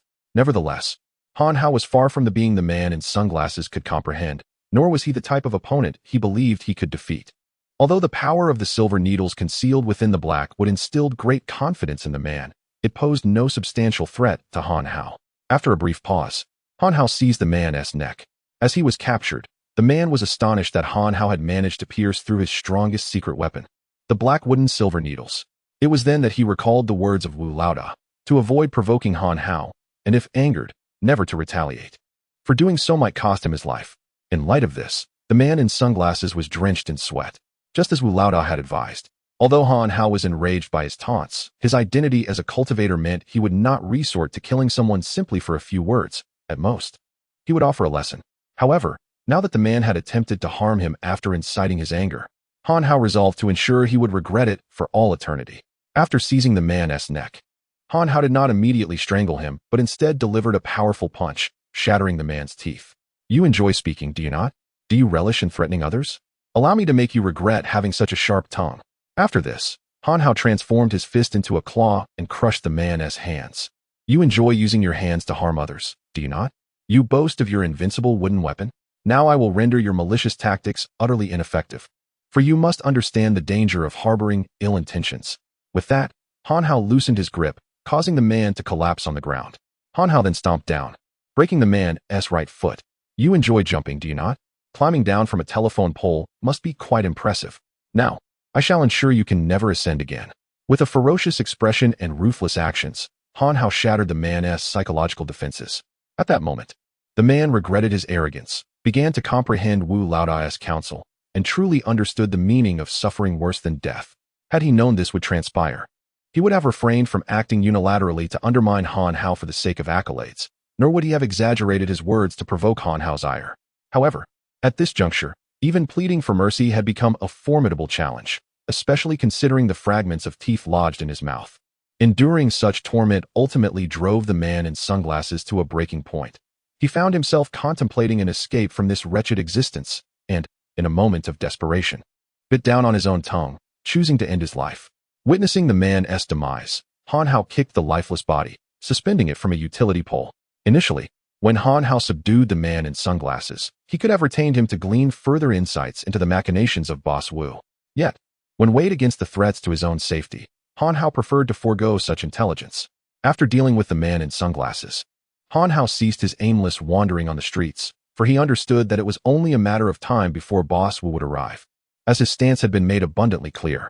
Chapter 107, Wrath of the Heavens. As Han Hao returned to TTV, he sensed an unsettling atmosphere emanating from the KTV.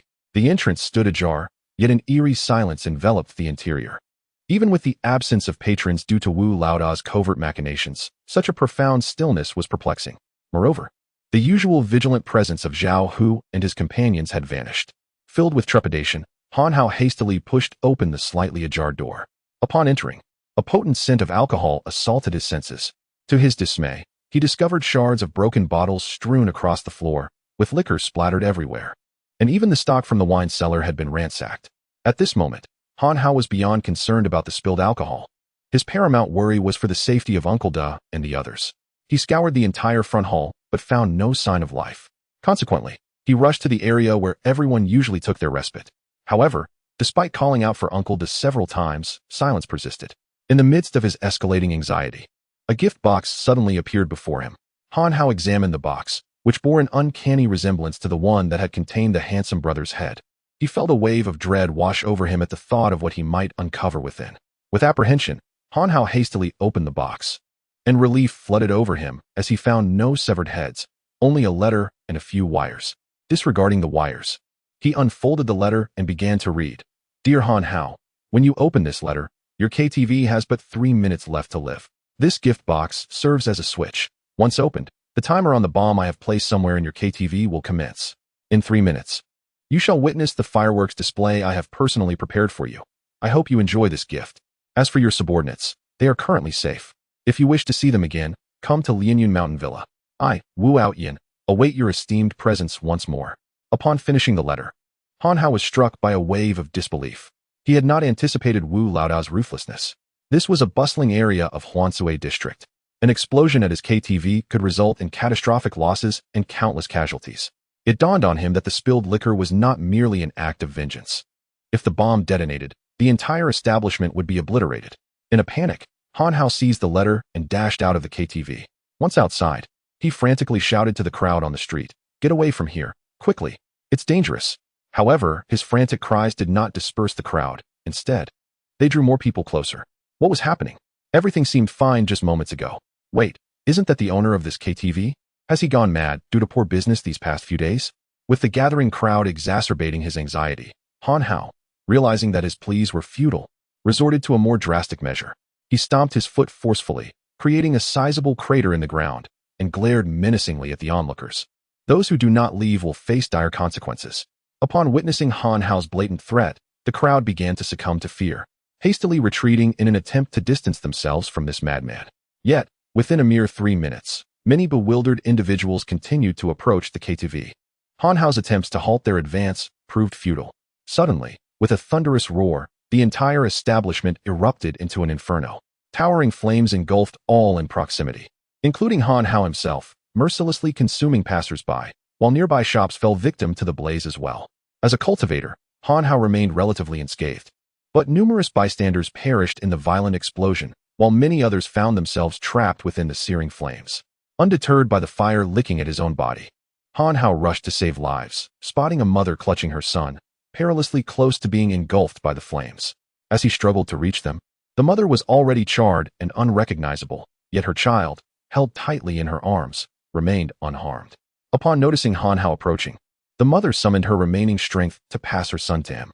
As Han Hao took the child into his arms, the mother expressed a serene smile of relief before her body succumbed, collapsing into the inferno.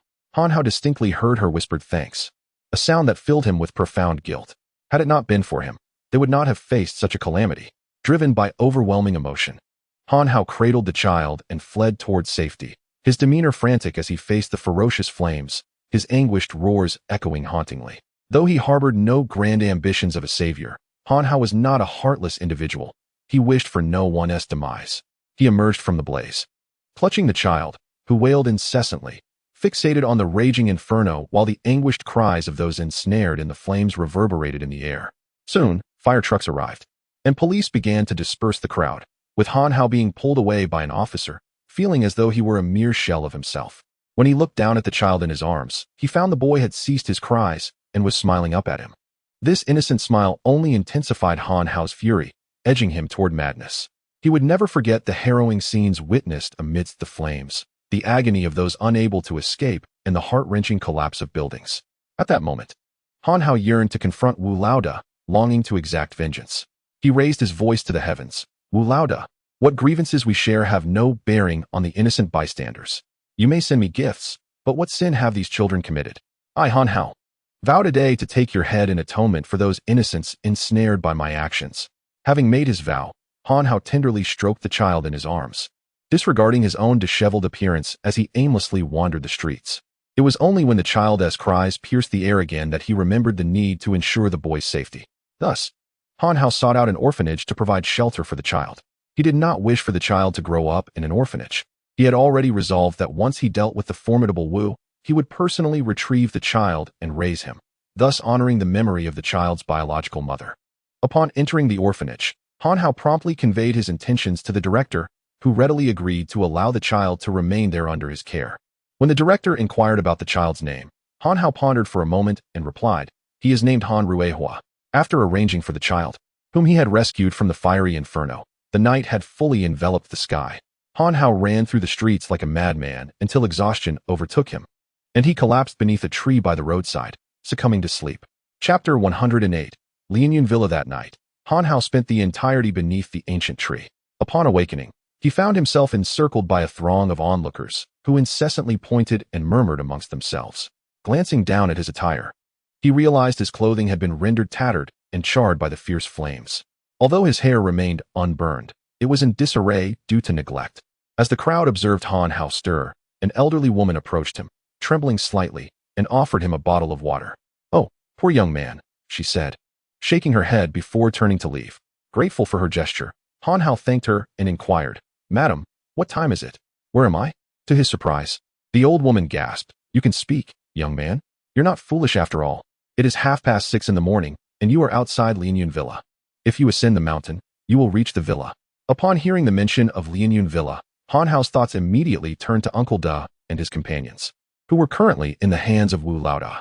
According to the information he had received, Wu Laoda awaited him within Lianyun Villa. The memory of Wu Laoda's destruction of the KTV, which had caused suffering to so many innocent lives, ignited a renewed fury within him. He resolved to ascend the mountain to confront Wu Laoda directly. The kind-hearted woman, realizing Han Hao's intent to approach the villa, grasped his arm and urged, "Do not go up there. It is no tourist attraction. That place is the lair of a notorious gang leader. We can seek alms elsewhere." Upon hearing the old woman's assumption that he was a beggar, Han Hao shook his head in self-deprecation. Ignoring her earnest advice, he continued his ascent up the mountain. The elderly woman sighed, lamenting, "I thought this young man was not foolish, but it appears he is indeed a simpleton. What a pity." Unbeknownst to her, her regret stemmed from not only Han Hao's apparent folly, but also from having offered her precious water to someone she believed was on the brink of death. Han Hao departed from the crowd and made his way to Lianyun Villa. Before long, he arrived at the entrance, only to be halted by two guards. One of them, with a mocking expression, greeted him, "Welcome, esteemed Han Hao. However, to enter Lianyun Villa, you must." Before he could finish, Han Hao, with a dismissive glare, uttered a single word, "Scram." Feeling belittled by his contempt, the guards grew irate and reached for their firearms. Yet, before they could draw their weapons, Han Hao lunged forward, seizing their necks, and in an instant, their lives were extinguished. Continuing forward, he had not ventured far when he was confronted once more. This time, the individual blocking his path was a disheveled figure, standing less than 5 feet tall, yet weighing over 300 pounds. With each step he took, the ground trembled beneath him. Due to his corpulence, his face appeared almost squished together, making it difficult to distinguish his features upon closer inspection. The only discernible trait was his prominent, hooked nose. When Han Hao encountered this portly figure blocking his path, he did not halt his stride, but instead pressed forward. The rotund man, feeling disregarded by Han Hao, was quite displeased. "Halt! Did I permit you to pass, my handsome brother?" Upon hearing the man refer to himself as the suave brother, Han Hao's prior anger towards Wu Laoda was temporarily subdued. After all, encountering such an oddity warranted a polite mockery. Thus, Han Hao erupted into boisterous laughter. "Ha ha ha, suave brother. You might as well call yourself a fat pig." Upon being ridiculed by Han Hao, the suave brother attempted to intimidate him, stamping his foot, causing the cobblestones beneath to fracture and spread ominously towards Han Hao's feet. "Humph! How dare you laugh in front of me, the suave brother?" Observing this display of bravado, Han Hao's smile vanished in an instant as he too stomped his foot in defiance. "Humph! Do you dare obstruct the path before me, Han Hao?" When Han Hao stamped his foot, the suave brother glanced down at the ground beneath him. After scrutinizing for a while, and noticing that the ground remained unchanged, he burst into laughter. "Ha ha ha, you think you can stomp like that? You needn't even seek out Wu Laoda. I'll deal with you right now, you pathetic fool." With that, he prepared to subdue Han Hao. In response to the suave brother's mockery, Han Hao merely smiled faintly. "Are you certain?" He then advanced towards the suave brother. And the moment his foot lifted from the ground, the area he had just traversed collapsed, leaving a profound footprint. With each step he took towards the suave brother, another footprint materialized behind him. Astonishingly, aside from the footprints, there was no sign of destruction elsewhere. The footsteps appeared as if they had been meticulously inscribed. The suave brother, witnessing the series of footprints left by Han Hao, felt his flesh quiver involuntarily. Although he could create cracks in the ground and even produce footprints with all his might, leaving only footprints without damaging the surrounding bricks was utterly beyond his comprehension. Unbeknownst to him, this feat was achievable only after Han Hao had grasped the principles of lifting heavy objects as if they were light and vice versa. Han Hao's pace was unhurried, and as he reached the side of the suave brother, the latter remained captivated by the impressions left in the ground, entirely oblivious to Han Hao's approach. It was only when Han Hao's palm struck him that he finally reacted. Once he regained his senses, the suave brother swiftly drew a knife from behind him. "You brat. Prepare to meet your end." With that, he slashed the blade towards Han Hao. As the knife hurtled towards him, Han Hao let out a surprised exclamation, for he sensed a surge of genuine energy emanating from the weapon. In that moment, Han Hao realized that this individual before him was also a low-level cultivator, adept at infusing genuine energy into his weapon. Upon hearing Han Hao's astonished exclamation, the suave brother raised an eyebrow in triumph. "Well, how about that? Are you now aware of my prowess? However, it is too late. Allow me to inform you that beneath my blade lies an untold number of formidable figures. Much like yourself, I shall now send you to meet the King of Hell." With that, his movements became increasingly swift, despite his weight exceeding 300 pounds. He exhibited an unexpected agility. Han Hao shook his head, and after exchanging dozens of blows, he grew disinterested in the ability of this flamboyant man to infuse his weapon with true essence. He swiftly seized the hand that wielded the knife, causing the flamboyant man to drop his weapon in pain. Leaning close to his ear, Han Hao whispered, "Next time, if you lack both the insight and the strength, do not mock others so readily." With that, he gripped the man's neck with the other hand, exerting pressure until it snapped. Han Hao then continued on his path. After traversing through a grove of peach trees for some time, he realized he had been going in circles. A change swept over his countenance. It seemed he had encountered a master of formations. Chapter 109. I present you with a firework. As Han Hao realized he had entered a formation, a peculiar voice echoed from all around him. "Haha, you finally noticed. I thought you would wander through life oblivious. Do you know the name of this formation? It is called the donkey trap. For those ensnared within are like a blindfolded donkey endlessly grinding, moving forward yet spinning in place, much like you just moments ago."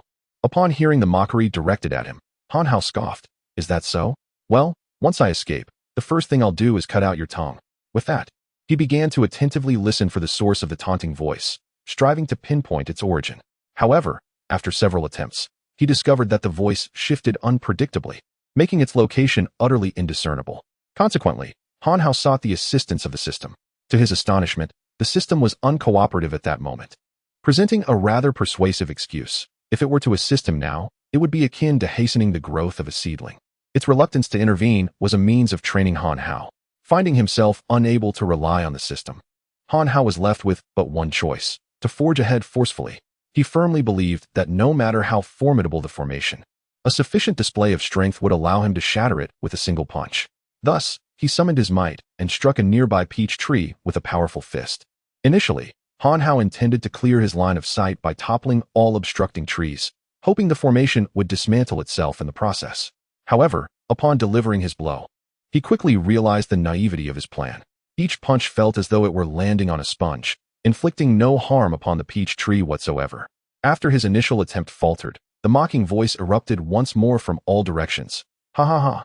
The donkey persistently seeks to solve every problem with sheer strength, becoming ensnared in the millstone. And upon realizing your entrapment within the formation, your first instinct is to rely on brute force. You foolishly attempt to dismantle the formation with mere strength, unaware that the donkey's efforts are in vain, just like yours now. Ha ha ha." In response to such derision, Han Hao seethed with anger, determined not to allow this formation to confine him. Upon discovering that his true energy could not harm the peach tree, he pondered whether perhaps a stone could serve as a more effective tool. With this thought in mind, Han Hao noticed a pile of dead wood nearby, interspersed with several stones. He approached the pile, swiftly picked up a stone, and hurled it at the nearest peach tree. However, to his dismay, the stone soared far beyond the tree, landing harmlessly on the ground instead. At that moment, Doubt began to creep into Han Hao's mind regarding the very existence of these peach trees. Yet, just as he was engulfed in skepticism, Han Hao's attention was suddenly drawn to his own hand. In his haste to collect stones, Han Hao inadvertently grasped the grass beneath him, and a small piece lodged itself within the crevices of his nails. Upon noticing the grass on the ground, he concluded that the trees must indeed be genuine. The reason he had failed to strike at the heart of the trees was merely that the formation concealed their true positions. Contemplating this, a vengeful and satisfying method to retaliate against Wu, the elder, came to his mind: to set fire.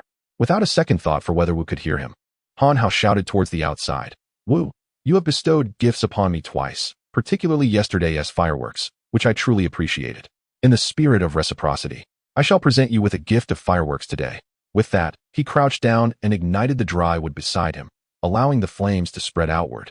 As the fire began to engulf the grassy area, it produced thick smoke, yet it failed to alert anyone. However, as time passed, the dry kindling fed the inferno, and soon the entire peach orchard was ablaze. Under the relentless fire, the peach trees were rendered vulnerable as the flames licked their trunks. Han Hao soon noticed that several of the trees around him had been consumed. As the fire grew ever larger, an enraged voice echoed from his right. Heedless of its own exposure, "You dare, boy? Huh, what do I have to fear? This is merely a matter of reciprocity. I advise you not to naively believe that a single fire can thwart the Lianyun villa. If you continue to act so recklessly here, you will only meet a more tragic end. Do you think that if I refrain from recklessness, you will spare me? How naive." He then disregarded the curses and threats from outside, remaining steadfast beside the roaring flames. At last, the master of the peculiar voice from beyond the formation could no longer tolerate the chaos and appeared beside Han Hao, launching a kick towards him. Han Hao instinctively blocked the attack, pushing away the assault with a firm hand, though he felt a tremendous force that compelled him to take 2 steps back. It was then that Han Hao began to take notice of this hidden master of formations. Upon closer inspection, he realized that the peculiar voice he had heard earlier was not a mere disguise, but rather the true nature of the individual before him. Although the man was indeed male, he possessed an effeminate visage, with slanted eyes that betrayed cunning and capriciousness, and thin lips that seemed to inscribe the word spite. Beyond his appearance, Han Hao was astonished to discern that this individual was not only a master of formations, but also a skilled cultivator. He pondered where Wu might have procured such a formidable ally. At this moment, the formation master, surprised by Han Hao's strength, anxiously regarded the looming inferno. Reluctantly, he addressed Han Hao, "I shall not impede your actions any longer, please." Yet Han Hao remained unmoved. "Do you think I will simply depart at your behest? I refuse to leave. I intend to see just what qualifications this prisoner-s donkey formation possesses to confine me." With that declaration, Han Hao assumed a stance, signaling that should the master attempt to extinguish the fire, he would retaliate in kind. Observing Han Hao's steadfastness, the formation master shook his head. "You leave me no choice." With that, he charged toward Han Hao. As this individual is a genuine cultivator, Han Hao requires a considerable amount of time to triumph over him without revealing his trump card. Fortunately, at this moment, it is not Han Hao who is truly anxious, but rather the master of formations. Witnessing the grand array he painstakingly constructed on the verge of being reduced to ashes, his resentment towards Han Hao intensifies. However, with Han Hao positioned before him, even the thought of extinguishing the flames becomes a daunting task. Thus, the master of formations begins to fight desperately. He produces a piece of paper with his left hand, preparing to invoke its power. Han Hao recognizes this paper, akin to the formation talismans he exchanged at the system while assisting Zhao Yang. Understanding the troubles associated with formations, Han Hao swiftly strikes with thunderous might, employing his strength to prevent the master of formations from utilizing the talisman. In an instant, although the master possesses the talisman, he finds it impossible to activate it. Despite both being cultivators, Han Hao is a being deemed extraordinary even by the system standards, let alone a scholar of formations. As Han Hao employs his strength, each punch he delivers sends numbing shockwaves through the arms of the master attempting to block. Before long, blood spills from the master's mouth. His inner organs rattled from the impact. Seizing the opportunity, Han Hao swiftly grips the master's neck and, with a grin, inquires, "So, do you still think I'm a fool?" At that moment, the master of formations, who had earlier mocked Han Hao, is now terrified, hastily shaking his head. You are not. Han Hao then poses the question, "Do you remember what I said I would do first if I caught you?"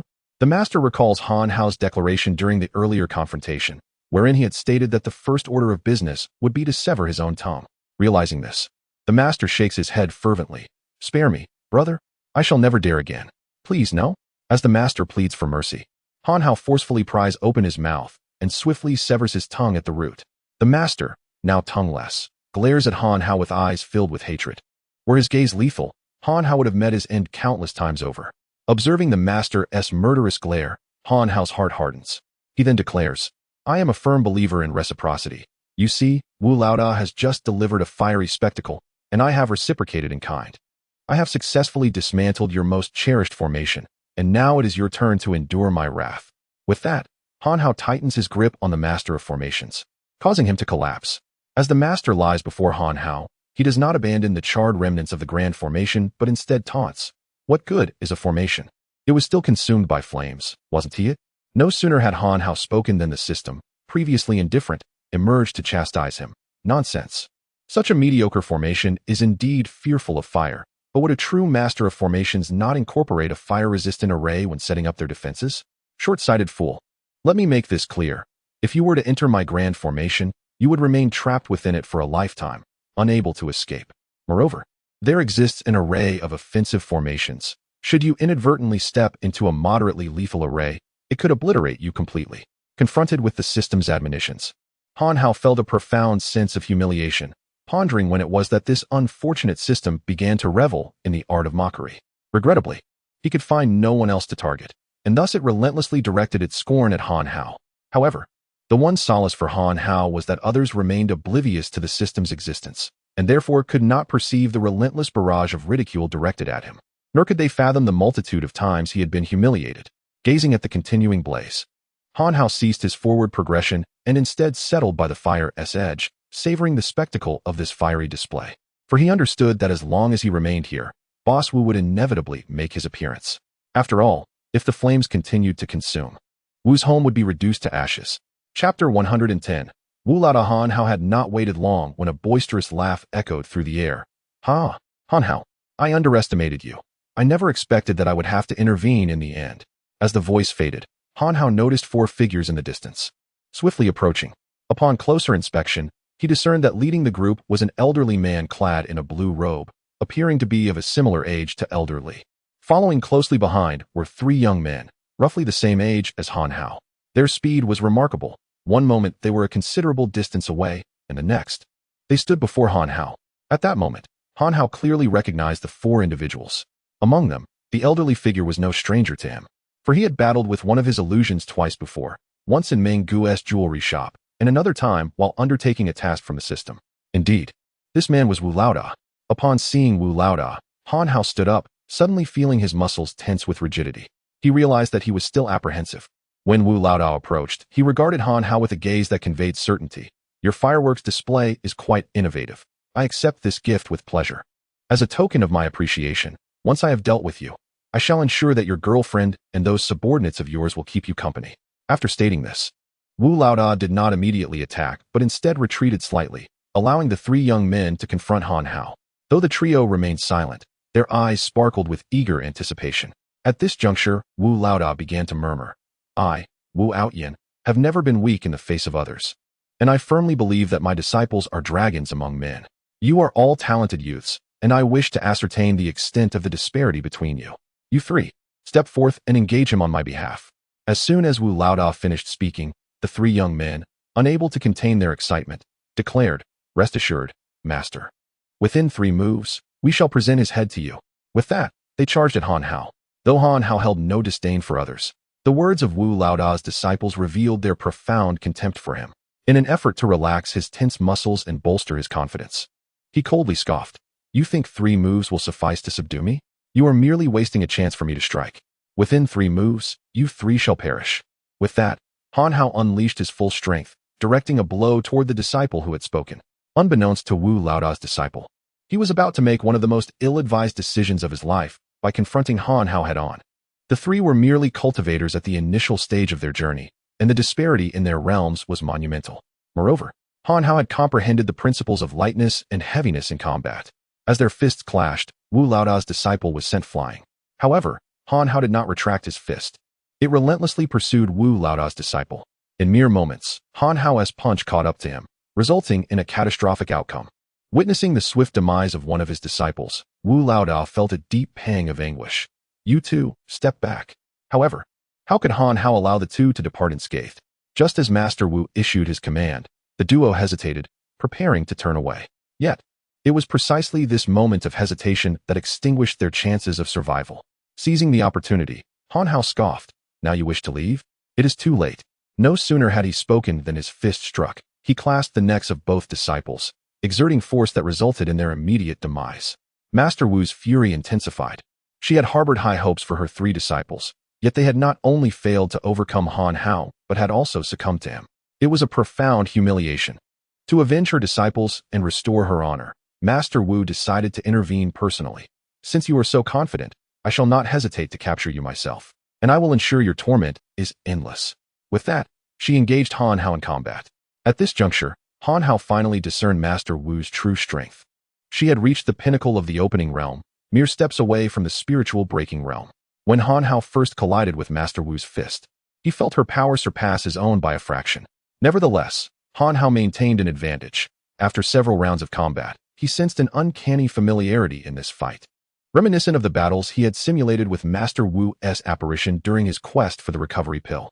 Thus, as the battle progressed, Han Hao grew increasingly adept and emboldened, while the slightly superior Master Wu found herself perplexed, as if Han Hao anticipated her every move. This frustrating skirmish endured for quite some time until, at last, Master Wu could no longer contain herself. She abruptly retreated, her expression darkening. I had hoped to refrain from using this technique, but I am utterly fed up. With that, she raised her right hand. Her index finger aimed directly at Han Hao, as a chilling incantation escaped her lips. God-slaying finger. In that moment, Han Hao felt an overwhelming sense of familiarity, having envisioned such a confrontation countless times. As soon as Master Wu's finger was raised, he once again experienced the sensation of being immobilized. This time, however, it was Master Wu herself executing the technique, its potency far exceeding that of the apparition or the simulated pressure. As the god-slaying finger began to manifest, Han Hao's mind raced through numerous combat strategies. Had he been able to conceive any alternative, he would never have resorted to the 8 Desolations earthly evil technique. For employing it would necessitate the use of the precious recovery pill, which he was loath to squander. Yet, despite contemplating countless methods, Han Hao found no confidence to withstand this attack. He was left with no choice but to employ the 8 Desolations earthly evil technique. With no other recourse, he pointed at Master Wu, nearly moved to tears. Master Wu, I swear I shall end your life. Han Hao's outburst rendered Master Wu momentarily stunned. Although they were sworn enemies, he had never displayed such desperation before. This sudden outburst left her feeling inexplicably disconcerted. However, both Master Wu and Han Hao executed their moves without the slightest hesitation, colliding with one another. Although Han Hao was thoroughly familiar with Master Wu's technique and had engaged in 2 prior encounters, he still sustained injuries upon facing this move. Blood streamed from the corner of his mouth, coupled with the fact that he had exhausted his vital energy after employing the 8 Desolations earthly fiend technique. He gasped for breath while bleeding. At this moment, Master Wu was in an even worse state, more accurately described as significantly more grievous than Han Hao. He appeared to age a decade in an instant, exuding an aura of imminent collapse. His body was marred with injuries, not just at the corner of his mouth, but all over. Witnessing Master Wu's condition, Han Hao felt a surge of triumph and was about to break into laughter. Yet before he could utter a sound, Master Wu suddenly let out a hearty laugh. Han Hao, I never anticipated you possessed such a formidable trump card. However, after employing such a potent technique, you must be completely drained of your vital energy, am I right? To be candid, I find myself in the same predicament as you. Had it been 3 years ago, I would surely have fallen to your hands. However, you are unfortunately facing me now, one who has mastered the Phoenix Rebirth. Phoenix Rebirth. Arise.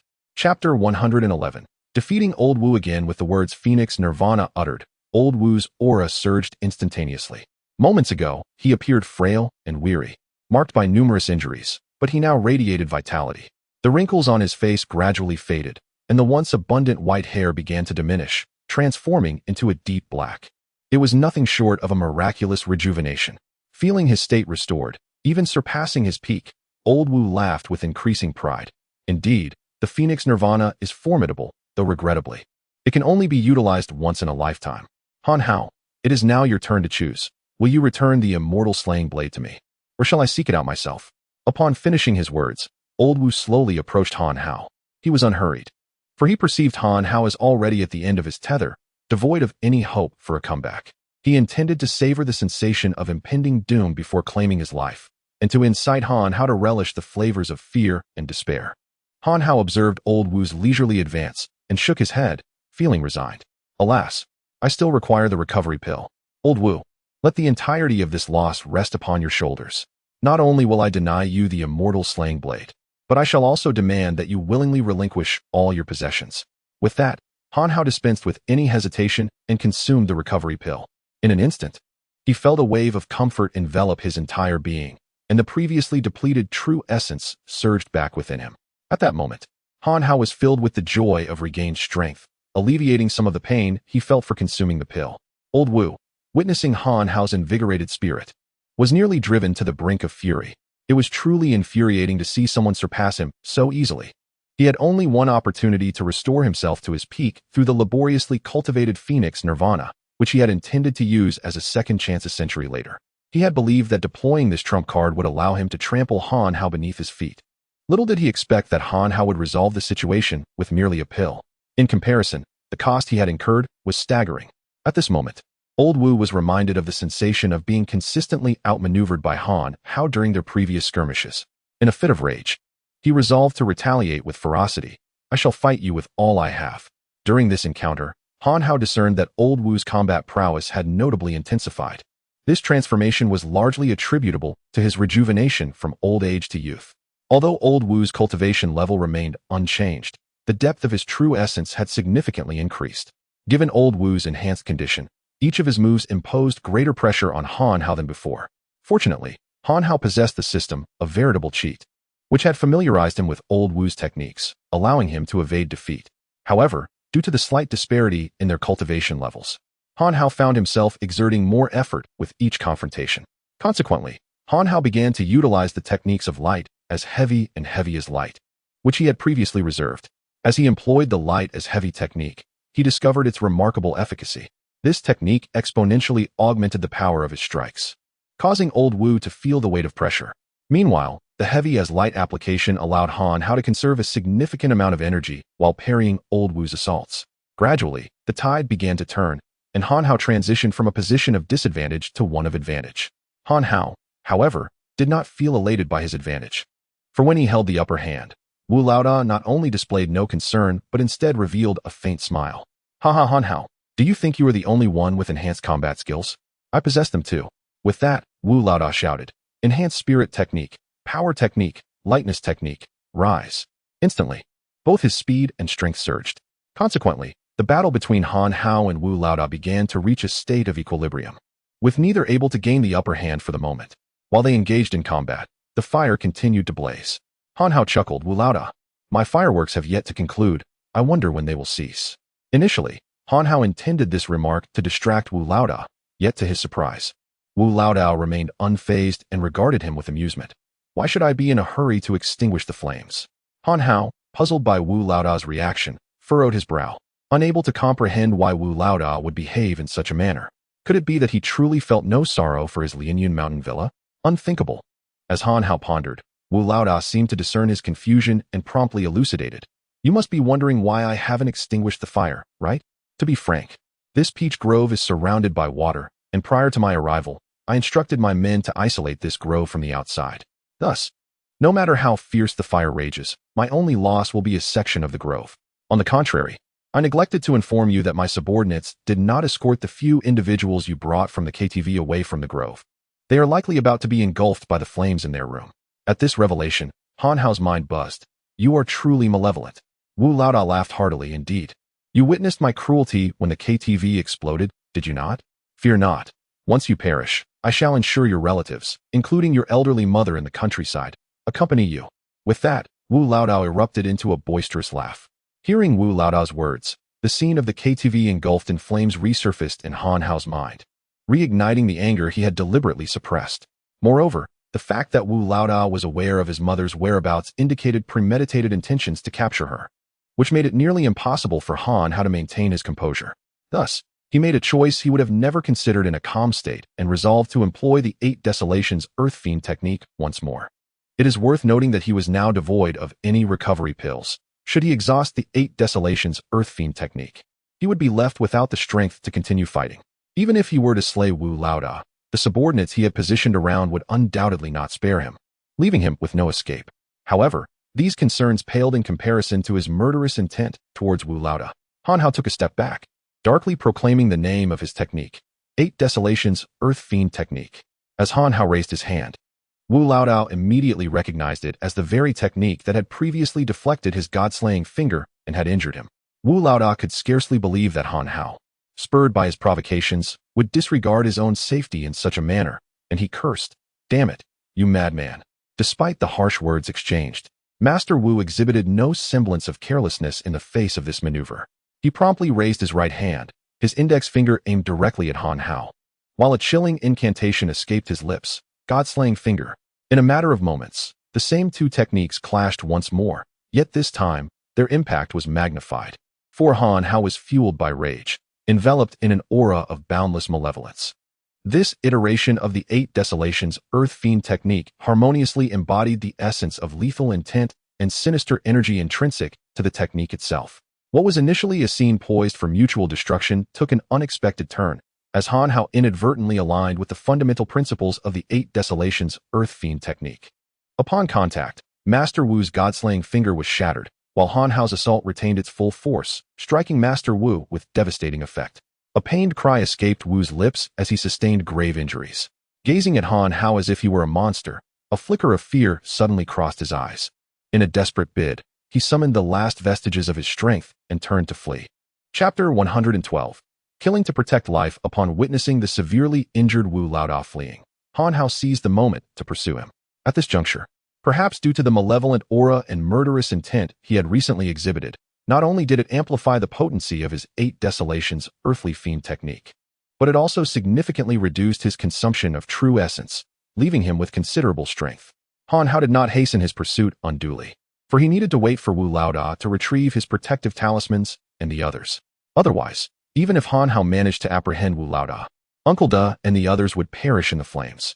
With each harboring their own thoughts, the chase extended over a considerable distance. Eventually, Han Hao spotted a small river, and after traversing some distance, he reached the periphery of the raging inferno. Before him stood a quaint wooden cabin, where Uncle Da, Lu Chong lay, and Zhao Hu were bound to stakes, the fire dangerously close to engulfing them. Upon noticing the cabin where Uncle Da and the others were held, Wu Laoda wasted no time and shouted, "Quickly, restrain those few brought from the KTV. If that little brat makes any untoward movements, execute him on the spot." As soon as Wu Laoda issued his command, several agile individuals armed with knives appeared across the riverbank. They swiftly approached Uncle Da and his companions, severing the stakes and positioning their blades against the throats of the captives. Meanwhile, Wu Laoda had already approached Uncle Da and commanded the captors to retreat with them. Fury surged within Han Hao. "Wu Laoda, I advise you to release them. Otherwise, if even a single hair on my people is harmed, I will wash this place in blood." In the face of Han Hao's threat, Wu Laoda not only remained unfazed but erupted into laughter. "As long as you do not come closer, I assure you they will wait until after your demise to accompany you in death. Otherwise, I guarantee one of them will perish before your very eyes." With that, Wu Laoda led the subordinates holding Uncle Da and the others down the mountain. Han Hao, intent on following, suddenly heard Wu Laoda whistle. Instantly, over 100 armed henchmen emerged at the riverbank, and the leader of this group seemed familiar to Han Hao. After much contemplation, his anger intensified as he recognized the man, an individual whose arrest warrant he had seen online during his university days. This was the very same person who had slaughtered an entire family 3 years ago in Qingshui City, only to resurface now, alive and well, at Wu Laoda's Lianyun Villa. Amidst the throng, Han Hao also recognized another figure, a notorious robber pursued by the police for over a decade, someone he had encountered in the newspapers on numerous occasions. It was evident that these individuals were all fugitives rescued by Wu Laoda, each one a perpetrator of heinous crimes in society. With a command to kill him, the throng surged forward, obstructing Han Hao's gaze fixed on Wu Laoda. By the time Han Hao sought to continue the chase, it was already too late. Enraged to the core, he gazed at those accustomed to violence and bloodshed, pondering how many souls had perished at their hands. This Lianyun Villa was indeed a den of iniquity. In his fury, Han Hao showed no mercy towards the accomplices of Wu Laoda.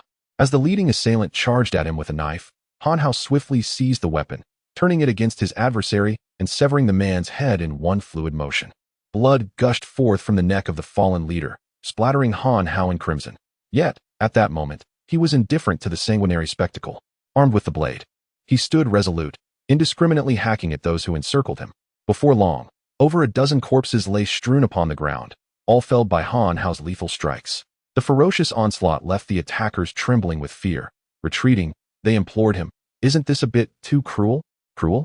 Are you referring to your own plight? For you, a band of cold-blooded killers, death is the greatest service I can render to society. To slay for the sake of protection, to sever the ties of evil, not to extinguish lives." With that declaration, Han Hao surged forward, no longer remaining still, charging into the retreating throng. In a bid to unleash his pent-up rage, he wielded the powers of a cultivator, his true essence rapidly depleting, yet he felt no awareness of the drain. Confronted by Han Hao's frenzy, those adversaries, having tasted death before, summoned their own tenacity. "Brothers, Wu Laoda has granted us this chance to live for so long. We've already broken even. Let us strike together. I refuse to believe we cannot bring him down." With that rallying cry, they lunged at Han Hao once more. However, despite their numbers, none among Wu Laoda's henchmen possessed the prowess of a cultivator, rendering them incapable of besting Han Hao. As time elapsed, the ranks of the assailants dwindled from over 100 to a mere 30 or so. At this juncture, genuine fear took root, not of death itself, but of the terror instilled by Han Hao's brutal method of decapitation, a dread born of his indomitable might. The remaining few began to contemplate retreat, harboring thoughts that perhaps dying in prison years past would have been preferable. Yet, blinded by bloodlust, Han Hao had no time to heed the thoughts of these wretches, and he advanced towards them once more. As he moved forward, the remaining foes no longer possessed the courage to charge him as they had before. With each step he took, they retreated in kind. Han Hao, observing their retreat, rasped, "What's the matter? Weren't you just eager to take me down? Why back off now? If you fear, you shall still meet your end." With that, he quickened his pace, pursuing the remaining 30 or so with lethal intent. How could these individuals hope to escape Han Hao? Within half an hour, he had eradicated every last one, igniting fires at every location he reached. As he severed the head of the final criminal, the entirety of Lianyun Villa was engulfed in flames. Glancing at the inferno consuming the estate, Han Hao felt no elation despite having triumphed over Wu Laoda, for the loss of Zhao Hu and his companions weighed heavily upon him. And the significance of Uncle Da within the Li family left Han Hao with no means to justify this devastation to elder Li. Thus, Han Hao descended the mountain with the intent to seek out the whereabouts of Old Master Wu. However, upon reaching the foot of the mountain, he heard the system's voice resonate within his mind. Ding. Due to the host's killing for the sake of protection resonating with the system, a reward of 50 cultivation points has been granted. Congratulations to the host. Yet, upon receiving this reward, Han Hao found himself devoid of joy for the first time. As he walked on, the excessive consumption of his true essence caused him to faint abruptly. When Han Hao regained consciousness, it was already the following morning. He found himself surrounded by a multitude of people who incessantly pointed and whispered among themselves. This scene struck Han Hao as oddly familiar. Just as he pondered its familiarity, an elderly woman approached him unsteadily and offered a bottle of water, remarking, "Oh, poor young man. Why do you seem to be burning up even more? Surely, the fire at Lianyun Villa was not your doing? Or perhaps you are the god of fire from the heavens." Upon receiving the bottle of water from the elderly lady, Han Hao expressed his gratitude, but suddenly exclaimed in disbelief, "What the hell? Isn't this the very scene I encountered at Lianyun Villa?" Subsequently, he promptly fled from the gathering crowd. Once he arrived at a secluded corner, Han Hao began to devise a plan to rescue Uncle Da and the others. However, amidst the vast sea of people, where could he possibly search? Given the urgency of the situation, Han Hao had no choice but to seek assistance from the system. To his astonishment, as soon as he articulated his request, the system readily acquiesced. It then promptly pinpointed Old Master Wu's location and conveyed the information to Han Hao. Upon hearing the system reveal Wu's whereabouts, Han Hao shouted in alarm and hastened towards the residence of Old Master Li with fervent urgency. Chapter 113. The captivity of Mo Jie. It was revealed, following a systematic search, that at this moment, the infamous Wu Laoda was located within the abode of the esteemed elder Li. Han Hao could not help but grow anxious for Mo Jie's safety. Given Wu Laoda's cunning nature, he had likely conducted thorough investigations, even into Han Hao's mother residing in the countryside, and had probably been keenly aware of Mo Jie's movements. As for morality, Wu Laoda held the lives of an entire street in utter disregard. He would hardly concern himself with the principles of right and wrong. Initially, Han Hao believed that Wu Laoda, having sustained severe injuries, would not strike so swiftly. However, with the miraculous recovery elixir, the Yuan recovery pill, at his disposal, and considering Wu Laoda's decades of experience, it was entirely plausible that he possessed 1 or 2 healing potions. In his desperation, Han Hao was determined to rush to Elder Li's residence. As Han Hao frantically sprinted towards Elder Li's home, the system, somewhat exasperated, reminded him, host, using the teleportation talisman would be much swifter. In his overwhelming urgency, Han Hao had completely forgotten about the talisman, but the system's reminder jolted him back to reality. He promptly declared, "All right, use the teleportation talisman immediately." Ding. The request to use the teleportation talisman was successfully processed, deducting 10 points from the cultivation value. Destination, Li family. As the system's voice faded, Han Hao found himself within the confines of Elder Li's estate. Upon his arrival, he overheard the furious voice of Elder Li echoing from the garden. "Wu Outyin, how dare you?" Upon hearing this, Han Hao stormed into the Li residence. The garden, once a serene haven filled with lush trees and melodious birdsong, was now in utter disarray, the tranquility shattered by the violent clash of the 2 adversaries. As Han Hao entered the garden, the fierce battle continued. Wu Laoda, exuding an air of nonchalance, taunted, "Li Tianhao, you truly have grown more inept with age. After 30 years, how can you still be so weak? I feel ashamed to have been your equal in the past." Faced with Wu Laoda's scornful jibes, Elder Li's expression grew unusually grave. In the heat of battle, Elder Li found himself at a distinct disadvantage. Although he had recently advanced to the late stage of Kai Fan and had comprehended the principle of effortless strength, he was barely holding his ground. As Han Hao entered the courtyard, he intended to assist directly, only to discover that Wu Laoda's men had placed a knife to Mo Jie's throat. The moment Han Hao attempted to advance, they would press the blade closer, instilling hesitation within him. Upon noticing Han Hao's arrival, Wu Laoda's previously relaxed demeanor shifted into one of grim seriousness. "Li Tianhao, your ally has arrived. I shall not linger on old times. It is time for you to perish." With that, he unleashed a powerful punch to Li Tianhao's chest, sending him crashing against a wall. His complexion pale and his body marred by numerous wounds, blood trickling from the corner of his mouth. Though Li Tianhao had succumbed to defeat, Wu Laoda was unwilling to relent, following up with a fist aimed directly at the crown of Elder Li's head. Witnessing Wu Laoda's intent to take Elder Li's life, Han Hao could no longer contain himself and retaliated with a punch of his own. "Wu Laoda, how dare you?" As their fists collided, Han Hao staggered back 2 steps. Realizing that not only had Wu Laoda recovered from his injuries sustained the previous night, but his strength had also notably increased. However, this is not the time to dwell on such matters. After Han Hao deflected a lethal blow from Wu Laoda, he hurriedly supported Old Li. In the wake of having his fist blocked, Wu Laoda retreated and seized Mo Jie by the throat. Once Han Hao steadied Old Li, he cast an indignant glare at Wu Laoda. Observing Han Hao's fierce gaze and his grip on Mo Jie, Wu Laoda remarked with a hint of irony, "Han Hao, after just one night, our paths cross once more. Truly, it is fate." At this juncture, Han Hao was seething with rage and pointed at Wu Laoda, declaring, "If you dare to release Mo Jie, let us settle this like men." As soon as these words left his mouth, Wu Laoda erupted in laughter. "Why are you in such a hurry? I shall grant you the opportunity to confront me. 3 days hence, meet me at Lianyun Villa, and we shall conclude this matter. Should you come, regardless of the outcome, I assure you that your subordinates and your beloved shall depart safely. If you do not appear, bear the consequences." With that, Wu Laoda seized Mo Jie and departed from the scene. Han Hao, deterred by Wu Laoda's hold on Mo Jie, could only watch him leave. After Wu Laoda's departure, Han Hao swiftly exchanged for a healing pill at the system and administered it to Old Li. Upon consuming the elixir, Old Li's complexion improved significantly. Grasping Han Hao's hand, he said, "Young brother, I sincerely apologize. I was unable to protect you." Hearing Old Li's remorse, Han Hao waved his hand dismissively. "No need for such apologies. Old Li, it is I who should be expressing regret for causing you this trouble." Han Hao's words only deepened Old Li's embarrassment. But this was not the time for discussions of blame. Thus, Old Li firmly grasped Han Hao's hand and cautioned, "Young brother, Wu Laoda has summoned you to Lianyun Villa. Do not fall into his trap. You cannot match his strength." In response to Old Li's concern, Han Hao feigned nonchalance. As Old Li remained unaware of Han Hao's previous triumphs over Wu Laoda, he reassured Old Li, "Do not worry. I have already experienced Wu Laoda's methods firsthand." Last night, Han Hao recounted the events of the previous evening in detail. Upon hearing this, Old Li gazed at Han Hao in astonishment, then shook his head again. "Han Hao, Although you have bested Wu Laoda twice, I fear the odds are still against you in 2 days' time. Allow me to share what I know of Wu Laoda. We have known each other for 30 years. At that time, our strengths were comparable.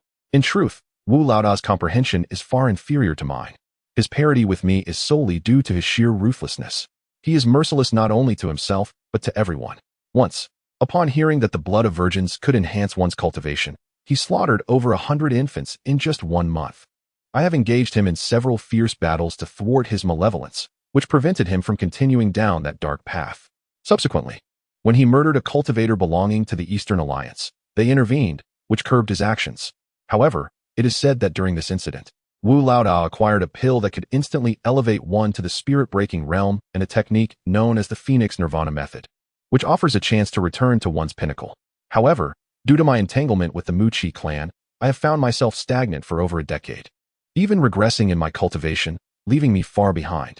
Even though I recently advanced to the late stage of Kai Fan, I still cannot defeat him. You must understand, Wu Laoda could have transcended to the Kai Fan realm long ago. However, his ambitions have prevented him from grasping the principle of treating the light as heavy, which has delayed his entry into the Peling realm. Yet, during our recent confrontation, it became evident that he has begun to step into the Peling realm. I surmise that he has chosen to engage in battle 3 days hence, because he has already prepared a pill to facilitate his breakthrough into the Peling realm. At that point, the gap between us will be insurmountably vast. When Elderly mentioned the Phoenix Nirvana technique, Han Hao realized that this matter was likely true. However, the term Eastern Alliance was unfamiliar to him, prompting him to inquire of Elderly, what is the nature of the Eastern Alliance? Upon hearing Han Hao's question, Wu Laoda did not respond directly. Instead, he sighed deeply, saying, the Eastern Alliance? You will come to understand in due time. As for seeking assistance from the Eastern Alliance, do not entertain such thoughts. They will not intervene in personal grievances. Furthermore, it is impossible to contact anyone from the Eastern Alliance within 3 days. Upon hearing this, Han Hao understood that he could only rely on himself. Although he recognized that defeating Wu Laoda, who was likely to break into the Peling realm, was a formidable challenge, he could not disregard the abduction of Emogia. Thus, Han Hao took his leave from Elderly, resolved to enlist the help of the system to devise an immediate method for enhancing his cultivation. Chapter 114. Unmovable as a mountain. As Han Hao was about to take his leave, Oldly prevented him from departing. After all, leaving now would leave Han Hao without a destination, and if faced with Wu Laoda, their combined strength would be advantageous. Consequently, Oldly instructed Han Hao to find a room to rest, as Wu Laoda's recent arrival had already frightened away the formidable members of the Li family. Everything now depended on his own efforts. Upon hearing Oldly's suggestion, Han Hao found it reasonable and sought out a room to stay. Once he returned, before he could utter a word, the system spoke to him. I indeed possess elixirs capable of rapidly elevating you to the breaking spirit realm. However, you have yet to grasp the later stages of the chaos technique, unmovable as a mountain. You must understand that this state embodies the transcendence of lifting heavy as if it were light and lifting light as if it were heavy. If you have not yet comprehended these two states, it could be overlooked, but since you have already grasped both, to abandon them now would be a grave mistake. Upon hearing the system's reasoning, Han Hao comprehended the logic behind it. Nevertheless, this was a crucial moment for saving Emogia, and he was unwilling to relent. He replied to the system, I could comprehend it after reaching the breaking spirit realm. You are thinking too simplistically.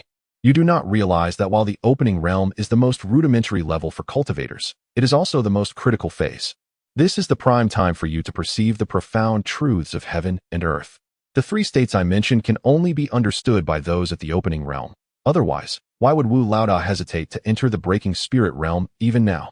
Once you break through, you shall permanently lose the opportunity to perceive unmovable as a mountain. When facing formidable foes, will you not suffer greatly? Accept this. Until you grasp unmovable as a mountain, I shall not allow you to consume any elixirs for a forced breakthrough. Such an act would be akin to hastily pulling up seedlings to aid their growth. If you were to break through prematurely, you would not differ significantly from ordinary cultivators. Then how am I to comprehend it?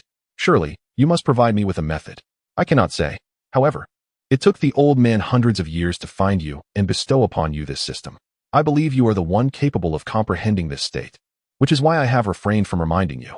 I feared that being too deliberate would hinder your enlightenment.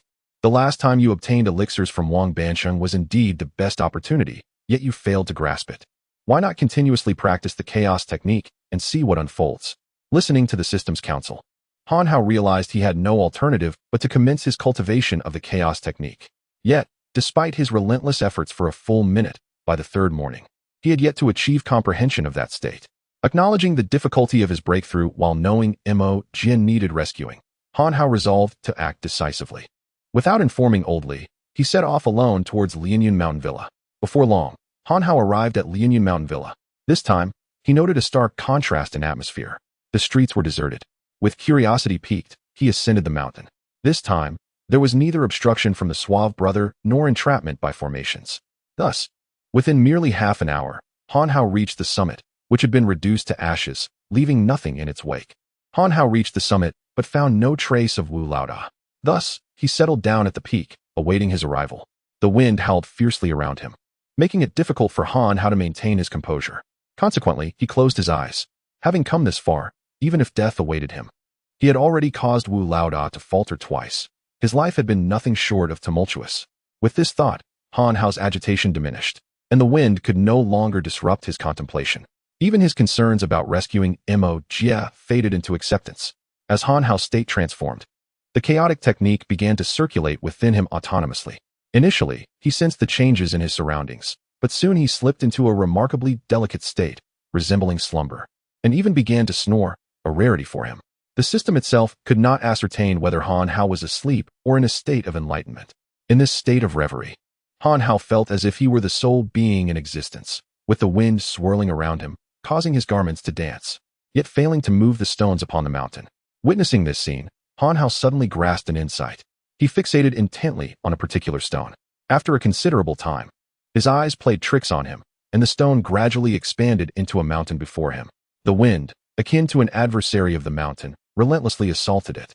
Yet each attempt ended in failure. At this moment, despite the unyielding gusts, the stone, or rather, the mountain, remained immovable.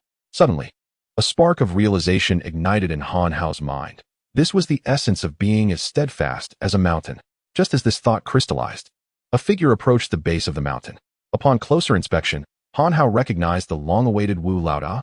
At that moment, Wu Laoda appeared light and invigorated, his spirit more robust than after utilizing the Phoenix rebirth technique, and it was evident that his realm had ascended to the broken spirit level. With a sense of triumph, he made his way directly to the summit. Meanwhile, Han Hao found himself at a pivotal moment of enlightenment. Noticing Wu Laoda's arrival, the system attempted to rouse Han Hao, calling out repeatedly, yet to no avail. Frustrated, the system exclaimed, "Damn it, could it be that you've genuinely attained enlightenment?" It then prepared to use a teleportation talisman to escape with Han Hao.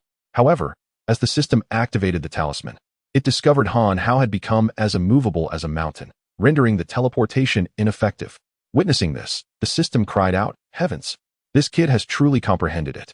I even prepared elixirs for when he neared death to aid his breakthrough. It seems my worries were unfounded. Oh, how fortunate this lad is." While the system lamented, Wu Laoda had already reached the summit. Upon seeing Han Hao in deep meditation, he snorted derisively, "Humph, oblivious to danger. I shall send you to your demise now." With that, he lunged forward to strike Han Hao. Yet, just as his fist was about to connect, he suddenly recoiled. This lad isn't evading. Could it be a ruse? Wu Laoda then scrutinized Han Hao for a considerable time, but could still discern nothing amiss. Indeed, Master Wu had contemplated whether Han Hao was experiencing an epiphany, but he swiftly dismissed the thought. After all, how could a cultivator be enlightened while snoring? After repeated verification, he found no discrepancies in Han Hao, prompting him to advance once more, exclaiming, "You are merely playing tricks. I shall end you now." With that declaration, he aimed to strike Han Hao's head with a palm. During the time Wu observed, Han Hao was afforded the invaluable moments he needed, and he had now awakened. Upon opening his eyes and seeing Master Wu, he retorted, "Oh, you believe you can end me with a single strike? We shall see who meets their end first." With that, he stood upright. As Han Hao rose, Master Wu was taken aback. He suddenly realized that Han Hao was no longer the same. The nature of this change eluded Wu's understanding. He pondered, could it be that Han Hao had elevated his cultivation level? With this thought, Master Wu scrutinized Han Hao closely. Typically, when cultivation levels are comparable, one cannot discern the specifics of another's realm. However, now, with a significant advantage in cultivation, Master Wu could ascertain that Han Hao remained at the initial stage of refinement. Upon confirming that Han Hao had not progressed, Master Wu was incensed. In mere minutes, Han Hao had been feigning prowess and deceiving himself. Resolute, Master Wu unleashed his palm towards Han Hao, declaring, "You insolent child. I shall strike your head to pieces with 3 blows." As Master Wu's palm descended towards Han Hao, the latter was unyielding, proclaiming, "You shall not escape unscathed, Master Wu. I have resolved to stand firm and receive your 3 strikes. If I retreat a single step, I shall consider myself defeated." With that, he met Wu's palm with a punch of his own. Chapter 115. Breaking the Spirit Realm. Upon hearing Han Hao's words, Wu Laodao scoffed, "You ignorant fool. Can't you see that I have already transcended into the breaking spirit realm? Do you truly believe you can defeat a master in this realm? Did you not claim you would not retreat? I shall now cast you down the mountain to your demise." Wu Laodao could have chosen to conceal his breakthrough into the breaking spirit realm, yet his confidence in vanquishing Han Hao was unwavering, and he was resolute in his intentions. In his eyes, there was no possibility of defeat against Han Hao. After all, no matter how formidable a practitioner in the opening realm may be, they could never overcome a master in the breaking spirit realm. In response to Wu Laodao's derision, Han Hao retaliated with a punch. At the moment their fists collided, Han Hao was overwhelmed by a tremendous pressure. However, the newfound understanding of immovable as a mountain gifted him a remarkable surprise.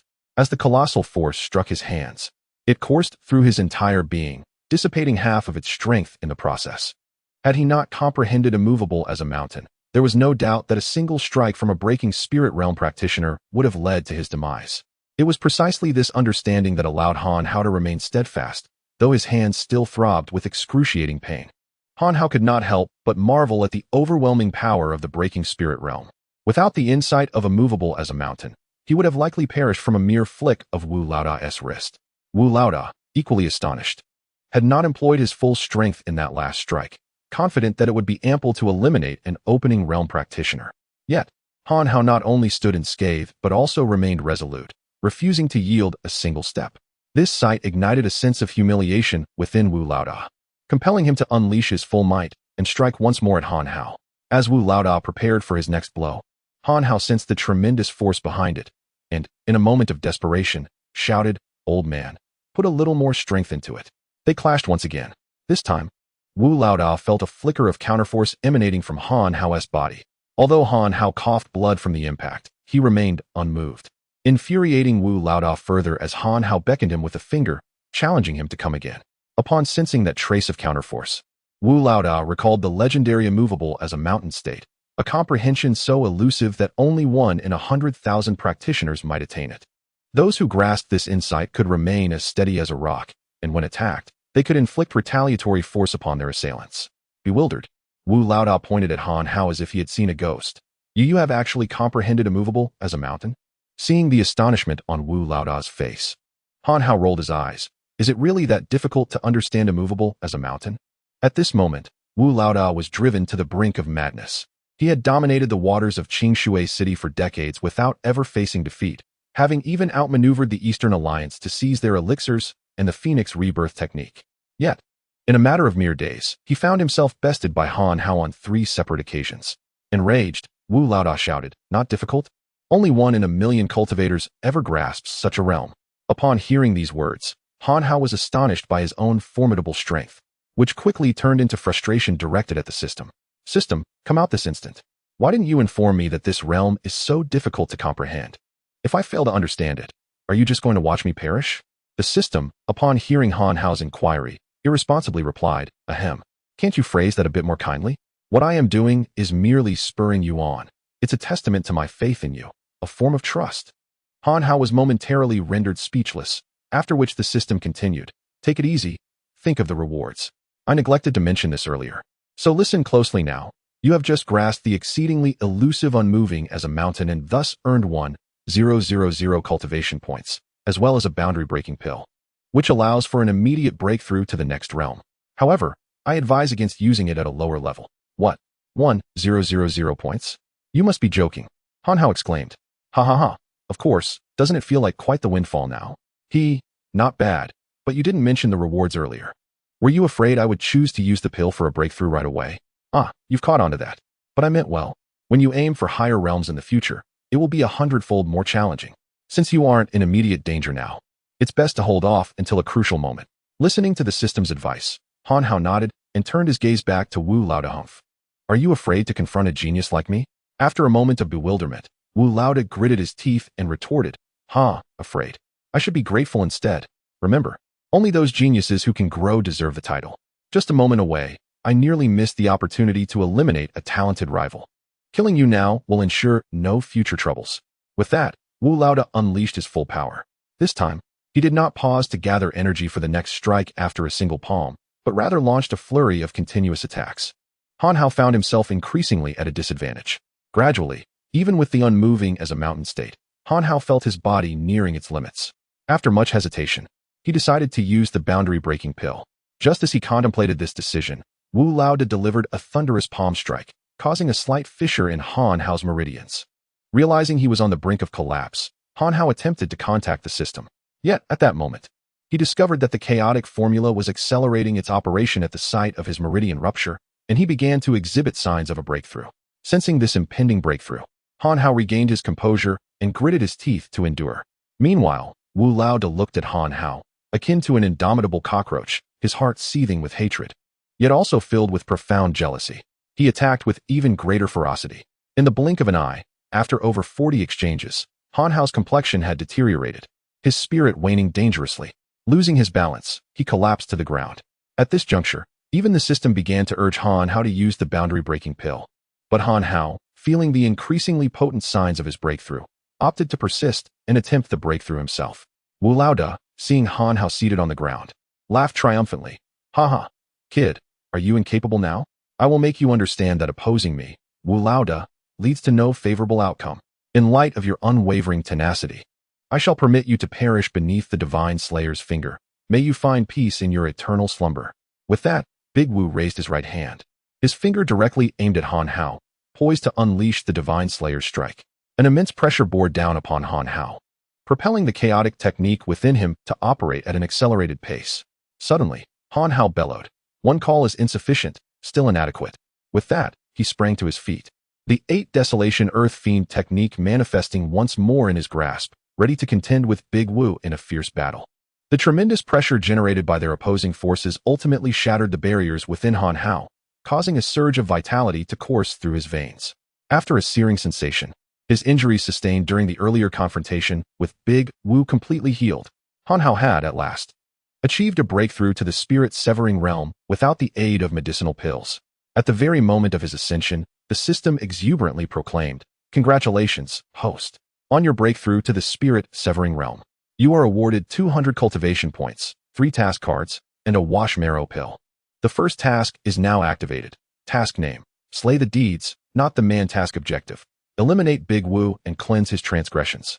Task reward: 50 cultivation points. Time limit: immediate. Host: go forth and vanquish Big Wu." Chapter 116. The Death of Master Wu. Upon hearing the system's considerate task, Han Hao summoned his 8 Desolations Earthly Fiends technique once more, his gaze fixed intently on Master Wu. "Did you not intend to cast me down the mountain to meet my demise? Come then." With that, the fully charged 8 Desolations Earthly Fiends technique was unleashed, colliding directly with the god-slaying finger that Wu had just executed. The two formidable moves, having clashed twice before, met again, but this time their respective realms had ascended, resulting in an unprecedented impact.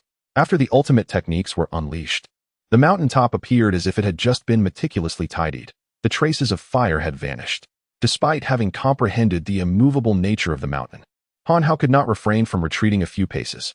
Fortunately, due to his recent breakthrough, the true essence within him had doubled, preventing the usual exhaustion that accompanied the use of such a technique. Standing his ground, Han Hao observed that Master Wu was in a far more dire state. From their previous exchange, Wu was now severely injured and his body began to spasm. Han Hao provoked Wu once more. "Were you not intent on casting me down the mountain to my death? Come on. If you choose not to approach, then I shall come to you." With that, he launched a powerful punch toward Wu. Having utilized the god-slaying finger, Master Wu found himself sapped of strength and in desperate need of a moment's respite. But Han Hao seized the initiative. With Wu at a disadvantage and rapidly exhausting his stamina, Han Hao pressed the attack, cornering Wu into a dead end. Seizing the opportunity, Han Hao unleashed a relentless assault. Before long, with no escape left, Master Wu spat out a mouthful of blood, his form growing lethargic. Han Hao capitalized on this moment, swiftly capturing Wu. Once Master Wu was subdued, Han Hao inquired, "How do you feel now?" Realizing his fate, Wu fell silent. "Not bad. After all, I shall have company in death. With a defiant demeanor, Han Hao understood that Wu was using Mo Jie as leverage against him. He chuckled lightly. Do you think that I could locate your whereabouts 3 days ago, yet now cannot find Mo Jie? Wu broke into raucous laughter. Huh? I, Master Wu, have roamed Qing Shui City for over 30 years. Do you think I would overlook such a possibility? Have you heard of a cloaking formation? I allowed your beloved to choose the location herself, and then I buried her there. Now, it is a test of whether your hearts are attuned. You shall have to find her. Upon hearing that Mo Jie had been buried, Han Hao's fury ignited, and he urgently called upon the system to assist in locating her. However, the response was disheartening. Unable to locate her, Mo Jie is certainly ensconced within a formation that conceals her presence. While I could sense her proximity, beyond 100 meters, detection becomes exceedingly difficult.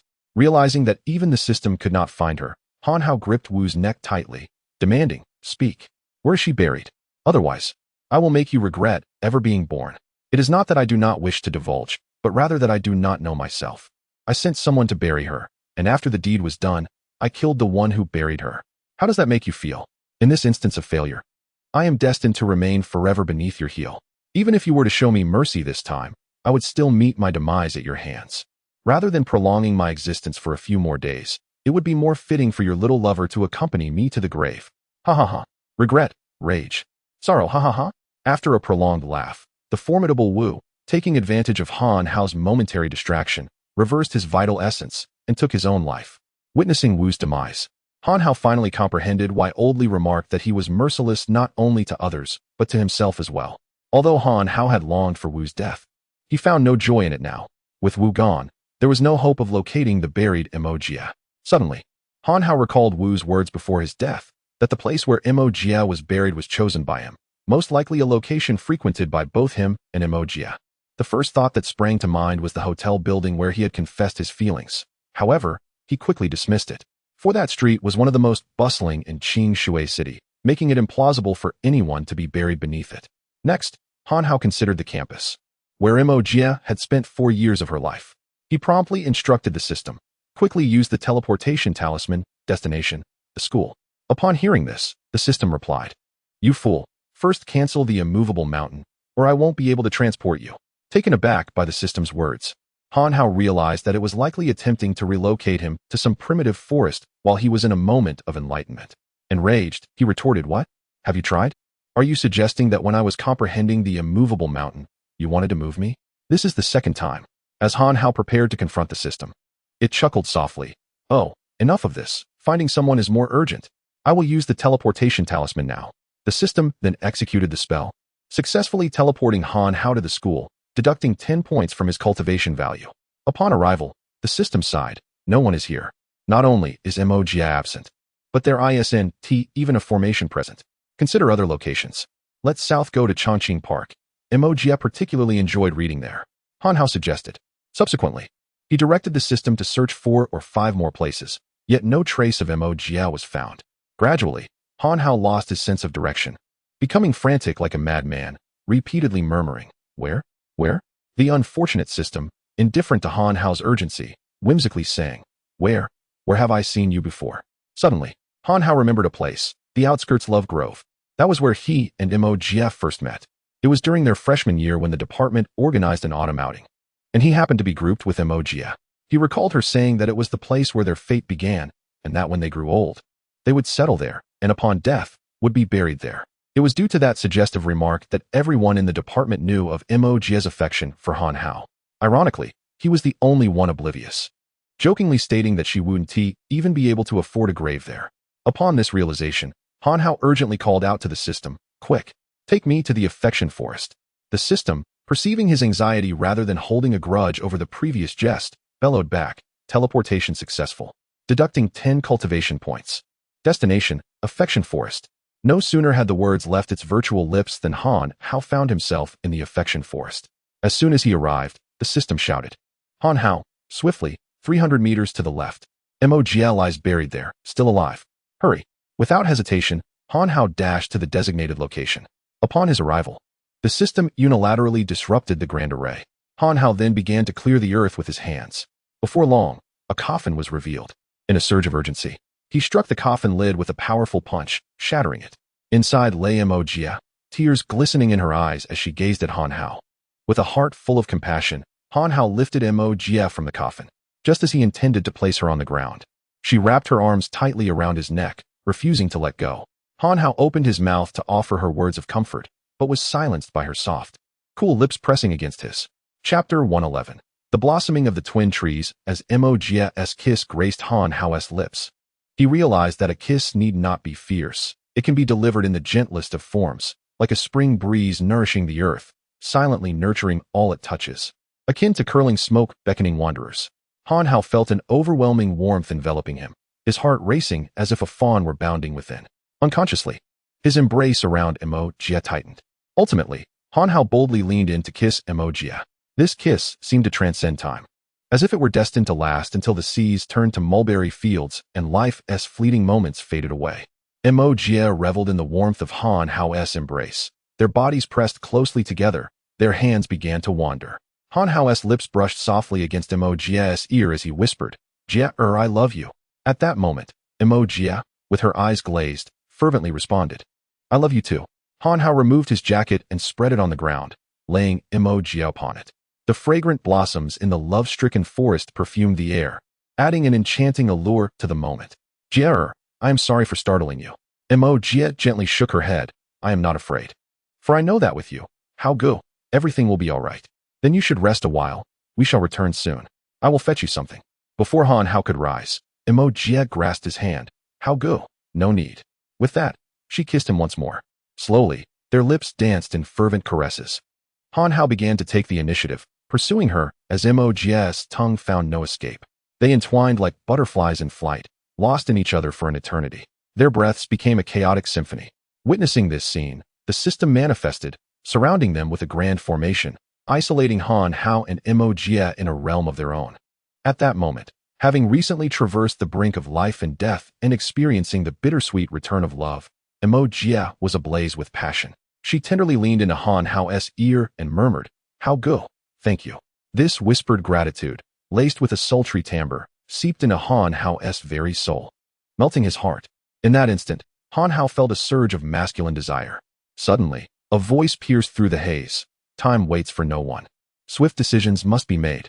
Lost in a daze, Han Hao paid no heed to the origin of the voice and swiftly removed their garments. In an instant, the heat that enveloped Mo Jie transformed into a refreshing coolness. As she slightly opened her eyes, she found Han Hao gazing down at her. Reaching out to embrace him, she discovered her arms bare and snowy white, devoid of clothing. Embarrassed, she instinctively shielded her chest with both hands. When her eyes fell upon the multitude of scars adorning Han Hao's torso, remnants of his battle with Wu Lao, her heart ached with sympathy, prompting her to tenderly kiss each wound. As Mo Jie continued to kiss Han Hao's injuries, she was suddenly enveloped by an indescribable sensation, a gentle yet profound awakening. "Hao Gu, it hurts," she whispered, as they entwined like mandarin ducks, the twin trees in bloom. Their harmony within the crimson drapery worth more than 1,000 moments. Time has elapsed for an eternity, and the two individuals remain oblivious to the countless repetitions of their shared experiences. By the time Han Hao helped the utterly exhausted Mo Jie to her feet, twilight had descended. Gazing at Mo Jie illuminated by the moonlight, Han Hao tenderly pressed a kiss to her forehead and inquired, "Jie, are you tired?" Mo Jie, her complexion still flushed, shook her head in response. Han Hao then took her hand, and they meandered aimlessly through the grove that had witnessed their love. They reminisced about their first encounter, shared amusing anecdotes from a group outing in autumn, recalled that fateful confession, and spoke of their visit to Mo Jie's parents. Their conversation drifted to the future, when they would visit Han Hao's mother, the timing of their wedding, and how many children they desired.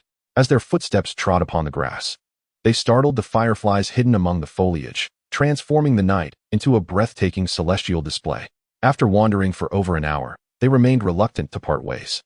At this moment, the system had to interject, stating, "Ahem, host, do not blame me for not reminding you, but your subordinates have yet to be rescued. I have pinpointed their location. If you do not act soon, they may perish from hunger." Upon hearing this, Han Hao suddenly recollected his forgotten mission to save Uncle Da and the others. He promptly placed Mo Jie in a secure hotel before allowing the system to guide him to the place where Uncle Da and his companions were confined. Upon arrival, the guard on duty recalled the ominous words of Boss Wu, who had instructed that if Han Hao appeared, they were to eliminate the individuals inside without hesitation. Consequently, the guard rushed into the room, brandishing a knife aimed at Uncle De. Observing this, Han Hao soared into the room, and before the blade could reach Uncle De, he delivered a swift kick that sent the guard sprawling. Following this, Han Hao untied the ropes binding Uncle De and the others, apologizing. Uncle De, I am sorry for my late arrival. As Han Hao expressed his regret, the system's sarcastic voice echoed in his mind. Indeed, you could have been here much earlier. At this thought, Han Hao's face flushed, recalling the earlier moments in the grove, and he offered another apology to Uncle De. The others quickly waved their hands, indicating it was unnecessary. Yet again, the system chimed in with its sardonic commentary. It's fine, they understand. You are the type who would readily sacrifice for friends, yet betray them for a woman. Having successfully rescued everyone and eliminated the obstacle posed by Boss Wu, Han Hao's spirits lifted considerably. Even in the face of the system's teasing, he found it rather endearing. Accompanied by Uncle De and the others, Han Hao first retrieved Mo Jie before they all proceeded to Elder Li's residence. He intended to personally deliver Uncle De to Elder Li as a gesture of responsibility. As for Zhao Hu and his ilk, Han Hao vowed never to return them. In his heart, he regarded these four as his own. Before long, the group arrived at Elder Li's home, where the Chat family had already repaired all the damage caused by Boss Wu's intrusion, leaving no trace of the attack. At that time, the subordinates who had fled during Old Wu's attack had all returned. Upon entering the Li residence, Han Hao was greeted by Li Xiaoshuang. Curiously, he inquired about Li Lao's whereabouts, only to be informed that after being defeated by Old Wu, Li Lao had embarked on an intense and frenzied training regimen. At that moment, Li Lao was indeed immersed in his cultivation. Realizing he would not see Li Lao that night, Han Hao decided to stay over at the Li household. Initially, Han Hao suggested that Mo Jie share a room with him, but she firmly declined. The night passed uneventfully, and Han Hao slept soundly, dreaming throughout the night of the moments spent at the Love Confession Forest. When dawn broke the next morning, several aunts brought in meals. After assisting Han Hao with his morning routine, he enjoyed a hearty breakfast before being invited by Uncle De to the study of the esteemed Li Elder. Chapter 118. Debt Collection. The two individuals entered Mr. Li's study, where Uncle De voluntarily withdrew. At that moment, the esteemed Elder Li observed Han Hao nodding incessantly, proclaiming, "Indeed, heroes emerge in youth. I never anticipated that the formidable Wu Laoda, who has dominated Qingshui City for 3 decades, would be utterly vanquished by you. I have always believed that the future of Qingshui City belongs to you." In the face of Mr. Li's commendation, Han Hao, feeling somewhat bashful, repeatedly shook his head. Not at all. Subsequently, at Mr. Li's behest, Han Hao recounted the general circumstances of their confrontation. However, he deliberately omitted details regarding the system and the immovable nature of his stance. Upon hearing Han Hao's nonchalant narrative of his battle with Wu Laoda, Mr. Li could not help but admire Han Hao's prowess. Then, he inquired about a lingering question that had perplexed him. Why did Han Hao and Wu Laoda harbor enmity? Listening to Mr. Li's inquiry, Han Hao produced the Zhanxian sword and placed it upon the tea table. Upon seeing the sword, Mr. Li immediately rose, exclaiming, "So it is because of this." Noticing Mr. Li's reaction, Han Hao inquired, "Do you know the origins of this sword?" "I am unaware of its origins, yet I have heard of its notorious reputation. It is deemed the nemesis of cultivators, possessing the capability to slay them. However, if that were all, it would not warrant Wu Laoda's intense regard. It is said that this sword conceals a staggering secret, one that has eluded revelation for centuries." Nodding in acknowledgement of Mr. Li's words, Han Hao realized that further inquiries would yield no additional insights. He then conveyed the purpose of his visit. After Han Hao's explanation, Mr. Li became aware of the incident involving Han Hao's KTV being set ablaze, prompting him to suggest seizing this opportunity to reclaim some interest from Wu Laoda. Mr. Li then handed Han Hao a piece of paper, which revealed a comprehensive list of various industrial companies, densely populated with the names of the responsible parties and true owners. Upon examining the list, Han Hao discovered that all the proprietors were none other than Wu Yutian, the very Wu Laoda himself. At this juncture, Han Hao understood Mr. Li's intent, yet he hesitated to request additional industries, fearing he might appear too avaricious. Instead, he sought Mr. Li's counsel.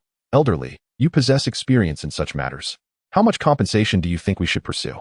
Upon hearing Han Hao's query, Wu Laoda produced an abacus, stating, "Let me calculate my losses first. Last time Wu Laoda visited, he destroyed 3 chairs, which I had purchased at a premium on Taobao. Let him compensate for my gold shop in the southern district. As for the garden trees, they were painstakingly uprooted by my subordinates from the mountains. Let the compensation come from the bar in the southern district. I incurred injuries, and the medical expenses are exorbitant. I propose compensation from his newly developed real estate in the Southern District. Additionally, I have a gardener who sprained his ankle after Wu Lao Da's departure and requires. After a thorough calculation, he concluded that the industries in the Southern District would suffice for his compensation. As for your losses, follow my method of reckoning. I estimate that Wu Lao Da's properties should adequately cover your claims.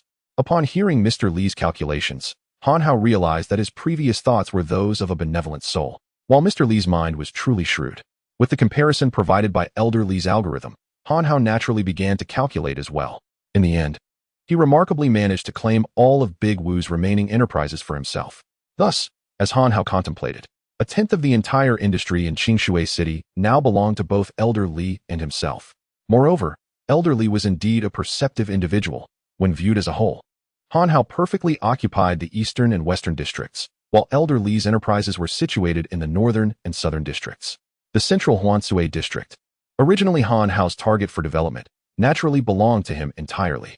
After finishing his calculations, Han Hao was about to pursue debt collection when he suddenly recalled the substantial amount he owed Elder Li from the last auction. He cautiously inquired, "Elder Li, regarding the money I owe you." Elder Li interrupted with a wave. "Oh, consider it a gift from me. Little brother, there's no need to stand on ceremony." Upon hearing these words, Han Hao breathed a sigh of relief and departed from Elder Li's residence. Previously worried that Elder Li might calculate his debt with the same meticulousness he had used with Big Wu. Exiting Elder Li's abode, Han Hao, accompanied by Zhao Hu and others, made his way directly into Big Wu's territory, heading straight for the newly developed and unsold real estate in the Eastern District. Upon arrival, Han Hao sought out the individuals dispatched by Big Wu for management. As Han Hao entered, Zhao Hu bellowed, "Where are the overseers? Step forward to hand over the territory." The moment those words escaped his lips, several individuals emerged from the room, each wearing a hostile expression as they regarded Han Hao and his companions. Among them, a shrewd-looking old man leisurely stepped forward. Upon the appearance of the old man, Han Hao pointed directly at him, declaring, "You there, expedite the handover." Faced with Han Hao's arrogance, the old man, named Kong San, laughed in exasperation. "Ha, young man, do you comprehend what speaking to me, Kong San, in such a manner implies?" At this moment, Han Hao could not be bothered to engage in pleasantries. "I do not know," he replied nonchalantly. "I simply wish to know how you can expedite the handover. However, if you feel inclined to enlighten me on what it implies, I would not mind listening." Kong San scrutinized Han Hao, enunciating each word. "Those who have spoken to me in this manner have all met their demise. If you desire to remain here, you must first defeat me." Upon hearing Kong San's words, Han Hao laughed heartily. "That's what you say." With that, he launched a punch at Kong San. The latter, maintaining an air of superiority, retorted, "Humph, don't say I haven't given you a chance. I'll allow you 3 moves. Let's see you." "Ah, that hurts." Kong San's bravado had barely begun to fade when Han Hao's punch struck him, causing him to clutch his abdomen. In truth, if Han Hao had wished to eliminate Kong San, it would have been a mere trifle. However, he still required him for the handover. So he had refrained from delivering a fatal blow, merely allowing the wind from his punch to inflict pain. After dealing with Kong San, Han Hao rubbed his fist and said, "All right, can we proceed with the handover now?" Observing Han Hao's unsportsmanlike ambush, those encircling him began to condemn his actions and contemplated teaching him a lesson. Yet, before they could act, Kong San intervened, turning to Han Hao and warning, "You little rascal, don't say I haven't warned you. Do you know who our boss is?" "Huh, if I didn't know who your boss is, what am I even doing here?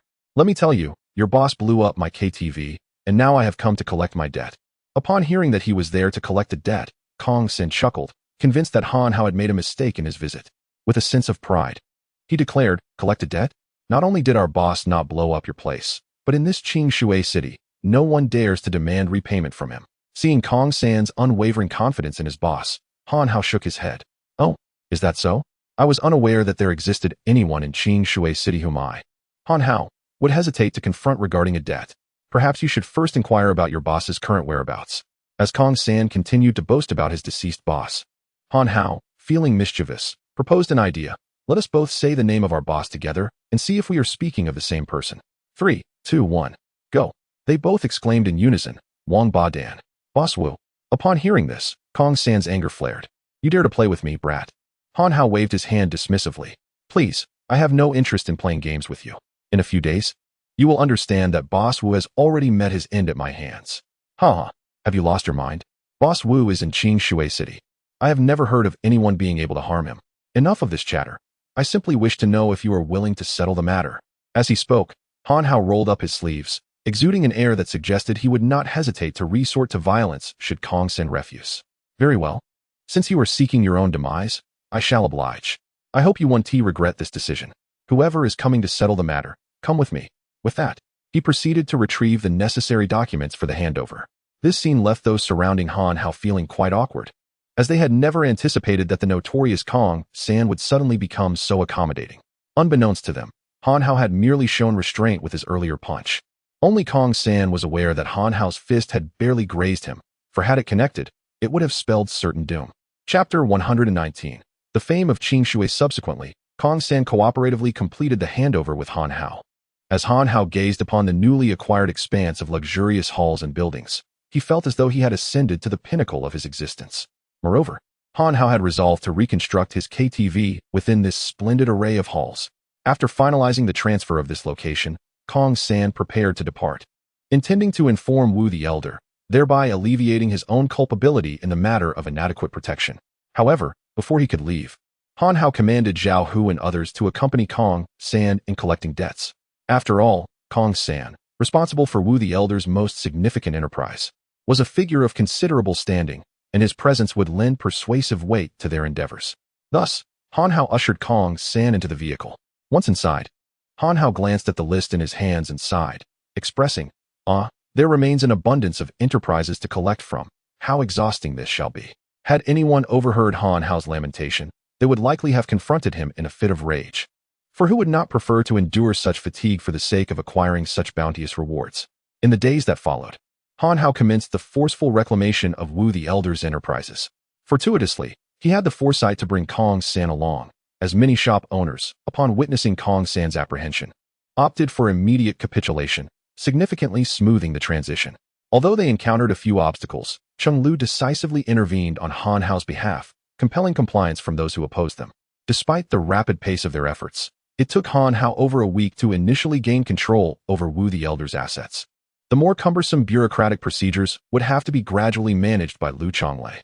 During this week of relentless debt collection, Old Master Li had already absorbed the assets of Wu the Elder in the southern district.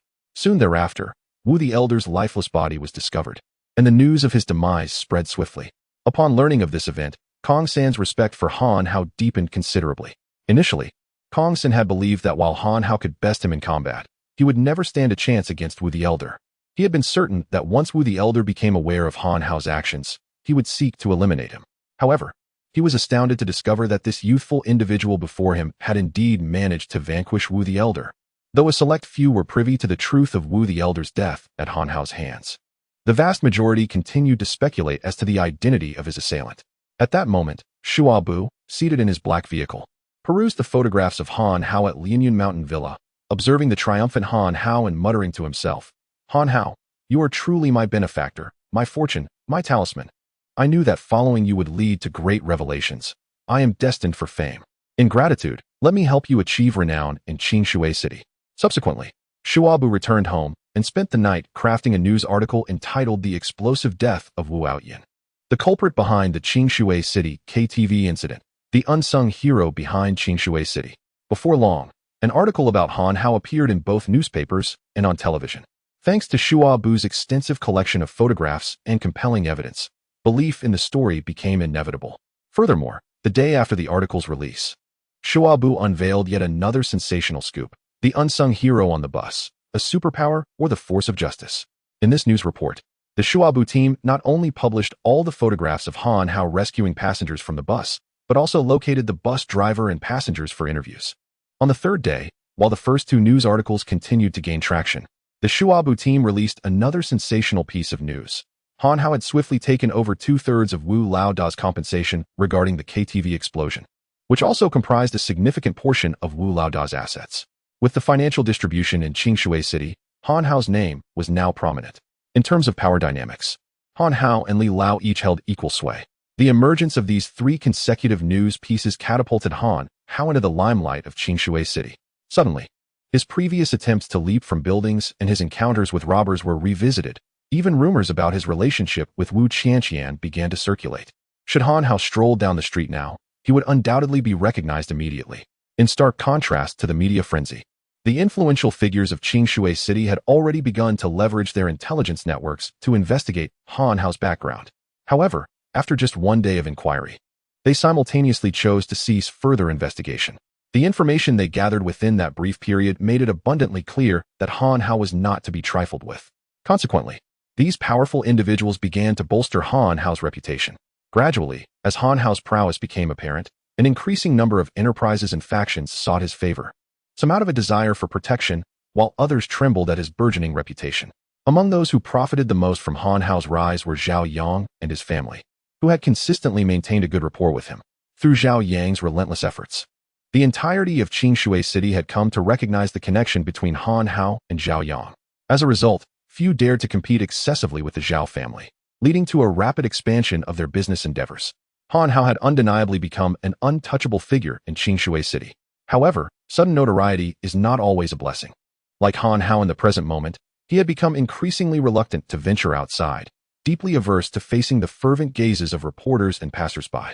Instead, he found solace within the confines of his home, scrolling through Weibo and gritting his teeth as the Shuabu team incessantly divulged details about his life. In his hands, he toyed with the fabled Zhanxian knife, the source of the enmity between him and Wu Laoda. During this period, Han Hao had been scrutinizing the dagger, perplexed by Li Lao's assertion that it concealed a monumental secret. As he idly played with the Zhanxian knife, an unfortunate slip led to a cut on his finger. To his astonishment, the knife, as if possessed by some frenzied spirit, suddenly lunged towards Han Hao's hand. It is worth noting that Han Hao had already attained mastery in the broken spirit realm, making it utterly astonishing for him to sustain such an injury. Now, the Zhanxian knife appeared intent on ending his life. The knife moved with lightning speed, leaving Han Hao no chance to evade it, and severed his index finger cleanly. At that moment, he was overwhelmed with despair, having survived Wu Laoda's challenges only to meet his demise at the hands of a weapon he had so arduously acquired. Just as Han Hao contemplated his ill fate, the Zhanxian knife unexpectedly shattered, revealing a severed finger within. Upon witnessing the knife's destruction, Han Hao did not feel any relief. Instead, his complexion paled further at the sight of the dismembered digit. Han Hao realized that this severed finger must have belonged to some unimaginable entity that had long since perished. Although the severed digit bore no discernible difference in form from that of an ordinary human, the oppressive aura emanating from it caused him to spit blood in mere moments. When Han Hao's gaze met the severed finger, he felt as though his eyes were on the verge of exploding. Shortly thereafter, an excruciating pain coursed through his own fingers, and he succumbed to unconsciousness. Chapter 120. Aftermath. After a considerable passage of time, Han Hao was stirred from his slumber by someone calling his name. Slowly, he opened his eyes. As consciousness returned, he instinctively clutched his fingers, still grappling with the trauma of having them severed by the celestial slayer blade, an experience he found difficult to fathom. However, upon examining his hand, he was astonished to discover that his fingers had miraculously healed, appearing as though they had never been severed at all. Were it not for the scattered metallic fragments of the shattered blade surrounding him, Han Hao would have surely believed he was ensnared in a dream. Upon awakening, he realized that it was Lu Chonglei who had roused him. Noticing the questioning gaze of Han Hao, Lu cleared his throat and addressed him. "Brother Hao, I have come to report on our profits during this period." He then proceeded to detail how he had arranged the compensation received from Big Wu, itemizing each aspect for Han Hao. However, Han Hao, lacking interest in these matters, merely listened with casual agreement. Once Lu had concluded his report, Han Hao offered a slight correction. "I have already decided that we will not rebuild our KTV. Instead, we will utilize the newly developed property hall in the eastern district of Big Wu." Hearing Han Hao's decision, Lu hesitated but still voiced his thoughts. "But Brother Hao, isn't that venue a bit too spacious for a KTV? It seems rather extravagant.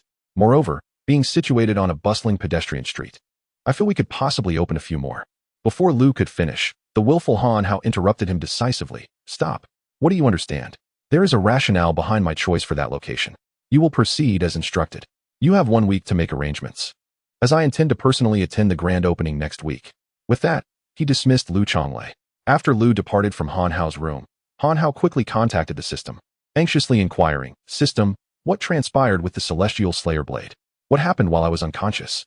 In response to Han Hao's questions, the system exhibited a rare fluster. "And no, nothing at all. Just do not inquire further or dwell on it. You have transcended to the broken spirit realm and should now cultivate the second layer of the chaos technique." Perceiving the system's reluctance to provide answers and its attempts to divert the conversation, Han Hao realized that further inquiries would yield no fruitful results. He concluded that, as long as the system did not alert him to any dangers, the event must not be detrimental, though the loss of the Celestial Slayer Blade was indeed lamentable. Reflecting on his recent advancement to the Broken Spirit Realm, Han Hao acquiesced to the system's proposal. Very well. Exchange for the second layer of the Chaos Technique. Beep. The second layer of the Chaos Technique has been successfully exchanged, deducting 100 cultivation points. Would the host like to check their current status? Han Hao recalled that during this period, his comprehension of remaining immovable as a mountain and his breakthrough to the Broken Spirit Realm had indeed garnered him a substantial amount of cultivation points. However, having utilized numerous teleportation talismans while seeking Mo Jie and Uncle Da, he was uncertain of his current point total. Thus, he nodded affirmatively. Yes, check. Beep. The host's request for status review is being processed. Processing complete. Host, Han Hao Age, 21 Realm. Breaking Spirit Realm Cultivation Technique. Chaotic Art Level 1 and 2. Possessing the comprehension to handle weight as if it were light, and light as if it were weight. Unmoving like a mountain, encompassing 3 major realms. Skill, 8 Desolations Earth Fiend Technique Mission, none cultivation points, 1100 Achievement. Cultivating immortality is not for show, otherwise it holds no significance. After boasting, one should flee. Upon discovering that he possessed 1,100 cultivation points, Han Hao felt a surge of joy and began to ponder what he might exchange them for. Having achieved great success with the 8 Desolations Earth Fiend technique during his confrontation with Wu Laoda, he was tempted by the power of the second level of this technique. Thus, Han Hao made a request to the system to exchange for the second level of the 8 Desolations Earth Fiend technique. The system, in response to Han Hao's request, wholeheartedly supported his choice. Very well. Upon receiving the host's request, it proceeded to exchange for the celestial art, deducting 1,000 cultivation points for the second level of the 8 Desolations Earth Fiend technique, freedom of body. As the system completed its statement, Han Hao's mind was flooded once again with countless images of figures demonstrating techniques. This time, the techniques differed significantly from those he had previously encountered. If the last level emphasized sheer power, this one relied on the intricacies of the moves, rendering defenses futile and evasion impossible.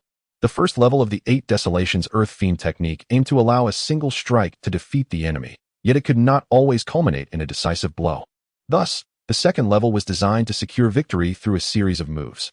The functions of the 2 levels were entirely distinct. Moreover, Han Hao dedicated a considerably longer time to practice this time around. By the time he had mastered all the moves, 3 days had passed. After sitting idly in his room for 3 days, he felt restless and decided to visit Mo Jie. Upon arriving at Mo Jie's room, he found her in the bathroom, retching.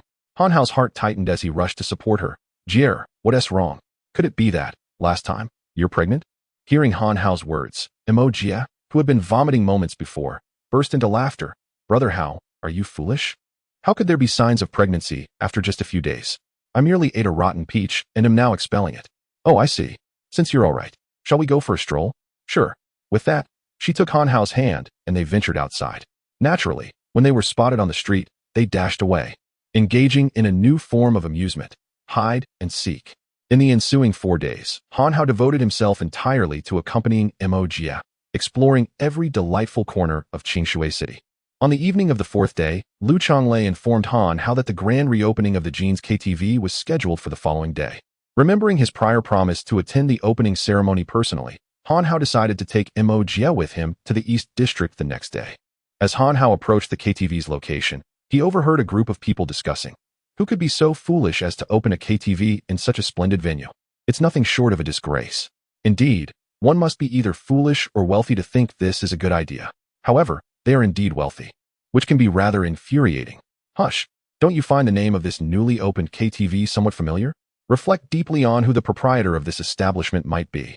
As soon as the previous speaker mentioned it, everyone suddenly recalled that there once existed a KTV named Jeans in Huansui District. At that moment, a resounding name from Qingshui City flashed across their minds. Han Hao. Ah, so it is our city's hero who has opened this place. It is evident that his vision is beyond the grasp of mere mortals like us. Indeed, I must tell you, I was a VIP at the old establishment.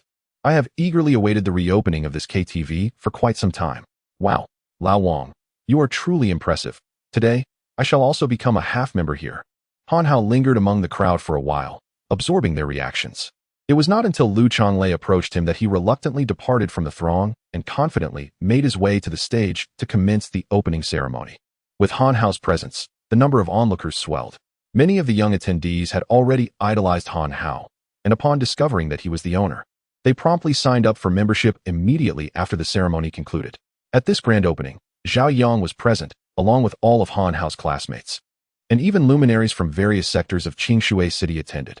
While they may not have entirely agreed with Han Hao's business approach of establishing a KTV here, they outwardly showered him with compliments. In the end, the esteemed Mr. Li also made an appearance. He presented Han Hao with a significant gift, a set of keys, revealing that the villa Han Hao had demolished and rebuilt after much labor had finally been completed and was ready for habitation. Upon receiving the keys, Han Hao embraced Mr. Li warmly. He had now firmly established himself in Qingshui City. Following the opening ceremony, Han Hao sent Zhao Hu back to their rural hometown to bring his mother to the newly constructed villa, where he and Mo Jie would reside together. Chapter 121. The plea from Lishui City. After Han Hao's mother arrived in Qingshui City, the interactions between her and Mo Jie were exceedingly pleasant. The sole source of Han Hao's distress was his mother's incessant urging for him to arrange a wedding immediately, a request she made 3 times a day. One morning, while Han Hao was having breakfast with others, his mother once again pressed him to expedite the nuptials. After enduring his mother's persistent persuasion, Han Hao reflected that he would inevitably marry Mo Jie, and thus he acquiesced to her request. Upon witnessing Han Hao's nod, Mo Jie exchanged a glance with his mother, her head bowed in a flurry of crimson embarrassment. At that moment, his phone rang with a cheerful tune reminiscent of joyful characters. Upon answering, Han Hao was surprised to find it was Wu Qianqian calling. It turned out that Wu Qianqian had just concluded her tour, yet the Qiu family was facing threats from a cultivator, placing them in precarious circumstances. The urgency of Wu Qianqian's call was to seek Han Hao's assistance. The details were muddled, and Han Hao refrained from pressing for clarification, instinctively knowing that the situation was beyond the capabilities of both her and the Qiu family. Thus, Han Hao promptly explained the situation to his mother and Mo Jie, enlisting Zhao Hu and his companions to ensure the safety of his mother and Mo Jie. He instructed them to seek assistance from Elder Li should any insurmountable issues arise. Subsequently, Han Hao entrusted the business affairs in Qingshui City to Lu Chonglei, and after paying a visit to Elder Li, who assured him that he would look after Han Hao's loved ones, he set off alone for the airport. During this time, the system repeatedly urged Han Hao to use a teleportation talisman to reach Lishui City. However, recalling the system's tendency to miscalculate during long-distance teleportation, he promptly dismissed the suggestion. In response, the system cursed him, declaring, "Han Hao, how can you be so distrustful of me? Your flight will not proceed smoothly." Unfazed by the system's malediction, Han Hao found himself in a time crunch while purchasing his ticket, leading him to only obtain an economy-class seat. For someone who had once been unable to afford a flight, he bore no grievances regarding the economy class. However, upon boarding the plane, he encountered a rather congested cabin, and while searching for his seat, he inadvertently bumped into a voluptuous woman. "Hey, how dare you act so brazenly?" she scolded. Han Hao, not perturbed by her reproach, acknowledged his fault and quickly apologized. "I'm so sorry." Yet, instead of gracious acceptance, the woman retaliated with disdain. "What are you staring at, country bumpkin? Have you never seen a beautiful woman before? Do you think a mere apology suffices?" Faced with such unreasonable behavior, Han Hao chose to ignore her tirade and pass by her to take his seat. He wished to avoid conflict, but the woman was relentless, exclaiming, "Ugh, this economy class is filthy and foul-smelling, filled with unsophisticated paupers. I cannot endure this. I shall inform my grandfather." Her words disparaged everyone in the cabin without reservation. Subsequently, the staff approached the young woman, saying, "Miss Wang, please bear with us. Unfortunately, there are no available seats on this flight. Kindly make do with the situation. After all, this is your grandfather's airline, and creating a negative impression would not sit well with him." In response to the staff's persuasion, the voluptuous beauty did not calm down. Instead, she slapped the flight attendant across the face, exclaiming, "So you are aware that this airline belongs to my grandfather? Who do you think you are to lecture me? I demand a cabin change, and you dare to refuse." At that moment, the staff member, who had just been slapped, apologized, saying, "I am truly sorry, Miss Wang, but I am not in a position to make such decisions. I will fetch the captain for you." With that, the staff member left the economy section.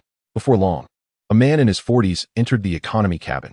Upon seeing him, the voluptuous beauty immediately adopted a pitiful demeanor. "Uncle Jean, you must help me." She then clung to the captain's arm.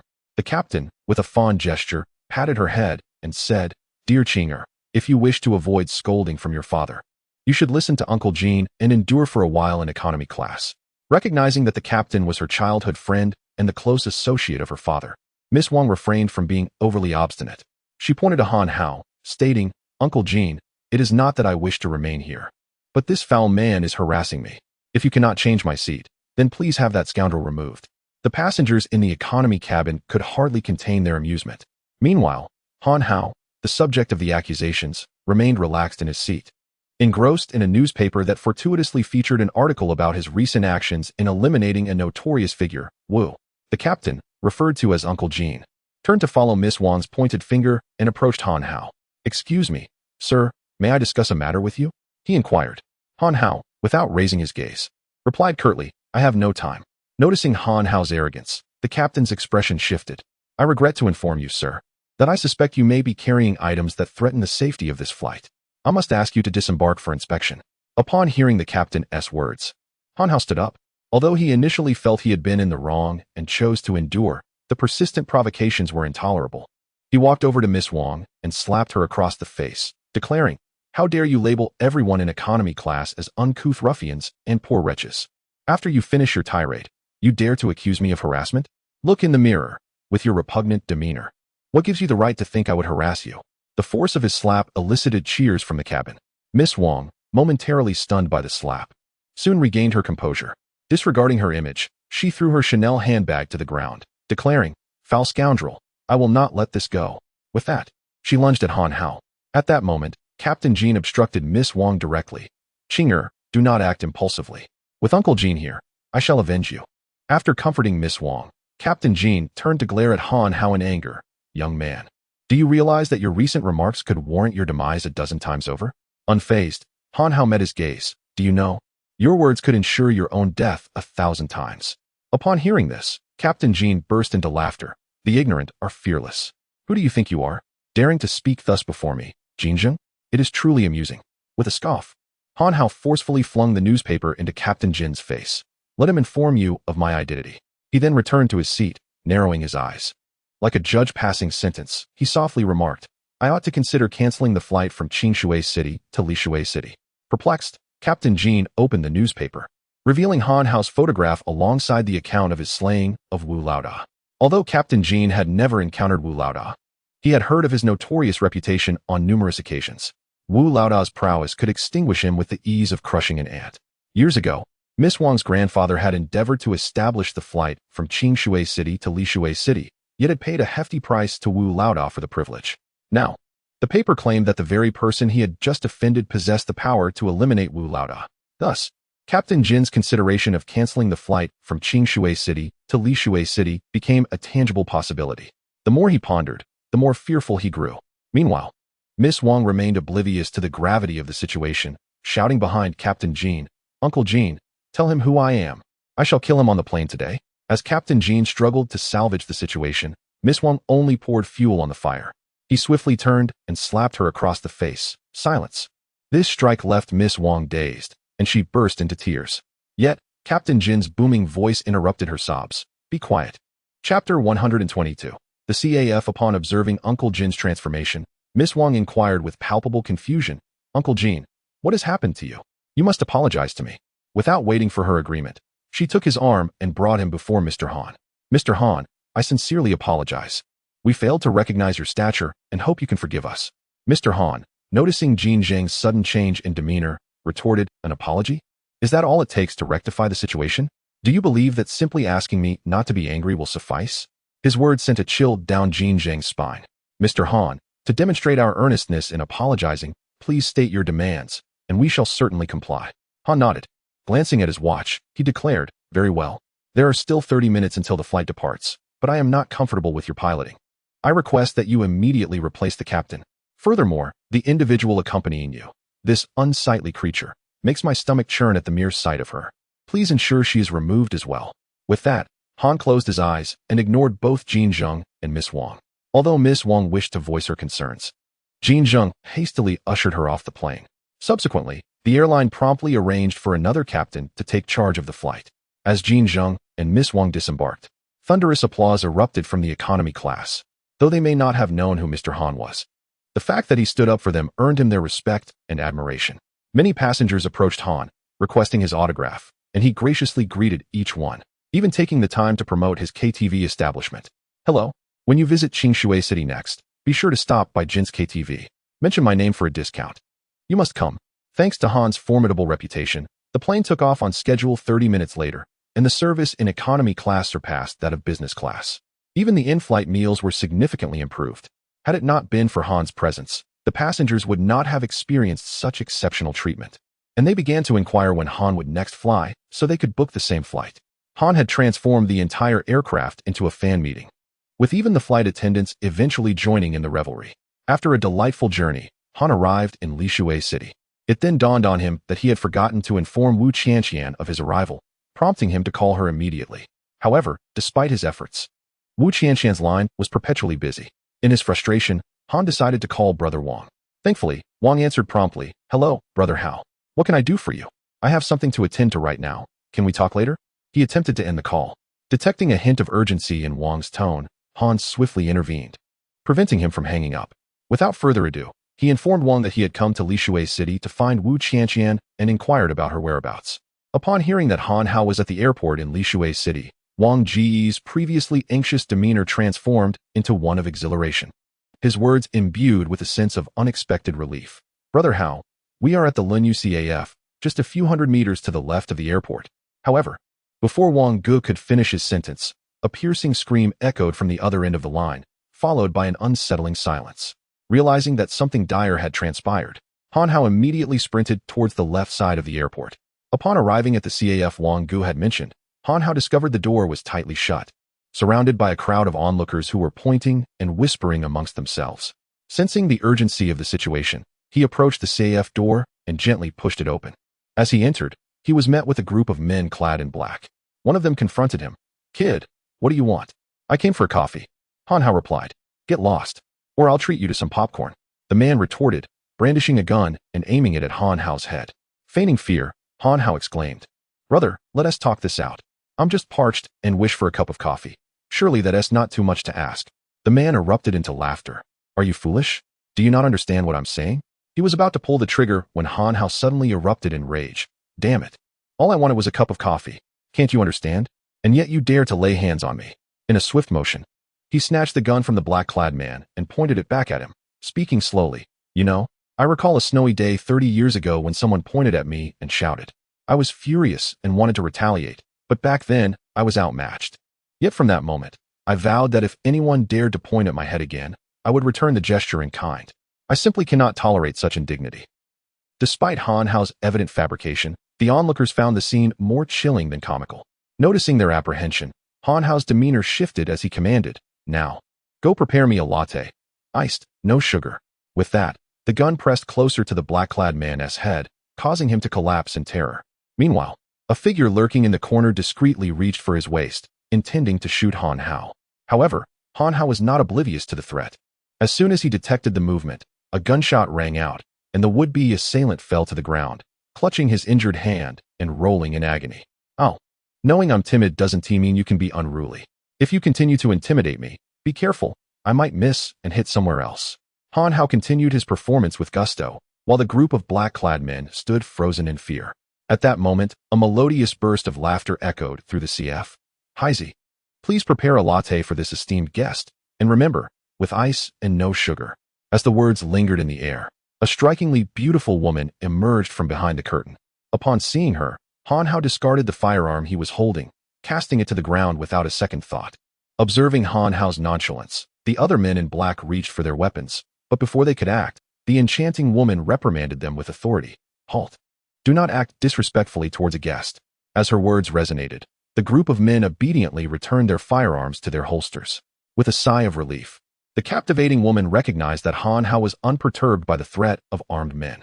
She realized that none present could subdue him, and at that moment, her only hope was that he was not there to disrupt her plans.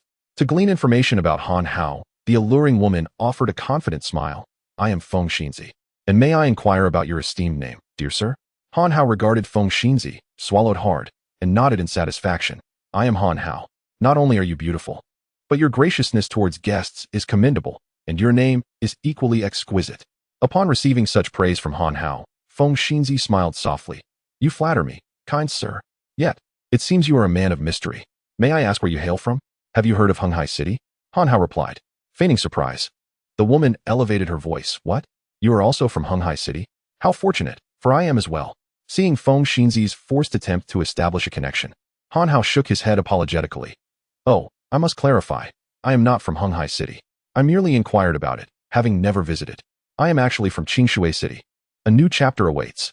I hope for your continued support and subscriptions." Chapter 123.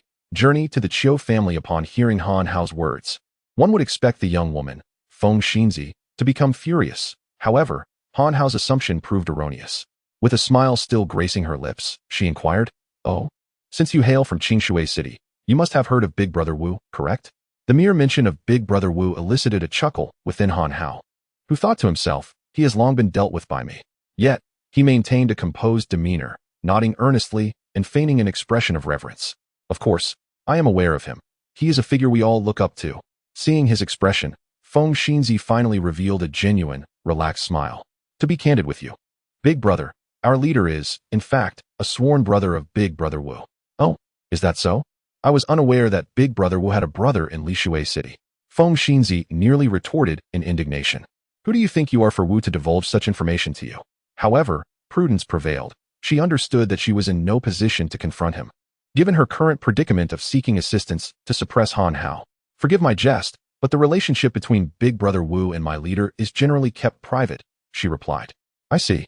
By the way, dear Feng Yutian, have you heard of Han Hao from Qingshui City?" At this query, Feng Yutian found herself at a loss for words. Though she was wary of Han Hao's displayed prowess, she could not help but feel that he was somewhat arrogant. With a forced smile, she responded, "I apologize, but I am indeed unfamiliar with your esteemed name." Han Hao was undeterred by her answer. Instead, he shamelessly waved his hand dismissively. "No need to feel inferior. Many are ignorant of various matters, and you are certainly ahead of many." He even patted Feng Yutian on the shoulder. This simple gesture sent a chill down Feng Yutian's spine, for she realized that, at that moment, she was utterly immobilized. Such a sensation was one she had only ever experienced in the presence of her own leader. Consequently, she was compelled to reevaluate Han Hao's capabilities. While Feng Yutian sensed this, the black-clad individuals surrounding them remained oblivious. As Han Hao's hand made contact with Feng Yutian, one of the black-clad men bellowed, "You, insolent brat." Upon hearing this, Han Hao pretended to shudder. This display only incited laughter from the black-clad man, who mocked, "Haha, with such cowardice. How could you possibly gain notoriety in Qingshui City? Is it due to your small stature?" Realizing it was too late to intervene, Feng Yutian watched as Han Hao erupted in fury. "How many times must I say it? I am timid, yet you dare to intimidate me." With that, he delivered a swift slap that sent the black-clad man crashing against the wall, leaving a trail of blood in his wake. After dealing with the black-clad man, Han Hao's wrath was not yet quelled. "Where is my iced latte, without sugar?" he demanded. Subsequently, he resumed his previous composure, addressing Feng Yutian. "Now, let us continue our conversation. My name may not be widely recognized, but my fiancé certainly is." At this moment, Feng Yutian felt as though she were being compelled to converse by Han Hao, causing her discomfort. She reluctantly asked a question that held no interest for her. Then, "May I ask who your esteemed fiancé is?" Upon hearing her inquiry, Han Hao stood up from his chair, pride radiating from him as he pointed to himself with a thumbs up. "My fiancé, he is none other than the illustrious Wu Qianqian."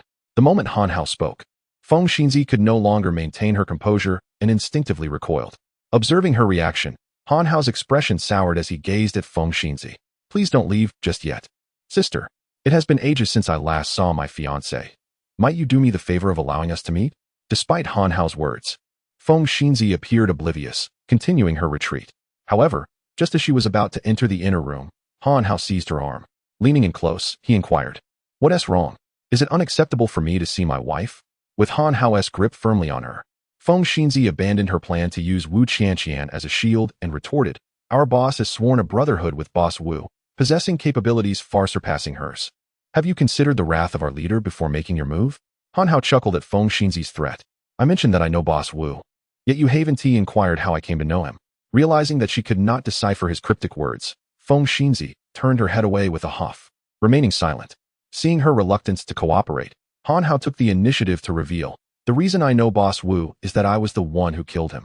His declaration widened Feng Yutian's eyes in disbelief. In the past, she would have dismissed such a statement as the ravings of a madman, but for reasons unknown, her conviction began to waver. Regardless of her doubts, Han Hao tightened his grip on her neck and led her deeper inside. Upon reaching the kitchen, they discovered Wu Qianqian bound within, while Brother Wang lay unconscious on the floor, his head wrapped in bandages. Han Hao surmised that Brother Wang must have been caught during a phone call and subsequently knocked out. Upon seeing Wu Qianqian, Han Hao released Feng Yutian. Feng Yutian, correct? Please inform your leader that regardless of the grievances between the Qiu family and Wu Qianqian, my presence necessitates careful consideration before any actions are taken. With that, he disregarded Feng Yutian and untied Wu Qianqian, lifting Brother Wang onto his back as he exited the CAF. After leaving, Han Hao inquired in detail about Wu Qianqian's situation. It turned out that during her tour, the Qiu family had exposed their connection to her, leading to a predicament where the entire Qiu family was now threatened by Feng Yutian's boss, who had vowed to annihilate them within 3 days if Wu Qianqian was not surrendered. Wu Qianqian's father, unable to bear the thought of his daughter being abducted, secretly arranged for her to seek refuge with Han Hao. Initially reluctant to depart, Wu Qianqian realized she had only 3 days to solicit Han Hao's assistance, compelling her to embark on a journey to Qingshui City. Thus, she planned to fly there today. However, upon her arrival at the airport, she was unexpectedly forcibly taken to a CAF. From the conversation among Feng Yutian and her companions, Wu Qianqian instinctively sensed that this matter was intricately linked to Wang Banqing. When Wang Banqing was mentioned, Han Hao recalled that he had previously communicated with Wu Laodao via phone, yet he himself had not appeared in Qingshui City. Old grudges and new grievances stirred within him. It was time for Han Hao to confront Wang Banqing and settle the score. Consequently, he urged Wu Qianqian to lead him to the Qiu family, for it was there that their primary target lay, presenting the optimal opportunity for ambush. Although Wu Qianqian still harbored resentments towards the Qiu family, the events that transpired had extinguished her hatred. After a moment of internal conflict, she nodded in agreement and guided Han Hao as they journeyed toward the Qiu residence. Chapter 124. Qiu Feng Tian. As Han Hao drove towards the Qiu residence with Wu Qianqian and the others, an inexplicable shyness enveloped Wu Qianqian when she glanced at him, rather than the excitement one might expect from her willingness to assist. Unbeknownst to Han Hao, Wu Qianqian had overheard him referring to her as his fiancée during a conversation with Feng Yutian. "Miss Wu, why is your face flushed? Is it too hot and stuffy in the car? Should I roll down the window?" Han Hao inquired, perplexed, but isn't the air conditioning on? As he pretended to reach for the window, Wu Qianqian quickly interjected, No, it's fine. You don't need to open it. I was just a bit nervous earlier." Upon hearing her explanation, Han Hao nodded. "Ah, you didn't even break a sweat back at Wang Banqing's place. Yet you're sweating now. It seems returning home has made you timid. This must be a common trait among women." He chuckled, mimicking the wisdom of those who lament about life's uncertainties. Though aware that Han Hao's remarks were but jest, the mention of fiancé and young couple lingered in Wu Qianqian's mind, inducing a profound sense of embarrassment. At last, the vehicle arrived at the Qiu household, where an immediate sense of tension enveloped Han Hao. He marveled at the distinguished nature of a family renowned for their martial arts. Even the guards stationed at the entrance were disciples skilled in the art, rather than mere hired security. Had it not been for the potential involvement of cultivators, the Qiu family's heritage would undoubtedly surpass others. As Han Hao contemplated this, the disciples at the gate had already spotted Wu Qianqian's vehicle. Upon its arrival, one of the guards promptly reported to the head of the Qiu family. Just as Wu Qianqian and her companions alighted, the grand door was violently kicked open, revealing a stern-looking middle-aged man in his 40s. Upon seeing Wu Qianqian, the man erupted in fury, striking her across the face. Han Hao instinctively prepared to intervene, but was halted by Qiu Zhenjin's desperate call of father, realizing that family matters were beyond his purview. Her father disregarded Qiu Zhenjin's plea, glaring at her instead. "You keep your mouth shut," he barked. After chastising his daughter, he turned his ire towards Wu Qianqian, accusing her, "Didn't I tell you to hide in Qingshui City? Why have you returned? Do you harbor such hatred for me? Is it not enough for the cultivators to find the Qiu family? Must you incite them to extinguish my lineage with their wrath?" Having grasped the entire situation, Han Hao understood Wu Qianqian's father's anguish. Yet he could only shake his head in dismay. "Fool, clinging to pride while enduring such torment, it's no wonder your daughter has turned her back on you." Faced with her father's rebuke, Wu Qianqian was at a loss, torn between feeling touched and feeling wronged.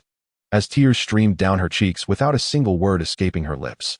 Confronted with this awkward situation, Han Hao hesitated over whether to intervene.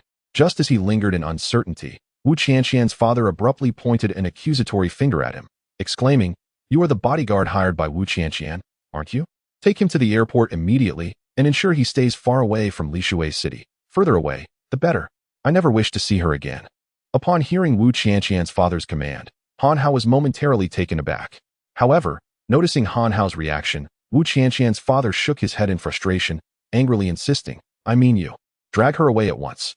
This time, Qiu Jinjin could no longer contain herself. "Dad, he is Han Hao, the one I mentioned to you. He is here to assist you." Upon hearing this, her father awkwardly responded, "Did you not say he was a cultivator? How can he be so young?"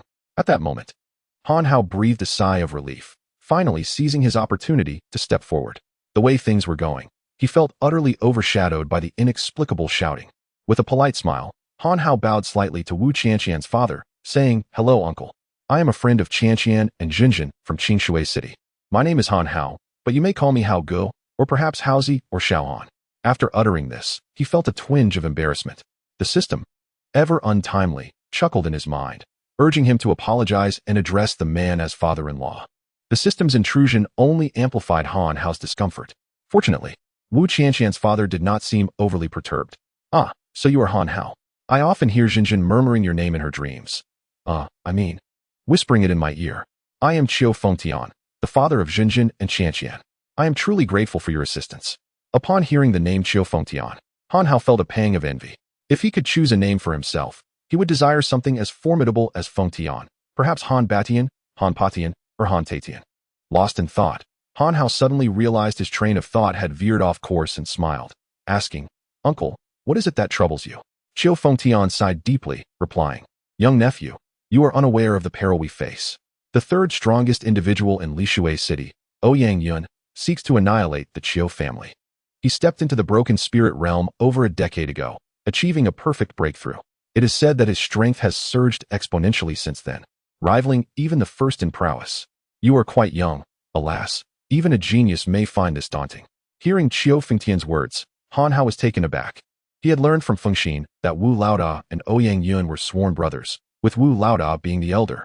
Yet, Ouyang Yun had astonishingly broken through to the broken spirit realm more than a decade ago, and judging by Qiu Fengtian's words, it seemed Ouyang Yun's current strength surpassed his own. However, Han Hao reminded himself that he had comprehended the unwavering nature of a mountain. Even if his opponent was more powerful, he need not fear. Thus, Han Hao firmly thumped his chest, declaring, "Uncle, rest assured, regardless of who the adversary may be. As long as I, Han Hao, draw breath, they shall never set foot into the Qiu family." He concluded with a solemn expression, embodying a sense of tragic heroism. In this poignant scene, Qiu Fengtian felt an overwhelming surge of emotion, nearly moved to tears. "Ah, Han Hao, my dear nephew, I appreciate your intentions, but I believe it would be wise for you to escort my two daughters first. It is the safer course." Once again met with skepticism, Han Hao reflected on his own folly. Why must he feign nobility when it only invites trouble? Alas, it seemed that even in his attempts to assist others, he was subject to criticism. Truly, the world had fallen into disarray. With a resigned shake of his head, Han Hao mused, "It appears my uncle still harbors doubts about my capabilities. Very well. Do you truly believe that a single punch of yours could force Ouyang Yun to retreat? Try striking me in the same manner and see if I possess the prowess to contend with him." In response to Han Hao's proposal, Qiu Fengtian nodded affirmatively. "Very well. I shall employ the secret technique of the Qiu family, Pi Mountain Palm, to test my nephew's mettle." This technique wielded immense power, capable of injuring even the most ordinary cultivators of the opening ordinary realm.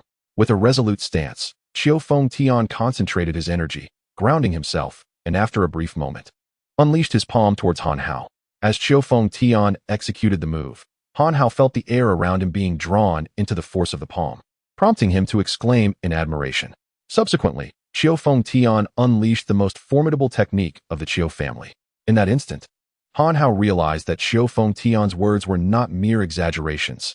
Had he encountered such a strike during his nascent journey as a fledgling cultivator, he would surely have been injured. Having prepared to demonstrate his abilities, Han Hao chose not to evade or retreat, instead bracing himself to receive the blow. As the impact reverberated, Qiu Fengtian was taken aback by the counterforce that surged from Han Hao, sending him staggering back a few paces. Conversely, Han Hao remained utterly unyielding. Although Feng Yutian recognized that he was no match for this cultivator, the realization that his strongest strike had failed to budge Han Hao compelled him to reassess the young man's prowess. Meanwhile, Han Hao felt a sense of relief. Had he not comprehended the principle of immovability, even if he had managed to withstand the blow without injury, remaining steadfast would have been an arduous challenge. With their strengths validated, Feng Yutian glimpsed the prospect of rivaling Ouyang Yuan.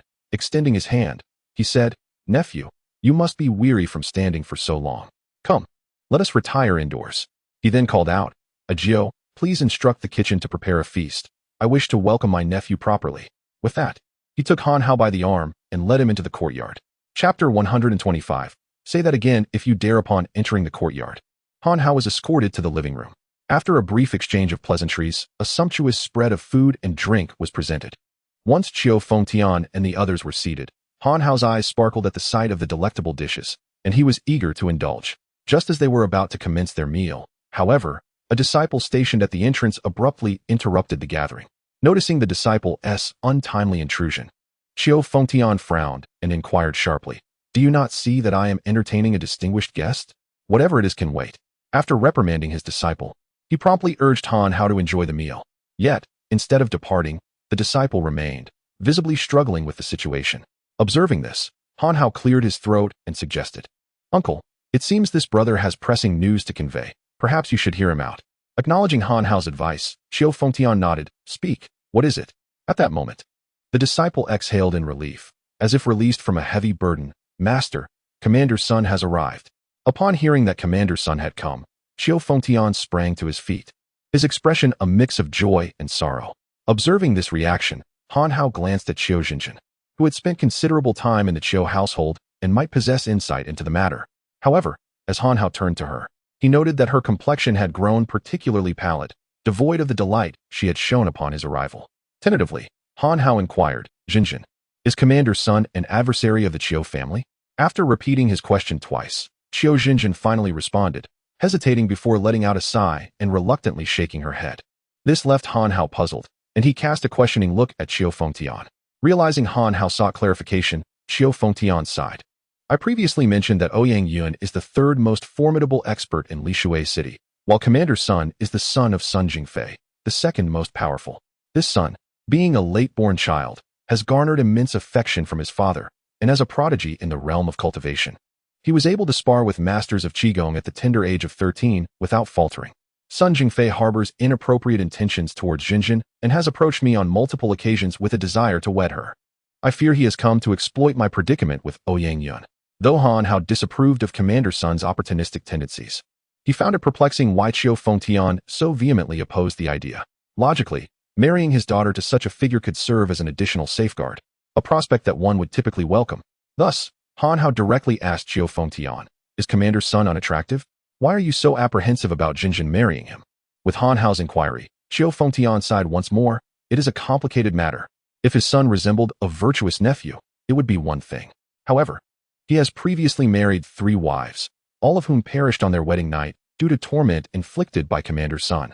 How could I possibly push my daughter into such a perilous situation?" Upon hearing this, Han Hao promptly asked, "Then, uncle, what do you intend to do?" "Alas, I find myself in a predicament. Ouyang Yuan is inherently formidable, and should I refuse Sun Shuai, not only might we fail to safeguard the Qiu family, but I also fear that our rejection could incite resentment from the Sun family. If I were to confront 2 cultivators simultaneously, the Qiu family would lose even the slightest glimmer of hope." Han Hao pondered for a moment, realizing that if he were in the same position, he would be equally at a loss. Therefore, he proposed, "Let us first assess the situation. It may transpire that a marriage is not necessary." Although everyone acknowledged the slim likelihood of this possibility, they nodded in agreement. Feng Yutian then led Han Hao and the others away from the dining table to personally greet Sun Shuai at the entrance. Upon exiting, they encountered a strikingly handsome man accompanied by 3 middle-aged individuals standing at the door.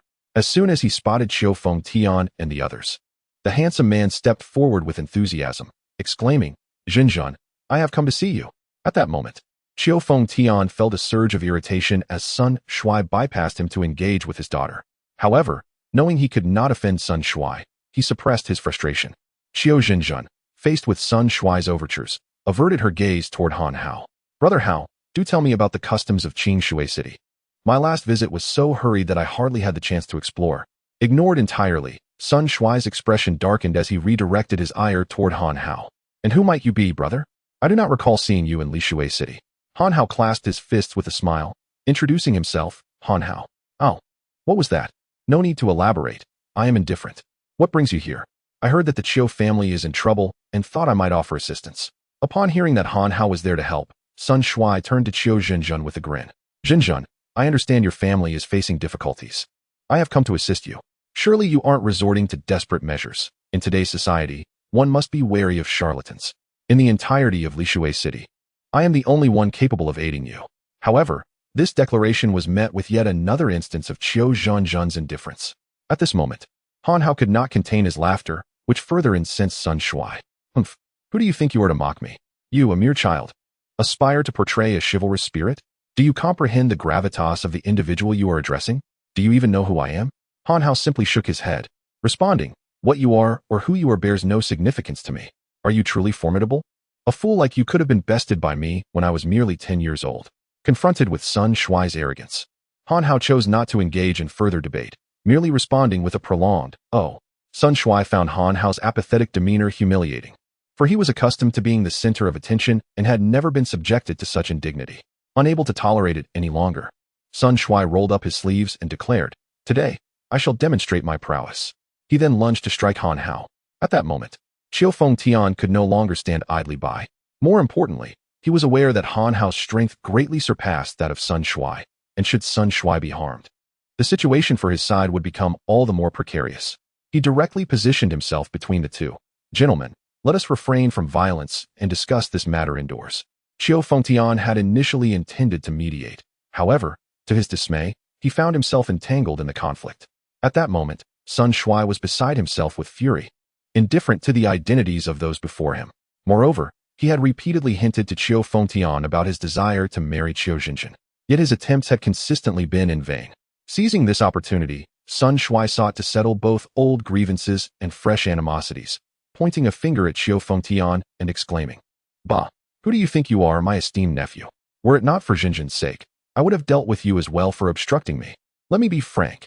If you promise to let me marry Xinjun, I will persuade my father to resolve your issues with Ouyang Yun. You must understand, dealing with Ouyang Yun is a formidable task for you, but for me, it is but a trifling matter.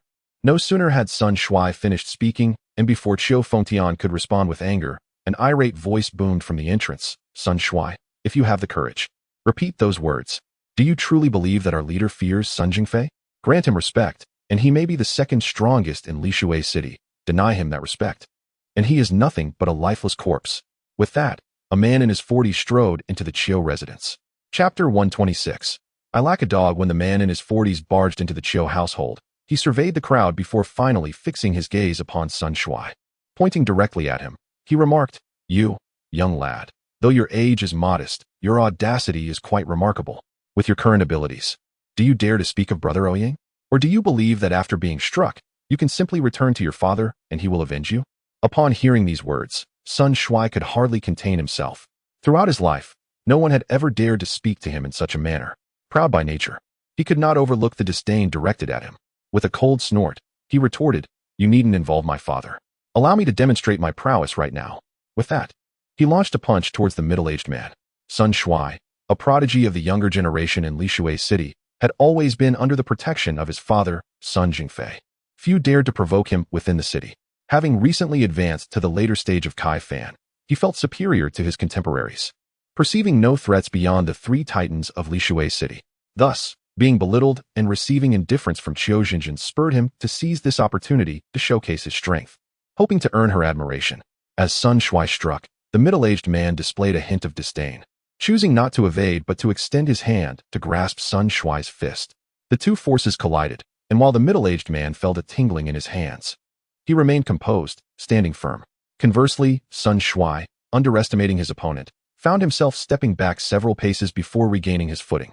After this initial clash, the middle-aged man was somewhat surprised by Sun Shuai's abilities, reflecting that had he been of Sun Shuai's age, he might have struggled against him. Feeling embarrassed by his inability to push the man back, Sun Shuai, fueled by pride, launched into a furious assault. Humph, if you can withstand this punch from me, it shows you possess some skill. Now, prepare to face my father's renowned technique, the Panlong Palm. With that, he unleashed his palm strike towards the middle-aged man. Aware of the seriousness of the situation, the middle-aged man did not dare to underestimate Sun Shuai and responded with full force.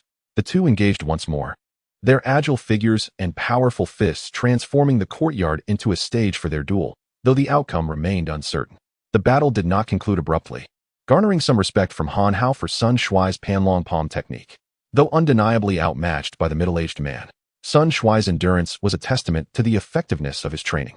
As the fight dragged on, the middle-aged man began to disrupt Sun Shuai's focus with words, shaking his head and saying, flattery can often be the most lethal weapon.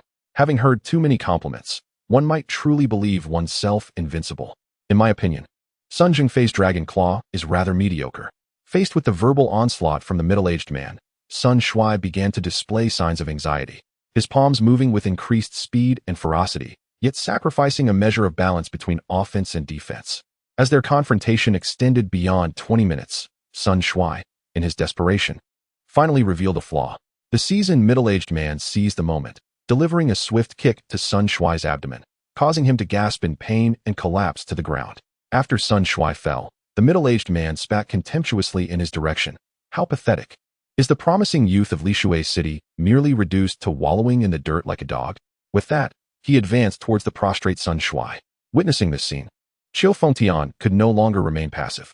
Regardless of whether Sun Shuai had come to his aid, he knew that if Sun Feilong were to learn of his son's demise at the hands of the Qiu family, it would spell trouble for them. Thus, as the middle-aged man approached within half a meter of Sun Shuai, Feng Yutian shouted, "In my Qiu family, such insolence will not be tolerated." Simultaneously, he leapt forward to shield Sun Shuai. Fixing his gaze upon the middle-aged man, he asserted, "Friend, if there is something to discuss, let it be with me." The middle-aged man, unperturbed by the obstruction, merely chuckled and shook his head. "Qiu, at your age, how is it that you seem to regress? I never imagined your refusal of our leader's proposition stemmed from enlisting such a lackluster aid. If you believe the Sun family can extricate themselves from this predicament, you are sorely mistaken. You have two choices.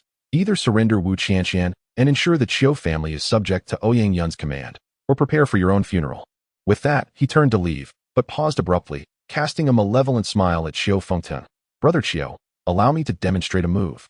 He then unleashed a punch through the air towards Feng Yutian. Although Feng Yutian was a master of Qigong, he was still vastly outmatched compared to those capable of defeating late-stage practitioners. Thus, even the middle-aged man's remote strike proved challenging for him to counter. The impact forced Feng Yutian to stagger back several steps, culminating in a somersault before he barely regained his footing. Though uninjured, he appeared quite embarrassed. Seeing her father humiliated, Qiu Xinjin was consumed by rage and was poised to confront the middle-aged man. However, before she could act, Han Hao pulled her back. Turning to the middle-aged man, Han Hao inquired, "Old man, what is your name? Your earlier tirade piqued my interest. I wonder if you would be inclined to serve under me, as I am in need of a dog that can bite." With that, Han Hao stepped forward. Upon seeing Han Hao, who was of a similar age to Sun Shuai, the middle-aged man laughed heartily, asking, "And who might you be? Does Sun Jingfei not only have a legitimate son, but also an illegitimate one?" "Ha ha ha," Han Hao sighed. "Alas, your vision is lacking. How could I possibly resemble that fellow lying underground? Steady yourself, for I shall reveal my name. I am Han Hao. I trust you have heard of me." Upon hearing the name Han Hao, the middle-aged man was taken aback. "You are the Han Hao from the airport?" Upon mentioning the airport, Han Hao realized that the news had indeed reached Ouyang Yun through Sunk Sinzi. He assumed that the man before him was aware of his prowess, and thus, with a sense of pride, he inquired, "What is the matter? Are you frightened?" Observing Han Hao's provocative demeanor, the middle-aged man seethed with anger. "How dare you? So, it was you who bullied my girl and frightened her so terribly, claiming you possessed the strength to kill old Wu. How absurd. Just look at you. I shall not hesitate to teach you a lesson." With that, the middle-aged man lunged forward, striking towards Han Hao. Chapter 127 Farewell to Wang Bansheng. When the middle-aged man spoke of killing Wu Laoda, although he himself harbored doubts, the astonished expressions on the faces of Wu Qianqian and her companions, who were well aware of Han Hao's prowess, spoke volumes. After Wu Qianqian departed from Qingshui City, she had learned that Han Hao had a formidable enemy named Wu Laoda. In her quest for assistance, she had sought help from Feng Yutian, only to discover that Wu Laoda's strength was far beyond that of any mere Qigong family. Thus, the revelation that Han Hao had slain Wu Laoda was simply unfathomable. Conversely, Han Hao paid little heed to the middle-aged man's skepticism. Instead, he was intrigued by how this man, seemingly in his 40s, had managed to pursue the young and vibrant Feng Yutian. With a gaping mouth, Han Hao exclaimed, "What? An old bull chasing after tender grass? How shameless!" As he spoke, he unleashed a punch, declaring, "Heavenly Horse Meteor Fist." His utterance of the Heavenly Horse Meteor Fist nearly provoked laughter from the onlookers. Only Sun Shuai, still sprawled on the ground, could not suppress his derision, scoffing, "Humph.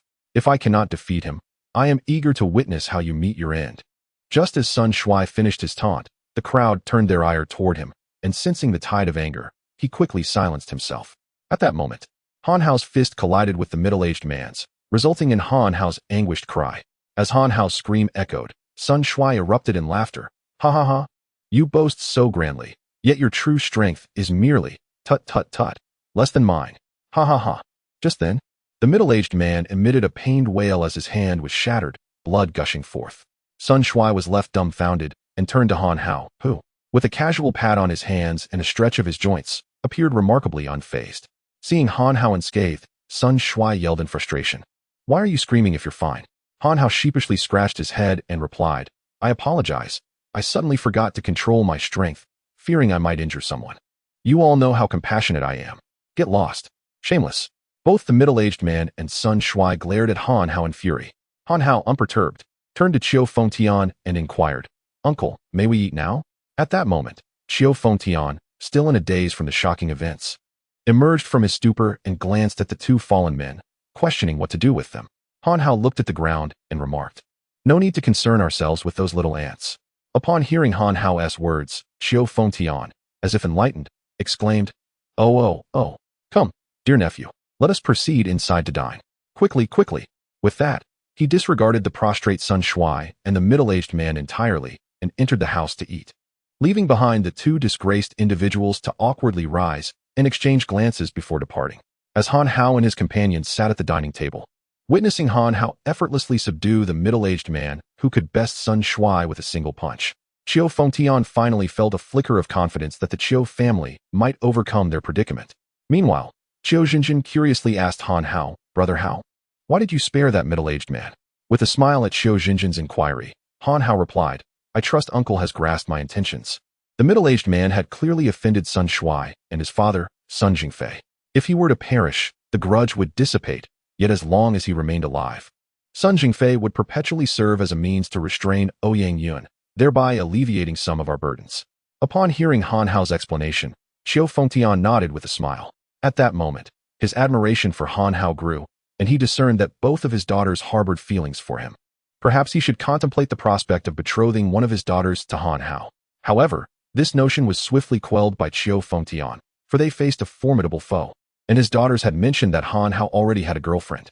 The meal was enjoyed by all, and by the time they finished, the sun had begun its descent. Consequently, Feng Yutian arranged accommodations for Han Hao. The following morning, before Han Hao had even risen, he was awakened by the hurried voice of Chiu Jinjin.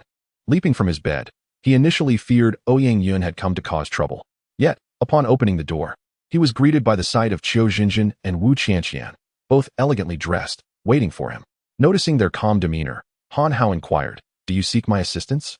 "Indeed, we plan to venture to the pedestrian street in Lishui City for breakfast, but we fear for our safety and would like you to accompany us, as our protector. Moreover, since you are in Lishui City, we ought to introduce you to some local delicacies," they replied. Realizing he had no pressing matters, Han Hao readily agreed. After freshening up, he set off with the two sisters to the pedestrian street. The morning bustle of the pedestrian street was vibrant, where Han Hao and the girls sampled some local snacks. As they prepared to return, mindful of the potential for Ouyang Yun to seek trouble at the Chiu residence, Han Hao suddenly sprinted ahead. Recognizing his urgency, the sisters hastened to follow him. Upon entering a restaurant, Han Hao came to a halt. When Chiu Jinjin reached his side, she anxiously asked, "What is it, Hao Go?" With a grave expression, Han Hao inquired, "Jinjin, is this establishment owned by the Ouyang family?" After a moment of contemplation, Chiu Jinjin scrutinized the restaurant and confidently replied, "If my memory serves me correctly, this is not the Ouyang family's property. It belongs to the Sun family." Referring to the Sun family of Sun Shuai, who had visited their home the previous day, Chiu Jinjin nodded. Upon confirming that this was indeed the Sun family's establishment, Han Hao furrowed his brow and suddenly slapped his thigh, exclaiming, Let us pay a visit to Sun Jingfei at once. Why? Han Hao pondered briefly before addressing Qiu Jinjin and Wu Qianqian. Guess whom I just spotted? After a moment, Qiu Jinjin shook her head. I do not know. Han Hao's gaze remained fixed on the interior of the restaurant. I saw Wang Banqing. I fear that his visit to the Sun family this time is to act as a mediator regarding yesterday's incident. And there is even a possibility that he seeks to unite the Sun and Ouyang families. We must not forget that Wang Banqing has been the wealthiest individual in Qingshui City for many years, undoubtedly harboring countless secrets. Initially, he was able to persuade the Ouyang family to exert pressure on the Qiu family, likely offering Ouyang Yun an irresistible advantage.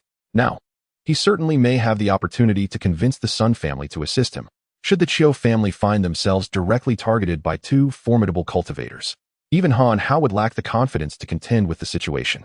Upon hearing Han Hao's words, the expressions of Qiu Jinjin and Wu Qianqian shifted noticeably.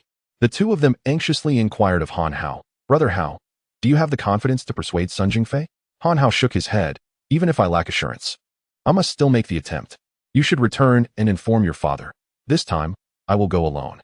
This way, even if I do not succeed, I can retreat unscathed. Should I fail, it would be difficult for you to assist me. After Han Hao spoke, the two sisters hesitated briefly.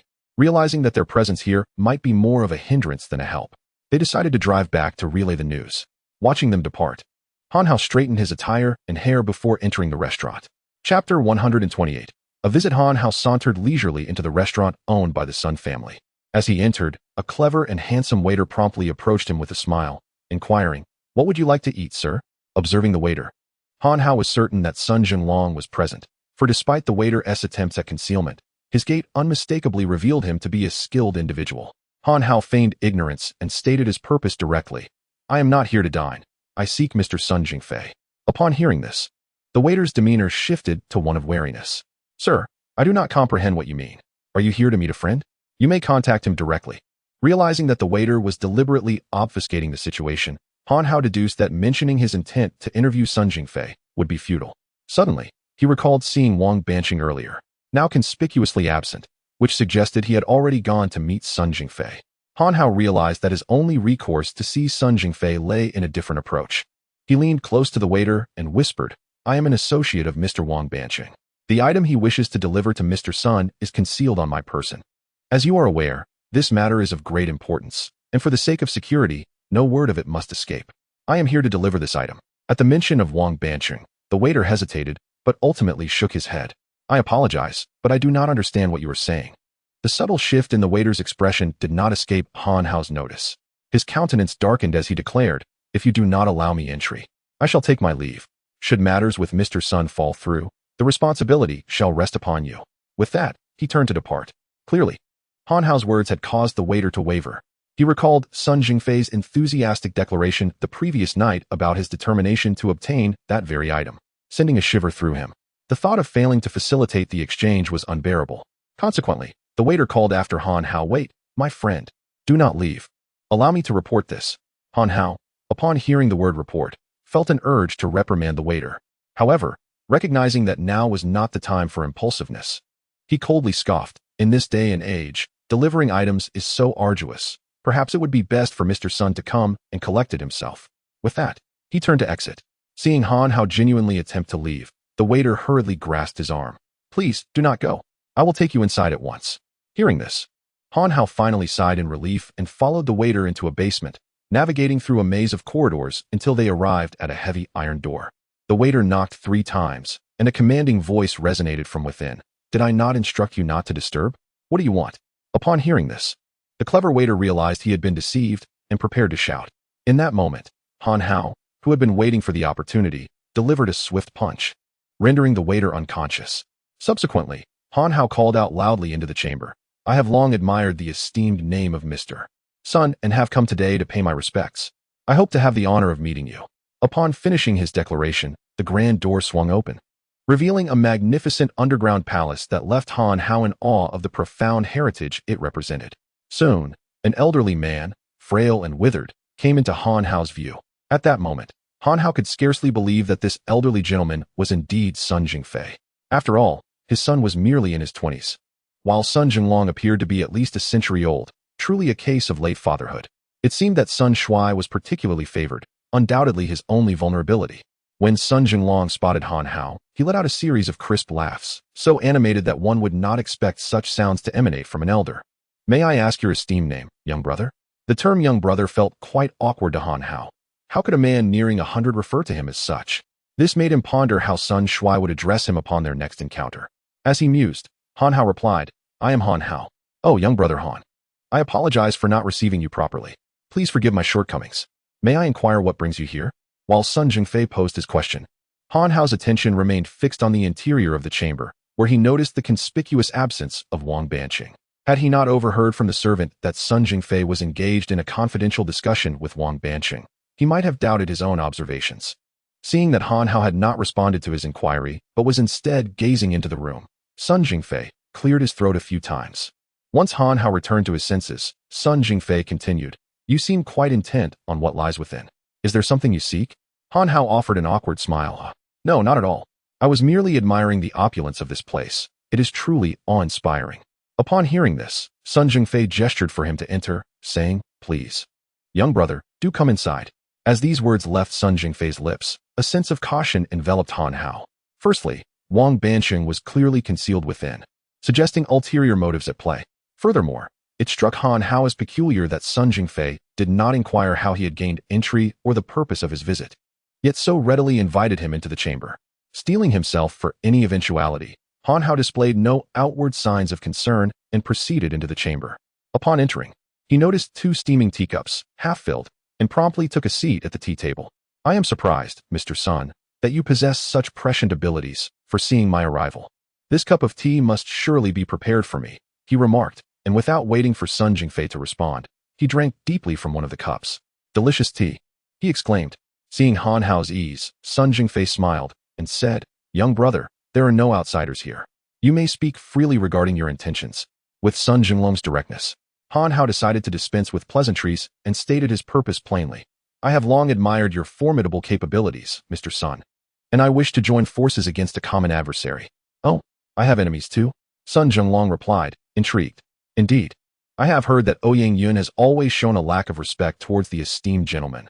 Thus I intend to ally with him to confront Ouyang Yun." Upon hearing Han Hao's words, Sun Jingfei, who had been wearing a smile, suddenly adopted a serious demeanor. "The rivalry of youthful exuberance holds no sway over someone of my age. If there is nothing that can truly move me, why would I venture into such peril?"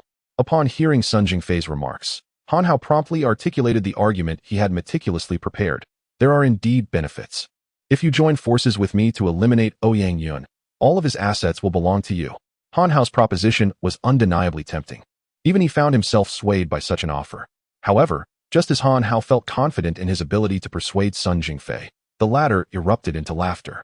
In that moment, a chill crept down Han Hao's spine, a sudden sense of foreboding enveloping him. Chapter 129. 1 against 2. Han Hao sensed the imminent danger behind him and swiftly leaped from his original position, propelling himself several meters away. Upon casting a glance back at his previous location, he noticed several gleaming silver spikes embedded in the ground, their faint greenish glow sending a shiver down his spine. It was evident that these silver spikes were coated with a deadly poison. Had he been struck by one, it would surely have resulted in severe injury, if not death. At that moment, the door behind Han Hao slammed shut with a resounding thud. After Han Hao evaded the ambush, Sun Jingfei clapped his hands in solitary admiration. "Not bad. Not bad. No wonder you dare to intrude into my territory. You undoubtedly possess considerable confidence." Alas, such a formidable individual is destined to remain an adversary. Sun Jingfei then gazed up at the ceiling. "Wang Banqing, you may reveal yourself now. Our guest has become wary."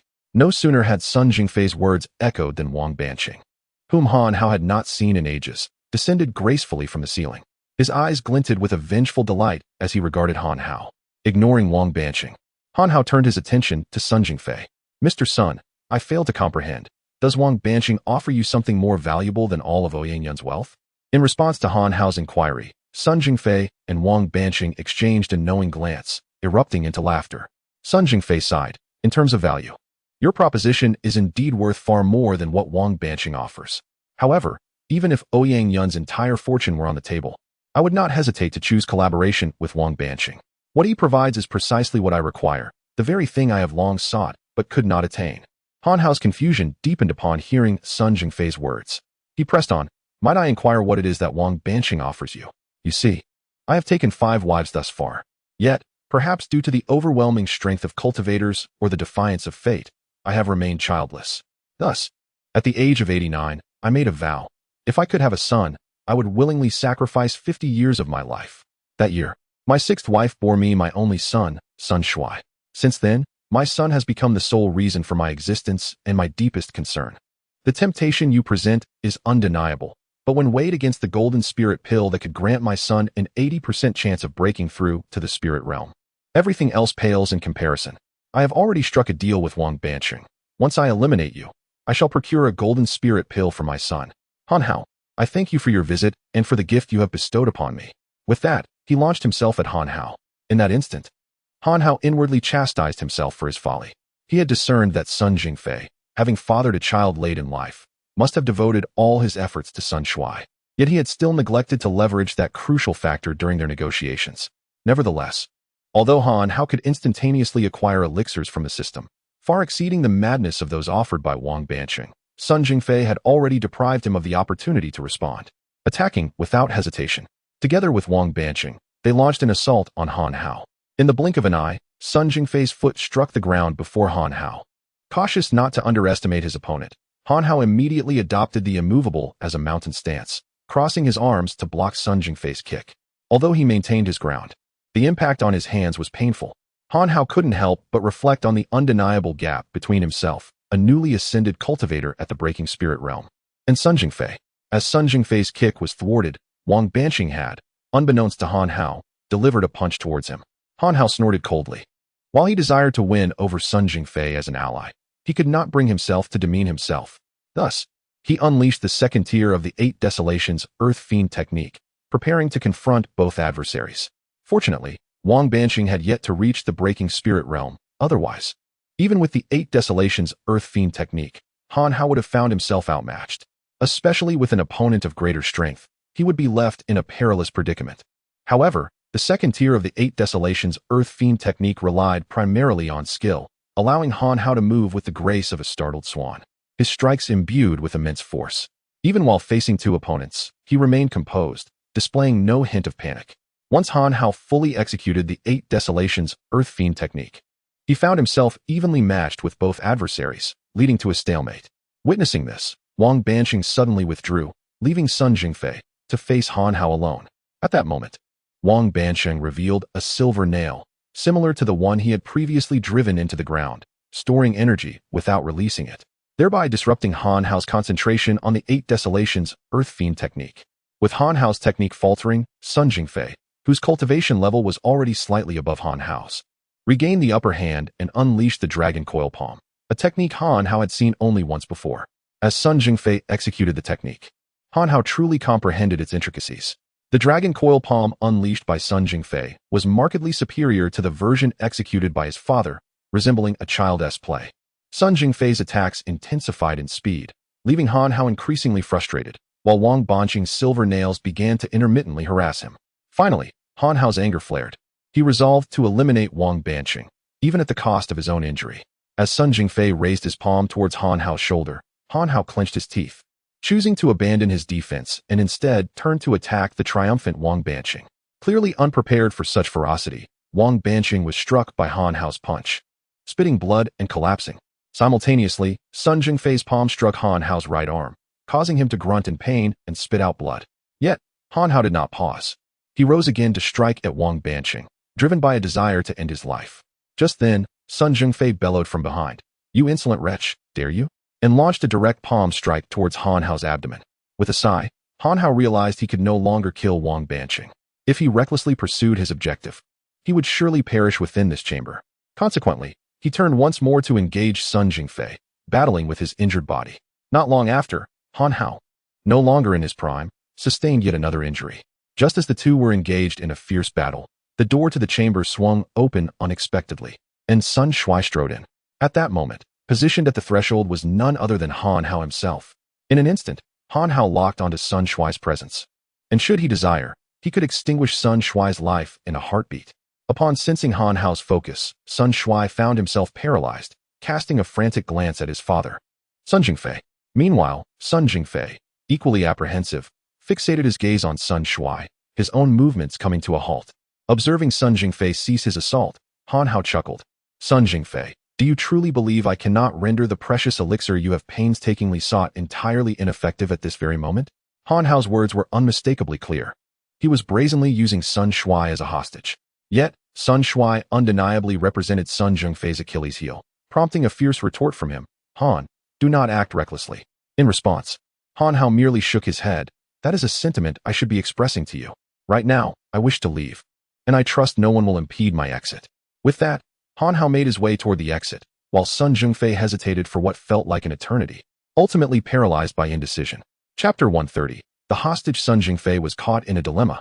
Watching helplessly as Han Hao approached his son and directly took the incapacitated Sun Shuai away from the resplendent underground palace. After emerging from the secret chamber, Han Hao left the restaurant without delay, hailing a taxi that whisked him and Sun Shuai back to the Qiu residence. With his relationship with Sun Jingfei irreparably damaged, Sun Shuai had become the leverage against Sun Jingfei. Upon arriving at the Qiu household, Han Hao found Qiu Fengtian anxiously awaiting his return. Noticing the bloodstains on Han Hao's clothing and the hostage he brought back, Qiu Fengtian hurriedly inquired about the situation. Han Hao recounted the events in Sun Jingfei's secret chamber in detail. When Qiu Fengtian learned that Sun Jingfei had allied with Ouyang Yun, the glimmer of hope Han Hao had provided was extinguished, causing Qiu Fengtian to appear as though he had aged a decade. He sank into a chair, contemplating an escape route. Nephew, I believe it would be prudent for you to take Qianqian and Jinjin and leave this place. After all, victory seems utterly unattainable for us now. Although Han Hao understood that he was no match for Ouyang Yun and Sun Jingfei alone, he held Sun Shuai as a bargaining chip. He reasoned that Sun Jingfei would be too fearful to openly assist Ouyang Yun against him. Pointing at Sun Shuai, Han Hao reassured, Uncle, rest assured, with this card in hand, Sun Jingfei will think twice before opposing us directly. Now, you must place Sun Shuai in a location where no one can find him. Leave the rest to me. With that, Han Hao excused himself and returned to his room to change clothes. Once inside, Han Hao vented his frustrations, cursing Sun Jingfei as he felt the sting of several wounds still throbbing. At that moment, the long silent system chimed in. Ding. Given the host's recent misfortune, a task card has been automatically triggered. Task name. Revenge is a dish best served cold. Task requirements. Defeat Sun Jingfei and Wang Banqing. Make them kneel and beg for forgiveness. Task duration. 6 months. Task rewards. 100 cultivation points, 1 chance to reset the task, and 1 yuan dan. Han Hao did not protest this time. After all, Sun Jingfei and Wang Banqing were adversaries he would inevitably confront. However, he was perplexed about the identity of Wang Banqing, who seemed capable of producing elixirs with ease. Thus, Han Hao began his cultivation of the second layer of the chaos decision within the confines of his room. He immersed himself in practice until dawn. After finishing breakfast the following morning, the Qiu household was unexpectedly graced by the arrival of Ouyang Yun. As Ouyang Yun entered, Han Hao was engaged in instructing Qiu Jinjin in the art of Qigong. Though he lacked formal knowledge in Qigong, Han Hao had fought numerous Qigong masters, discovering many similarities between Qigong and cultivation.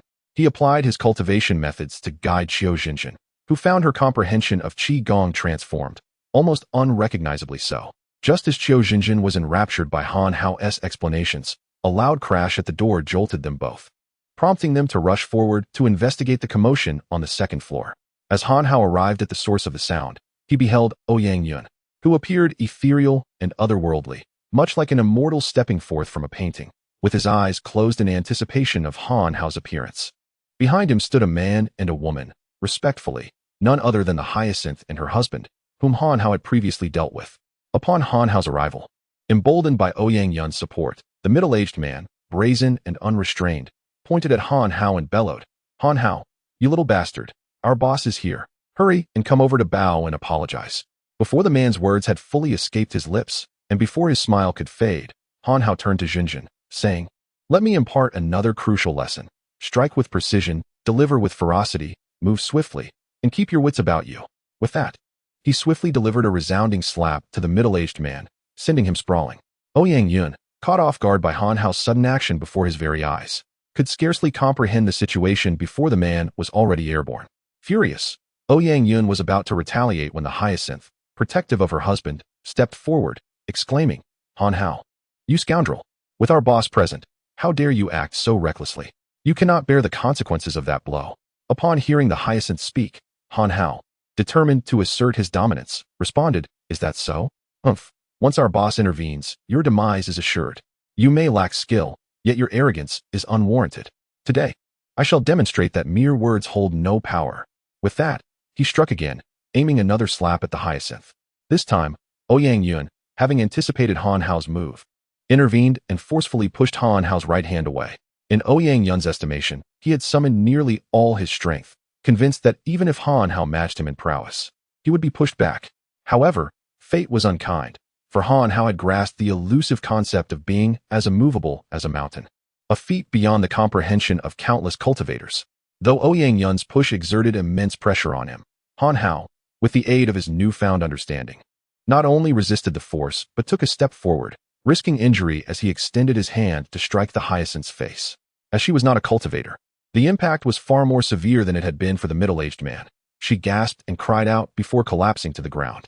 Having witnessed Han Hao's ferocity twice in quick succession, Ouyang Yun seethed with anger, yet he suppressed his wrath, recalling the purpose of his visit. "Ha ha ha, Han Hao, is it? Truly, heroes emerge in youth." In response to Ouyang Yun's insincere flattery, Han Hao waved dismissively. "Speak plainly or begone. If there is nothing of import, then leave." With Han Hao's brusque words, Ouyang Yun calmed, revealing his true intention. "I have come to request the return of a certain individual." Upon hearing this, Han Hao immediately discerned that his suspicions were confirmed. "Sun Shuai?" Ouyang Yun nodded in affirmation. "And if I refuse? Then you shall soon face the wrath of both me and Sun Jingfei." "Ha ha ha, with Sun Shuai present. Do you believe that Sun Jingfei would dare to openly oppose me? Oh, do you dare to kill Sun Shuai? I imagine you would not." In response to Ouyang Yun's provocation, Han Hao simply nodded, stating, "Indeed, I do not have the courage to take his life." "Ha ha ha. If you too lack the bravery to kill Sun Shuai, why should we fear you? Do you truly think me foolish? The moment I eliminate Sun Shuai, Sun Jingfei, regardless of whether he trades with you, would inevitably align with your faction. Yet as long as I refrain from harming Sun Shuai, Sun Jingfei will not dare to target me. My intention is to preserve Sun Shuai. As long as Sun Jingfei remains uninvolved, I shall not take Sun Shuai's life. After all, it is not I who is burdened with apprehension." Upon Han Hao's declaration, Ouyang Yun pointed directly at him. "You, what of it?" retorted Han Hao. "Come and bite me if you are dissatisfied. Do you believe that even in Sun Jingfei's absence, you can withstand the fury of my wrath?" Chapter 131. A slap in the face without end. In response to Ouyang Yun's inquiry, Han Hao nodded earnestly, his demeanor reverent. "I can." This declaration evoked a profound sense of malice and derision in Ouyang Yun, who, incensed, retorted, "Oh, who do you think you are? What grounds do you have for such confidence?" With a proud lift of his chin, Han Hao replied, "Simply because I am Han Hao." Upon hearing Han Hao's enigmatic self-assurance, Ouyang Yun burst into laughter. "Han Hao? Never heard of you. My strength ranks among the top 3 in Lishui City, while you, Han Hao, only bully my subordinates. Pray tell, does anyone in Lishui City even know who you are?" Undeterred by Ouyang Yun's disparagement, Han Hao shook his head resolutely. "If I were merely ranked 3rd in Lishui City, I would never have the audacity to claim a position among the top 3. Top 3? It sounds as if you could rival the first. If you could, like me, dominate in Qingshui City, wouldn't you need someone to craft a plaque for you to hang around your neck every day? By the way, didn't your subordinates inform you? I have already slain your sworn brother." Ouyang Yun was momentarily taken aback upon hearing that Han Hao had killed his brother, Wu Outyan. His gaze first fell upon Feng Yutian, who remained unconscious, then shifted to the middle-aged man beside him. The middle-aged man, sensing Ouyang Yun's attention, stammered, "B-boss, Feng Yutian did mention this matter. But at the time I simply did not believe it. Who knew if this brat was just bluffing?" Though shocked, Ouyang Yun quickly found amusement in the situation. After all, his brother had not advanced for over a decade, stagnating at the opening realm, unbeknownst to him. Wu Outyan had been at the breaking spirit realm during his confrontation with Han Hao. Even if Han Hao had indeed slain him, it could not be construed as evidence that Han Hao could surpass him. Ouyang Yun continued, laughing, "Is that all there is? Do not forget, I control 1/5 of the entire power in Lishui City. Impressive, is it? I am a city hero in Qingshui City. The entire Qingshui City is my domain." Although everyone knew that Qingshui City was a small city and could not compare to Lishui City in terms of the power of cultivators, the mere sound of Han Hao's assertions made him appear somewhat more formidable. Ouyang Yun, feeling overshadowed once more, seethed in anger. "I have been in the breaking spirit realm for over a decade. It is likely you will never surpass my current level." Upon hearing this, Han Hao's mouth fell agape. Observing this reaction, Ouyang Yun mistakenly believed Han Hao was intimidated. What? Are you afraid? Surrender to me, and I assure you a life of wealth and power, along with the chance to further enhance your strength. Before Ouyang Yun could continue offering Han Hao incentives, he was abruptly interrupted. Stop. Who said I was afraid? I am merely astonished by your intelligence. Even if Sun Jingfei did not inform you that I am no different from him, did you forget the shove you just gave me? Please, do not indulge in such self-delusion. You speak of the breaking spirit realm. Is this what you mean? With that, Han Hao unveiled his own prowess in the breaking spirit realm, leaving Ouyang Yun momentarily speechless. Han Hao observed the expression of Ouyang Yun with great satisfaction and chuckled. You've only just reached the broken spirit realm a decade ago, and yet you still have the audacity to flaunt it before me? Let me tell you, I have been cultivating for less than a year. If reaching the broken spirit realm fills you with such joy, I would have long been too ashamed to carry on if I were in your position. Upon hearing this, Ouyang Yun felt an overwhelming sense of frustration. Despite holding the upper hand in many aspects and possessing greater strength than Han Hao, he found himself belittled by his own words. As Ouyang Yun wallowed in his discontent, Han Hao waved his hand in front of Ouyang Yun's eyes, teasing, "Have you finally come to your senses, old man?" After being repeatedly humiliated by Han Hao, Ouyang Yun's pent-up anger surged to the surface, and he charged at Han Hao, declaring, "You little brat, if I can't outwit you, then I shall smash your head with 3 punches." With that, he lunged forward to strike Han Hao. Han Hao, however, laughed heartily. 3 punches? Very well. I'll allow you those 3 punches. I'll take a step back and consider it a loss. As Ouyang Yun threw his first punch, Han Hao was inwardly impressed. The attack was a perfect blend of offense and defense, and apart from the immense power, he could discern no flaws.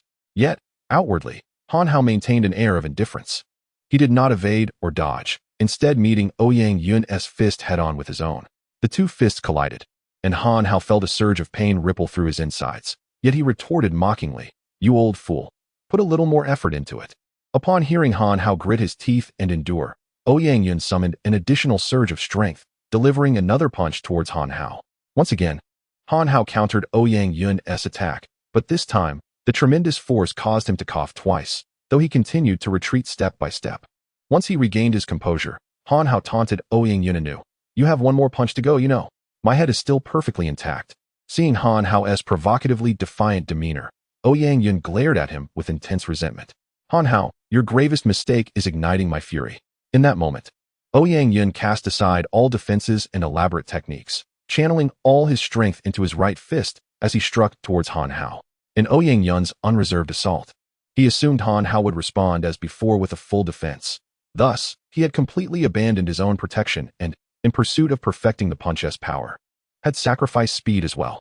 However, Ouyang Yun was unprepared for the unexpected. As he launched his fist towards Han Hao suddenly sprang into action, lifting off the ground as if flying towards Ouyang Yun. At this juncture, it was too late for Ouyang Yun to alter his strategy. He could only watch in astonishment as Han Hao closed the distance. Just as Han Hao's fist was about to connect with Ouyang Yun's abdomen, the system abruptly alerted Han Hao, "Ding. Host, please be advised that Ouyang Yun is wearing protective armor. Your punch will inflict minimal damage and may expose you to the toxic powder he has scattered." Heeding the system's warning, Han Hao transformed his punch into an open palm, and a resounding slap echoed as it met its target. Han Hao's palm struck Ouyang Yun's face, delivering a resounding slap. Ouyang Yun, one of the top 3 masters in Lishui City, found this to be an egregious affront to his honor. Enraged, he pointed a finger at Han Hao, accusing, "You deceitful wretch." In response to Ouyang Yun's accusation, Han Hao shrugged nonchalantly, "You fool. I never claimed I wouldn't advance. I merely said I wouldn't retreat. Nor did I say I wouldn't strike." Having endured Han Hao's ridicule, Ouyang Yun, now stung by the slap, felt humiliated. Though it was a result of Han Hao's cunning and his own oversight, the incident would undoubtedly taint his reputation. Infuriated, Ouyang Yun was poised to retaliate and seek retribution against Han Hao. Yet at that moment, Han Hao took a step back, addressing him, "Ouyang, if we had engaged normally from the outset, I am confident you would have triumphed over me. Yet, after this commotion, you have become the greatest loser." Han Hao's deliberate mispronunciation of his surname further enraged Ouyang Yun, who retorted angrily, "You insolent brat, my surname is Ouyang, not O. What difference does it make? I said, the one surnamed O. Ouyang. Fine, the one surnamed Ouyang, let's call it a day. I fear that if we delay further, your subordinate will meet an untimely demise before we even determine a victor." Upon hearing Han Hao's words, Yun turned to see what had transpired with his subordinate. Oh, nothing much, just a little accident. Her head collided with the wall, and she's bleeding now. Han Hao mischievously pointed to the ground, where blood began to pool around the windflower. Realizing the gravity of the situation, Yun understood that Han Hao had gained the upper hand. Although he still believed he could defeat Han Hao, killing him would prove to be a daunting task. Furthermore, he had invested considerable effort in training his two subordinates, making it all the more regrettable if they were to meet with misfortune. Contemplating this, Yun began to reconsider his course of action. He recognized that devising a plan to ensure Han Hao's downfall would require collaboration with Wang Banqing and Sun Jingfei. With a resentful glare cast at Han Hao, Yun instructed the middle-aged man to take the windflower and departed from the Qiu residence. Chapter 132. Victory. Once Yun departed from the Qiu residence, Han Hao exhaled a sigh of relief, his spirits lifting instantaneously. However, in that moment, a mouthful of fresh blood escaped his lips. The sight alarmed Feng Yutian, who hurried over to support Han Hao, anxiously assessing his condition. Han Hao waved his hand, signaling that he was unscathed. In truth, had he not stubbornly held his ground, he would have sustained no injuries. This was merely the price of his forced bravado. As Han Hao reflected on the consequences of his ostentation, the system emitted a notification. Ding ding. Congratulations, host, on achieving forced bravado, most fatal. Reward, 30 points of cultivation value. Upon hearing this achievement, Han Hao felt no elation, for the title struck him as rather peculiar. However, he did not dwell on it, and promptly returned to his room. With the newfound cultivation points, he exchanged them for a golden healing pill. After the exchange, the system sighed in exasperation. Alas, I did not foresee that under my guidance, you would still engage in such a foolish transaction. Now, you reap no benefits, merely sacrificing a pill. Should there be a next time, I shall directly deduct your cultivation points. You wouldn't dare? Care to test that? Upon sensing the system's seriousness, Han Hao quickly changed his tone. He had faith in the system's unscrupulous nature, but felt compelled to reassure it. Do not worry. Once matters are resolved, rewards will come. Do not forget that Qiu Jinjin, despite your repeated requests, has still not sent you any money. What am I to do? I cannot simply abandon them now. We are cultivators. If we flee at this juncture, my reputation may be inconsequential, but what of your esteemed standing as a leisure system? Prompted by Han Hao's inquiry, the system fell into contemplation. Just as Han Hao believed the system would lapse into silence, it suddenly exclaimed, Eureka! Bow before my genius. I have conceived a brilliant plan. I observe that both Qiu Jinjin and Wu Qianqian harbor feelings for you. Why not take them in? Then the Qiu family would be yours entirely. After this proposal, Han Hao was rendered speechless, disinclined to entertain the system's suggestion. Yet, the system persistently inquired, What do you think of my proposal? With resignation, Han Hao replied, Not much. I am already involved with Jie. Have you never considered taking both of them? Absolutely not. I do not believe you, unless we engage in another round of thought-sharing. Recalling the last time the system had played him, continually mocking his desire for Jie, Han Hao dismissed it with a curt command. Once free from the system's incessant chatter, Han Hao consumed the golden healing pill. Instantly, the injuries he had sustained over the past few days healed completely. He stretched contentedly, rising from his bed without greeting Feng Yutian and the others, and ventured outside to survey the surroundings. As Han Hao circled the vicinity of the Qiu residence, just as he was about to return, he noticed a suspicious figure stealthily departing. He quietly followed, discovering that the individual was none other than Feng Yutian's eldest disciple, Fu. Han Hao was thoroughly perplexed and decided to follow the individual. This pursuit lasted over an hour, during which the man, Fu, seemed to have circled around Lishui City. Yet, Han Hao remained oblivious to his true intentions. Just as Han Hao was about to lose his patience and confront Fu for questioning, several lion dance troops suddenly obstructed his view. As Han Hao maneuvered through the lion dancers, he discovered that Fu had vanished from sight. The abrupt appearance of the lion dance troupe compelled Han Hao to connect them with Fu, prompting him to kick towards the departing lead lion. The lion's head, caught off guard, toppled to the ground, revealing a handsome face. Initially, Han Hao had braced himself for a scuffle with the individual. However, instead of chastising Han Hao after being kicked down, the young man glanced around in panic, noticing that the crowd was pointing and discussing him, and hurriedly scrambled to his feet, making a beeline for the outskirts. This behavior further convinced Han Hao that the young man was indeed dispatched to assist Fu. Consequently, he pursued him, yet the faster Han Hao chased, the quicker the young man ran. In the blink of an eye, they had reached the outskirts. At this juncture, Han Hao furrowed his brow, increasingly sensing that something was amiss. Given the young man's speed, He realized that he was not inferior in strength to Han Hao himself. Such a person could not possibly be someone subservient to others. How could he be manipulated by Ouyang Yun or Sun Jingfei? With these thoughts swirling in his mind, Han Hao came to a halt.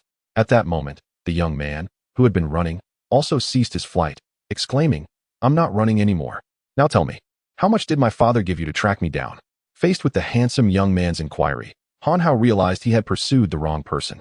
He replied, "Young man, it seems you've misinterpreted the situation." At this, the previously composed young man became incensed. "What have I misinterpreted? Are you out of your mind? You've been chasing me, and I endured a kick from you, yet you persist. Tell me, how could I not be mistaken?" Han Hao felt a twinge of embarrassment at the young man's words. "This is merely a misunderstanding." "A misunderstanding? And now you want to tell me it's a misunderstanding? I want to stand for it.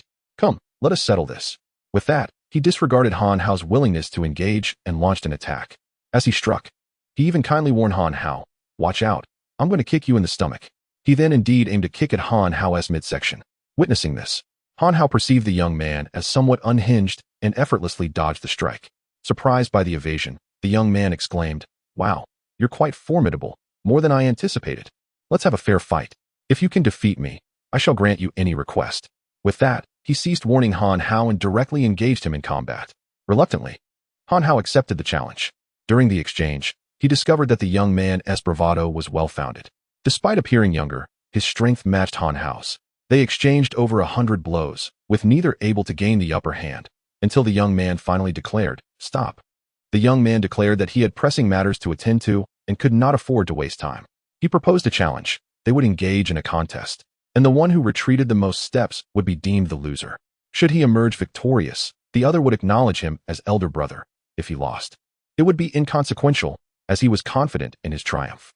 Without further ado, he prepared to confront Han Hao. Upon hearing the nature of the challenge, Han Hao felt it was tailored for his steadfast demeanor. However, the latter part of the proposition caused him to furrow his brow. This young man was even more self-assured than himself. Han Hao quickly called out to the man, urging him to pause and discuss the terms of victory. With a chuckle, the young man responded, "You truly possess confidence. I shall not withhold the truth. My father has imparted to me a technique that is as light as a feather, yet as solid as a mountain. Are you still inclined to compete?" Finding the young man's candor endearing, Han Hao nodded in agreement. "Of course we shall compete. But do enlighten me on what shall happen should I win." The young man, seeing Han Hao's insistence, replied, "Very well. If you happen to win, you may dictate the terms as you wish.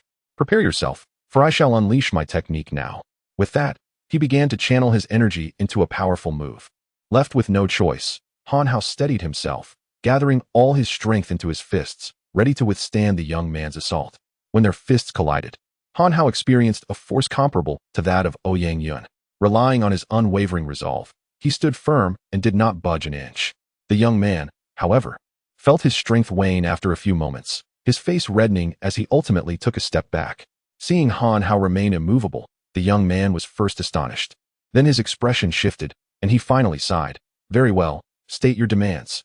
At this moment, Han Hao was elated and was about to request that the young man become his follower.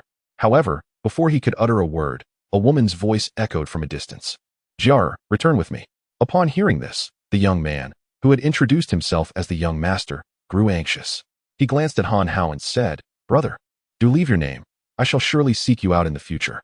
For now, I must take my leave." With that, he turned and hurried away. Chapter 133. I respect you as a man. However, before that gentleman could make his exit, Han Hao felt a familiar voice behind him, the voice of the earlier woman. "Fu Jia, if you dare to run, I will break your legs." At that moment, Han Hao realized that the forthright man before him was named Fu Jia. Upon hearing the woman's menacing words, Fu Jia abruptly halted his escape, slowly turning back. His expression was a blend of terror and profound grievance. Seeing this scene, Han Hao was perplexed.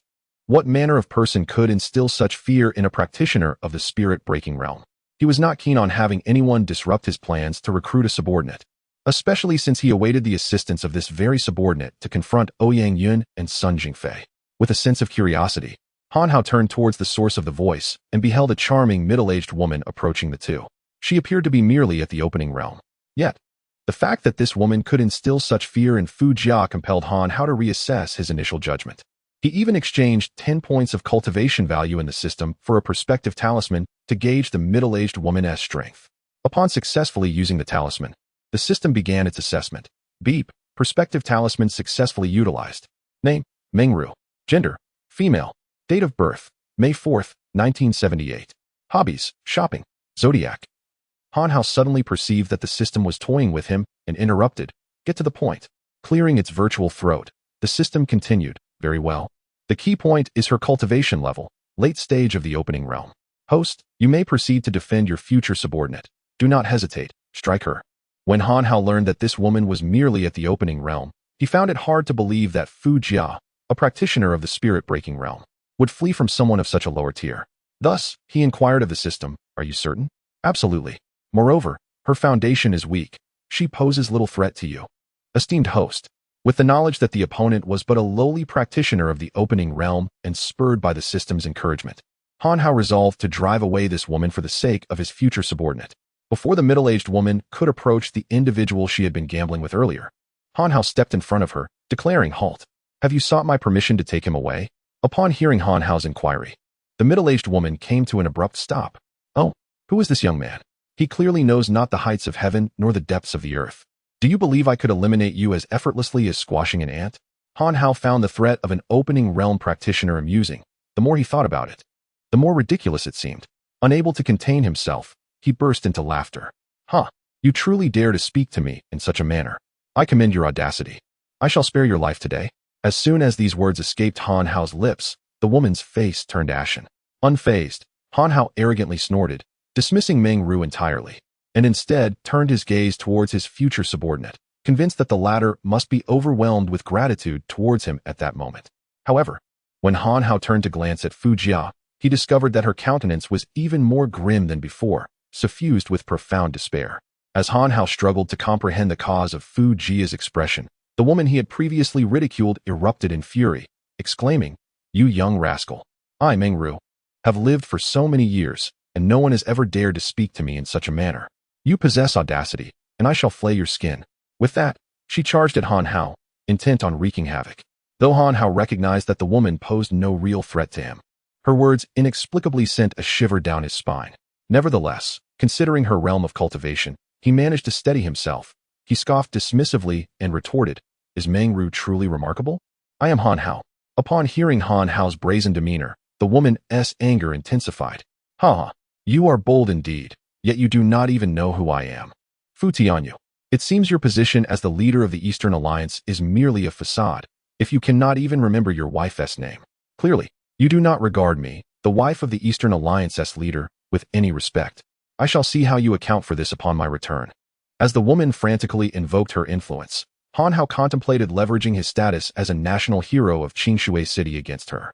However, before he could articulate his thoughts, a realization struck him. Eastern Alliance? That name seemed familiar. Suddenly, he recalled Elderly mentioning the Eastern Alliance when introducing Wu Laoda. From Elderly's tone, Han Hao discerned that the Eastern Alliance was an immensely formidable entity. Just how formidable, he could not ascertain. But it was evident that it was not something he could afford to offend. Just as Han Hao grappled with his predicament, Fu Jia, who had been silently observing from behind, interjected, Mother, please do not be angry. This friend did not mean any harm. The utterance of Mother left Han Hao utterly bewildered. From the outset, he had sensed that Fu Jia was no ordinary individual, yet he could never have anticipated that she was a member of the Eastern Alliance, and indeed, the Prince of the Eastern Alliance. Fortuitously, he had not engaged in a more severe conflict with her. Otherwise, even with his system, he would have found himself in dire straits. This realization prompted Han Hao to reflect on how he had instigated trouble with this woman at the behest of the system. Consequently, he intended to confront the system about it. However, before he could speak, the system preemptively stated, Rest assured, host, the other party harbors no intent to kill. At that moment, Han Hao was unwilling to place any trust in the system. He adopted a different demeanor, smiling at Meng Ru and saying, Ah, I see you are one of our own. My sincerest apologies, Auntie. It seems the flood has swept through the Dragon King Temple, leading to a family not recognizing one another. In response to Han Hao's words, the woman merely huffed, Who are you? Upon realizing that Meng Ru had not committed his name to memory, Han Hao felt no anger. Rather, he was filled with a sense of anticipation as he asked, Auntie, have you forgotten your little nephew's name? You think you deserve for me to remember yours? How delightful. With that, Han Hao turned and fled, musing to himself, Since you do not even know my name, what have I to fear? The The world is vast. Let us see how you will find me. However, Han Hao's thoughts were destined to be overly naive. Just as he turned to flee, Meng Ru shouted, Han Hao, do you still wish to escape? Upon hearing his name called, Han Hao, who had just taken a step, nearly stumbled to the ground. Turning back with a sorrowful expression, he asked, did you not forget my name? As soon as the foolish question escaped his lips, regret washed over him. Indeed, Meng Ru mocked him with a laugh. Ha ha. Did I suddenly remember? What's wrong? Are you scared now? Did you not claim that you were a man of honor? Let me show you the way of a woman scorned. I will call that wretched Fu Tianyu and have him come here. With that, she pretended to pull out her phone to make the call. Upon realizing that Meng Ru was indeed about to contact Fu Tianyu, Han Hao suddenly had a flash of inspiration, recalling that his son still owed him a favor. He adopted a righteous demeanor and said, Auntie, please wait a moment. I must discuss your son with you. Chapter 134. Brotherhood. Han Hao suddenly spoke with righteous fervor, leaving Meng Ru momentarily stunned. She scrutinized him, attempting to discern his true intentions and what mischief he might be concocting. Han Hao feigned an expression of deep concern, sighing heavily. Ah, dear aunt, I am a friend of your son. We have conversed, and he expressed a desire to no longer be sheltered by his parents. He wishes to become a true man. I understand that you have indulged him excessively. However, a flower nurtured in a greenhouse cannot withstand the tempest. If you truly wish what is best for him, you must allow him to broaden his horizons. Since he does not wish to return home, why not let him venture into the world? Upon witnessing Han Hao's eloquent oration, Meng Ru smiled, leaving him somewhat bewildered. After he concluded his speech, she inquired, did my son truly say that to you? Han Hao solemnly nodded. He then turned his gaze towards Fu Jia, whom he perceived to be a young master who had fled from the comforts of home in rebellion. Yet upon looking back, he found Fu Jia wearing an expression of acute embarrassment. Seeing Fu Jia's countenance, Han Hao's heart sank. Could it be that he had misjudged the situation? At that moment, Meng Ru laughed and said, he never mentioned the reason for his departure, did he? Allow me to enlighten you. He fled out of fear of his father's rigorous training. This revelation left Han Hao perplexed. What kind of training could instill such fear in a cultivator that they would choose to abandon home? Despite his confusion regarding Fu Jia's apprehension, Han Hao maintained his composure. Indeed, that is what I believed as well. Consider the proverb, haste makes waste. If you trust me, dear aunt, allow Fu Jia to accompany me on my adventures. I assure you, he will experience greater growth than through any trials. Oh, and how can you guarantee that? Han Hao found himself at a loss, promptly producing a breakthrough pill. This pill, known as the breakthrough pill, enables one to transcend to the next great realm after reaching the pinnacle of their current state.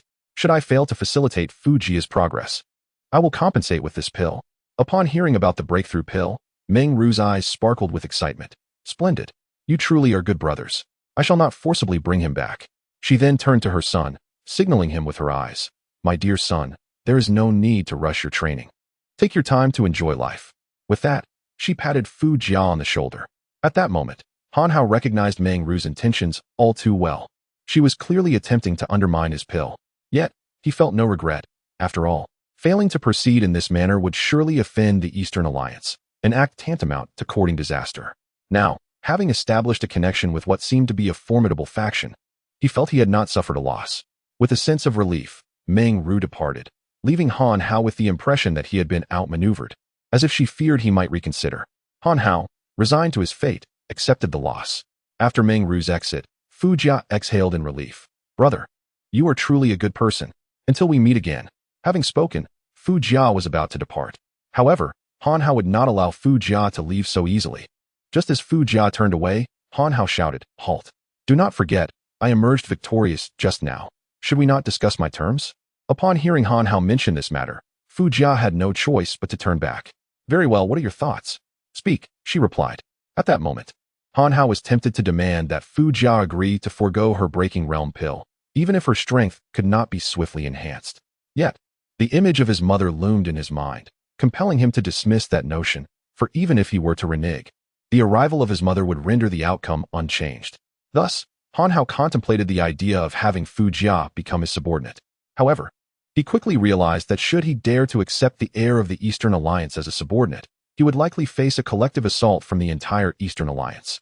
With a resigned sigh, Han Hao suggested, since we seem to be quite compatible, why not become sworn brothers? Become sworn brothers? Is it truly that simple? Fu Jia replied, excitement overtaking her as she knelt down, urging Han Hao, come, hurry. With that, She pulled Han Hao down beside her and proclaimed, "Heaven above, earth below, I, Fu Jia, and he, Han Hao, henceforth shall be brothers. We do not seek to be born on the same day, month, or year." Suddenly pausing, Fu Jia looked earnestly at Han Hao and asked, "You are not afflicted by any terminal illness, are you?" Han Hao shook his head no. Once reassured, Fu Jia continued, "But we do hope to die on the same day, month, and year." After completing this declaration, she insisted that Han Hao repeat it.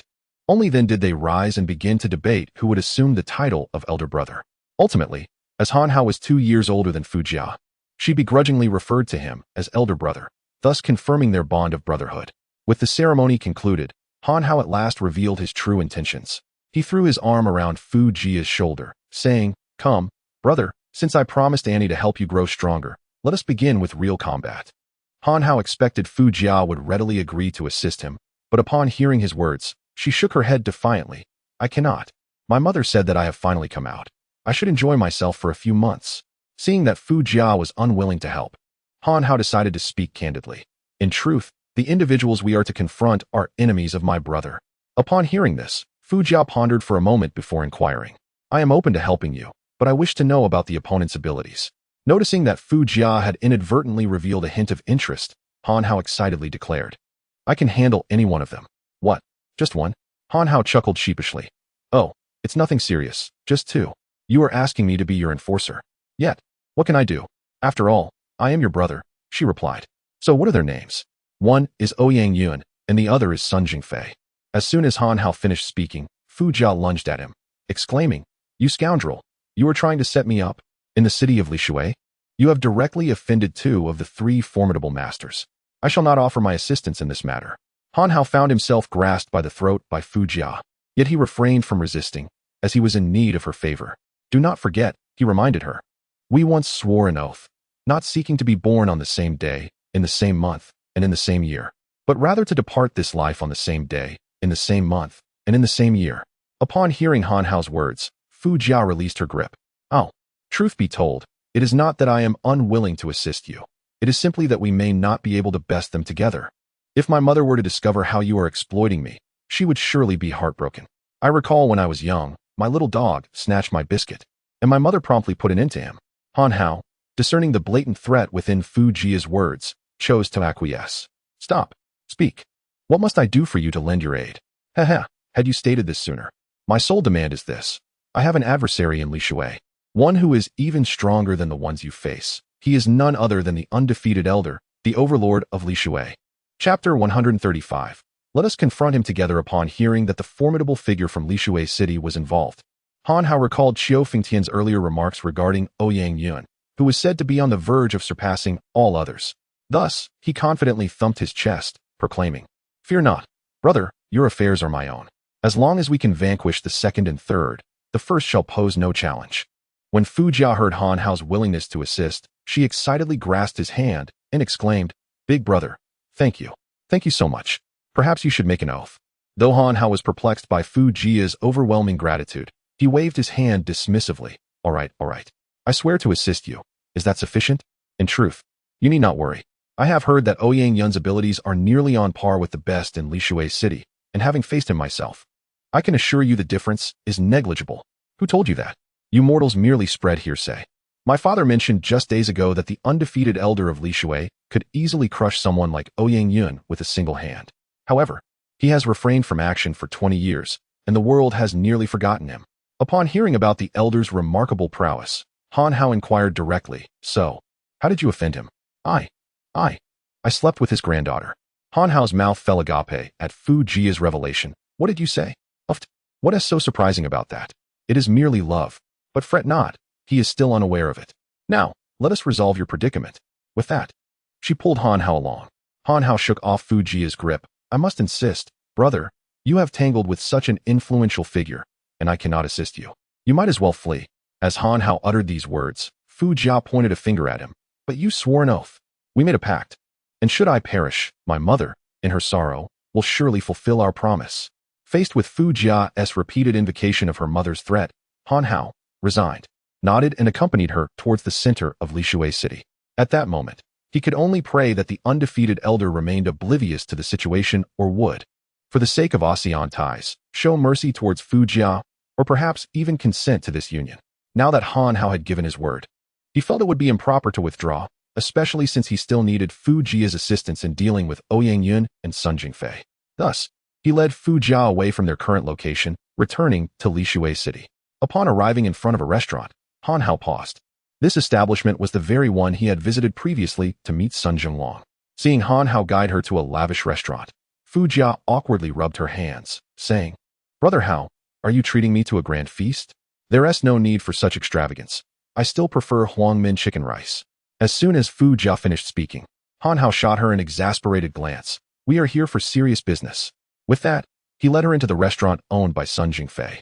Upon entering the restaurant, a waiter approached Han Hao, and this very waiter was the young man who had previously accompanied Han Hao to meet Sun Jingfei. "What would you like to order, sir?" He began, but as he raised his gaze, he recognized Han Hao's face, and a startled exclamation escaped his lips. "It's you. Someone, call for help. We have an enemy." At the sound of the waiter's alarm, a multitude of vigilant individuals emerged in the dining hall, casting wary glances at Han Hao. The patrons, initially enjoying their meals, hastily evacuated the premises. Upon witnessing this scene, Fu Jia looked at Han Hao with admiration, exclaiming, "Brother, you are incredible. So many people recognize you. It seems you frequently dine here without paying, huh?" "I must say, I relish the thrill of dining and dashing." Ignoring Fu Jia's remarks, Han Hao pointed at the waiter and commanded, "Take me to Sun Xianzheng at once. I have urgent business with him. If you refuse, I shall proceed on my own." The waiter, having previously learned that Han Hao was capable of abducting his own master, understood that the individuals in the hall were no match for him. He hesitated, then stammered, "Han Hao, you dare return? Just wait, I will fetch our boss." With that, the waiter retreated to the back. After a brief interval, the waiter reappeared with an elderly man, who was none other than Sun Jingfei. The moment Sun Jingfei emerged from the chamber, his gaze fell upon Han Hao. Instantly recalling the incident involving his son's abduction, anger surged within him, and he launched an immediate attack on Han Hao. Seeing Sun Jingfei strike without hesitation, Han Hao summoned all his strength to counter the assault. As they clashed once more, Han Hao was taken aback by Sun Jingfei's considerably enhanced prowess compared to their last encounter.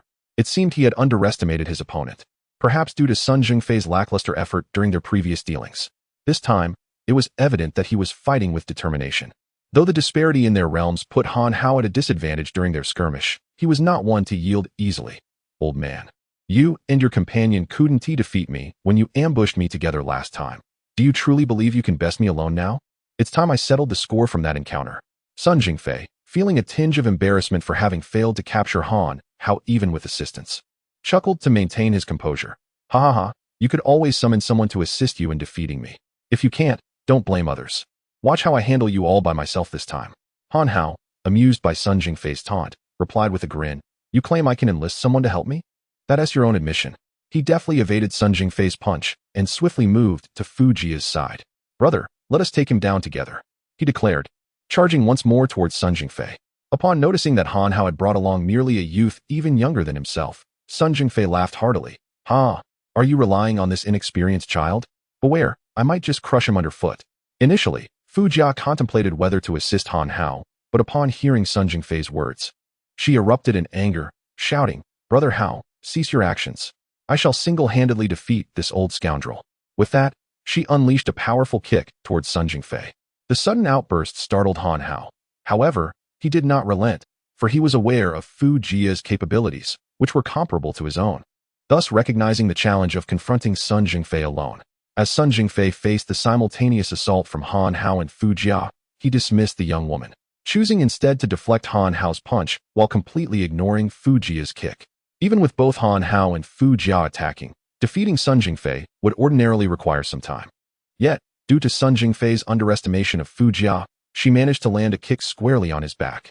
Fueled by rage, she channeled all her strength into that blow, causing Sun Jingfei to scream in pain and spit out blood.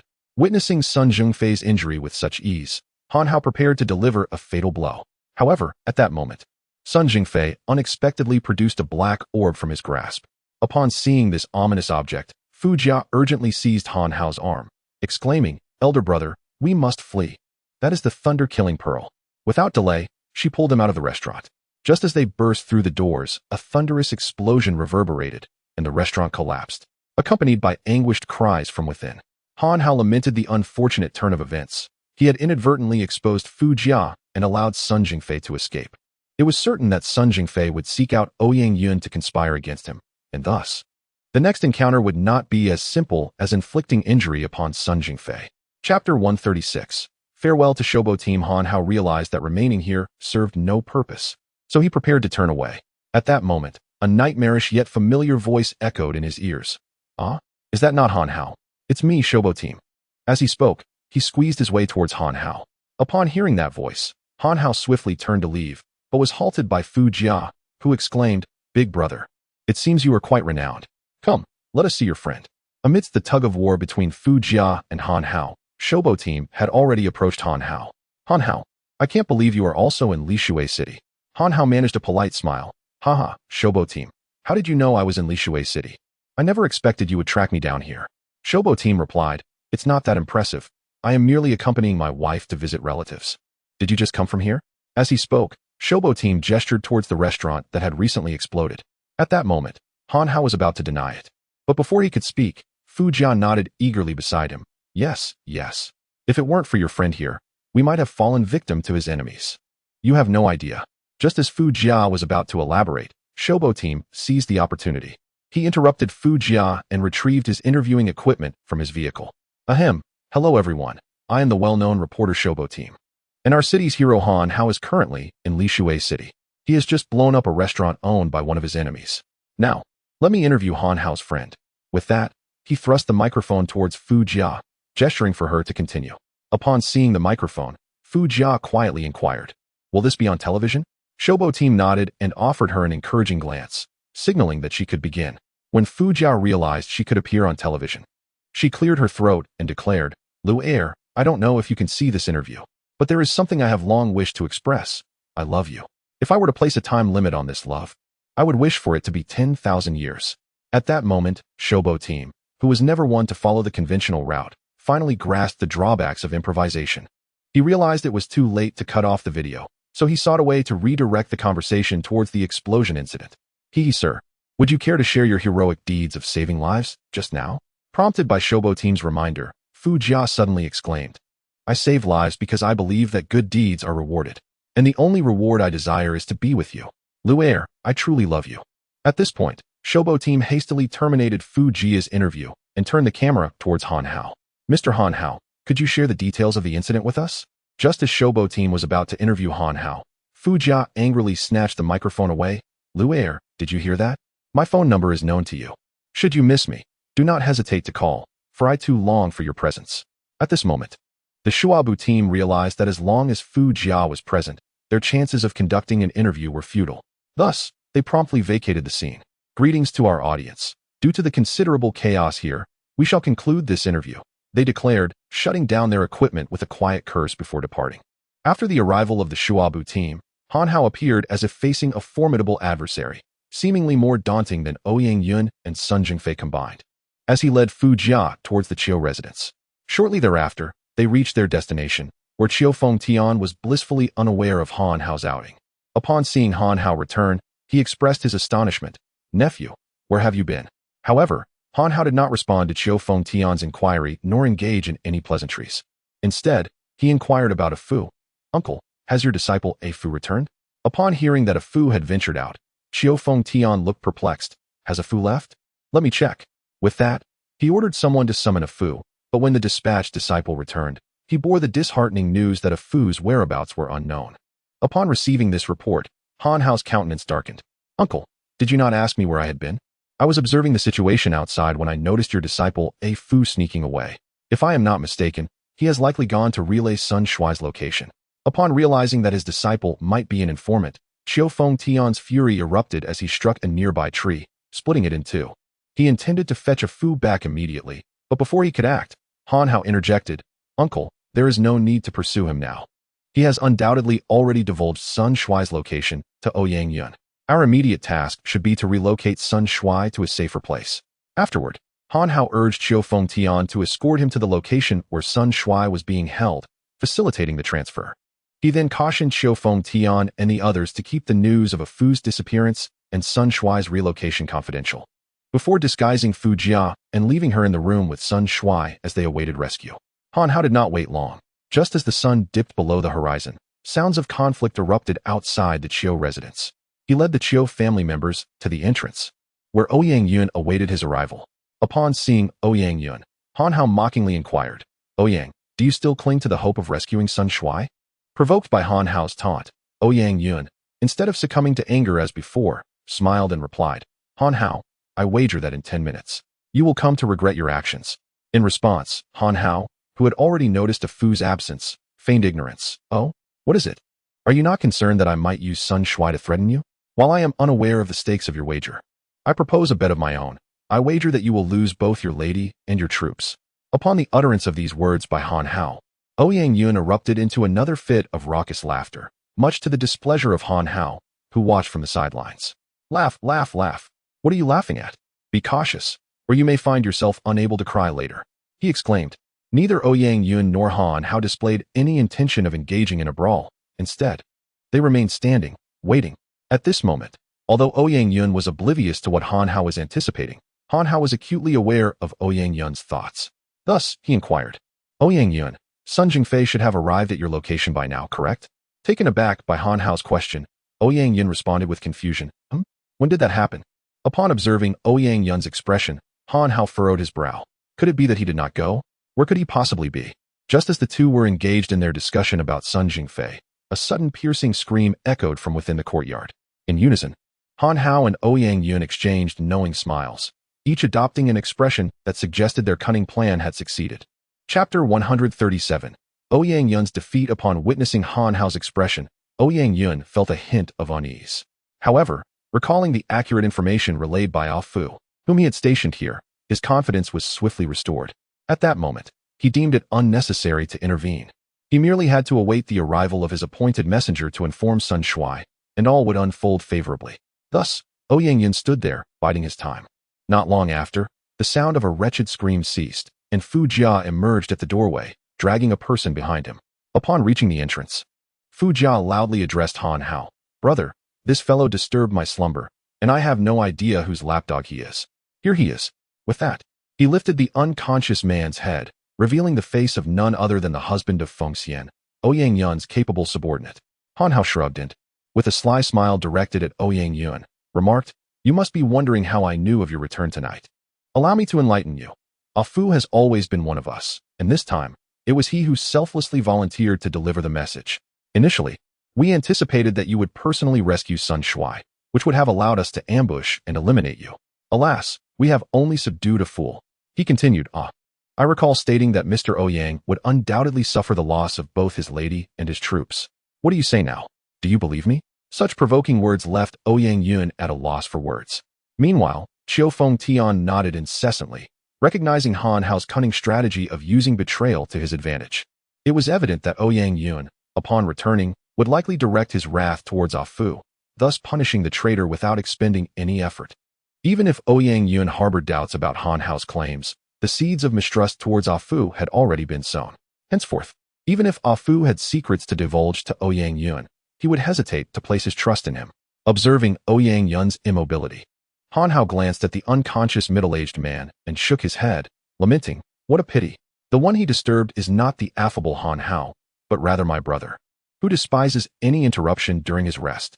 He then waved his hand at Fu Jia, adding, "Brother, since your morning temper is so pronounced, you may deal with this individual as you see fit." He even went so far as to cover his eyes deliberately. Fu Jia, understanding Han Hao's intent, sighed, "Alas, I am inherently kind, yet your wickedness compels me to retaliate against this disturbance." With that, he raised his hand, poised to strike down the middle-aged man. Witnessing this scene, Ouyang Yun shouted, "How dare you?" and immediately launched a palm strike towards Fu Jia. This maneuver, reminiscent of a classic stratagem, was intended to save Zhao by besieging Wei. However, Ouyang Yun failed to consider Fu Jia's formidable prowess. In an instant, Fu Jia raised his hand and effortlessly blocked Ouyang Yun's strike with his right hand. Then, with a swift motion of his left hand, he crushed the middle-aged man's right hand.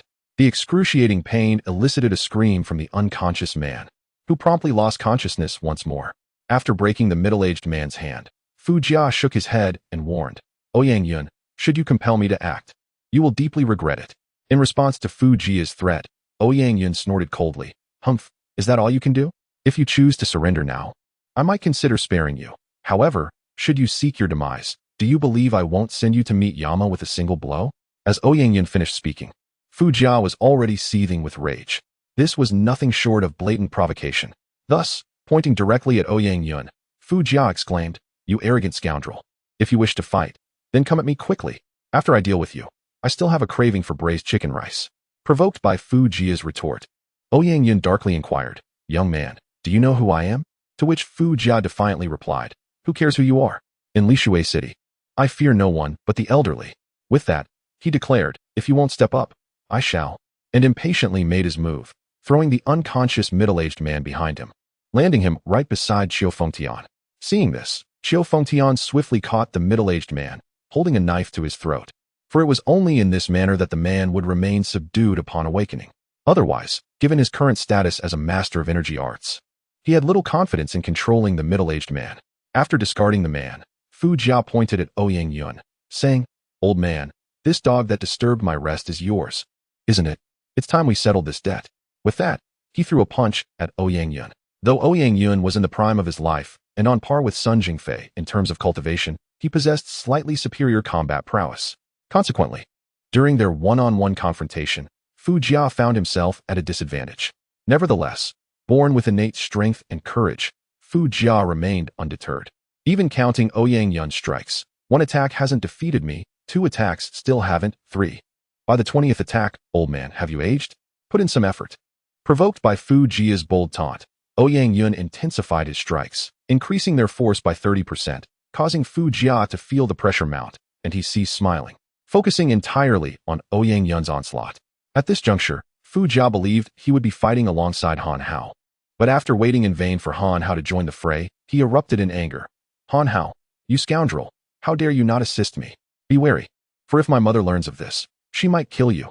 Han Hao shook his head, replying, "Fear not, my brother.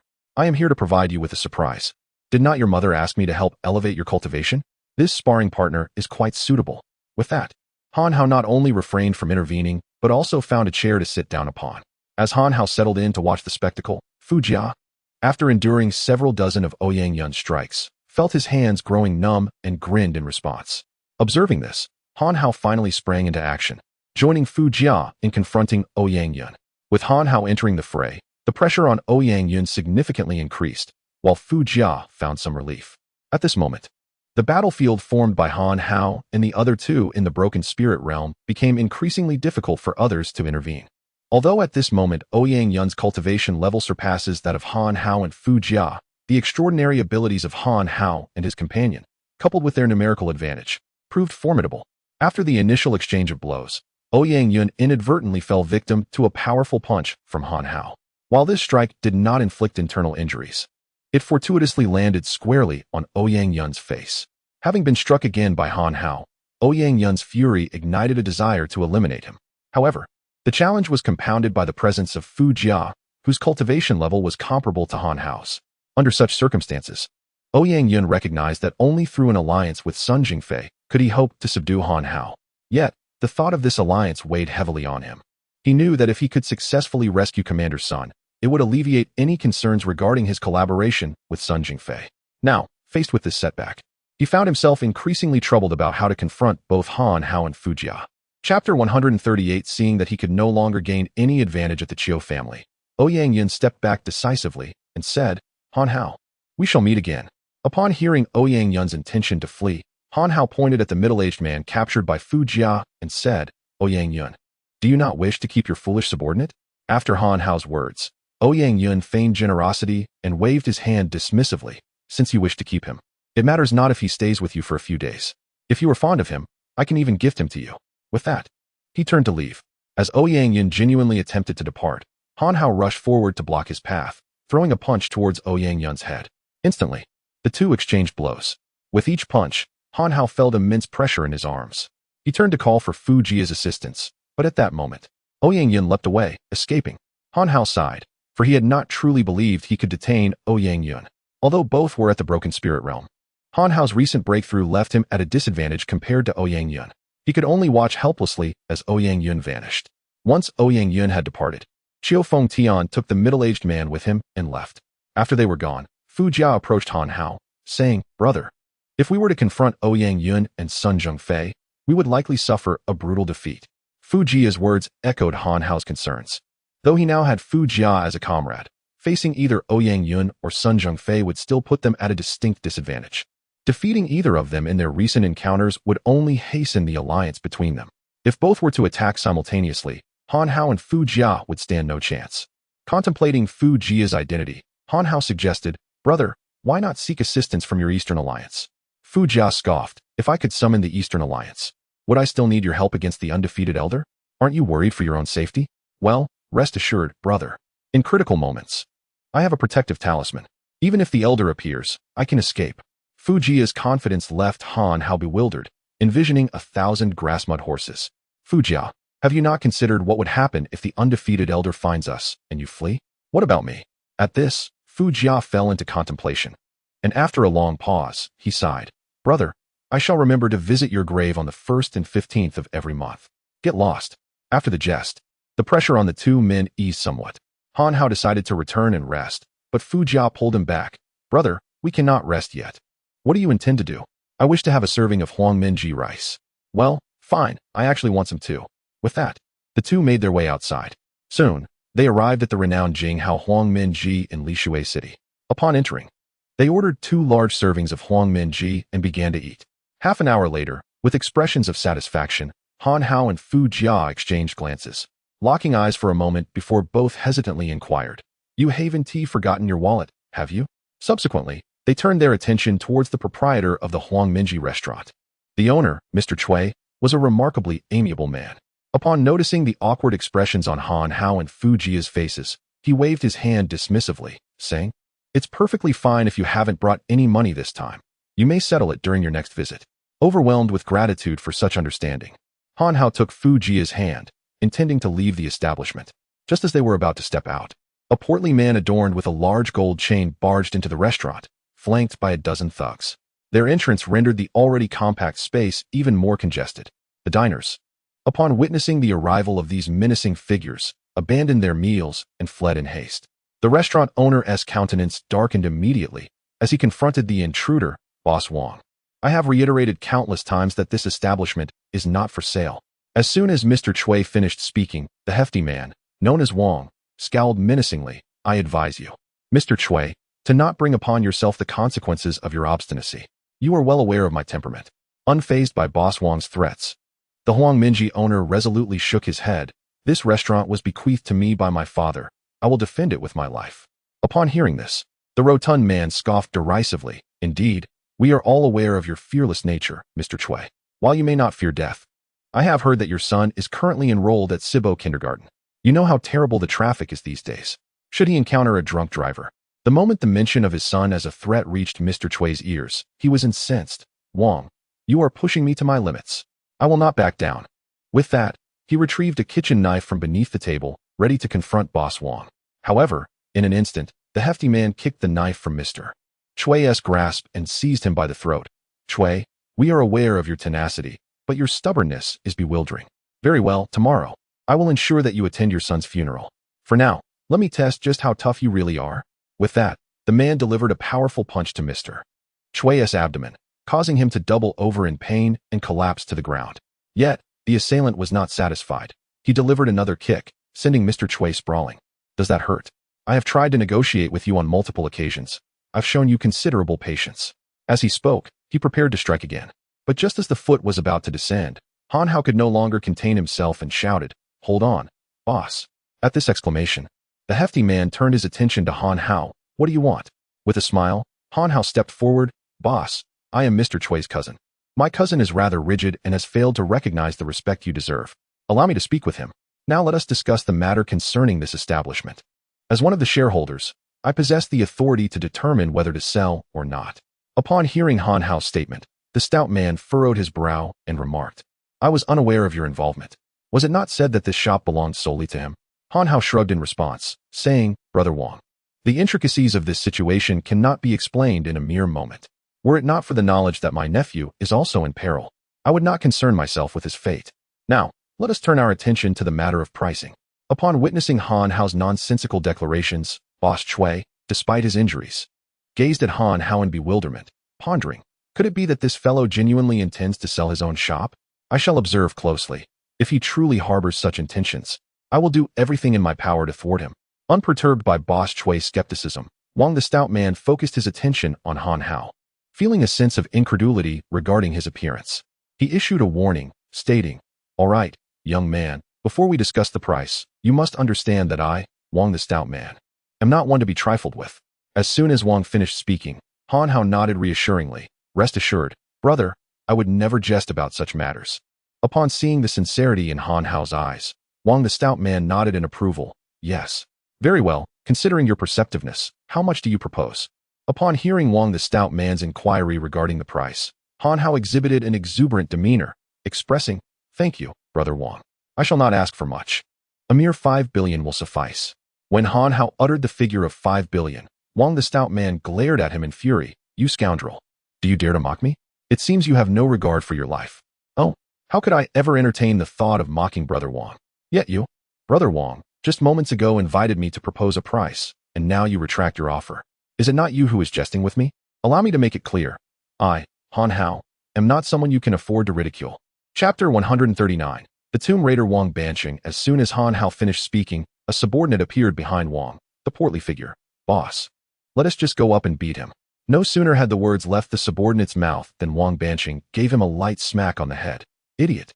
Do I really need to handle this myself? You go." Feeling chastised, the subordinate lowered his head and replied, "Boss, I'll take care of it right away." With that, he drew a knife from his waist and shouted as he charged towards Han Hao.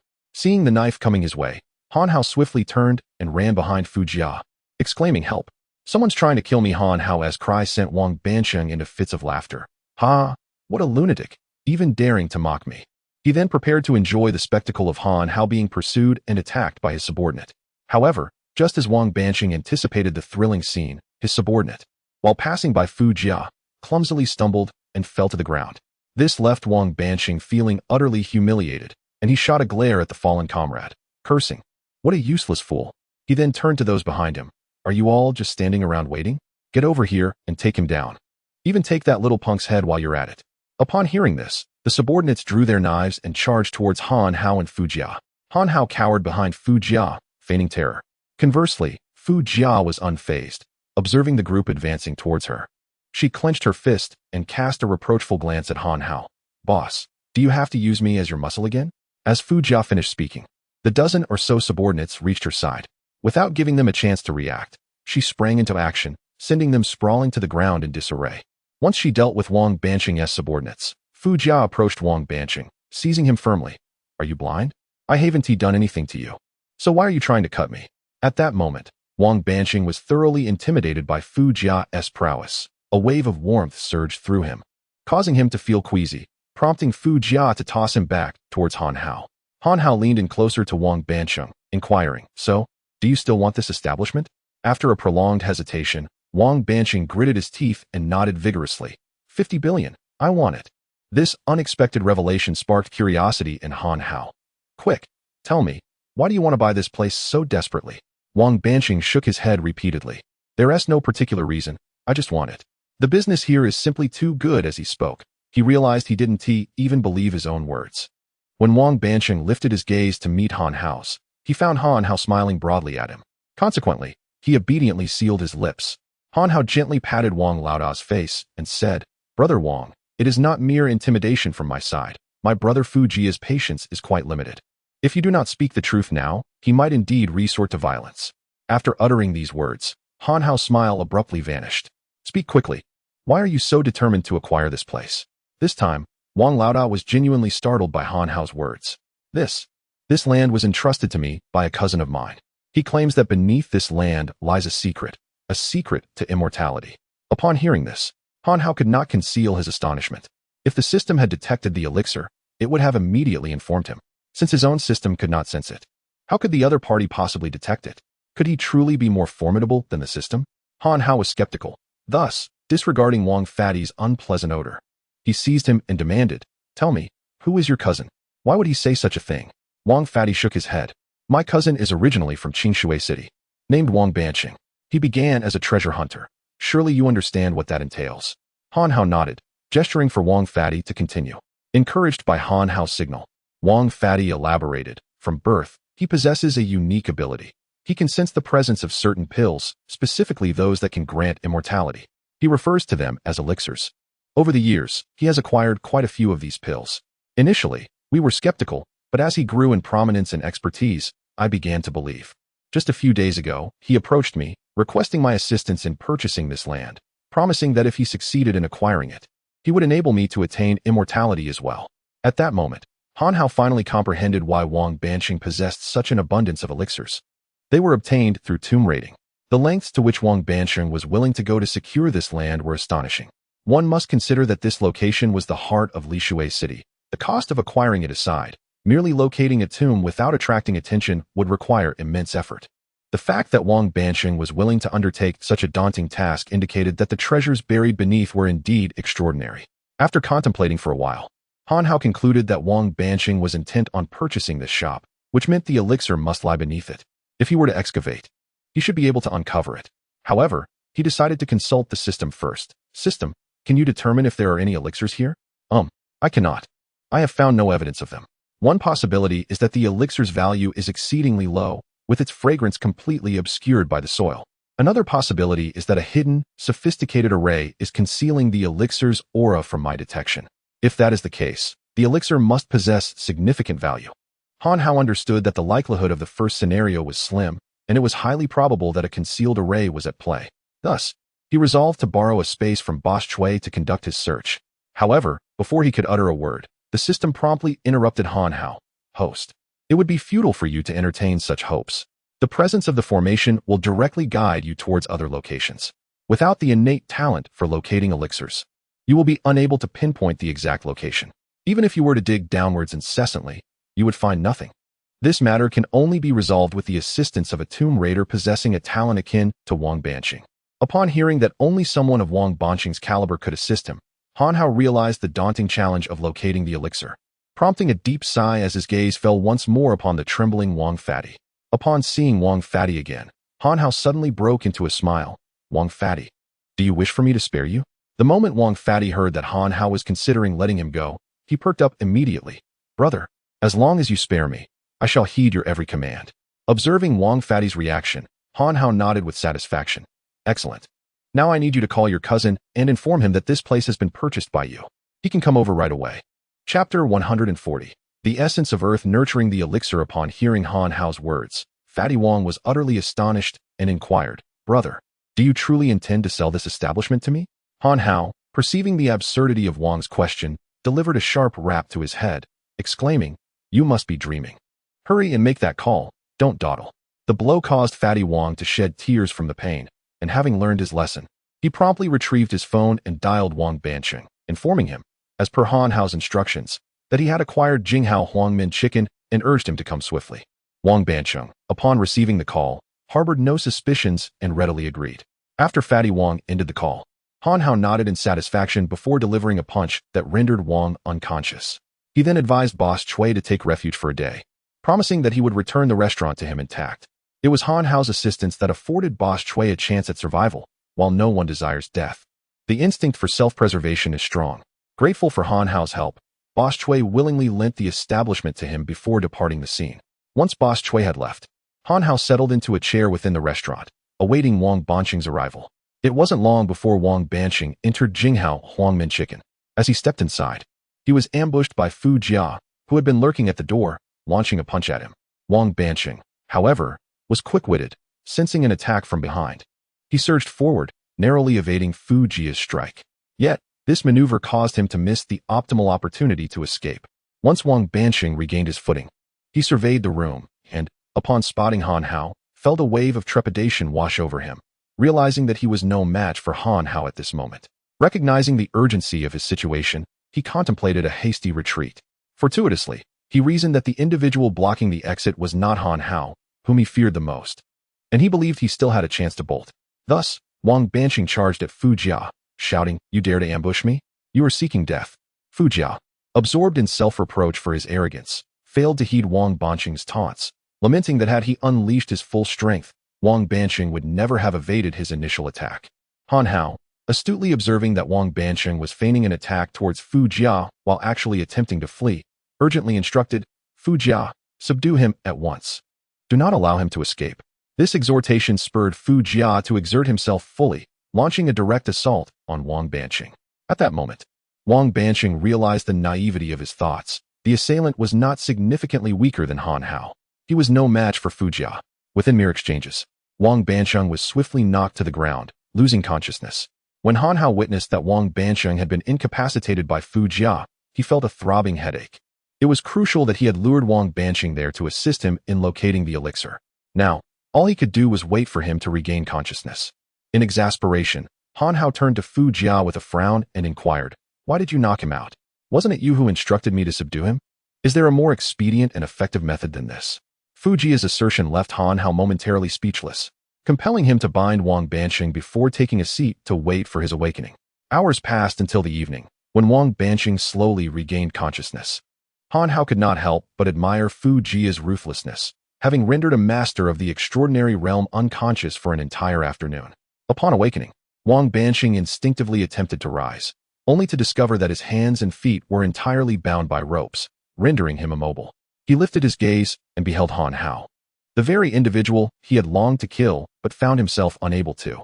When Wang Banqing's eyes met Han Hao's, the latter smiled and nodded, "Boss Wang, it has been quite a while. I have missed you dearly." Upon hearing Han Hao's insincere pleasantries, Wang Banqing turned his head away, exclaiming, "Han Hao, you scoundrel! It's my misfortune to fall into your hands. Do as you will." Han Hao shook his head with a smile. "So you perceive me as one who revels in violence? How could you say such a thing? I summoned you here precisely to assist you." Wang Banqing dismissed Han Hao's words with utter disbelief, glaring at him as he retorted, "Pa, spare me your feigned sincerity. Just state your intentions outright." Delighted by Wang Banqing's perceptiveness, Han Hao nodded, "Excellent. I do appreciate a person of such awareness. I have come to seek your aid. My ancestors concealed something in this underground location, and I wish for your assistance in retrieving it." Upon hearing this, Wang Banqing's mouth fell agape in shock. "How did you come to know this?" Han Hao replied, "Did I not mention? It is something my forebears hid here. By observing my demeanor, you likely deduced that I am of noble lineage, an extraordinary talent." Before Han Hao could finish, Wang Banqing, lying on the ground, could no longer contain himself and shouted to interrupt Han Hao's self-aggrandizement, "Han Hao, do not expect me to assist someone as shameless as you."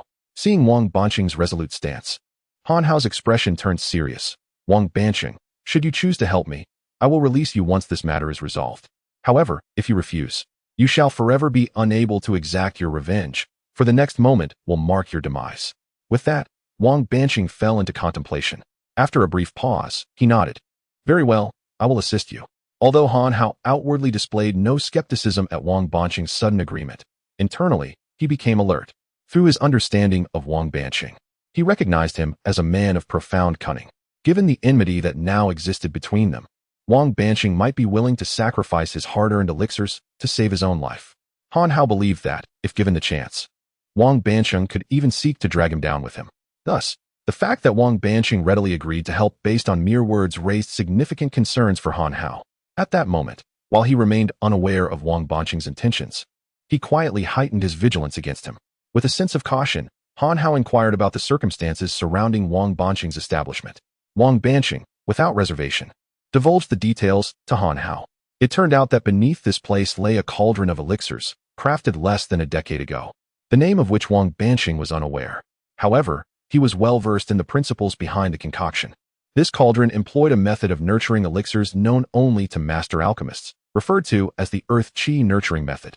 This technique involves the continuous absorption of earthly energies to cultivate the elixir itself.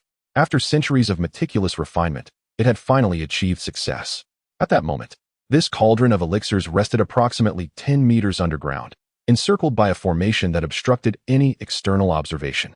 Consequently, Han Hao instructed Wang Banqing to excavate a tunnel, for he wished to witness firsthand the elixirs born from the earth chi nurturing method.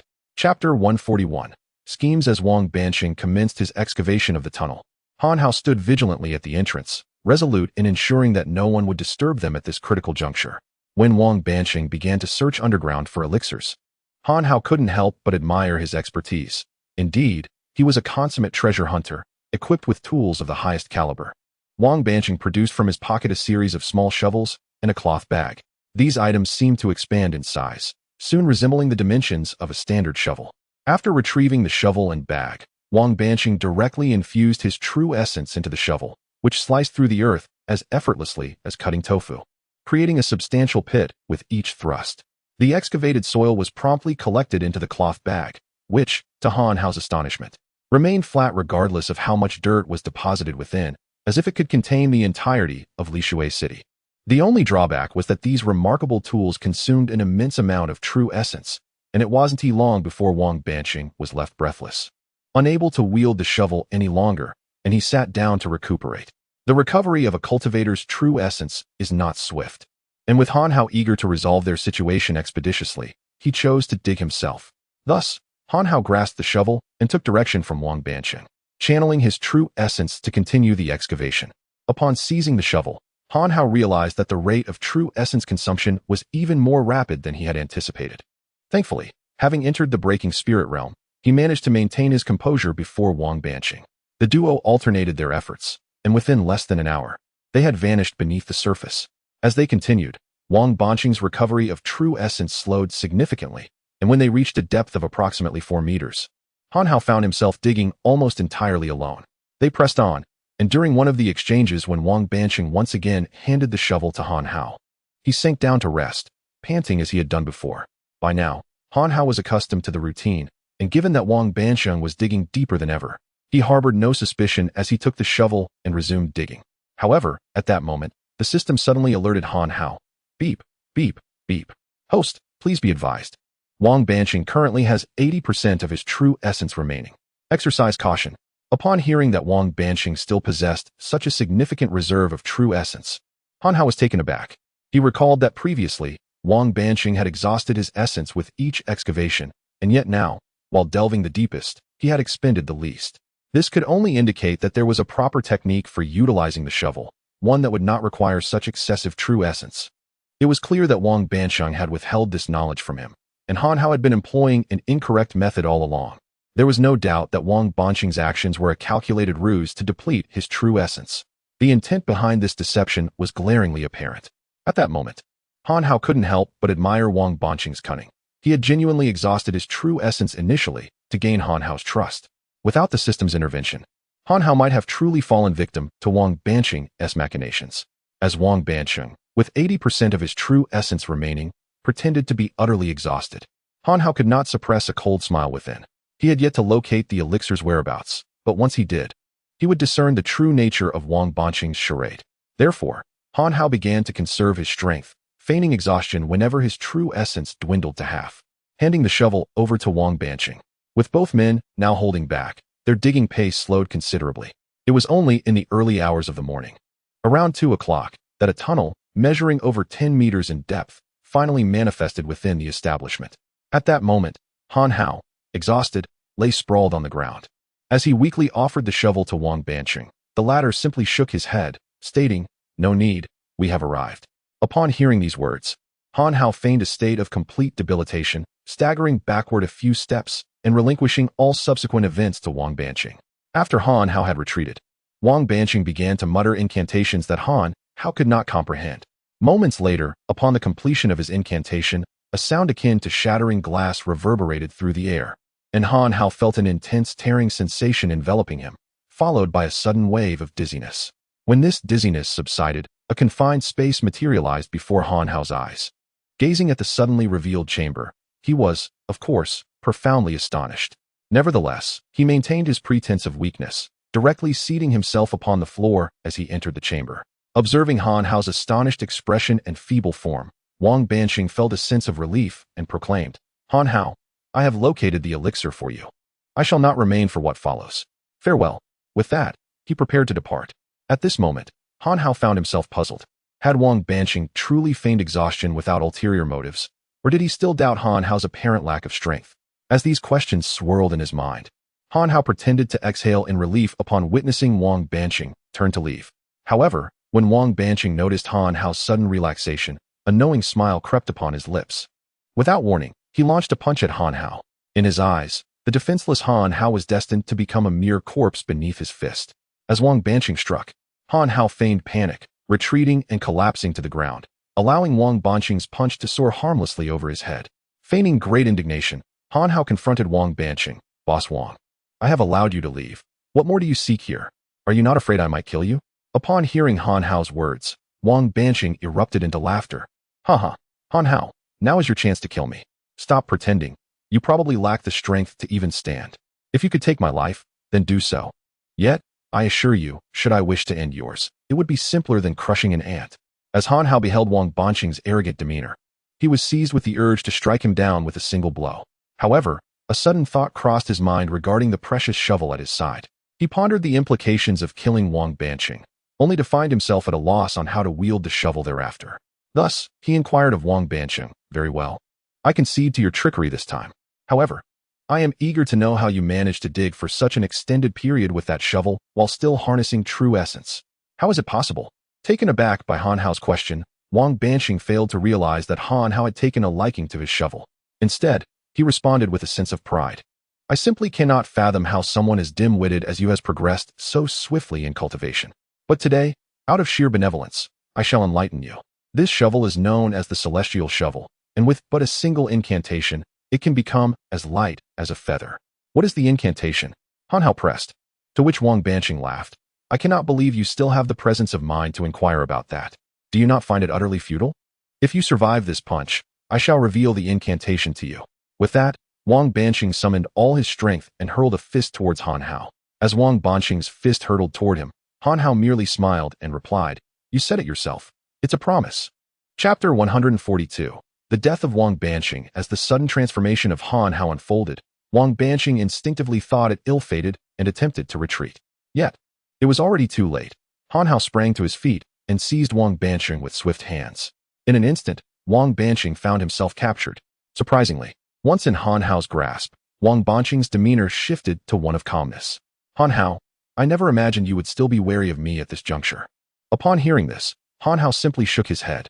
"Alas, I cannot help it. You know well that I am exceptionally gifted and benevolent, which invariably breeds envy among certain individuals."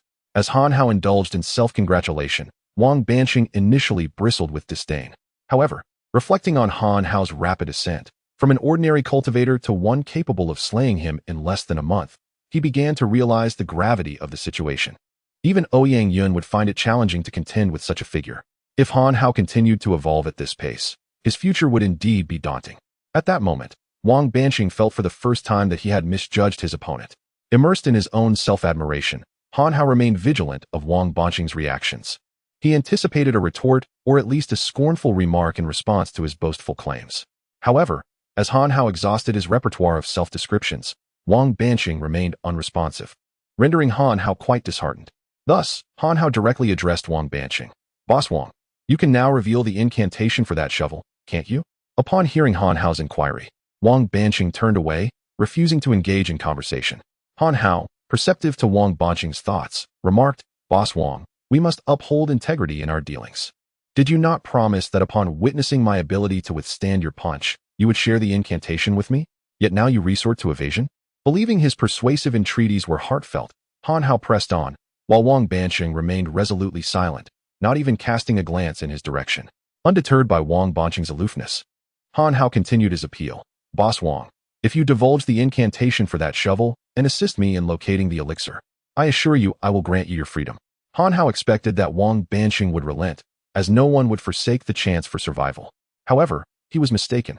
Upon hearing the terms of Han Hao's offer, Wang Banqing changed his dismissive demeanor and burst into laughter. "Han Hao, I must concede that you are undoubtedly the most formidable individual I have ever encountered or heard of. If given a second chance, I would never choose to be your adversary. Alas, we are now irreconcilable foes. Even if you were to spare me this time, given your rate of progress, I would inevitably become a mere wisp of a soul beneath your heel. Not only I, but even Ouyang Yun and Sun Jingfei would soon find themselves trampled underfoot.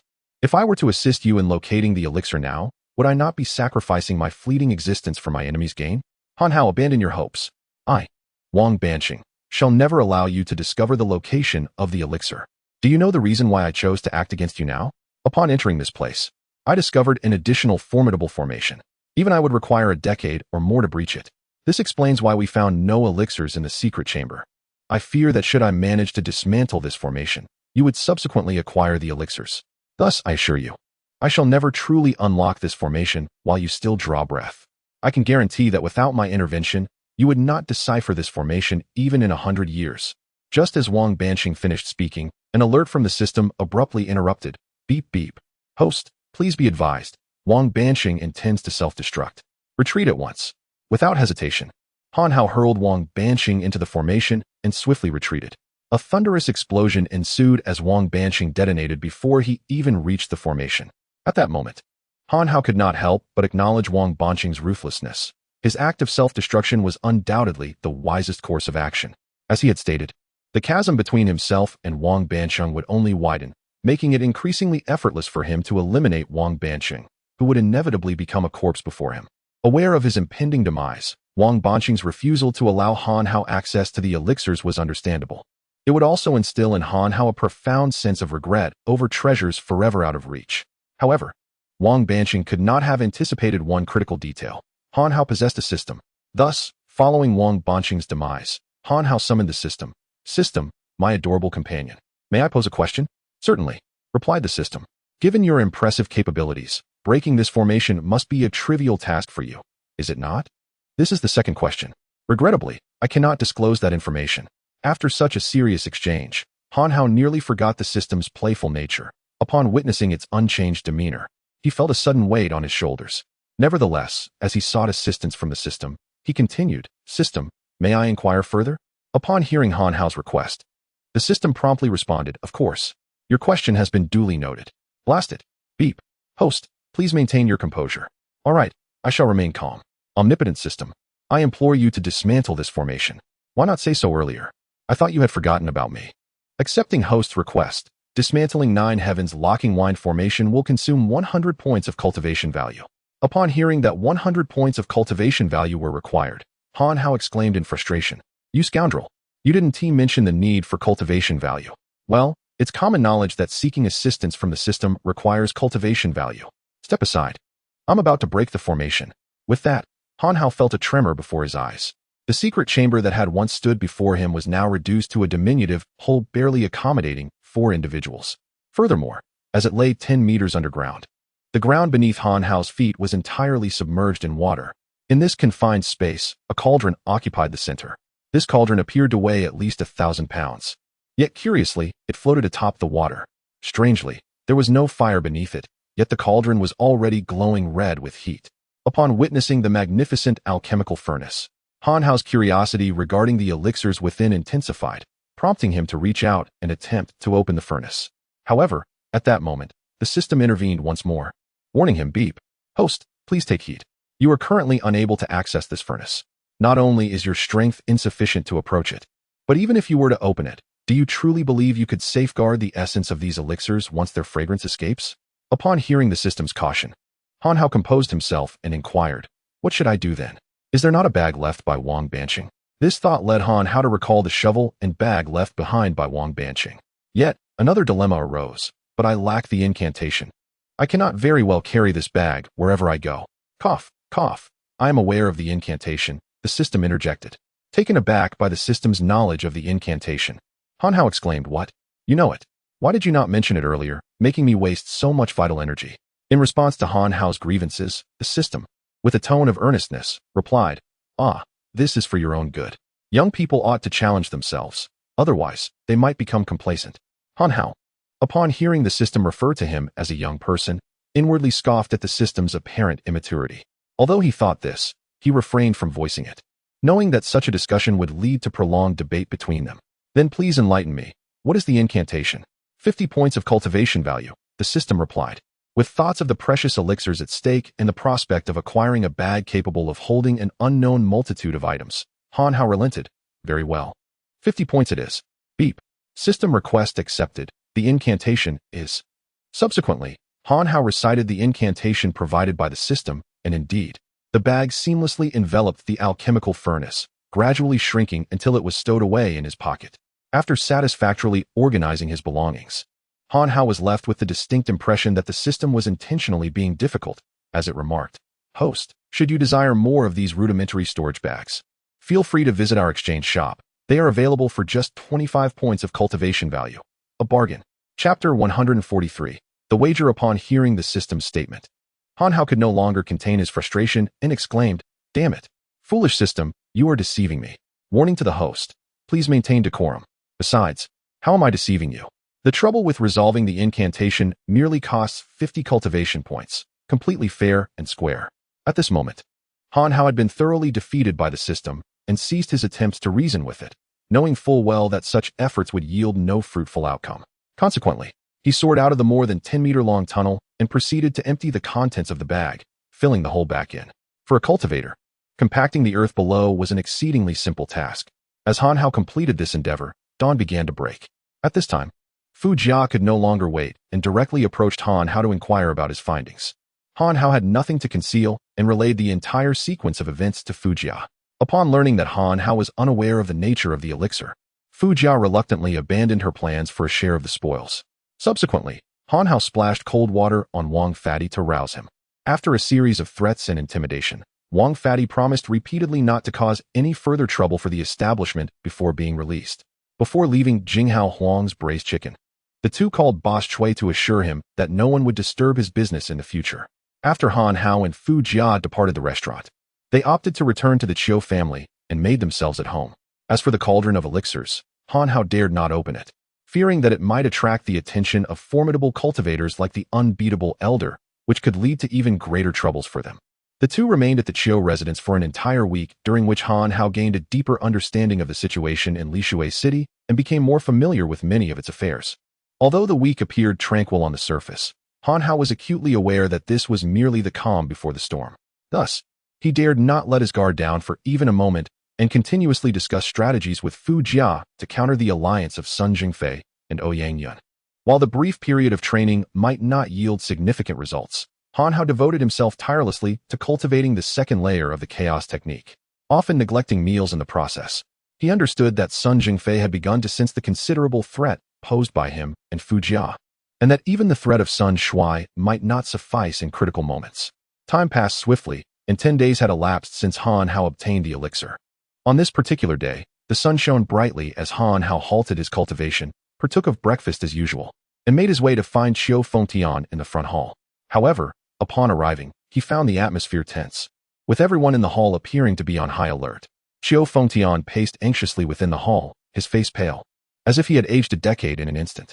Furrowing his brow, Han Hao strode into the hall and inquired about the unfolding events. Upon seeing Han Hao, Feng Yutian seized his hand in desperation, exclaiming, "My dear nephew, you have finally arrived. Today, I discovered that Jinjin and Qianqian are missing." The moment Han Hao heard that the two were missing, he realized the gravity of the situation. For the past week, Han Hao had been aware that the two sisters would arrive at the hall every morning at 6:30 to greet their father. However, as it approached 8 o'clock, their absence could only signify something amiss. Han Hao hurriedly inquired of Feng Yutian, "Uncle, has anyone seen Zheng Zheng and her sister today?" "Yes," replied the butler Lu. "They mentioned that they were going to buy some delicacies to reward you for your hard work over the past week, but they have yet to return." Upon hearing that the sisters had ventured out, Han Hao immediately surmised that they had been captured. He was acutely aware that numerous spies from Ouyang Yun and Sun Jingfei lurked around the vicinity of the Chiu residence. With their abduction, he could only speculate that the objective was to exchange them for Sun Shui and Ouyang Yun's subordinate. Han Hao refrained from seeking out Ouyang Yun and Sun Jingfei for a rescue, knowing they would soon appear at the Chiu's. Thus, he began to strategize and prepare for their arrival. While waiting, Han Hao did not remain idle. He directly consulted the system on whether there was a way to eliminate Ouyang Yun and Sun Jingfei. The system promptly confirmed that a Jiuzhou Fenglei array would suffice to trap Ouyang Yun and his companion indefinitely. Even if no one could kill them, they would be unable to escape, left to languish within the formation. However, there was a drawback. The array would require at least 7 days to complete. Upon receiving this information, Han Hao, though aware of the difficulty, opted to commence the formation and would assess the situation as it unfolded. On the second day, the day after Wu Qianqian and her sister went missing, the once quiet Qiu household was once again disturbed by a knock at the door. As Han Hao approached, he discovered Ouyang Yun and Sun Jingfei, each holding one of the sisters, Qiu Zhengzheng and Wu Qianqian. Witnessing the sisters under Ouyang Yun's control nearly drove Feng Yutian to charge at them in a fit of rage, but Han Hao swiftly intervened. After restraining Feng Yutian, Han Hao smiled at Ouyang Yun and said, "Ouyang, state your terms." Ouyang Yun, dismissing Han Hao's predictable provocation, cut straight to the point, declaring, "Let us skip the pleasantries. Our objective is simple. We want to exchange the two sisters for Sun Shui and Meng Yang. You have 1 minute to consider this offer. The timer starts now." With that, Ouyang Yun produced a watch and began the countdown. Upon hearing such a forthright condition from Ouyang Yun, Han Hao clapped his hands. Summoning Sun Shui and the middle-aged man named Meng Yang, who were promptly brought forth by Fu Jia. "Very well, I shall not elaborate further. We are all reasonable individuals. Given the circumstances, the hostages have little value now. On the count of 3, we shall release them together." After making his demand, Ouyang Yun nodded in agreement. 1, 2, 3. At the count of 3, both parties simultaneously released their captives. During this period, none of them resorted to any tricks, for they all understood that at this juncture, the situation could not be swayed merely by the presence of 2 hostages. After both sides had exchanged their captives, as Han Hao had anticipated, Ouyang Yun and Sun Jingfei did not depart immediately. Instead, they glared at Han Hao, saying, "Now, we must settle our accounts, young man." Han Hao's greatest concern was that immediately following the hostage exchange, the two would launch an attack against him. After all, he had yet to perfect the formation he desired, making it nearly impossible to triumph over them. However, an assault was inevitable. In their eyes, while he and Fu Jia could stand united against any one of them, in a one-on-one confrontation, it was clear that Han Hao and his companion would not stand a chance against Ouyang Yun and Sun Jingfei. With no alternative, Han Hao forced a laugh, exclaiming, "Haha, how ludicrous. The reason I have spared your lives is due to the benevolence of heaven. If I refrain from striking now, you would truly deem me a pushover. Yet, I cannot bring myself to engage in a fight to the death.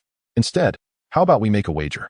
Chapter 144. The thrill of forced bravado. Upon hearing Han Hao's proposal, Ouyang Yun scoffed. "What wager? Absolutely not. Why? Because you are unworthy."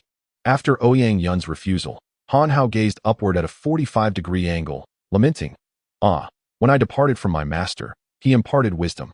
The heavens possess benevolence, and one should show mercy where possible. Moreover, today marks my master's birthday, and I wish to extend compassion. Why does no one believe me?" Ouyang Yun dismissed Han Hao's nonsensical ramblings, spitting derisively, "Bah, Han Hao, do not attempt to deceive me with your tricks to buy time. We must settle this dispute today." With that, Ouyang Yun prepared to strike, but was halted once more by Han Hao's call. "Very well, is it not your desire for me to engage you in combat? Let us wager instead on whether I can fell you with a single blow." Surprised that Han Hao did not seek to evade their encounter, curiosity piqued, Ouyang Yun inquired, "Oh, if you wish to fight, what stake do you propose? Let us wager that I can compel you to kneel and beg for mercy within 3 strikes." As soon as Han Hao finished speaking, Wang Banqing burst into laughter. "Han Hao, have you truly lost your senses? If you can instill even a modicum of concern within 3 punches, I shall concede defeat, and whatever you desire shall be granted. My word is my bond." With that, Ouyang Yun assumed a combat stance, awaiting Han Hao's move. Han Hao inhaled deeply, fists clenched. Though he claimed he could sway Ouyang Yun in 3 strikes, he understood he possessed but 1 chance. Should his initial punch fail to intimidate, any subsequent attempts would be futile. Thus, he summoned his most formidable technique, the 8 Desolations, earthly demonic arts. As the 8 Desolations technique began to coalesce, Han Hao took the opportunity to intimidate. "I am employing the 3 life-preserving techniques my master taught me upon my departure. You have not seen Wang Banqing for over a week, have you?" He was utterly obliterated by this very move. Upon hearing of Wang Banqing's demise, Ouyang Yun felt no doubt, for he had searched for Wang in Lishui City for a week, only to find no trace of him, alive or dead. He surmised that Han Hao had clandestinely dealt with him. While Ouyang Yun could accept Wang Banqing's death, the moment the 8 Desolations technique manifested in Han Hao's hands, his composure shattered. He sensed the palpable shift in Han Hao's aura, the brewing power of his fists emanating an overwhelming threat. No longer daring to be reckless, Ouyang Yun swiftly summoned his most potent defensive technique, the Xuanwu Soul. The Xuanwu Soul rapidly formed a luminous shield, encasing Ouyang Yun within its protective embrace, its speed far outpacing Han Hao's imminent strike. As Han Hao beheld Ouyang Yun summon the Xuanwu Spirit, he deliberately slowed the completion speed of his 8 Desolation Earth Fiend technique. This, however, burdened Ouyang Yun considerably. It is well understood that the more formidable the skill, the greater the consumption of true essence it incurs. Fortunately, it was a defensive skill. Had it been an offensive one, Ouyang Yun might have already faced defeat. Eventually, Ouyang Yun, thoroughly infuriated by Han Hao's shamelessness, gritted his teeth and demanded, "Will you fight or not? If you don't engage, I shall take action." Upon hearing this, Han Hao responded with a subtle smile. "Very well, prepare to receive my strike." In that instant, Han Hao completed his 8 Desolation Earth Fiend technique and unleashed a powerful punch toward Ouyang Yun. Han Hao's fist collided with the Xuanwu spirit surrounding Ouyang Yun, producing a radiant azure glow. Following this, a sound akin to shattering glass echoed as Han Hao's fist penetrated the protective barrier of the Xuanwu spirit, striking Ouyang Yun directly. Ouyang Yun was sent staggering backward, crashing against the grand door, which splintered audibly upon impact. He then coughed up a mouthful of blood, sustaining significant injuries. Despite his wounds, Ouyang Yun remained resolute and combat-ready. Conversely, Han Hao, having expended substantial true essence in executing the 8 Desolation Earth Fiend technique, found himself with less than 30% remaining, rendering further use of the technique impossible. Han Hao was acutely aware of his weakened state, yet he feigned nonchalance, nodding lightly. "Not bad. You managed to withstand my initial strike. I wonder if you will survive my next punch." As Han Hao finished speaking, Ouyang Yun, struggling to rise, spat defiantly at him. Don't think I'm oblivious. You can only unleash such a technique once. Now you have the audacity to claim you can throw a second punch? I doubt you can even stand." Exposed by Ouyang Yun's blunt remarks, Han Hao neither acknowledged nor felt compelled to explain. Instead, he pointed at Ouyang Yun, asserting, "Why waste words? Brace yourself, my second punch is on its way."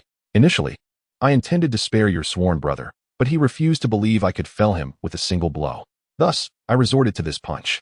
Be aware, should it land, you may indeed lose your life. With that, Han Hao began to gather his energy for the second strike, the demeanor of which bore no difference from the first, despite the minimal true essence he infused. As he commenced the preparation for his second punch, Ouyang Yun, although skeptical of Han Hao's ability to deliver a blow more powerful than the last, felt a flicker of fear due to the imminent threat to his life. Consequently, while Han Hao was channeling his second punch, Ouyang Yun attempted a ploy. "Han Hao, you need put on a brave face. Given your prowess, I've decided to withdraw today." Han Hao dismissed Ouyang Yun's half-hearted declaration with disdain. "TCH, so you're still unwilling to concede. It seems I must continue until you admit defeat. I shall ask you once more, are you prepared to face my second punch?" The more resolutely Han Hao maintained his stance, the deeper Ouyang Yun's suspicions grew regarding Han Hao's true ability to deliver a second blow. However, at that moment, he found himself unable to sustain the peak condition he had previously attained, and the Xuanwu soul could not be summoned once more. Ouyang Yun, unwilling to take any chances, resolved to withdraw. Just then, Han Hao bellowed, "I will not wait for you any longer. Prepare to receive my wrath. Master, your disciple is about to take a life again." With that declaration, Han Hao channeled all the remaining true essence within him into his fists, deliberately projecting an aura that created the illusion of this punch being mightier than the last. Witnessing Han Hao's composure and ease, Ouyang Yun finally reached his breaking point. "Stop. Han Hao, out of respect for your master, I shall spare you today. Within 7 days, I, Ouyang Yun, shall pay you another visit." With that, Ouyang Yun exchanged a knowing glance with Sun Jingfei. Together, they took the recently retrieved Sun Shuai and the middle-aged man and retreated. Chapter 145. Setting the formation. As the two retreated, Han Hao, in an effort to maintain the illusion, called out, "Ouyang Yun, stand right there. Don't you have anything to say about our wager?" Initially, Ouyang Yun intended to leave without a second thought, but he was continually assessing Han Hao's demeanor.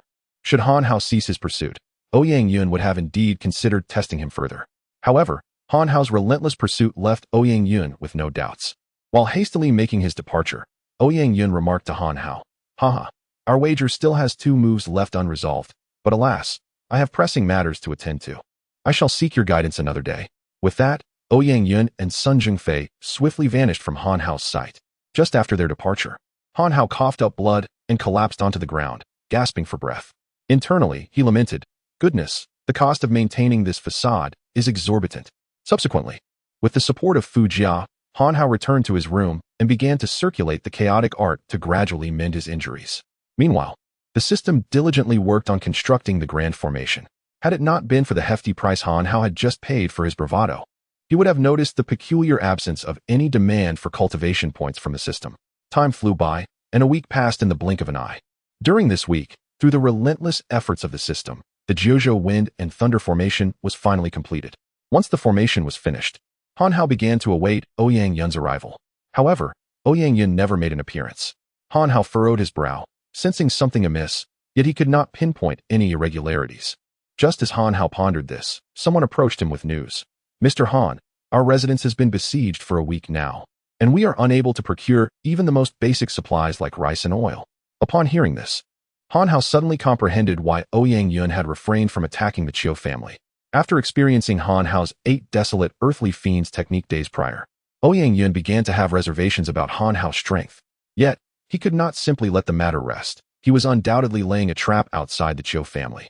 If Han Hao were truly capable of overcoming Ouyang Yun, then when he ventured out to settle the score, he would unwittingly fall into Ouyang Yun's meticulously arranged snare.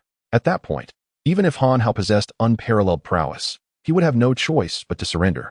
Conversely, if Han Hao lacked the means to contend with Ouyang Yun, all Ouyang needed to do was wait outside.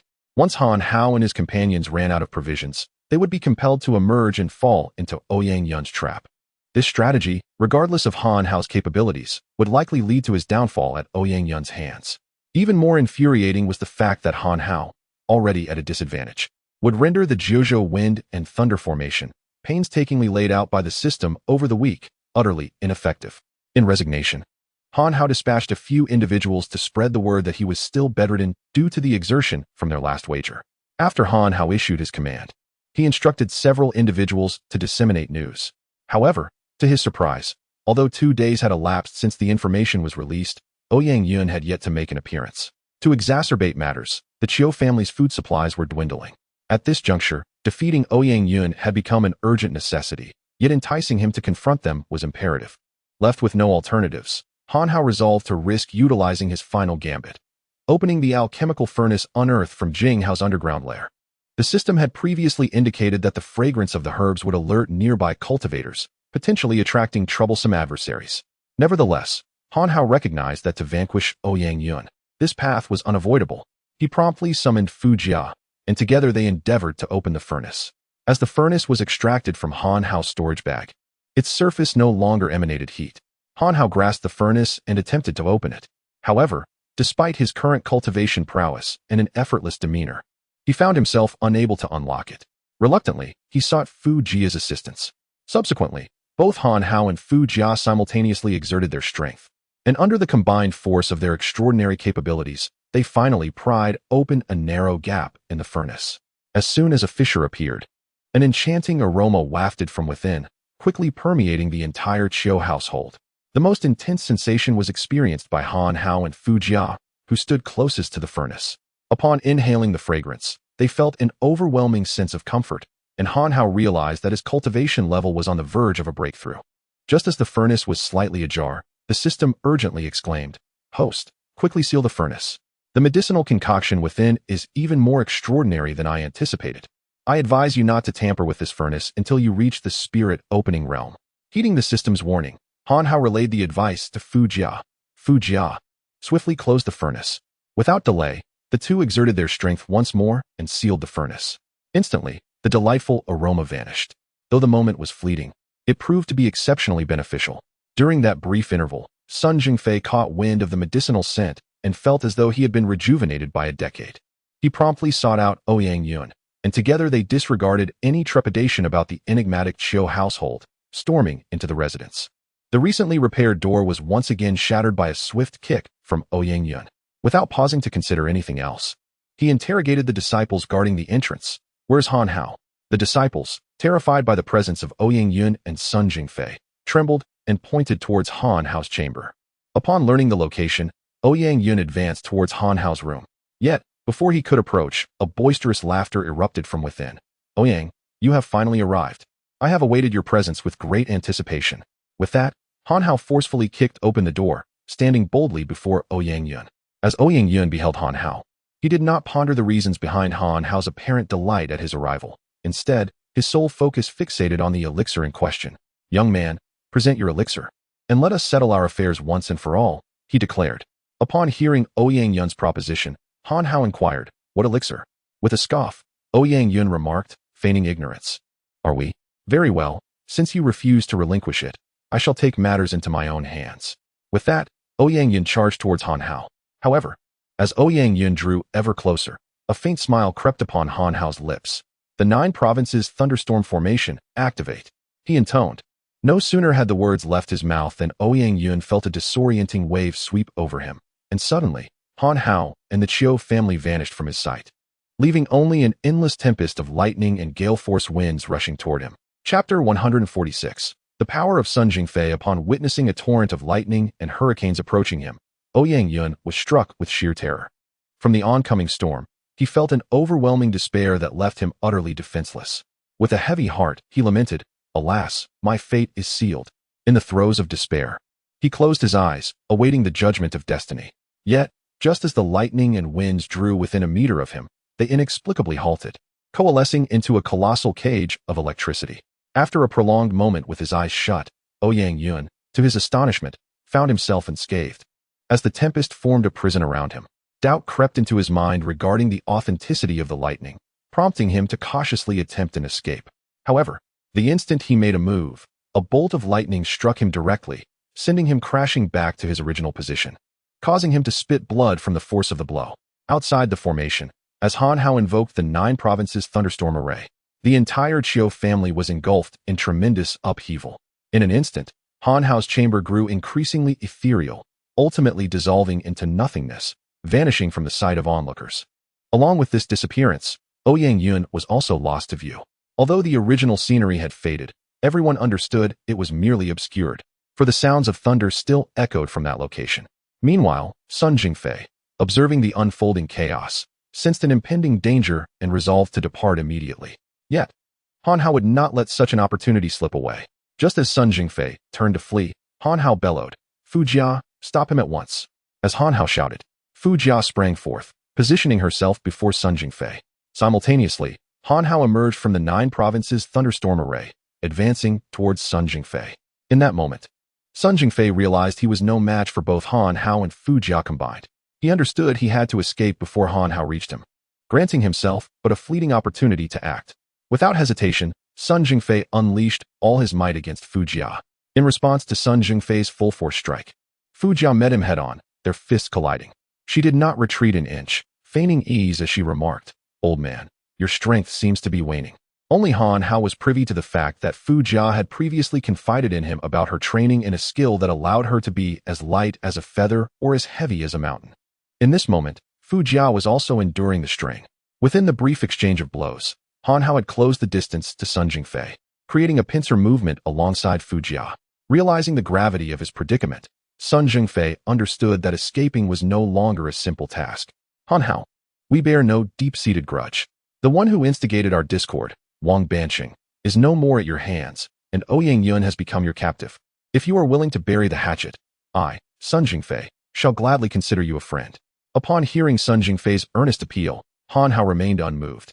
It is imperative to understand that since the elixir has been exposed, both Ouyang Yun and Sun Jingfei, who are privy to this knowledge, must meet their demise. Han Hao is unwilling to allow Sun Jingfei to employ a treacherous scheme akin to Wang Banqing's infamous tactics. Thus, as soon as Sun Jingfei completed his statement, Han Hao promptly rejected his overtures. "Sun Jingfei, do you believe I would choose to erase an enemy from existence? Or would I rather spare him and allow him the chance to retaliate against me? As it stands, you are the only one left.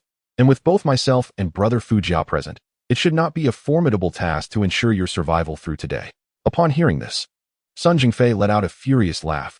"Even a cornered rabbit can bite. Han Hao, do not push me. I shall indeed provoke you. Come and take a bite." Han Hao taunted, fully aware that Sun Jingfei had no choice but to confront him. "Very well, you have compelled my hand." With that, Sun Jingfei's hunched form suddenly straightened. His hair transformed from gray to a deep black, and even his lost teeth regrew instantaneously. Witnessing this transformation, Han Hao's mind was flooded with memories of the deceased Wu Laoda, suspecting that Sun Jingfei was employing a technique akin to Wu Laoda's legendary Phoenix rebirth. As Sun Jingfei regained his youthful appearance, he began to clarify Han Hao's inquiries. 20 years ago, I, Sun Jingfei, inexplicably aged, leading many to jest that it was due to my fervent prayers to the heavens for a son, a ludicrous assumption indeed. The truth is, I sensed my lifespan dwindling, and thus, I deliberately slowed my heartbeat to merely a few hundred beats per day, forcibly sealing my life force. In this manner, a year of my existence equates to a day of yours. Although doubts about my standing as the second strongest in Lishui City arose since then, I have never relinquished my position.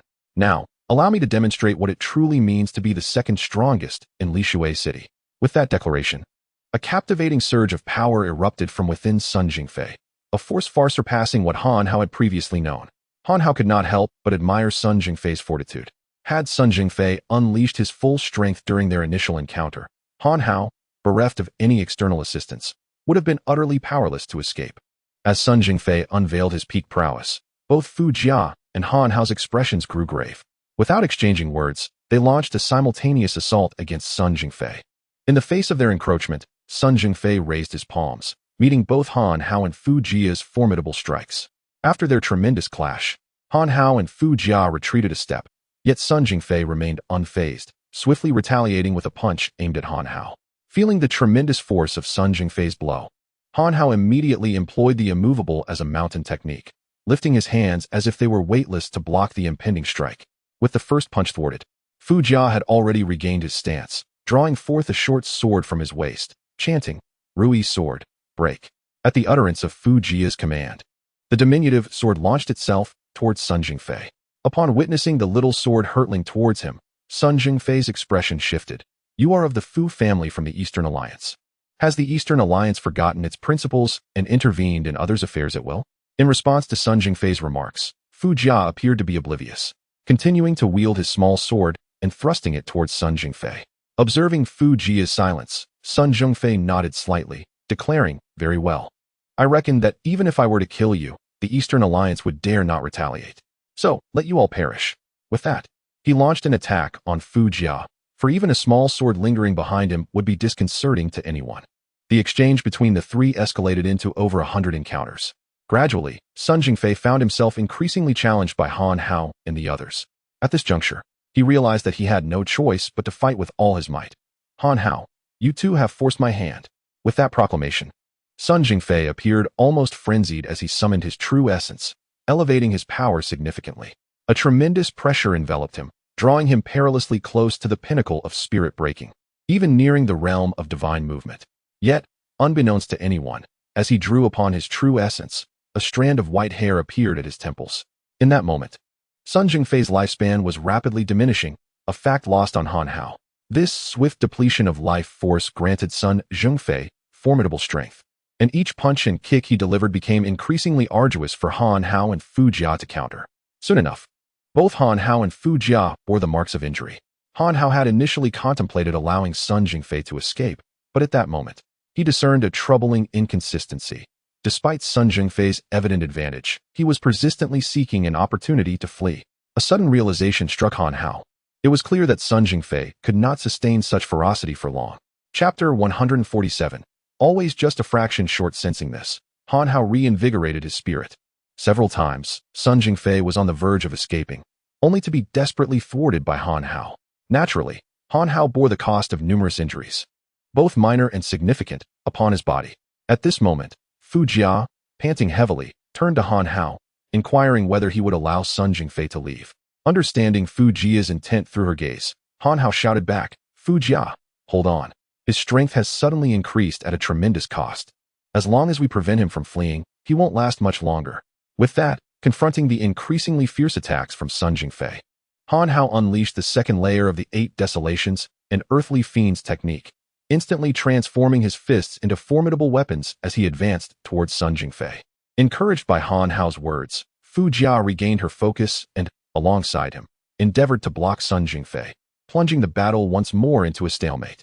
At this juncture, Sun Jingfei grew anxious, acutely aware of his life force rapidly draining away. It would not be long before, even without Han Hao's intervention, he would meet his demise here. Despite contemplating countless strategies, he arrived at a disheartening conclusion. He was utterly trapped, unable to find any means of escape. At this moment, Sun Jingfei began to regret his involvement in this conflict that had no bearing on him, all due to the elixir that could help his son break through. He realized that he could have turned against Ouyang Yun's underlings when they insulted him, aligning himself with Han Hao and reaping boundless benefits. Yet now, it was too late. Ultimately, it was his initial underestimation of Han Hao as a soft target, easily manipulated, that led him here. His own greed had been ensnared by Wang Banqing's sweet words. The more he reflected, the deeper his regret grew, and despair began to creep into his heart. intensifying until he completely relinquished hope for survival. Surrounded by regret and hopelessness, his mind lost the ability to reason, fixating solely on a frenzied thought, even in death. He must not allow Han Hao to gain any advantage. At this moment, Sun Jingfei, who had forgotten life and death, and was even seeking death, became the most formidable opponent. He summoned his true essence once more, instantly exuding a greater pressure. However, the cost of forcibly enhancing his strength was the accelerated depletion of his lifespan. As he exerted his true essence, he spat out blood. Wrinkles began to etch themselves upon his face. His hair turned white and then gradually fell out. In that instant, he aged significantly, even more than when Han Hao first encountered him. Yet, paradoxically, Sun Jingfei had grown stronger, and Han Hao could distinctly sense that his aura had transcended the boundaries of the broken spirit realm. In this moment, Sun Jingfei felt an intense hatred. Just when he was willing to risk everything, he sensed himself on the brink of the divine motion realm, only a fraction away. However, time was not on his side, for this loss of lifespan was irreversible. At this moment, he could only choose to channel the entirety of his life force into his fist, willing to perish alongside Han Hao. As Sun Jingfei's fist approached Han Hao, he found himself utterly immobilized, sensing that he was completely incapable of withstanding the impending blow. The sudden assault caught even the system off guard, leaving no time for assistance. In the blink of an eye, Sun Jingfei's fist was mere centimeters from Han Hao's face. However, just when it was about to connect, it halted abruptly. Slowly, Sun Jingfei collapsed before Han Hao. It turned out that just as he was about to strike, the last remnants of his lifespan had been entirely depleted. In his final moments, Sun Jingfei let out a regretful sigh, lamenting how he had been so close to aligning himself with Han Hao, then almost managing to kill him, and subsequently nearing the threshold of the divine movement realm, only to now find himself just a fraction short of taking Han Hao's life. In that instant, despair engulfed Sun Jingfei, extinguishing even the desire to kill Han Hao. As he fell to the ground, muttering, "Ha ha ha, just a bit short, always just a bit short." With that, he closed his eyes, his body resembling a desiccated corpse from millennia past, void of any vitality. Witnessing Sun Jingfei's fall, Han Hao exhaled deeply, for the first time experiencing the taste of death, a sensation that was far from pleasant. Fu Jia was the first to awaken from his shock. He rushed to Han Hao's side to inspect his condition, relieved to find that Han Hao was unharmed. He then pointed towards the direction of the 9 provinces thunder array and asked, "Brother Hao, how should we deal with the one you trapped inside? Shall we eliminate him as well?" In response to Fu Jia's suggestion, Han Hao shook his head. Through Sun Jingfei, he had come to understand that an ancient monster who had traversed the broken spirit realm for years was not to be easily dispatched, unlike Wu Laoda, who had merely just entered that realm. Now that Ouyang Yun was ensnared within the array and unable to escape, Han Hao resolved not to confront him hastily, as he had complete control over the situation and had yet to consult with the system. After all, if he did not actively release Ouyang Yun, the latter posed no threat to him. Thus, Han Hao waved dismissively at Fu Jia, saying, "We'll discuss how to handle Ouyang Yun later. For now, he cannot escape." He then addressed Feng Yutian, stating, "Everyone is quite exhausted today. Let us rest well. Tomorrow marks the day when the Chiu family's crisis will be resolved, and I intend to collect some interest from them." Upon hearing this, the others nodded in agreement. After a prolonged period of anxiety, they all felt a wave of relief, having finally shed the looming threat, and each returned to their respective quarters for rest. Since Han Hao's room was within the array, he requested Feng Yutian to find him another room, allowing him to settle in comfortably for a much-needed sleep. At that moment, Han Hao realized that due to the ordeal with Ouyang Yun, he had not slept for over 2 weeks, nearly forgetting the sensation of slumber. That night, he slept soundly. When Han Hao awakened once more, it was already noon of the following day. As he gradually regained consciousness, he experienced an unprecedented sense of relaxation.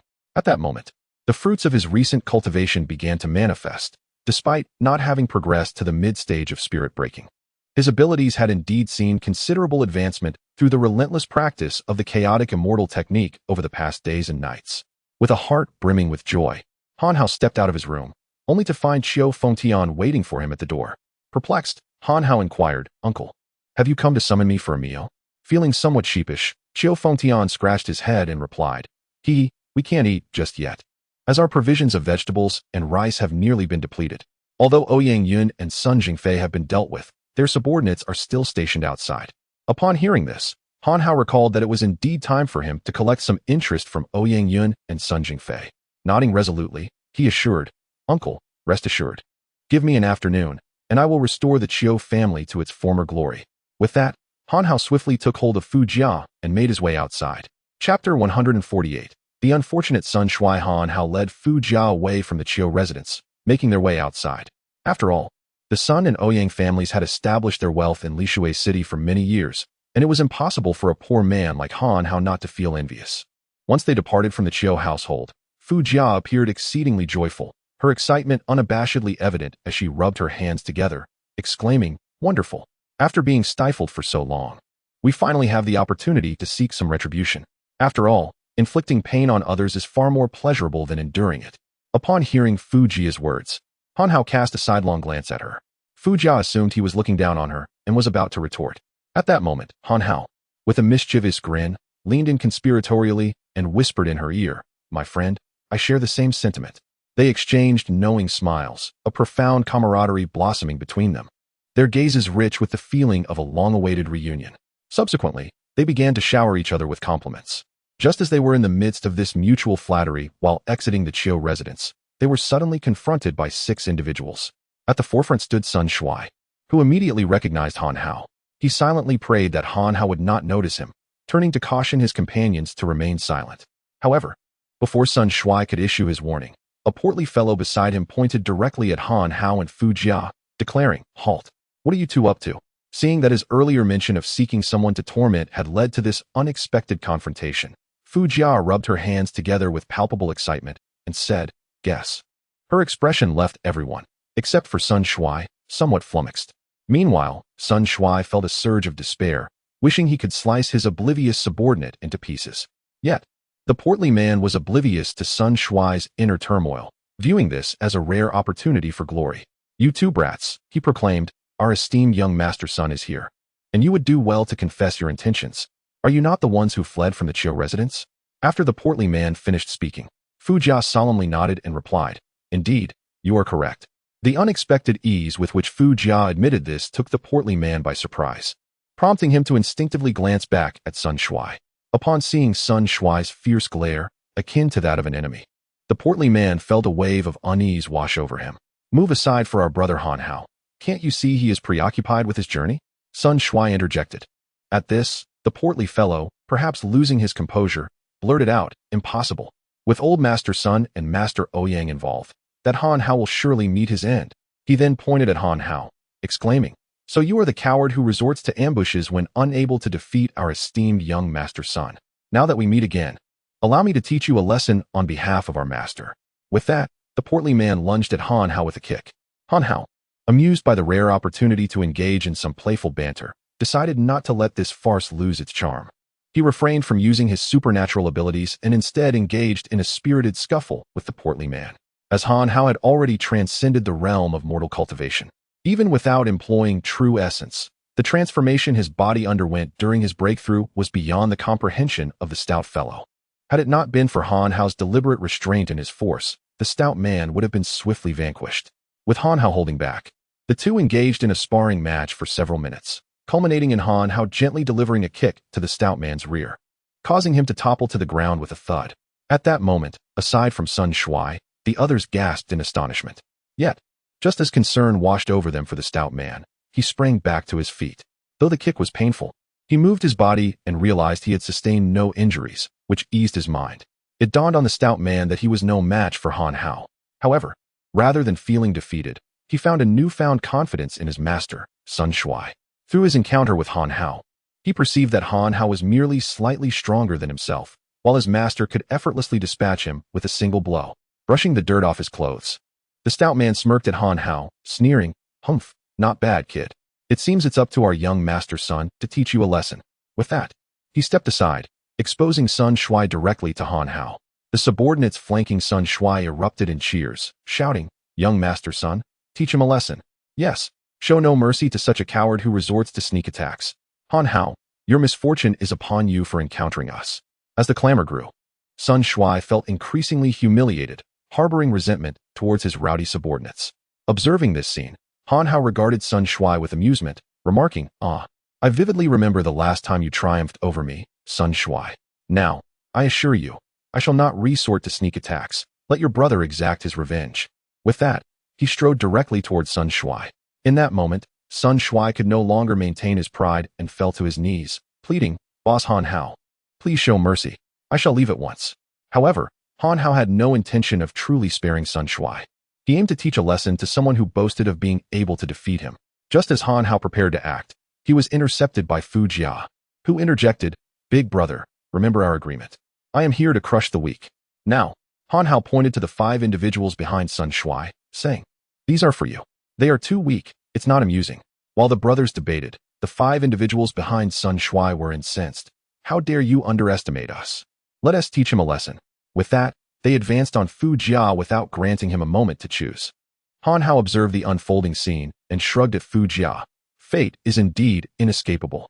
As soon as he uttered this, the 5 surrounded Fu Jia, preparing to unleash their assault. Displeased with this distribution of combatants, Fu Jia vented his frustration on them. "You brought this upon yourselves." With that, he began to strike, toppling each of them to the ground. Afterward, he helped them back to their feet only to knock them down once more. Thus, the 5 individuals were relentlessly tormented, until ultimately, they gazed at Fu Jia with expressions of sheer terror, refusing to rise despite Fu Jia's attempts to assist them. As for Sun Shui, being a peak cultivator of the ordinary realm, he was naturally more resilient to punishment. Consequently, Han Hao's strikes were considerably harsher. Before long, Sun Shui was covered in bruises, unable to stand any longer. The 5 who had been subdued by Fu Jia watched in disbelief as their once-admired master was beaten to the brink of vomiting blood by Han Hao. Yet he dared not retaliate, leaving them filled with doubt about the world around them. After a brutal session of violence, Han Hao ceased his assault. It was not yet the time to eliminate Sun Shui, for having him alive would make it far easier to extort interest from the Sun family. After all, Sun Shui was now the sole heir of the Sun family. Thus, Han Hao seized Sun Shui and, along with his 5 subordinates, proceeded onward. Chapter 149. The Ouyang family. With the presence of Sun Shui, Han Hao's objective for this journey became considerably more straightforward. After all, Sun Shui was the sole heir of the Sun family, and thus possessed comprehensive knowledge of the family's wealth. Moreover, resolving matters concerning him would significantly rationalize the acquisition of the Sun family's assets. Han Hao and his companions made their way towards the city. Given that the Chiu family hailed from a lineage of Qi practitioners, it was impractical for them to engage in their practices in the bustling streets, leading to their residence on the outskirts. By the time Han Hao and his entourage arrived in the city, it was already noon. Initially, they intended to confront the Sun family's enterprises directly to collect debts. However, the only establishment owned by the Sun family that Han Hao was aware of had been destroyed in the previous confrontation with Sun Jingfei. Consequently, Han Hao had to settle for a nondescript inn as their meeting place. Upon arriving at the inn, Han Hao promptly seized Sun Shui and inquired, "Pray tell, what assets does your family possess?" This forthright approach rendered Sun Shui immediately wary, stammering in response, What do you want?" Han Hao endeavored to present a congenial demeanor, yet the smile he wore only served to heighten Sun Shui's trepidation. "Oh, it's nothing of great consequence. Your father has, unfortunately, passed away, and as his only son, I felt it prudent to check on you." Sun Shui did not believe a word of Han Hao's declaration. "Han Hao, spare me your feigned concern. I know you covet the Sun family's fortune." Confronted with Sun Shui's unmasking of his intentions, Han Hao's previously jovial countenance darkened ominously. "Knowing my purpose yet remaining uncooperative? Are you waiting to join your father?" The abrupt shift in Han Hao's demeanor unleashed a surge of his formidable power, sending a chill down Sun Shui's spine. The 5 subordinates, whose abilities paled in comparison, collapsed to the ground in fright. At that moment, while Sun Shui attempted to maintain his bravado, his 5 subordinates, now acutely aware of the Sun family's impending doom, willingly surrendered. "Sir, we are aware of most of the Sun family's assets. We will divulge everything. We beseech you, show us mercy." Upon hearing their plea, Sun Shui glared at them, but the lingering aura of his authority caused Wu En to lower his gaze in fear. Observing this, Han Hao struck Sun Shui across the face. "What are you staring at? Do you dare to challenge my patience?" Faced with Han Hao's threat, Sun Shui finally acquiesced. As his subordinates began to enumerate the Sun family's properties within Lishui City, even mentioning several from other regions. Once the 5 had finished, Han Hao compiled a list and handed it to Sun Shui. "Now, Sun Shui, peruse this and see if anything is amiss." In response, Sun Shui, gritting his teeth, retorted, "Han Hao, your insatiable greed may very well lead to your demise. You need not concern yourself with my fate. Simply disclose the remaining assets," Han Hao urged. Sun Shui turned his head defiantly, donning an expression of unwavering resistance. With a sigh, Han Hao lamented, I have no desire to take what you cherish. Since you hold the remaining assets dear, I shall refrain from claiming them. This is merely a notification. From this moment forth, the enterprises inscribed upon this paper shall bear the surname Han. Upon uttering these words, Han Hao promptly handed the document to the 5 subordinates of Sun Shui, instructing them to inform the heads of these enterprises of the new ownership. After sending them on their way, Han Hao seized Sun Shui and demanded that he divulge the location of the Ouyang family, for he had a desire to visit them. Strangely, despite his recent lament over the loss of 90% of the Sun family's assets, Sun Shui felt a peculiar sense of schadenfreude upon hearing that Han Hao intended to raid Ouyang Yun's territory. This unexpected delight brought him a measure of balance to his earlier misfortune. Consequently, Sun Shui revealed to Han Hao all that he knew about the Ouyang family's enterprises and assets, including the intricate defenses of their stronghold. Upon acquiring this vital information, Han Hao, accompanied by Fu Jia, proceeded towards the Ouyang residence. As for Sun Shui, Han Hao was not about to let him escape unscathed. The lesson learned from Wang Banqing's troubles was fresh in his mind, and he was determined not to repeat that mistake. Upon arriving at the Ouyang stronghold, guided by Sun Shui's directions, the first individual Han Hao encountered at the entrance was none other than the traitor of the Qiu family, Afyu, a disciple of Qiu Feng Yutian. At that moment, Afyu's fortunes had plummeted drastically. Once favored as the most promising disciple of Qiu Feng Yutian, he now found himself relegated to the role of a mere gatekeeper. The moment their eyes met, a torrent of conflicting emotions surged within Afyu. He felt an overwhelming dread towards Han Hao, coupled with a deep-seated animosity. His fear stemmed from Han Hao's formidable power, while his resentment was rooted in the divisive words Han Hao had spoken to Ouyang Yun during their time at the Qiu residence, which had transformed Afyu from a trusted insider into an untrusted outcast. Had it not been for this betrayal, he would not be standing guard at the entrance now. Moreover, Afyu was perplexed. Logically, Han Hao should not have stood a chance against the combined might of Ouyang Yun and Sun Jingfei. Could it be that Han Hao had narrowly escaped when Ouyang Yun visited the Qiu family? As this thought consumed him, Afyu found himself increasingly convinced of its validity. Thus, with his cunning intellect, he hatched a plan of feigned vulnerability. Brandishing a finger at Han Hao and Fu Jia, Afyu exclaimed, "You tread the path of heaven unbidden, yet venture into hell of your own volition. Do not flee. I shall summon Boss Ouyang and Boss Sun forth." With that declaration, he feigned turning back to call for reinforcements. Han Hao and Fu Jia, observing Afyu's antics, could hardly contain their amusement and promptly retorted, "Then do so swiftly." Afyu, taken aback by Han Hao's nonchalance, found himself compelled to act, despite his uncertainty. Gritting his teeth, he launched a signal flare into the air, directing it towards Han Hao as he proclaimed, "Your demise is imminent." With that, Afyu retreated into the confines of the gate.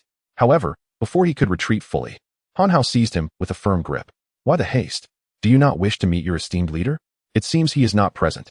Perhaps I should escort you to the Qiu family instead."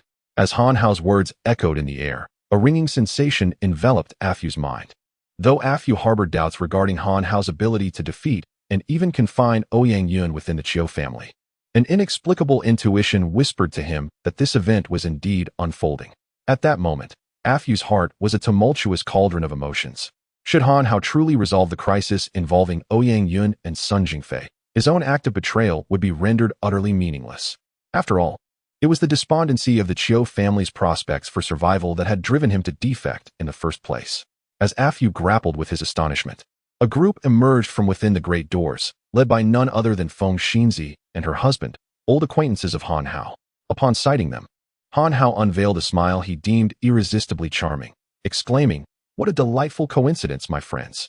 It is indeed a pleasure to see you again." Confronted with Han Hao's familiar grin, both Feng Yutian and her husband felt a jolt of trepidation, with Ouyang Yun absent. They were acutely aware that they stood no chance against Han Hao. Thus, upon laying eyes on him, they immediately halted in their tracks, instructing their subordinates behind them, "Everyone, seize them." In an instant, their unaware followers surged forward, while Feng Yutian and the middle-aged man instinctively darted into the courtyard. Observing their retreat, Han Hao and Fu Jia exchanged knowing smiles. "Running away? Do you truly believe you can escape?"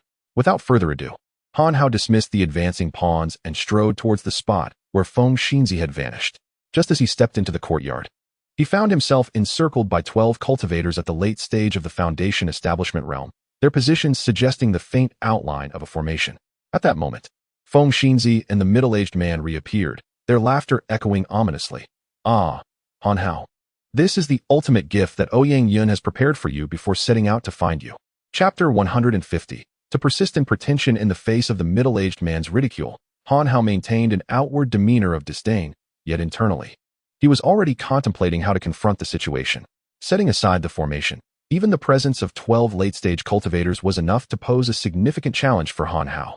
Thus, he turned to Fu Jia and inquired, "Brother Fu, how many do you wish to take on this time?" Perhaps still harboring resentment over Han Hao's earlier appropriation of Sun Shui as an opponent, Fu Jia pointed directly at the two figures of Feng Yutian, declaring, "I shall handle these two. After all, I harbor a particular disdain for couples." Without regard for Han Hao's astonished gaze, he circumvented the 12 encircling him and strode purposefully toward Feng Yutian. Simultaneously, the 12 adversaries surrounding Han Hao sprang into action. As they moved, Han Hao felt the air around him grow thick and viscous, rendering his every motion sluggish. Fortunately, due to his superior cultivation level, he managed to parry their initial strike in a timely manner.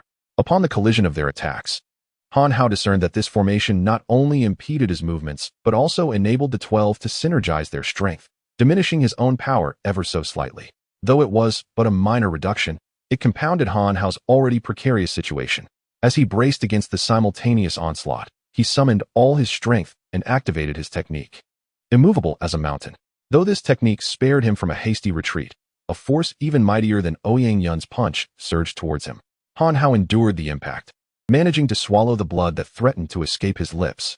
At that moment, he felt his vital energies roiling within him.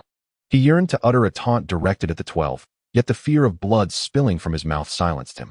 Thus, he remained mute, extending his right index finger and gesturing in the air several times, signaling, "You cannot succeed." Witnessing Han Hao's audacity, the 12 found their pride bruised, prompting them to launch another assault, this time with even greater ferocity. In response, Han Hao aligned his state to its utmost potential and employed the principle of lifting the light while bearing the heavy, deftly countering their attack. However, even immovable as a mountain could not withstand the force, and he was compelled to step backwards several paces before halting. At this juncture, his internal organs bore the brunt of the strain. Yet, he felt an overwhelming necessity to maintain his faade. Thus, he once again raised his right index finger, mimicking his previous gesture to convey to the 12, "You cannot prevail." Internally, however, Han Hao's composure was far from the tranquility he projected. A sense of dread gnawed at him. If this continued, his pretense would ultimately lead to his own disgrace. Should matters escalate further, he risked not only his pride, but potentially his very life as well. At this moment, Han Hao cast a glance at Fu Jia, only to discover that she had effortlessly subdued both the hyacinth and the middle-aged man. Yet, she had not come to his aid. Instead, she gazed at him with a mixture of admiration and disbelief. In truth, Fu Jia had initially intended to assist Han Hao after dealing with the couple. Understanding that these 12 individuals were far from ordinary, and that Han Hao alone could not prevail against them, her reluctance to intervene stemmed from a desire to see Han Hao experience some hardship. As a means of balancing the scales for her earlier wager loss upon their first meeting and his refusal to allow her to torment Sun Shui. However, at this moment, Fu Jia was utterly perplexed, unaware that Han Hao was struggling. She mistakenly believed he was handling the situation with ease. Upon perceiving Fu Jia's fervent admiration and incredulity, Han Hao's plea for help was abruptly stifled. He had resolved that, regardless of the cost, he would see this display of bravado through to the end. He was not willing to let his hard-earned reputation be tarnished by these 12 adversaries. Thus, he had no choice but to seek assistance from the system. The immediate issue at hand was the formation employed by these 12 individuals. Charming system, how do I dismantle their formation? Simple. Just eliminate all 12. And the formation will collapse on its own. Frustrated by the system's flippancy, Han Hao retorted, "If I could simply kill them, why would I need to ask you?" "Well, if you can fully comprehend their formation, you can dismantle it directly." At that point, as the system continued its banter, Han Hao gritted his teeth. "Speak. How much cultivation value is required?" 50 points. Good heavens, how exorbitant. He realized that posturing comes at a price. This system's intervention would not only resolve the formation issue, but also enable him to turn it to his advantage, potentially inflicting casualties upon them. Nodding in agreement with the system's words, Han Hao declared, "Very well. Exchange for a gold healing pill." "Why do you need a gold healing pill?" "It's entirely unnecessary." "Of course I need it. I've expended 50 cultivation points. I must ensure my display is convincing. Right now, I am too fearful to speak, lest I cough up blood. How can I posture without saying a word?" "All right. Given your reasoning, I will allow you to exchange for 1 gold healing pill, deducting only 10 points from your cultivation value. As the words fell, Han Hao felt the pill dissolve instantly upon consumption, and his previous injuries healed. Sensing his recovery, he erupted into laughter. 12 young rascals, I let you off easy earlier, but now it's my turn to strike. Once Han Hao finished laughing, the system promptly chimed in with a notification. Ding. Host has exchanged for Master's guidance once, deducting 50 cultivation points. Please follow my esteemed system's instructions. Tilt your head 30 degrees to the left. Mentally repeat the system is magnificent. Position your feet in the direction of the Northern Dipper's Tianxian. Activate the chaotic formula and attack the last individual. He is the key to the formation. As the system prompted him, Han Hao not only silently praised its magnificence, but also diligently followed each instruction. Upon stepping into the celestial position of the Northern Dipper's Tianxian, he was astonished to discover a remarkable enhancement in his strength, and his speed was liberated, allowing him to surge toward the last remaining opponent. Han Hao understood that the transformation within his body was a direct consequence of his alignment with the energies of the 12-person formation. With an unparalleled force, Han Hao delivered a devastating punch to the individual designated by the system, resulting in a piercing wail as that final figure soared away like a kite severed from its string, crashing to the ground. Simultaneously, the remaining 11, though spared from Han Hao's assault, each coughed up a mouthful of blood. Chapter 151, A Twist of Fate in an Instant. 12 skilled practitioners at the late stage of the opening realm suffered devastating losses. 11 were injured, and only Han Hao remained unharmed. Even the wounded were at a loss as to why they had been struck back. As for Han Hao, he was astonished that the system could guide him in utilizing another's formation to his advantage. However, he maintained a facade of nonchalance, stretching leisurely and exclaiming, "Ah, utterly unremarkable." This declaration ignited a spark of fury among the 11 experts, who were confident that they could easily contend with a mere spirit realm practitioner without relying on formations. Yet, having summoned their most formidable array, they found one of their own slain by Han Hao's initial strike, leaving them injured and bewildered. They were unwilling to accept that Han Hao, with his spirit realm cultivation, could overpower them so decisively. Thus, they regrouped and launched a concerted assault against him once more. This time, although they were 1 man short, the arrangement of their formation remained largely unaffected. As the 11 attacked once again, the system promptly instructed Han Hao to step back 2 paces, lean forward, and deliver a punch aimed at their leader, the focal point of their formation. Heeding the system's guidance, Han Hao complied, and indeed felt his strength multiply beyond measure, as if the formation had been tailored specifically for him. Simultaneously, he deftly evaded the trajectory of their assault, landing a forceful blow directly upon the leader. The impact sent the man flying, a cry of agony escaping his lips as he fell into unconsciousness. With another comrade lost, the remaining 10 were filled with heightened anger and fear, contemplating a retreat from this ominous adversary. As thoughts of escape crossed their minds, their steps began to falter backward. However, in his moment of triumph, Han Hao, momentarily blinded by hubris, instinctively advanced to block their path, declaring, "You thought you could provoke me and simply flee?" With that, he launched himself forward to strike at them. The 10, witnessing this, retaliated without hesitation. However, their hasty response lacked the coordination of their earlier formation, and Han Hao, deprived of the formation's power, found himself once again at a disadvantage, sustaining further injuries. Despite his wounds, he gritted his teeth and laughed. "Ah, the heavens show mercy. I obstructed your escape only because you owe me an apology. I have not exerted my full strength. I hope you reconsider turning back." No sooner had Han Hao uttered these words than one of the 10 spat dismissively. They no longer believed his claims. At that moment, a tall and slender figure among them spoke up. "Humph. You threatened us moments ago, yet now you demand an apology? Brothers, it's clear that this fellow is rather sinister. He can wield our formation to his advantage, but without it, he is no match for us. Let us strike together. Yes, let us take his life." They echoed, intent on silencing his arrogance. Confronted by the sudden surge of confidence emanating from 10 individuals, Han Hao showed no restraint in his words. "Humph, out of 12, only 10 remain, and yet you are so self-assured. Are you taking advantage of my kindness?" His mocking retort struck a chord, reminding them of their former glory. Once, despite being merely at the initial stage of the mundane realm, they were treated with respect wherever they went, for they had effortlessly triumphed over cultivators of the spirit-breaking realm. The notion of a mere initial stage cultivator defeating 2 of them in a couple of moves was a source of great embarrassment. In a fit of indignation, the 10 charged at Han Hao with fervor akin to a surge of adrenaline. Han Hao had no choice but to engage. He unleashed the second layer of the 8 Desolation Earth Fiend technique, transforming into a celestial being amidst the fray. Skillfully evading and striking with a blend of offense and defense that drew approving nods from Fu Jia, who watched intently. To Fu Jia, it appeared that Han Hao had more than enough capability to handle the 10 adversaries before him. However, the reality of Han Hao's situation diverged significantly from Fu Jia's perception. Han Hao was acutely aware that this stalemate could not endure indefinitely. If it continued, he would inevitably find himself in peril. Thus, he sought counsel from the system regarding his predicament.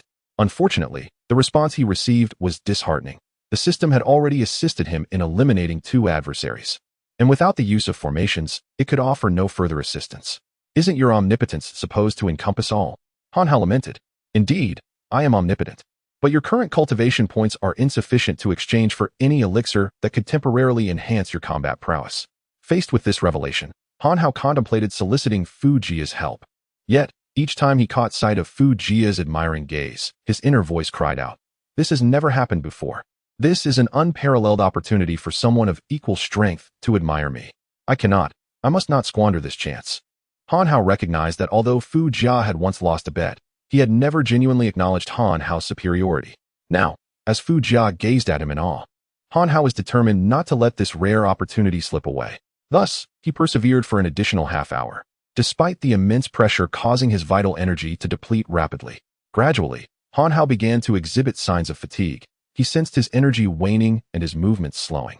He shifted from offensive maneuvers to a more defensive stance.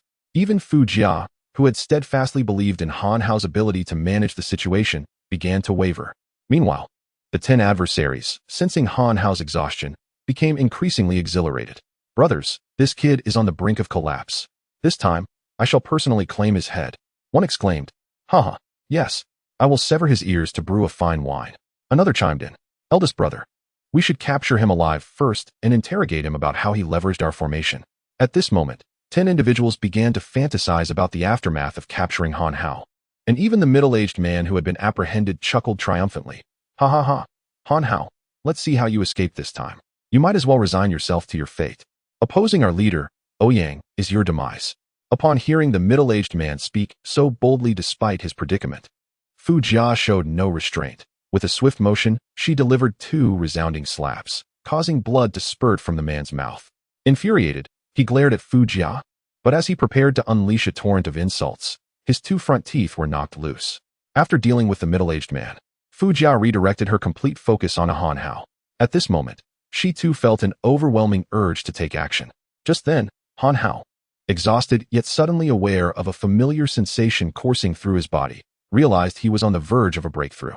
He understood that through relentless training, he had nearly reached a pivotal moment, and the immense pressure of the current battle had accelerated this opportunity.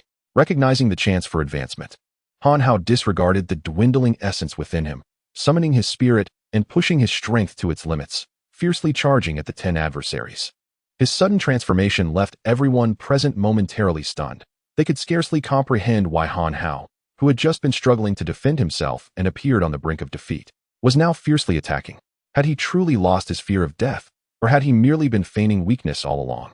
Chapter 152. Not enough at this moment. Han Hao was unconcerned with the opinions of those around him. His sole focus was on achieving a breakthrough.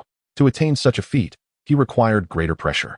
Initially, the 10 individuals facing Han Hao believed he was merely employing some trickery. However, after sustaining 2 of Han Hao's strikes, they discerned that his strength had not genuinely increased. While his attacks were undeniably powerful, they still felt somewhat forced. "Brothers, this lad is merely putting on a fade. Let us exert ourselves further and bring him down." With that, the 10 adept practitioners summoned their true essence and launched a united assault against Han Hao. At this juncture, Han Hao, already somewhat exhausted, felt the weight of their combined force intensify. Fortunately, he also sensed that the feeling of impending breakthrough was growing stronger. Yet, despite engaging in combat with the 10 for an extended period, Han Hao's true essence dwindled. He had brushed the threshold of a breakthrough multiple times, but regardless of his attempts, the relentless pressure from his adversaries thwarted his efforts. In a state of frenzy, Han Hao's eyes glowed with fervor. After several unsuccessful attempts to break through, anxiety began to creep in. If this continued, he would exhaust his true essence and perish without achieving his goal. In his desperation, he shouted, "Is this all the strength you possess? If you have the audacity, then increase your force. In response to Han Hao's provocation, the 10 continued their methodical assault. Their strategy aimed at gradually wearing him down. Even when death is imminent, he remains defiant. No need to rush to your demise, they thought. Frustrated by their reluctance to unleash a frenzied attack, Han Hao shifted his gaze to the individual he had previously rendered unconscious. Without hesitation, he soared towards the fallen figure, intending to deliver a decisive blow. Witnessing Han Hao's intent to strike their incapacitated comrade, the 10 adept practitioners attempted to intervene, but it was too late. One among them opted for a diversionary tactic, launching a punch at Han Hao. In the midst of his assault, he shouted, "Shameless wretch! How dare you attack one unable to defend himself? Taste my fist." To the astonishment of the attacker, Han Hao seemed oblivious to both the punch and the taunt. He pressed on towards his target. The purpose of his strike was to incite their wrath further. The assailant had not anticipated that Han Hao would not evade his punch. Instead, he continued his assault on the unconscious figure. In his fury, he increased the force of his blow. The ensuing moments were marked by two simultaneous cries of anguish. One emanated from the unconscious individual, whose chest collapsed inward, extinguishing his breath. The other cry belonged to Han Hao, who had been struck from behind, feeling the impact keenly. Yet, his objective was achieved. He had successfully provoked his adversaries, thereby intensifying the pressure upon himself. To further incite their anger, Han Hao, despite his own pain, wagged his finger at them and declared, "This level of force is still insufficient." It is evident that the 10 masters of the opening realm were thoroughly provoked by Han Hao. Upon first encountering him, they could hardly have anticipated that they would pay the price of losing 2 of their brothers, and to this day, they had yet to truly subdue him. They began to push beyond their physical limits, channeling their true energy directly against Han Hao. Meanwhile, Fu Jia, who had been observing the battle from the sidelines, could no longer restrain himself upon hearing Han Hao's agonized cries and stepped forward to assist him. However, Han Hao, at that moment, could not allow Fu Jia to intervene. He waved his hand dismissively, saying, "Brother Fu Jia, you need not trouble yourself with these weaklings." But, what could possibly impede my prowess? With that, Han Hao charged headlong into the fray, clashing once more with the 10 masters. As the battle raged on, he felt as though he could scarcely breathe. At that moment, an even more intense sensation of breakthrough surged through him, invigorating his spirit as he continued to counter the 10 adversaries. The more he fought, the more fervent he became, ultimately succumbing to serious internal injuries, with his true energy dwindling perilously low. Yet, against such mounting pressure, he remained unsatisfied, repeatedly shouting at the 10 masters of the opening realm, "Not enough, still not enough." The madness of Han Hao instilled trepidation in the 10 masters, one of whom, the weakest among them, began to gasp for breath and turned to the strongest, asking, "Third brother, is this kid a cockroach? Why won't he just lie down?" Upon hearing his younger brother's lament, the third brother spat in frustration, "Damn it. This is truly bizarre. But brothers, do not lose heart. He must be nearing his limit. Attack." Although the 10 wished to end Han Hao swiftly, they found themselves lacking a decisive strike, leaving the battle stalemated.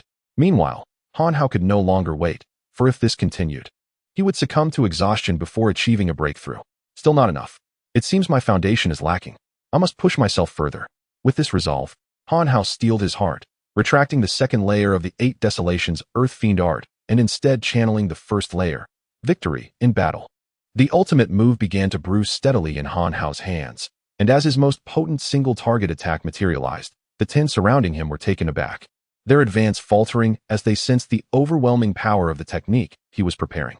At this moment, Han Hao had little true energy left, and as he utilized the first layer of victory in battle halfway, fatigue surged within him, and his eyelids began to droop. Han Hao sighed inwardly, alas. Am I to fail in this manner? I hope the system can aid me in escaping this predicament, or that Brother Fu Jia will arrive in time to rescue me. Indeed, the system was already preparing to deploy a teleportation talisman, while Fu Jia, unaware that Han Hao had depleted his true energy, remained frozen in place. As the teleportation symbol of the system was about to activate, Han Hao, whose essence was previously depleted, suddenly felt a surge of warmth enveloping him. In an instant, he sensed a significant advancement in his cultivation, reaching the mid-stage of the breaking spirit realm. Just as Han Hao experienced this breakthrough, an unprecedented surge of formidable power surrounded him, making him acutely aware that even a mere cough would now wield tremendous strength. In the wake of Han Hao's breakthrough, the system exuberantly announced, "Ding! Congratulations to the host for attaining the mid-stage of breaking spirit. As the host has forcefully advanced through combat, The enhancement of power is considerably greater than in normal circumstances, equivalent to that of the late stage of breaking spirit. Furthermore, in recognition of your achievement, you are awarded 50 cultivation points and a random task card. Currently, you possess 2 task cards and 1 unfinished task. Upon hearing the system's proclamation, Han Hao felt an overwhelming joy. Prior to his breakthrough, despite relying on the advantages of the steadfast mountain and the chaotic technique, he had found himself at a disadvantage against Ouyang Yuan and his companions.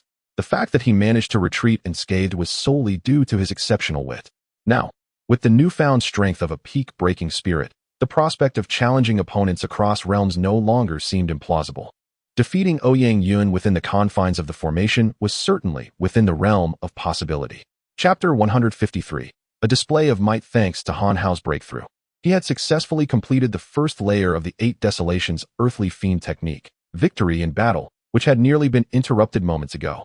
At this moment, as Han Hao attained his breakthrough, not only did his true essence become revitalized, but the injuries he had sustained during the previous skirmish also healed completely. Consequently, the 8 Desolations earthly fiend technique took complete form in Han Hao's hands. With a decisive thrust forward, for the first time, as he executed victory in battle, a dragon composed of gathered true essence surged forth between his fists, letting out a resounding roar as it soared through the air. Turning towards the 10 astounded spirit openers who had been watching. Upon witnessing Han Hao's astonishing display of power, the 10 individuals dared not underestimate him.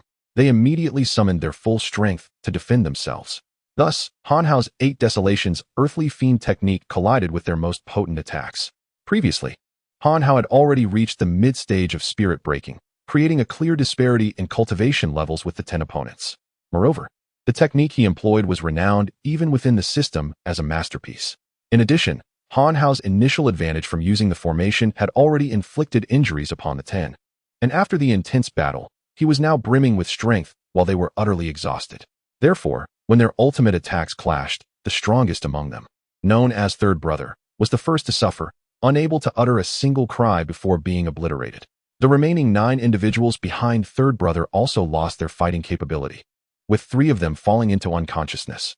At this moment, Han Hao finally breathed a sigh of relief, realizing that he had truly gained the upper hand since arriving at Ouyang Yuan's residence. Meanwhile, the most astonished and elated was undoubtedly Fu Jia. She swiftly dashed towards Han Hao, exclaiming, "Brother Hao, I truly admire you. When I saw you scream earlier, I thought you were on the verge of collapse.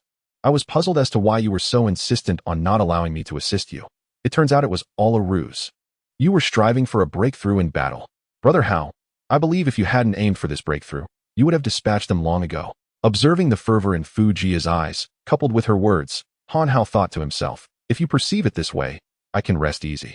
Initially uncertain of how to explain his earlier display of weakness, Fu Jia's interpretation alleviated Han Hao of the burden of deception. However, feeling somewhat bashful about boasting, he adopted the demeanor of a master, squinting his eyes and surveying the Ouyang residence, neither affirming nor denying her claims. This ambiguous attitude further solidified Fu Jia's belief in her assessment. At that moment, Fu Jia felt for the first time that she had been bested by Han Hao, accepting the notion of having such a formidable elder brother without any bitterness. With this newfound resolve, Fu Jia's movements became nimble as she rushed forward, swiftly subduing the incapacitated individuals and binding them effortlessly.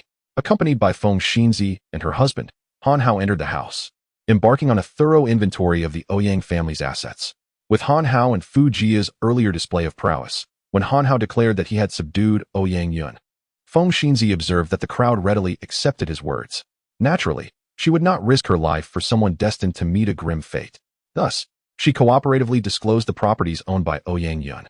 Although Feng Yutian attempted to withhold several assets belonging to the Ouyang family, Han Hao, having acquired extensive knowledge of these properties from Sun Shui prior to arriving at the Ouyang residence, ultimately unearthed all of Ouyang's holdings, including several assets not officially registered under Ouyang Yuan's name. Han Hao, exhibiting no hesitation, accepted the entirety of the inventory. Subsequently, Han Hao, accompanied by Feng Yutian, a middle-aged man, and the remaining 9 masters of the opening realm, proceeded towards the Qiu family. Among them was the trader Ah Fu from the Qiu household. Shortly thereafter, upon arriving at the Qiu residence, Qiu Fengtian greeted Han Hao from a distance. However, as soon as he spotted his former prized disciple Ah Fu, the smile on his face vanished instantly. He delivered 2 resounding slaps to Ah Fu, shattering his teeth, and then struck him on the head, thus bringing an end to Ah Fu's existence. The other individuals present were rarely seen cultivators, so Feng Yutian refrained from taking action, instead leaving the arrangements to Han Hao. He felt a sense of relief, confident that the calamity befalling the Chiu family had been resolved. After ensuring the captives from the Ouyang family were settled, Han Hao joined Feng Yutian in the study for discussions. Feng Yutian summoned Qiu Jinjin and Wu Qianqian to join them. Once everyone was present, Han Hao handed several sheets of white paper to Feng Yutian. With a puzzled expression, Feng Yutian accepted the papers and noticed they were densely filled with numerous properties. Upon examining them closely, he was astonished. These were the assets belonging to the Ouyang and Sun families in Lishui City. At that moment, Feng Yutian's heart raced inexplicably. Though he had an inkling of Han Hao's intentions, he still inquired, "Dear nephew, what about these assets?"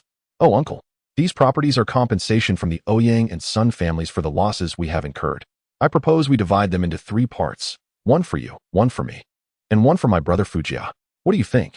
Upon hearing that Han Hao intended to share the spoils, Feng Yutian, though he had anticipated this possibility, felt as if he were dreaming upon hearing it articulated by Han Hao.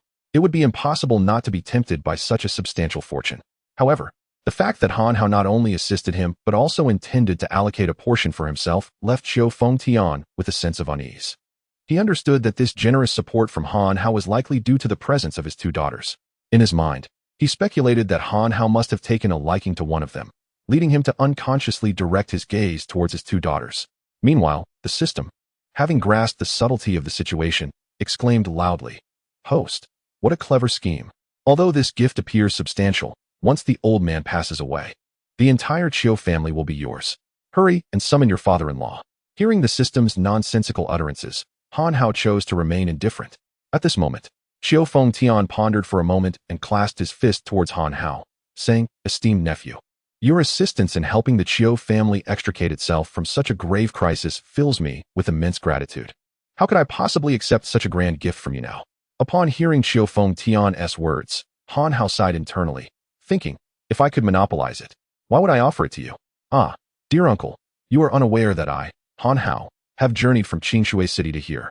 As a newcomer, not only would I be unable to consume such a vast enterprise, but even if I could fully manage it, my influence would grow too great, inevitably attracting the attention of those with ulterior motives and causing unnecessary troubles. Retaining a third is more than sufficient for me." As Feng Yutian listened to Han Hao's words, he nodded repeatedly, filled with astonishment. Initially, he admired Han Hao for his abilities and loyalty, but now he regarded Han Hao's foresight and composure with newfound respect. To be fair, even he himself, with such immense wealth before him, might not possess the same nonchalance as Han Hao, despite understanding the stakes involved. Little did Feng Yutian realize that in Han Hao's heart, Qingshui City, with its friends and loved ones, was his true home, while here, he had no genuine intent to stake his claim. After hearing Han Hao's sentiments, Feng Yutian nodded, acknowledging that this grand gift was indeed worth accepting. Simultaneously, he began to contemplate that if one of his daughters were interested, she could indeed marry Han Hao, thereby ensuring his own peace of mind in Lishui City. Chapter 154. 18 Notables. With such thoughts occupying his mind, Feng Yutian instinctively cast a glance at his 2 daughters. At that moment, Qiu Jinjin and Wu Qianqian were all too aware of their father's intentions. However, they chose not to articulate it, merely sighing internally, as they were cognizant that Han Hao already had a girlfriend. Unbeknownst to them, Han Hao was already married. After Han Hao and Feng Yutian reached a consensus regarding the distribution of the assets belonging to the Sun and Ouyang families, the matter of allocation remained.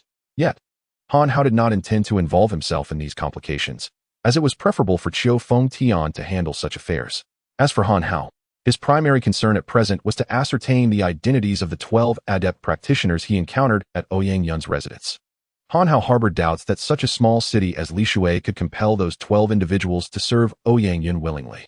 Thus, he proceeded directly to the room where the captured individuals were held, rousing the remaining 9 of the 12 to interrogate them about their affiliations. Initially, Han Hao presumed this endeavor would consume a considerable amount of his time. However, as soon as the 9 regained consciousness, they glared at Han Hao with expressions laced with menace and disdain, declaring, "Kid, I advise you to release us. Otherwise, the 18 notables will not spare you." Upon hearing the mention of the 18 notables, Han Hao did not dwell on it too much, mistakenly believing it referred to merely 18 individuals. In his mind, having already subdued 12, he felt confident that he could easily handle the remaining 3. As Han Hao smirked dismissively, contemplating a retort about the 18 notables, Fu Jia acted with swiftness surpassing his own, delivering a slap to each of the 9. How dare you? So, you are affiliated with the 18 notables. Had I known earlier, I would have dealt with you all swiftly, inflicting a fitting punishment for your opposition against me and the Eastern Alliance for so many years. Now that you are in my grasp, this is your retribution. Following this, he unleashed a flurry of punches and kicks, causing the 9 to grimace in pain. Observing Fu Jia's demeanor, particularly his revelation that the 18 notables had opposed the Eastern Alliance for many years, Han Hao felt an unsettling realization. While these 12 individuals posed a significant challenge for him, they were mere trifles for the Eastern Alliance. Thus, the so-called 18 notables were undoubtedly more formidable than merely 18 individuals.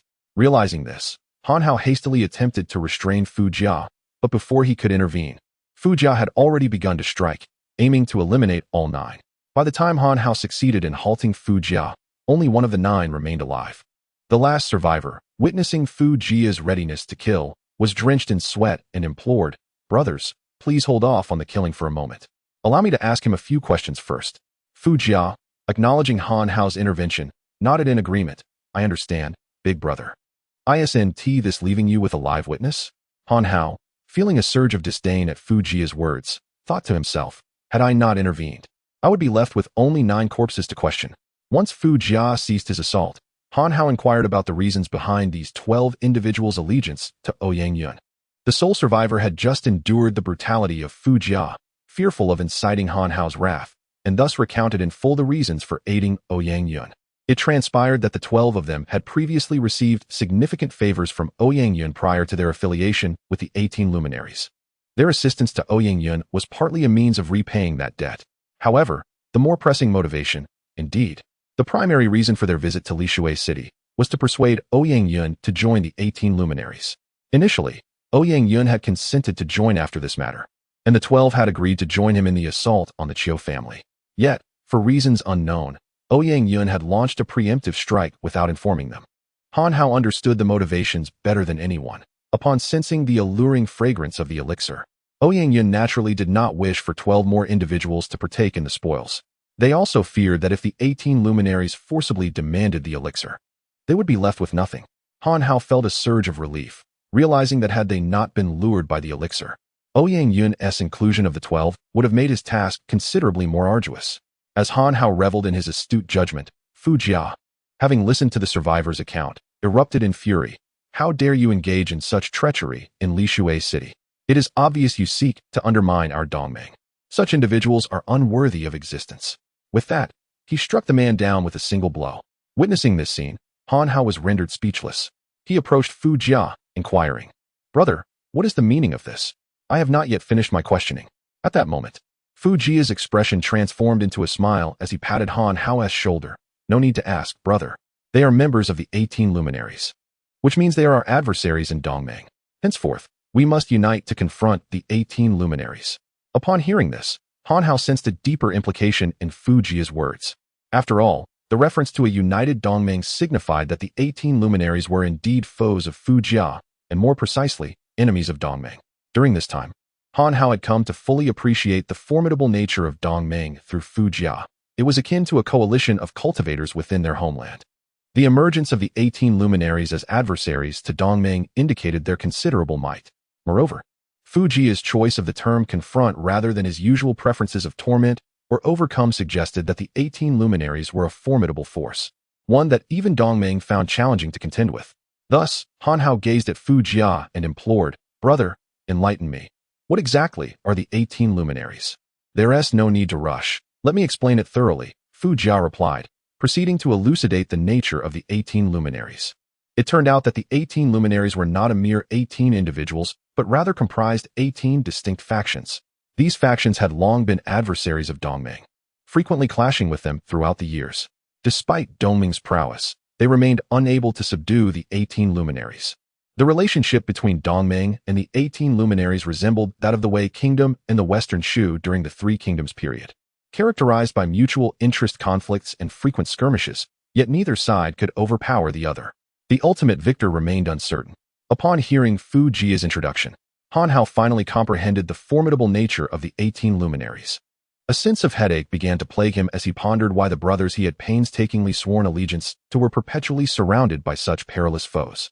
The incident involving the undefeated elder's granddaughter had yet to unfold, and now the emergence of another faction, the 18 luminaries, loomed ominously.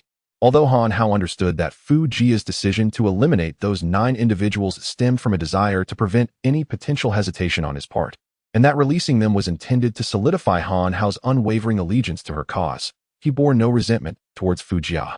After all, even without her intervention, he would have undoubtedly sought retribution against those men, having already taken the lives of their brothers. It was far more prudent to ensure that the truth vanished rather than to place his hopes on forgiveness. Chapter 155, The Rematch with Ouyang Yun. Thus, Han Hao departed from the chamber strewn with corpses, taking care to gather the bodies into a storage bag obtained from Wang Banqing. After leaving that grim place, Han Hao made his way to the formidable array that ensnared Ouyang Yun. At this moment, Han Hao believed himself to be a mid-stage practitioner of the spirit-breaking realm, with the strength of a late-stage master. He was eager to test whether he could vanquish Ouyang Yun directly. With this ambition in mind, Han Hao communicated with the system to ensure he could exit the array at will, before allowing it to transport him inside. Upon entering the array, he beheld Ouyang Yun, who appeared disheveled, his garments in tatters, hair singed black, with a trickle of blood at the corner of his mouth. The sight of Ouyang Yun in such a state made it evident that he had endured considerable suffering within the confines of the array. Perhaps due to exhaustion, Ouyang Yun had closed his eyes in a moment of respite, oblivious to Han Hao's approach. In Han Hao's eyes, Ouyang Yun was akin to a fish in a barrel. Thus he refrained from launching a surprise attack. Instead, he cleared his throat twice to rouse Ouyang Yun from his reverie. Upon seeing Han Hao, Ouyang Yun's fury erupted. He pointed an accusatory finger at Han Hao and shouted, "You little bastard, how dare you be so despicable? Today, I shall fight you to the death." Rather than being incensed by Ouyang Yun's rage, Han Hao merely chuckled. "Oh dear, you are in such a pitiable state that I hesitate to prey upon the weak. I forgot to inform you, the 12 miscreants from your household are no longer among the living." With that, Han Hao opened the storage bag acquired from Wang Banqing, and 9 corpses tumbled forth, landing before Ouyang Yun. Initially, Ouyang Yun could scarcely believe his eyes. He muttered to himself, "This cannot be true. It must be the work of this damned array. I refuse to believe it." Faced with Ouyang Yun's disbelief, Han Hao, in a spirit of goodwill, elucidated the matter for him. He recounted the identities of the 12 individuals, their connection to the array, and the reasons they had aided Ouyang Yun. In the end, Ouyang Yun was compelled to accept the grim reality of their demise. Realizing that the 12 had perished, a wave of despair washed over Ouyang Yun. Although trapped within the accursed array, he had never lost hope, firmly believing that guests from his household would come to his rescue upon learning of his plight. Yet now, he found that Han Hao had cunningly orchestrated their downfall. The hope of survival now rested solely upon his own shoulders. Noticing Ouyang Yun's furrowed brow, Han Hao gleefully remarked, "Ouyang, do you now regret opposing me?" At the sound of Han Hao's voice, Ouyang Yun lifted his head, and upon observing Han Hao's smug demeanor, fury surged within him. Ignoring the gravity of the situation, he spat towards Han Hao, exclaiming, "Bah, were it not for this array rendering me powerless, I would have crushed you to a pulp the moment you entered." As soon as Ouyang Yun finished speaking, Han Hao nodded. "Very well. I permit you to make your move within this grand formation. Come at me." No sooner had Han Hao uttered these words than Ouyang Yun launched an attack. However, the moment he did so, a bolt of lightning descended from the heavens, singeing Ouyang Yun's hair with a foul odor. Enraged by the second strike of lightning, Ouyang Yun cursed, "Han Hao, you shameless wretch. You dare to deceive me." Observing Ouyang Yun's plight, Han Hao suppressed a laugh, though amusement flickered in his eyes. He shrugged. "I never said it would start from now. All right, now you may strike."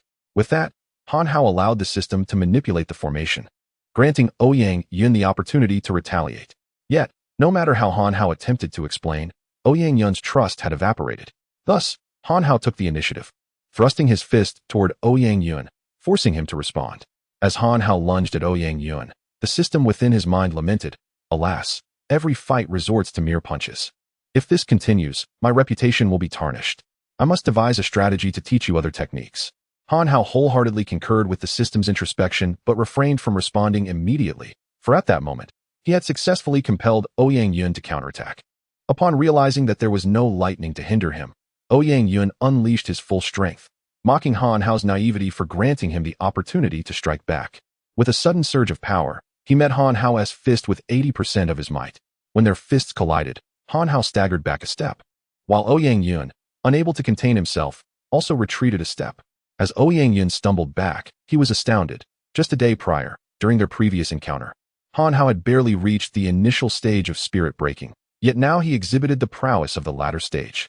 In his astonishment, Ouyang Yun blurted out, You actually broke through? Impossible. You cannot have ascended 2 realms in a single day." Pleased with Ouyang Yun's disbelief, Han Hao grinned triumphantly. "What do you think? Are you afraid now? I am indeed formidable. If you're scared, I suggest you." Before Han Hao could finish his boastful suggestion, Ouyang Yun interrupted. Even if you truly possess the strength of the latter stage of spirit breaking, what of it? Before me, you remain utterly defenseless." "Defenseless? Who is the captive now?" Han Hao's retort was a merciless jab, a scathing slap to Ouyang Yun's pride. Gritting his teeth, Ouyang Yun declared, "Very well. Let me end you now and find a way out." With that, Ouyang Yun charged at Han Hao. Unperturbed by Ouyang Yun's assault, Han Hao met him head-on, free from the burdens of fear or the embarrassment of potential failure. His strikes were bold and unrestrained. As Han Hao began to execute the second layer of the 8 Desolations Earth Fiend technique, he discovered that its potency had significantly increased. Part of this enhancement stemmed from his burgeoning strength, but even more so, it was a reflection of his elevated state of mind. At this moment, Han Hao finally comprehended the true essence of being at ease. The cautious and reserved approach he had previously adopted could not fully unleash the power and spirit of this newfound freedom. With this realization, Han Hao became increasingly relaxed. Gradually, he ceased to focus on each individual move, instead allowing himself to act as his heart desired. As he unleashed his strength, the magnitude of his attacks left Ouyang Yun utterly astonished. Ouyang Yun increasingly sensed that Han Hao possessed an enigmatic quality. Consequently, he resolved to deliver a fatal blow. With this thought in mind, as he defended against Han Hao's onslaught, he began to secretly gather his own strength. Suddenly, Han Hao felt a twitch in his eyelid, accompanied by an unsettling premonition that something was amiss. Aware of this intuition, he did not naively dismiss it as mere illusion. Instead, he decided to retreat, intending to assess the situation first. Just as Han Hao prepared to withdraw, Ouyang Yun roared, "Han Hao, perish!" The moment Ouyang Yun's voice faded, Han Hao felt an unprecedented tension enveloping his entire body, accompanied by an overwhelming pressure like never before. Chapter 156. The Banquet. As Han Hao sensed the mounting pressure, a jolt of realization coursed through him. He had underestimated the prowess of a mere peak spirit realm cultivator. Despite his forewarning of imminent danger, it was too late to evade it now. Even the first layer of the 8 Desolate Earth Fiend strategy would be futile in defense. The only recourse left for Han Hao was to resist as best he could. Just as he steeled himself for the confrontation, the system erupted with a frantic warning. "Damn it! You think you can pull tricks in my formation? You are woefully inexperienced. Host, let us retreat." Upon utterance of these words, Han Hao felt the space around him warp, rendering everything indistinct, akin to the sensation of using a teleportation talisman. This disorientation lasted but a fleeting moment before clarity returned, revealing that he had been transported outside the Grand Formation. Upon his arrival, he found Fu Jia seated on the ground, idly waiting for him. As soon as she spotted Han Hao, she approached him with inquiries about his experience within. Embarrassed, Han Hao could not confess that he had fled. He could only deflect her questions with vague reassurances. Yet, each recollection of the earlier encounter filled him with trepidation. Nevertheless, this foray had not been without merit. On the contrary, it had yielded substantial insights. Although he had not vanquished Ouyang Yun and had narrowly avoided injury himself, his skirmish with Ouyang Yun had deepened his understanding of the second layer of the 8 Desolate Earth Fiends technique. Now, when he engaged in combat, his prowess had escalated significantly. Han Hao mused that if he could have a sparring partner of Ouyang Yun's caliber to practice with daily, his strength would undoubtedly surge at an impressive rate. Just then, the system continued to chastise Ouyang Yun in Han Hao's mind, suggesting he should let him starve. This prompted Han Hao to realize that Ouyang Yun was indeed the ideal training partner he sought. In an instant, a wild notion struck him. He would ensure Ouyang Yun remained alive and well, planning to return to the formation for practice sessions whenever he could. With this determination, Han Hao resolved to find Feng Yutian and request that he promptly deliver sustenance to Ouyang Yun, ensuring he was well fed for their future encounters. Before he could act on this thought, Feng Yutian hurriedly approached him. Observing Chio's urgent demeanor, Han Hao was puzzled. Was there trouble at the Chio family once more? As his mind reeled with questions, Qiu Fengtian reached his side. After exchanging a few perfunctory pleasantries, Han Hao directly implored Qiu Fengtian to look after Ouyang Yun, emphasizing the importance of ensuring he was not left hungry. Though Qiu Fengtian had his reservations about this request, he chose not to press the matter further, instead acquiescing and assigning the task to one of his disciples who had accompanied him. After Qiu Fengtian's agreement, Han Hao instructed the system to manage the grand formation, permitting Qiu Fengtian's disciple to enter. After explaining the matter, Han Hao directly asked Qiu Fengtian what urgent business compelled him to seek his presence. Seeing Han Hao take the initiative to inquire, Qiu Fengtian smiled and said, "Dear nephew, this is not a troublesome matter at all. Hurry and change your clothes. Accompany me to a banquet."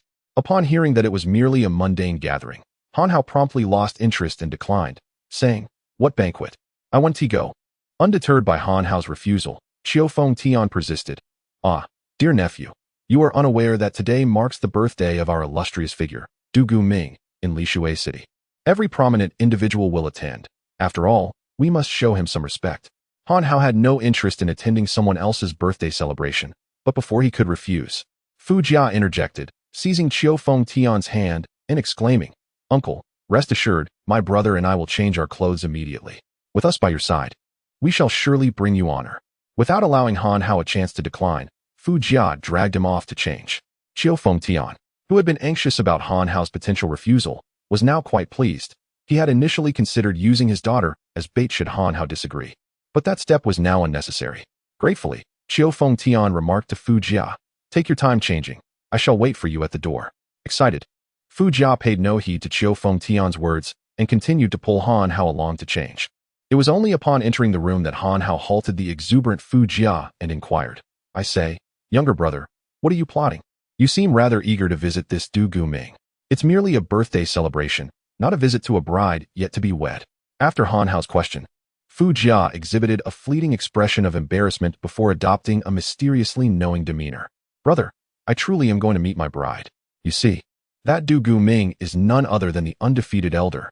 I have been thinking of my Dugu sister, and now this is simply a fortuitous opportunity."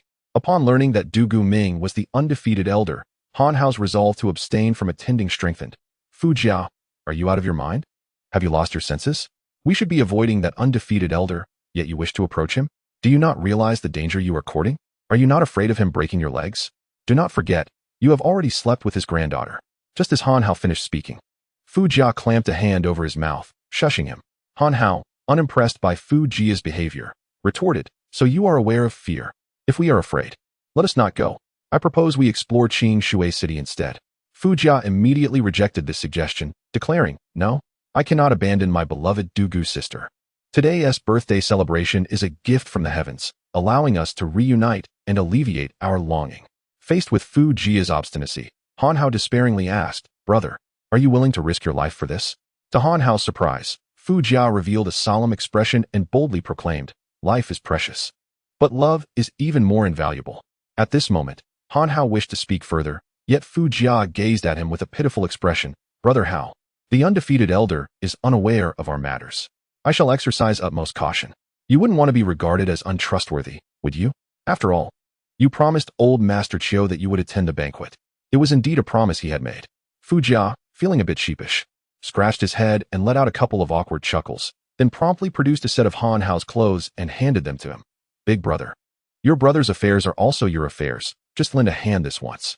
Subsequently, Fu Jia employed a blend of persuasion and insistence, leaving Han Hao with no choice but to acquiesce and accompany him to the birthday celebration. His only earnest prayer was that Fu Jia would not cause any disturbances. The two quickly donned their attire and made their way to the entrance of the Qiu residence, where they met Qiu Fengtian.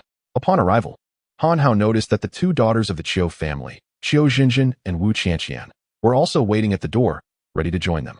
As Han Hao and Fu Jia made their appearance, they all settled into the vehicle and set off towards the abode of the undefeated elder. Chapter 157. The provocative man Han Hao and his companions sped along in their vehicle, soon arriving at a villa. Upon arrival, Han Hao noted that the villa felt rather cramped, not due to its modest size, but because of the throngs of visitors it hosted. At the entrance, more than 30 individuals had gathered to extend their congratulations and collect gifts for the elderly gentleman celebrating his birthday. Perhaps owing to the esteemed nature of the elder, Those high-ranking guests who arrived to pay their respects exhibited an unusual level of courtesy towards the crowd at the entrance. As Han Hao and his group disembarked, two disciples of Feng Yutian retrieved a box from the rear of the vehicle, undoubtedly containing a substantial gift. Approaching the entrance with the box in hand, two individuals responsible for collecting gifts stepped forward. One of them, with great politeness, accepted the gift, while the other gestured toward the interior of the villa with a courteous invitation. It is Mr. Chiu from the esteemed Chiu family of Lishui City. We apologize for not welcoming you properly. Please, do come in.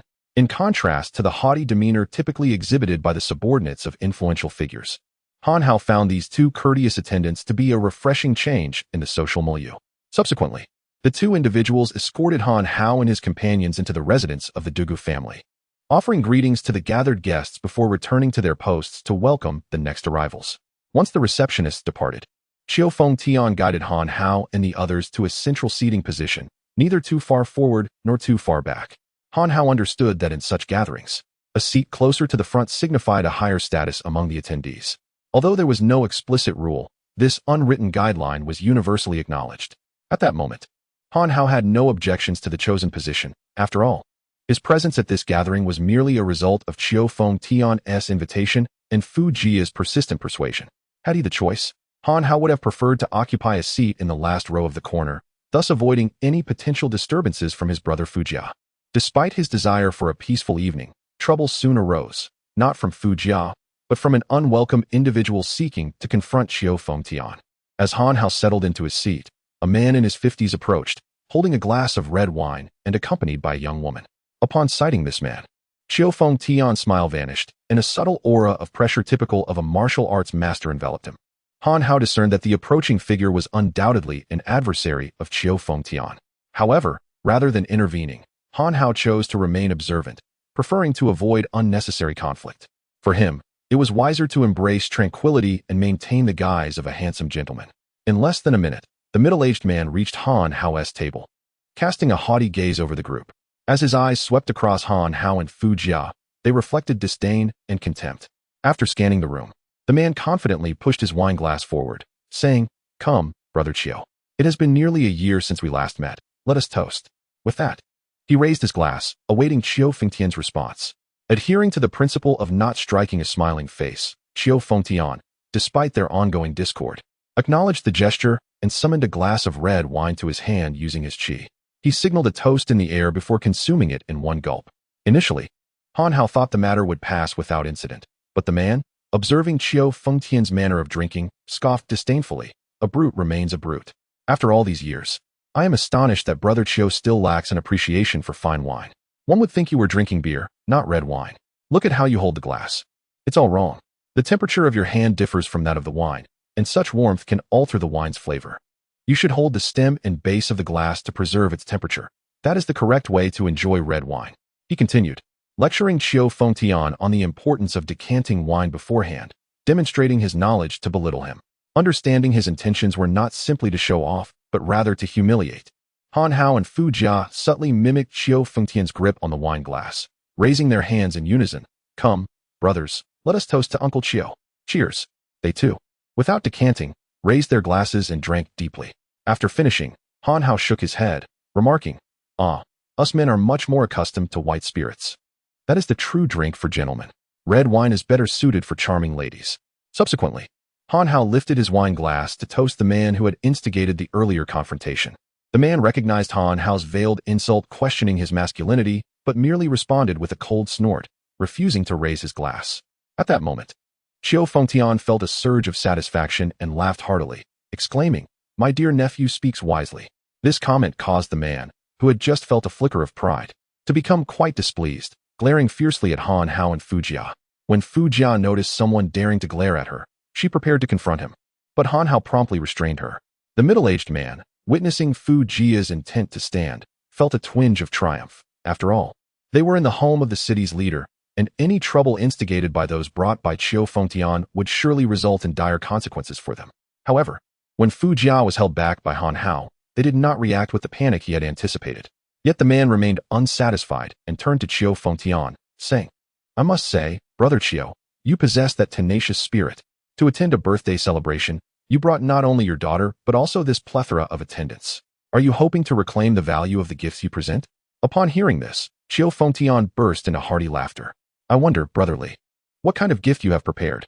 For within my box lies a villa in the heart of Lishui City for each of my 2 esteemed nephews and myself. At these words, not only was the man seeking trouble taken aback, but even Han Hao felt a stir in his heart. He finally understood why Feng Yutian had summoned him. It turned out that his intention was not merely to enhance his own reputation, but rather to pave the way for both himself and Fu Jia, knowing that Han Hao's greatest concern in Lishui City was the interference of Dugam Ming. Chapter 158. The repeated entanglement. Typically, when one attends a birthday celebration, the gifts are indeed valuable. Yet seldom do they reach the extravagant level of 3 luxurious villas. At this moment, the gentleman surnamed Li could hardly fathom the generosity displayed by Feng Yutian, finding himself once again at a disadvantage. Nonetheless, he remained unwilling to concede, turning to the woman beside him and saying, "Shaner, why not come and meet your Uncle Chio's beloved jewel, Sister Chio Jinjin?" Upon his words, the striking young woman stepped forward to the banquet table, bowing gracefully to Chio Jinjin as she greeted, "Hello, sister." In response, Chio Jinjin offered a polite nod.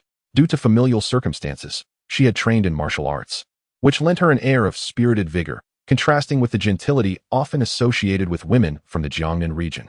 After Chio Jinjin acknowledged her, the beautiful woman sighed dramatically. "Ah, no wonder Sister Chio has gone so long without suitors, it appears."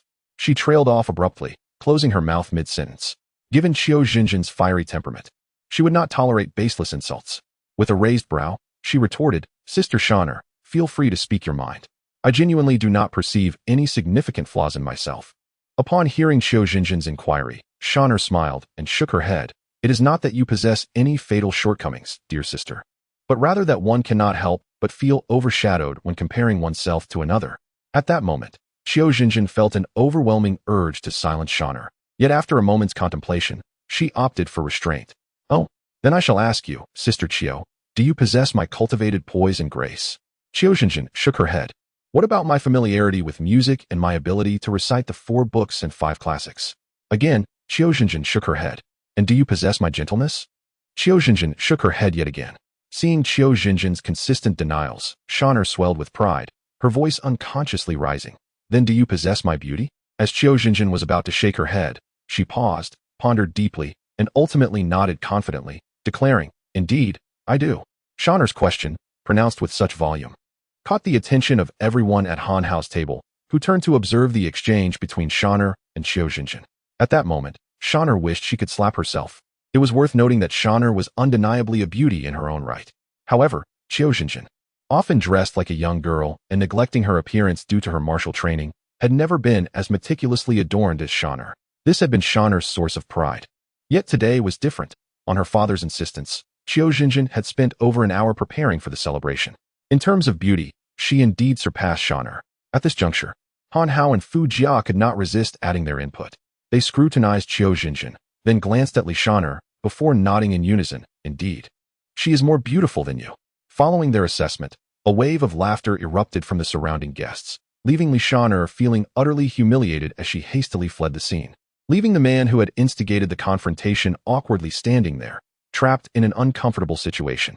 Fu Jia, ever considerate, stood up directly and said, Uncle Li, I perceive that your daughter is somewhat dissatisfied with her appearance. I happen to know several reputable cosmetic surgeons. Would you like me to introduce them to you?" Her words stripped the last remnants of dignity from the middle-aged man, who merely snorted in response. "Old Chio, we shall see." With that, he left in a huff, his face marred by shame. Once the man departed, Feng Yutian began to recount the history of their enmity. It turned out that the individual was named Li Baogua, a real estate magnate. Although he lacked martial prowess, he adeptly navigated the realms of both legitimate and illicit dealings through his connections and wealth. The animosity between Li Baogua and Feng Yutian was deeply rooted. They had once been business partners and friends. However, when Feng Yutian found himself compelled to rescue the beleaguered Chiu family, he sought assistance from Li Baogua, who callously refused and subsequently embezzled Feng Yutian's assets. After Feng Yutian successfully revitalized the Chiu family, Li Baogua, having offended a powerful figure in Lishui City, sought Feng Yutian's aid, but by then, Feng Yutian had seen through Li Baogua's true nature and declined his request. From that moment on, Li Baoguo regarded Feng Yutian as a heartless individual devoid of gratitude, seizing every opportunity to undermine him. Thus, their rivalry persisted until the present day. Understanding the background of this conflict, Han Hao and his companions chose to disregard it and focused on their meal. Initially, Han Hao believed that completing this dinner and waiting for the undefeated elder to make his appearance would suffice to conclude the matter. Yet oftentimes, the more one desires to expedite an ending, the more elusive it becomes. Just as Han Hao had taken a few bites, Li Baoguo re-entered the dining area, accompanied by a young man. The young man was tall and slender, his face appearing as if it had been carved away by a knife. With sunken eyes that seemed almost hollow, a gust of wind could easily whisk him away. Li Baoguo, with thin, small lips and squinting eyes that exuded malice and ferocity, approached Han Hao's table and pointed to the young man behind him, declaring, "Allow me to introduce this young man. My nephew, Liu Fan. He possesses no particular hobbies, save for a lifelong passion for martial arts, and has always idolized you, Brother Chiu." Upon learning that his esteemed master, Feng Yutian, is present, he insisted on meeting you. Brother Chiu, would it be permissible for him to offer you a toast? Despite his words seeming to seek permission, before Feng Yutian could respond, Li Baoguo waved dismissively. "Oh Fan, come, pay your respects to your most revered Uncle Chiu." With that, Li Baoguo stepped back, allowing the young man to present a toast to Feng Yutian. Li Baoguo's incessant insistence on engaging with Feng Yutian began to irritate the diners at the neighboring table, who turned to cast disdainful glances at him. After all, they were not mortal enemies. Was it truly necessary to be so contentious? Yet, Li Baoguo and his nephew remained entirely unconcerned with the rising discontent among the others. Li Baoguo's nephew, upon receiving a signal from his uncle, approached Han Hao's table with purpose. He selected a pristine glass and filled it with red wine, raising it with utmost respect, intending to toast Feng Yutian. However, just as Li Baoguo's nephew, whose eyes glinted with malice, lifted the glass, Han Hao too rose to his feet. "Ah, greetings, my good brother. My uncle has been unwell of late, and his doctor has advised him against accepting toasts from just anyone. It is paramount that he prioritizes his health. Therefore, allow me to drink on his behalf." With that, Han Hao raised his own glass, directing his toast toward the man named Liu Fan. Han Hao had recognized him as a fellow cultivator the moment he appeared. Should Feng Yutian accept the toast, even if Liu Fan refrained from causing him harm, it would undoubtedly lead to an embarrassing situation. Chapter 159. Duan Fei. As Han Hao raised his wine glass, a hint of derision involuntarily crept upon Liu Fan's lips. The reason Han Hao could discern that Liu Fan was a cultivator was that his own prowess far surpassed that of Liu Fan. However, Liu Fan, with his limited abilities, was incapable of perceiving the depths of Han Hao's power. In his imagination, it was only natural that Feng Yutian possessed the greatest strength in this gathering. Thus, when Han Hao lifted his cup, Liu Fan resolved to teach this audacious novice a lesson, pouring his entire essence into the wine glass. At that moment, Liu Fan envisioned Han Hao collapsing to the ground, appearing as if he were inebriated, a spectacle of disgrace. Alas, Liu Fan's fantasies were destined to remain unrealized. For when Han Hao raised his glass, he had already discreetly infused his own essence into the cup, which subsequently clinked against Liu Fan's in a harmonious chime, reminiscent of the melodious notes produced by ancient chimes. Following this delightful sound, Han Hao swiftly drained the contents of his glass. At that moment, Liu Fan remained unscathed. His gaze directed at Han Hao, his eyes brimming with confusion, silently questioning how this young man could possibly remain unharmed. Seeing the bewilderment in Liu Fan's eyes, Han Hao mused to himself, "With a novice like you, do you really think you can outsmart me?" Though he entertained such thoughts, his expression betrayed none of his inner contemplation. After finishing his drink, he nonchalantly tilted the empty glass and exclaimed, "Well, I've finished mine. Aren't you going to drink?" At Han Hao's words, Liu Fan temporarily set aside his doubts, convinced that perhaps it was his own lack of control over his essence that had led to his predicament. He mimicked Han Hao and downed the contents of his glass. However, as soon as the wine settled in his stomach, he sensed something amiss. Concealed within the liquid was an unfamiliar yet potent essence that surged through his internal organs, causing his body to convulse violently, and he collapsed to the ground. Unable to utter a single word, Liu Fan found himself speechless. Upon witnessing Liu Fan's fall, Han Hao hastily feigned surprise, rising from his seat to assist Liu Fan upright. As he helped him, he remarked, "Oh dear, I had no idea Brother Li was so susceptible to drink. To think he could be so inebriated after just one glass of red wine. Had I known your tolerance was so low, I would have offered you plain water instead." As soon as Han Hao's words left his lips, The guests seated nearby erupted in laughter. Ha! Next time, check your tolerance before drinking. Not all fine wines lead to intoxication. In truth, these individuals had long held a grievance against Li Fan, and now, with an opportunity to mock him, they could hardly resist. Amidst the uproar of laughter, Li Fan shot a glare at Han Hao and Qiu Fengtian, dragging his embarrassed nephew away from Han Hao's table, retreating in a disheartened manner. Shortly after Li Baoguo departed from this place, an uncanny silence enveloped the courtyard, as if all sounds had vanished in unison. Han Hao and his companions turned their gaze towards the inner courtyard, where an elderly man emerged. He appeared to be nearly a century old, yet his steps were surprisingly sprightly, more so than those of the youth around him. Following closely behind was a petite woman, her eyes brimming with vitality, her raven hair cascading elegantly over a delicate, heart-shaped face, radiating an ethereal beauty that evoked purity and left no room for impure thoughts. Han Hao recognized the venerable figure as the esteemed birthday celebrant, the immortal Du Ming. The woman trailing behind him was none other than Du Ming's granddaughter, known to Fu Jia as Du Mei. Upon witnessing the divine presence of the elder's granddaughter, Han Hao was plagued by a lingering curiosity. How could Fu Jia, in all her depravity and yearning, have bedded such a woman? His attention then shifted to Fu Jia, who was slowly rising from her seat, her mouth betraying her eagerness as she incessantly swallowed. Alarmed, Han Hao swiftly grasped her arm, pressing her back into her chair. It was only when the immortal elder, leading his granddaughter, passed by the gathering and approached the prominent 8 immortals table that Han Hao felt reassured enough to release her. Upon reaching the table, Du Ming poured himself a bowl of clear liquor and raised it high. Today marks my birthday, he proclaimed, and I am humbled by the presence of so many distinguished figures from Lishui City. With this cup of liquor, I express my gratitude for your attendance. May we all revel in good food and drink. With that, he downed the contents of his cup in one swift motion. The courtyard resonated with a harmonious chorus. May Lord Dugu enjoy blessings as vast as the eastern sea and a longevity surpassing that of the southern mountains. The guests lifted their glasses, toasting and drinking in unison. As the revelry ensued, Han Hao cast a wary glance at Fu Jia, only to find her fixated on the woman behind the immortal elder. Relieved by her stillness, he allowed himself to relax, silently wishing for the banquet to conclude swiftly. Time slipped away, and 2 hours passed, signaling the nearing end of the festivities. Han Hao felt a weight lift from his heart, yet just then, a hearty laughter echoed from beyond the gates. Ha! I, Duan Fei, am here to extend my best wishes to Lord Dugu. May your blessings be as boundless as the eastern sea and your years as enduring as the southern mountains. As his words faded, a young man, roughly Han Hao's age, appeared at the entrance. Upon seeing Duan Fei, Han Hao could not help but acknowledge his striking presence, tall and handsome, with arched brows and piercing eyes, complemented by a radiant smile that could only be described with the phrase, a solitary figure among the crowd, a gentleman unmatched in the world. Behind Duan Fei trailed 3 subordinates, each bearing a gift box. The quartet strode confidently into the courtyard, approaching the venerable Du Ming. Upon reaching him, the young man clasped his fists in salute, bowing respectfully once more. Upon witnessing this scene, Du Ming hastily supported Duan Fei, who was about to bow down. Ah, so it is my esteemed nephew Duan. I am truly delighted by your presence. As gentlemen, we need not concern ourselves with trivial formalities. Please, take a seat. With that, he directly pulled Duan Fei to sit beside him.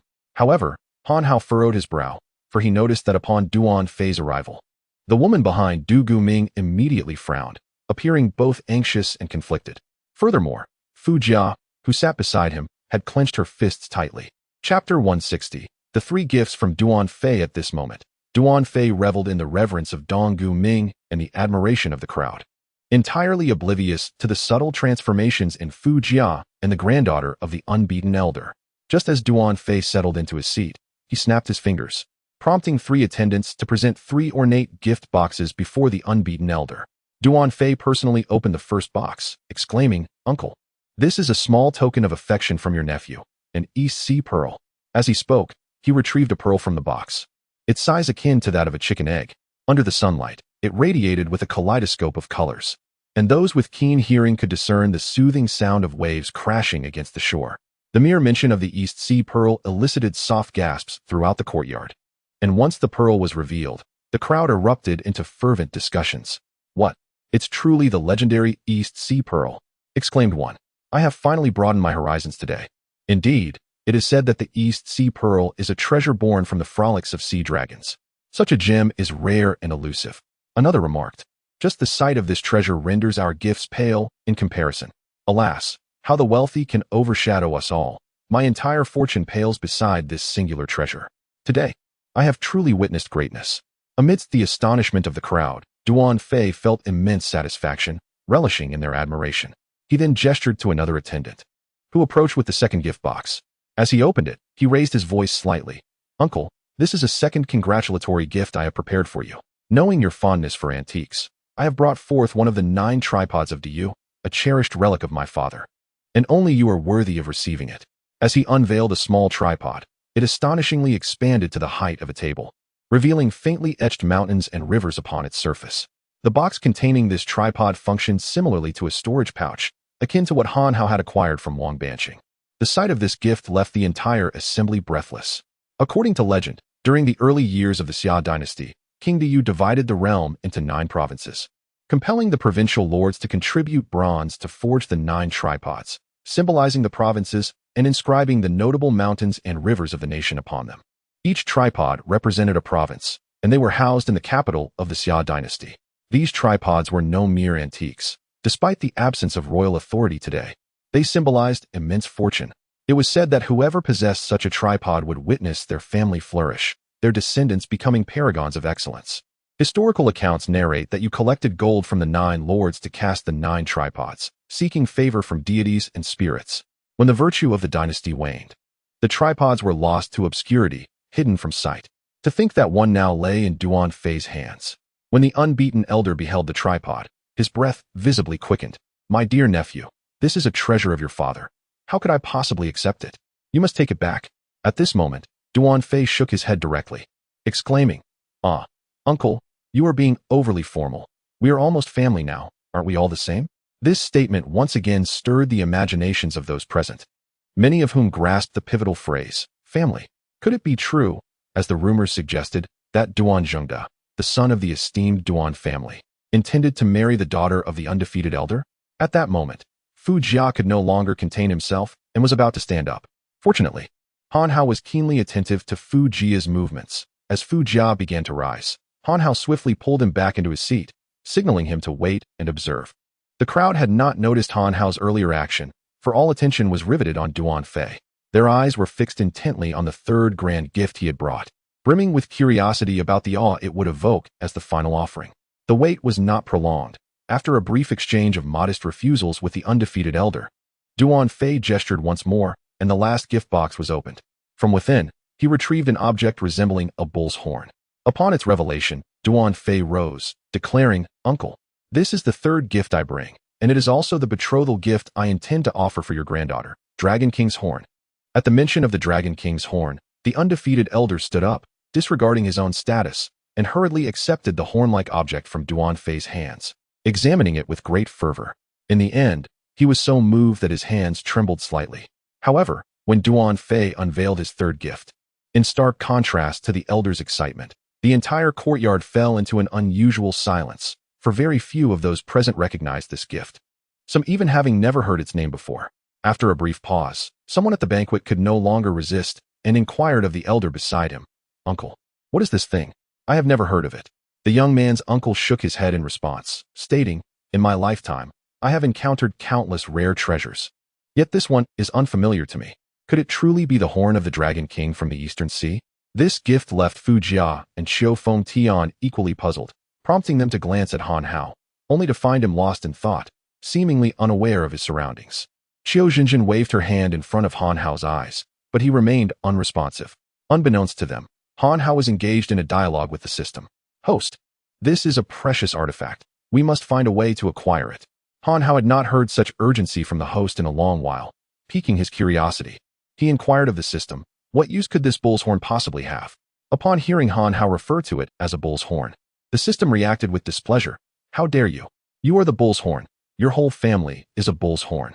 The true name of this object is Lonely Star Grass. Unfortunately, the current generation has forgotten both its name and its genuine purpose, instead dubbing it the Dragon King's horn and mistaking it for a longevity enhancer.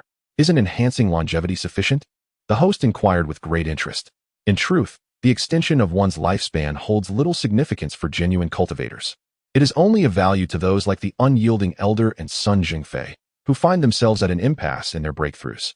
It is crucial to recognize that the solitary star grass, regardless of its age, only adds 50 years to one's life. However, should the unyielding elder ascend from the spirit-breaking realm to the divine motion realm, he would gain an astonishing 300 years. Upon hearing the system's explanation, Han Hao involuntarily gasped in astonishment and subsequently inquired, "What, then, is the true purpose of the solitary stargrass?" The solitary stargrass. A rare entity that appears only once every century, with perhaps one among 10 seeds that may survive. This celestial herb grows a mere 5 centimeters every millennium. The specimen that Duan Fei presented earlier is over 10,000 years old. Such ancient solitary star grass is an exceptional elixir for body refinement. By concocting a potion from this grass and applying it to the body, a cultivator can become impervious to toxins and resistant to blades. Furthermore, it bestows immense strength. If one possesses a body refinement technique and practices diligently, they may even attain the power to create worlds. Especially you. Your right hand possesses the essence of Pangu. At this juncture, the system realized it had misspoken and fell silent. Meanwhile, Han Hao remained enveloped in awe regarding the solitary star grass, momentarily oblivious to any inconsistencies. Would consuming it directly benefit the body? He pondered. Of course not. But how can I acquire this celestial herb? I cannot possibly seize it from others. I care not for your concerns. It is your task, dear host. I am merely here to inform you that your task card has been automatically activated. Task: acquire the solitary star grass. Requirements: at any cost. Reward: none. Penalty for failure: confiscation of all the host's possessions, including cultivation. Chapter 161. The breakthrough pill. When Han Hao first encountered this task, he felt utterly despondent. How could one simply seize something of such value? Surely, that would render him no different from a common brigand? Thus, Han Hao resolved to engage in discourse with the system. However, before he could utter a word, the system interjected, exclaiming, "How Navi you are! Consider this. To waste such a precious item would be a grave sin. If you are capable of preventing such a travesty, you would accrue immeasurable merit. Moreover, I never suggested that you should resort to thievery. Exchange is a perfectly viable option. Does he not seek to extend his lifespan? You could trade the breakthrough pill in your possession for it. After all, achieving a breakthrough would grant him an additional 300 years of life. In this manner, both of you would benefit." With the system's words echoing in his mind, Han Hao suddenly felt as though a glimmer of hope had emerged from the shadows. He promptly relinquished any further discussion with the system.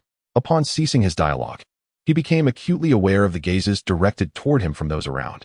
Clearing his throat awkwardly, he realized that he could not disclose that he was conversing with the system, for such a revelation would likely lead others to deem him mad. As Han Hao contemplated how to concoct a plausible explanation, he noticed that the attention of the crowd had shifted away from him. Returning once more to the Lone Star herb, known widely as the Dragon King's horn. At this juncture, Han Hao began to ponder how to approach the unbeaten elder in order to negotiate for the Dragon King's horn. Gradually, he became so engrossed in his thoughts that he forgot about Fu Jia, who was beside him. While Han Hao was lost in contemplation, the unbeaten elder suddenly erupted into laughter. "Ha! It is rare for you, my dear nephew Duan Feixian, to exhibit such thoughtfulness. My dear Xiaoer has reached marriageable age, and you are quite the handsome gentleman. This union, Before the unbeaten elder could utter his consent, Fu Jia abruptly stood from the table, exclaiming, "Hold on." Her interruption brought the elder's words to an immediate halt, and the attention of all present swiftly shifted to Fu Jia. At that moment, Han Hao finally emerged from his reverie, yet it was too late to deter Fu Jia from her course of action. As Fu Jia noticed the collective gaze upon her, she confidently approached the unbeaten elder, and fearing any unforeseen developments, Han Hao hastily followed in her wake, standing before the elder alongside her. Upon reaching the unbeaten elder, Fu Jia performed a courteous bow. "I am Fu Jia, son of Fu Junxin from the Eastern Alliance. I have come to extend my congratulations on the occasion of your birthday, esteemed Sir Dugu." The moment Fu Jia made her entrance, the granddaughter of Dugu Ming, Dugu Xiao, who had been frowning beside him, suddenly brightened with excitement. One could surmise that had it not been in the presence of her grandfather, she would have rushed to Fu Jia's side. Upon hearing the mention of the Eastern Alliance, the attendees erupted in exclamations of astonishment, comparable to their reactions upon witnessing the previous two treasures. This revelation stirred Han Hao's curiosity. Just how formidable was the Eastern Alliance to evoke such awe among so many? After Fu Jia revealed his identity, It was evident that the undefeated elder did not anticipate a visitor from ASEAN to extend their congratulations. Following a brief moment of surprise, he quickly donned a smile, exclaiming, "Ah, it is indeed the nephew of Fu Jia. Since you are here, why did you not inform me sooner? Come, take a seat." With that, he promptly arranged for Fu Jia to sit beside him. Naturally, Han Hao was perceived by the undefeated elder as Fu Jia's attendant and was not invited to join them at the table. Han Hao, however, had no intention of sitting down, opting instead to stand behind Fu Jia, for he understood that with Fu Jia's appearance, a fierce battle was highly likely. Although he recognized the peril he faced, Han Hao could not forsake his sworn brother. As Fu Jia approached his designated seat, Dong Guming's sister, Dong Gu Xiu'er, instinctively moved toward Fu Jia. Though her movement was subtle, it did not escape the keen gaze of the undefeated elder, who frowned upon noticing it. When he glanced at Duan Fei, he realized that Duan Fei was oblivious to the situation, which somewhat eased his concern. Once Fu Jia was seated, Duan Fei, the scion of the 18 elites and a staunch adversary of ASEAN, seized the opportunity to provoke. With a smile, he clasped his fists and addressed Fu Jia, saying, "Brother Fu, I have long admired your esteemed name. I wonder, is your father still among the living?" This remark was laced with malice, clearly cursing Fu Jia's father. Even the undefeated elder furrowed his brow upon hearing it. Yet, constrained by the need for gifts and the reputation of the 18 elites, he refrained from intervening. If the undefeated elder found it difficult to overlook, how much more so for Fu Jia? At this moment, Han Hao stood ready for a confrontation behind Fu Jia, fully aware that Fu Jia's temperament was one that could easily escalate the situation. Surprisingly, Fu Jia did not react with anger, but instead responded with utmost courtesy. "I too have heard of the illustrious Duan Fei. My father often says he will not rest until he sees the leader of the 18 elites, Duan Zhengde, depart from this world. Moreover, my father, who has studied physiognomy, believes that among his old friends, Duan Zhengde bears the most resemblance to a short-lived spirit." Upon hearing Fu Jia's words, Duan Fei pointed at him, exclaiming, "You." However, Duan Fei did not immediately lose his temper. After taking a deep breath to compose himself, he regained his smile. "Haha, Brother Fu, you truly live up to the reputation of being merely a master of words. I have come to celebrate Uncle Donggu's birthday. I wonder what grand gift ASEAN has prepared?" Duan Fei's question posed a genuine dilemma for Fu Jia. While he possessed some treasures, he had not specifically prepared anything for this occasion, making it impossible to compete with Duan Fei's offerings. If he were to present any random gift, it would surely pale in comparison, thereby tarnishing ASEAN's reputation and jeopardizing his own marriage prospects. Yet, if he brought nothing at all, he would only invite ridicule. Just as Fu Jia grappled with this predicament, Han Hao stepped forward, producing the breakthrough pill he had intended to use in exchange for the starflower. At this moment, although Han Hao felt somewhat reluctant, witnessing his sworn younger brother being bullied was akin to a slap in his own face. Thus, with a firm resolve, he declared, "My young master is well aware of Senior Duga's birthday and will undoubtedly select the finest gift. As for rare treasures, I believe Senior Dugu lacks for nothing. Therefore, upon learning that Senior Dugu was preparing for a breakthrough, my young master spared no expense, traversing the vast lands in search of a precious item. After more than a year of effort and at great cost, he finally procured this pill of breakthrough." With this statement, the frail but undefeated elder, who had just recovered from the excitement of the Dragon King's horn, known by its true name, the lonely stargrass, felt a fresh tremor course through his body. Alarmed, the delicate Dugu Xiu'er hurried to his side and inquired, "Grandfather, are you unwell?" Noticing his granddaughter's anxious expression, the undefeated elder calmed his mind and gently patted her hand, reassuring her, "Xiu'er, there is no need for concern. I am well." He then rose to his feet and clasped his fists toward Fu Jia, exclaiming, "Nephew, this precious gift is far too grand. I cannot dare to accept it." Chapter 162. A clash of titans. When the unbeaten elder declared his refusal, the tremor in his facial muscles was palpable, revealing the depth of his reluctance to let go. Fu Jia was not overly surprised by the unbeaten elder's rejection. After all, the boundary-breaking pill was an extraordinary elixir, devoid of any constraints on cultivation realms. As long as one had reached the pinnacle of their current level, the likelihood of a successful breakthrough was guaranteed. Such a potion was increasingly precious to those of higher realms, almost akin to a stairway to heaven. Bestowing this pill upon the unbeaten elder would essentially grant him a second life. What truly astonished Fu Jia, however, was Han Hao's willingness to offer such a valuable treasure to assist him. It was important to note that even the Eastern Alliance, with its boundless wealth, might struggle to procure a single one of these pills. Fu Jia felt a genuine surge of gratitude towards Han Hao, despite their sworn brotherhood. Both understood that their bond was not forged from profound affection, but rather from a misunderstanding and a wager. Although they had fought side by side, and Fu Jia indeed aided Han Hao against Ouyang Yun and his companion, it was merely a transactional exchange involving the unbeaten elder. In essence, they were comrades united against a common foe, yet they could not claim to be soul brothers. Fu Jia had initially regarded Han Hao as just another ally in battle, but now he had come to recognize him as an elder brother in his heart. Though touched, Fu Jia concealed his emotions, storing them deeply within. He vowed silently that should the opportunity arise, he would risk his life to repay Han Hao's kindness. At that moment, the unbeaten elder had firmly declined the elixir, yet his hands remained reluctant to part with it. Fu Jia perceived the elder's hesitance, and, while he too felt a pang of regret over the pill, he was drawn to the affectionate gaze of Du Gu Xiao beside him. With a resolute heart, he decided to shoulder this immense favor. Rising to bow deeply, "Elder Du Gu, I implore you to accept this pill. The reason for my offering is accompanied by a humble request." Upon hearing that Fu Jia had a request, the unbeaten elder's heart softened slightly.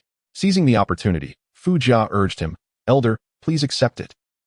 After a moment of coaxing, the unbeaten elder nodded gravely. "Very well. I shall accept this pill without shame. You mentioned a request, please voice it now. In front of all these witnesses, I, Du Gu Ming, assure you that I will spare no effort to fulfill it." Upon hearing the elder's promise, Fu Jia's spirits soared, and he stood upright from his seat. "Elder, to speak candidly, while others may view this pill as priceless, it holds a different value in my eyes. For me, my heart treasures Sister Xiao above all else. Thus, I beseech you to bestow her hand in marriage to me." As Fu Jia uttered these words, both the unbeaten elder and Duan Fei were taken aback in astonishment.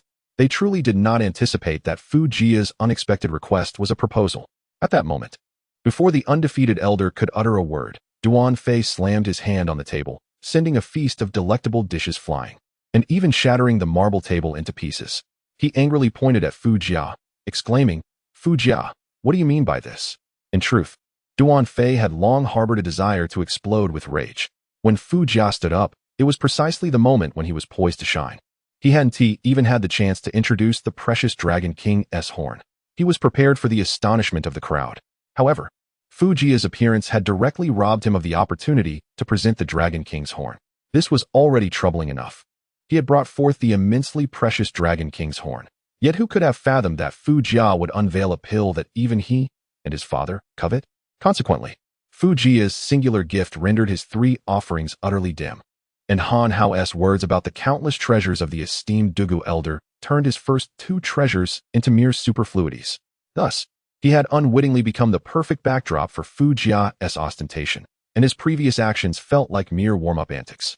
While Duan Fei could endure having his spotlight stolen earlier, now, even his proposal was being overshadowed.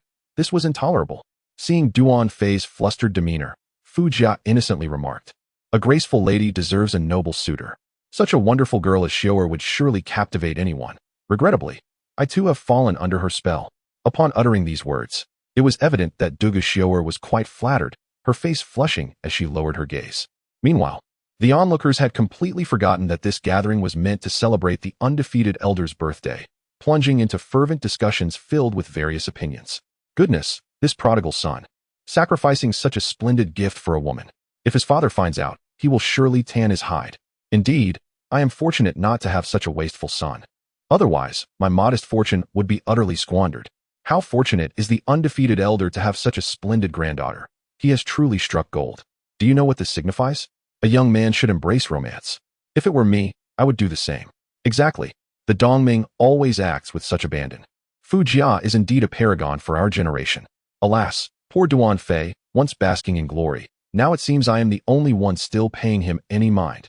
Amidst the spirited chatter, a sudden and jarring voice pierced through. What concerns me most is, once Fu Jia marries Dugu Xiao, wouldn't that create a generational gap? When the leader of Dongming appears, will he address the undefeated elder as uncle or brother? As soon as this statement was made, laughter erupted from the crowd. Yet the speaker quickly remembered they were in the home of the undefeated elder.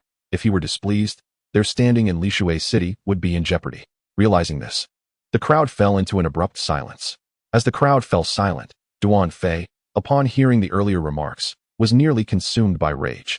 He pointed at Fu Jia and declared, "Very well. Since we both have our eyes set on Xiao'er, let us engage in a fair and spirited contest, like true men. Today, I shall make you aware that the 18 aristocrats and the Duan family are not to be trifled with." Fu Jia, undeterred by Duan Fei's challenge, nodded in agreement.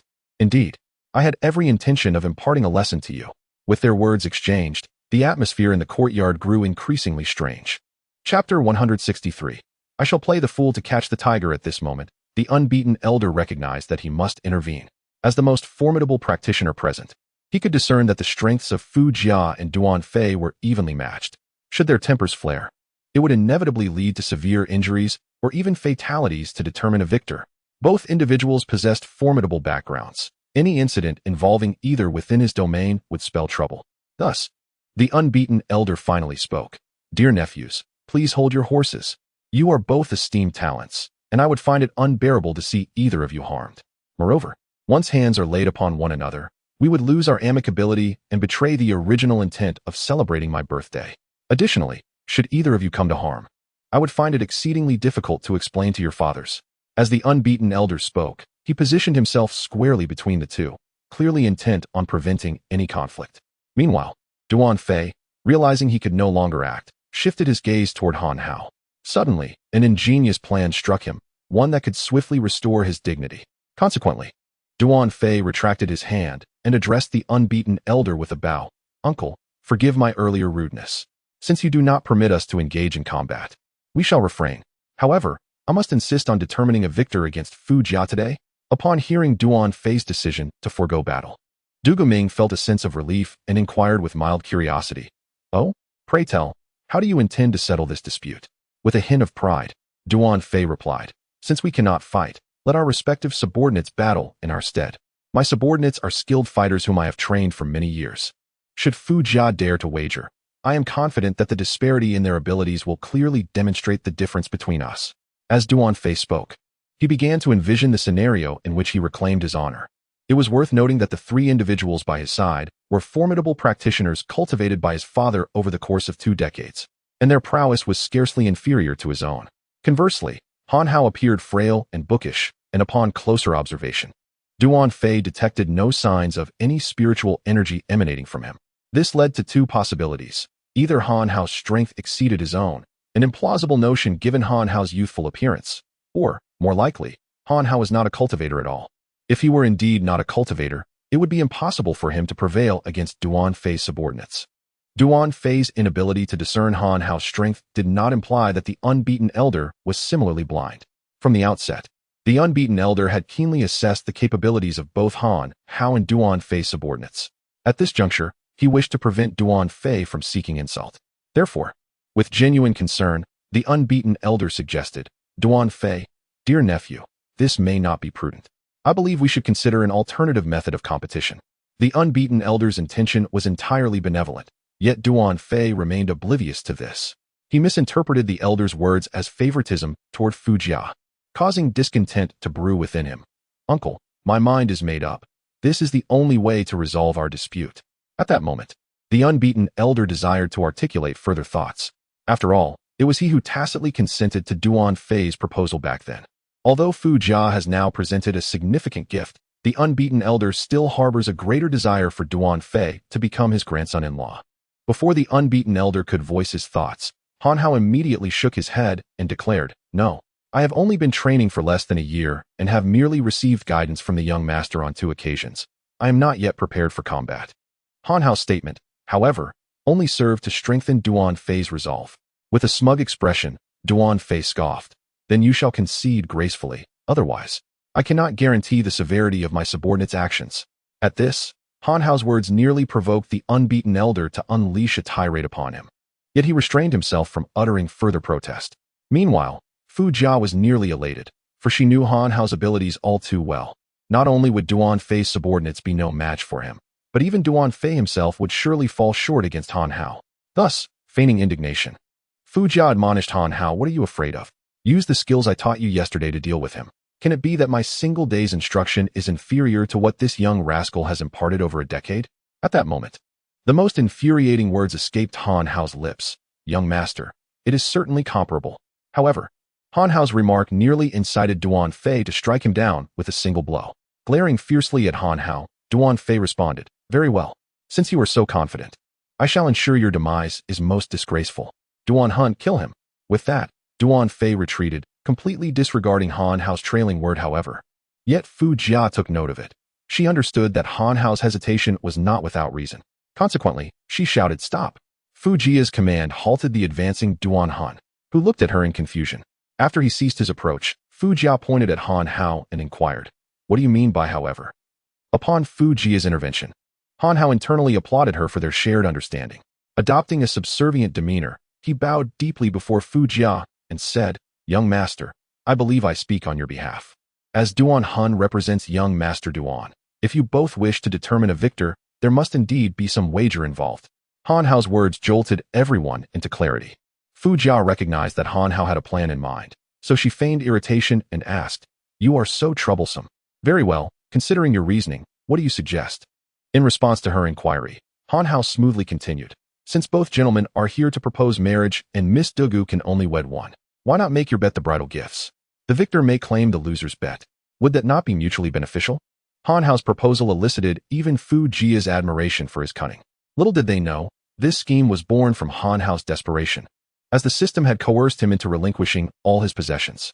After contemplating Han Hao's suggestion, Fu Jia nodded and turned to Duan Fei, asking, "I wonder if Brother Duan dares to accept?" Duan Fei was profoundly perplexed by Han Hao's proposal, and an unsettling doubt began to creep into his mind. Could they truly emerge victorious? With this apprehension, Duan Fei hesitated to give an immediate response. Meanwhile, Han Hao feigned a sense of relief, stating, "Young master, since young master Duan is unwilling to wager, let us consider our contest null and void. After all, it holds no significance." Had Han Hao refrained from speaking, Duan Fei might have pondered the matter more carefully. However, Han Hao's words made Duan Fei feel as if he had uncovered a hidden truth. It became evident to Duan Fei that Han Hao was merely pretending to be confident, attempting to deceive him into backing away from the bet to evade the contest altogether. Once Duan Fei believed he had deciphered Han Hao's intentions, he nodded decisively, saying, "Very well, since that is your desire, let us seal our agreement. Duan Hun, I grant you 3 strikes. Bring his head back to me." With that, Duan Fei stepped back several paces. In that moment, Duan Hun, who had been waiting with bated breath, revealed a cruel smile, exclaiming, "You've chosen poorly, kid. Prepare to meet your end." With that, he lunged forward, aiming for Han Hao's throat. Chapter 164. The stakes are set as Han Hao witnessed Duan Huan strike. He swiftly retreated, collapsing to the ground with a resounding thud. Duan Huan's hand merely grazed over Han Hao's head.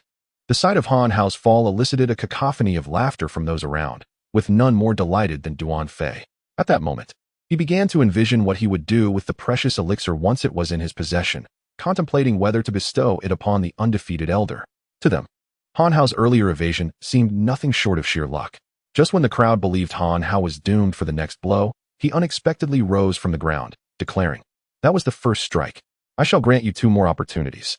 At this proclamation, a young man in the courtyard could not contain his laughter, exclaiming, "This lad truly possesses audacity. He was nearly struck down yet persists with such bravado." As soon as he uttered those words, another young man nearby countered, "Brother Lu, I find your derisive remarks utterly distasteful. Were you in his position, not only would you tumble, but you might very well find yourself buried underground, unable to escape." Upon hearing this retort, Brother Lu bristled with indignation. "Well, I certainly would not provoke someone I cannot afford to offend. Humph. Dare you wager that Duan Huan will triumph in the next strike?" Spurred by his challenge, the previous young man rolled up his sleeves defiantly. "Let us wager, then. What shall the stakes be? 1 million. How does that sound?" "Agreed. 1 million it is." Their heated exchange resonated throughout the gathering, yet no one appeared astonished. It was widely known that these two harbored animosity towards each other in the entire Lishui city. When Han Hao learned that there were those willing to support him, he glanced at the individual who had wagered on his victory and gave a thumbs up. "Brother, you truly possess discerning judgment." Duan Huan, already irate from his failed attack, was incensed further upon seeing Han Hao still in high spirits, lavishing praise upon his supporters. With a mocking laugh, he taunted, "Ha ha, you're on the brink of defeat, yet still so defiant. You need not grant me 3 opportunities. If you truly have the skill, I implore you, end me with a single blow." To Duan Huan's surprise, Han Hao nodded in response, his previously carefree demeanor transforming into one of earnestness. "Very well. Since you have made such a request, I shall oblige. With that, Han Hao channeled his immense strength, far surpassing Duan Huan's capabilities, and delivered a powerful punch directed at Duan Huan. Dismissing Han Hao's fist as insignificant, Duan Huan extended his right hand, intending to grasp Han Hao's blow, determined to defeat him convincingly and humiliate Fu Jia and the Eastern Alliance in the process. At that moment, aside from the undefeated elder, Zhou's entourage, and Fu Jia, nearly everyone believed Han Hao was about to meet his demise at Duan Huan's hands. As the crowd watched with bated breath, Han Hao's fist finally collided with Duan Huan's outstretched hand. Yet, the outcome was utterly contrary to their expectations. Instead of halting, Han Hao's punch shattered Duan Huan's hand and struck him squarely in the chest. A piercing scream escaped Duan Huan as he toppled to the ground. As the spirit of the fallen soul collapsed to the ground, those who had wagered on Han Hao's victory erupted in excitement, standing up and exclaiming with delight. Subsequently, one of them turned to his companion, saying, "Brother Liu, I extend my gratitude for the 1,000,000. At that moment, the young man felt a profound sense of validation for his support of Han Hao, relishing the triumph over his opponent, which made years of rivalry with the Liu family worthwhile. Meanwhile, Duan Fei stood frozen in shock, his mind blank. He could no longer naively believe that Han Hao had proposed the wager to avoid confrontation. Rather, it was a clever ruse of the wolf in sheep's clothing. Coming to this realization, Duan Fei regarded Han Hao with the intensity reserved for a mortal enemy, demanding, "What is your name?" "Han Hao, you despicable scoundrel. Did you not claim you had only trained for less than a year? Your actions are utterly shameless." Upon hearing Duan Fei's accusations, Han Hao shook his head and replied, "Alas, I truly have not trained for a year. If I can defeat your subordinate, it is entirely due to the gap between you and young Master Fu. After all, young Master Fu has guided me for 3 to 4 days, while you have trained him for decades." This statement struck Duan Fei like a resounding slap, echoing painfully in his ears. Filled with indignation, he found himself at a loss for words. Any further protest would only serve to make him a laughingstock. Observing Duan Fei's silence, Han Hao extended his hand, asking, "Young Master Duan, do you concede this time? If so, please hand over our wager." With a shift in demeanor, Han Hao continued, "If you do not concede, you may send your other 2 subordinates to face me, or you may come yourself." Duan Fei's countenance darkened as humiliation washed over him. In front of so many witnesses, he could not afford to be seen as deceitful, for it would tarnish his reputation. However, conceding was equally unthinkable, as this matter pertained to the ownership of the Dragon King's horn. Furthermore, his proposal to marry the granddaughter of Dugu Ming was a task assigned by his father, aimed at making Dugu Ming a crucial ally against the Eastern Alliance in the future. Now, with the interference of Fu Jia and Han Hao, his mission had become exceedingly precarious. After grappling with his pride, Duan Fei finally abandoned his concerns and pointed to his remaining 2 subordinates, declaring, "Very well. Since you possess such audacity, Wu Ming and Tai Shou, you shall both face this brother and test his abilities." At this moment, the unbeaten elder, who had just begun to relax, felt a surge of anxiety. To his astonishment, Duan Fei had the audacity to renege in front of so many and now dared to send his 2 subordinates into the fray. It was evident that they were on the brink of becoming mere corpses. The unbeaten elder could only pray that Duan Fei would know when to stop, lest he bring further disgrace upon himself. As the unbeaten elder prayed, Han Hao had already engaged in combat with the 2 subordinates dispatched by Duan Fei. To Han Hao's surprise, these 2 individuals showcased impressive skills in combined fighting techniques. In a fierce exchange, the 2 individuals engaged in a relentless back and forth, managing to thwart Han Hao's advances on numerous occasions. This dynamic was truly a case of 1 + 1 equating to more than 2. Although they managed to endure for an extended period, the disparity in their abilities could not be bridged by mere technique. Within less than 10 minutes of their confrontation, Han Hao delivered a sudden kick that struck Iron Hand's shoulder. The audible crack of a bone signaled the severing of Iron Hand's right arm. Before Iron Hand could utter a cry of anguish, Han Hao followed up with a powerful punch, leaving him lifeless and unseeing. Upon witnessing his partner's demise, Wu Ming recognized the dire situation and attempted to flee. However, he was swiftly pursued by Han Hao, who delivered a punch that met with the same grim fate. Once both adversaries lay defeated, Han Hao extended his hands once more, inquiring, "Now, may I ask if you are able to present your wager?" Chapter 165. The choice. Han Hao's assertive inquiry left Duan Fei at a loss. Just as Duan Fei prepared to challenge Han Hao once more, Dugu Ming stepped forward decisively. "Noble nephew, one must accept the outcome of a wager." After uttering this, Dugu Ming turned to Duan Fei, who showed no inclination to concede. The unbeaten elder, concerned about Duan Fei's impulsive tendencies towards Han Hao, had no choice but to turn to Han Hao and clasp his fists in greeting. "Might I inquire your esteemed name, young master?" Seeing Du Ming's intent to shield Duan Fei, Han Hao refrained from further provocation. He returned the gesture to Duan Fei.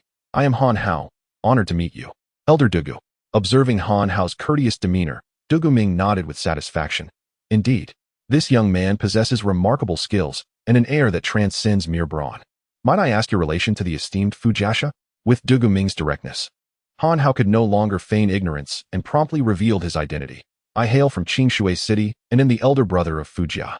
The moment these words left his lips, the crowd erupted in astonishment. What? The leader of the Eastern Alliance has a son? And his surname is Han? Could it be that he is a love child? At this juncture, a woman in the vicinity retorted, "Do not speak foolishly. I have heard that although the leader of the Eastern Alliance is immensely powerful, he is particularly fearful of his wife. I cannot believe he would dare to stray." A man in his 40s, seated beside the young woman, sighed and gently patted her shoulder. "Ah, it is evident that this young lady is not yet married. You must understand, if a woman instills fear in a man, she will never capture his heart. Remember, a man's heart can only be melted by love and tenderness, not conquered through violence and brutality." Upon hearing the words of the middle-aged man, the young woman felt as though she had received a revelation, earnestly committing his advice to memory. In her eyes, he was a wise sage, seasoned by life's trials. She felt a twinge of relief and made a silent vow to embody gentleness in the future. Meanwhile, various speculative murmurs filled the courtyard, prompting Han Hao to amend his earlier statement. "We are sworn brothers. I am merely a few years his senior, hence I refer to myself as his elder brother." Upon hearing this clarification, the crowd ceased their conjectures and displayed expressions of understanding. Du Ming, hearing Han Hao's declaration, nodded once more. However, when he turned his gaze to Duan Fei, he noticed that while Duan Fei was astonished by Han Hao's background, he remained obstinately defiant. Observing this, the unbeaten elder sighed inwardly. It truly was a challenge to guide this good-natured youth without diminishing his pride. Thus, Du Ming once again posed a question to Han Hao. "Today, I noticed that Ouyang Yun and Sun Jingfei from Qingshui City have not arrived here. It seems they may have encountered trouble. I wonder if it is in any way connected to you, young brother?" As this inquiry was made, Han Hao's heart tightened, and he began to contemplate the implications of the unbeaten elder's question. At this moment, upon hearing the words of the undefeated elder, the crowd within the courtyard collectively inhaled sharply. Regardless of whether the disappearance of Ouyang Yun and his companion was indeed related to Han Hao, the mere suspicion cast by the undefeated elder was sufficient to underscore Han Hao's formidable prowess. Yet, even though it was evident to all that Han Hao was not to be trifled with, Duan Fei, who was typically no stranger to strength, failed to grasp the situation. Upon hearing the elder's inquiry, and before Han Hao could deliberate on whether to provide an honest response, Duan Fei spat disdainfully. "Pa, Uncle Dugu, surely you overestimate this lad. How could he possibly defeat the esteemed Sun Jingfei and Ouyang Yun?" In response to Duan Fei's arrogant dismissal, Han Hao reflected that, having already dismantled the assets of two families, he could not conceal the truth for much longer. He decided to answer candidly. "Indeed, Elder Dugu, you are astute. The two of them conspired against my uncle Chiu, leaving my brother and me with no choice but to eradicate them, thus restoring a semblance of peace to Lishui City. Otherwise, who knows how many more noble families they would target. After all, not all strong individuals possess the benevolence and magnanimity of your uncle." Han Hao recounted the events with an air of nonchalance, yet the weight of his words struck Duan Fei like a thunderbolt, leaving him reeling. He stood there, oblivious to the surrounding clamor, feeling as though his face was aflame, as if he had just endured a barrage of stinging slaps. However, this profound blow bore a silver lining. It finally brought Duan Fei to a state of calm.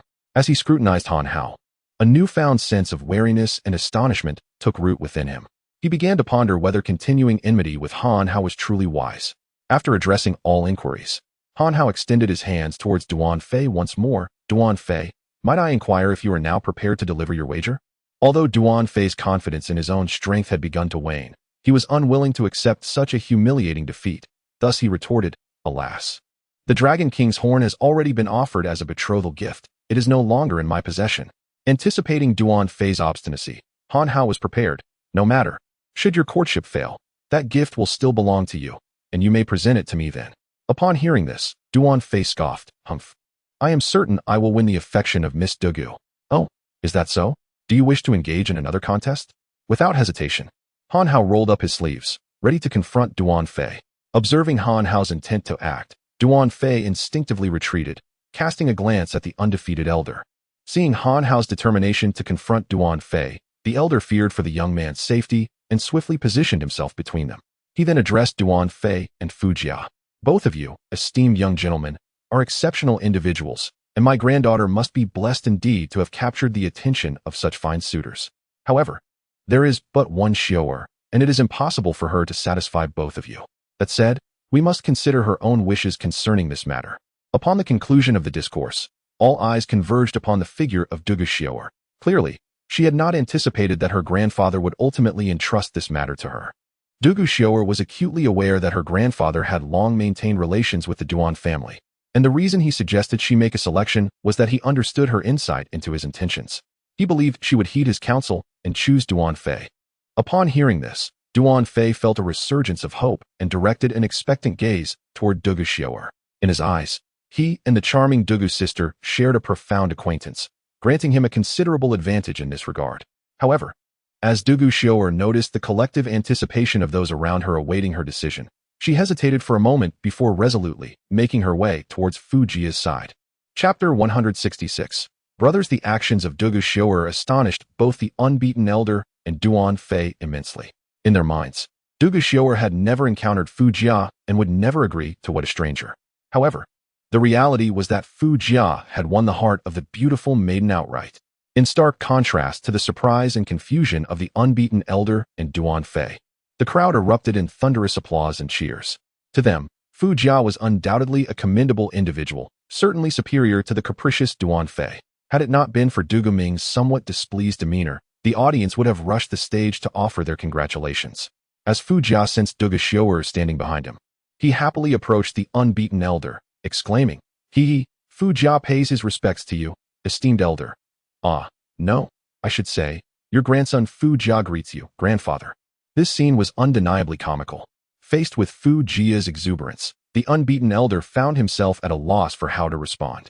At that moment, observing the elder's silence, Fu Jia assumed it was tacit approval and clasped his fists, saying, Grandfather, since Duan Fei has already failed in his courtship, let us promptly return the Dragon King's horn to him.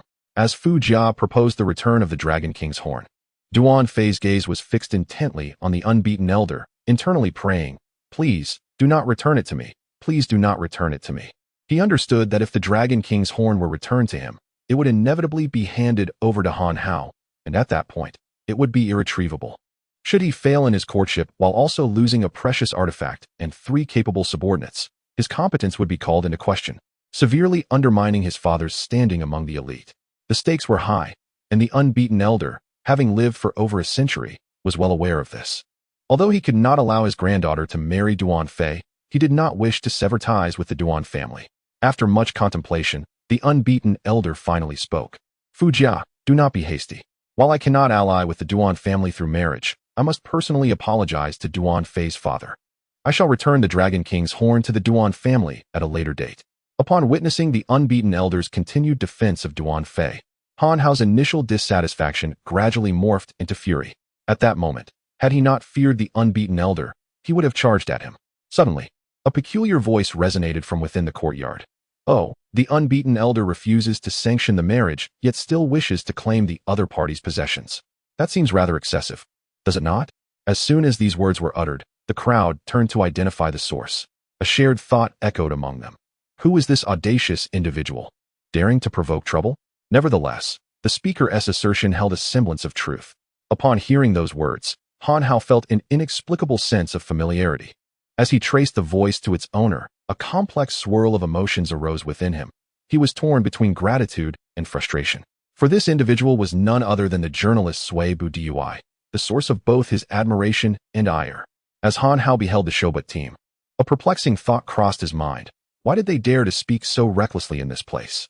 While he pondered this, the undefeated elder also noticed the Shobut team and similarly questioned their identity. However, after scrutinizing them for a considerable time, he discerned no trace of a cultivator's aura among them. At that moment, the undefeated elder began to suspect that the young man before him might possess a realm higher than his own. Otherwise, he would surely not be unable to perceive his identity as a cultivator.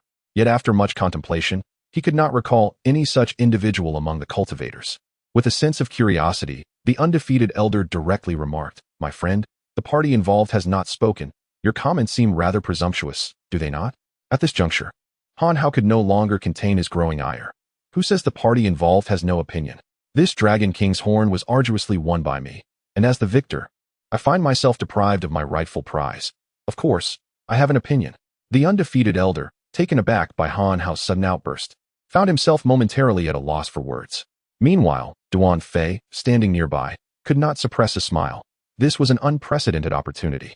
If Han Hao truly clashed with the undefeated elder, the one to benefit would certainly be himself. Thus, Duan Fei assumed a feigned righteous indignation and chastised Han Hao. "Han Hao, how dare you speak to Elder Dugu in such a manner?" Seeing Duan Fei's audacity, Han Hao shot him a fierce glance, causing Duan Fei to fall silent in fright. With Duan Fei no longer being insolent, Han Hao turned his attention back to the undefeated elder. "I merely wish to reclaim what is rightfully mine. I harbor no intention of offending you, esteemed elder. I beseech you to understand." Upon hearing Han Hao's words, the undefeated elder nodded. "Young Han Hao, you must comprehend that if I were to bestow this Dragon King's horn upon you, I would be unable to account for it to the 18 renowned. You do not understand." When Han Hao heard this, his eyes narrowed, and his pent-up fury surged forth uncontrollably. "Oh, esteemed elder, you are preoccupied with the 18 renowned, concerned with how to placate and maintain their favor. Are you not aware that your granddaughter's husband is Fu Jia of the Eastern Alliance, not Duan Fei of the 18 renowned? Do you consider the Eastern Alliance so insignificant in your eyes? Or have you never cared for my brother Fu Jia and me? Elder Dugu, while you neglect the Eastern Alliance, you incessantly wag your tail to appease the 18 renowned. Do you not think your actions are somewhat forgetful of your roots?" Han Hao's words rang out loudly, striking a particularly discordant note in the ears of the undefeated elder, who had never before encountered such defiance. At this moment, the undefeated elder's fury erupted. "You insolent boy, dare you repeat that? Do you truly believe you can represent the Eastern Alliance? Ultimately, you are but an outsider." In that instant, Han Hao grasped his standing before the undefeated elder and sighed inwardly, feeling somewhat disheartened. However, it was at this moment that Fu Jia, who had remained silent until now, unexpectedly voiced a powerful statement that startled everyone in the courtyard. "Who says my brother Han Hao cannot represent the Eastern Alliance? I shall now make my sentiments clear. Han Hao's will is indistinguishable from my own, Fu Jia's will. The enemies of Han Hao are, likewise, my adversaries. Whoever Han Hao desires to eliminate, the ASEAN will follow suit." When Fu Jia expressed his stance in such a setting, it not only astonished those present, but also took Han Hao by surprise. For Han Hao was well aware that Fu Jia would go to any lengths to wed Du Guxiu, and his decision to align himself with Han Hao undoubtedly signifies a willingness to forsake his own fate. Upon this realization, Han Hao suddenly found his vision blurred, and tears nearly escaped his eyes. He understood that he and Fu Jia had now become brothers bound by life and death. Chapter 167. The battle. Upon hearing Fu Jia's words, Han Hao suddenly erupted into a hearty laugh, exclaiming, "Ha ha, Senior Dugu, I am now eager to know when you shall return what belongs to me." After Han Hao uttered this, Dugu Ming did not respond immediately. Instead, he turned to Fu Jia, the undefeated elder, who, in a fit of anger, pointed an accusing finger at him and questioned, You do not intend to marry my granddaughter, do you?" Upon hearing the elder's inquiry, Fu Jia chose to ignore it, fully aware that in the elder's eyes, his standing was far inferior to that of the outsider, Duan Fei. Thus, he turned and addressed Dugu Xiu'er directly. "Xiu'er, do you still wish to be with me?" At that moment, Dugu Xiu'er found herself in a profound struggle. She understood that her grandfather had always wished for her to marry Duan Fei.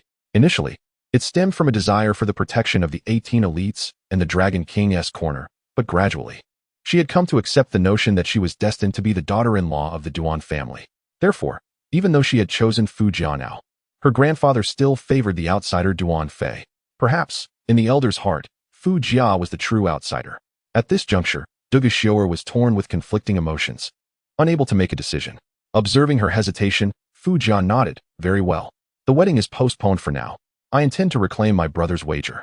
With that, he left his previous position and chose to stand shoulder to shoulder with Han Hao.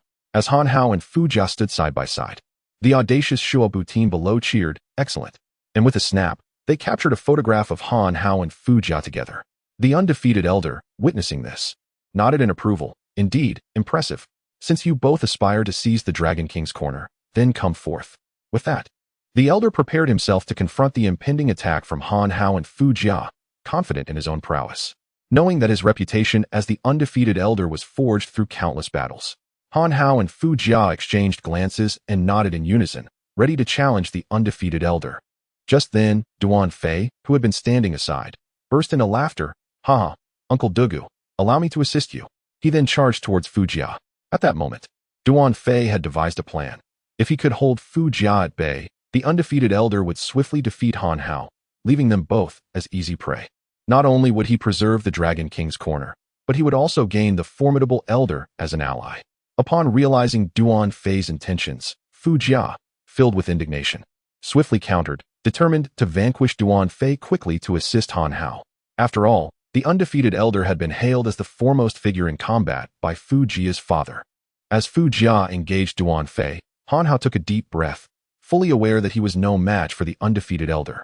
His only hope lay in Fu Jia defeating Duan Fei first to come to his aid. Thus, the crucial question remained: how long could he withstand the undefeated elder's onslaught? At this moment, Han Hao's greatest confidence resided in the second layer of the 8 Desolations Earth Fiend technique. His body was at ease. He reminisced about his feelings during the battle against Ouyang Yuan, gradually allowing his entire being to relax and slowly emptying his mind. When Han Hao sensed an emptiness before him, his hands moved instinctively, executing the graceful movements of the technique. The unbeaten elder, witnessing Han Hao acting as though he were oblivious to his presence, sneered, "Humph, what a charade." With that, he launched a powerful punch toward Han Hao's chest. Yet, Han Hao remained immersed in his own world, engrossed in practicing the technique, seemingly oblivious to the impending strike. His punches, however, appeared sluggish to any observer, who would anticipate that he would be knocked down by the blow. But then, a miraculous scene unfolded. As the unbeaten elder's thunderous punch approached, Han Hao's left hand astonishingly transformed from a fist to an open palm, seizing the elder's fist and effortlessly redirecting the force, neutralizing the attack.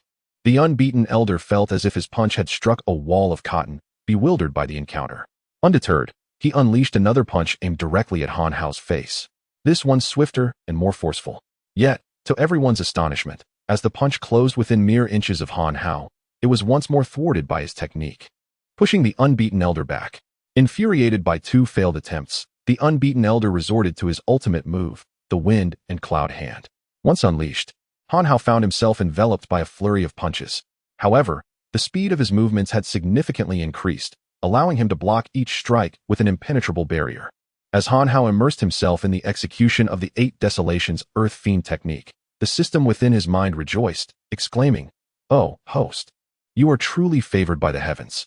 Who could have imagined that you would comprehend the true essence of the second layer of the technique under such circumstances? In this extraordinary moment, no one can breach your defenses." Oblivious to the system's words, Han Hao's mind was solely occupied with the intricate movements of the 8 Desolations Earth Fiend technique. By the end, he felt as though he had become a machine, precisely and methodically manifesting his powers. This exchange continued for half an hour, during which the unbeaten elder failed to overcome Han Hao. Instead, he found his own strength waning. Meanwhile, on the other side of the battlefield, Fu Jia engaged with fury, unleashing her most formidable techniques, forcing Duan Fei into a defensive stance. The clash between Fu Jia and the unbeaten elder was far more intense, drawing the attention of a growing number of onlookers. Ultimately, the relentless assault by Fu Jia proved more captivating than the struggle between Han Hao and the unbeaten elder, capturing the gaze of the majority. As their fierce confrontation neared its conclusion, Fu Jia, panting from exertion, found herself weary, while Duan Fei, struggling to keep up, bore several minor injuries. At this moment, he realized that he was indeed the weakest among the 4. Regret for having participated in this conflict came too late for Duan Fei. He wished to withdraw, yet his attempts proved futile. Eventually, in a moment of distraction, Fu Jia delivered a powerful punch that knocked Duan Yuan unconscious. Following Duan Fei's collapse, Han Hao did not pause. He charged directly towards the invincible elder, demanding the wager. The invincible elder, upon witnessing Fu Jia's involvement, silently lamented his predicament. He had never anticipated that despite his superior strength, he would struggle to gain the upper hand. The addition of another opponent was an insurmountable challenge for him. At this juncture, the invincible elder finally sensed the looming threat.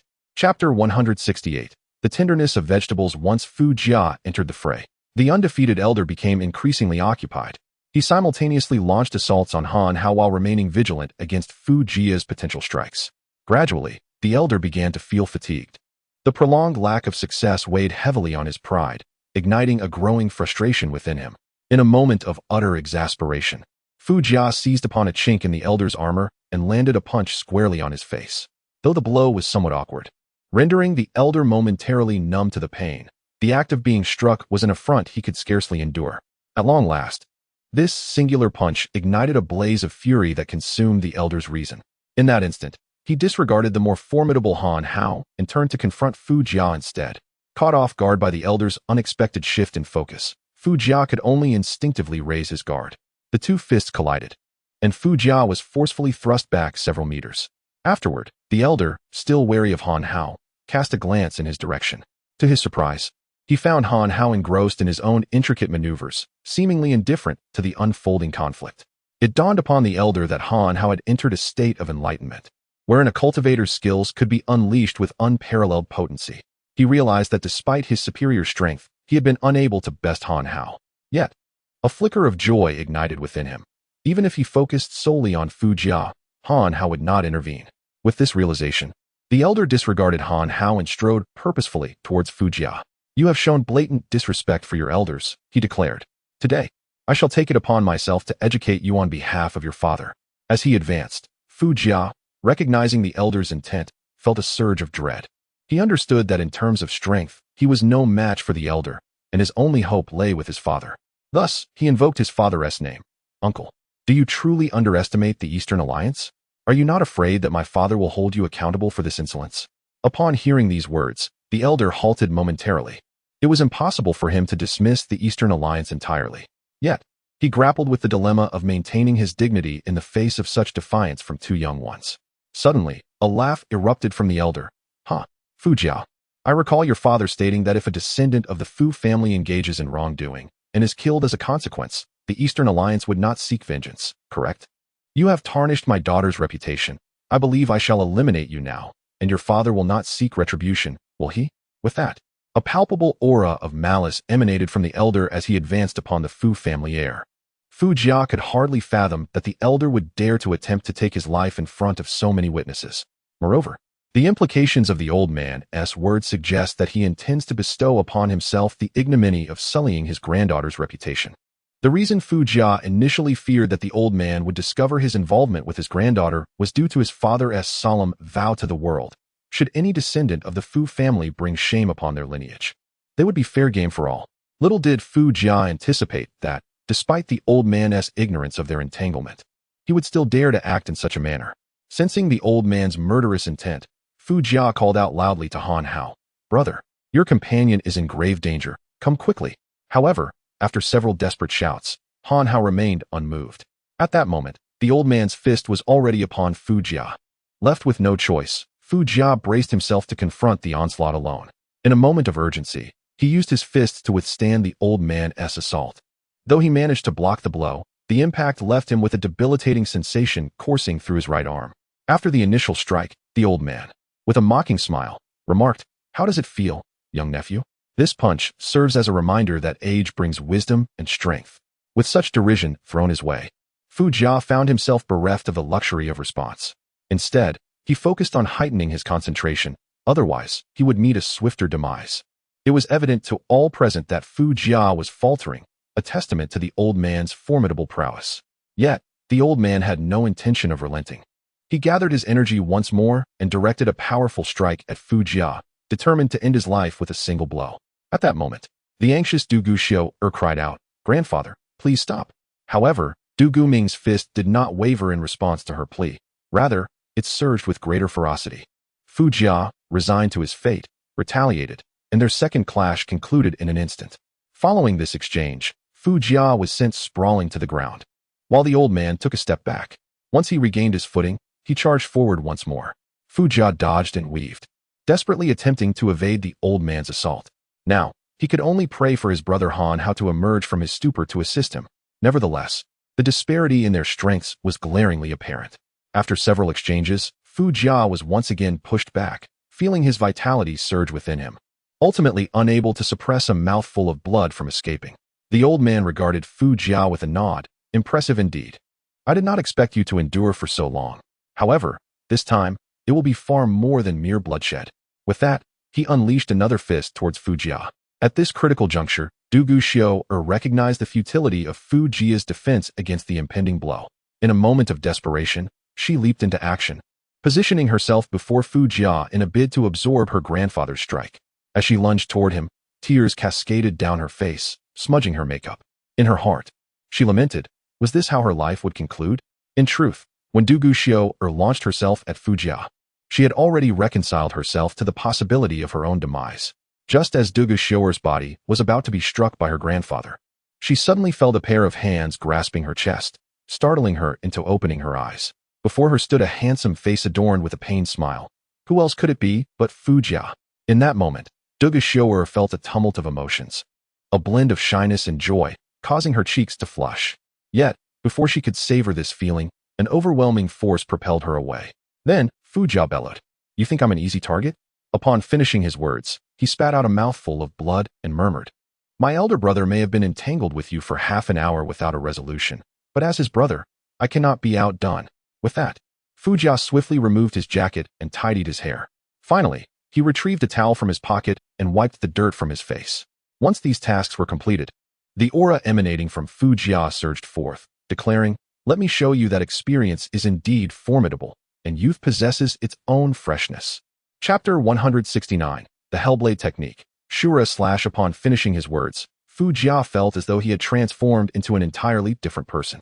The moment the unbeaten elder witnessed Fu Jia's current state, his expression shifted dramatically. "Fu Jia, are you courting death? Do you truly believe you can wield your father's Hellblade technique with your current cultivation?" However, Fu Jia paid no heed to the unbeaten elder, extending his hand into the air and summoning a blade from an unknown source. The weapon appeared remarkably heavy, lacking a discernible edge, and its obsidian hue resembled a slab of iron shaped like a sword. As Fu Jia brandished this blade, the unbeaten elder's countenance paled. You dare to wield your father's Shura/?" In response to the unbeaten elder's astonishment, Fu Jia remained silent, as if time itself had come to a standstill. The unbeaten elder hesitated, yet he dared not make the first move. Perhaps maintaining this stance was most advantageous for Fu Jia. If he could merely delay until Han Hao awakened, the combined strength of the two would render them invincible. Yet, to everyone's surprise, Fu Jia did not allow this stalemate to persist for long. With a swift motion, he swung the blade toward the unbeaten elder, softly uttering, "First slash. Fear not death after countless battles." The strike appeared unhurried, and Fu Jia's voice was barely above a whisper, yet inexplicably, in the blink of an eye, the blade had already descended before the unbeaten elder. Each word Fu Jia uttered was crystal clear to those within the courtyard. In an instant, the dark Shura/ loomed before the unbeaten elder. In a flurry of panic, he could only retreat.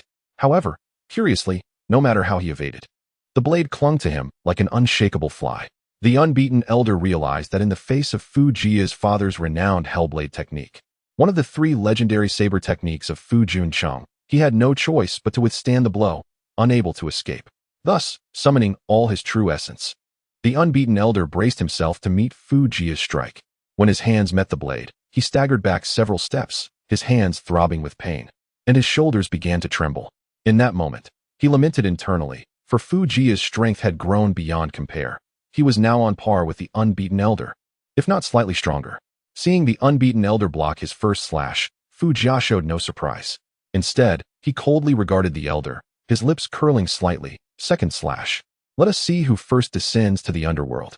With that, the second strike was unleashed. At that moment, the blade that the unbeaten elder referred to as the Yin Luo slash seemed to manifest countless vengeful spirits, chilling to the bone. In comparison to these fearsome apparitions, what truly daunted the unbeaten elder was the overwhelming force emanating from the blade. When the weapon was still a meter away, the new attire he had donned for the day was shredded by the fierce blade energy, reduced to mere rags. Witnessing this spectacle, the onlookers in the courtyard could no longer maintain their composure at the banquet. While the bold remained rooted in place, the timid began to retreat, fearing that the conflagration at the city gates might engulf them as well. Confronted with the blade, it was a race to see who would falter first. The unvanquished elder gritted his teeth and launched another punch, striking the back of the knife. The collision between the blade and his fist produced a thunderous sound, causing those nearby to instinctively cover their ears. When the onlookers turned their gaze back to Fu Jia and the unvanquished elder, They were shocked to see the latter's hands drenched in blood, a piece of bone protruding grotesquely through his flesh, his face smeared with dust. The unvanquished elder was terrified. Naturally, Fu Jia was not unscathed either. After his knife was deflected by the unvanquished elder, he was forced to stumble back several paces and, once steady, spat out blood twice. Yet, unlike the elder's fear, Fu Jia erupted into a maniacal laugh, his mouth stained crimson.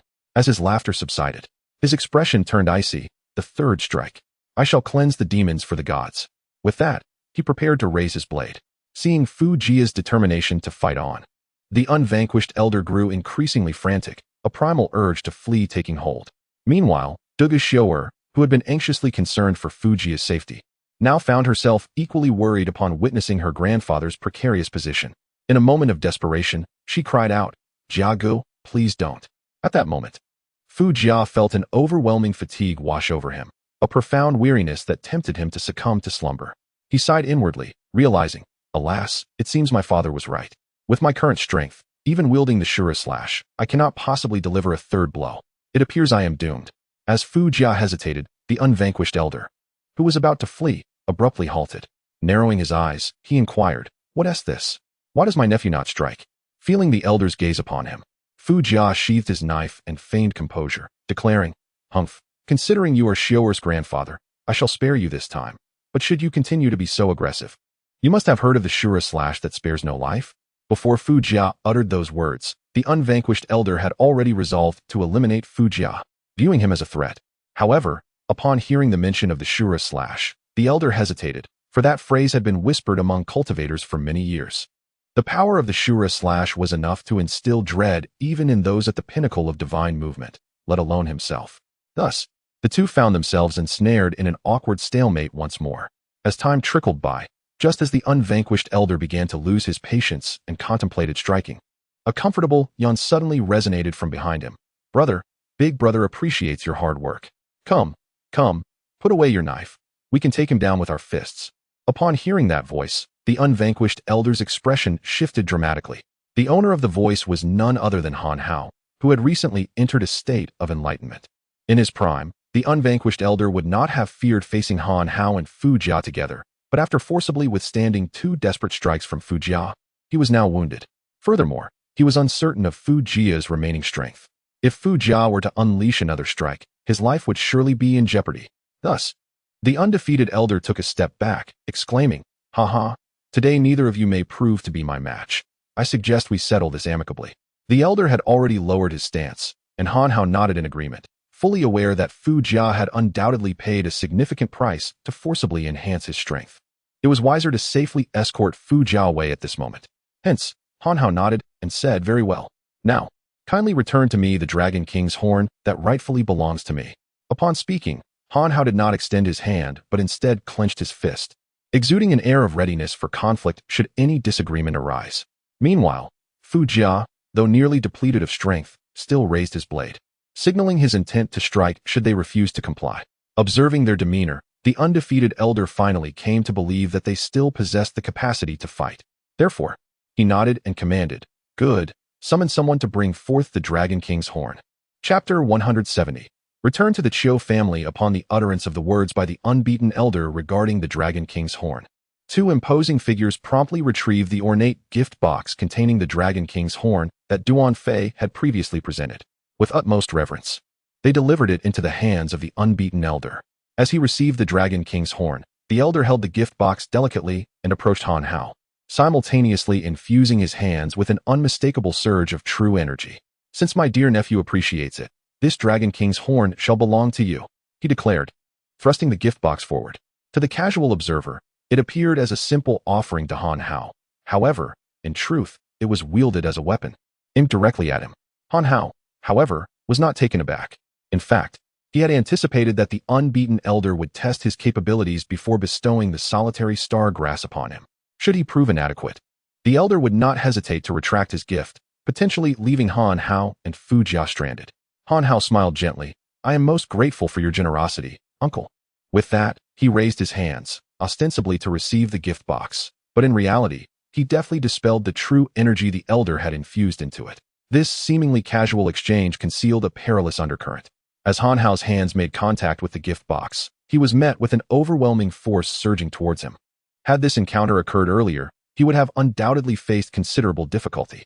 However, having recently grasped the essence of the second layer of the Eight Desolations Earth Fiend technique, he had harmonized with the contained offensive energy, rendering its potency incomparable to previous experiences. Coupled with his mastery of the unmoving as a mountain technique, Han Hao firmly secured the gift box without so much as a tremor in his stance. Following this test of skill, Han Hao was filled with astonishment. He had not realized the extent of his prowess with the Eight Desolations Earth Fiend technique. Although the unbeaten elder was not at his peak, being able to effortlessly withstand a challenge from the pinnacle of the spirit-breaking realm was a source of pride in itself. After successfully receiving the gift box, as Han Hao cradled it in his hands, a voice resonated in his mind. Ding! Congratulations to the host for completing the task. Obtain the solitary star grass. Reward: none. Unperturbed by the system's playful mockery, Han Hao understood that the box contained the very solitary star grass he sought. The absence of a reward did not concern him, for he recognized that no reward could compare to the importance of the solitary star grass. Moreover, acquiring it spared him from the punishment of failing the task, alleviating his fears of losing all his possessions to the system and returning to a state of destitution. Hurriedly, Han Hao secured the solitary star grass and turned to assist the weary Fu Jia. Come, brother, let us depart. Yet, as Han Hao reached for Fu Jia, she hesitated, casting a glance towards the unbeaten elder. Elder brother, what of the breaking realm pills we sent out? Brother, we cannot reclaim what we have willingly given. That is our betrothal gift. After Han Hao's reminder, Fu Jia swiftly came to her senses. Indeed, now that I have reclaimed the boundary-breaking pill, it signifies that any hope of a future with Donggu Xiu'er has dissipated entirely. Conversely, if I choose not to retrieve it, it leaves open the possibility of their union. With this realization, Fu Jia's admiration for Han Hao deepened. After all, the elixir belongs to Han Hao, who could easily retract his decision. Yet, out of a desire to preserve a glimmer of hope for himself and Donggu Xiu'er, he willingly relinquished his boundary-breaking pill. It is worth noting that Han Hao is a person who would not even part with the Dragon King's horn, even going so far as to engage in fierce confrontations over it. This is understandable, as Fu Jia is unaware of the true purpose of the Dragon King's horn and that Han Hao's need for it is driven by the system's demands. Upon hearing Han Hao's words, Fu Jia and his companion promptly departed from the Donggu residence. Before leaving, Fu Jia turned back and called out to Donggu Xiu'er, proclaiming, "Wait for me, Sister Xiu'er. I, Fu Jia, shall soon come to escort you to my home. You must know, you are the most beautiful in my heart. You are the breeze, and I am the sand." After declaring his heartfelt vows to Donggu Xiu'er, Fu Jia cast a stern glance at the unbeaten elder, his expression darkening. "Elder Donggu, I shall not reclaim the boundary-breaking pill for now. However, you must understand that the treasures of the Eastern Alliance are meant for its people and their kin, and not to be squandered frivolously. I urge you to think twice before utilizing the boundary-breaking pill." With that, he turned and strode away. Shortly after Han Hao's departure, Feng Yutian hesitated for a moment before resolutely following him out. He caught up with Han Hao and led him to the Chiu family. Following Han Hao's exit, particularly after hearing Fu Jia's threatening words, the unbeaten elder trembled with rage. Losing all desire to continue the birthday celebrations, he ordered the guests to disperse. As for the unbeaten elder himself, he returned to his chamber, seething with anger. He retrieved the boundary-breaking pills gifted by Fu Jia and Han Hao, contemplating consuming one immediately. Yet, after much deliberation, he refrained. After all, this pill was a wedding gift from the Eastern Alliance, and while it promised to extend his life by 300 years, he feared that the Eastern Alliance might not allow him to enjoy that life for even 3 days. Ultimately, the unbeaten elder set aside the pill and began to ponder how to discreetly eliminate Fu Jia and Han Hao. His mind was already clouded with murderous intent towards Fu Jia. Even if he wished to reconcile now, he could not guarantee that Fu Jia would forget the incident. He dreaded the thought of Fu Jia revealing the matter to the Eastern Alliance. If Fu Jia were to perish, it would be a relief, as there would be no witnesses. However, should Fu Jia survive, the baseless accusations against him would crumble under Fu Jia's defense. As the unbeaten elder plotted against Fu Jia and Han Hao felt a wave of comfort upon seeing Feng Yutian and his entourage accompanying him. It seemed that the Chiu family had chosen to ally with him. Though following Han Hao was a seemingly simple act, it indicated that the Chiu family was prepared to face the unbeaten elder's wrath. This allegiance was fraught with peril, and Han Hao was taken aback by the Chiu family's decision to support him. He clasped his fists in gratitude towards Feng Yutian, saying, "Thank you, uncle." After Han Hao expressed his gratitude, Qiu Fengtian waved his hand dismissively, saying, "My dear nephew, there is no need for such formalities. Without you, my Qiu family would have long been erased from the records of Lishui City. Standing together with you in both fortune and adversity reflects the attitude I ought to uphold. Moreover, even if I chose not to act, do you think that Duge Ming would fail to uncover our connection?" Han Hao understood the validity of Qiu Fengtian's reasoning. However, he recognized that while many might discern the truth, few would possess the audacity to act as boldly as Qiu Fengtian did. Upon returning to the Qiu residence, Fu Jia was the first to succumb to exhaustion, collapsing immediately. Witnessing Fu Jia's fainting spell, Han Hao hastily summoned the system to assess her condition. Upon learning that she was merely fatigued and depleted, he felt a sense of relief. He then carried Fu Jia to a room to rest. After ensuring her comfort, Han Hao retreated to his own chamber, wishing to think of nothing at all, and promptly fell into a deep slumber. As for the matter concerning the undefeated elder, he decided it could wait until tomorrow. Chapter 171. The arrival of Meng Ru. A night had swiftly passed, and upon rising, Han Hao's first action was to visit Fu Jia's room to ascertain her condition. He arrived at Fu Jia's quarters at 7 in the morning and waited until noon for her to awaken. During the hours of anticipation, Han Hao contemplated strategies to counter the impending retaliation from the invincible elder. However, after much deliberation, he found himself at an impasse. Despite his enhanced abilities, he still fell short in comparison to the invincible elder. It was unreasonable to allow Fu Jia to exhaust herself to the point of unconsciousness repeatedly. Furthermore, it remained uncertain if Fu Jia could wield her father's sword techniques again. Utilizing powers beyond one's capacity would inevitably exact a tremendous toll. This was a fundamental law of nature. Unless, of course, he could employ the same array that had ensnared Ouyang Yun, though he was uncertain if the invincible elder would be deceived once more. Upon Fu Jia's awakening and noticing Han Hao by her side, she inquired, "Big brother, how long have I been asleep?" Realizing it was already noon on the second day, she expressed her gratitude by embracing Han Hao. "Thank you, big brother. I never imagined you would be so concerned for your brother, keeping vigil by my bedside all night. You must be tired now. Please, go rest." Initially taken aback by Fu Jia's words, Han Hao soon dismissed her sentiment with a playful shove. "Get out of here. Do I have time to babysit you all night? I only came to check on you this morning." Upon learning the truth, Fu Jia displayed no hint of disappointment. Instead, she comforted Han Hao with a pat on the shoulder, saying, "It's all right. I understand your guilt. Next time I'm exhausted, you can keep watch for me all night to make up for it." Seeing Fu Jia's unabashed demeanor left Han Hao speechless. "Next time, you'd better faint outright. Let's see if I carry you back or just leave you there." With that, laughter erupted between them, lightening their spirits considerably. After their mirth subsided, Han Hao posed a question regarding why the invincible elder feared offending the 18 renowned figures, yet showed no apprehension towards the Eastern Alliance. Upon hearing this, Fu Jia sighed. "Alas, it is often said that kindness invites deceit.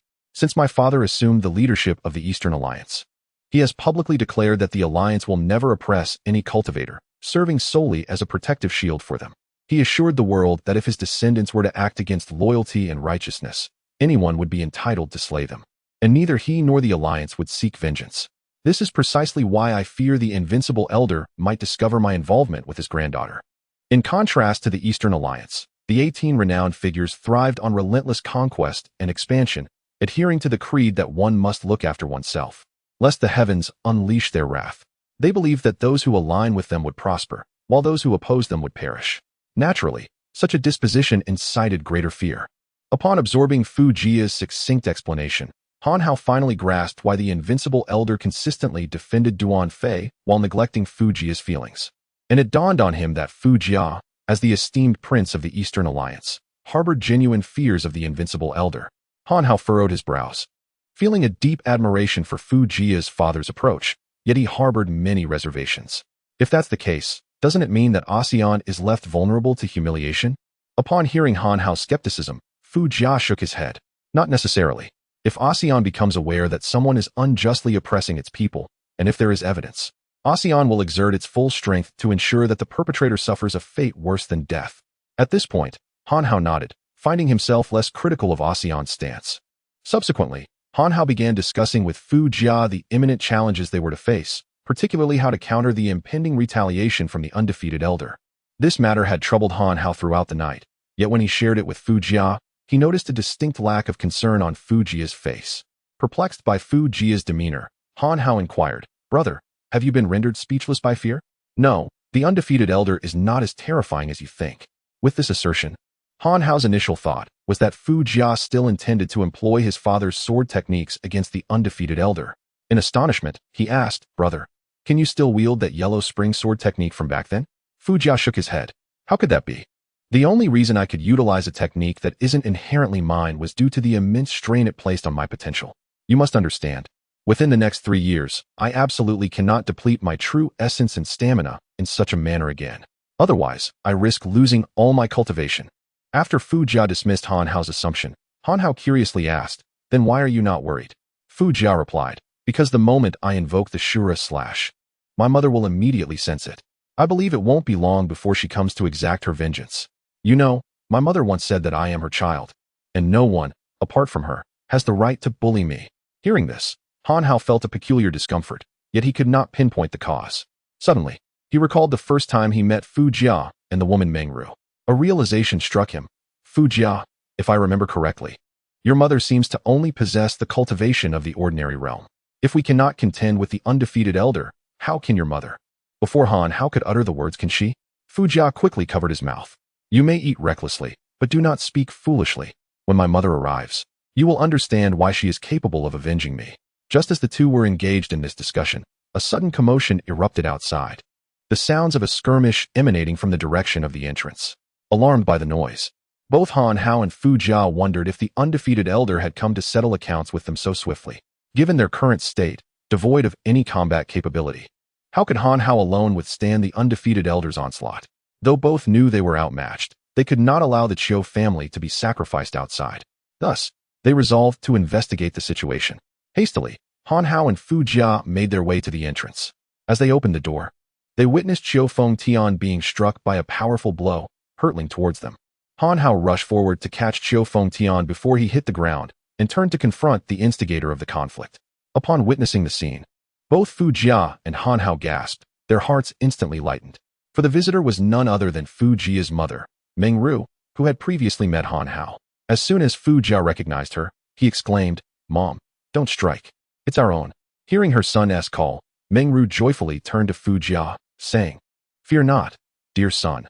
I shall deliver one more blow to this scoundrel who dares to label me a madwoman, and then I will cease.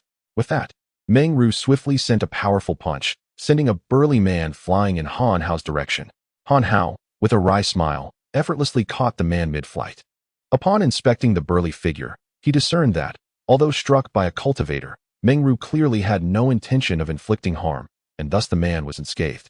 Satisfied with the man's well-being, Han Hao gently set him down and gestured for him to depart. Once the burly man had left, Han Hao approached Meng Ru with a smile. It's a pleasure to see you again, Aunt Meng. It seems that in these few days apart, you have only grown more graceful and charming. Chapter 172. Settling accounts. Meng Ru turned her gaze towards Han Hao and nodded, saying, I never anticipated that you possess such a way with sweet words. However, I must commend your discernment. It appears you have noticed the improvement in my complexion recently. Allow me to share that I encountered an extraordinarily luxurious cosmetic, significantly more expensive than what I previously used. Initially, I merely intended to sample it, but now, since my dear nephew also approves, I shall adopt it henceforth. Upon hearing Meng Ru's words, Han Hao internally protested, Do not attribute this to me. It is clearly your own preference. Nevertheless, he refrained from voicing his thoughts and instead offered compliments. It cannot be solely credited to the cosmetics, primarily. It is your natural beauty, dear aunt. Han Hao's words delighted Meng Ru immensely, prompting her to inquire about the relationship between him and Fu Jia. Dear nephew, do enlighten me on the state of your relationship with my son during this period. I trust it is not akin to the initial awkwardness of your acquaintance. Her question caused Han Hao to flush with embarrassment, as he silently chuckled at the thought that his minor tricks and white lies could never deceive Meng Ru. Thus, he bowed slightly and replied, I report to you, dear aunt, that I have now forged a brotherly bond with your son. Meng Ru, upon hearing that Han Hao had sworn brotherhood with Fu Jia, was not taken aback, but rather felt a profound sense of satisfaction.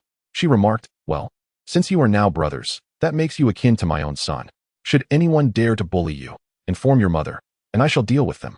After Meng Ru spoke, Han Hao exhibited little reaction. It was Fu Jia who cheerfully nudged Han Hao, urging him, You ought to express your gratitude to our mother.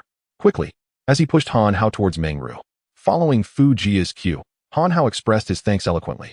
After their cordial exchange, Meng Ru immediately approached Fu Jia, pulling him close with a sense of urgency. Come, let mother see if you are injured. She scrutinized him closely, only relaxing once she was assured of his safety. She then pinched Fu Jia's cheek, exclaiming, I am relieved that you are unscathed. You frightened me terribly. Feeling somewhat embarrassed by his mother's affectionate gesture, Fu Jia stepped back, evading Meng Ru's hand that sought to pinch his cheek further. His face flushed. He said, Mother, rest assured. With my father's yen luo slash by my side, no one can harm me. However, when Fu Jia mentioned the yen luo slash, the smile faded from Meng Ru's face. Son, tell me, who is the esteemed figure in Lishui City that compelled you to reveal the yen luo slash? Mother, it is merely the local tycoon, the undefeated elder. Ha ha ha, so it is that scoundrel. When he met your father, he addressed him as brother, and upon hearing that, I knew he was no good. Now he dares to bully my son. He truly underestimates me. Meng Ru. With that, Meng Ru firmly grasped Fu Jia's hand, declaring, Come. Mother shall seek justice for you. Upon witnessing his mother's determination to confront the undefeated elder, Fu Jia hastily grasped her arm, saying, Mom, please wait a moment. I have something to discuss with you. His voice dwindled to a whisper, his gaze lowered. Meng Ru, noticing her son's unexpected shyness, inquired with curiosity, Jia Jia? Just speak your mind. There's no need to feel embarrassed with me. Honestly, how can I expect you to help find a daughter-in-law? Her words only intensified Fu Jia's embarrassment as he stammered, Mom, what I wish to discuss pertains precisely to your future daughter-in-law.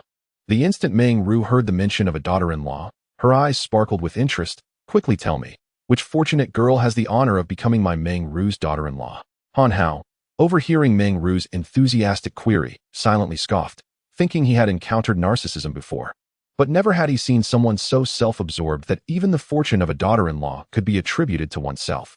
Unaware of Han Hao's thoughts, Meng Ru anxiously awaited Fu Jia's response. Under his mother's eager gaze, Fu Jia cleared his throat. Mom, that person is actually the granddaughter of the undefeated elder. Du Gu Xiu'er. Du Gu Xiu'er? Shouldn't she be called Bu Bai Xiu'er? Meng Ru asked, puzzled. Fu Jia frowned at her question, Mom. Bu Bai is merely a title. His true name is Du Gu Ming. After Fu Jia's explanation, Meng Ru felt a tinge of embarrassment but prioritized her pride, delivering a swift slap to his head, leaving him bewildered. Mom, what was that for? What do you think? You little rascal, how dare you look down on your mother? It's all because that Du Gu Ming is so obscure. I'm too busy to remember the names of such insignificant figures. At this, Fu Jia leaned closer, asking, Mom, are you very busy right now? Yes. Is there a major sale at a department store again? Get lost. As Fu Jia faced the repercussions of his hasty words, he was met with a flurry of playful punches and kicks from Meng Ru. Once she grew tired, she suddenly slapped her forehead. Concern etched across her face. Son, have you done something to wrong the undefeated elder's granddaughter that he might discover? If that is the case, I won't be able to help you. Don't worry. Mom, the undefeated elder hasn't found out about my actions. Upon hearing Fu Jia's reassurance, Meng Ru sighed in relief, nodding vigorously. That's good. As long as he hasn't found out. However, just as she finished speaking, she sensed something amiss and grabbed Fu Jia's ear, exclaiming, You little rascal. So you have indeed wronged her. Now what are we going to do about this? Fearing his mother might resort to the same severe reprimand as his father, Fu Jia quickly pleaded, Mom, please be gentle. It hurts. Don't. But before he could finish, Meng Ru smacked her thigh, exclaiming, You truly are a source of constant worry for me. This matter must remain concealed from your rigid and utterly wooden father. He would undoubtedly take drastic measures. Should he learn of it, you would be doomed. Upon sensing her mother's intent to shield her, Fu Jia joyfully embraced her mother, exclaiming, Mom, I knew it all along. You are the best to me. Delighted by Fu Jia's affectionate display, Meng Ru donned a confident and bold demeanor, assuring, Fear not. My son, even if your father were to discover this, what of it? I shall not allow him to interfere. I refuse to believe he would dare to harm you. As Meng Ru spoke, she suddenly recalled that they were not alone. Hastily glancing around, she noticed the cunning Feng Yutian feigning a sore back as he examined himself, while Han Hao appeared foolishly engrossed in the conversation. Without hesitation, Meng Ru pointed at Han Hao, saying, What was your name again? Come here. I recall you mentioned that you respect me as a man. Perhaps we ought to discuss how to resolve this today. With that, she began to approach Han Hao. Reacting instinctively, Han Hao turned to flee, but suddenly remembering Feng Yutian's earlier behavior, he comprehended Meng Ru's intentions and pretended not to hear. loudly calling out, "Andy." "What did you say?" "My ears have been a bit off lately. I can hardly hear." Observing Han Hao's demeanor, Meng Ru nodded approvingly. "Well, quite clever of you." She then turned back to Fu Jia, inquiring, "My dear son, what are your plans?" "Mother, I wish to marry Sister Xiaoer. Yet that old codger refuses and has even taken my betrothal gift. I believe you alone can rectify this matter." Fu Jia expressed this flattering sentiment. But what impressed Han Hao was how Meng Ru effortlessly pinpointed the crux of the issue. "My son, tell me, what did you offer as a betrothal gift?" It was the breaking realm pill that elder brother gifted me." Upon hearing this, Meng Ru's expression shifted dramatically. "What? You two reckless spendthrifts actually gave away such a vital pill? Come, follow me to the shop. I shall help you reclaim it." With that, Meng Ru lost all desire to linger any longer and swiftly pulled Fu Jia and Han Hao towards the Dugu family, hurrying along. Chapter 173. The terrifying Meng Ru, accompanied by Han Hao and Fu Jia, once again made her way to the residence of the unbeaten elder. Along the journey, Han Hao was enveloped in a sense of unease. In his recollections, the unbeaten elder had never shown any regard for the Eastern Alliance, and attempting to pressure him through the alliance seemed a daunting task. Moreover, Fu Jia had not yet fully regained her strength, and Han Hao himself was no match for the unbeaten elder, even with Meng Ru by their side, who was merely a fledgling cultivator at the initial stage. The prospect of compelling the unbeaten elder to yield felt like an exercise in futility. Casting a worried glance at Fu Jia, Han Hao was taken aback to find her exuding an air of unshakable confidence, striding along as if she were destined to conquer the world. This spectacle left him perplexed. Could it be that Meng Ru had concealed her true prowess? With these thoughts swirling in his mind, the trio soon arrived at the unbeaten elder's abode. Upon reaching the grand entrance, Meng Ru pointed decisively at Han Hao, commanding, "Go, knock on the door for me." Han Hao, unable to defy her directive, approached the door and gently rapped upon it twice. However, before any response could emanate from within, Meng Ru bellowed at him, "Fool, you don't even know how to knock properly. Step aside, I shall do it myself." With that, Meng Ru strode forward and, with a single mighty blow, shattered the iron door to splinters. Dusting off her hands, she turned to instruct Han Hao. "Listen here, Han Hao. Consider this a lesson from your godmother. This is how one knocks with authority." The sight left Han Hao in sheer astonishment, while a sense of dread gripped Han Hao at the sheer audacity and barbarism displayed. Just then, an irate voice echoed from within. "Damn it! Which imbecile dares to vandalize the door of the Dugu family? Are they blind or simply out of their minds?" Barely had the words left the speaker's lips when a steward-like figure appeared before them. Yet, before he could regain his composure, Meng Ru swiftly closed the distance. Seizing him by the collar, "You dare raise your voice in my presence?" she exclaimed. "Today, I shall teach you that a barking dog meets a grim fate." With that, she unleashed a flurry of slaps, causing the man to emit anguished cries. His desperate wails soon attracted the attention of the unbeaten elder, who emerged from his study to find a woman tormenting his steward. Furious, the unbeaten elder shouted, "Where did this madwoman come from? Cease this at once." At his command, Meng Ru halted, releasing her grip, causing the steward to collapse onto the ground, unconscious. Upon loosening her hold, she pointed an accusatory finger at the unbeaten elder, exclaiming, "Oh, you blind fool. How dare you label me a madwoman? Have you considered the consequences of your words?" The unbeaten elder, his anger intensifying, felt an overwhelming urge to seize Meng Ru and subject her to humiliation. He took a step forward, but as he did, he noticed Meng Ru standing there with an air of unyielding confidence. Sensing a potential trap, he hesitated, feeling an eerie familiarity wash over him, yet unable to place it. At this moment, Han Hao felt a bead of sweat trickle down his brow. He truly feared that the undefeated elder would take action right then and there. If that were to happen, it would indeed escalate the situation, and he would be the unfortunate one to bear the consequences. However, to Han Hao's astonishment, Fu Jia, who was observing the confrontation, wore an expression of sheer excitement. "Yes, get angry. Strike. Ah, such cowardice." Han Hao began to anticipate Meng Ru's performance, given Fu Jia's attitude. At this juncture, Meng Ru provocatively glared at the undefeated elder and taunted, "Old rascal, why are you hesitating to act? Just a moment ago, you were eager to subdue me, weren't you? Come on."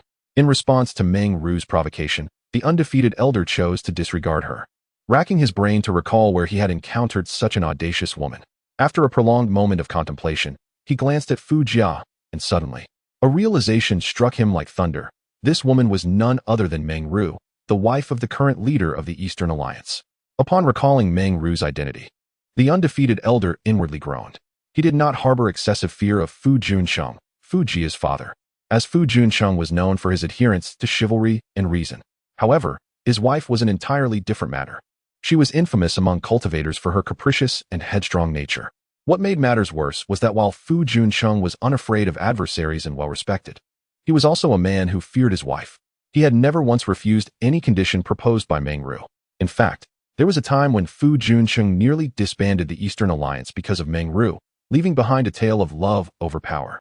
Realizing Meng Ru's purpose for being there, to seek vengeance for her son, the undefeated elder suppressed his anger and exclaimed, "Ah, so it is you, Sister Meng Ru. It has been many years, and you have not changed a bit."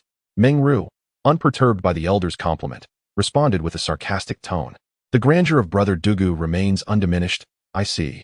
When the undefeated elder heard his name mentioned, he seized the opportunity to steer the conversation. "Huh? I am truly honored that you remember my name, dear sister." Upon hearing this, Meng Ru scoffed lightly before retorting, "Of course I haven't forgotten. A person as detestable as you leaves quite an impression. Someone like you, once seen, is unforgettable. I am certain I would recognize you anywhere." Meng Ru's words were laced with barbs, yet the undefeated elder did not wish to provoke this formidable woman further. He could only chuckle softly. "Huh? You possess a sharp wit, dear sister. I have yet to inquire what brings you here on such a windy day." In response to the elder's query, Meng Ru let out a disdainful snort. "Ha ha, what wind? It's because someone in Lishui City has gone mad, attempting to encroach upon the possessions of the Eastern Alliance and even plotting to harm my son, which has forced me to come here." Though Meng Ru spoke with underlying implications, the undefeated elder feigned ignorance and pretended to be outraged. "Oh, there are those who wish harm upon your son. Who is it? I shall certainly be angered on behalf of my esteemed nephew."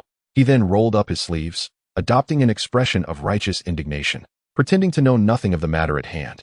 Upon witnessing this scene, Meng Ru directly responded, "That individual is quite renowned in Lishui City.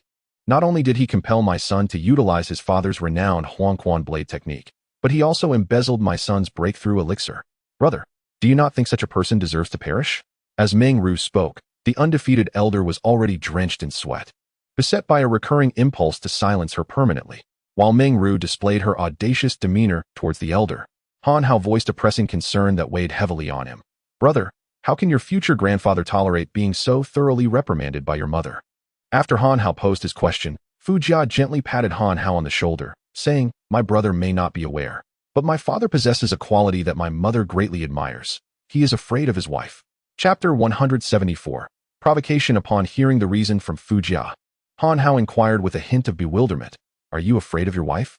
Observing Han Hao's demeanor, Fu Jia sighed deeply, exclaiming, My dear brother, you are likely still unmarried, perhaps unaware of the profound truth behind the phrase afraid of one's wife. It encapsulates the bittersweet reality of countless married men." At that moment, Han Hao recalled that Fu Jia was unaware of his marital status, so he replied, "But I am married." "Married? Goodness. How can you maintain such a flirtatious relationship with Zhou Zhenjin and Wu Qianqian while being married?" Upon hearing Fu Jia's assessment, Han Hao intended to offer an explanation. Yet Fu Jia interrupted him, saying, "Well, that is of little consequence. Let us return to discussing my father. To be candid, in my father's eyes, principles hold utmost importance. Even if I, his only son, were to commit a crime, he would ensure I faced the appropriate consequences, as his principles remain unyielding. However, there exists one person before whom my father would never dare to uphold his principles, and that person is my mother." Among practitioners of the mystical arts, there is a saying, "To offend Fu Junxin, one must possess a justifiable reason, yet to offend Meng Ru, one needs to wield power surpassing that of Fu Junxin.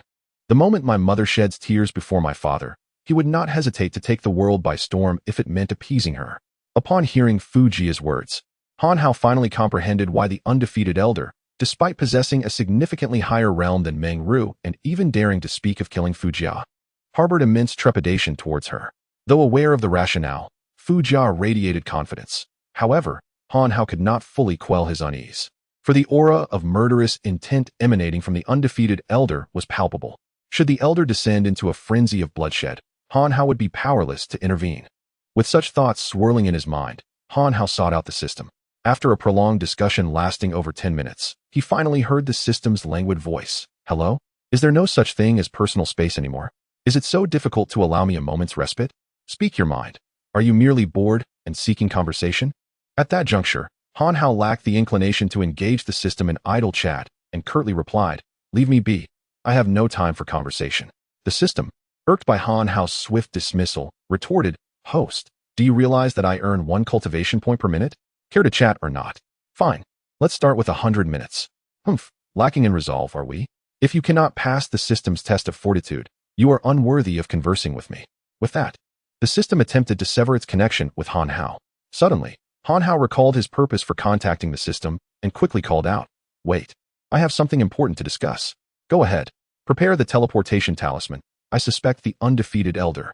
Han Hao was abruptly interrupted by the system's derisive tone. "TSK. Host, you truly are an alarmist. Do you think Meng Ru's arrogance has gone too far?" Han Hao nodded in affirmation. "Let me enlighten you. There is an old master lurking behind you, observing the situation. His realm is such that even 2 undefeated elders would be no match for him." Upon learning that Meng Ru had such a formidable protector in secrecy, Han Hao gasped in astonishment. "Is that true? You dare to question the greatness and sanctity of your own system? I shall no longer engage with you." Having uttered these words, the system severed its connection with Han Hao. Encouraged by the reassurance from the system, Han Hao stood his ground with newfound confidence. At that moment, Meng Ru had already sensed the murderous intent of the unbeaten elder, and her expression darkened. "What, Duguming, do you now wish to silence me? If you intend to act, do so swiftly." Upon hearing Meng Ru's words, the unbeaten elder struggled to calm himself. "Sister-in-law, do not heed the one-sided claims of my nephew. This is a misunderstanding. The truth is," he attempted to explain, concocting a scheme to frame Fu Jia. However, the unbeaten elder's calculations were destined to fail, for he was not dealing with Fu Juncheng, but with Meng Ru. As Meng Ru perceived the unbeaten elder's intent to justify himself, she waved her hand dismissively. "No need to speak. Fu Jia is my son, my responsibility. Regardless of the circumstances, my son will be educated by me alone. There is no need for outsiders to intervene. Should I require assistance in raising my own child? Do you presume that my son's parents have perished, or that you are superior to them?" Her words were imbued with such authority that the unbeaten elder found himself momentarily at a loss. He wished to defend himself, yet Meng Ru's words cut him off. "Duguming, do you think I am unaware of your background? You are over a century old and have yet to attain the divine movement realm. I surmise you have less than a decade left. Not only do you have few years to frolic about, but you also dare to covet the possessions of the younger generation. While my son's breakthrough elixir is indeed precious, should he wish to gift it, I would not hinder him. However, to obtain it through deceitful means of marriage is utterly unacceptable. I have encountered shamelessness, but never to this extent, at your advanced age." Meng Ru continued her tirade, relentless in her scolding, overwhelming the unbeaten elder, whose frustration reached its peak as he bellowed, "Enough!" Once he uttered that word, Meng Ru sensed she had made her point and rolled up her sleeves, preparing to strike the unbeaten elder's face. "How dare you lay hands on my son and my godson? Not only shall I scold you, but I will also strike you. I shall demonstrate that Meng Ru is not to be trifled with." Seeing Meng Ru charge at him, the unbeaten elder swiftly evaded her slap. The humiliation of being struck would be unbearable should it become known. Thus, he sidestepped her hand.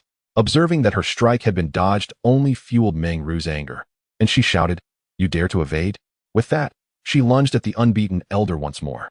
His realm far surpassed hers, and thus, she failed again. Yet Meng Ru was undeterred, persistently attacking, while the unbeaten elder continued to evade her blows. Eventually, even Han Hao and Fu Jia grew weary of the spectacle. Meng Ru was acutely aware of her inability to defeat the unbeatable elder, thus she came to a halt. As the unbeatable elder noticed her pause, he felt a momentary sense of relief. However, before he could catch his breath, Meng Ru produced a lighter from her pocket. "Old Dugu," she declared, "you have bullied my mother and me here in Lishui City. I shall not forget this grievance.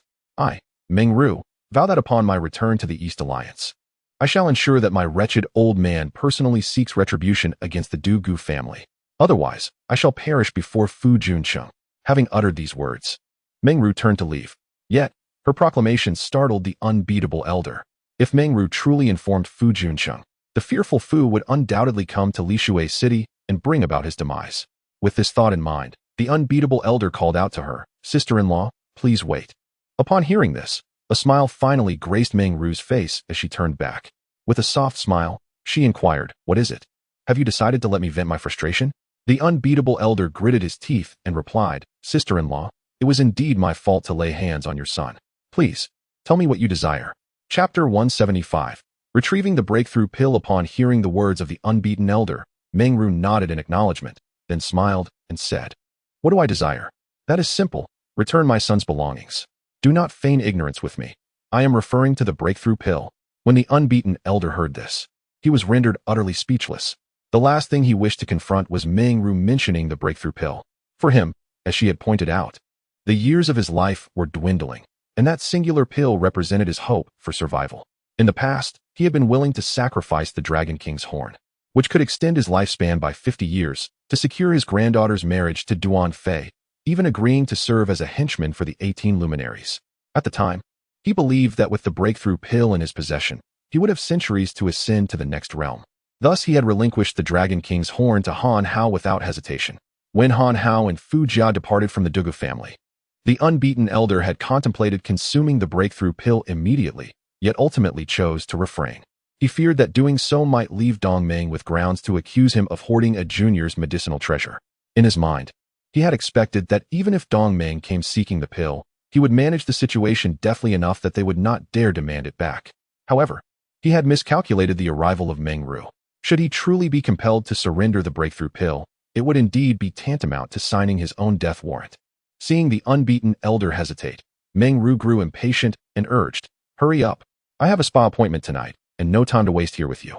Under her repeated insistence, the unbeaten elder found himself unable to part with the precious pill. Wealth often requires risking peril, and driven to desperation, he contemplated silencing her permanently. At this moment, Meng Ru seemed oblivious to the emotional turmoil of the unbeaten elder, continuing to demand the return of the breakthrough pill. Suddenly, without warning, the unbeaten elder launched a punch directly at Meng Ru. Neither she nor Han Hao could have anticipated such swift aggression from him. However, it was too late to save her now. In the blink of an eye, his fist was poised before Meng Ru. Should it connect, her fate would be sealed. Just as the situation teetered on the precipice of disaster, a thunderous voice echoed from afar. "Dugu Ming, you are outrageous." The moment the words reached their ears, Han Hao and Fu Jia felt a resounding boom, swiftly covering their ears. Meanwhile, the unbeaten elder, upon hearing this proclamation, froze in place, blood streaming from his ears, eyes, nostrils, and mouth. Han Hao, astonished by the scene, turned to the source of the voice. There stood the elder known as Lao Zamao, garbed in azure attire. His grizzled beard reminiscent of a zebra, and the wrinkles on his face suggesting he could easily trip a person. The old man wore an expression of fury, his beard curling high. Despite appearing frail and decrepit, with each step he took, he revealed the depth of his formidable prowess. He strode swiftly towards his destination. Before long, he arrived before the undefeated elder. As the elderly figure approached, the undefeated elder, suspended in midair, fell directly to the ground. The old man's authoritative voice resonated. "Humph! Do you dare to meddle with the affairs of the Eastern Alliance? Speak, how do you wish to meet your demise?" At that moment, the recently liberated undefeated elder turned pale with fear, shaking his head incessantly, unable to utter a single word. Noticing the elder's silence, the old man nodded in acknowledgement. "You possess some backbone, allowing me to act freely. Now prepare yourself." With that, he began to stretch his joints, retrieving knives, scissors, whips from a bag, and ultimately, an array of torturous instruments rumored only to exist in legend. Witnessing this, even Han Hao's jaw dropped in disbelief. The old man was being excessively cruel. How had he not heard the undefeated elder allow him to act freely? Meanwhile, the terrified undefeated elder was aghast at the sight of the old man approaching him with a knife, muttering about inflicting a slow death. At that moment, Meng Ru, who had been observing from the sidelines, finally spoke. "Uncle Fu, wait a moment." Upon hearing this, the elder in the green attire nodded. "Indeed, I was just contemplating even more exquisite forms of punishment." He then stepped back to stand beside Han Hao, for reasons unknown. As Han Hao watched an elder fiddling with torture devices beside him, he couldn't help but shudder.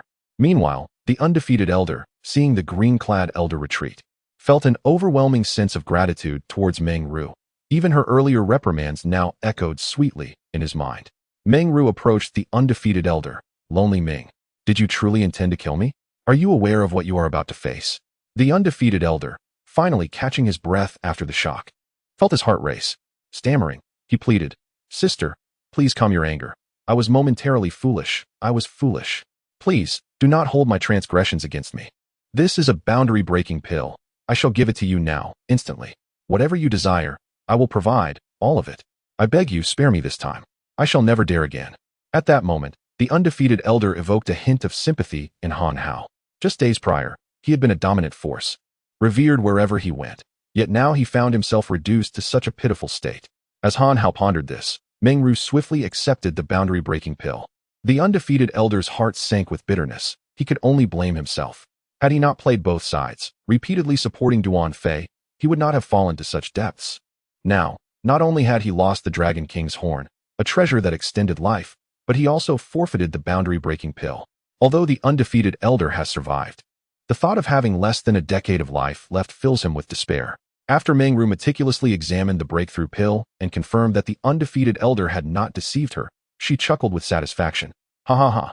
Initially, your Duga family had offended me, Meng Ru, and deserved annihilation. However, you should be grateful to my daughter-in-law. For her sake, I shall refrain from holding it against you. Now, why don't you summon my daughter-in-law?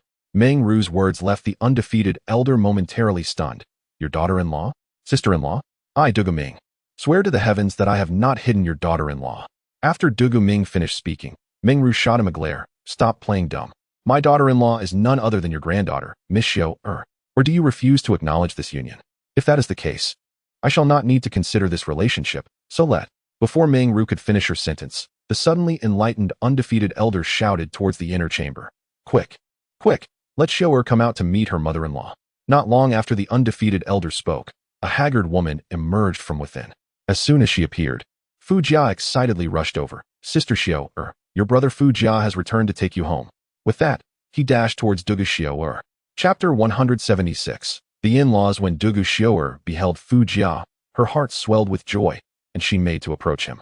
However, upon glancing back, she was struck by the sorrowful visage of her grandfather. Hesitating momentarily, she shot Fu Jia a glance, which he interpreted as a signal, prompting him to retreat in disappointment. Though Dugu Xiao Er longed to see Fu Jia, her concern for her grandfather prevailed. Ultimately, she chose to stand behind him, her voice tinged with worry as she inquired, Grandfather, how are you? The undefeated elder, feeling shame at being seen in such a lamentable state by his granddaughter, replied, Xiao Er, from this moment onward, you shall be Fu Jia's wife. You must tend to the family well and show filial piety to your in-laws. With those words, the elder lowered his head and closed his eyes. Having grown up beside her grandfather, Dugu Xiao Er could discern the melancholy and frustration woven through his words. Though she yearned to express her gratitude, each attempt to speak faltered on her lips, caught in a dilemma that finally culminated in tears. Grandfather. At that moment, Meng Ru, who had been observing from the side, noted the concern etched on Dugu Xiao Er's face and nodded approvingly. Prior to their visit to the Duga household, Fu Jia had informed Meng Ru of Xiao Er's selfless act of risking her life to save him. Through her own observations, Meng Ru recognized the genuine affection reflected in Dugu Xiao Er's eyes for her son. However, had Dugu Xiao Er rushed to embrace Fu Jia without regard for her grandfather's plight, Meng Ru would have disapproved, for filial duty holds significant weight. Now, in terms of both appearance and character, Meng Ru found herself thoroughly impressed. She deemed her future daughter-in-law worthy. Thus, she retrieved the boundary-breaking pill, her reluctance evident in her gaze. After a moment's hesitation, she chose to present the pill to Fu Jia. Jar, the reason you chose this boundary-breaking pill as a betrothal gift indicates that you believe Xiao Er surpasses its value. Having seen her now, I am exceedingly pleased with my son's choice. Since Xiao Er is so exceptional, you may take charge of this pill. With that, Meng Ru handed the pill to Fu Jia. Understanding his mother's intentions, Fu Jia respectfully approached the undefeated elder, cradling the boundary-breaking pill in his hands, and bowed deeply. Elder Dugu, I am Fu Jia, seeking to marry your granddaughter. I humbly ask for your blessing. Upon seeing the life-saving boundary-breaking pill once more, the undefeated elder, who had long since despaired of prolonging his own existence, was initially filled with confusion. Even without Meng Ru presenting the pill, he would never dare to oppose this union. Yet, he wondered why Meng Ru had gone to such lengths to reclaim the pill only to so readily bestow it upon him. Sensing the elder's puzzlement, Meng Ru spoke, Elder Dugu, you must be wondering why I have returned the pill to you. In the hearts of my son and me, your precious granddaughter holds far greater value than this elixir. I do not wish for our familial discord to create a rift between us. If you consent to this union, please accept this elixir. Upon hearing Meng Ru's words, the elder of invincibility felt a sudden pang in his heart. His son had departed early, leaving only this granddaughter as his sole companion. Initially, he regarded her as more precious than life itself. However, as he aged, He began to harbor an increasing fear of death, a fear that deepened over time, ultimately making the desire to escape death more significant than the care of his granddaughter. At that moment, the elder thought of the king and began to feel regret. For so long, he had been focused solely on prolonging his life, even at the cost of his granddaughter's happiness. Yet now, an elixir that he deemed invaluable appeared to be worth less than a mere fraction of his granddaughter in the eyes of an outsider. This realization left him questioning his worthiness as a grandfather. The elder began to lament, having forgotten what was truly vital in life over the years. With a heavy heart, he shook his head. There is no need. As long as my granddaughter finds happiness with Fu Jia, that is all that matters. He then wiped away her tears and asked, Xiaoer, do you truly have feelings for Fu Jia?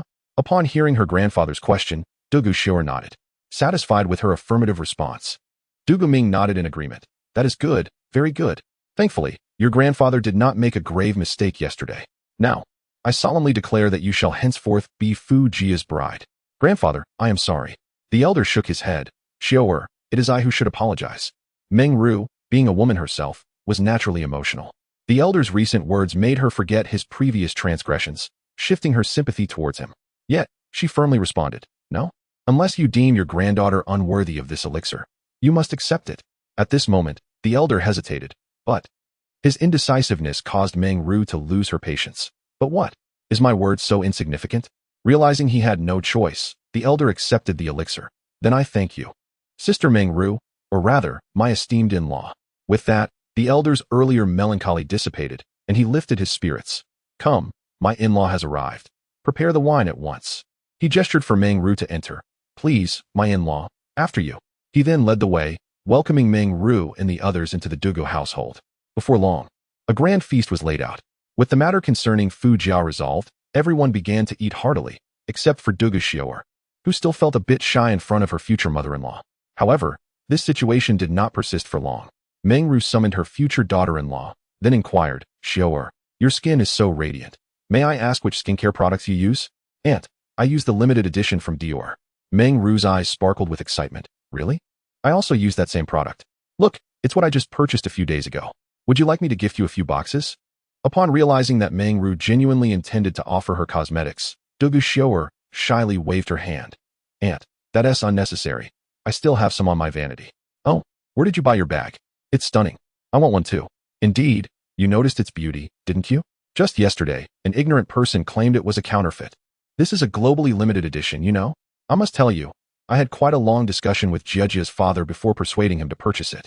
As their conversation deepened, the two newly acquainted individuals quickly transformed into close sisters, prompting Han Hao and others to reflect.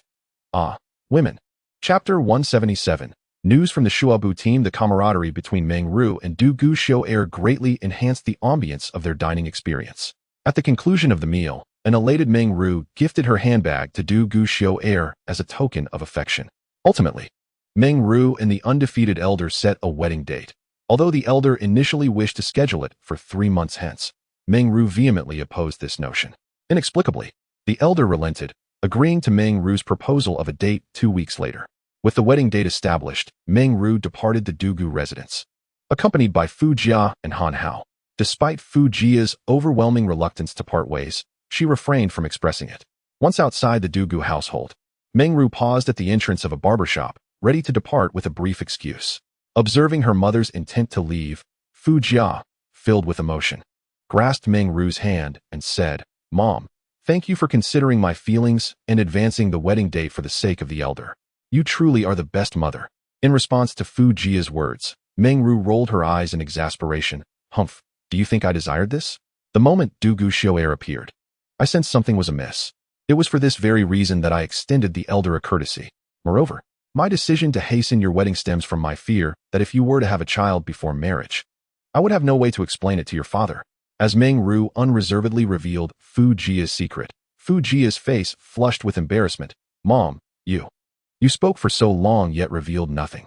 Seeing Fu Jia's bashfulness, Meng Ru shook her head in disappointment. At your age, you still behave like a child, with such thin skin. With that, she departed, leaving Fu Jia to regain her composure once Meng Ru vanished from her sight. At that moment, Fu Jia turned to Han Hao and inquired, Big brother, what shall we do now? After pondering for a while, Han Hao realized he was at a loss for what to do next. He gazed skyward and lamented, Ah, this world is truly lonely. As if the heavens heard his lament, a voice suddenly pierced the air. Get lost.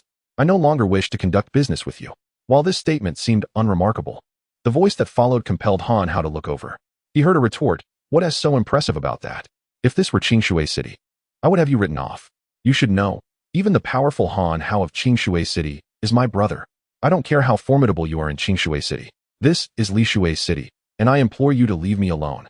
With that, the speaker pushed outward, and Han Hao recognized the individual being expelled from the barbershop, none other than the Shuabu team.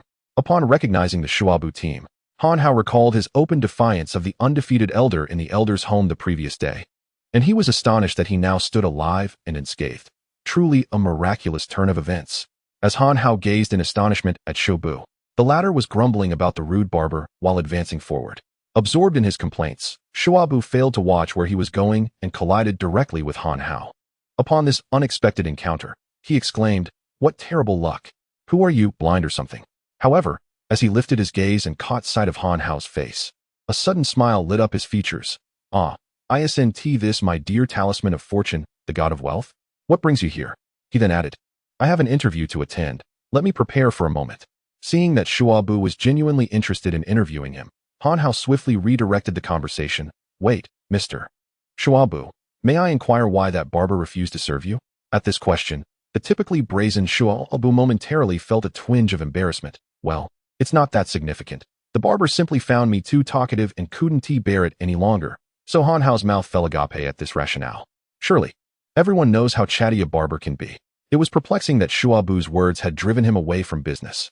However, Han Hao soon regretted his curiosity, for upon his inquiry, Shuabu plunged into a reverie. "I recall when I was just 10 years old, attending school. Back then, I was not one for conversation." Shuabu began recounting tales from his childhood, explaining the evolution of his loquacity, before meandering through his emotional journey and eventually discussing his marriage and family. The more Han Hao listened, the more he found it unbearable. At last, he understood why even the barber had reached his limits with Shuabu's incessant chatter. Thus, he interjected, "All right, I comprehend now. Could you please share how you mustered the courage to speak so boldly before the undefeated elder and live to tell the tale?" Shuabu replied with remarkable simplicity, "Is that so difficult? Is that Dugaming really that formidable? I am a journalist. Naturally, I must uphold the moral high ground. I believe that as long as one harbors righteousness, one shall be invulnerable. I shall never bow to evil forces. Moreover, we are both from Qingshui City. If I do not assist you, who will?" Had it not been for his earlier grandiloquence, Han Hao might have been moved to tears. However, the atmosphere had already been disrupted, and he merely nodded. "Thank you, Shuabu." In response to Han Hao's gratitude, Shuabu quickly distanced himself and said, "What are you doing, Han Hao? This is merely my duty.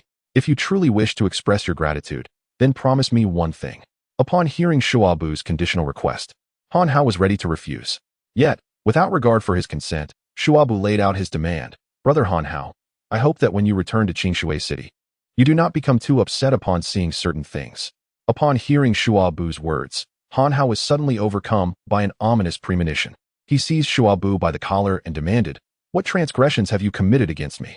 Shuabu, feeling somewhat embarrassed, replied, "Brother Han Hao, to be candid, the reason I have lingered here without returning is to capture some sensational news about you.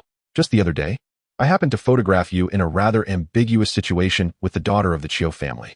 Consequently, I retained that photograph and submitted a report to the television station. It has been quite the sensation in Qingshui City.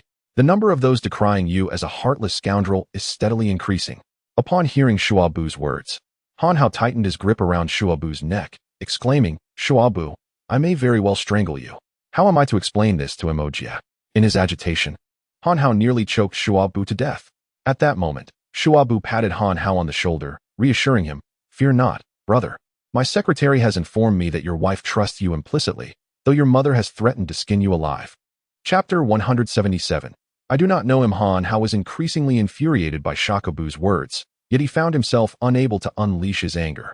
He could only relent, saying, "Very well, I shall forgive you this time. When you return to Qingshui City, you must provide an explanation on my behalf."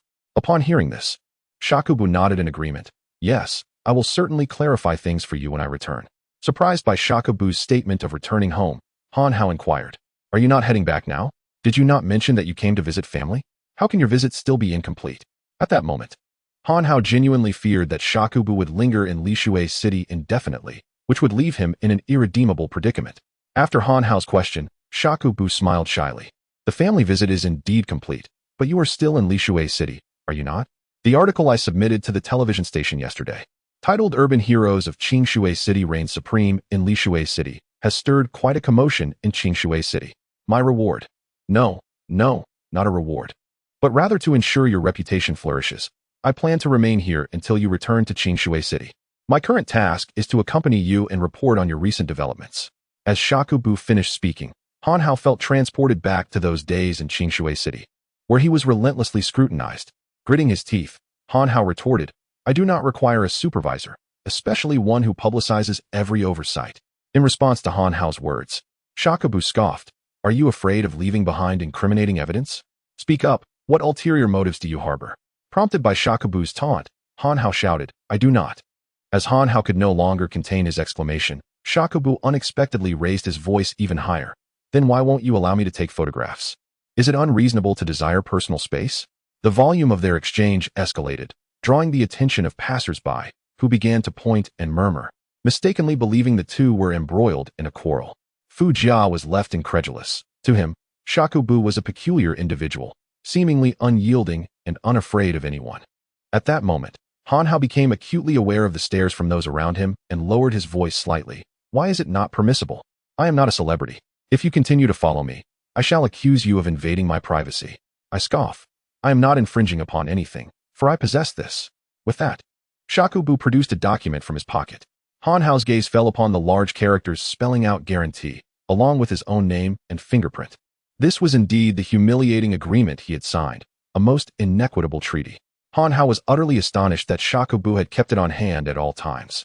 Resigned to the situation, he was about to concede when Fu Jia approached him, casting a cold stare at Han Hao. Brother, should we not deal with him?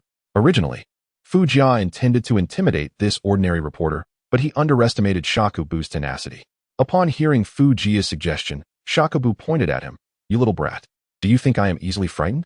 I have yet to expose your misdeeds to your parents. Do you believe I cannot unearth everything you have done?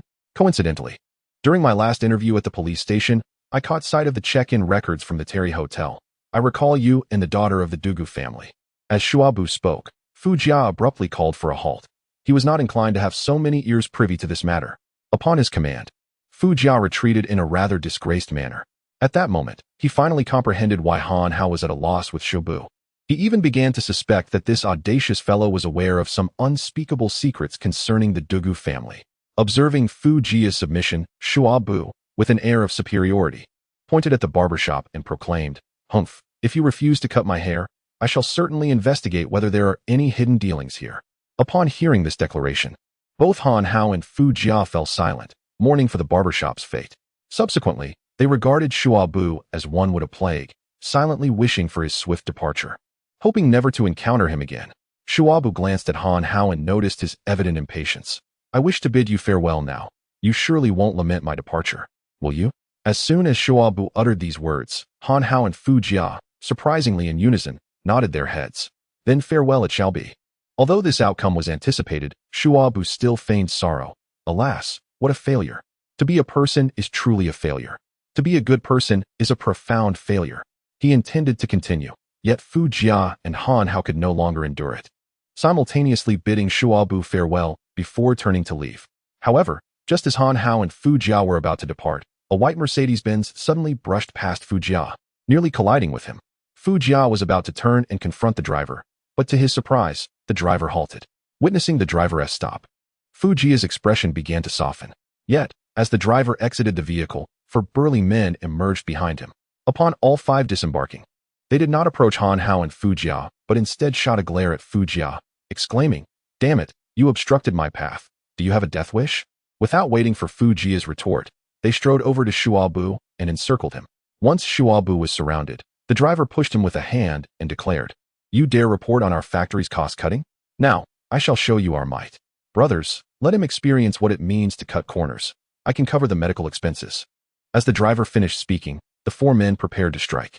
At that moment, Shuabu bellowed, You dare? Upon hearing Shuabu's fierce shout, the driver raised a hand, signaling his companions to pause, then chuckled, Ha! We dare? You ought to inquire in Lishui City about who I am. Would we fear striking you? Upon hearing the remarks of the car owner, Shuabu Duo cast a scornful glance in his direction and pointed at Han Hao and Fu Jia, retorting, "Humph, does your class wish to confront me? Have you sought their consent? They are my brothers, and you lot are hardly a match for even a single one of them." As Shuabu Duo finished his declaration, the car owner regarded Han Hao and Fu Jia with a mix of confusion and derision, his gaze laced with inquiry and provocation. From the moment the car owner had exited his vehicle without offering an apology to Fu Jia, the latter had harbored a desire to teach the arrogant driver a lesson. However, upon realizing that the car owner had come to challenge Shuabu Duo, he momentarily suppressed his urge to confront the Mercedes driver, eager instead to witness Shuabu Duo's discomfort before addressing the car owner himself. Thus, Han Hao and Fu Jia exchanged a knowing shake of their heads, murmuring, "I do not recognize him. Feel free to proceed," before retreating a few paces. Chapter 178. It was deliberate. The performances of Han Hao and his companion greatly exceeded the expectations of the Shobo team. Their gazes towards Fu Jia and Han Hao were laden with deep resentment. However, the owner of the Mercedes, upon hearing these words, erupted into laughter, slapping Shobo team's face with a haughty demeanor. "Ha ha ha. Little reporter, you actually placed your hopes on these two buffoons. Are you frightened now?" At that moment, Shobo team had no inclination to engage in a quarrel with the car owner. Instead, he pointed directly at Fu Jia. "Little brat, did you hear that? He called you a buffoon." Initially, upon hearing himself referred to as a buffoon, Fu Jia was poised to retaliate. However, upon hearing Shobo team call him little brat, he immediately abandoned the thought of reprimanding the car owner. Instead, he turned to Shobo team and declared, "I didn't catch what that gentleman said, but I certainly heard you call me a little brat. Big brother, please teach him a lesson." Listening to Fu Jia's words, Shobo team felt an urge to slap himself. At that moment, he finally understood how much his words could provoke disdain. Thus, he placed his hopes on Han Hao. Yet, when he turned to Han Hao, he found him pretending to be engaged in a phone call. "Han Hao, you rascal. I know you're faking that phone call. Your ringtone, the cheerful tune from Pleasant Goat and Big Big Wolf, hasn't he even sounded?" Han Hao completely disregarded Shobo team's grievances, for he knew there was no hope of deceiving him. Avoiding the awkwardness of an action was all that mattered. Observing that neither Han Hao nor Fu Jia was willing to assist him, Shobo team steeled his resolve, thinking, "You are forcing my hand." With this in mind, he addressed Han Hao. "All right, since you refuse to help me, I hold it against you. However, my wife and children will depend on you for care. After all, you are entitled to half of the earnings from this report." As these words escaped Shobo team's lips, the car owner glanced back at Han Hao. Although he suspected a connection between Han Hao and this report, he ultimately dismissed the thought, reasoning that if they were truly involved, they would have fled by now. Having concluded this line of reasoning, the car owner lost patience with Shobo team's nonsensical ramblings and commanded his underlings, "Brothers, teach him a lesson." As soon as the car owner's words fell, 4 burly men advanced towards Shobo team. Witnessing Shobo team's anxious demeanor, Han Hao, in a moment of careless amusement, recalled a humorous saying from the internet and quipped, "Brother, go in peace. I shall take care of your wife." The moment those words left his mouth, the car owner turned around to look at Han Hao. "So you really are connected to him? Brothers, first, deal with this brat." With that, he stepped forward, ready to seize Han Hao by the collar. However, Han Hao swiftly dodged, evading the car owner's grasp. At the same time, Han Hao extended his foot forward, inadvertently blocking the car owner's advance, leading to a comical stumble as the owner fell flat on his face. Han Hao sighed internally, marveling at Shobo team's remarkable luck. Initially, I intended for the Shobo team to learn a lesson before taking action, but given the current circumstances, I find myself compelled to act prematurely. Just as Han Hao was poised to reprimand the car owner, Fu Jia realized that he could no longer witness the misfortune of the Shobo team. Thus, he resolved to confront the 5 individuals who had spoken ill of him. Before Han Hao could intervene, Fu Jia stepped forward, squatting beside the fallen Mercedes owner. "Oh dear brother, how could you be so careless? It's all a mistake on our part. Look how agitated you are. Come, let me assist you." With that, Fu Jia reached out to help the Mercedes owner. At that moment, the Shobo team was left astounded, unable to fathom Fu Jia's intentions. The irate car owner swatted Fu Jia's hand away, signaling that he needed no assistance. However, Fu Jia remained unfazed, maintaining a cheerful demeanor. "Please, my brother, quell your anger. Allow me to help you as a gesture of apology." With that, he forcefully grasped the Mercedes owner's hand and attempted to lift him. Observing Fu Jia's shameless flattery, the car owner sought to humiliate him by pressing down, intending to relish the sight of Fu Jia struggling. Fu Jia played along, feigning great effort in lifting the Mercedes owner. Just as they were nearly upright, at a height of about 1 meter, the car owner exerted his weight downward with all his might. Suddenly, Fu Jia let go. A shrill cry echoed as the owner crashed to the ground, his face a gruesome mess. Amidst his cries of pain, he pointed an accusing finger at Fu Jia, preparing to hurl insults. Yet before he could utter a word, Fu Jia feigned anxiety. "I sincerely apologize, brother. My strength is lacking, and I caused your fall. Please, grant me another chance. I assure you, I will not let you fall again." Ignoring the owner's vigorous shaking of his head, Fu Jia lifted him once more. This time, the owner had to muster his strength to rise, but as Fu Jia grasped his waist, the owner found himself unable to leverage his strength. When Fu Jia had lifted him halfway, he once again released his grip. Another pitiful wail ensued as the owner, attempting to speak, lost 2 of his front teeth. At this moment, the 4 muscular men accompanying the car owner recognized the ruse and angrily pointed at Fu Jia. "You little brat, are you doing this on purpose?" Hearing their words, Fu Jia scoffed dismissively. "Oh, you just figured it out? Foolish." This remark ignited their fury. "You little punk. I will crush every bone in your scrawny arms and legs. I hope you can still talk tough then." With that, the 4 men disregarded Han Hao, advancing towards Fu Jia. Observing their approach, Fu Jia chuckled. "Huh? Do you think my punches lack power? I hope you feel the same way soon." With that, he stood still, allowing the 4 to strike him, each landing a punch. After being struck, Fu Jia gazed skyward and sighed. "Alas, flowery punches and embroidered legs. What a bore. Now, I shall return the favor, 1 punch for each of you." With that, Fu Jia delivered a precise blow to each assailant, swiftly bringing all 4 to the ground. As they writhed in pain, groaning on the floor, Fu Jia shook his head once more and lamented, "Alas, I am inherently kind-hearted. Yet one must adhere to the principles of reciprocity. Such moral coercion is simply intolerable." The 5 individuals on the ground, overhearing his words, were nearly driven to rage. One particularly hot-tempered individual cursed, "You little bastard, I will."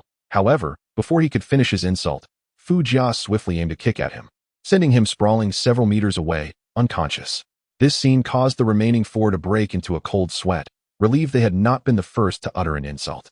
At that moment, despite their fervent desire to eliminate Fu Jia, they lamented their own inadequacy and strength.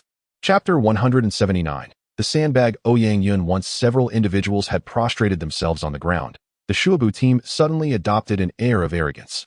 With heads held high, they approached the driver, declaring, "Kid, would I dare to be a reporter without some influence? Next time you lay hands on someone, do inquire about my esteemed name, Han Hao." After uttering this, the Shuabu team did not hesitate to stomp on the unfortunate owner of the Mercedes, even spitting at him directly. At this moment, Han Hao was nearly rendered speechless in astonishment. He had encountered shamelessness before, but never of this magnitude, outright impersonating him in his presence. Han Hao initially intended to expose the Shuabu team's deceit, but before he could utter a word, they approached him directly. "Brother, thank you. I will have my assistant resolve the misunderstanding in Qingshui City right away. I assure you it will be handled flawlessly." After this, they patted Han Hao on the shoulder and, with a dismissive snort towards Fu Jia, strode away. Seeing that the Shuabu team was ignoring her, Fu Jia was incensed. "Hey, you still owe me a thank you. Haha, little brat, you ought to be thanking me." Upon hearing this, Fu Jia was poised to argue with the Shuabu team, but Han Hao swiftly restrained her. He knew that no one was aware of the matters between Fu Jia and Dugu Shoer up to this point.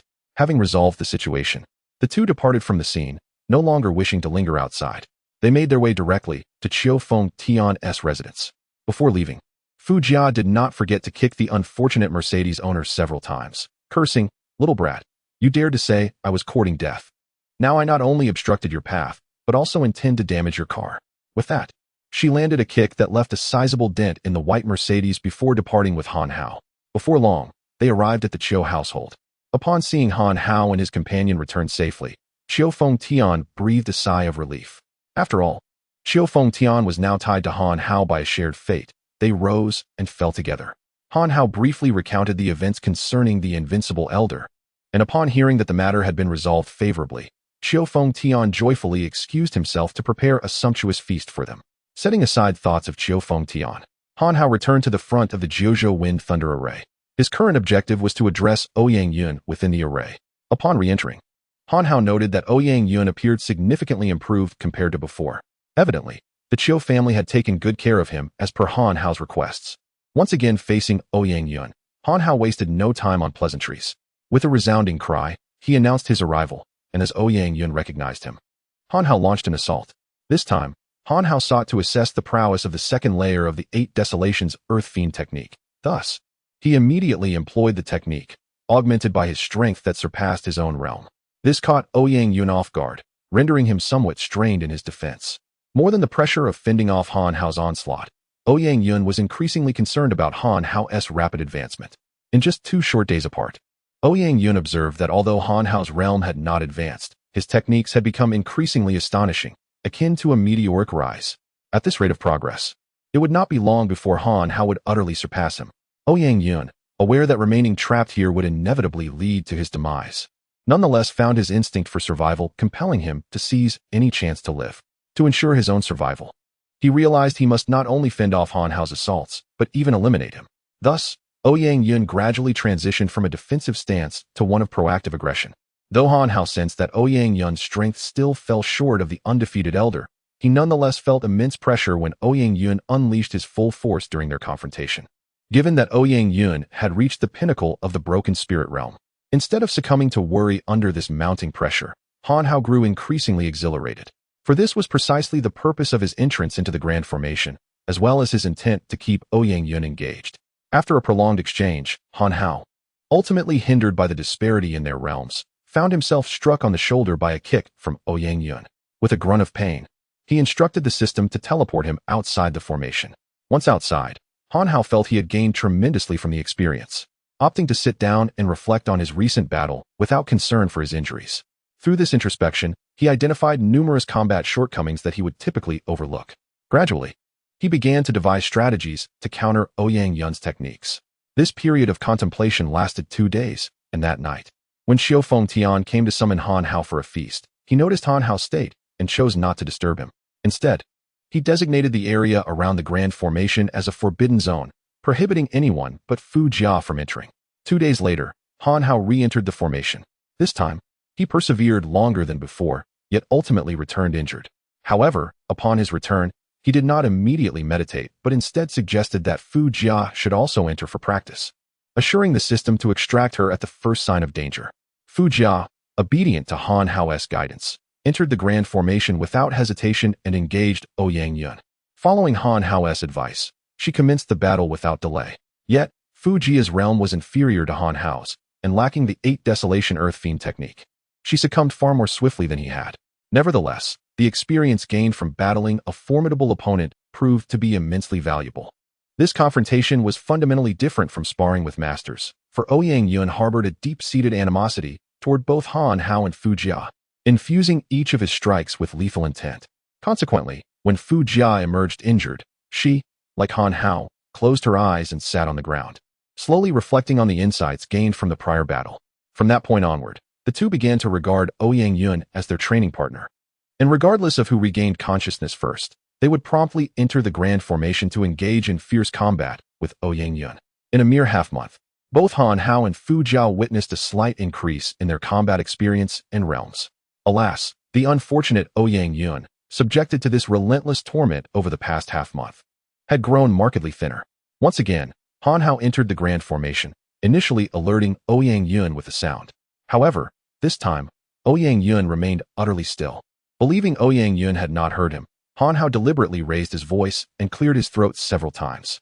Yet, after opening his eyes briefly to glance at Han Hao, Ouyang Yun promptly shut them once more. "Are you trying to get yourself killed?" Upon hearing Han Hao's apparent dissatisfaction, reminiscent of a boss reprimanding a subordinate, Ouyang Yun retorted with frustration, "Damn it, I refuse to continue. You might as well strike me dead with one blow. I shall no longer serve as your free punching bag." Chapter 180. The death of Ouyang Yun. Upon hearing Ouyang Yun's words, Han Hao, feeling aggrieved, retorted, "In the past few days, it has been you who has been mercilessly pummeling my brother and me. Look at you, not a scratch on your body, and your muscles are becoming more pronounced. Meanwhile, my brother and I have been left battered after each encounter. If anyone is the true sparring partner here, it is undoubtedly us." As soon as Han Hao finished speaking, Ouyang Yun, enraged, leaped to his feet, exclaiming, "How shameless can you be? You two have taken turns to assault me. I would either be beaten to death or exhausted by your relentless attacks. Today, I refuse to retaliate. So you might as well kill me quickly."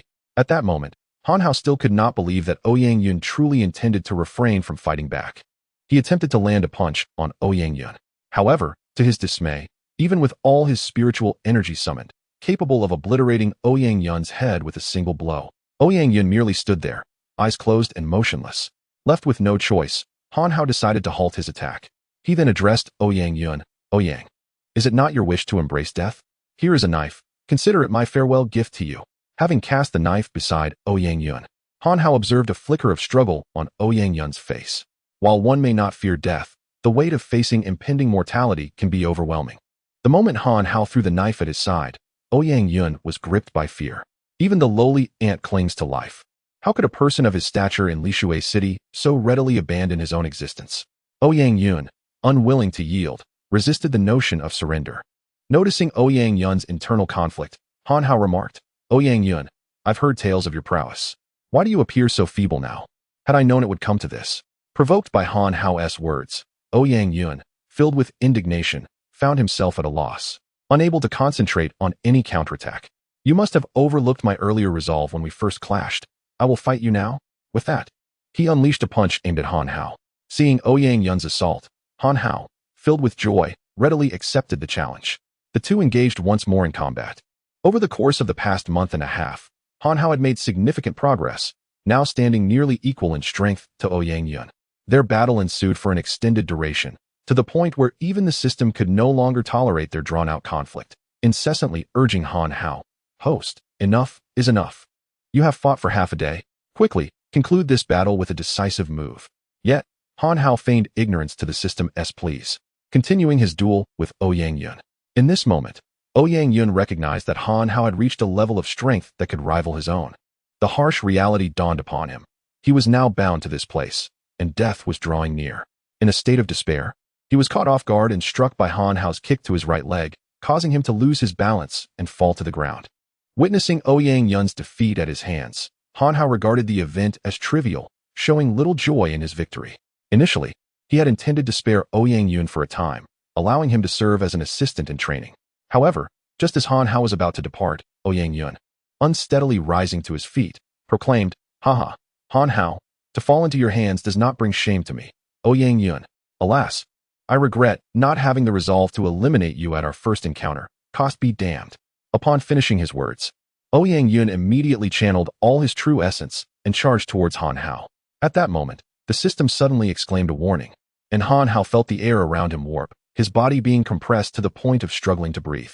Subsequently, he found himself transported outside the Great Formation. As Han Hao was teleported from within the array, a shockwave from an explosion struck him.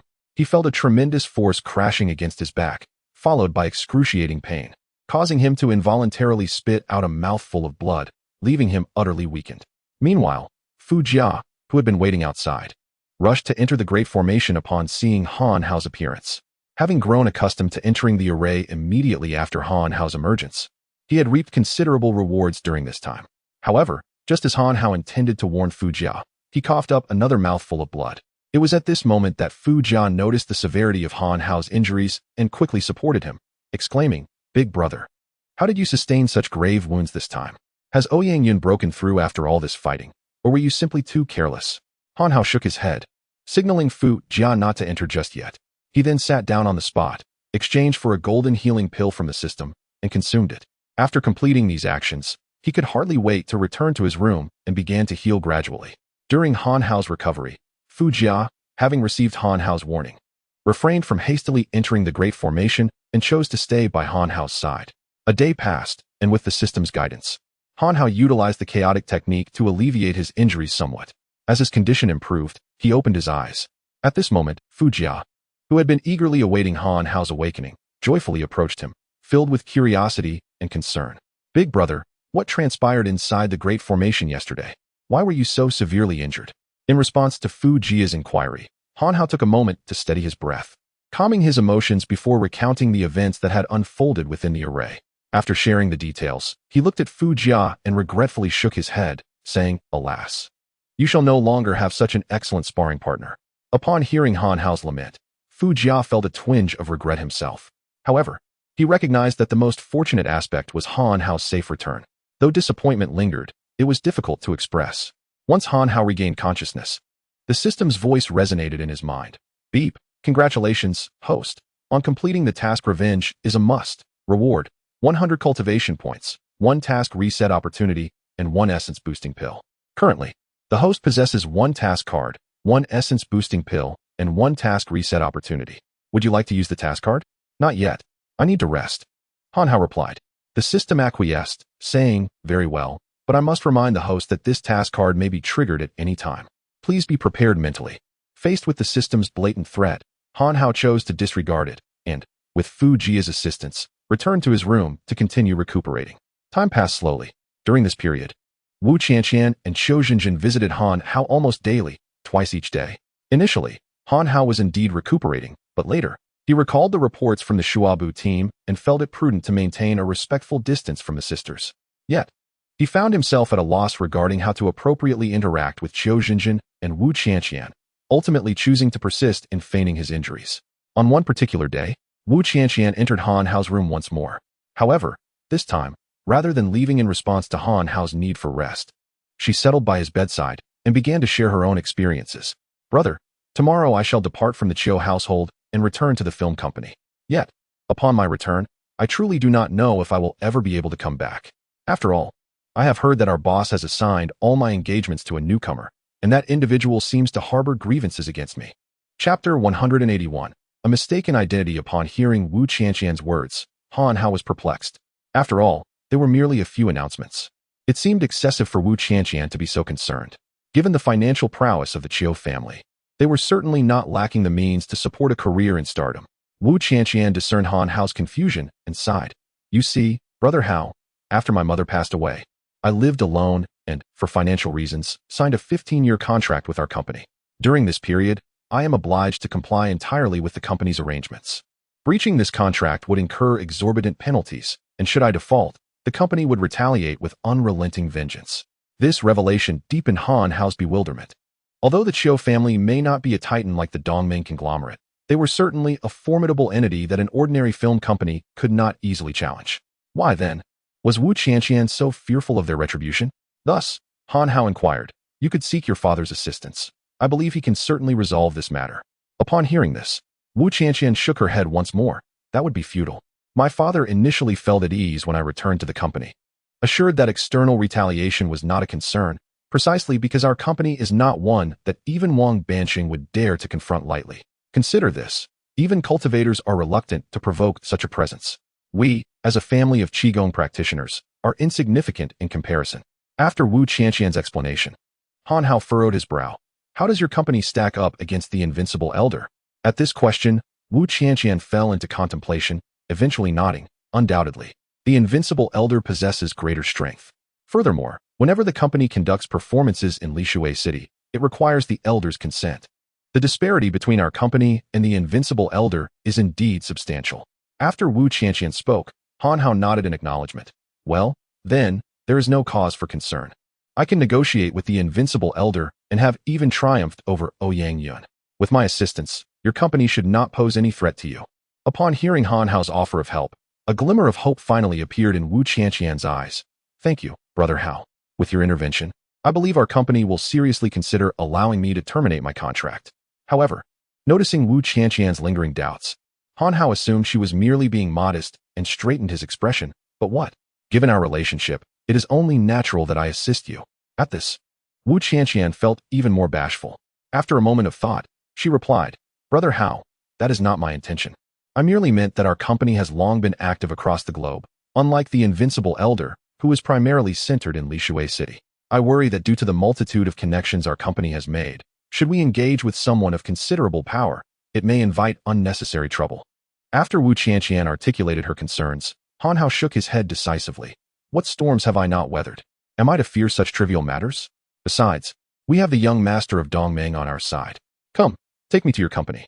With my exceptional talents, I ought to make my foray into the entertainment industry. With that, he disregarded Wu Qianqian's apprehensions and led her directly toward Fu Jia's room. As Han Hao entered Fu Jia's room, he happened to see Fu Jia stepping out. Upon noticing Han Hao approaching with Wu Qianqian, Fu Jia, taken aback, inquired, "Elder brother, have you made up your mind?" Han Hao was perplexed by this question. He had not yet disclosed his intentions to Fu Jia, so how could he possibly know? Had Wu Qianqian mentioned something to him beforehand? Regardless of how Fu Jia was aware of the matter, Han Hao had no intention of probing further. He simply nodded, affirming yes. I have made my decision. Upon hearing this, Fu Jia bypassed Han Hao and bowed to Wu Qianqian, saying, "Greetings, sister-in-law. Since my elder brother has dared to defy convention by choosing to be with you, disregarding his previous wife, it is evident that you share a genuine love. Please treat my elder brother well. He has always praised you in my presence." These words left Han Hao utterly astonished. He had not anticipated that Fu Jia's so-called decision pertained to this. Hastily, he gestured, "Fu Jia, stop your nonsense." Noticing Han Hao's anxious demeanor, Fu Jia leaned closer and whispered, "Elder brother, I apologize. I did not realize you had not informed the new sister-in-law about your marriage." After scratching his head, Fu Jia bowed to Wu Qianqian once more, "Sister-in-law, I sincerely apologize. I was unaware that my elder brother had yet to explain his previous marriage to you. However, he has confided in me that his prior union lacked love. He was confused back then. It was only after meeting you that he discovered what truly matters to him. In truth, sister-in-law, a man who has been married is more aware of his desires, better equipped to manage a household, and knows how to treat a woman well." Fu Jia continued his explanation, while Han Hao attempted several times to interject, only to be brushed aside by Fu Jia. "Elder brother, please refrain from speaking." Eventually, as Fu Jia's words grew increasingly absurd, Han Hao could no longer contain himself and shouted, "Fu Jia, be quiet. This situation is entirely different from what you believe." Han Hao's outburst finally halted Fu Jia's imagination. He glanced at Han Hao and then at Wu Qianqian, meekly asking, "So, you two are not together yet?" At that moment, both Wu Qianqian and Han Hao nodded. However, while Han Hao was filled with anger and frustration, Wu Qianqian blushed and smiled at Fu Jia. Upon realizing he had made a monumental blunder, Fu Jia sheepishly remarked, "Then consider this my early blessing for both of you." Seeing Fu Jia continue to ramble, Han Hao, exasperated, delivered a light smack to his head. "Blessing, my foot. I came here for a serious matter." "A serious matter? Is there anything more significant than the matter of a lifetime? Come now, elder brother, I am currently contemplating how to host my own wedding. Help me think. Should I opt for a Western-style ceremony or stick to our local traditions? Perhaps I should do both?" At this point, Han Hao felt as though his head might explode. "Fu Jia, I genuinely have an important matter to discuss with you." Fu Jia, visibly angered, retorted, "Elder brother, is my marriage not a serious matter? Rest assured, my affection for Xiu'er is genuine. I shall not engage in matters with any other young ladies." Upon hearing this, Han Hao felt a flush of embarrassment. With no other choice, he opted for a different expression. "Very well, my friend, my brother seeks you for a matter of importance." At this, Fu Jia nodded, realizing that the earlier misunderstanding had been overshadowed by his previous antics, and asked, "Brother, what is it?" "I wish to visit Wu Qianqian's company." "What? Brother, do you aspire to enter the entertainment industry? I would advise against it. In my opinion, you are destined for mediocrity. You shall not rise to prominence." At Fu Jia's remark, Han Hao could only nod in resignation. "No, I mean for you to accompany me to Qianqian's company, as it seems there are threats against her." Upon hearing that someone intended harm towards Wu Qianqian, Fu Jia slammed his thigh in disbelief. "By heavens, someone dares to target my sister-in-law? Let us go and put an end to this at once." Chapter 182. Haixin Film Industry Company. With a single exclamation from his sister-in-law, Han Hao reacted with an immediate retort, "Do not speak foolishly." Following his outburst, Fu Jia felt a pang of regret for her words and apologized. "I'm sorry. Let us leave now. Indeed, let us depart." With a palpable air of indignation, Han Hao and Fu Jia strode towards the exit of the Qiu residence, swiftly accompanied by Wu Qianqian. In a mere moment, the trio emerged from the gates of the Qiu family estate, where two paths diverged into separate directions. Fu Jia glanced at Han Hao, only to find him gazing back at her.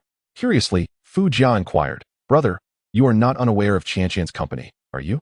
Han Hao nodded in acknowledgement. "What is its name?" she pressed. Han Hao shook his head, then turned decisively to Wu Qianqian. With charming obedience, Wu Qianqian articulated the name of their company, Haixin Film Industry Company. Upon hearing this, Fu Jia spat disdainfully. "Bah, that sounds like a nefarious enterprise. Brother, it is evident this company is no good. We must take action." With that, she seized Han Hao's arm and began to march forward. However, as soon as she took a step, she halted, scratching her head in embarrassment. "Qianqian, I am not quite sure how to get to your company." Wu Qianqian chuckled lightly, retrieving her phone to dial her manager, Brother Wang. The three of them then stood at the entrance of the Chiu residence, awaiting his arrival. Before long, a Rolls-Royce came to a stop before them. Brother Wang exited the vehicle, yet upon spotting Han Hao, his expression shifted from jovial to somewhat awkward. Wu Qianqian glanced at him and stated, "Brother Wang, I would appreciate it if you could take us to our office in Lishui City. I heard Zhao Gu has also arrived." After a moment's hesitation, Brother Wang replied, "Indeed, since you have not visited the company in a while. Zhao Gu came personally to see you." Wu Qianqian nodded and turned back to Han Hao, saying, "Brother Hao, please, get in the car."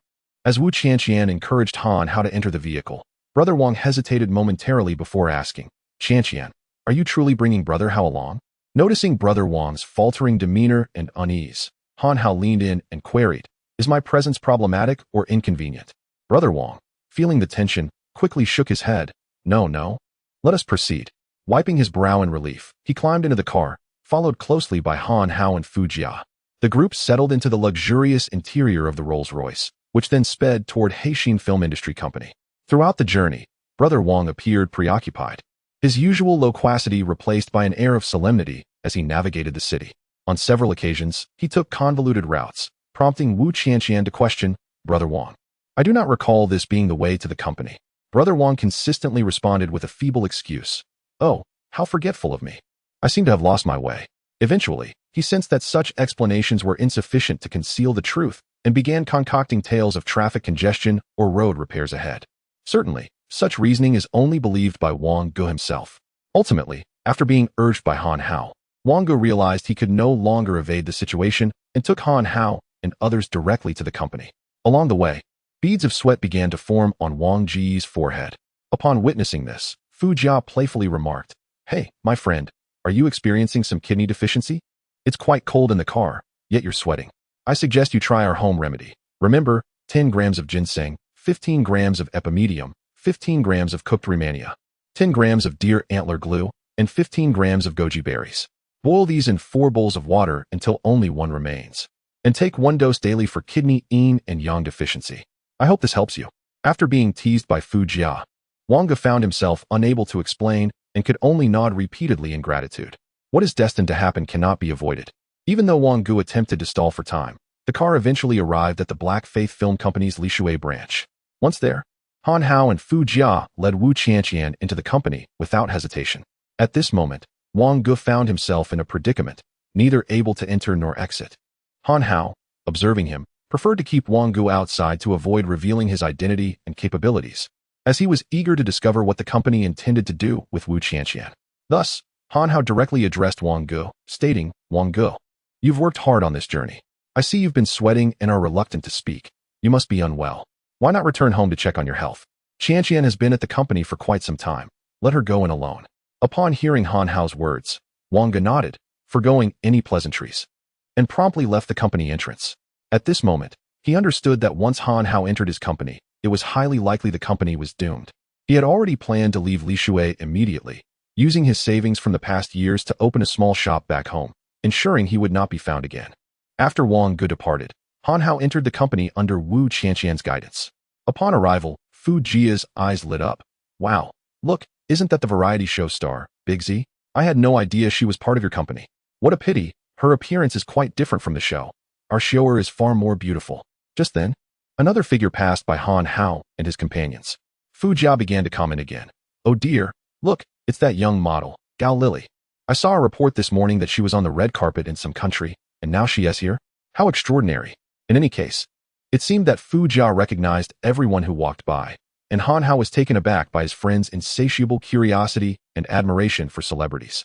Now, Han Hao couldn't help but suspect that Fu Jia's urgent desire to come here was not merely to support Wu Qianqian, but to catch a glimpse of the stars.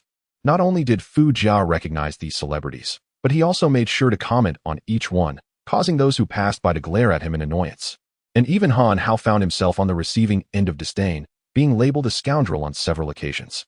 Although Han Hao found it intolerable, Fu Jia remained completely unfazed, her voice growing louder and more insistent, inciting the entire company's disdain for the man in question. Eventually, the trio arrived at the 13th floor, the domain of the company's upper management.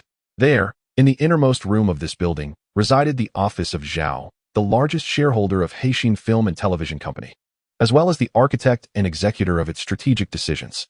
Upon reaching Zhao's office, before Wu Qianqian could even knock, the door swung open, revealing a flamboyantly dressed woman emerging from within. Han Hao did not recognize her, and even Fu Jia, who was well-versed in the entertainment industry, shook her head in confusion, exclaiming, "Who is this girl? I have no idea which star she is." Unperturbed by the two men's lack of recognition, the woman attempted to pass by them. However, as Han Hao and Fu Jia stepped aside, Wu Qianqian came into view behind them. The moment the woman laid eyes on Wu Qianqian, a cold smirk suddenly crept across her face. Chapter 183, Self-Inflicted Insult. After a cold laugh, the woman disdainfully addressed Wu Qianqian. "Ah, is that not Senior Sister Qianqian? You seem quite busy. What brings you back today?" In response to her inquiry, Wu Qianqian remained unresponsive, merely taking a step forward, intending to pass by the girl without further engagement. However, the girl was displeased with Wu Qianqian's desire for peace and directly grasped the fabric of her clothing, exclaiming, "Senior Sister Qianqian, we have shared time in the star training class. Now that you have gained fame, you wouldn't forget your little junior sister, would you?" With no other choice, Wu Qianqian turned back and offered a polite smile. "Lu Yun, it is a pleasure to see you. Until we meet again." With that, she proceeded to walk away, yet Lu Yun's grip remained steadfast, and with a tearing sound, she ripped a hole in Wu Qianqian's skirt. After her skirt was torn, Wu Qianqian could no longer contain her frustration and forcefully disengaged Lu Yun's hold, saying, "Lu Yun, be mindful. Do not presume that just because you have monopolized all my opportunities, you have truly usurped my position. Junior sister, I have advised you before, this industry is not suited for you." At that moment, Han Hao realized that the individual Wu Qianqian referred to as the one monopolizing her opportunities was indeed Lu Yun. However, neither Han Hao nor Fu Jia intervened to defend Wu Qianqian, as Han Hao was still unaware of the depths and intentions of the man inside, Zhao Ge, and did not wish to expose himself prematurely. Seeing Wu Qianqian's fury, a satisfied smile of vindication appeared on Lu Yun's face. She remarked with a grin, "Senior sister, I forgot to inform you, I no longer go by Lu Yun. My stage name is now Lu Qianchuan. Moreover, did you not prevent me from entering this circle back in the day out of fear that I would steal your spotlight? No worries. Even though I have now soared to great heights, I assure you, knowing you have fallen from grace, I will help you find a suitable path. Tomorrow, at my concert, I happen to need a backup dancer. I recall your dancing was exceptional in the star training school. How about?" Upon hearing her junior sister's taunts, Wu Qianqian shot Lu Yun a piercing glare. "Lu Qianchuan, indeed, it suits you well, lacking in depth. With your talents, do you truly aspire to achieve stardom?" This remark infuriated Lu Yun, and she seemed poised to retaliate. But suddenly, for reasons unknown, she regained her composure and smiled. "No worries, senior sister. In no time, your fans will forget you as a star. They will remember only me." At this juncture, Wu Qianqian gritted her teeth in anger, feeling utterly powerless. After all, an idol accustomed to daily training and interactions with journalists would not stoop to petty squabbles. Witnessing Wu Qianqian's distress, Lu Yun felt even more elated. Bursting into laughter before the office door, she continued to speak, omitting even the title of senior sister. "Wu Qianqian, look at what you have become. Even Brother Wang does not wish to associate with you. Had it not been for his obligation, he would not have come to pick you up today. Are these two by your side your bodyguards? Huh, just look at their physiques. It's evident they haven't had a proper meal since they began following you. Perhaps they should consider joining me instead." At this moment, Fu Jia could no longer contain himself and walked directly to Lu Yun's side. "Huh, my figure is so slender. You can't blame our sister Qianqian. The reason I'm so thin is that I fear one day my body might resemble yours. Unforgettable, overly plump, unattractive, and utterly repulsive. Moreover, I heard that you, Sister Lu Yun, aspire to enter the entertainment industry. I recall a director was looking to cast for a comedic film not long ago, which would be a perfect fit for someone like you who is eager to break into showbiz. After all, there aren't many comedic actors with your innate qualities." Upon hearing this, Lu Yun, infuriated, pointed at Fu Jia, her hand trembling with rage, yet she could not muster a response. Fu Jia, however, pressed on. "What are you pointing at? Let me tell you, no matter how flawed Sister Qianqian may be, she can afford 2 bodyguards, unlike you, who doesn't even have a single agent by your side. TSK, TSK, TSK, how pitiable." Lu Yun could no longer tolerate Fu Jia's taunts. Ignoring the fact that they were standing at the boss's office door, she shouted, "Bodyguards, come out. Get rid of these 2 immediately."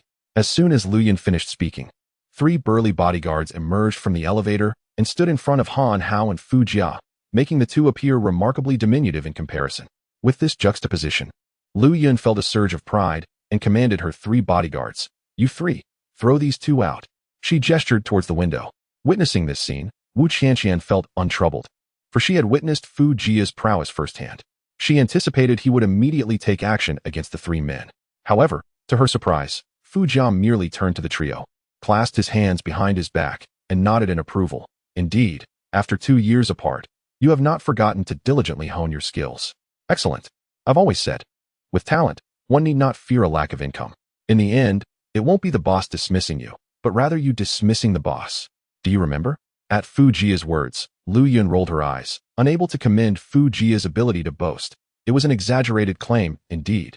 Yet, what no one expected was that upon hearing Fu Jia's remarks, the 3 men bowed deeply. We have always remembered your teachings, young master. Now we know what to do. As the 3 men bowed to Fu Jia, Lu Yun felt a sense of disbelief. However, before she could question the bodyguards she had just hired the day before, they bowed to her, saying, We apologize for our ignorance regarding your past with our boss. We hereby resign and wish you the best in surviving today. With that, the 3 men departed, ascending the elevator without a backward glance, vanishing from the 13th floor. After the bodyguards had disappeared, Fu Jia buried his head against Han Hao's shoulder and feigned sorrow, saying, Brother, when I first started a bodyguard company, my father warned me that the competition in this line of work is fierce and advised me against it. At that moment, I was incredulous. Gritting my teeth, I established this company, never anticipating that his words would ring true. Just look at our firm. Not only have I personally taken on the role of a bodyguard, but my subordinates have also stooped to the level of providing protection for someone like Lu Yun.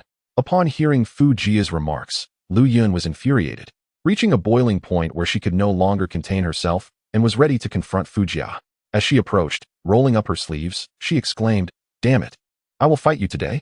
Just as she was about to engage in battle with Fu Jia, a voice finally resonated within the office. Lu Yun, stop embarrassing yourself and return. Wu Qianqian, bring your 2 bodyguards inside as well. Chapter 184. Zhao Gu in women's attire. When that authoritative voice, laced with a hint of malice, resonated through the air, Han Hao immediately recognized it belonged to Zhao Gu, who had evidently been observing the 3 of them for quite some time. As Zhao Ji's words echoed, Lu Yun, who had been so self-assured moments earlier, transformed into a picture of trepidation, hastily entering the office. Perhaps due to her nervousness, she nearly stumbled as she crossed the threshold. Following her entrance, Wu Qianqian also gracefully stepped into the office. Han Hao exchanged glances with Fu Jia, and with a mutual nod, they followed Wu Qianqian inside. Upon entering the office, Han Hao beheld Zhao Gu seated at the desk, while Lu Yun stood cautiously behind the chair, cradling a teapot in her hands. Contrary to Han Hao's expectations, Zhao Gu was nothing like the imposing middle-aged figure he had envisioned, laden with severity and perhaps a hint of cruelty. Instead, he found Zhao Gu adorned in a cheongsam, with blush on his cheeks and lipstick gracing his lips. Not only was Zhao Gu attired like a woman, but he also possessed a visage more exquisite than many women. Had it not been for the noticeable Adam's apple that bobbed as Zhao Gu sipped his tea, Han Hao might have genuinely mistaken him for a lady. Fu Jia's reaction was even more pronounced. He blurted out an expletive. What the hell? Had Han Hao not tugged at Fu Jia's sleeve, it was uncertain what further exclamations might have escaped his lips. Zhao Gu, clearly aware of Fu Jia's astonishment, chose not to dwell on it. Instead, extending his hand and speaking in an incongruous masculine voice, Qianqian, please invite your 2 friends to take a seat. With a mere gesture, Zhao Gu summoned 3 sofas from the corner of the room to rest before Han Hao and his companions. He then smiled and said, Please, have a seat. Witnessing such a display, Han Hao's eyes widened in astonishment. This ability was undoubtedly indicative of a master at the peak of their craft. As the sofas materialized beside him, Han Hao nodded and settled into one. No sooner had he sat down than Zhao Gu took a sip of tea and began conversing with Wu Qianqian. Qianqian, how have I treated you over the years? Upon hearing Zhao Ji's inquiry, Wu Qianqian promptly rose from the sofa, asserting, Zhao Gu has been very kind to me. However, the income one have earned over the years has primarily gone towards repaying the company, with only a small portion kept for myself. I believe I have repaid the company's nurturing. Wu Qianqian's message was unmistakable. The revenue she had generated over the years was ample compensation for the company's investment in her. As a proprietor of a major entertainment enterprise, Zhao Gu discerned the underlying implications of her words and chuckled lightly. Qianqian, we have a 15-year contract, you know. Wu Qianqian replied, Zhao Gu, I have not forgotten that 15-year contract, nor would I dare to. I am merely unsure of what I might have done wrong. Upon her inquiry, Zhao Ge let out a cold laugh. Humph, what have you done wrong?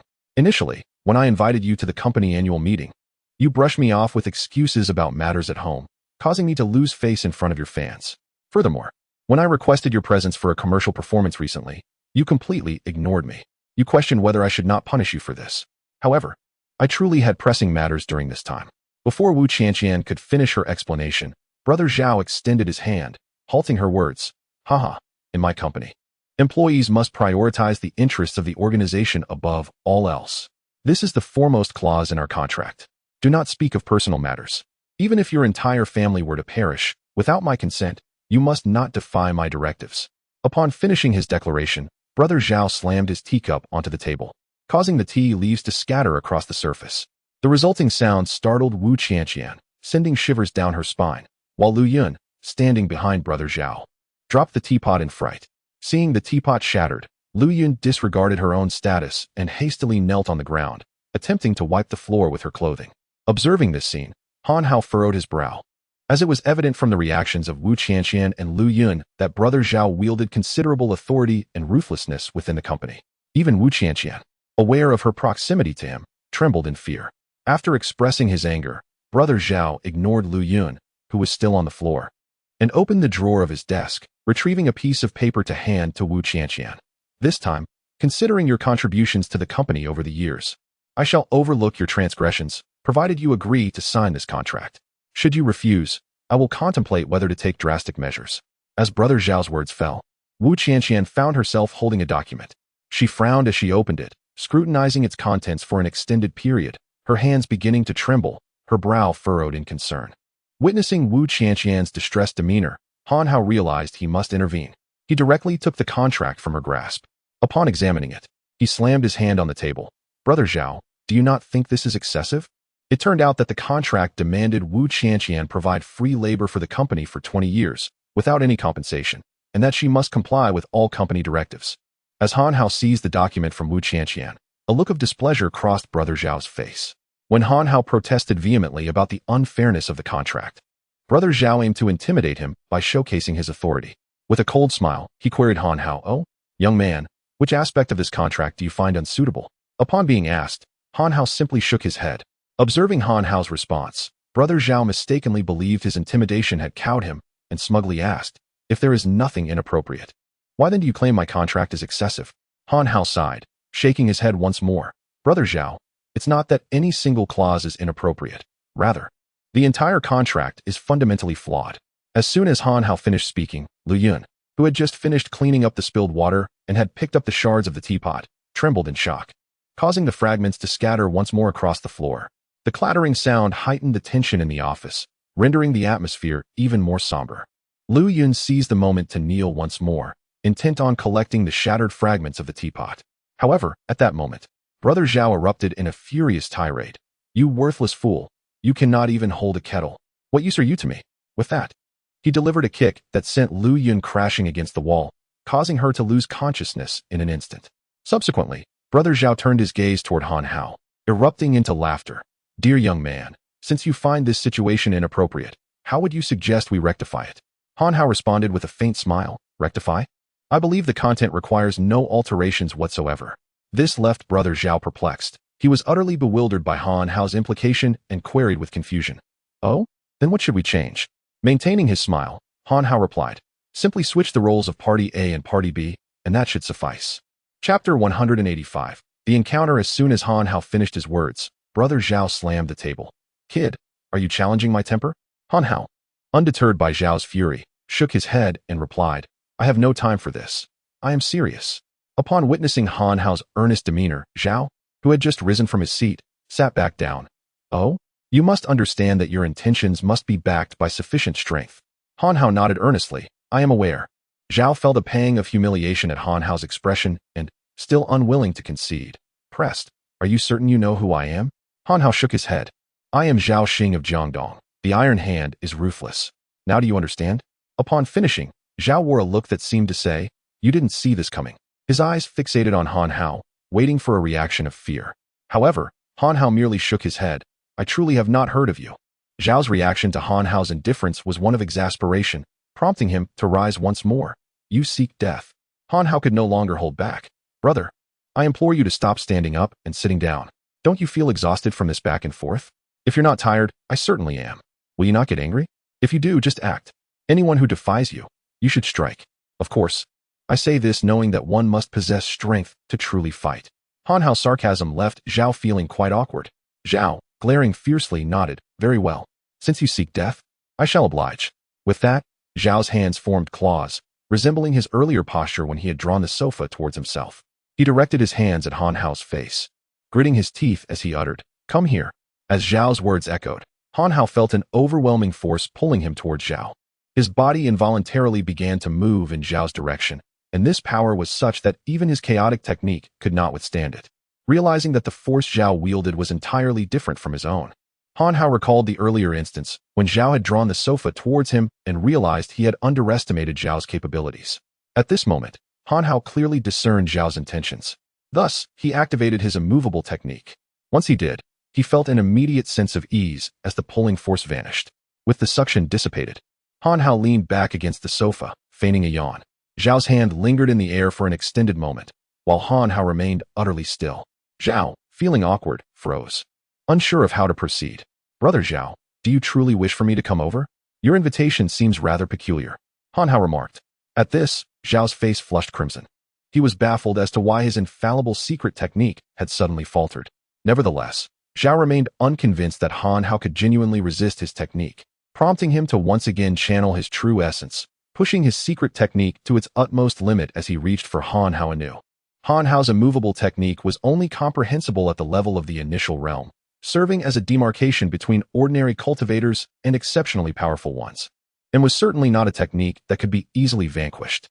Despite Zhao's genuine efforts to enhance his strength, Han remained steadfast and tranquil, seated on the sofa, teetering on the brink of slumber. By the end, Zhao was drenched in sweat, his traditional attire clinging to him. At that moment, Han slowly rose. Addressing Zhao, "You merely wish for me to approach, don't you? I shall walk over myself." With that, Han advanced towards Zhao.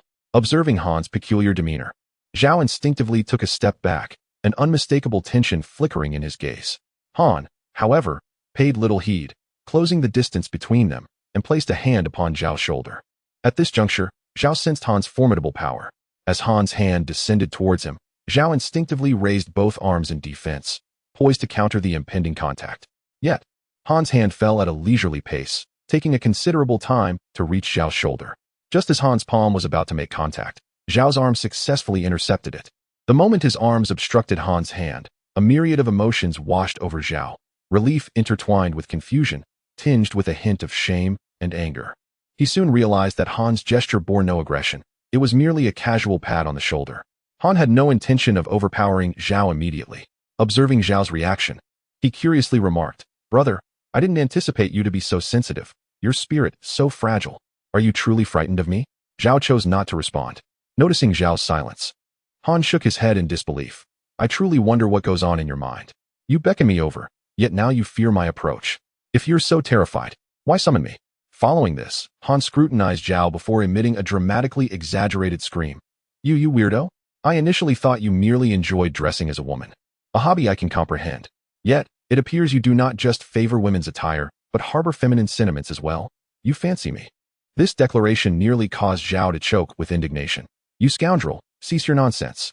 In response, Han patted his chest. "If you assert that that's not the case, I'm relieved. I feared I had caught the attention of a deviant." Provoked by Han's relentless mockery, Zhao's fury peaked. Disregarding any doubt of Han's superiority, he unleashed a punch. "You brat. Today you shall learn the might of Zhao from Jiangdong. The iron hand is merciless. Witness as I shatter you with this blow." Upon seeing Zhao's punch, Han shouted, "Zhao, be careful." This exclamation caused Zhao to halt abruptly, casting a puzzled glance at Han, bewildered as to why he had been suddenly called to a stop. When Brother Zhao ceased his actions, Han Hao scrutinized him closely and remarked, "Brother Zhao, I would recommend that you first ensure your Qi Pao remains intact. After all, this is a brawl, and I would hate for it to turn into a farce. Should your garment be torn, how embarrassing that would be." Han Hao's retort only served to further inflame Brother Zhao's already simmering anger. He had resolved, come what may, to confront Han Hao head-on. With this determination, Brother Zhao summoned his true energy once more, forming a fist, and launched a direct assault towards Han Hao. Aware that the moment of truth had arrived, Han Hao advanced a step, activating his chaotic technique while skillfully employing it with both ease and precision. Directly meeting Brother Zhao's iron fist, Han Hao's strategy was straightforward: to decisively defeat Brother Zhao, demonstrating the vast chasm that lay between them, ensuring that he would never again dare to cast his gaze upon Wu Qianqian. Chapter 186. You're talking nonsense. In the blink of an eye, Han Hao's fist collided with Brother Zhao's. Initially, Han Hao believed that his current strength was sufficient to overpower Brother Zhao with a single blow. However, after the impact, Zhao only took a single step back. Reflecting on the moment of their fists meeting, Han Hao found it perplexing. At first, he felt a sharp pain in his hand, as if it might shatter. Yet, shortly thereafter, an inexplicable force surged from his right index finger, enabling him to neutralize the force of his opponent's punch. As he reminisced about the encounter, Han Hao began to harbor a sense of trepidation towards Brother Zhao. Brother Zhao, too, was not devoid of astonishment. His hands trembled, and no one understood the cost of that punch better than he did. His self-proclaimed title of Jiangdong Zhaoxing, Iron Hand Without Mercy, was not merely boastful. After becoming his master's disciple, he had yearned to learn the legendary and invincible fist technique known as the Crushing Heaven Fist. However, his master had vehemently refused to teach him. This rejection festered resentment within Zhaoxing, leading him to believe that his master was hoarding knowledge. In his desperation to obtain the technique, he resorted to poisoning his master, whom he owed his life, during his master's birthday celebration with a lethal brew acquired from Miaojiang. Upon finally acquiring the technique, Zhaoxing understood why his master had withheld it from him. The cost of utilizing this technique was exorbitant. Each execution caused a slight distortion in his gender identity. After employing it merely 5 times, he found himself drawn to feminine attire, cosmetics, perfumes, handbags, and all things that typically appealed to women. Moreover, there were instances when he awoke believing himself to be a woman. Naturally, the toll of such a price meant that few peers could withstand the force of his punch when he employed the technique. During the recent exchange with Han Hao, Zhaoxing initially sensed he had the upper hand. Yet, he was suddenly struck by an alarming power emanating from Han Hao, a force that felt as if it belonged not to a mere cultivator, but to the very essence of the cosmos. As Han Hao pondered the mysterious power flowing through his right hand, he turned to his system for clarification. Upon posing his inquiry, the system hesitated, stammering, "I don't know." Sensing the system's reluctance, Han Hao began to mock it, saying, "Do you think I would believe that? Unless you apologize loudly right now. Your previous claims of omniscience are mere fabrications, boasting. You owe me an apology." In response to Han Hao's taunts, the system, exasperated, replied, "Host, your provocation tactics are rather lackluster. Not needing to be particularly clever, I merely seek an answer or an apology. Host, truthfully, there is nothing extraordinary occurring within you. As you know, everyone's potential is boundless. The power you just sensed is merely a reflection of your own potential." Moreover, as he observed the system attempting to deceive him like a novice, Han Hao abruptly interrupted its nonsensical ramblings. "Stop. Do not treat me like a child. I demand to know the true reason." Ding. The host has activated the final task card, rarely confused. Task restrictions: no probing for answers. Task description: do not inquire about the matters concerning your right index finger. Task reward: 100 cultivation points. Penalty for failure: only success is permitted, failure is not tolerated. Upon hearing the task announcement, Han Hao mentally roared, "System, you despicable and shameless creature." In response to Han Hao's protests, the system chose to sever communication with him. Bewildered, Han Hao realized that if he wished to uncover the truth, he would have to wait. However, at this moment, Han Hao found a glimmer of consolation, or perhaps joy, in the fact that he had unwittingly completed a task, thereby earning a substantial reward of 100 cultivation points. Thus, after a brief symbolic protest, he ceased his complaints. Meanwhile, the defeated Zhao, unwilling to accept his failure, resolved to unleash the crushing sky fist once more. Yet, as he gathered his vital energy to execute the technique at any cost, he suddenly felt his hands tremble as if they were no longer his own, quaking before Han Hao's right index finger. Reluctantly, Zhao retracted the crushing sky fist. Strangely enough, once Zhao ceased the technique, his hand's trepidation vanished entirely. This indicated that if Zhao wished to defeat Han Hao, he could no longer employ the crushing sky fist. With no other option, Zhao summoned his vital energy and charged at Han Hao. Remarkably, Zhao's actions aligned perfectly with Han Hao's intentions. As Han Hao sought to exploit Zhao's martial prowess to unveil the mysterious power of his right index finger, yearning to comprehend its nature. However, Han Hao did not anticipate that Zhao would refrain from utilizing the formidable technique this time. Consequently, Han Hao's right index finger exhibited no unusual behavior. As their fists collided once more, Han Hao discerned a significant reduction in the power of Zhao's strike.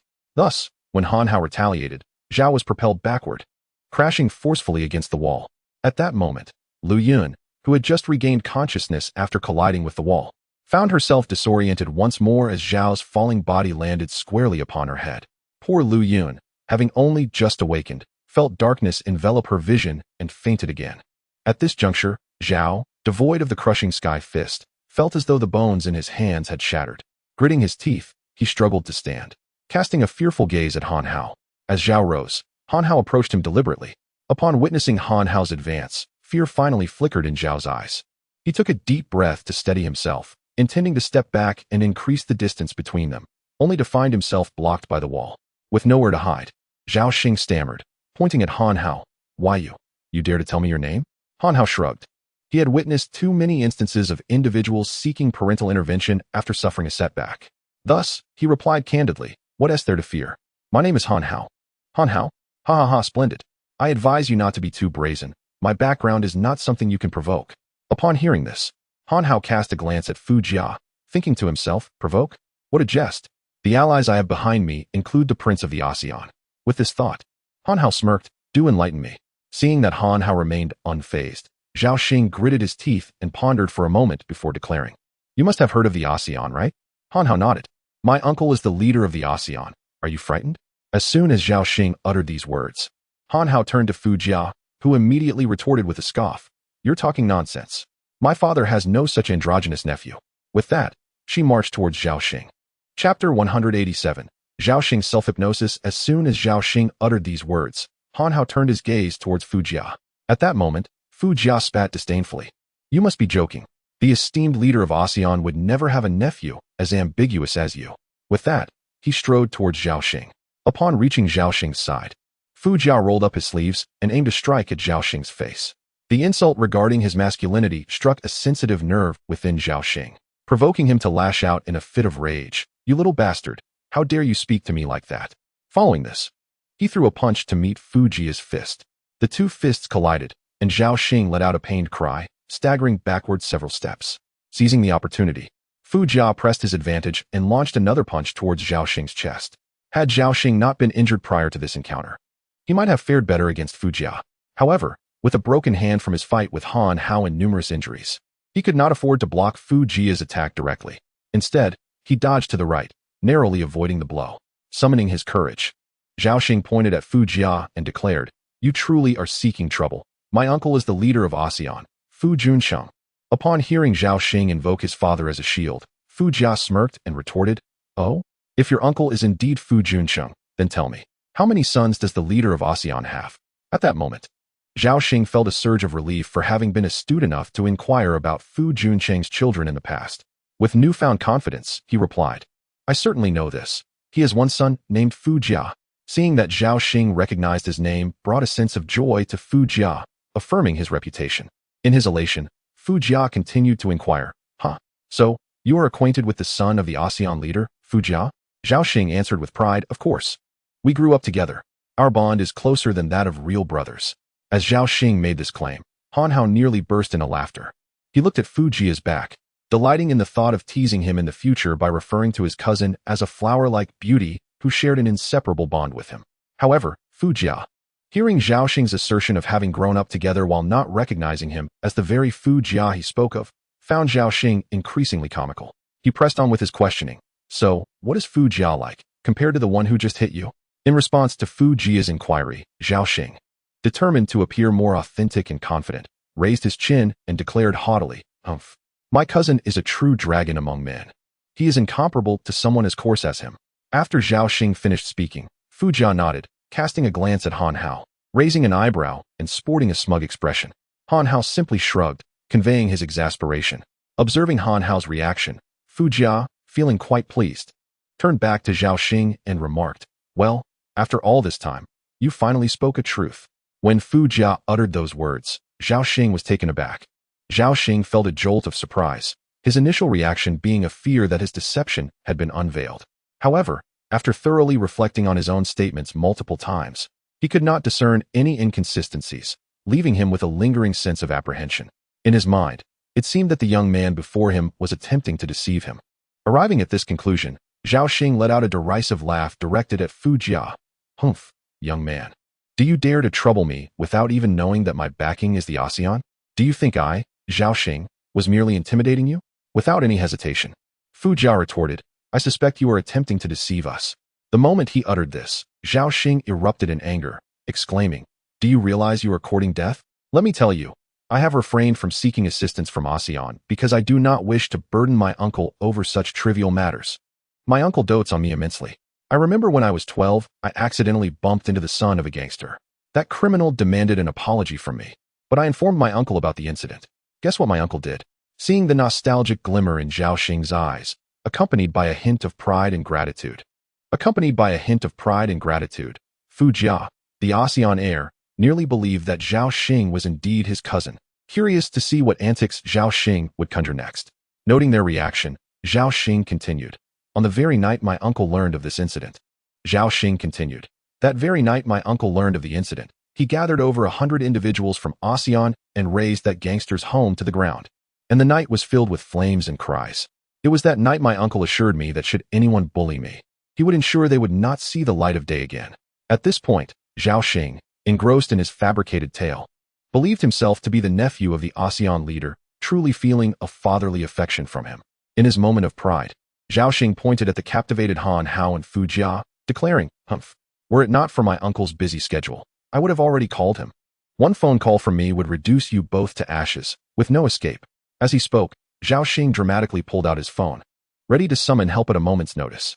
Observing Zhao Xing's expression and actions, Fu Jia retrieved his own phone from his pocket, scrolled through his contacts, located his father's number, and handed it to Zhao Xing, saying, All right, here's your uncle's number. Go ahead and call. Upon receiving the phone, Zhao Xing's expression shifted, as he was perplexed by Fu Jia's intentions. Instinctively glancing at the number displayed on the phone, he furrowed his brow and asked, What do you mean by this? Where he saw a series of numbers. Furrowing his brow, Zhao Xing asked, What do you mean by this? Noting that Zhao Xing had failed to grasp his point. Now I have a question for you. Do you even know my name? Upon hearing Fu Jia's inquiry, Zhao Xing disdainfully spat. Why should I care who you are? At that moment, Fu Jia experienced a sense of defeat, pondering why, when Han Hao inquired if others were aware of his life, they showed interest. Yet when he posed a similar question, no one seemed inclined to know. Helpless, Fu Jia had no choice but to introduce himself. Why do you wish to know? Because my name is Fu Jia. When Zhao Xing heard the name Fu Jia, he initially did not react. He wondered what was so remarkable about it. However, as he continued to contemplate, he suddenly felt a flicker of recognition. Was this not the name of Fu Junchen's son, the leader of ASEAN? With this realization, Zhao Xing's expression finally shifted. Chapter 188. The contract at this moment. Zhao Xing was not convinced that the person before him was indeed the genuine Fu Jia he had just borrowed from. In fact, he doubted whether this individual was even named Fu Jia at all. With this thought in mind, Zhao Xing inquired, Fu Jia, why have I never encountered you before? That is precisely the question I wish to pose, Fu Jia responded. Since we grew up together, why have our paths never crossed? I believe it is high time for your fade to be unveiled. Faced with Fu Jia's accusation of being a fraud, I believe it is high time for your fade to be unveiled. Faced with Fu Jia's accusation of being a fraud, weren't you just eager to make a phone call? Go ahead. With that, Fu Jia once again extended the phone towards Zhao Xing. If you lack your uncle's number, I possess it. In fact, I have already procured it for you. As Fu Jia spoke, a sudden recollection struck Zhao Xing. He remembered the illuminated screen of the phone with the 3 characters displayed, the first of which was indeed Fu. Realizing this, Zhao Xing felt a flush of heat engulf his face, surpassing even his initial dread. Observing Zhao Xing's reaction, Fu Jia chuckled. Are you no longer inclined to make the call? If you choose not to, I shall take the initiative. With that, Fu Jia swung his fist toward Zhao Xing. Already weakened by his injuries, Zhao Xing found himself utterly defenseless. I shall take the initiative. With that, Fu Jia swung his fist toward Zhao Xing. Already weakened by his injuries, Zhao Xing found himself utterly defenseless. Upon exposing his physique to the cool air, Wu Qianqian shyly turned away. At this juncture, Fu Jia ceased his assault, addressing Zhao Xing. Miss Zhao, oh no. I mean Mr. Zhao. Ahem. Now you may wish to contemplate my elder brother's contract. With that, he clenched his fist once more, his demeanor suggesting that any dissent from Zhao Xing would be met with immediate repercussions. Indeed, Zhao Xing was thoroughly intimidated. especially considering he was facing the heir of the Eastern Alliance. Though he had his own circle of acquaintances in the presence of the Eastern Alliance, he felt akin to a yak among a herd of camels, merely a younger brother in comparison. Consequently, Zhao Xing chose to capitulate. He was not the type to embrace a noble demise. All right, please do not strike, I shall sign. With that, he promptly scrambled to his feet, retrieving the original contract to affix his signature. However, upon witnessing Zhao Xing's intention to sign the very contract Fu Jia had prepared, Fu Jia kicked him in exasperation, exclaiming, retrieving the original contract to affix his signature. However, upon witnessing Zhao Xing's intention to sign the very contract Fu Jia had prepared, Fu Jia kicked him in exasperation, exclaiming. Fu Jia snatched the contract and tore it to shreds. Zhao Xing, now visibly frightened, repeatedly apologized. I am sorry. Fu Jia snatched the contract and tore it to shreds. Zhao Xing, now visibly frightened, repeatedly apologized. I am sorry. Meticulously revising the contract's contents until he had altered it to such an extent that he hesitated even to sign it himself. Finally, he presented it to Fu Jia. Meticulously revising the contract's contents until he had altered it to such an extent that he hesitated even to sign it himself. Finally, he presented it to Fu Jia, while also transferring ownership of his company, Heixin Film and Television, to her as well. Fu Jia gazed at the contract, nodding in satisfaction. Indeed, this is quite good. With that, he handed the document to Wu Qianqian for her review. Upon examining its contents, Wu Qianqian furrowed her brow and shook her head resolutely. Jia Ge, I cannot sign this contract. It is unacceptable. Observing her expression, Han Hao quickly deduced her sentiments. Reflecting on his own circumstances and the implications of this contract, he recalled his own experience with such inequitable agreements. How could he, in good conscience, compel another to sign a contract of such unfairness? Thus, he recalled his own experience with such inequitable agreements. How could he, in good conscience, compel another to sign a contract of such unfairness? Thus, Zhao Xing broke into a sweat, fearing he had become obsolete and that his fate was sealed. The more he pondered, the more dread consumed him. Wiping his brow, he fell to his knees, pleading, Qianqian, I implore you to accept me. I will be obedient from now on, surrendering all my earnings to you, I swear. He fell to his knees, pleading, Qianqian, I implore you to accept me. I will be obedient from now on, surrendering all my earnings to you, I swear. Witnessing this display, Wu Qianqian's heart softened, and she instinctively reached out to help him up. However, Han Hao, noticing her gesture, feared she might forgive Zhao Xing too easily. Not everyone could be as fortunate as her to have a protector. Before Wu Qianqian could voice her intentions, Han Hao stepped forward, confronting Zhao Xing. Who said we would let you go? What I mean is, we shall not stoop to your level of enslavement. You will amend this contract, retain your possessions, and be gone. Upon hearing Han Hao's demand, Zhao Xing hesitated not a moment. You will amend this contract, retain your possessions, and be gone. Upon hearing Han Hao's demand, Zhao Xing hesitated not a moment. Quickly printing a revised contract, Zhao Xing presented it to Han Hao and Fu Jia. They perused it and noted that, aside from the omission of Zhao Xing's name, it bore little difference from the first draft. Moreover, the film company was now unequivocally Wu Qianqian's. Han Hao nodded in approval and instructed Zhao Xing to sign, then handed the document to Wu Qianqian. Although she hesitated momentarily, the authoritative glance from Han Hao steered her to grit her teeth and sign the contract. After affixing her signature, Zhao Xing retreated to a corner of the room. However, Fu Jia spotted him and scolded sharply. What the hell are you doing here now that the company belongs to us? Are you waiting for a meal? Faced with Fu Jia's fierce expression, Zhao Xing nodded submissively and hurriedly exited, even forgetting his own disheveled state. As Zhao Xing attempted to leave, Han Hao called out to him once more. Wait, I have a message for you.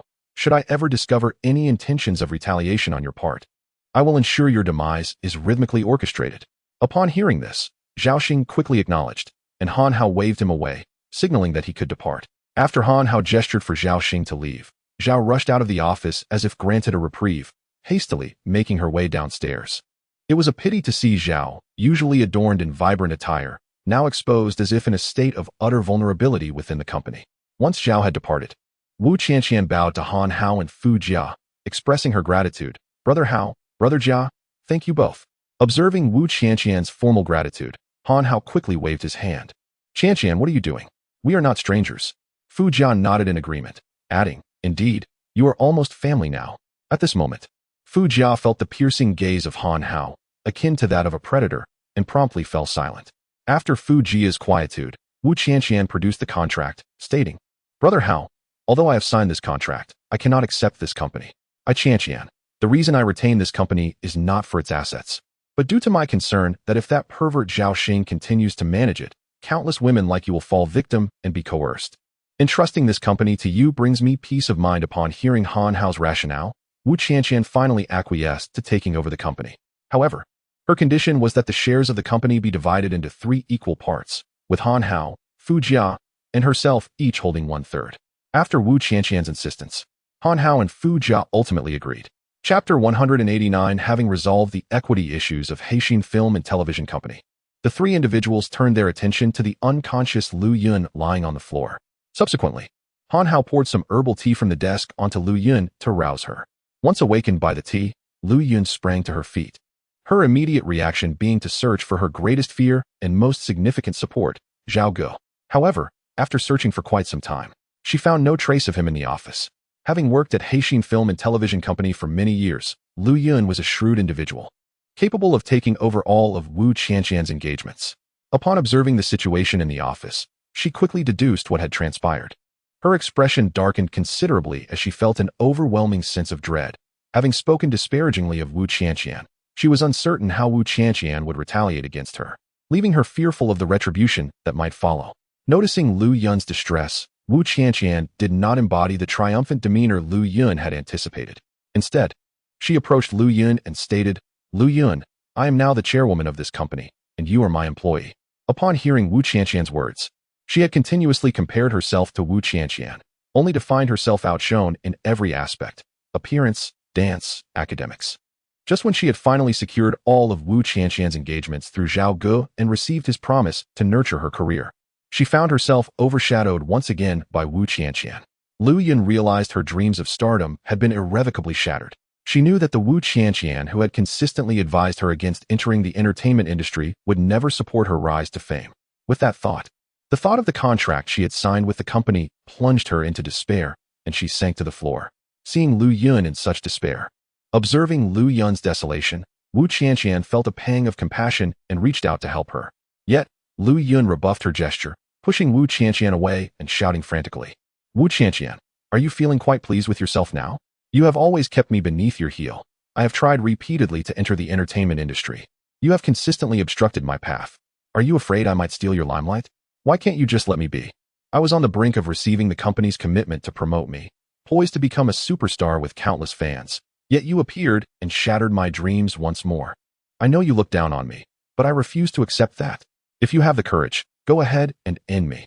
After her impassioned outburst, Lu Yun collapsed to the ground, alternating between laughter and tears, rendering Han Hao and Fu Jia, who stood nearby, utterly speechless. Wu Qianqian quietly stood beside the distraught Lu Yun, patiently waiting for her emotions to stabilize before asking, "Lu Yun, may I see your contract?" Upon hearing this request, Lu Yun initially declined, but after a moment of hesitation, she resolutely made her way to Zhao Ji's former desk. After rummaging through the bottom drawer, she ultimately produced a contract and handed it to Wu Qianqian. Lu Yun understood that even if she refrained from revealing the truth, Wu Qianqian would inevitably discover it in due course. Upon obtaining Lu Yun's contract, Wu Qianqian immediately opened it for a meticulous examination. As she perused the document, her brow furrowed in dismay. The more she read, the more her ire intensified. By the time she reached the conclusion, her entire being trembled with indignation. Pointing a quivering finger at Lu Yun, Wu Qianqian exclaimed, You are foolish. What on earth do you seek?"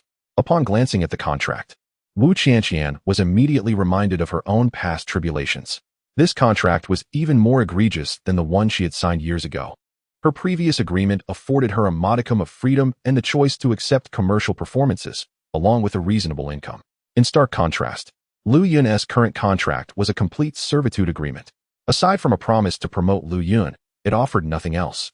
And even her sustenance for the next decade would require her own ingenuity, for all earnings within the year would belong entirely to the company. This was an affront that surpassed even the most degrading of contracts. After Wu Qianqian confronted Lu Yun, she broke down, lamenting, "Why? I only desire fame.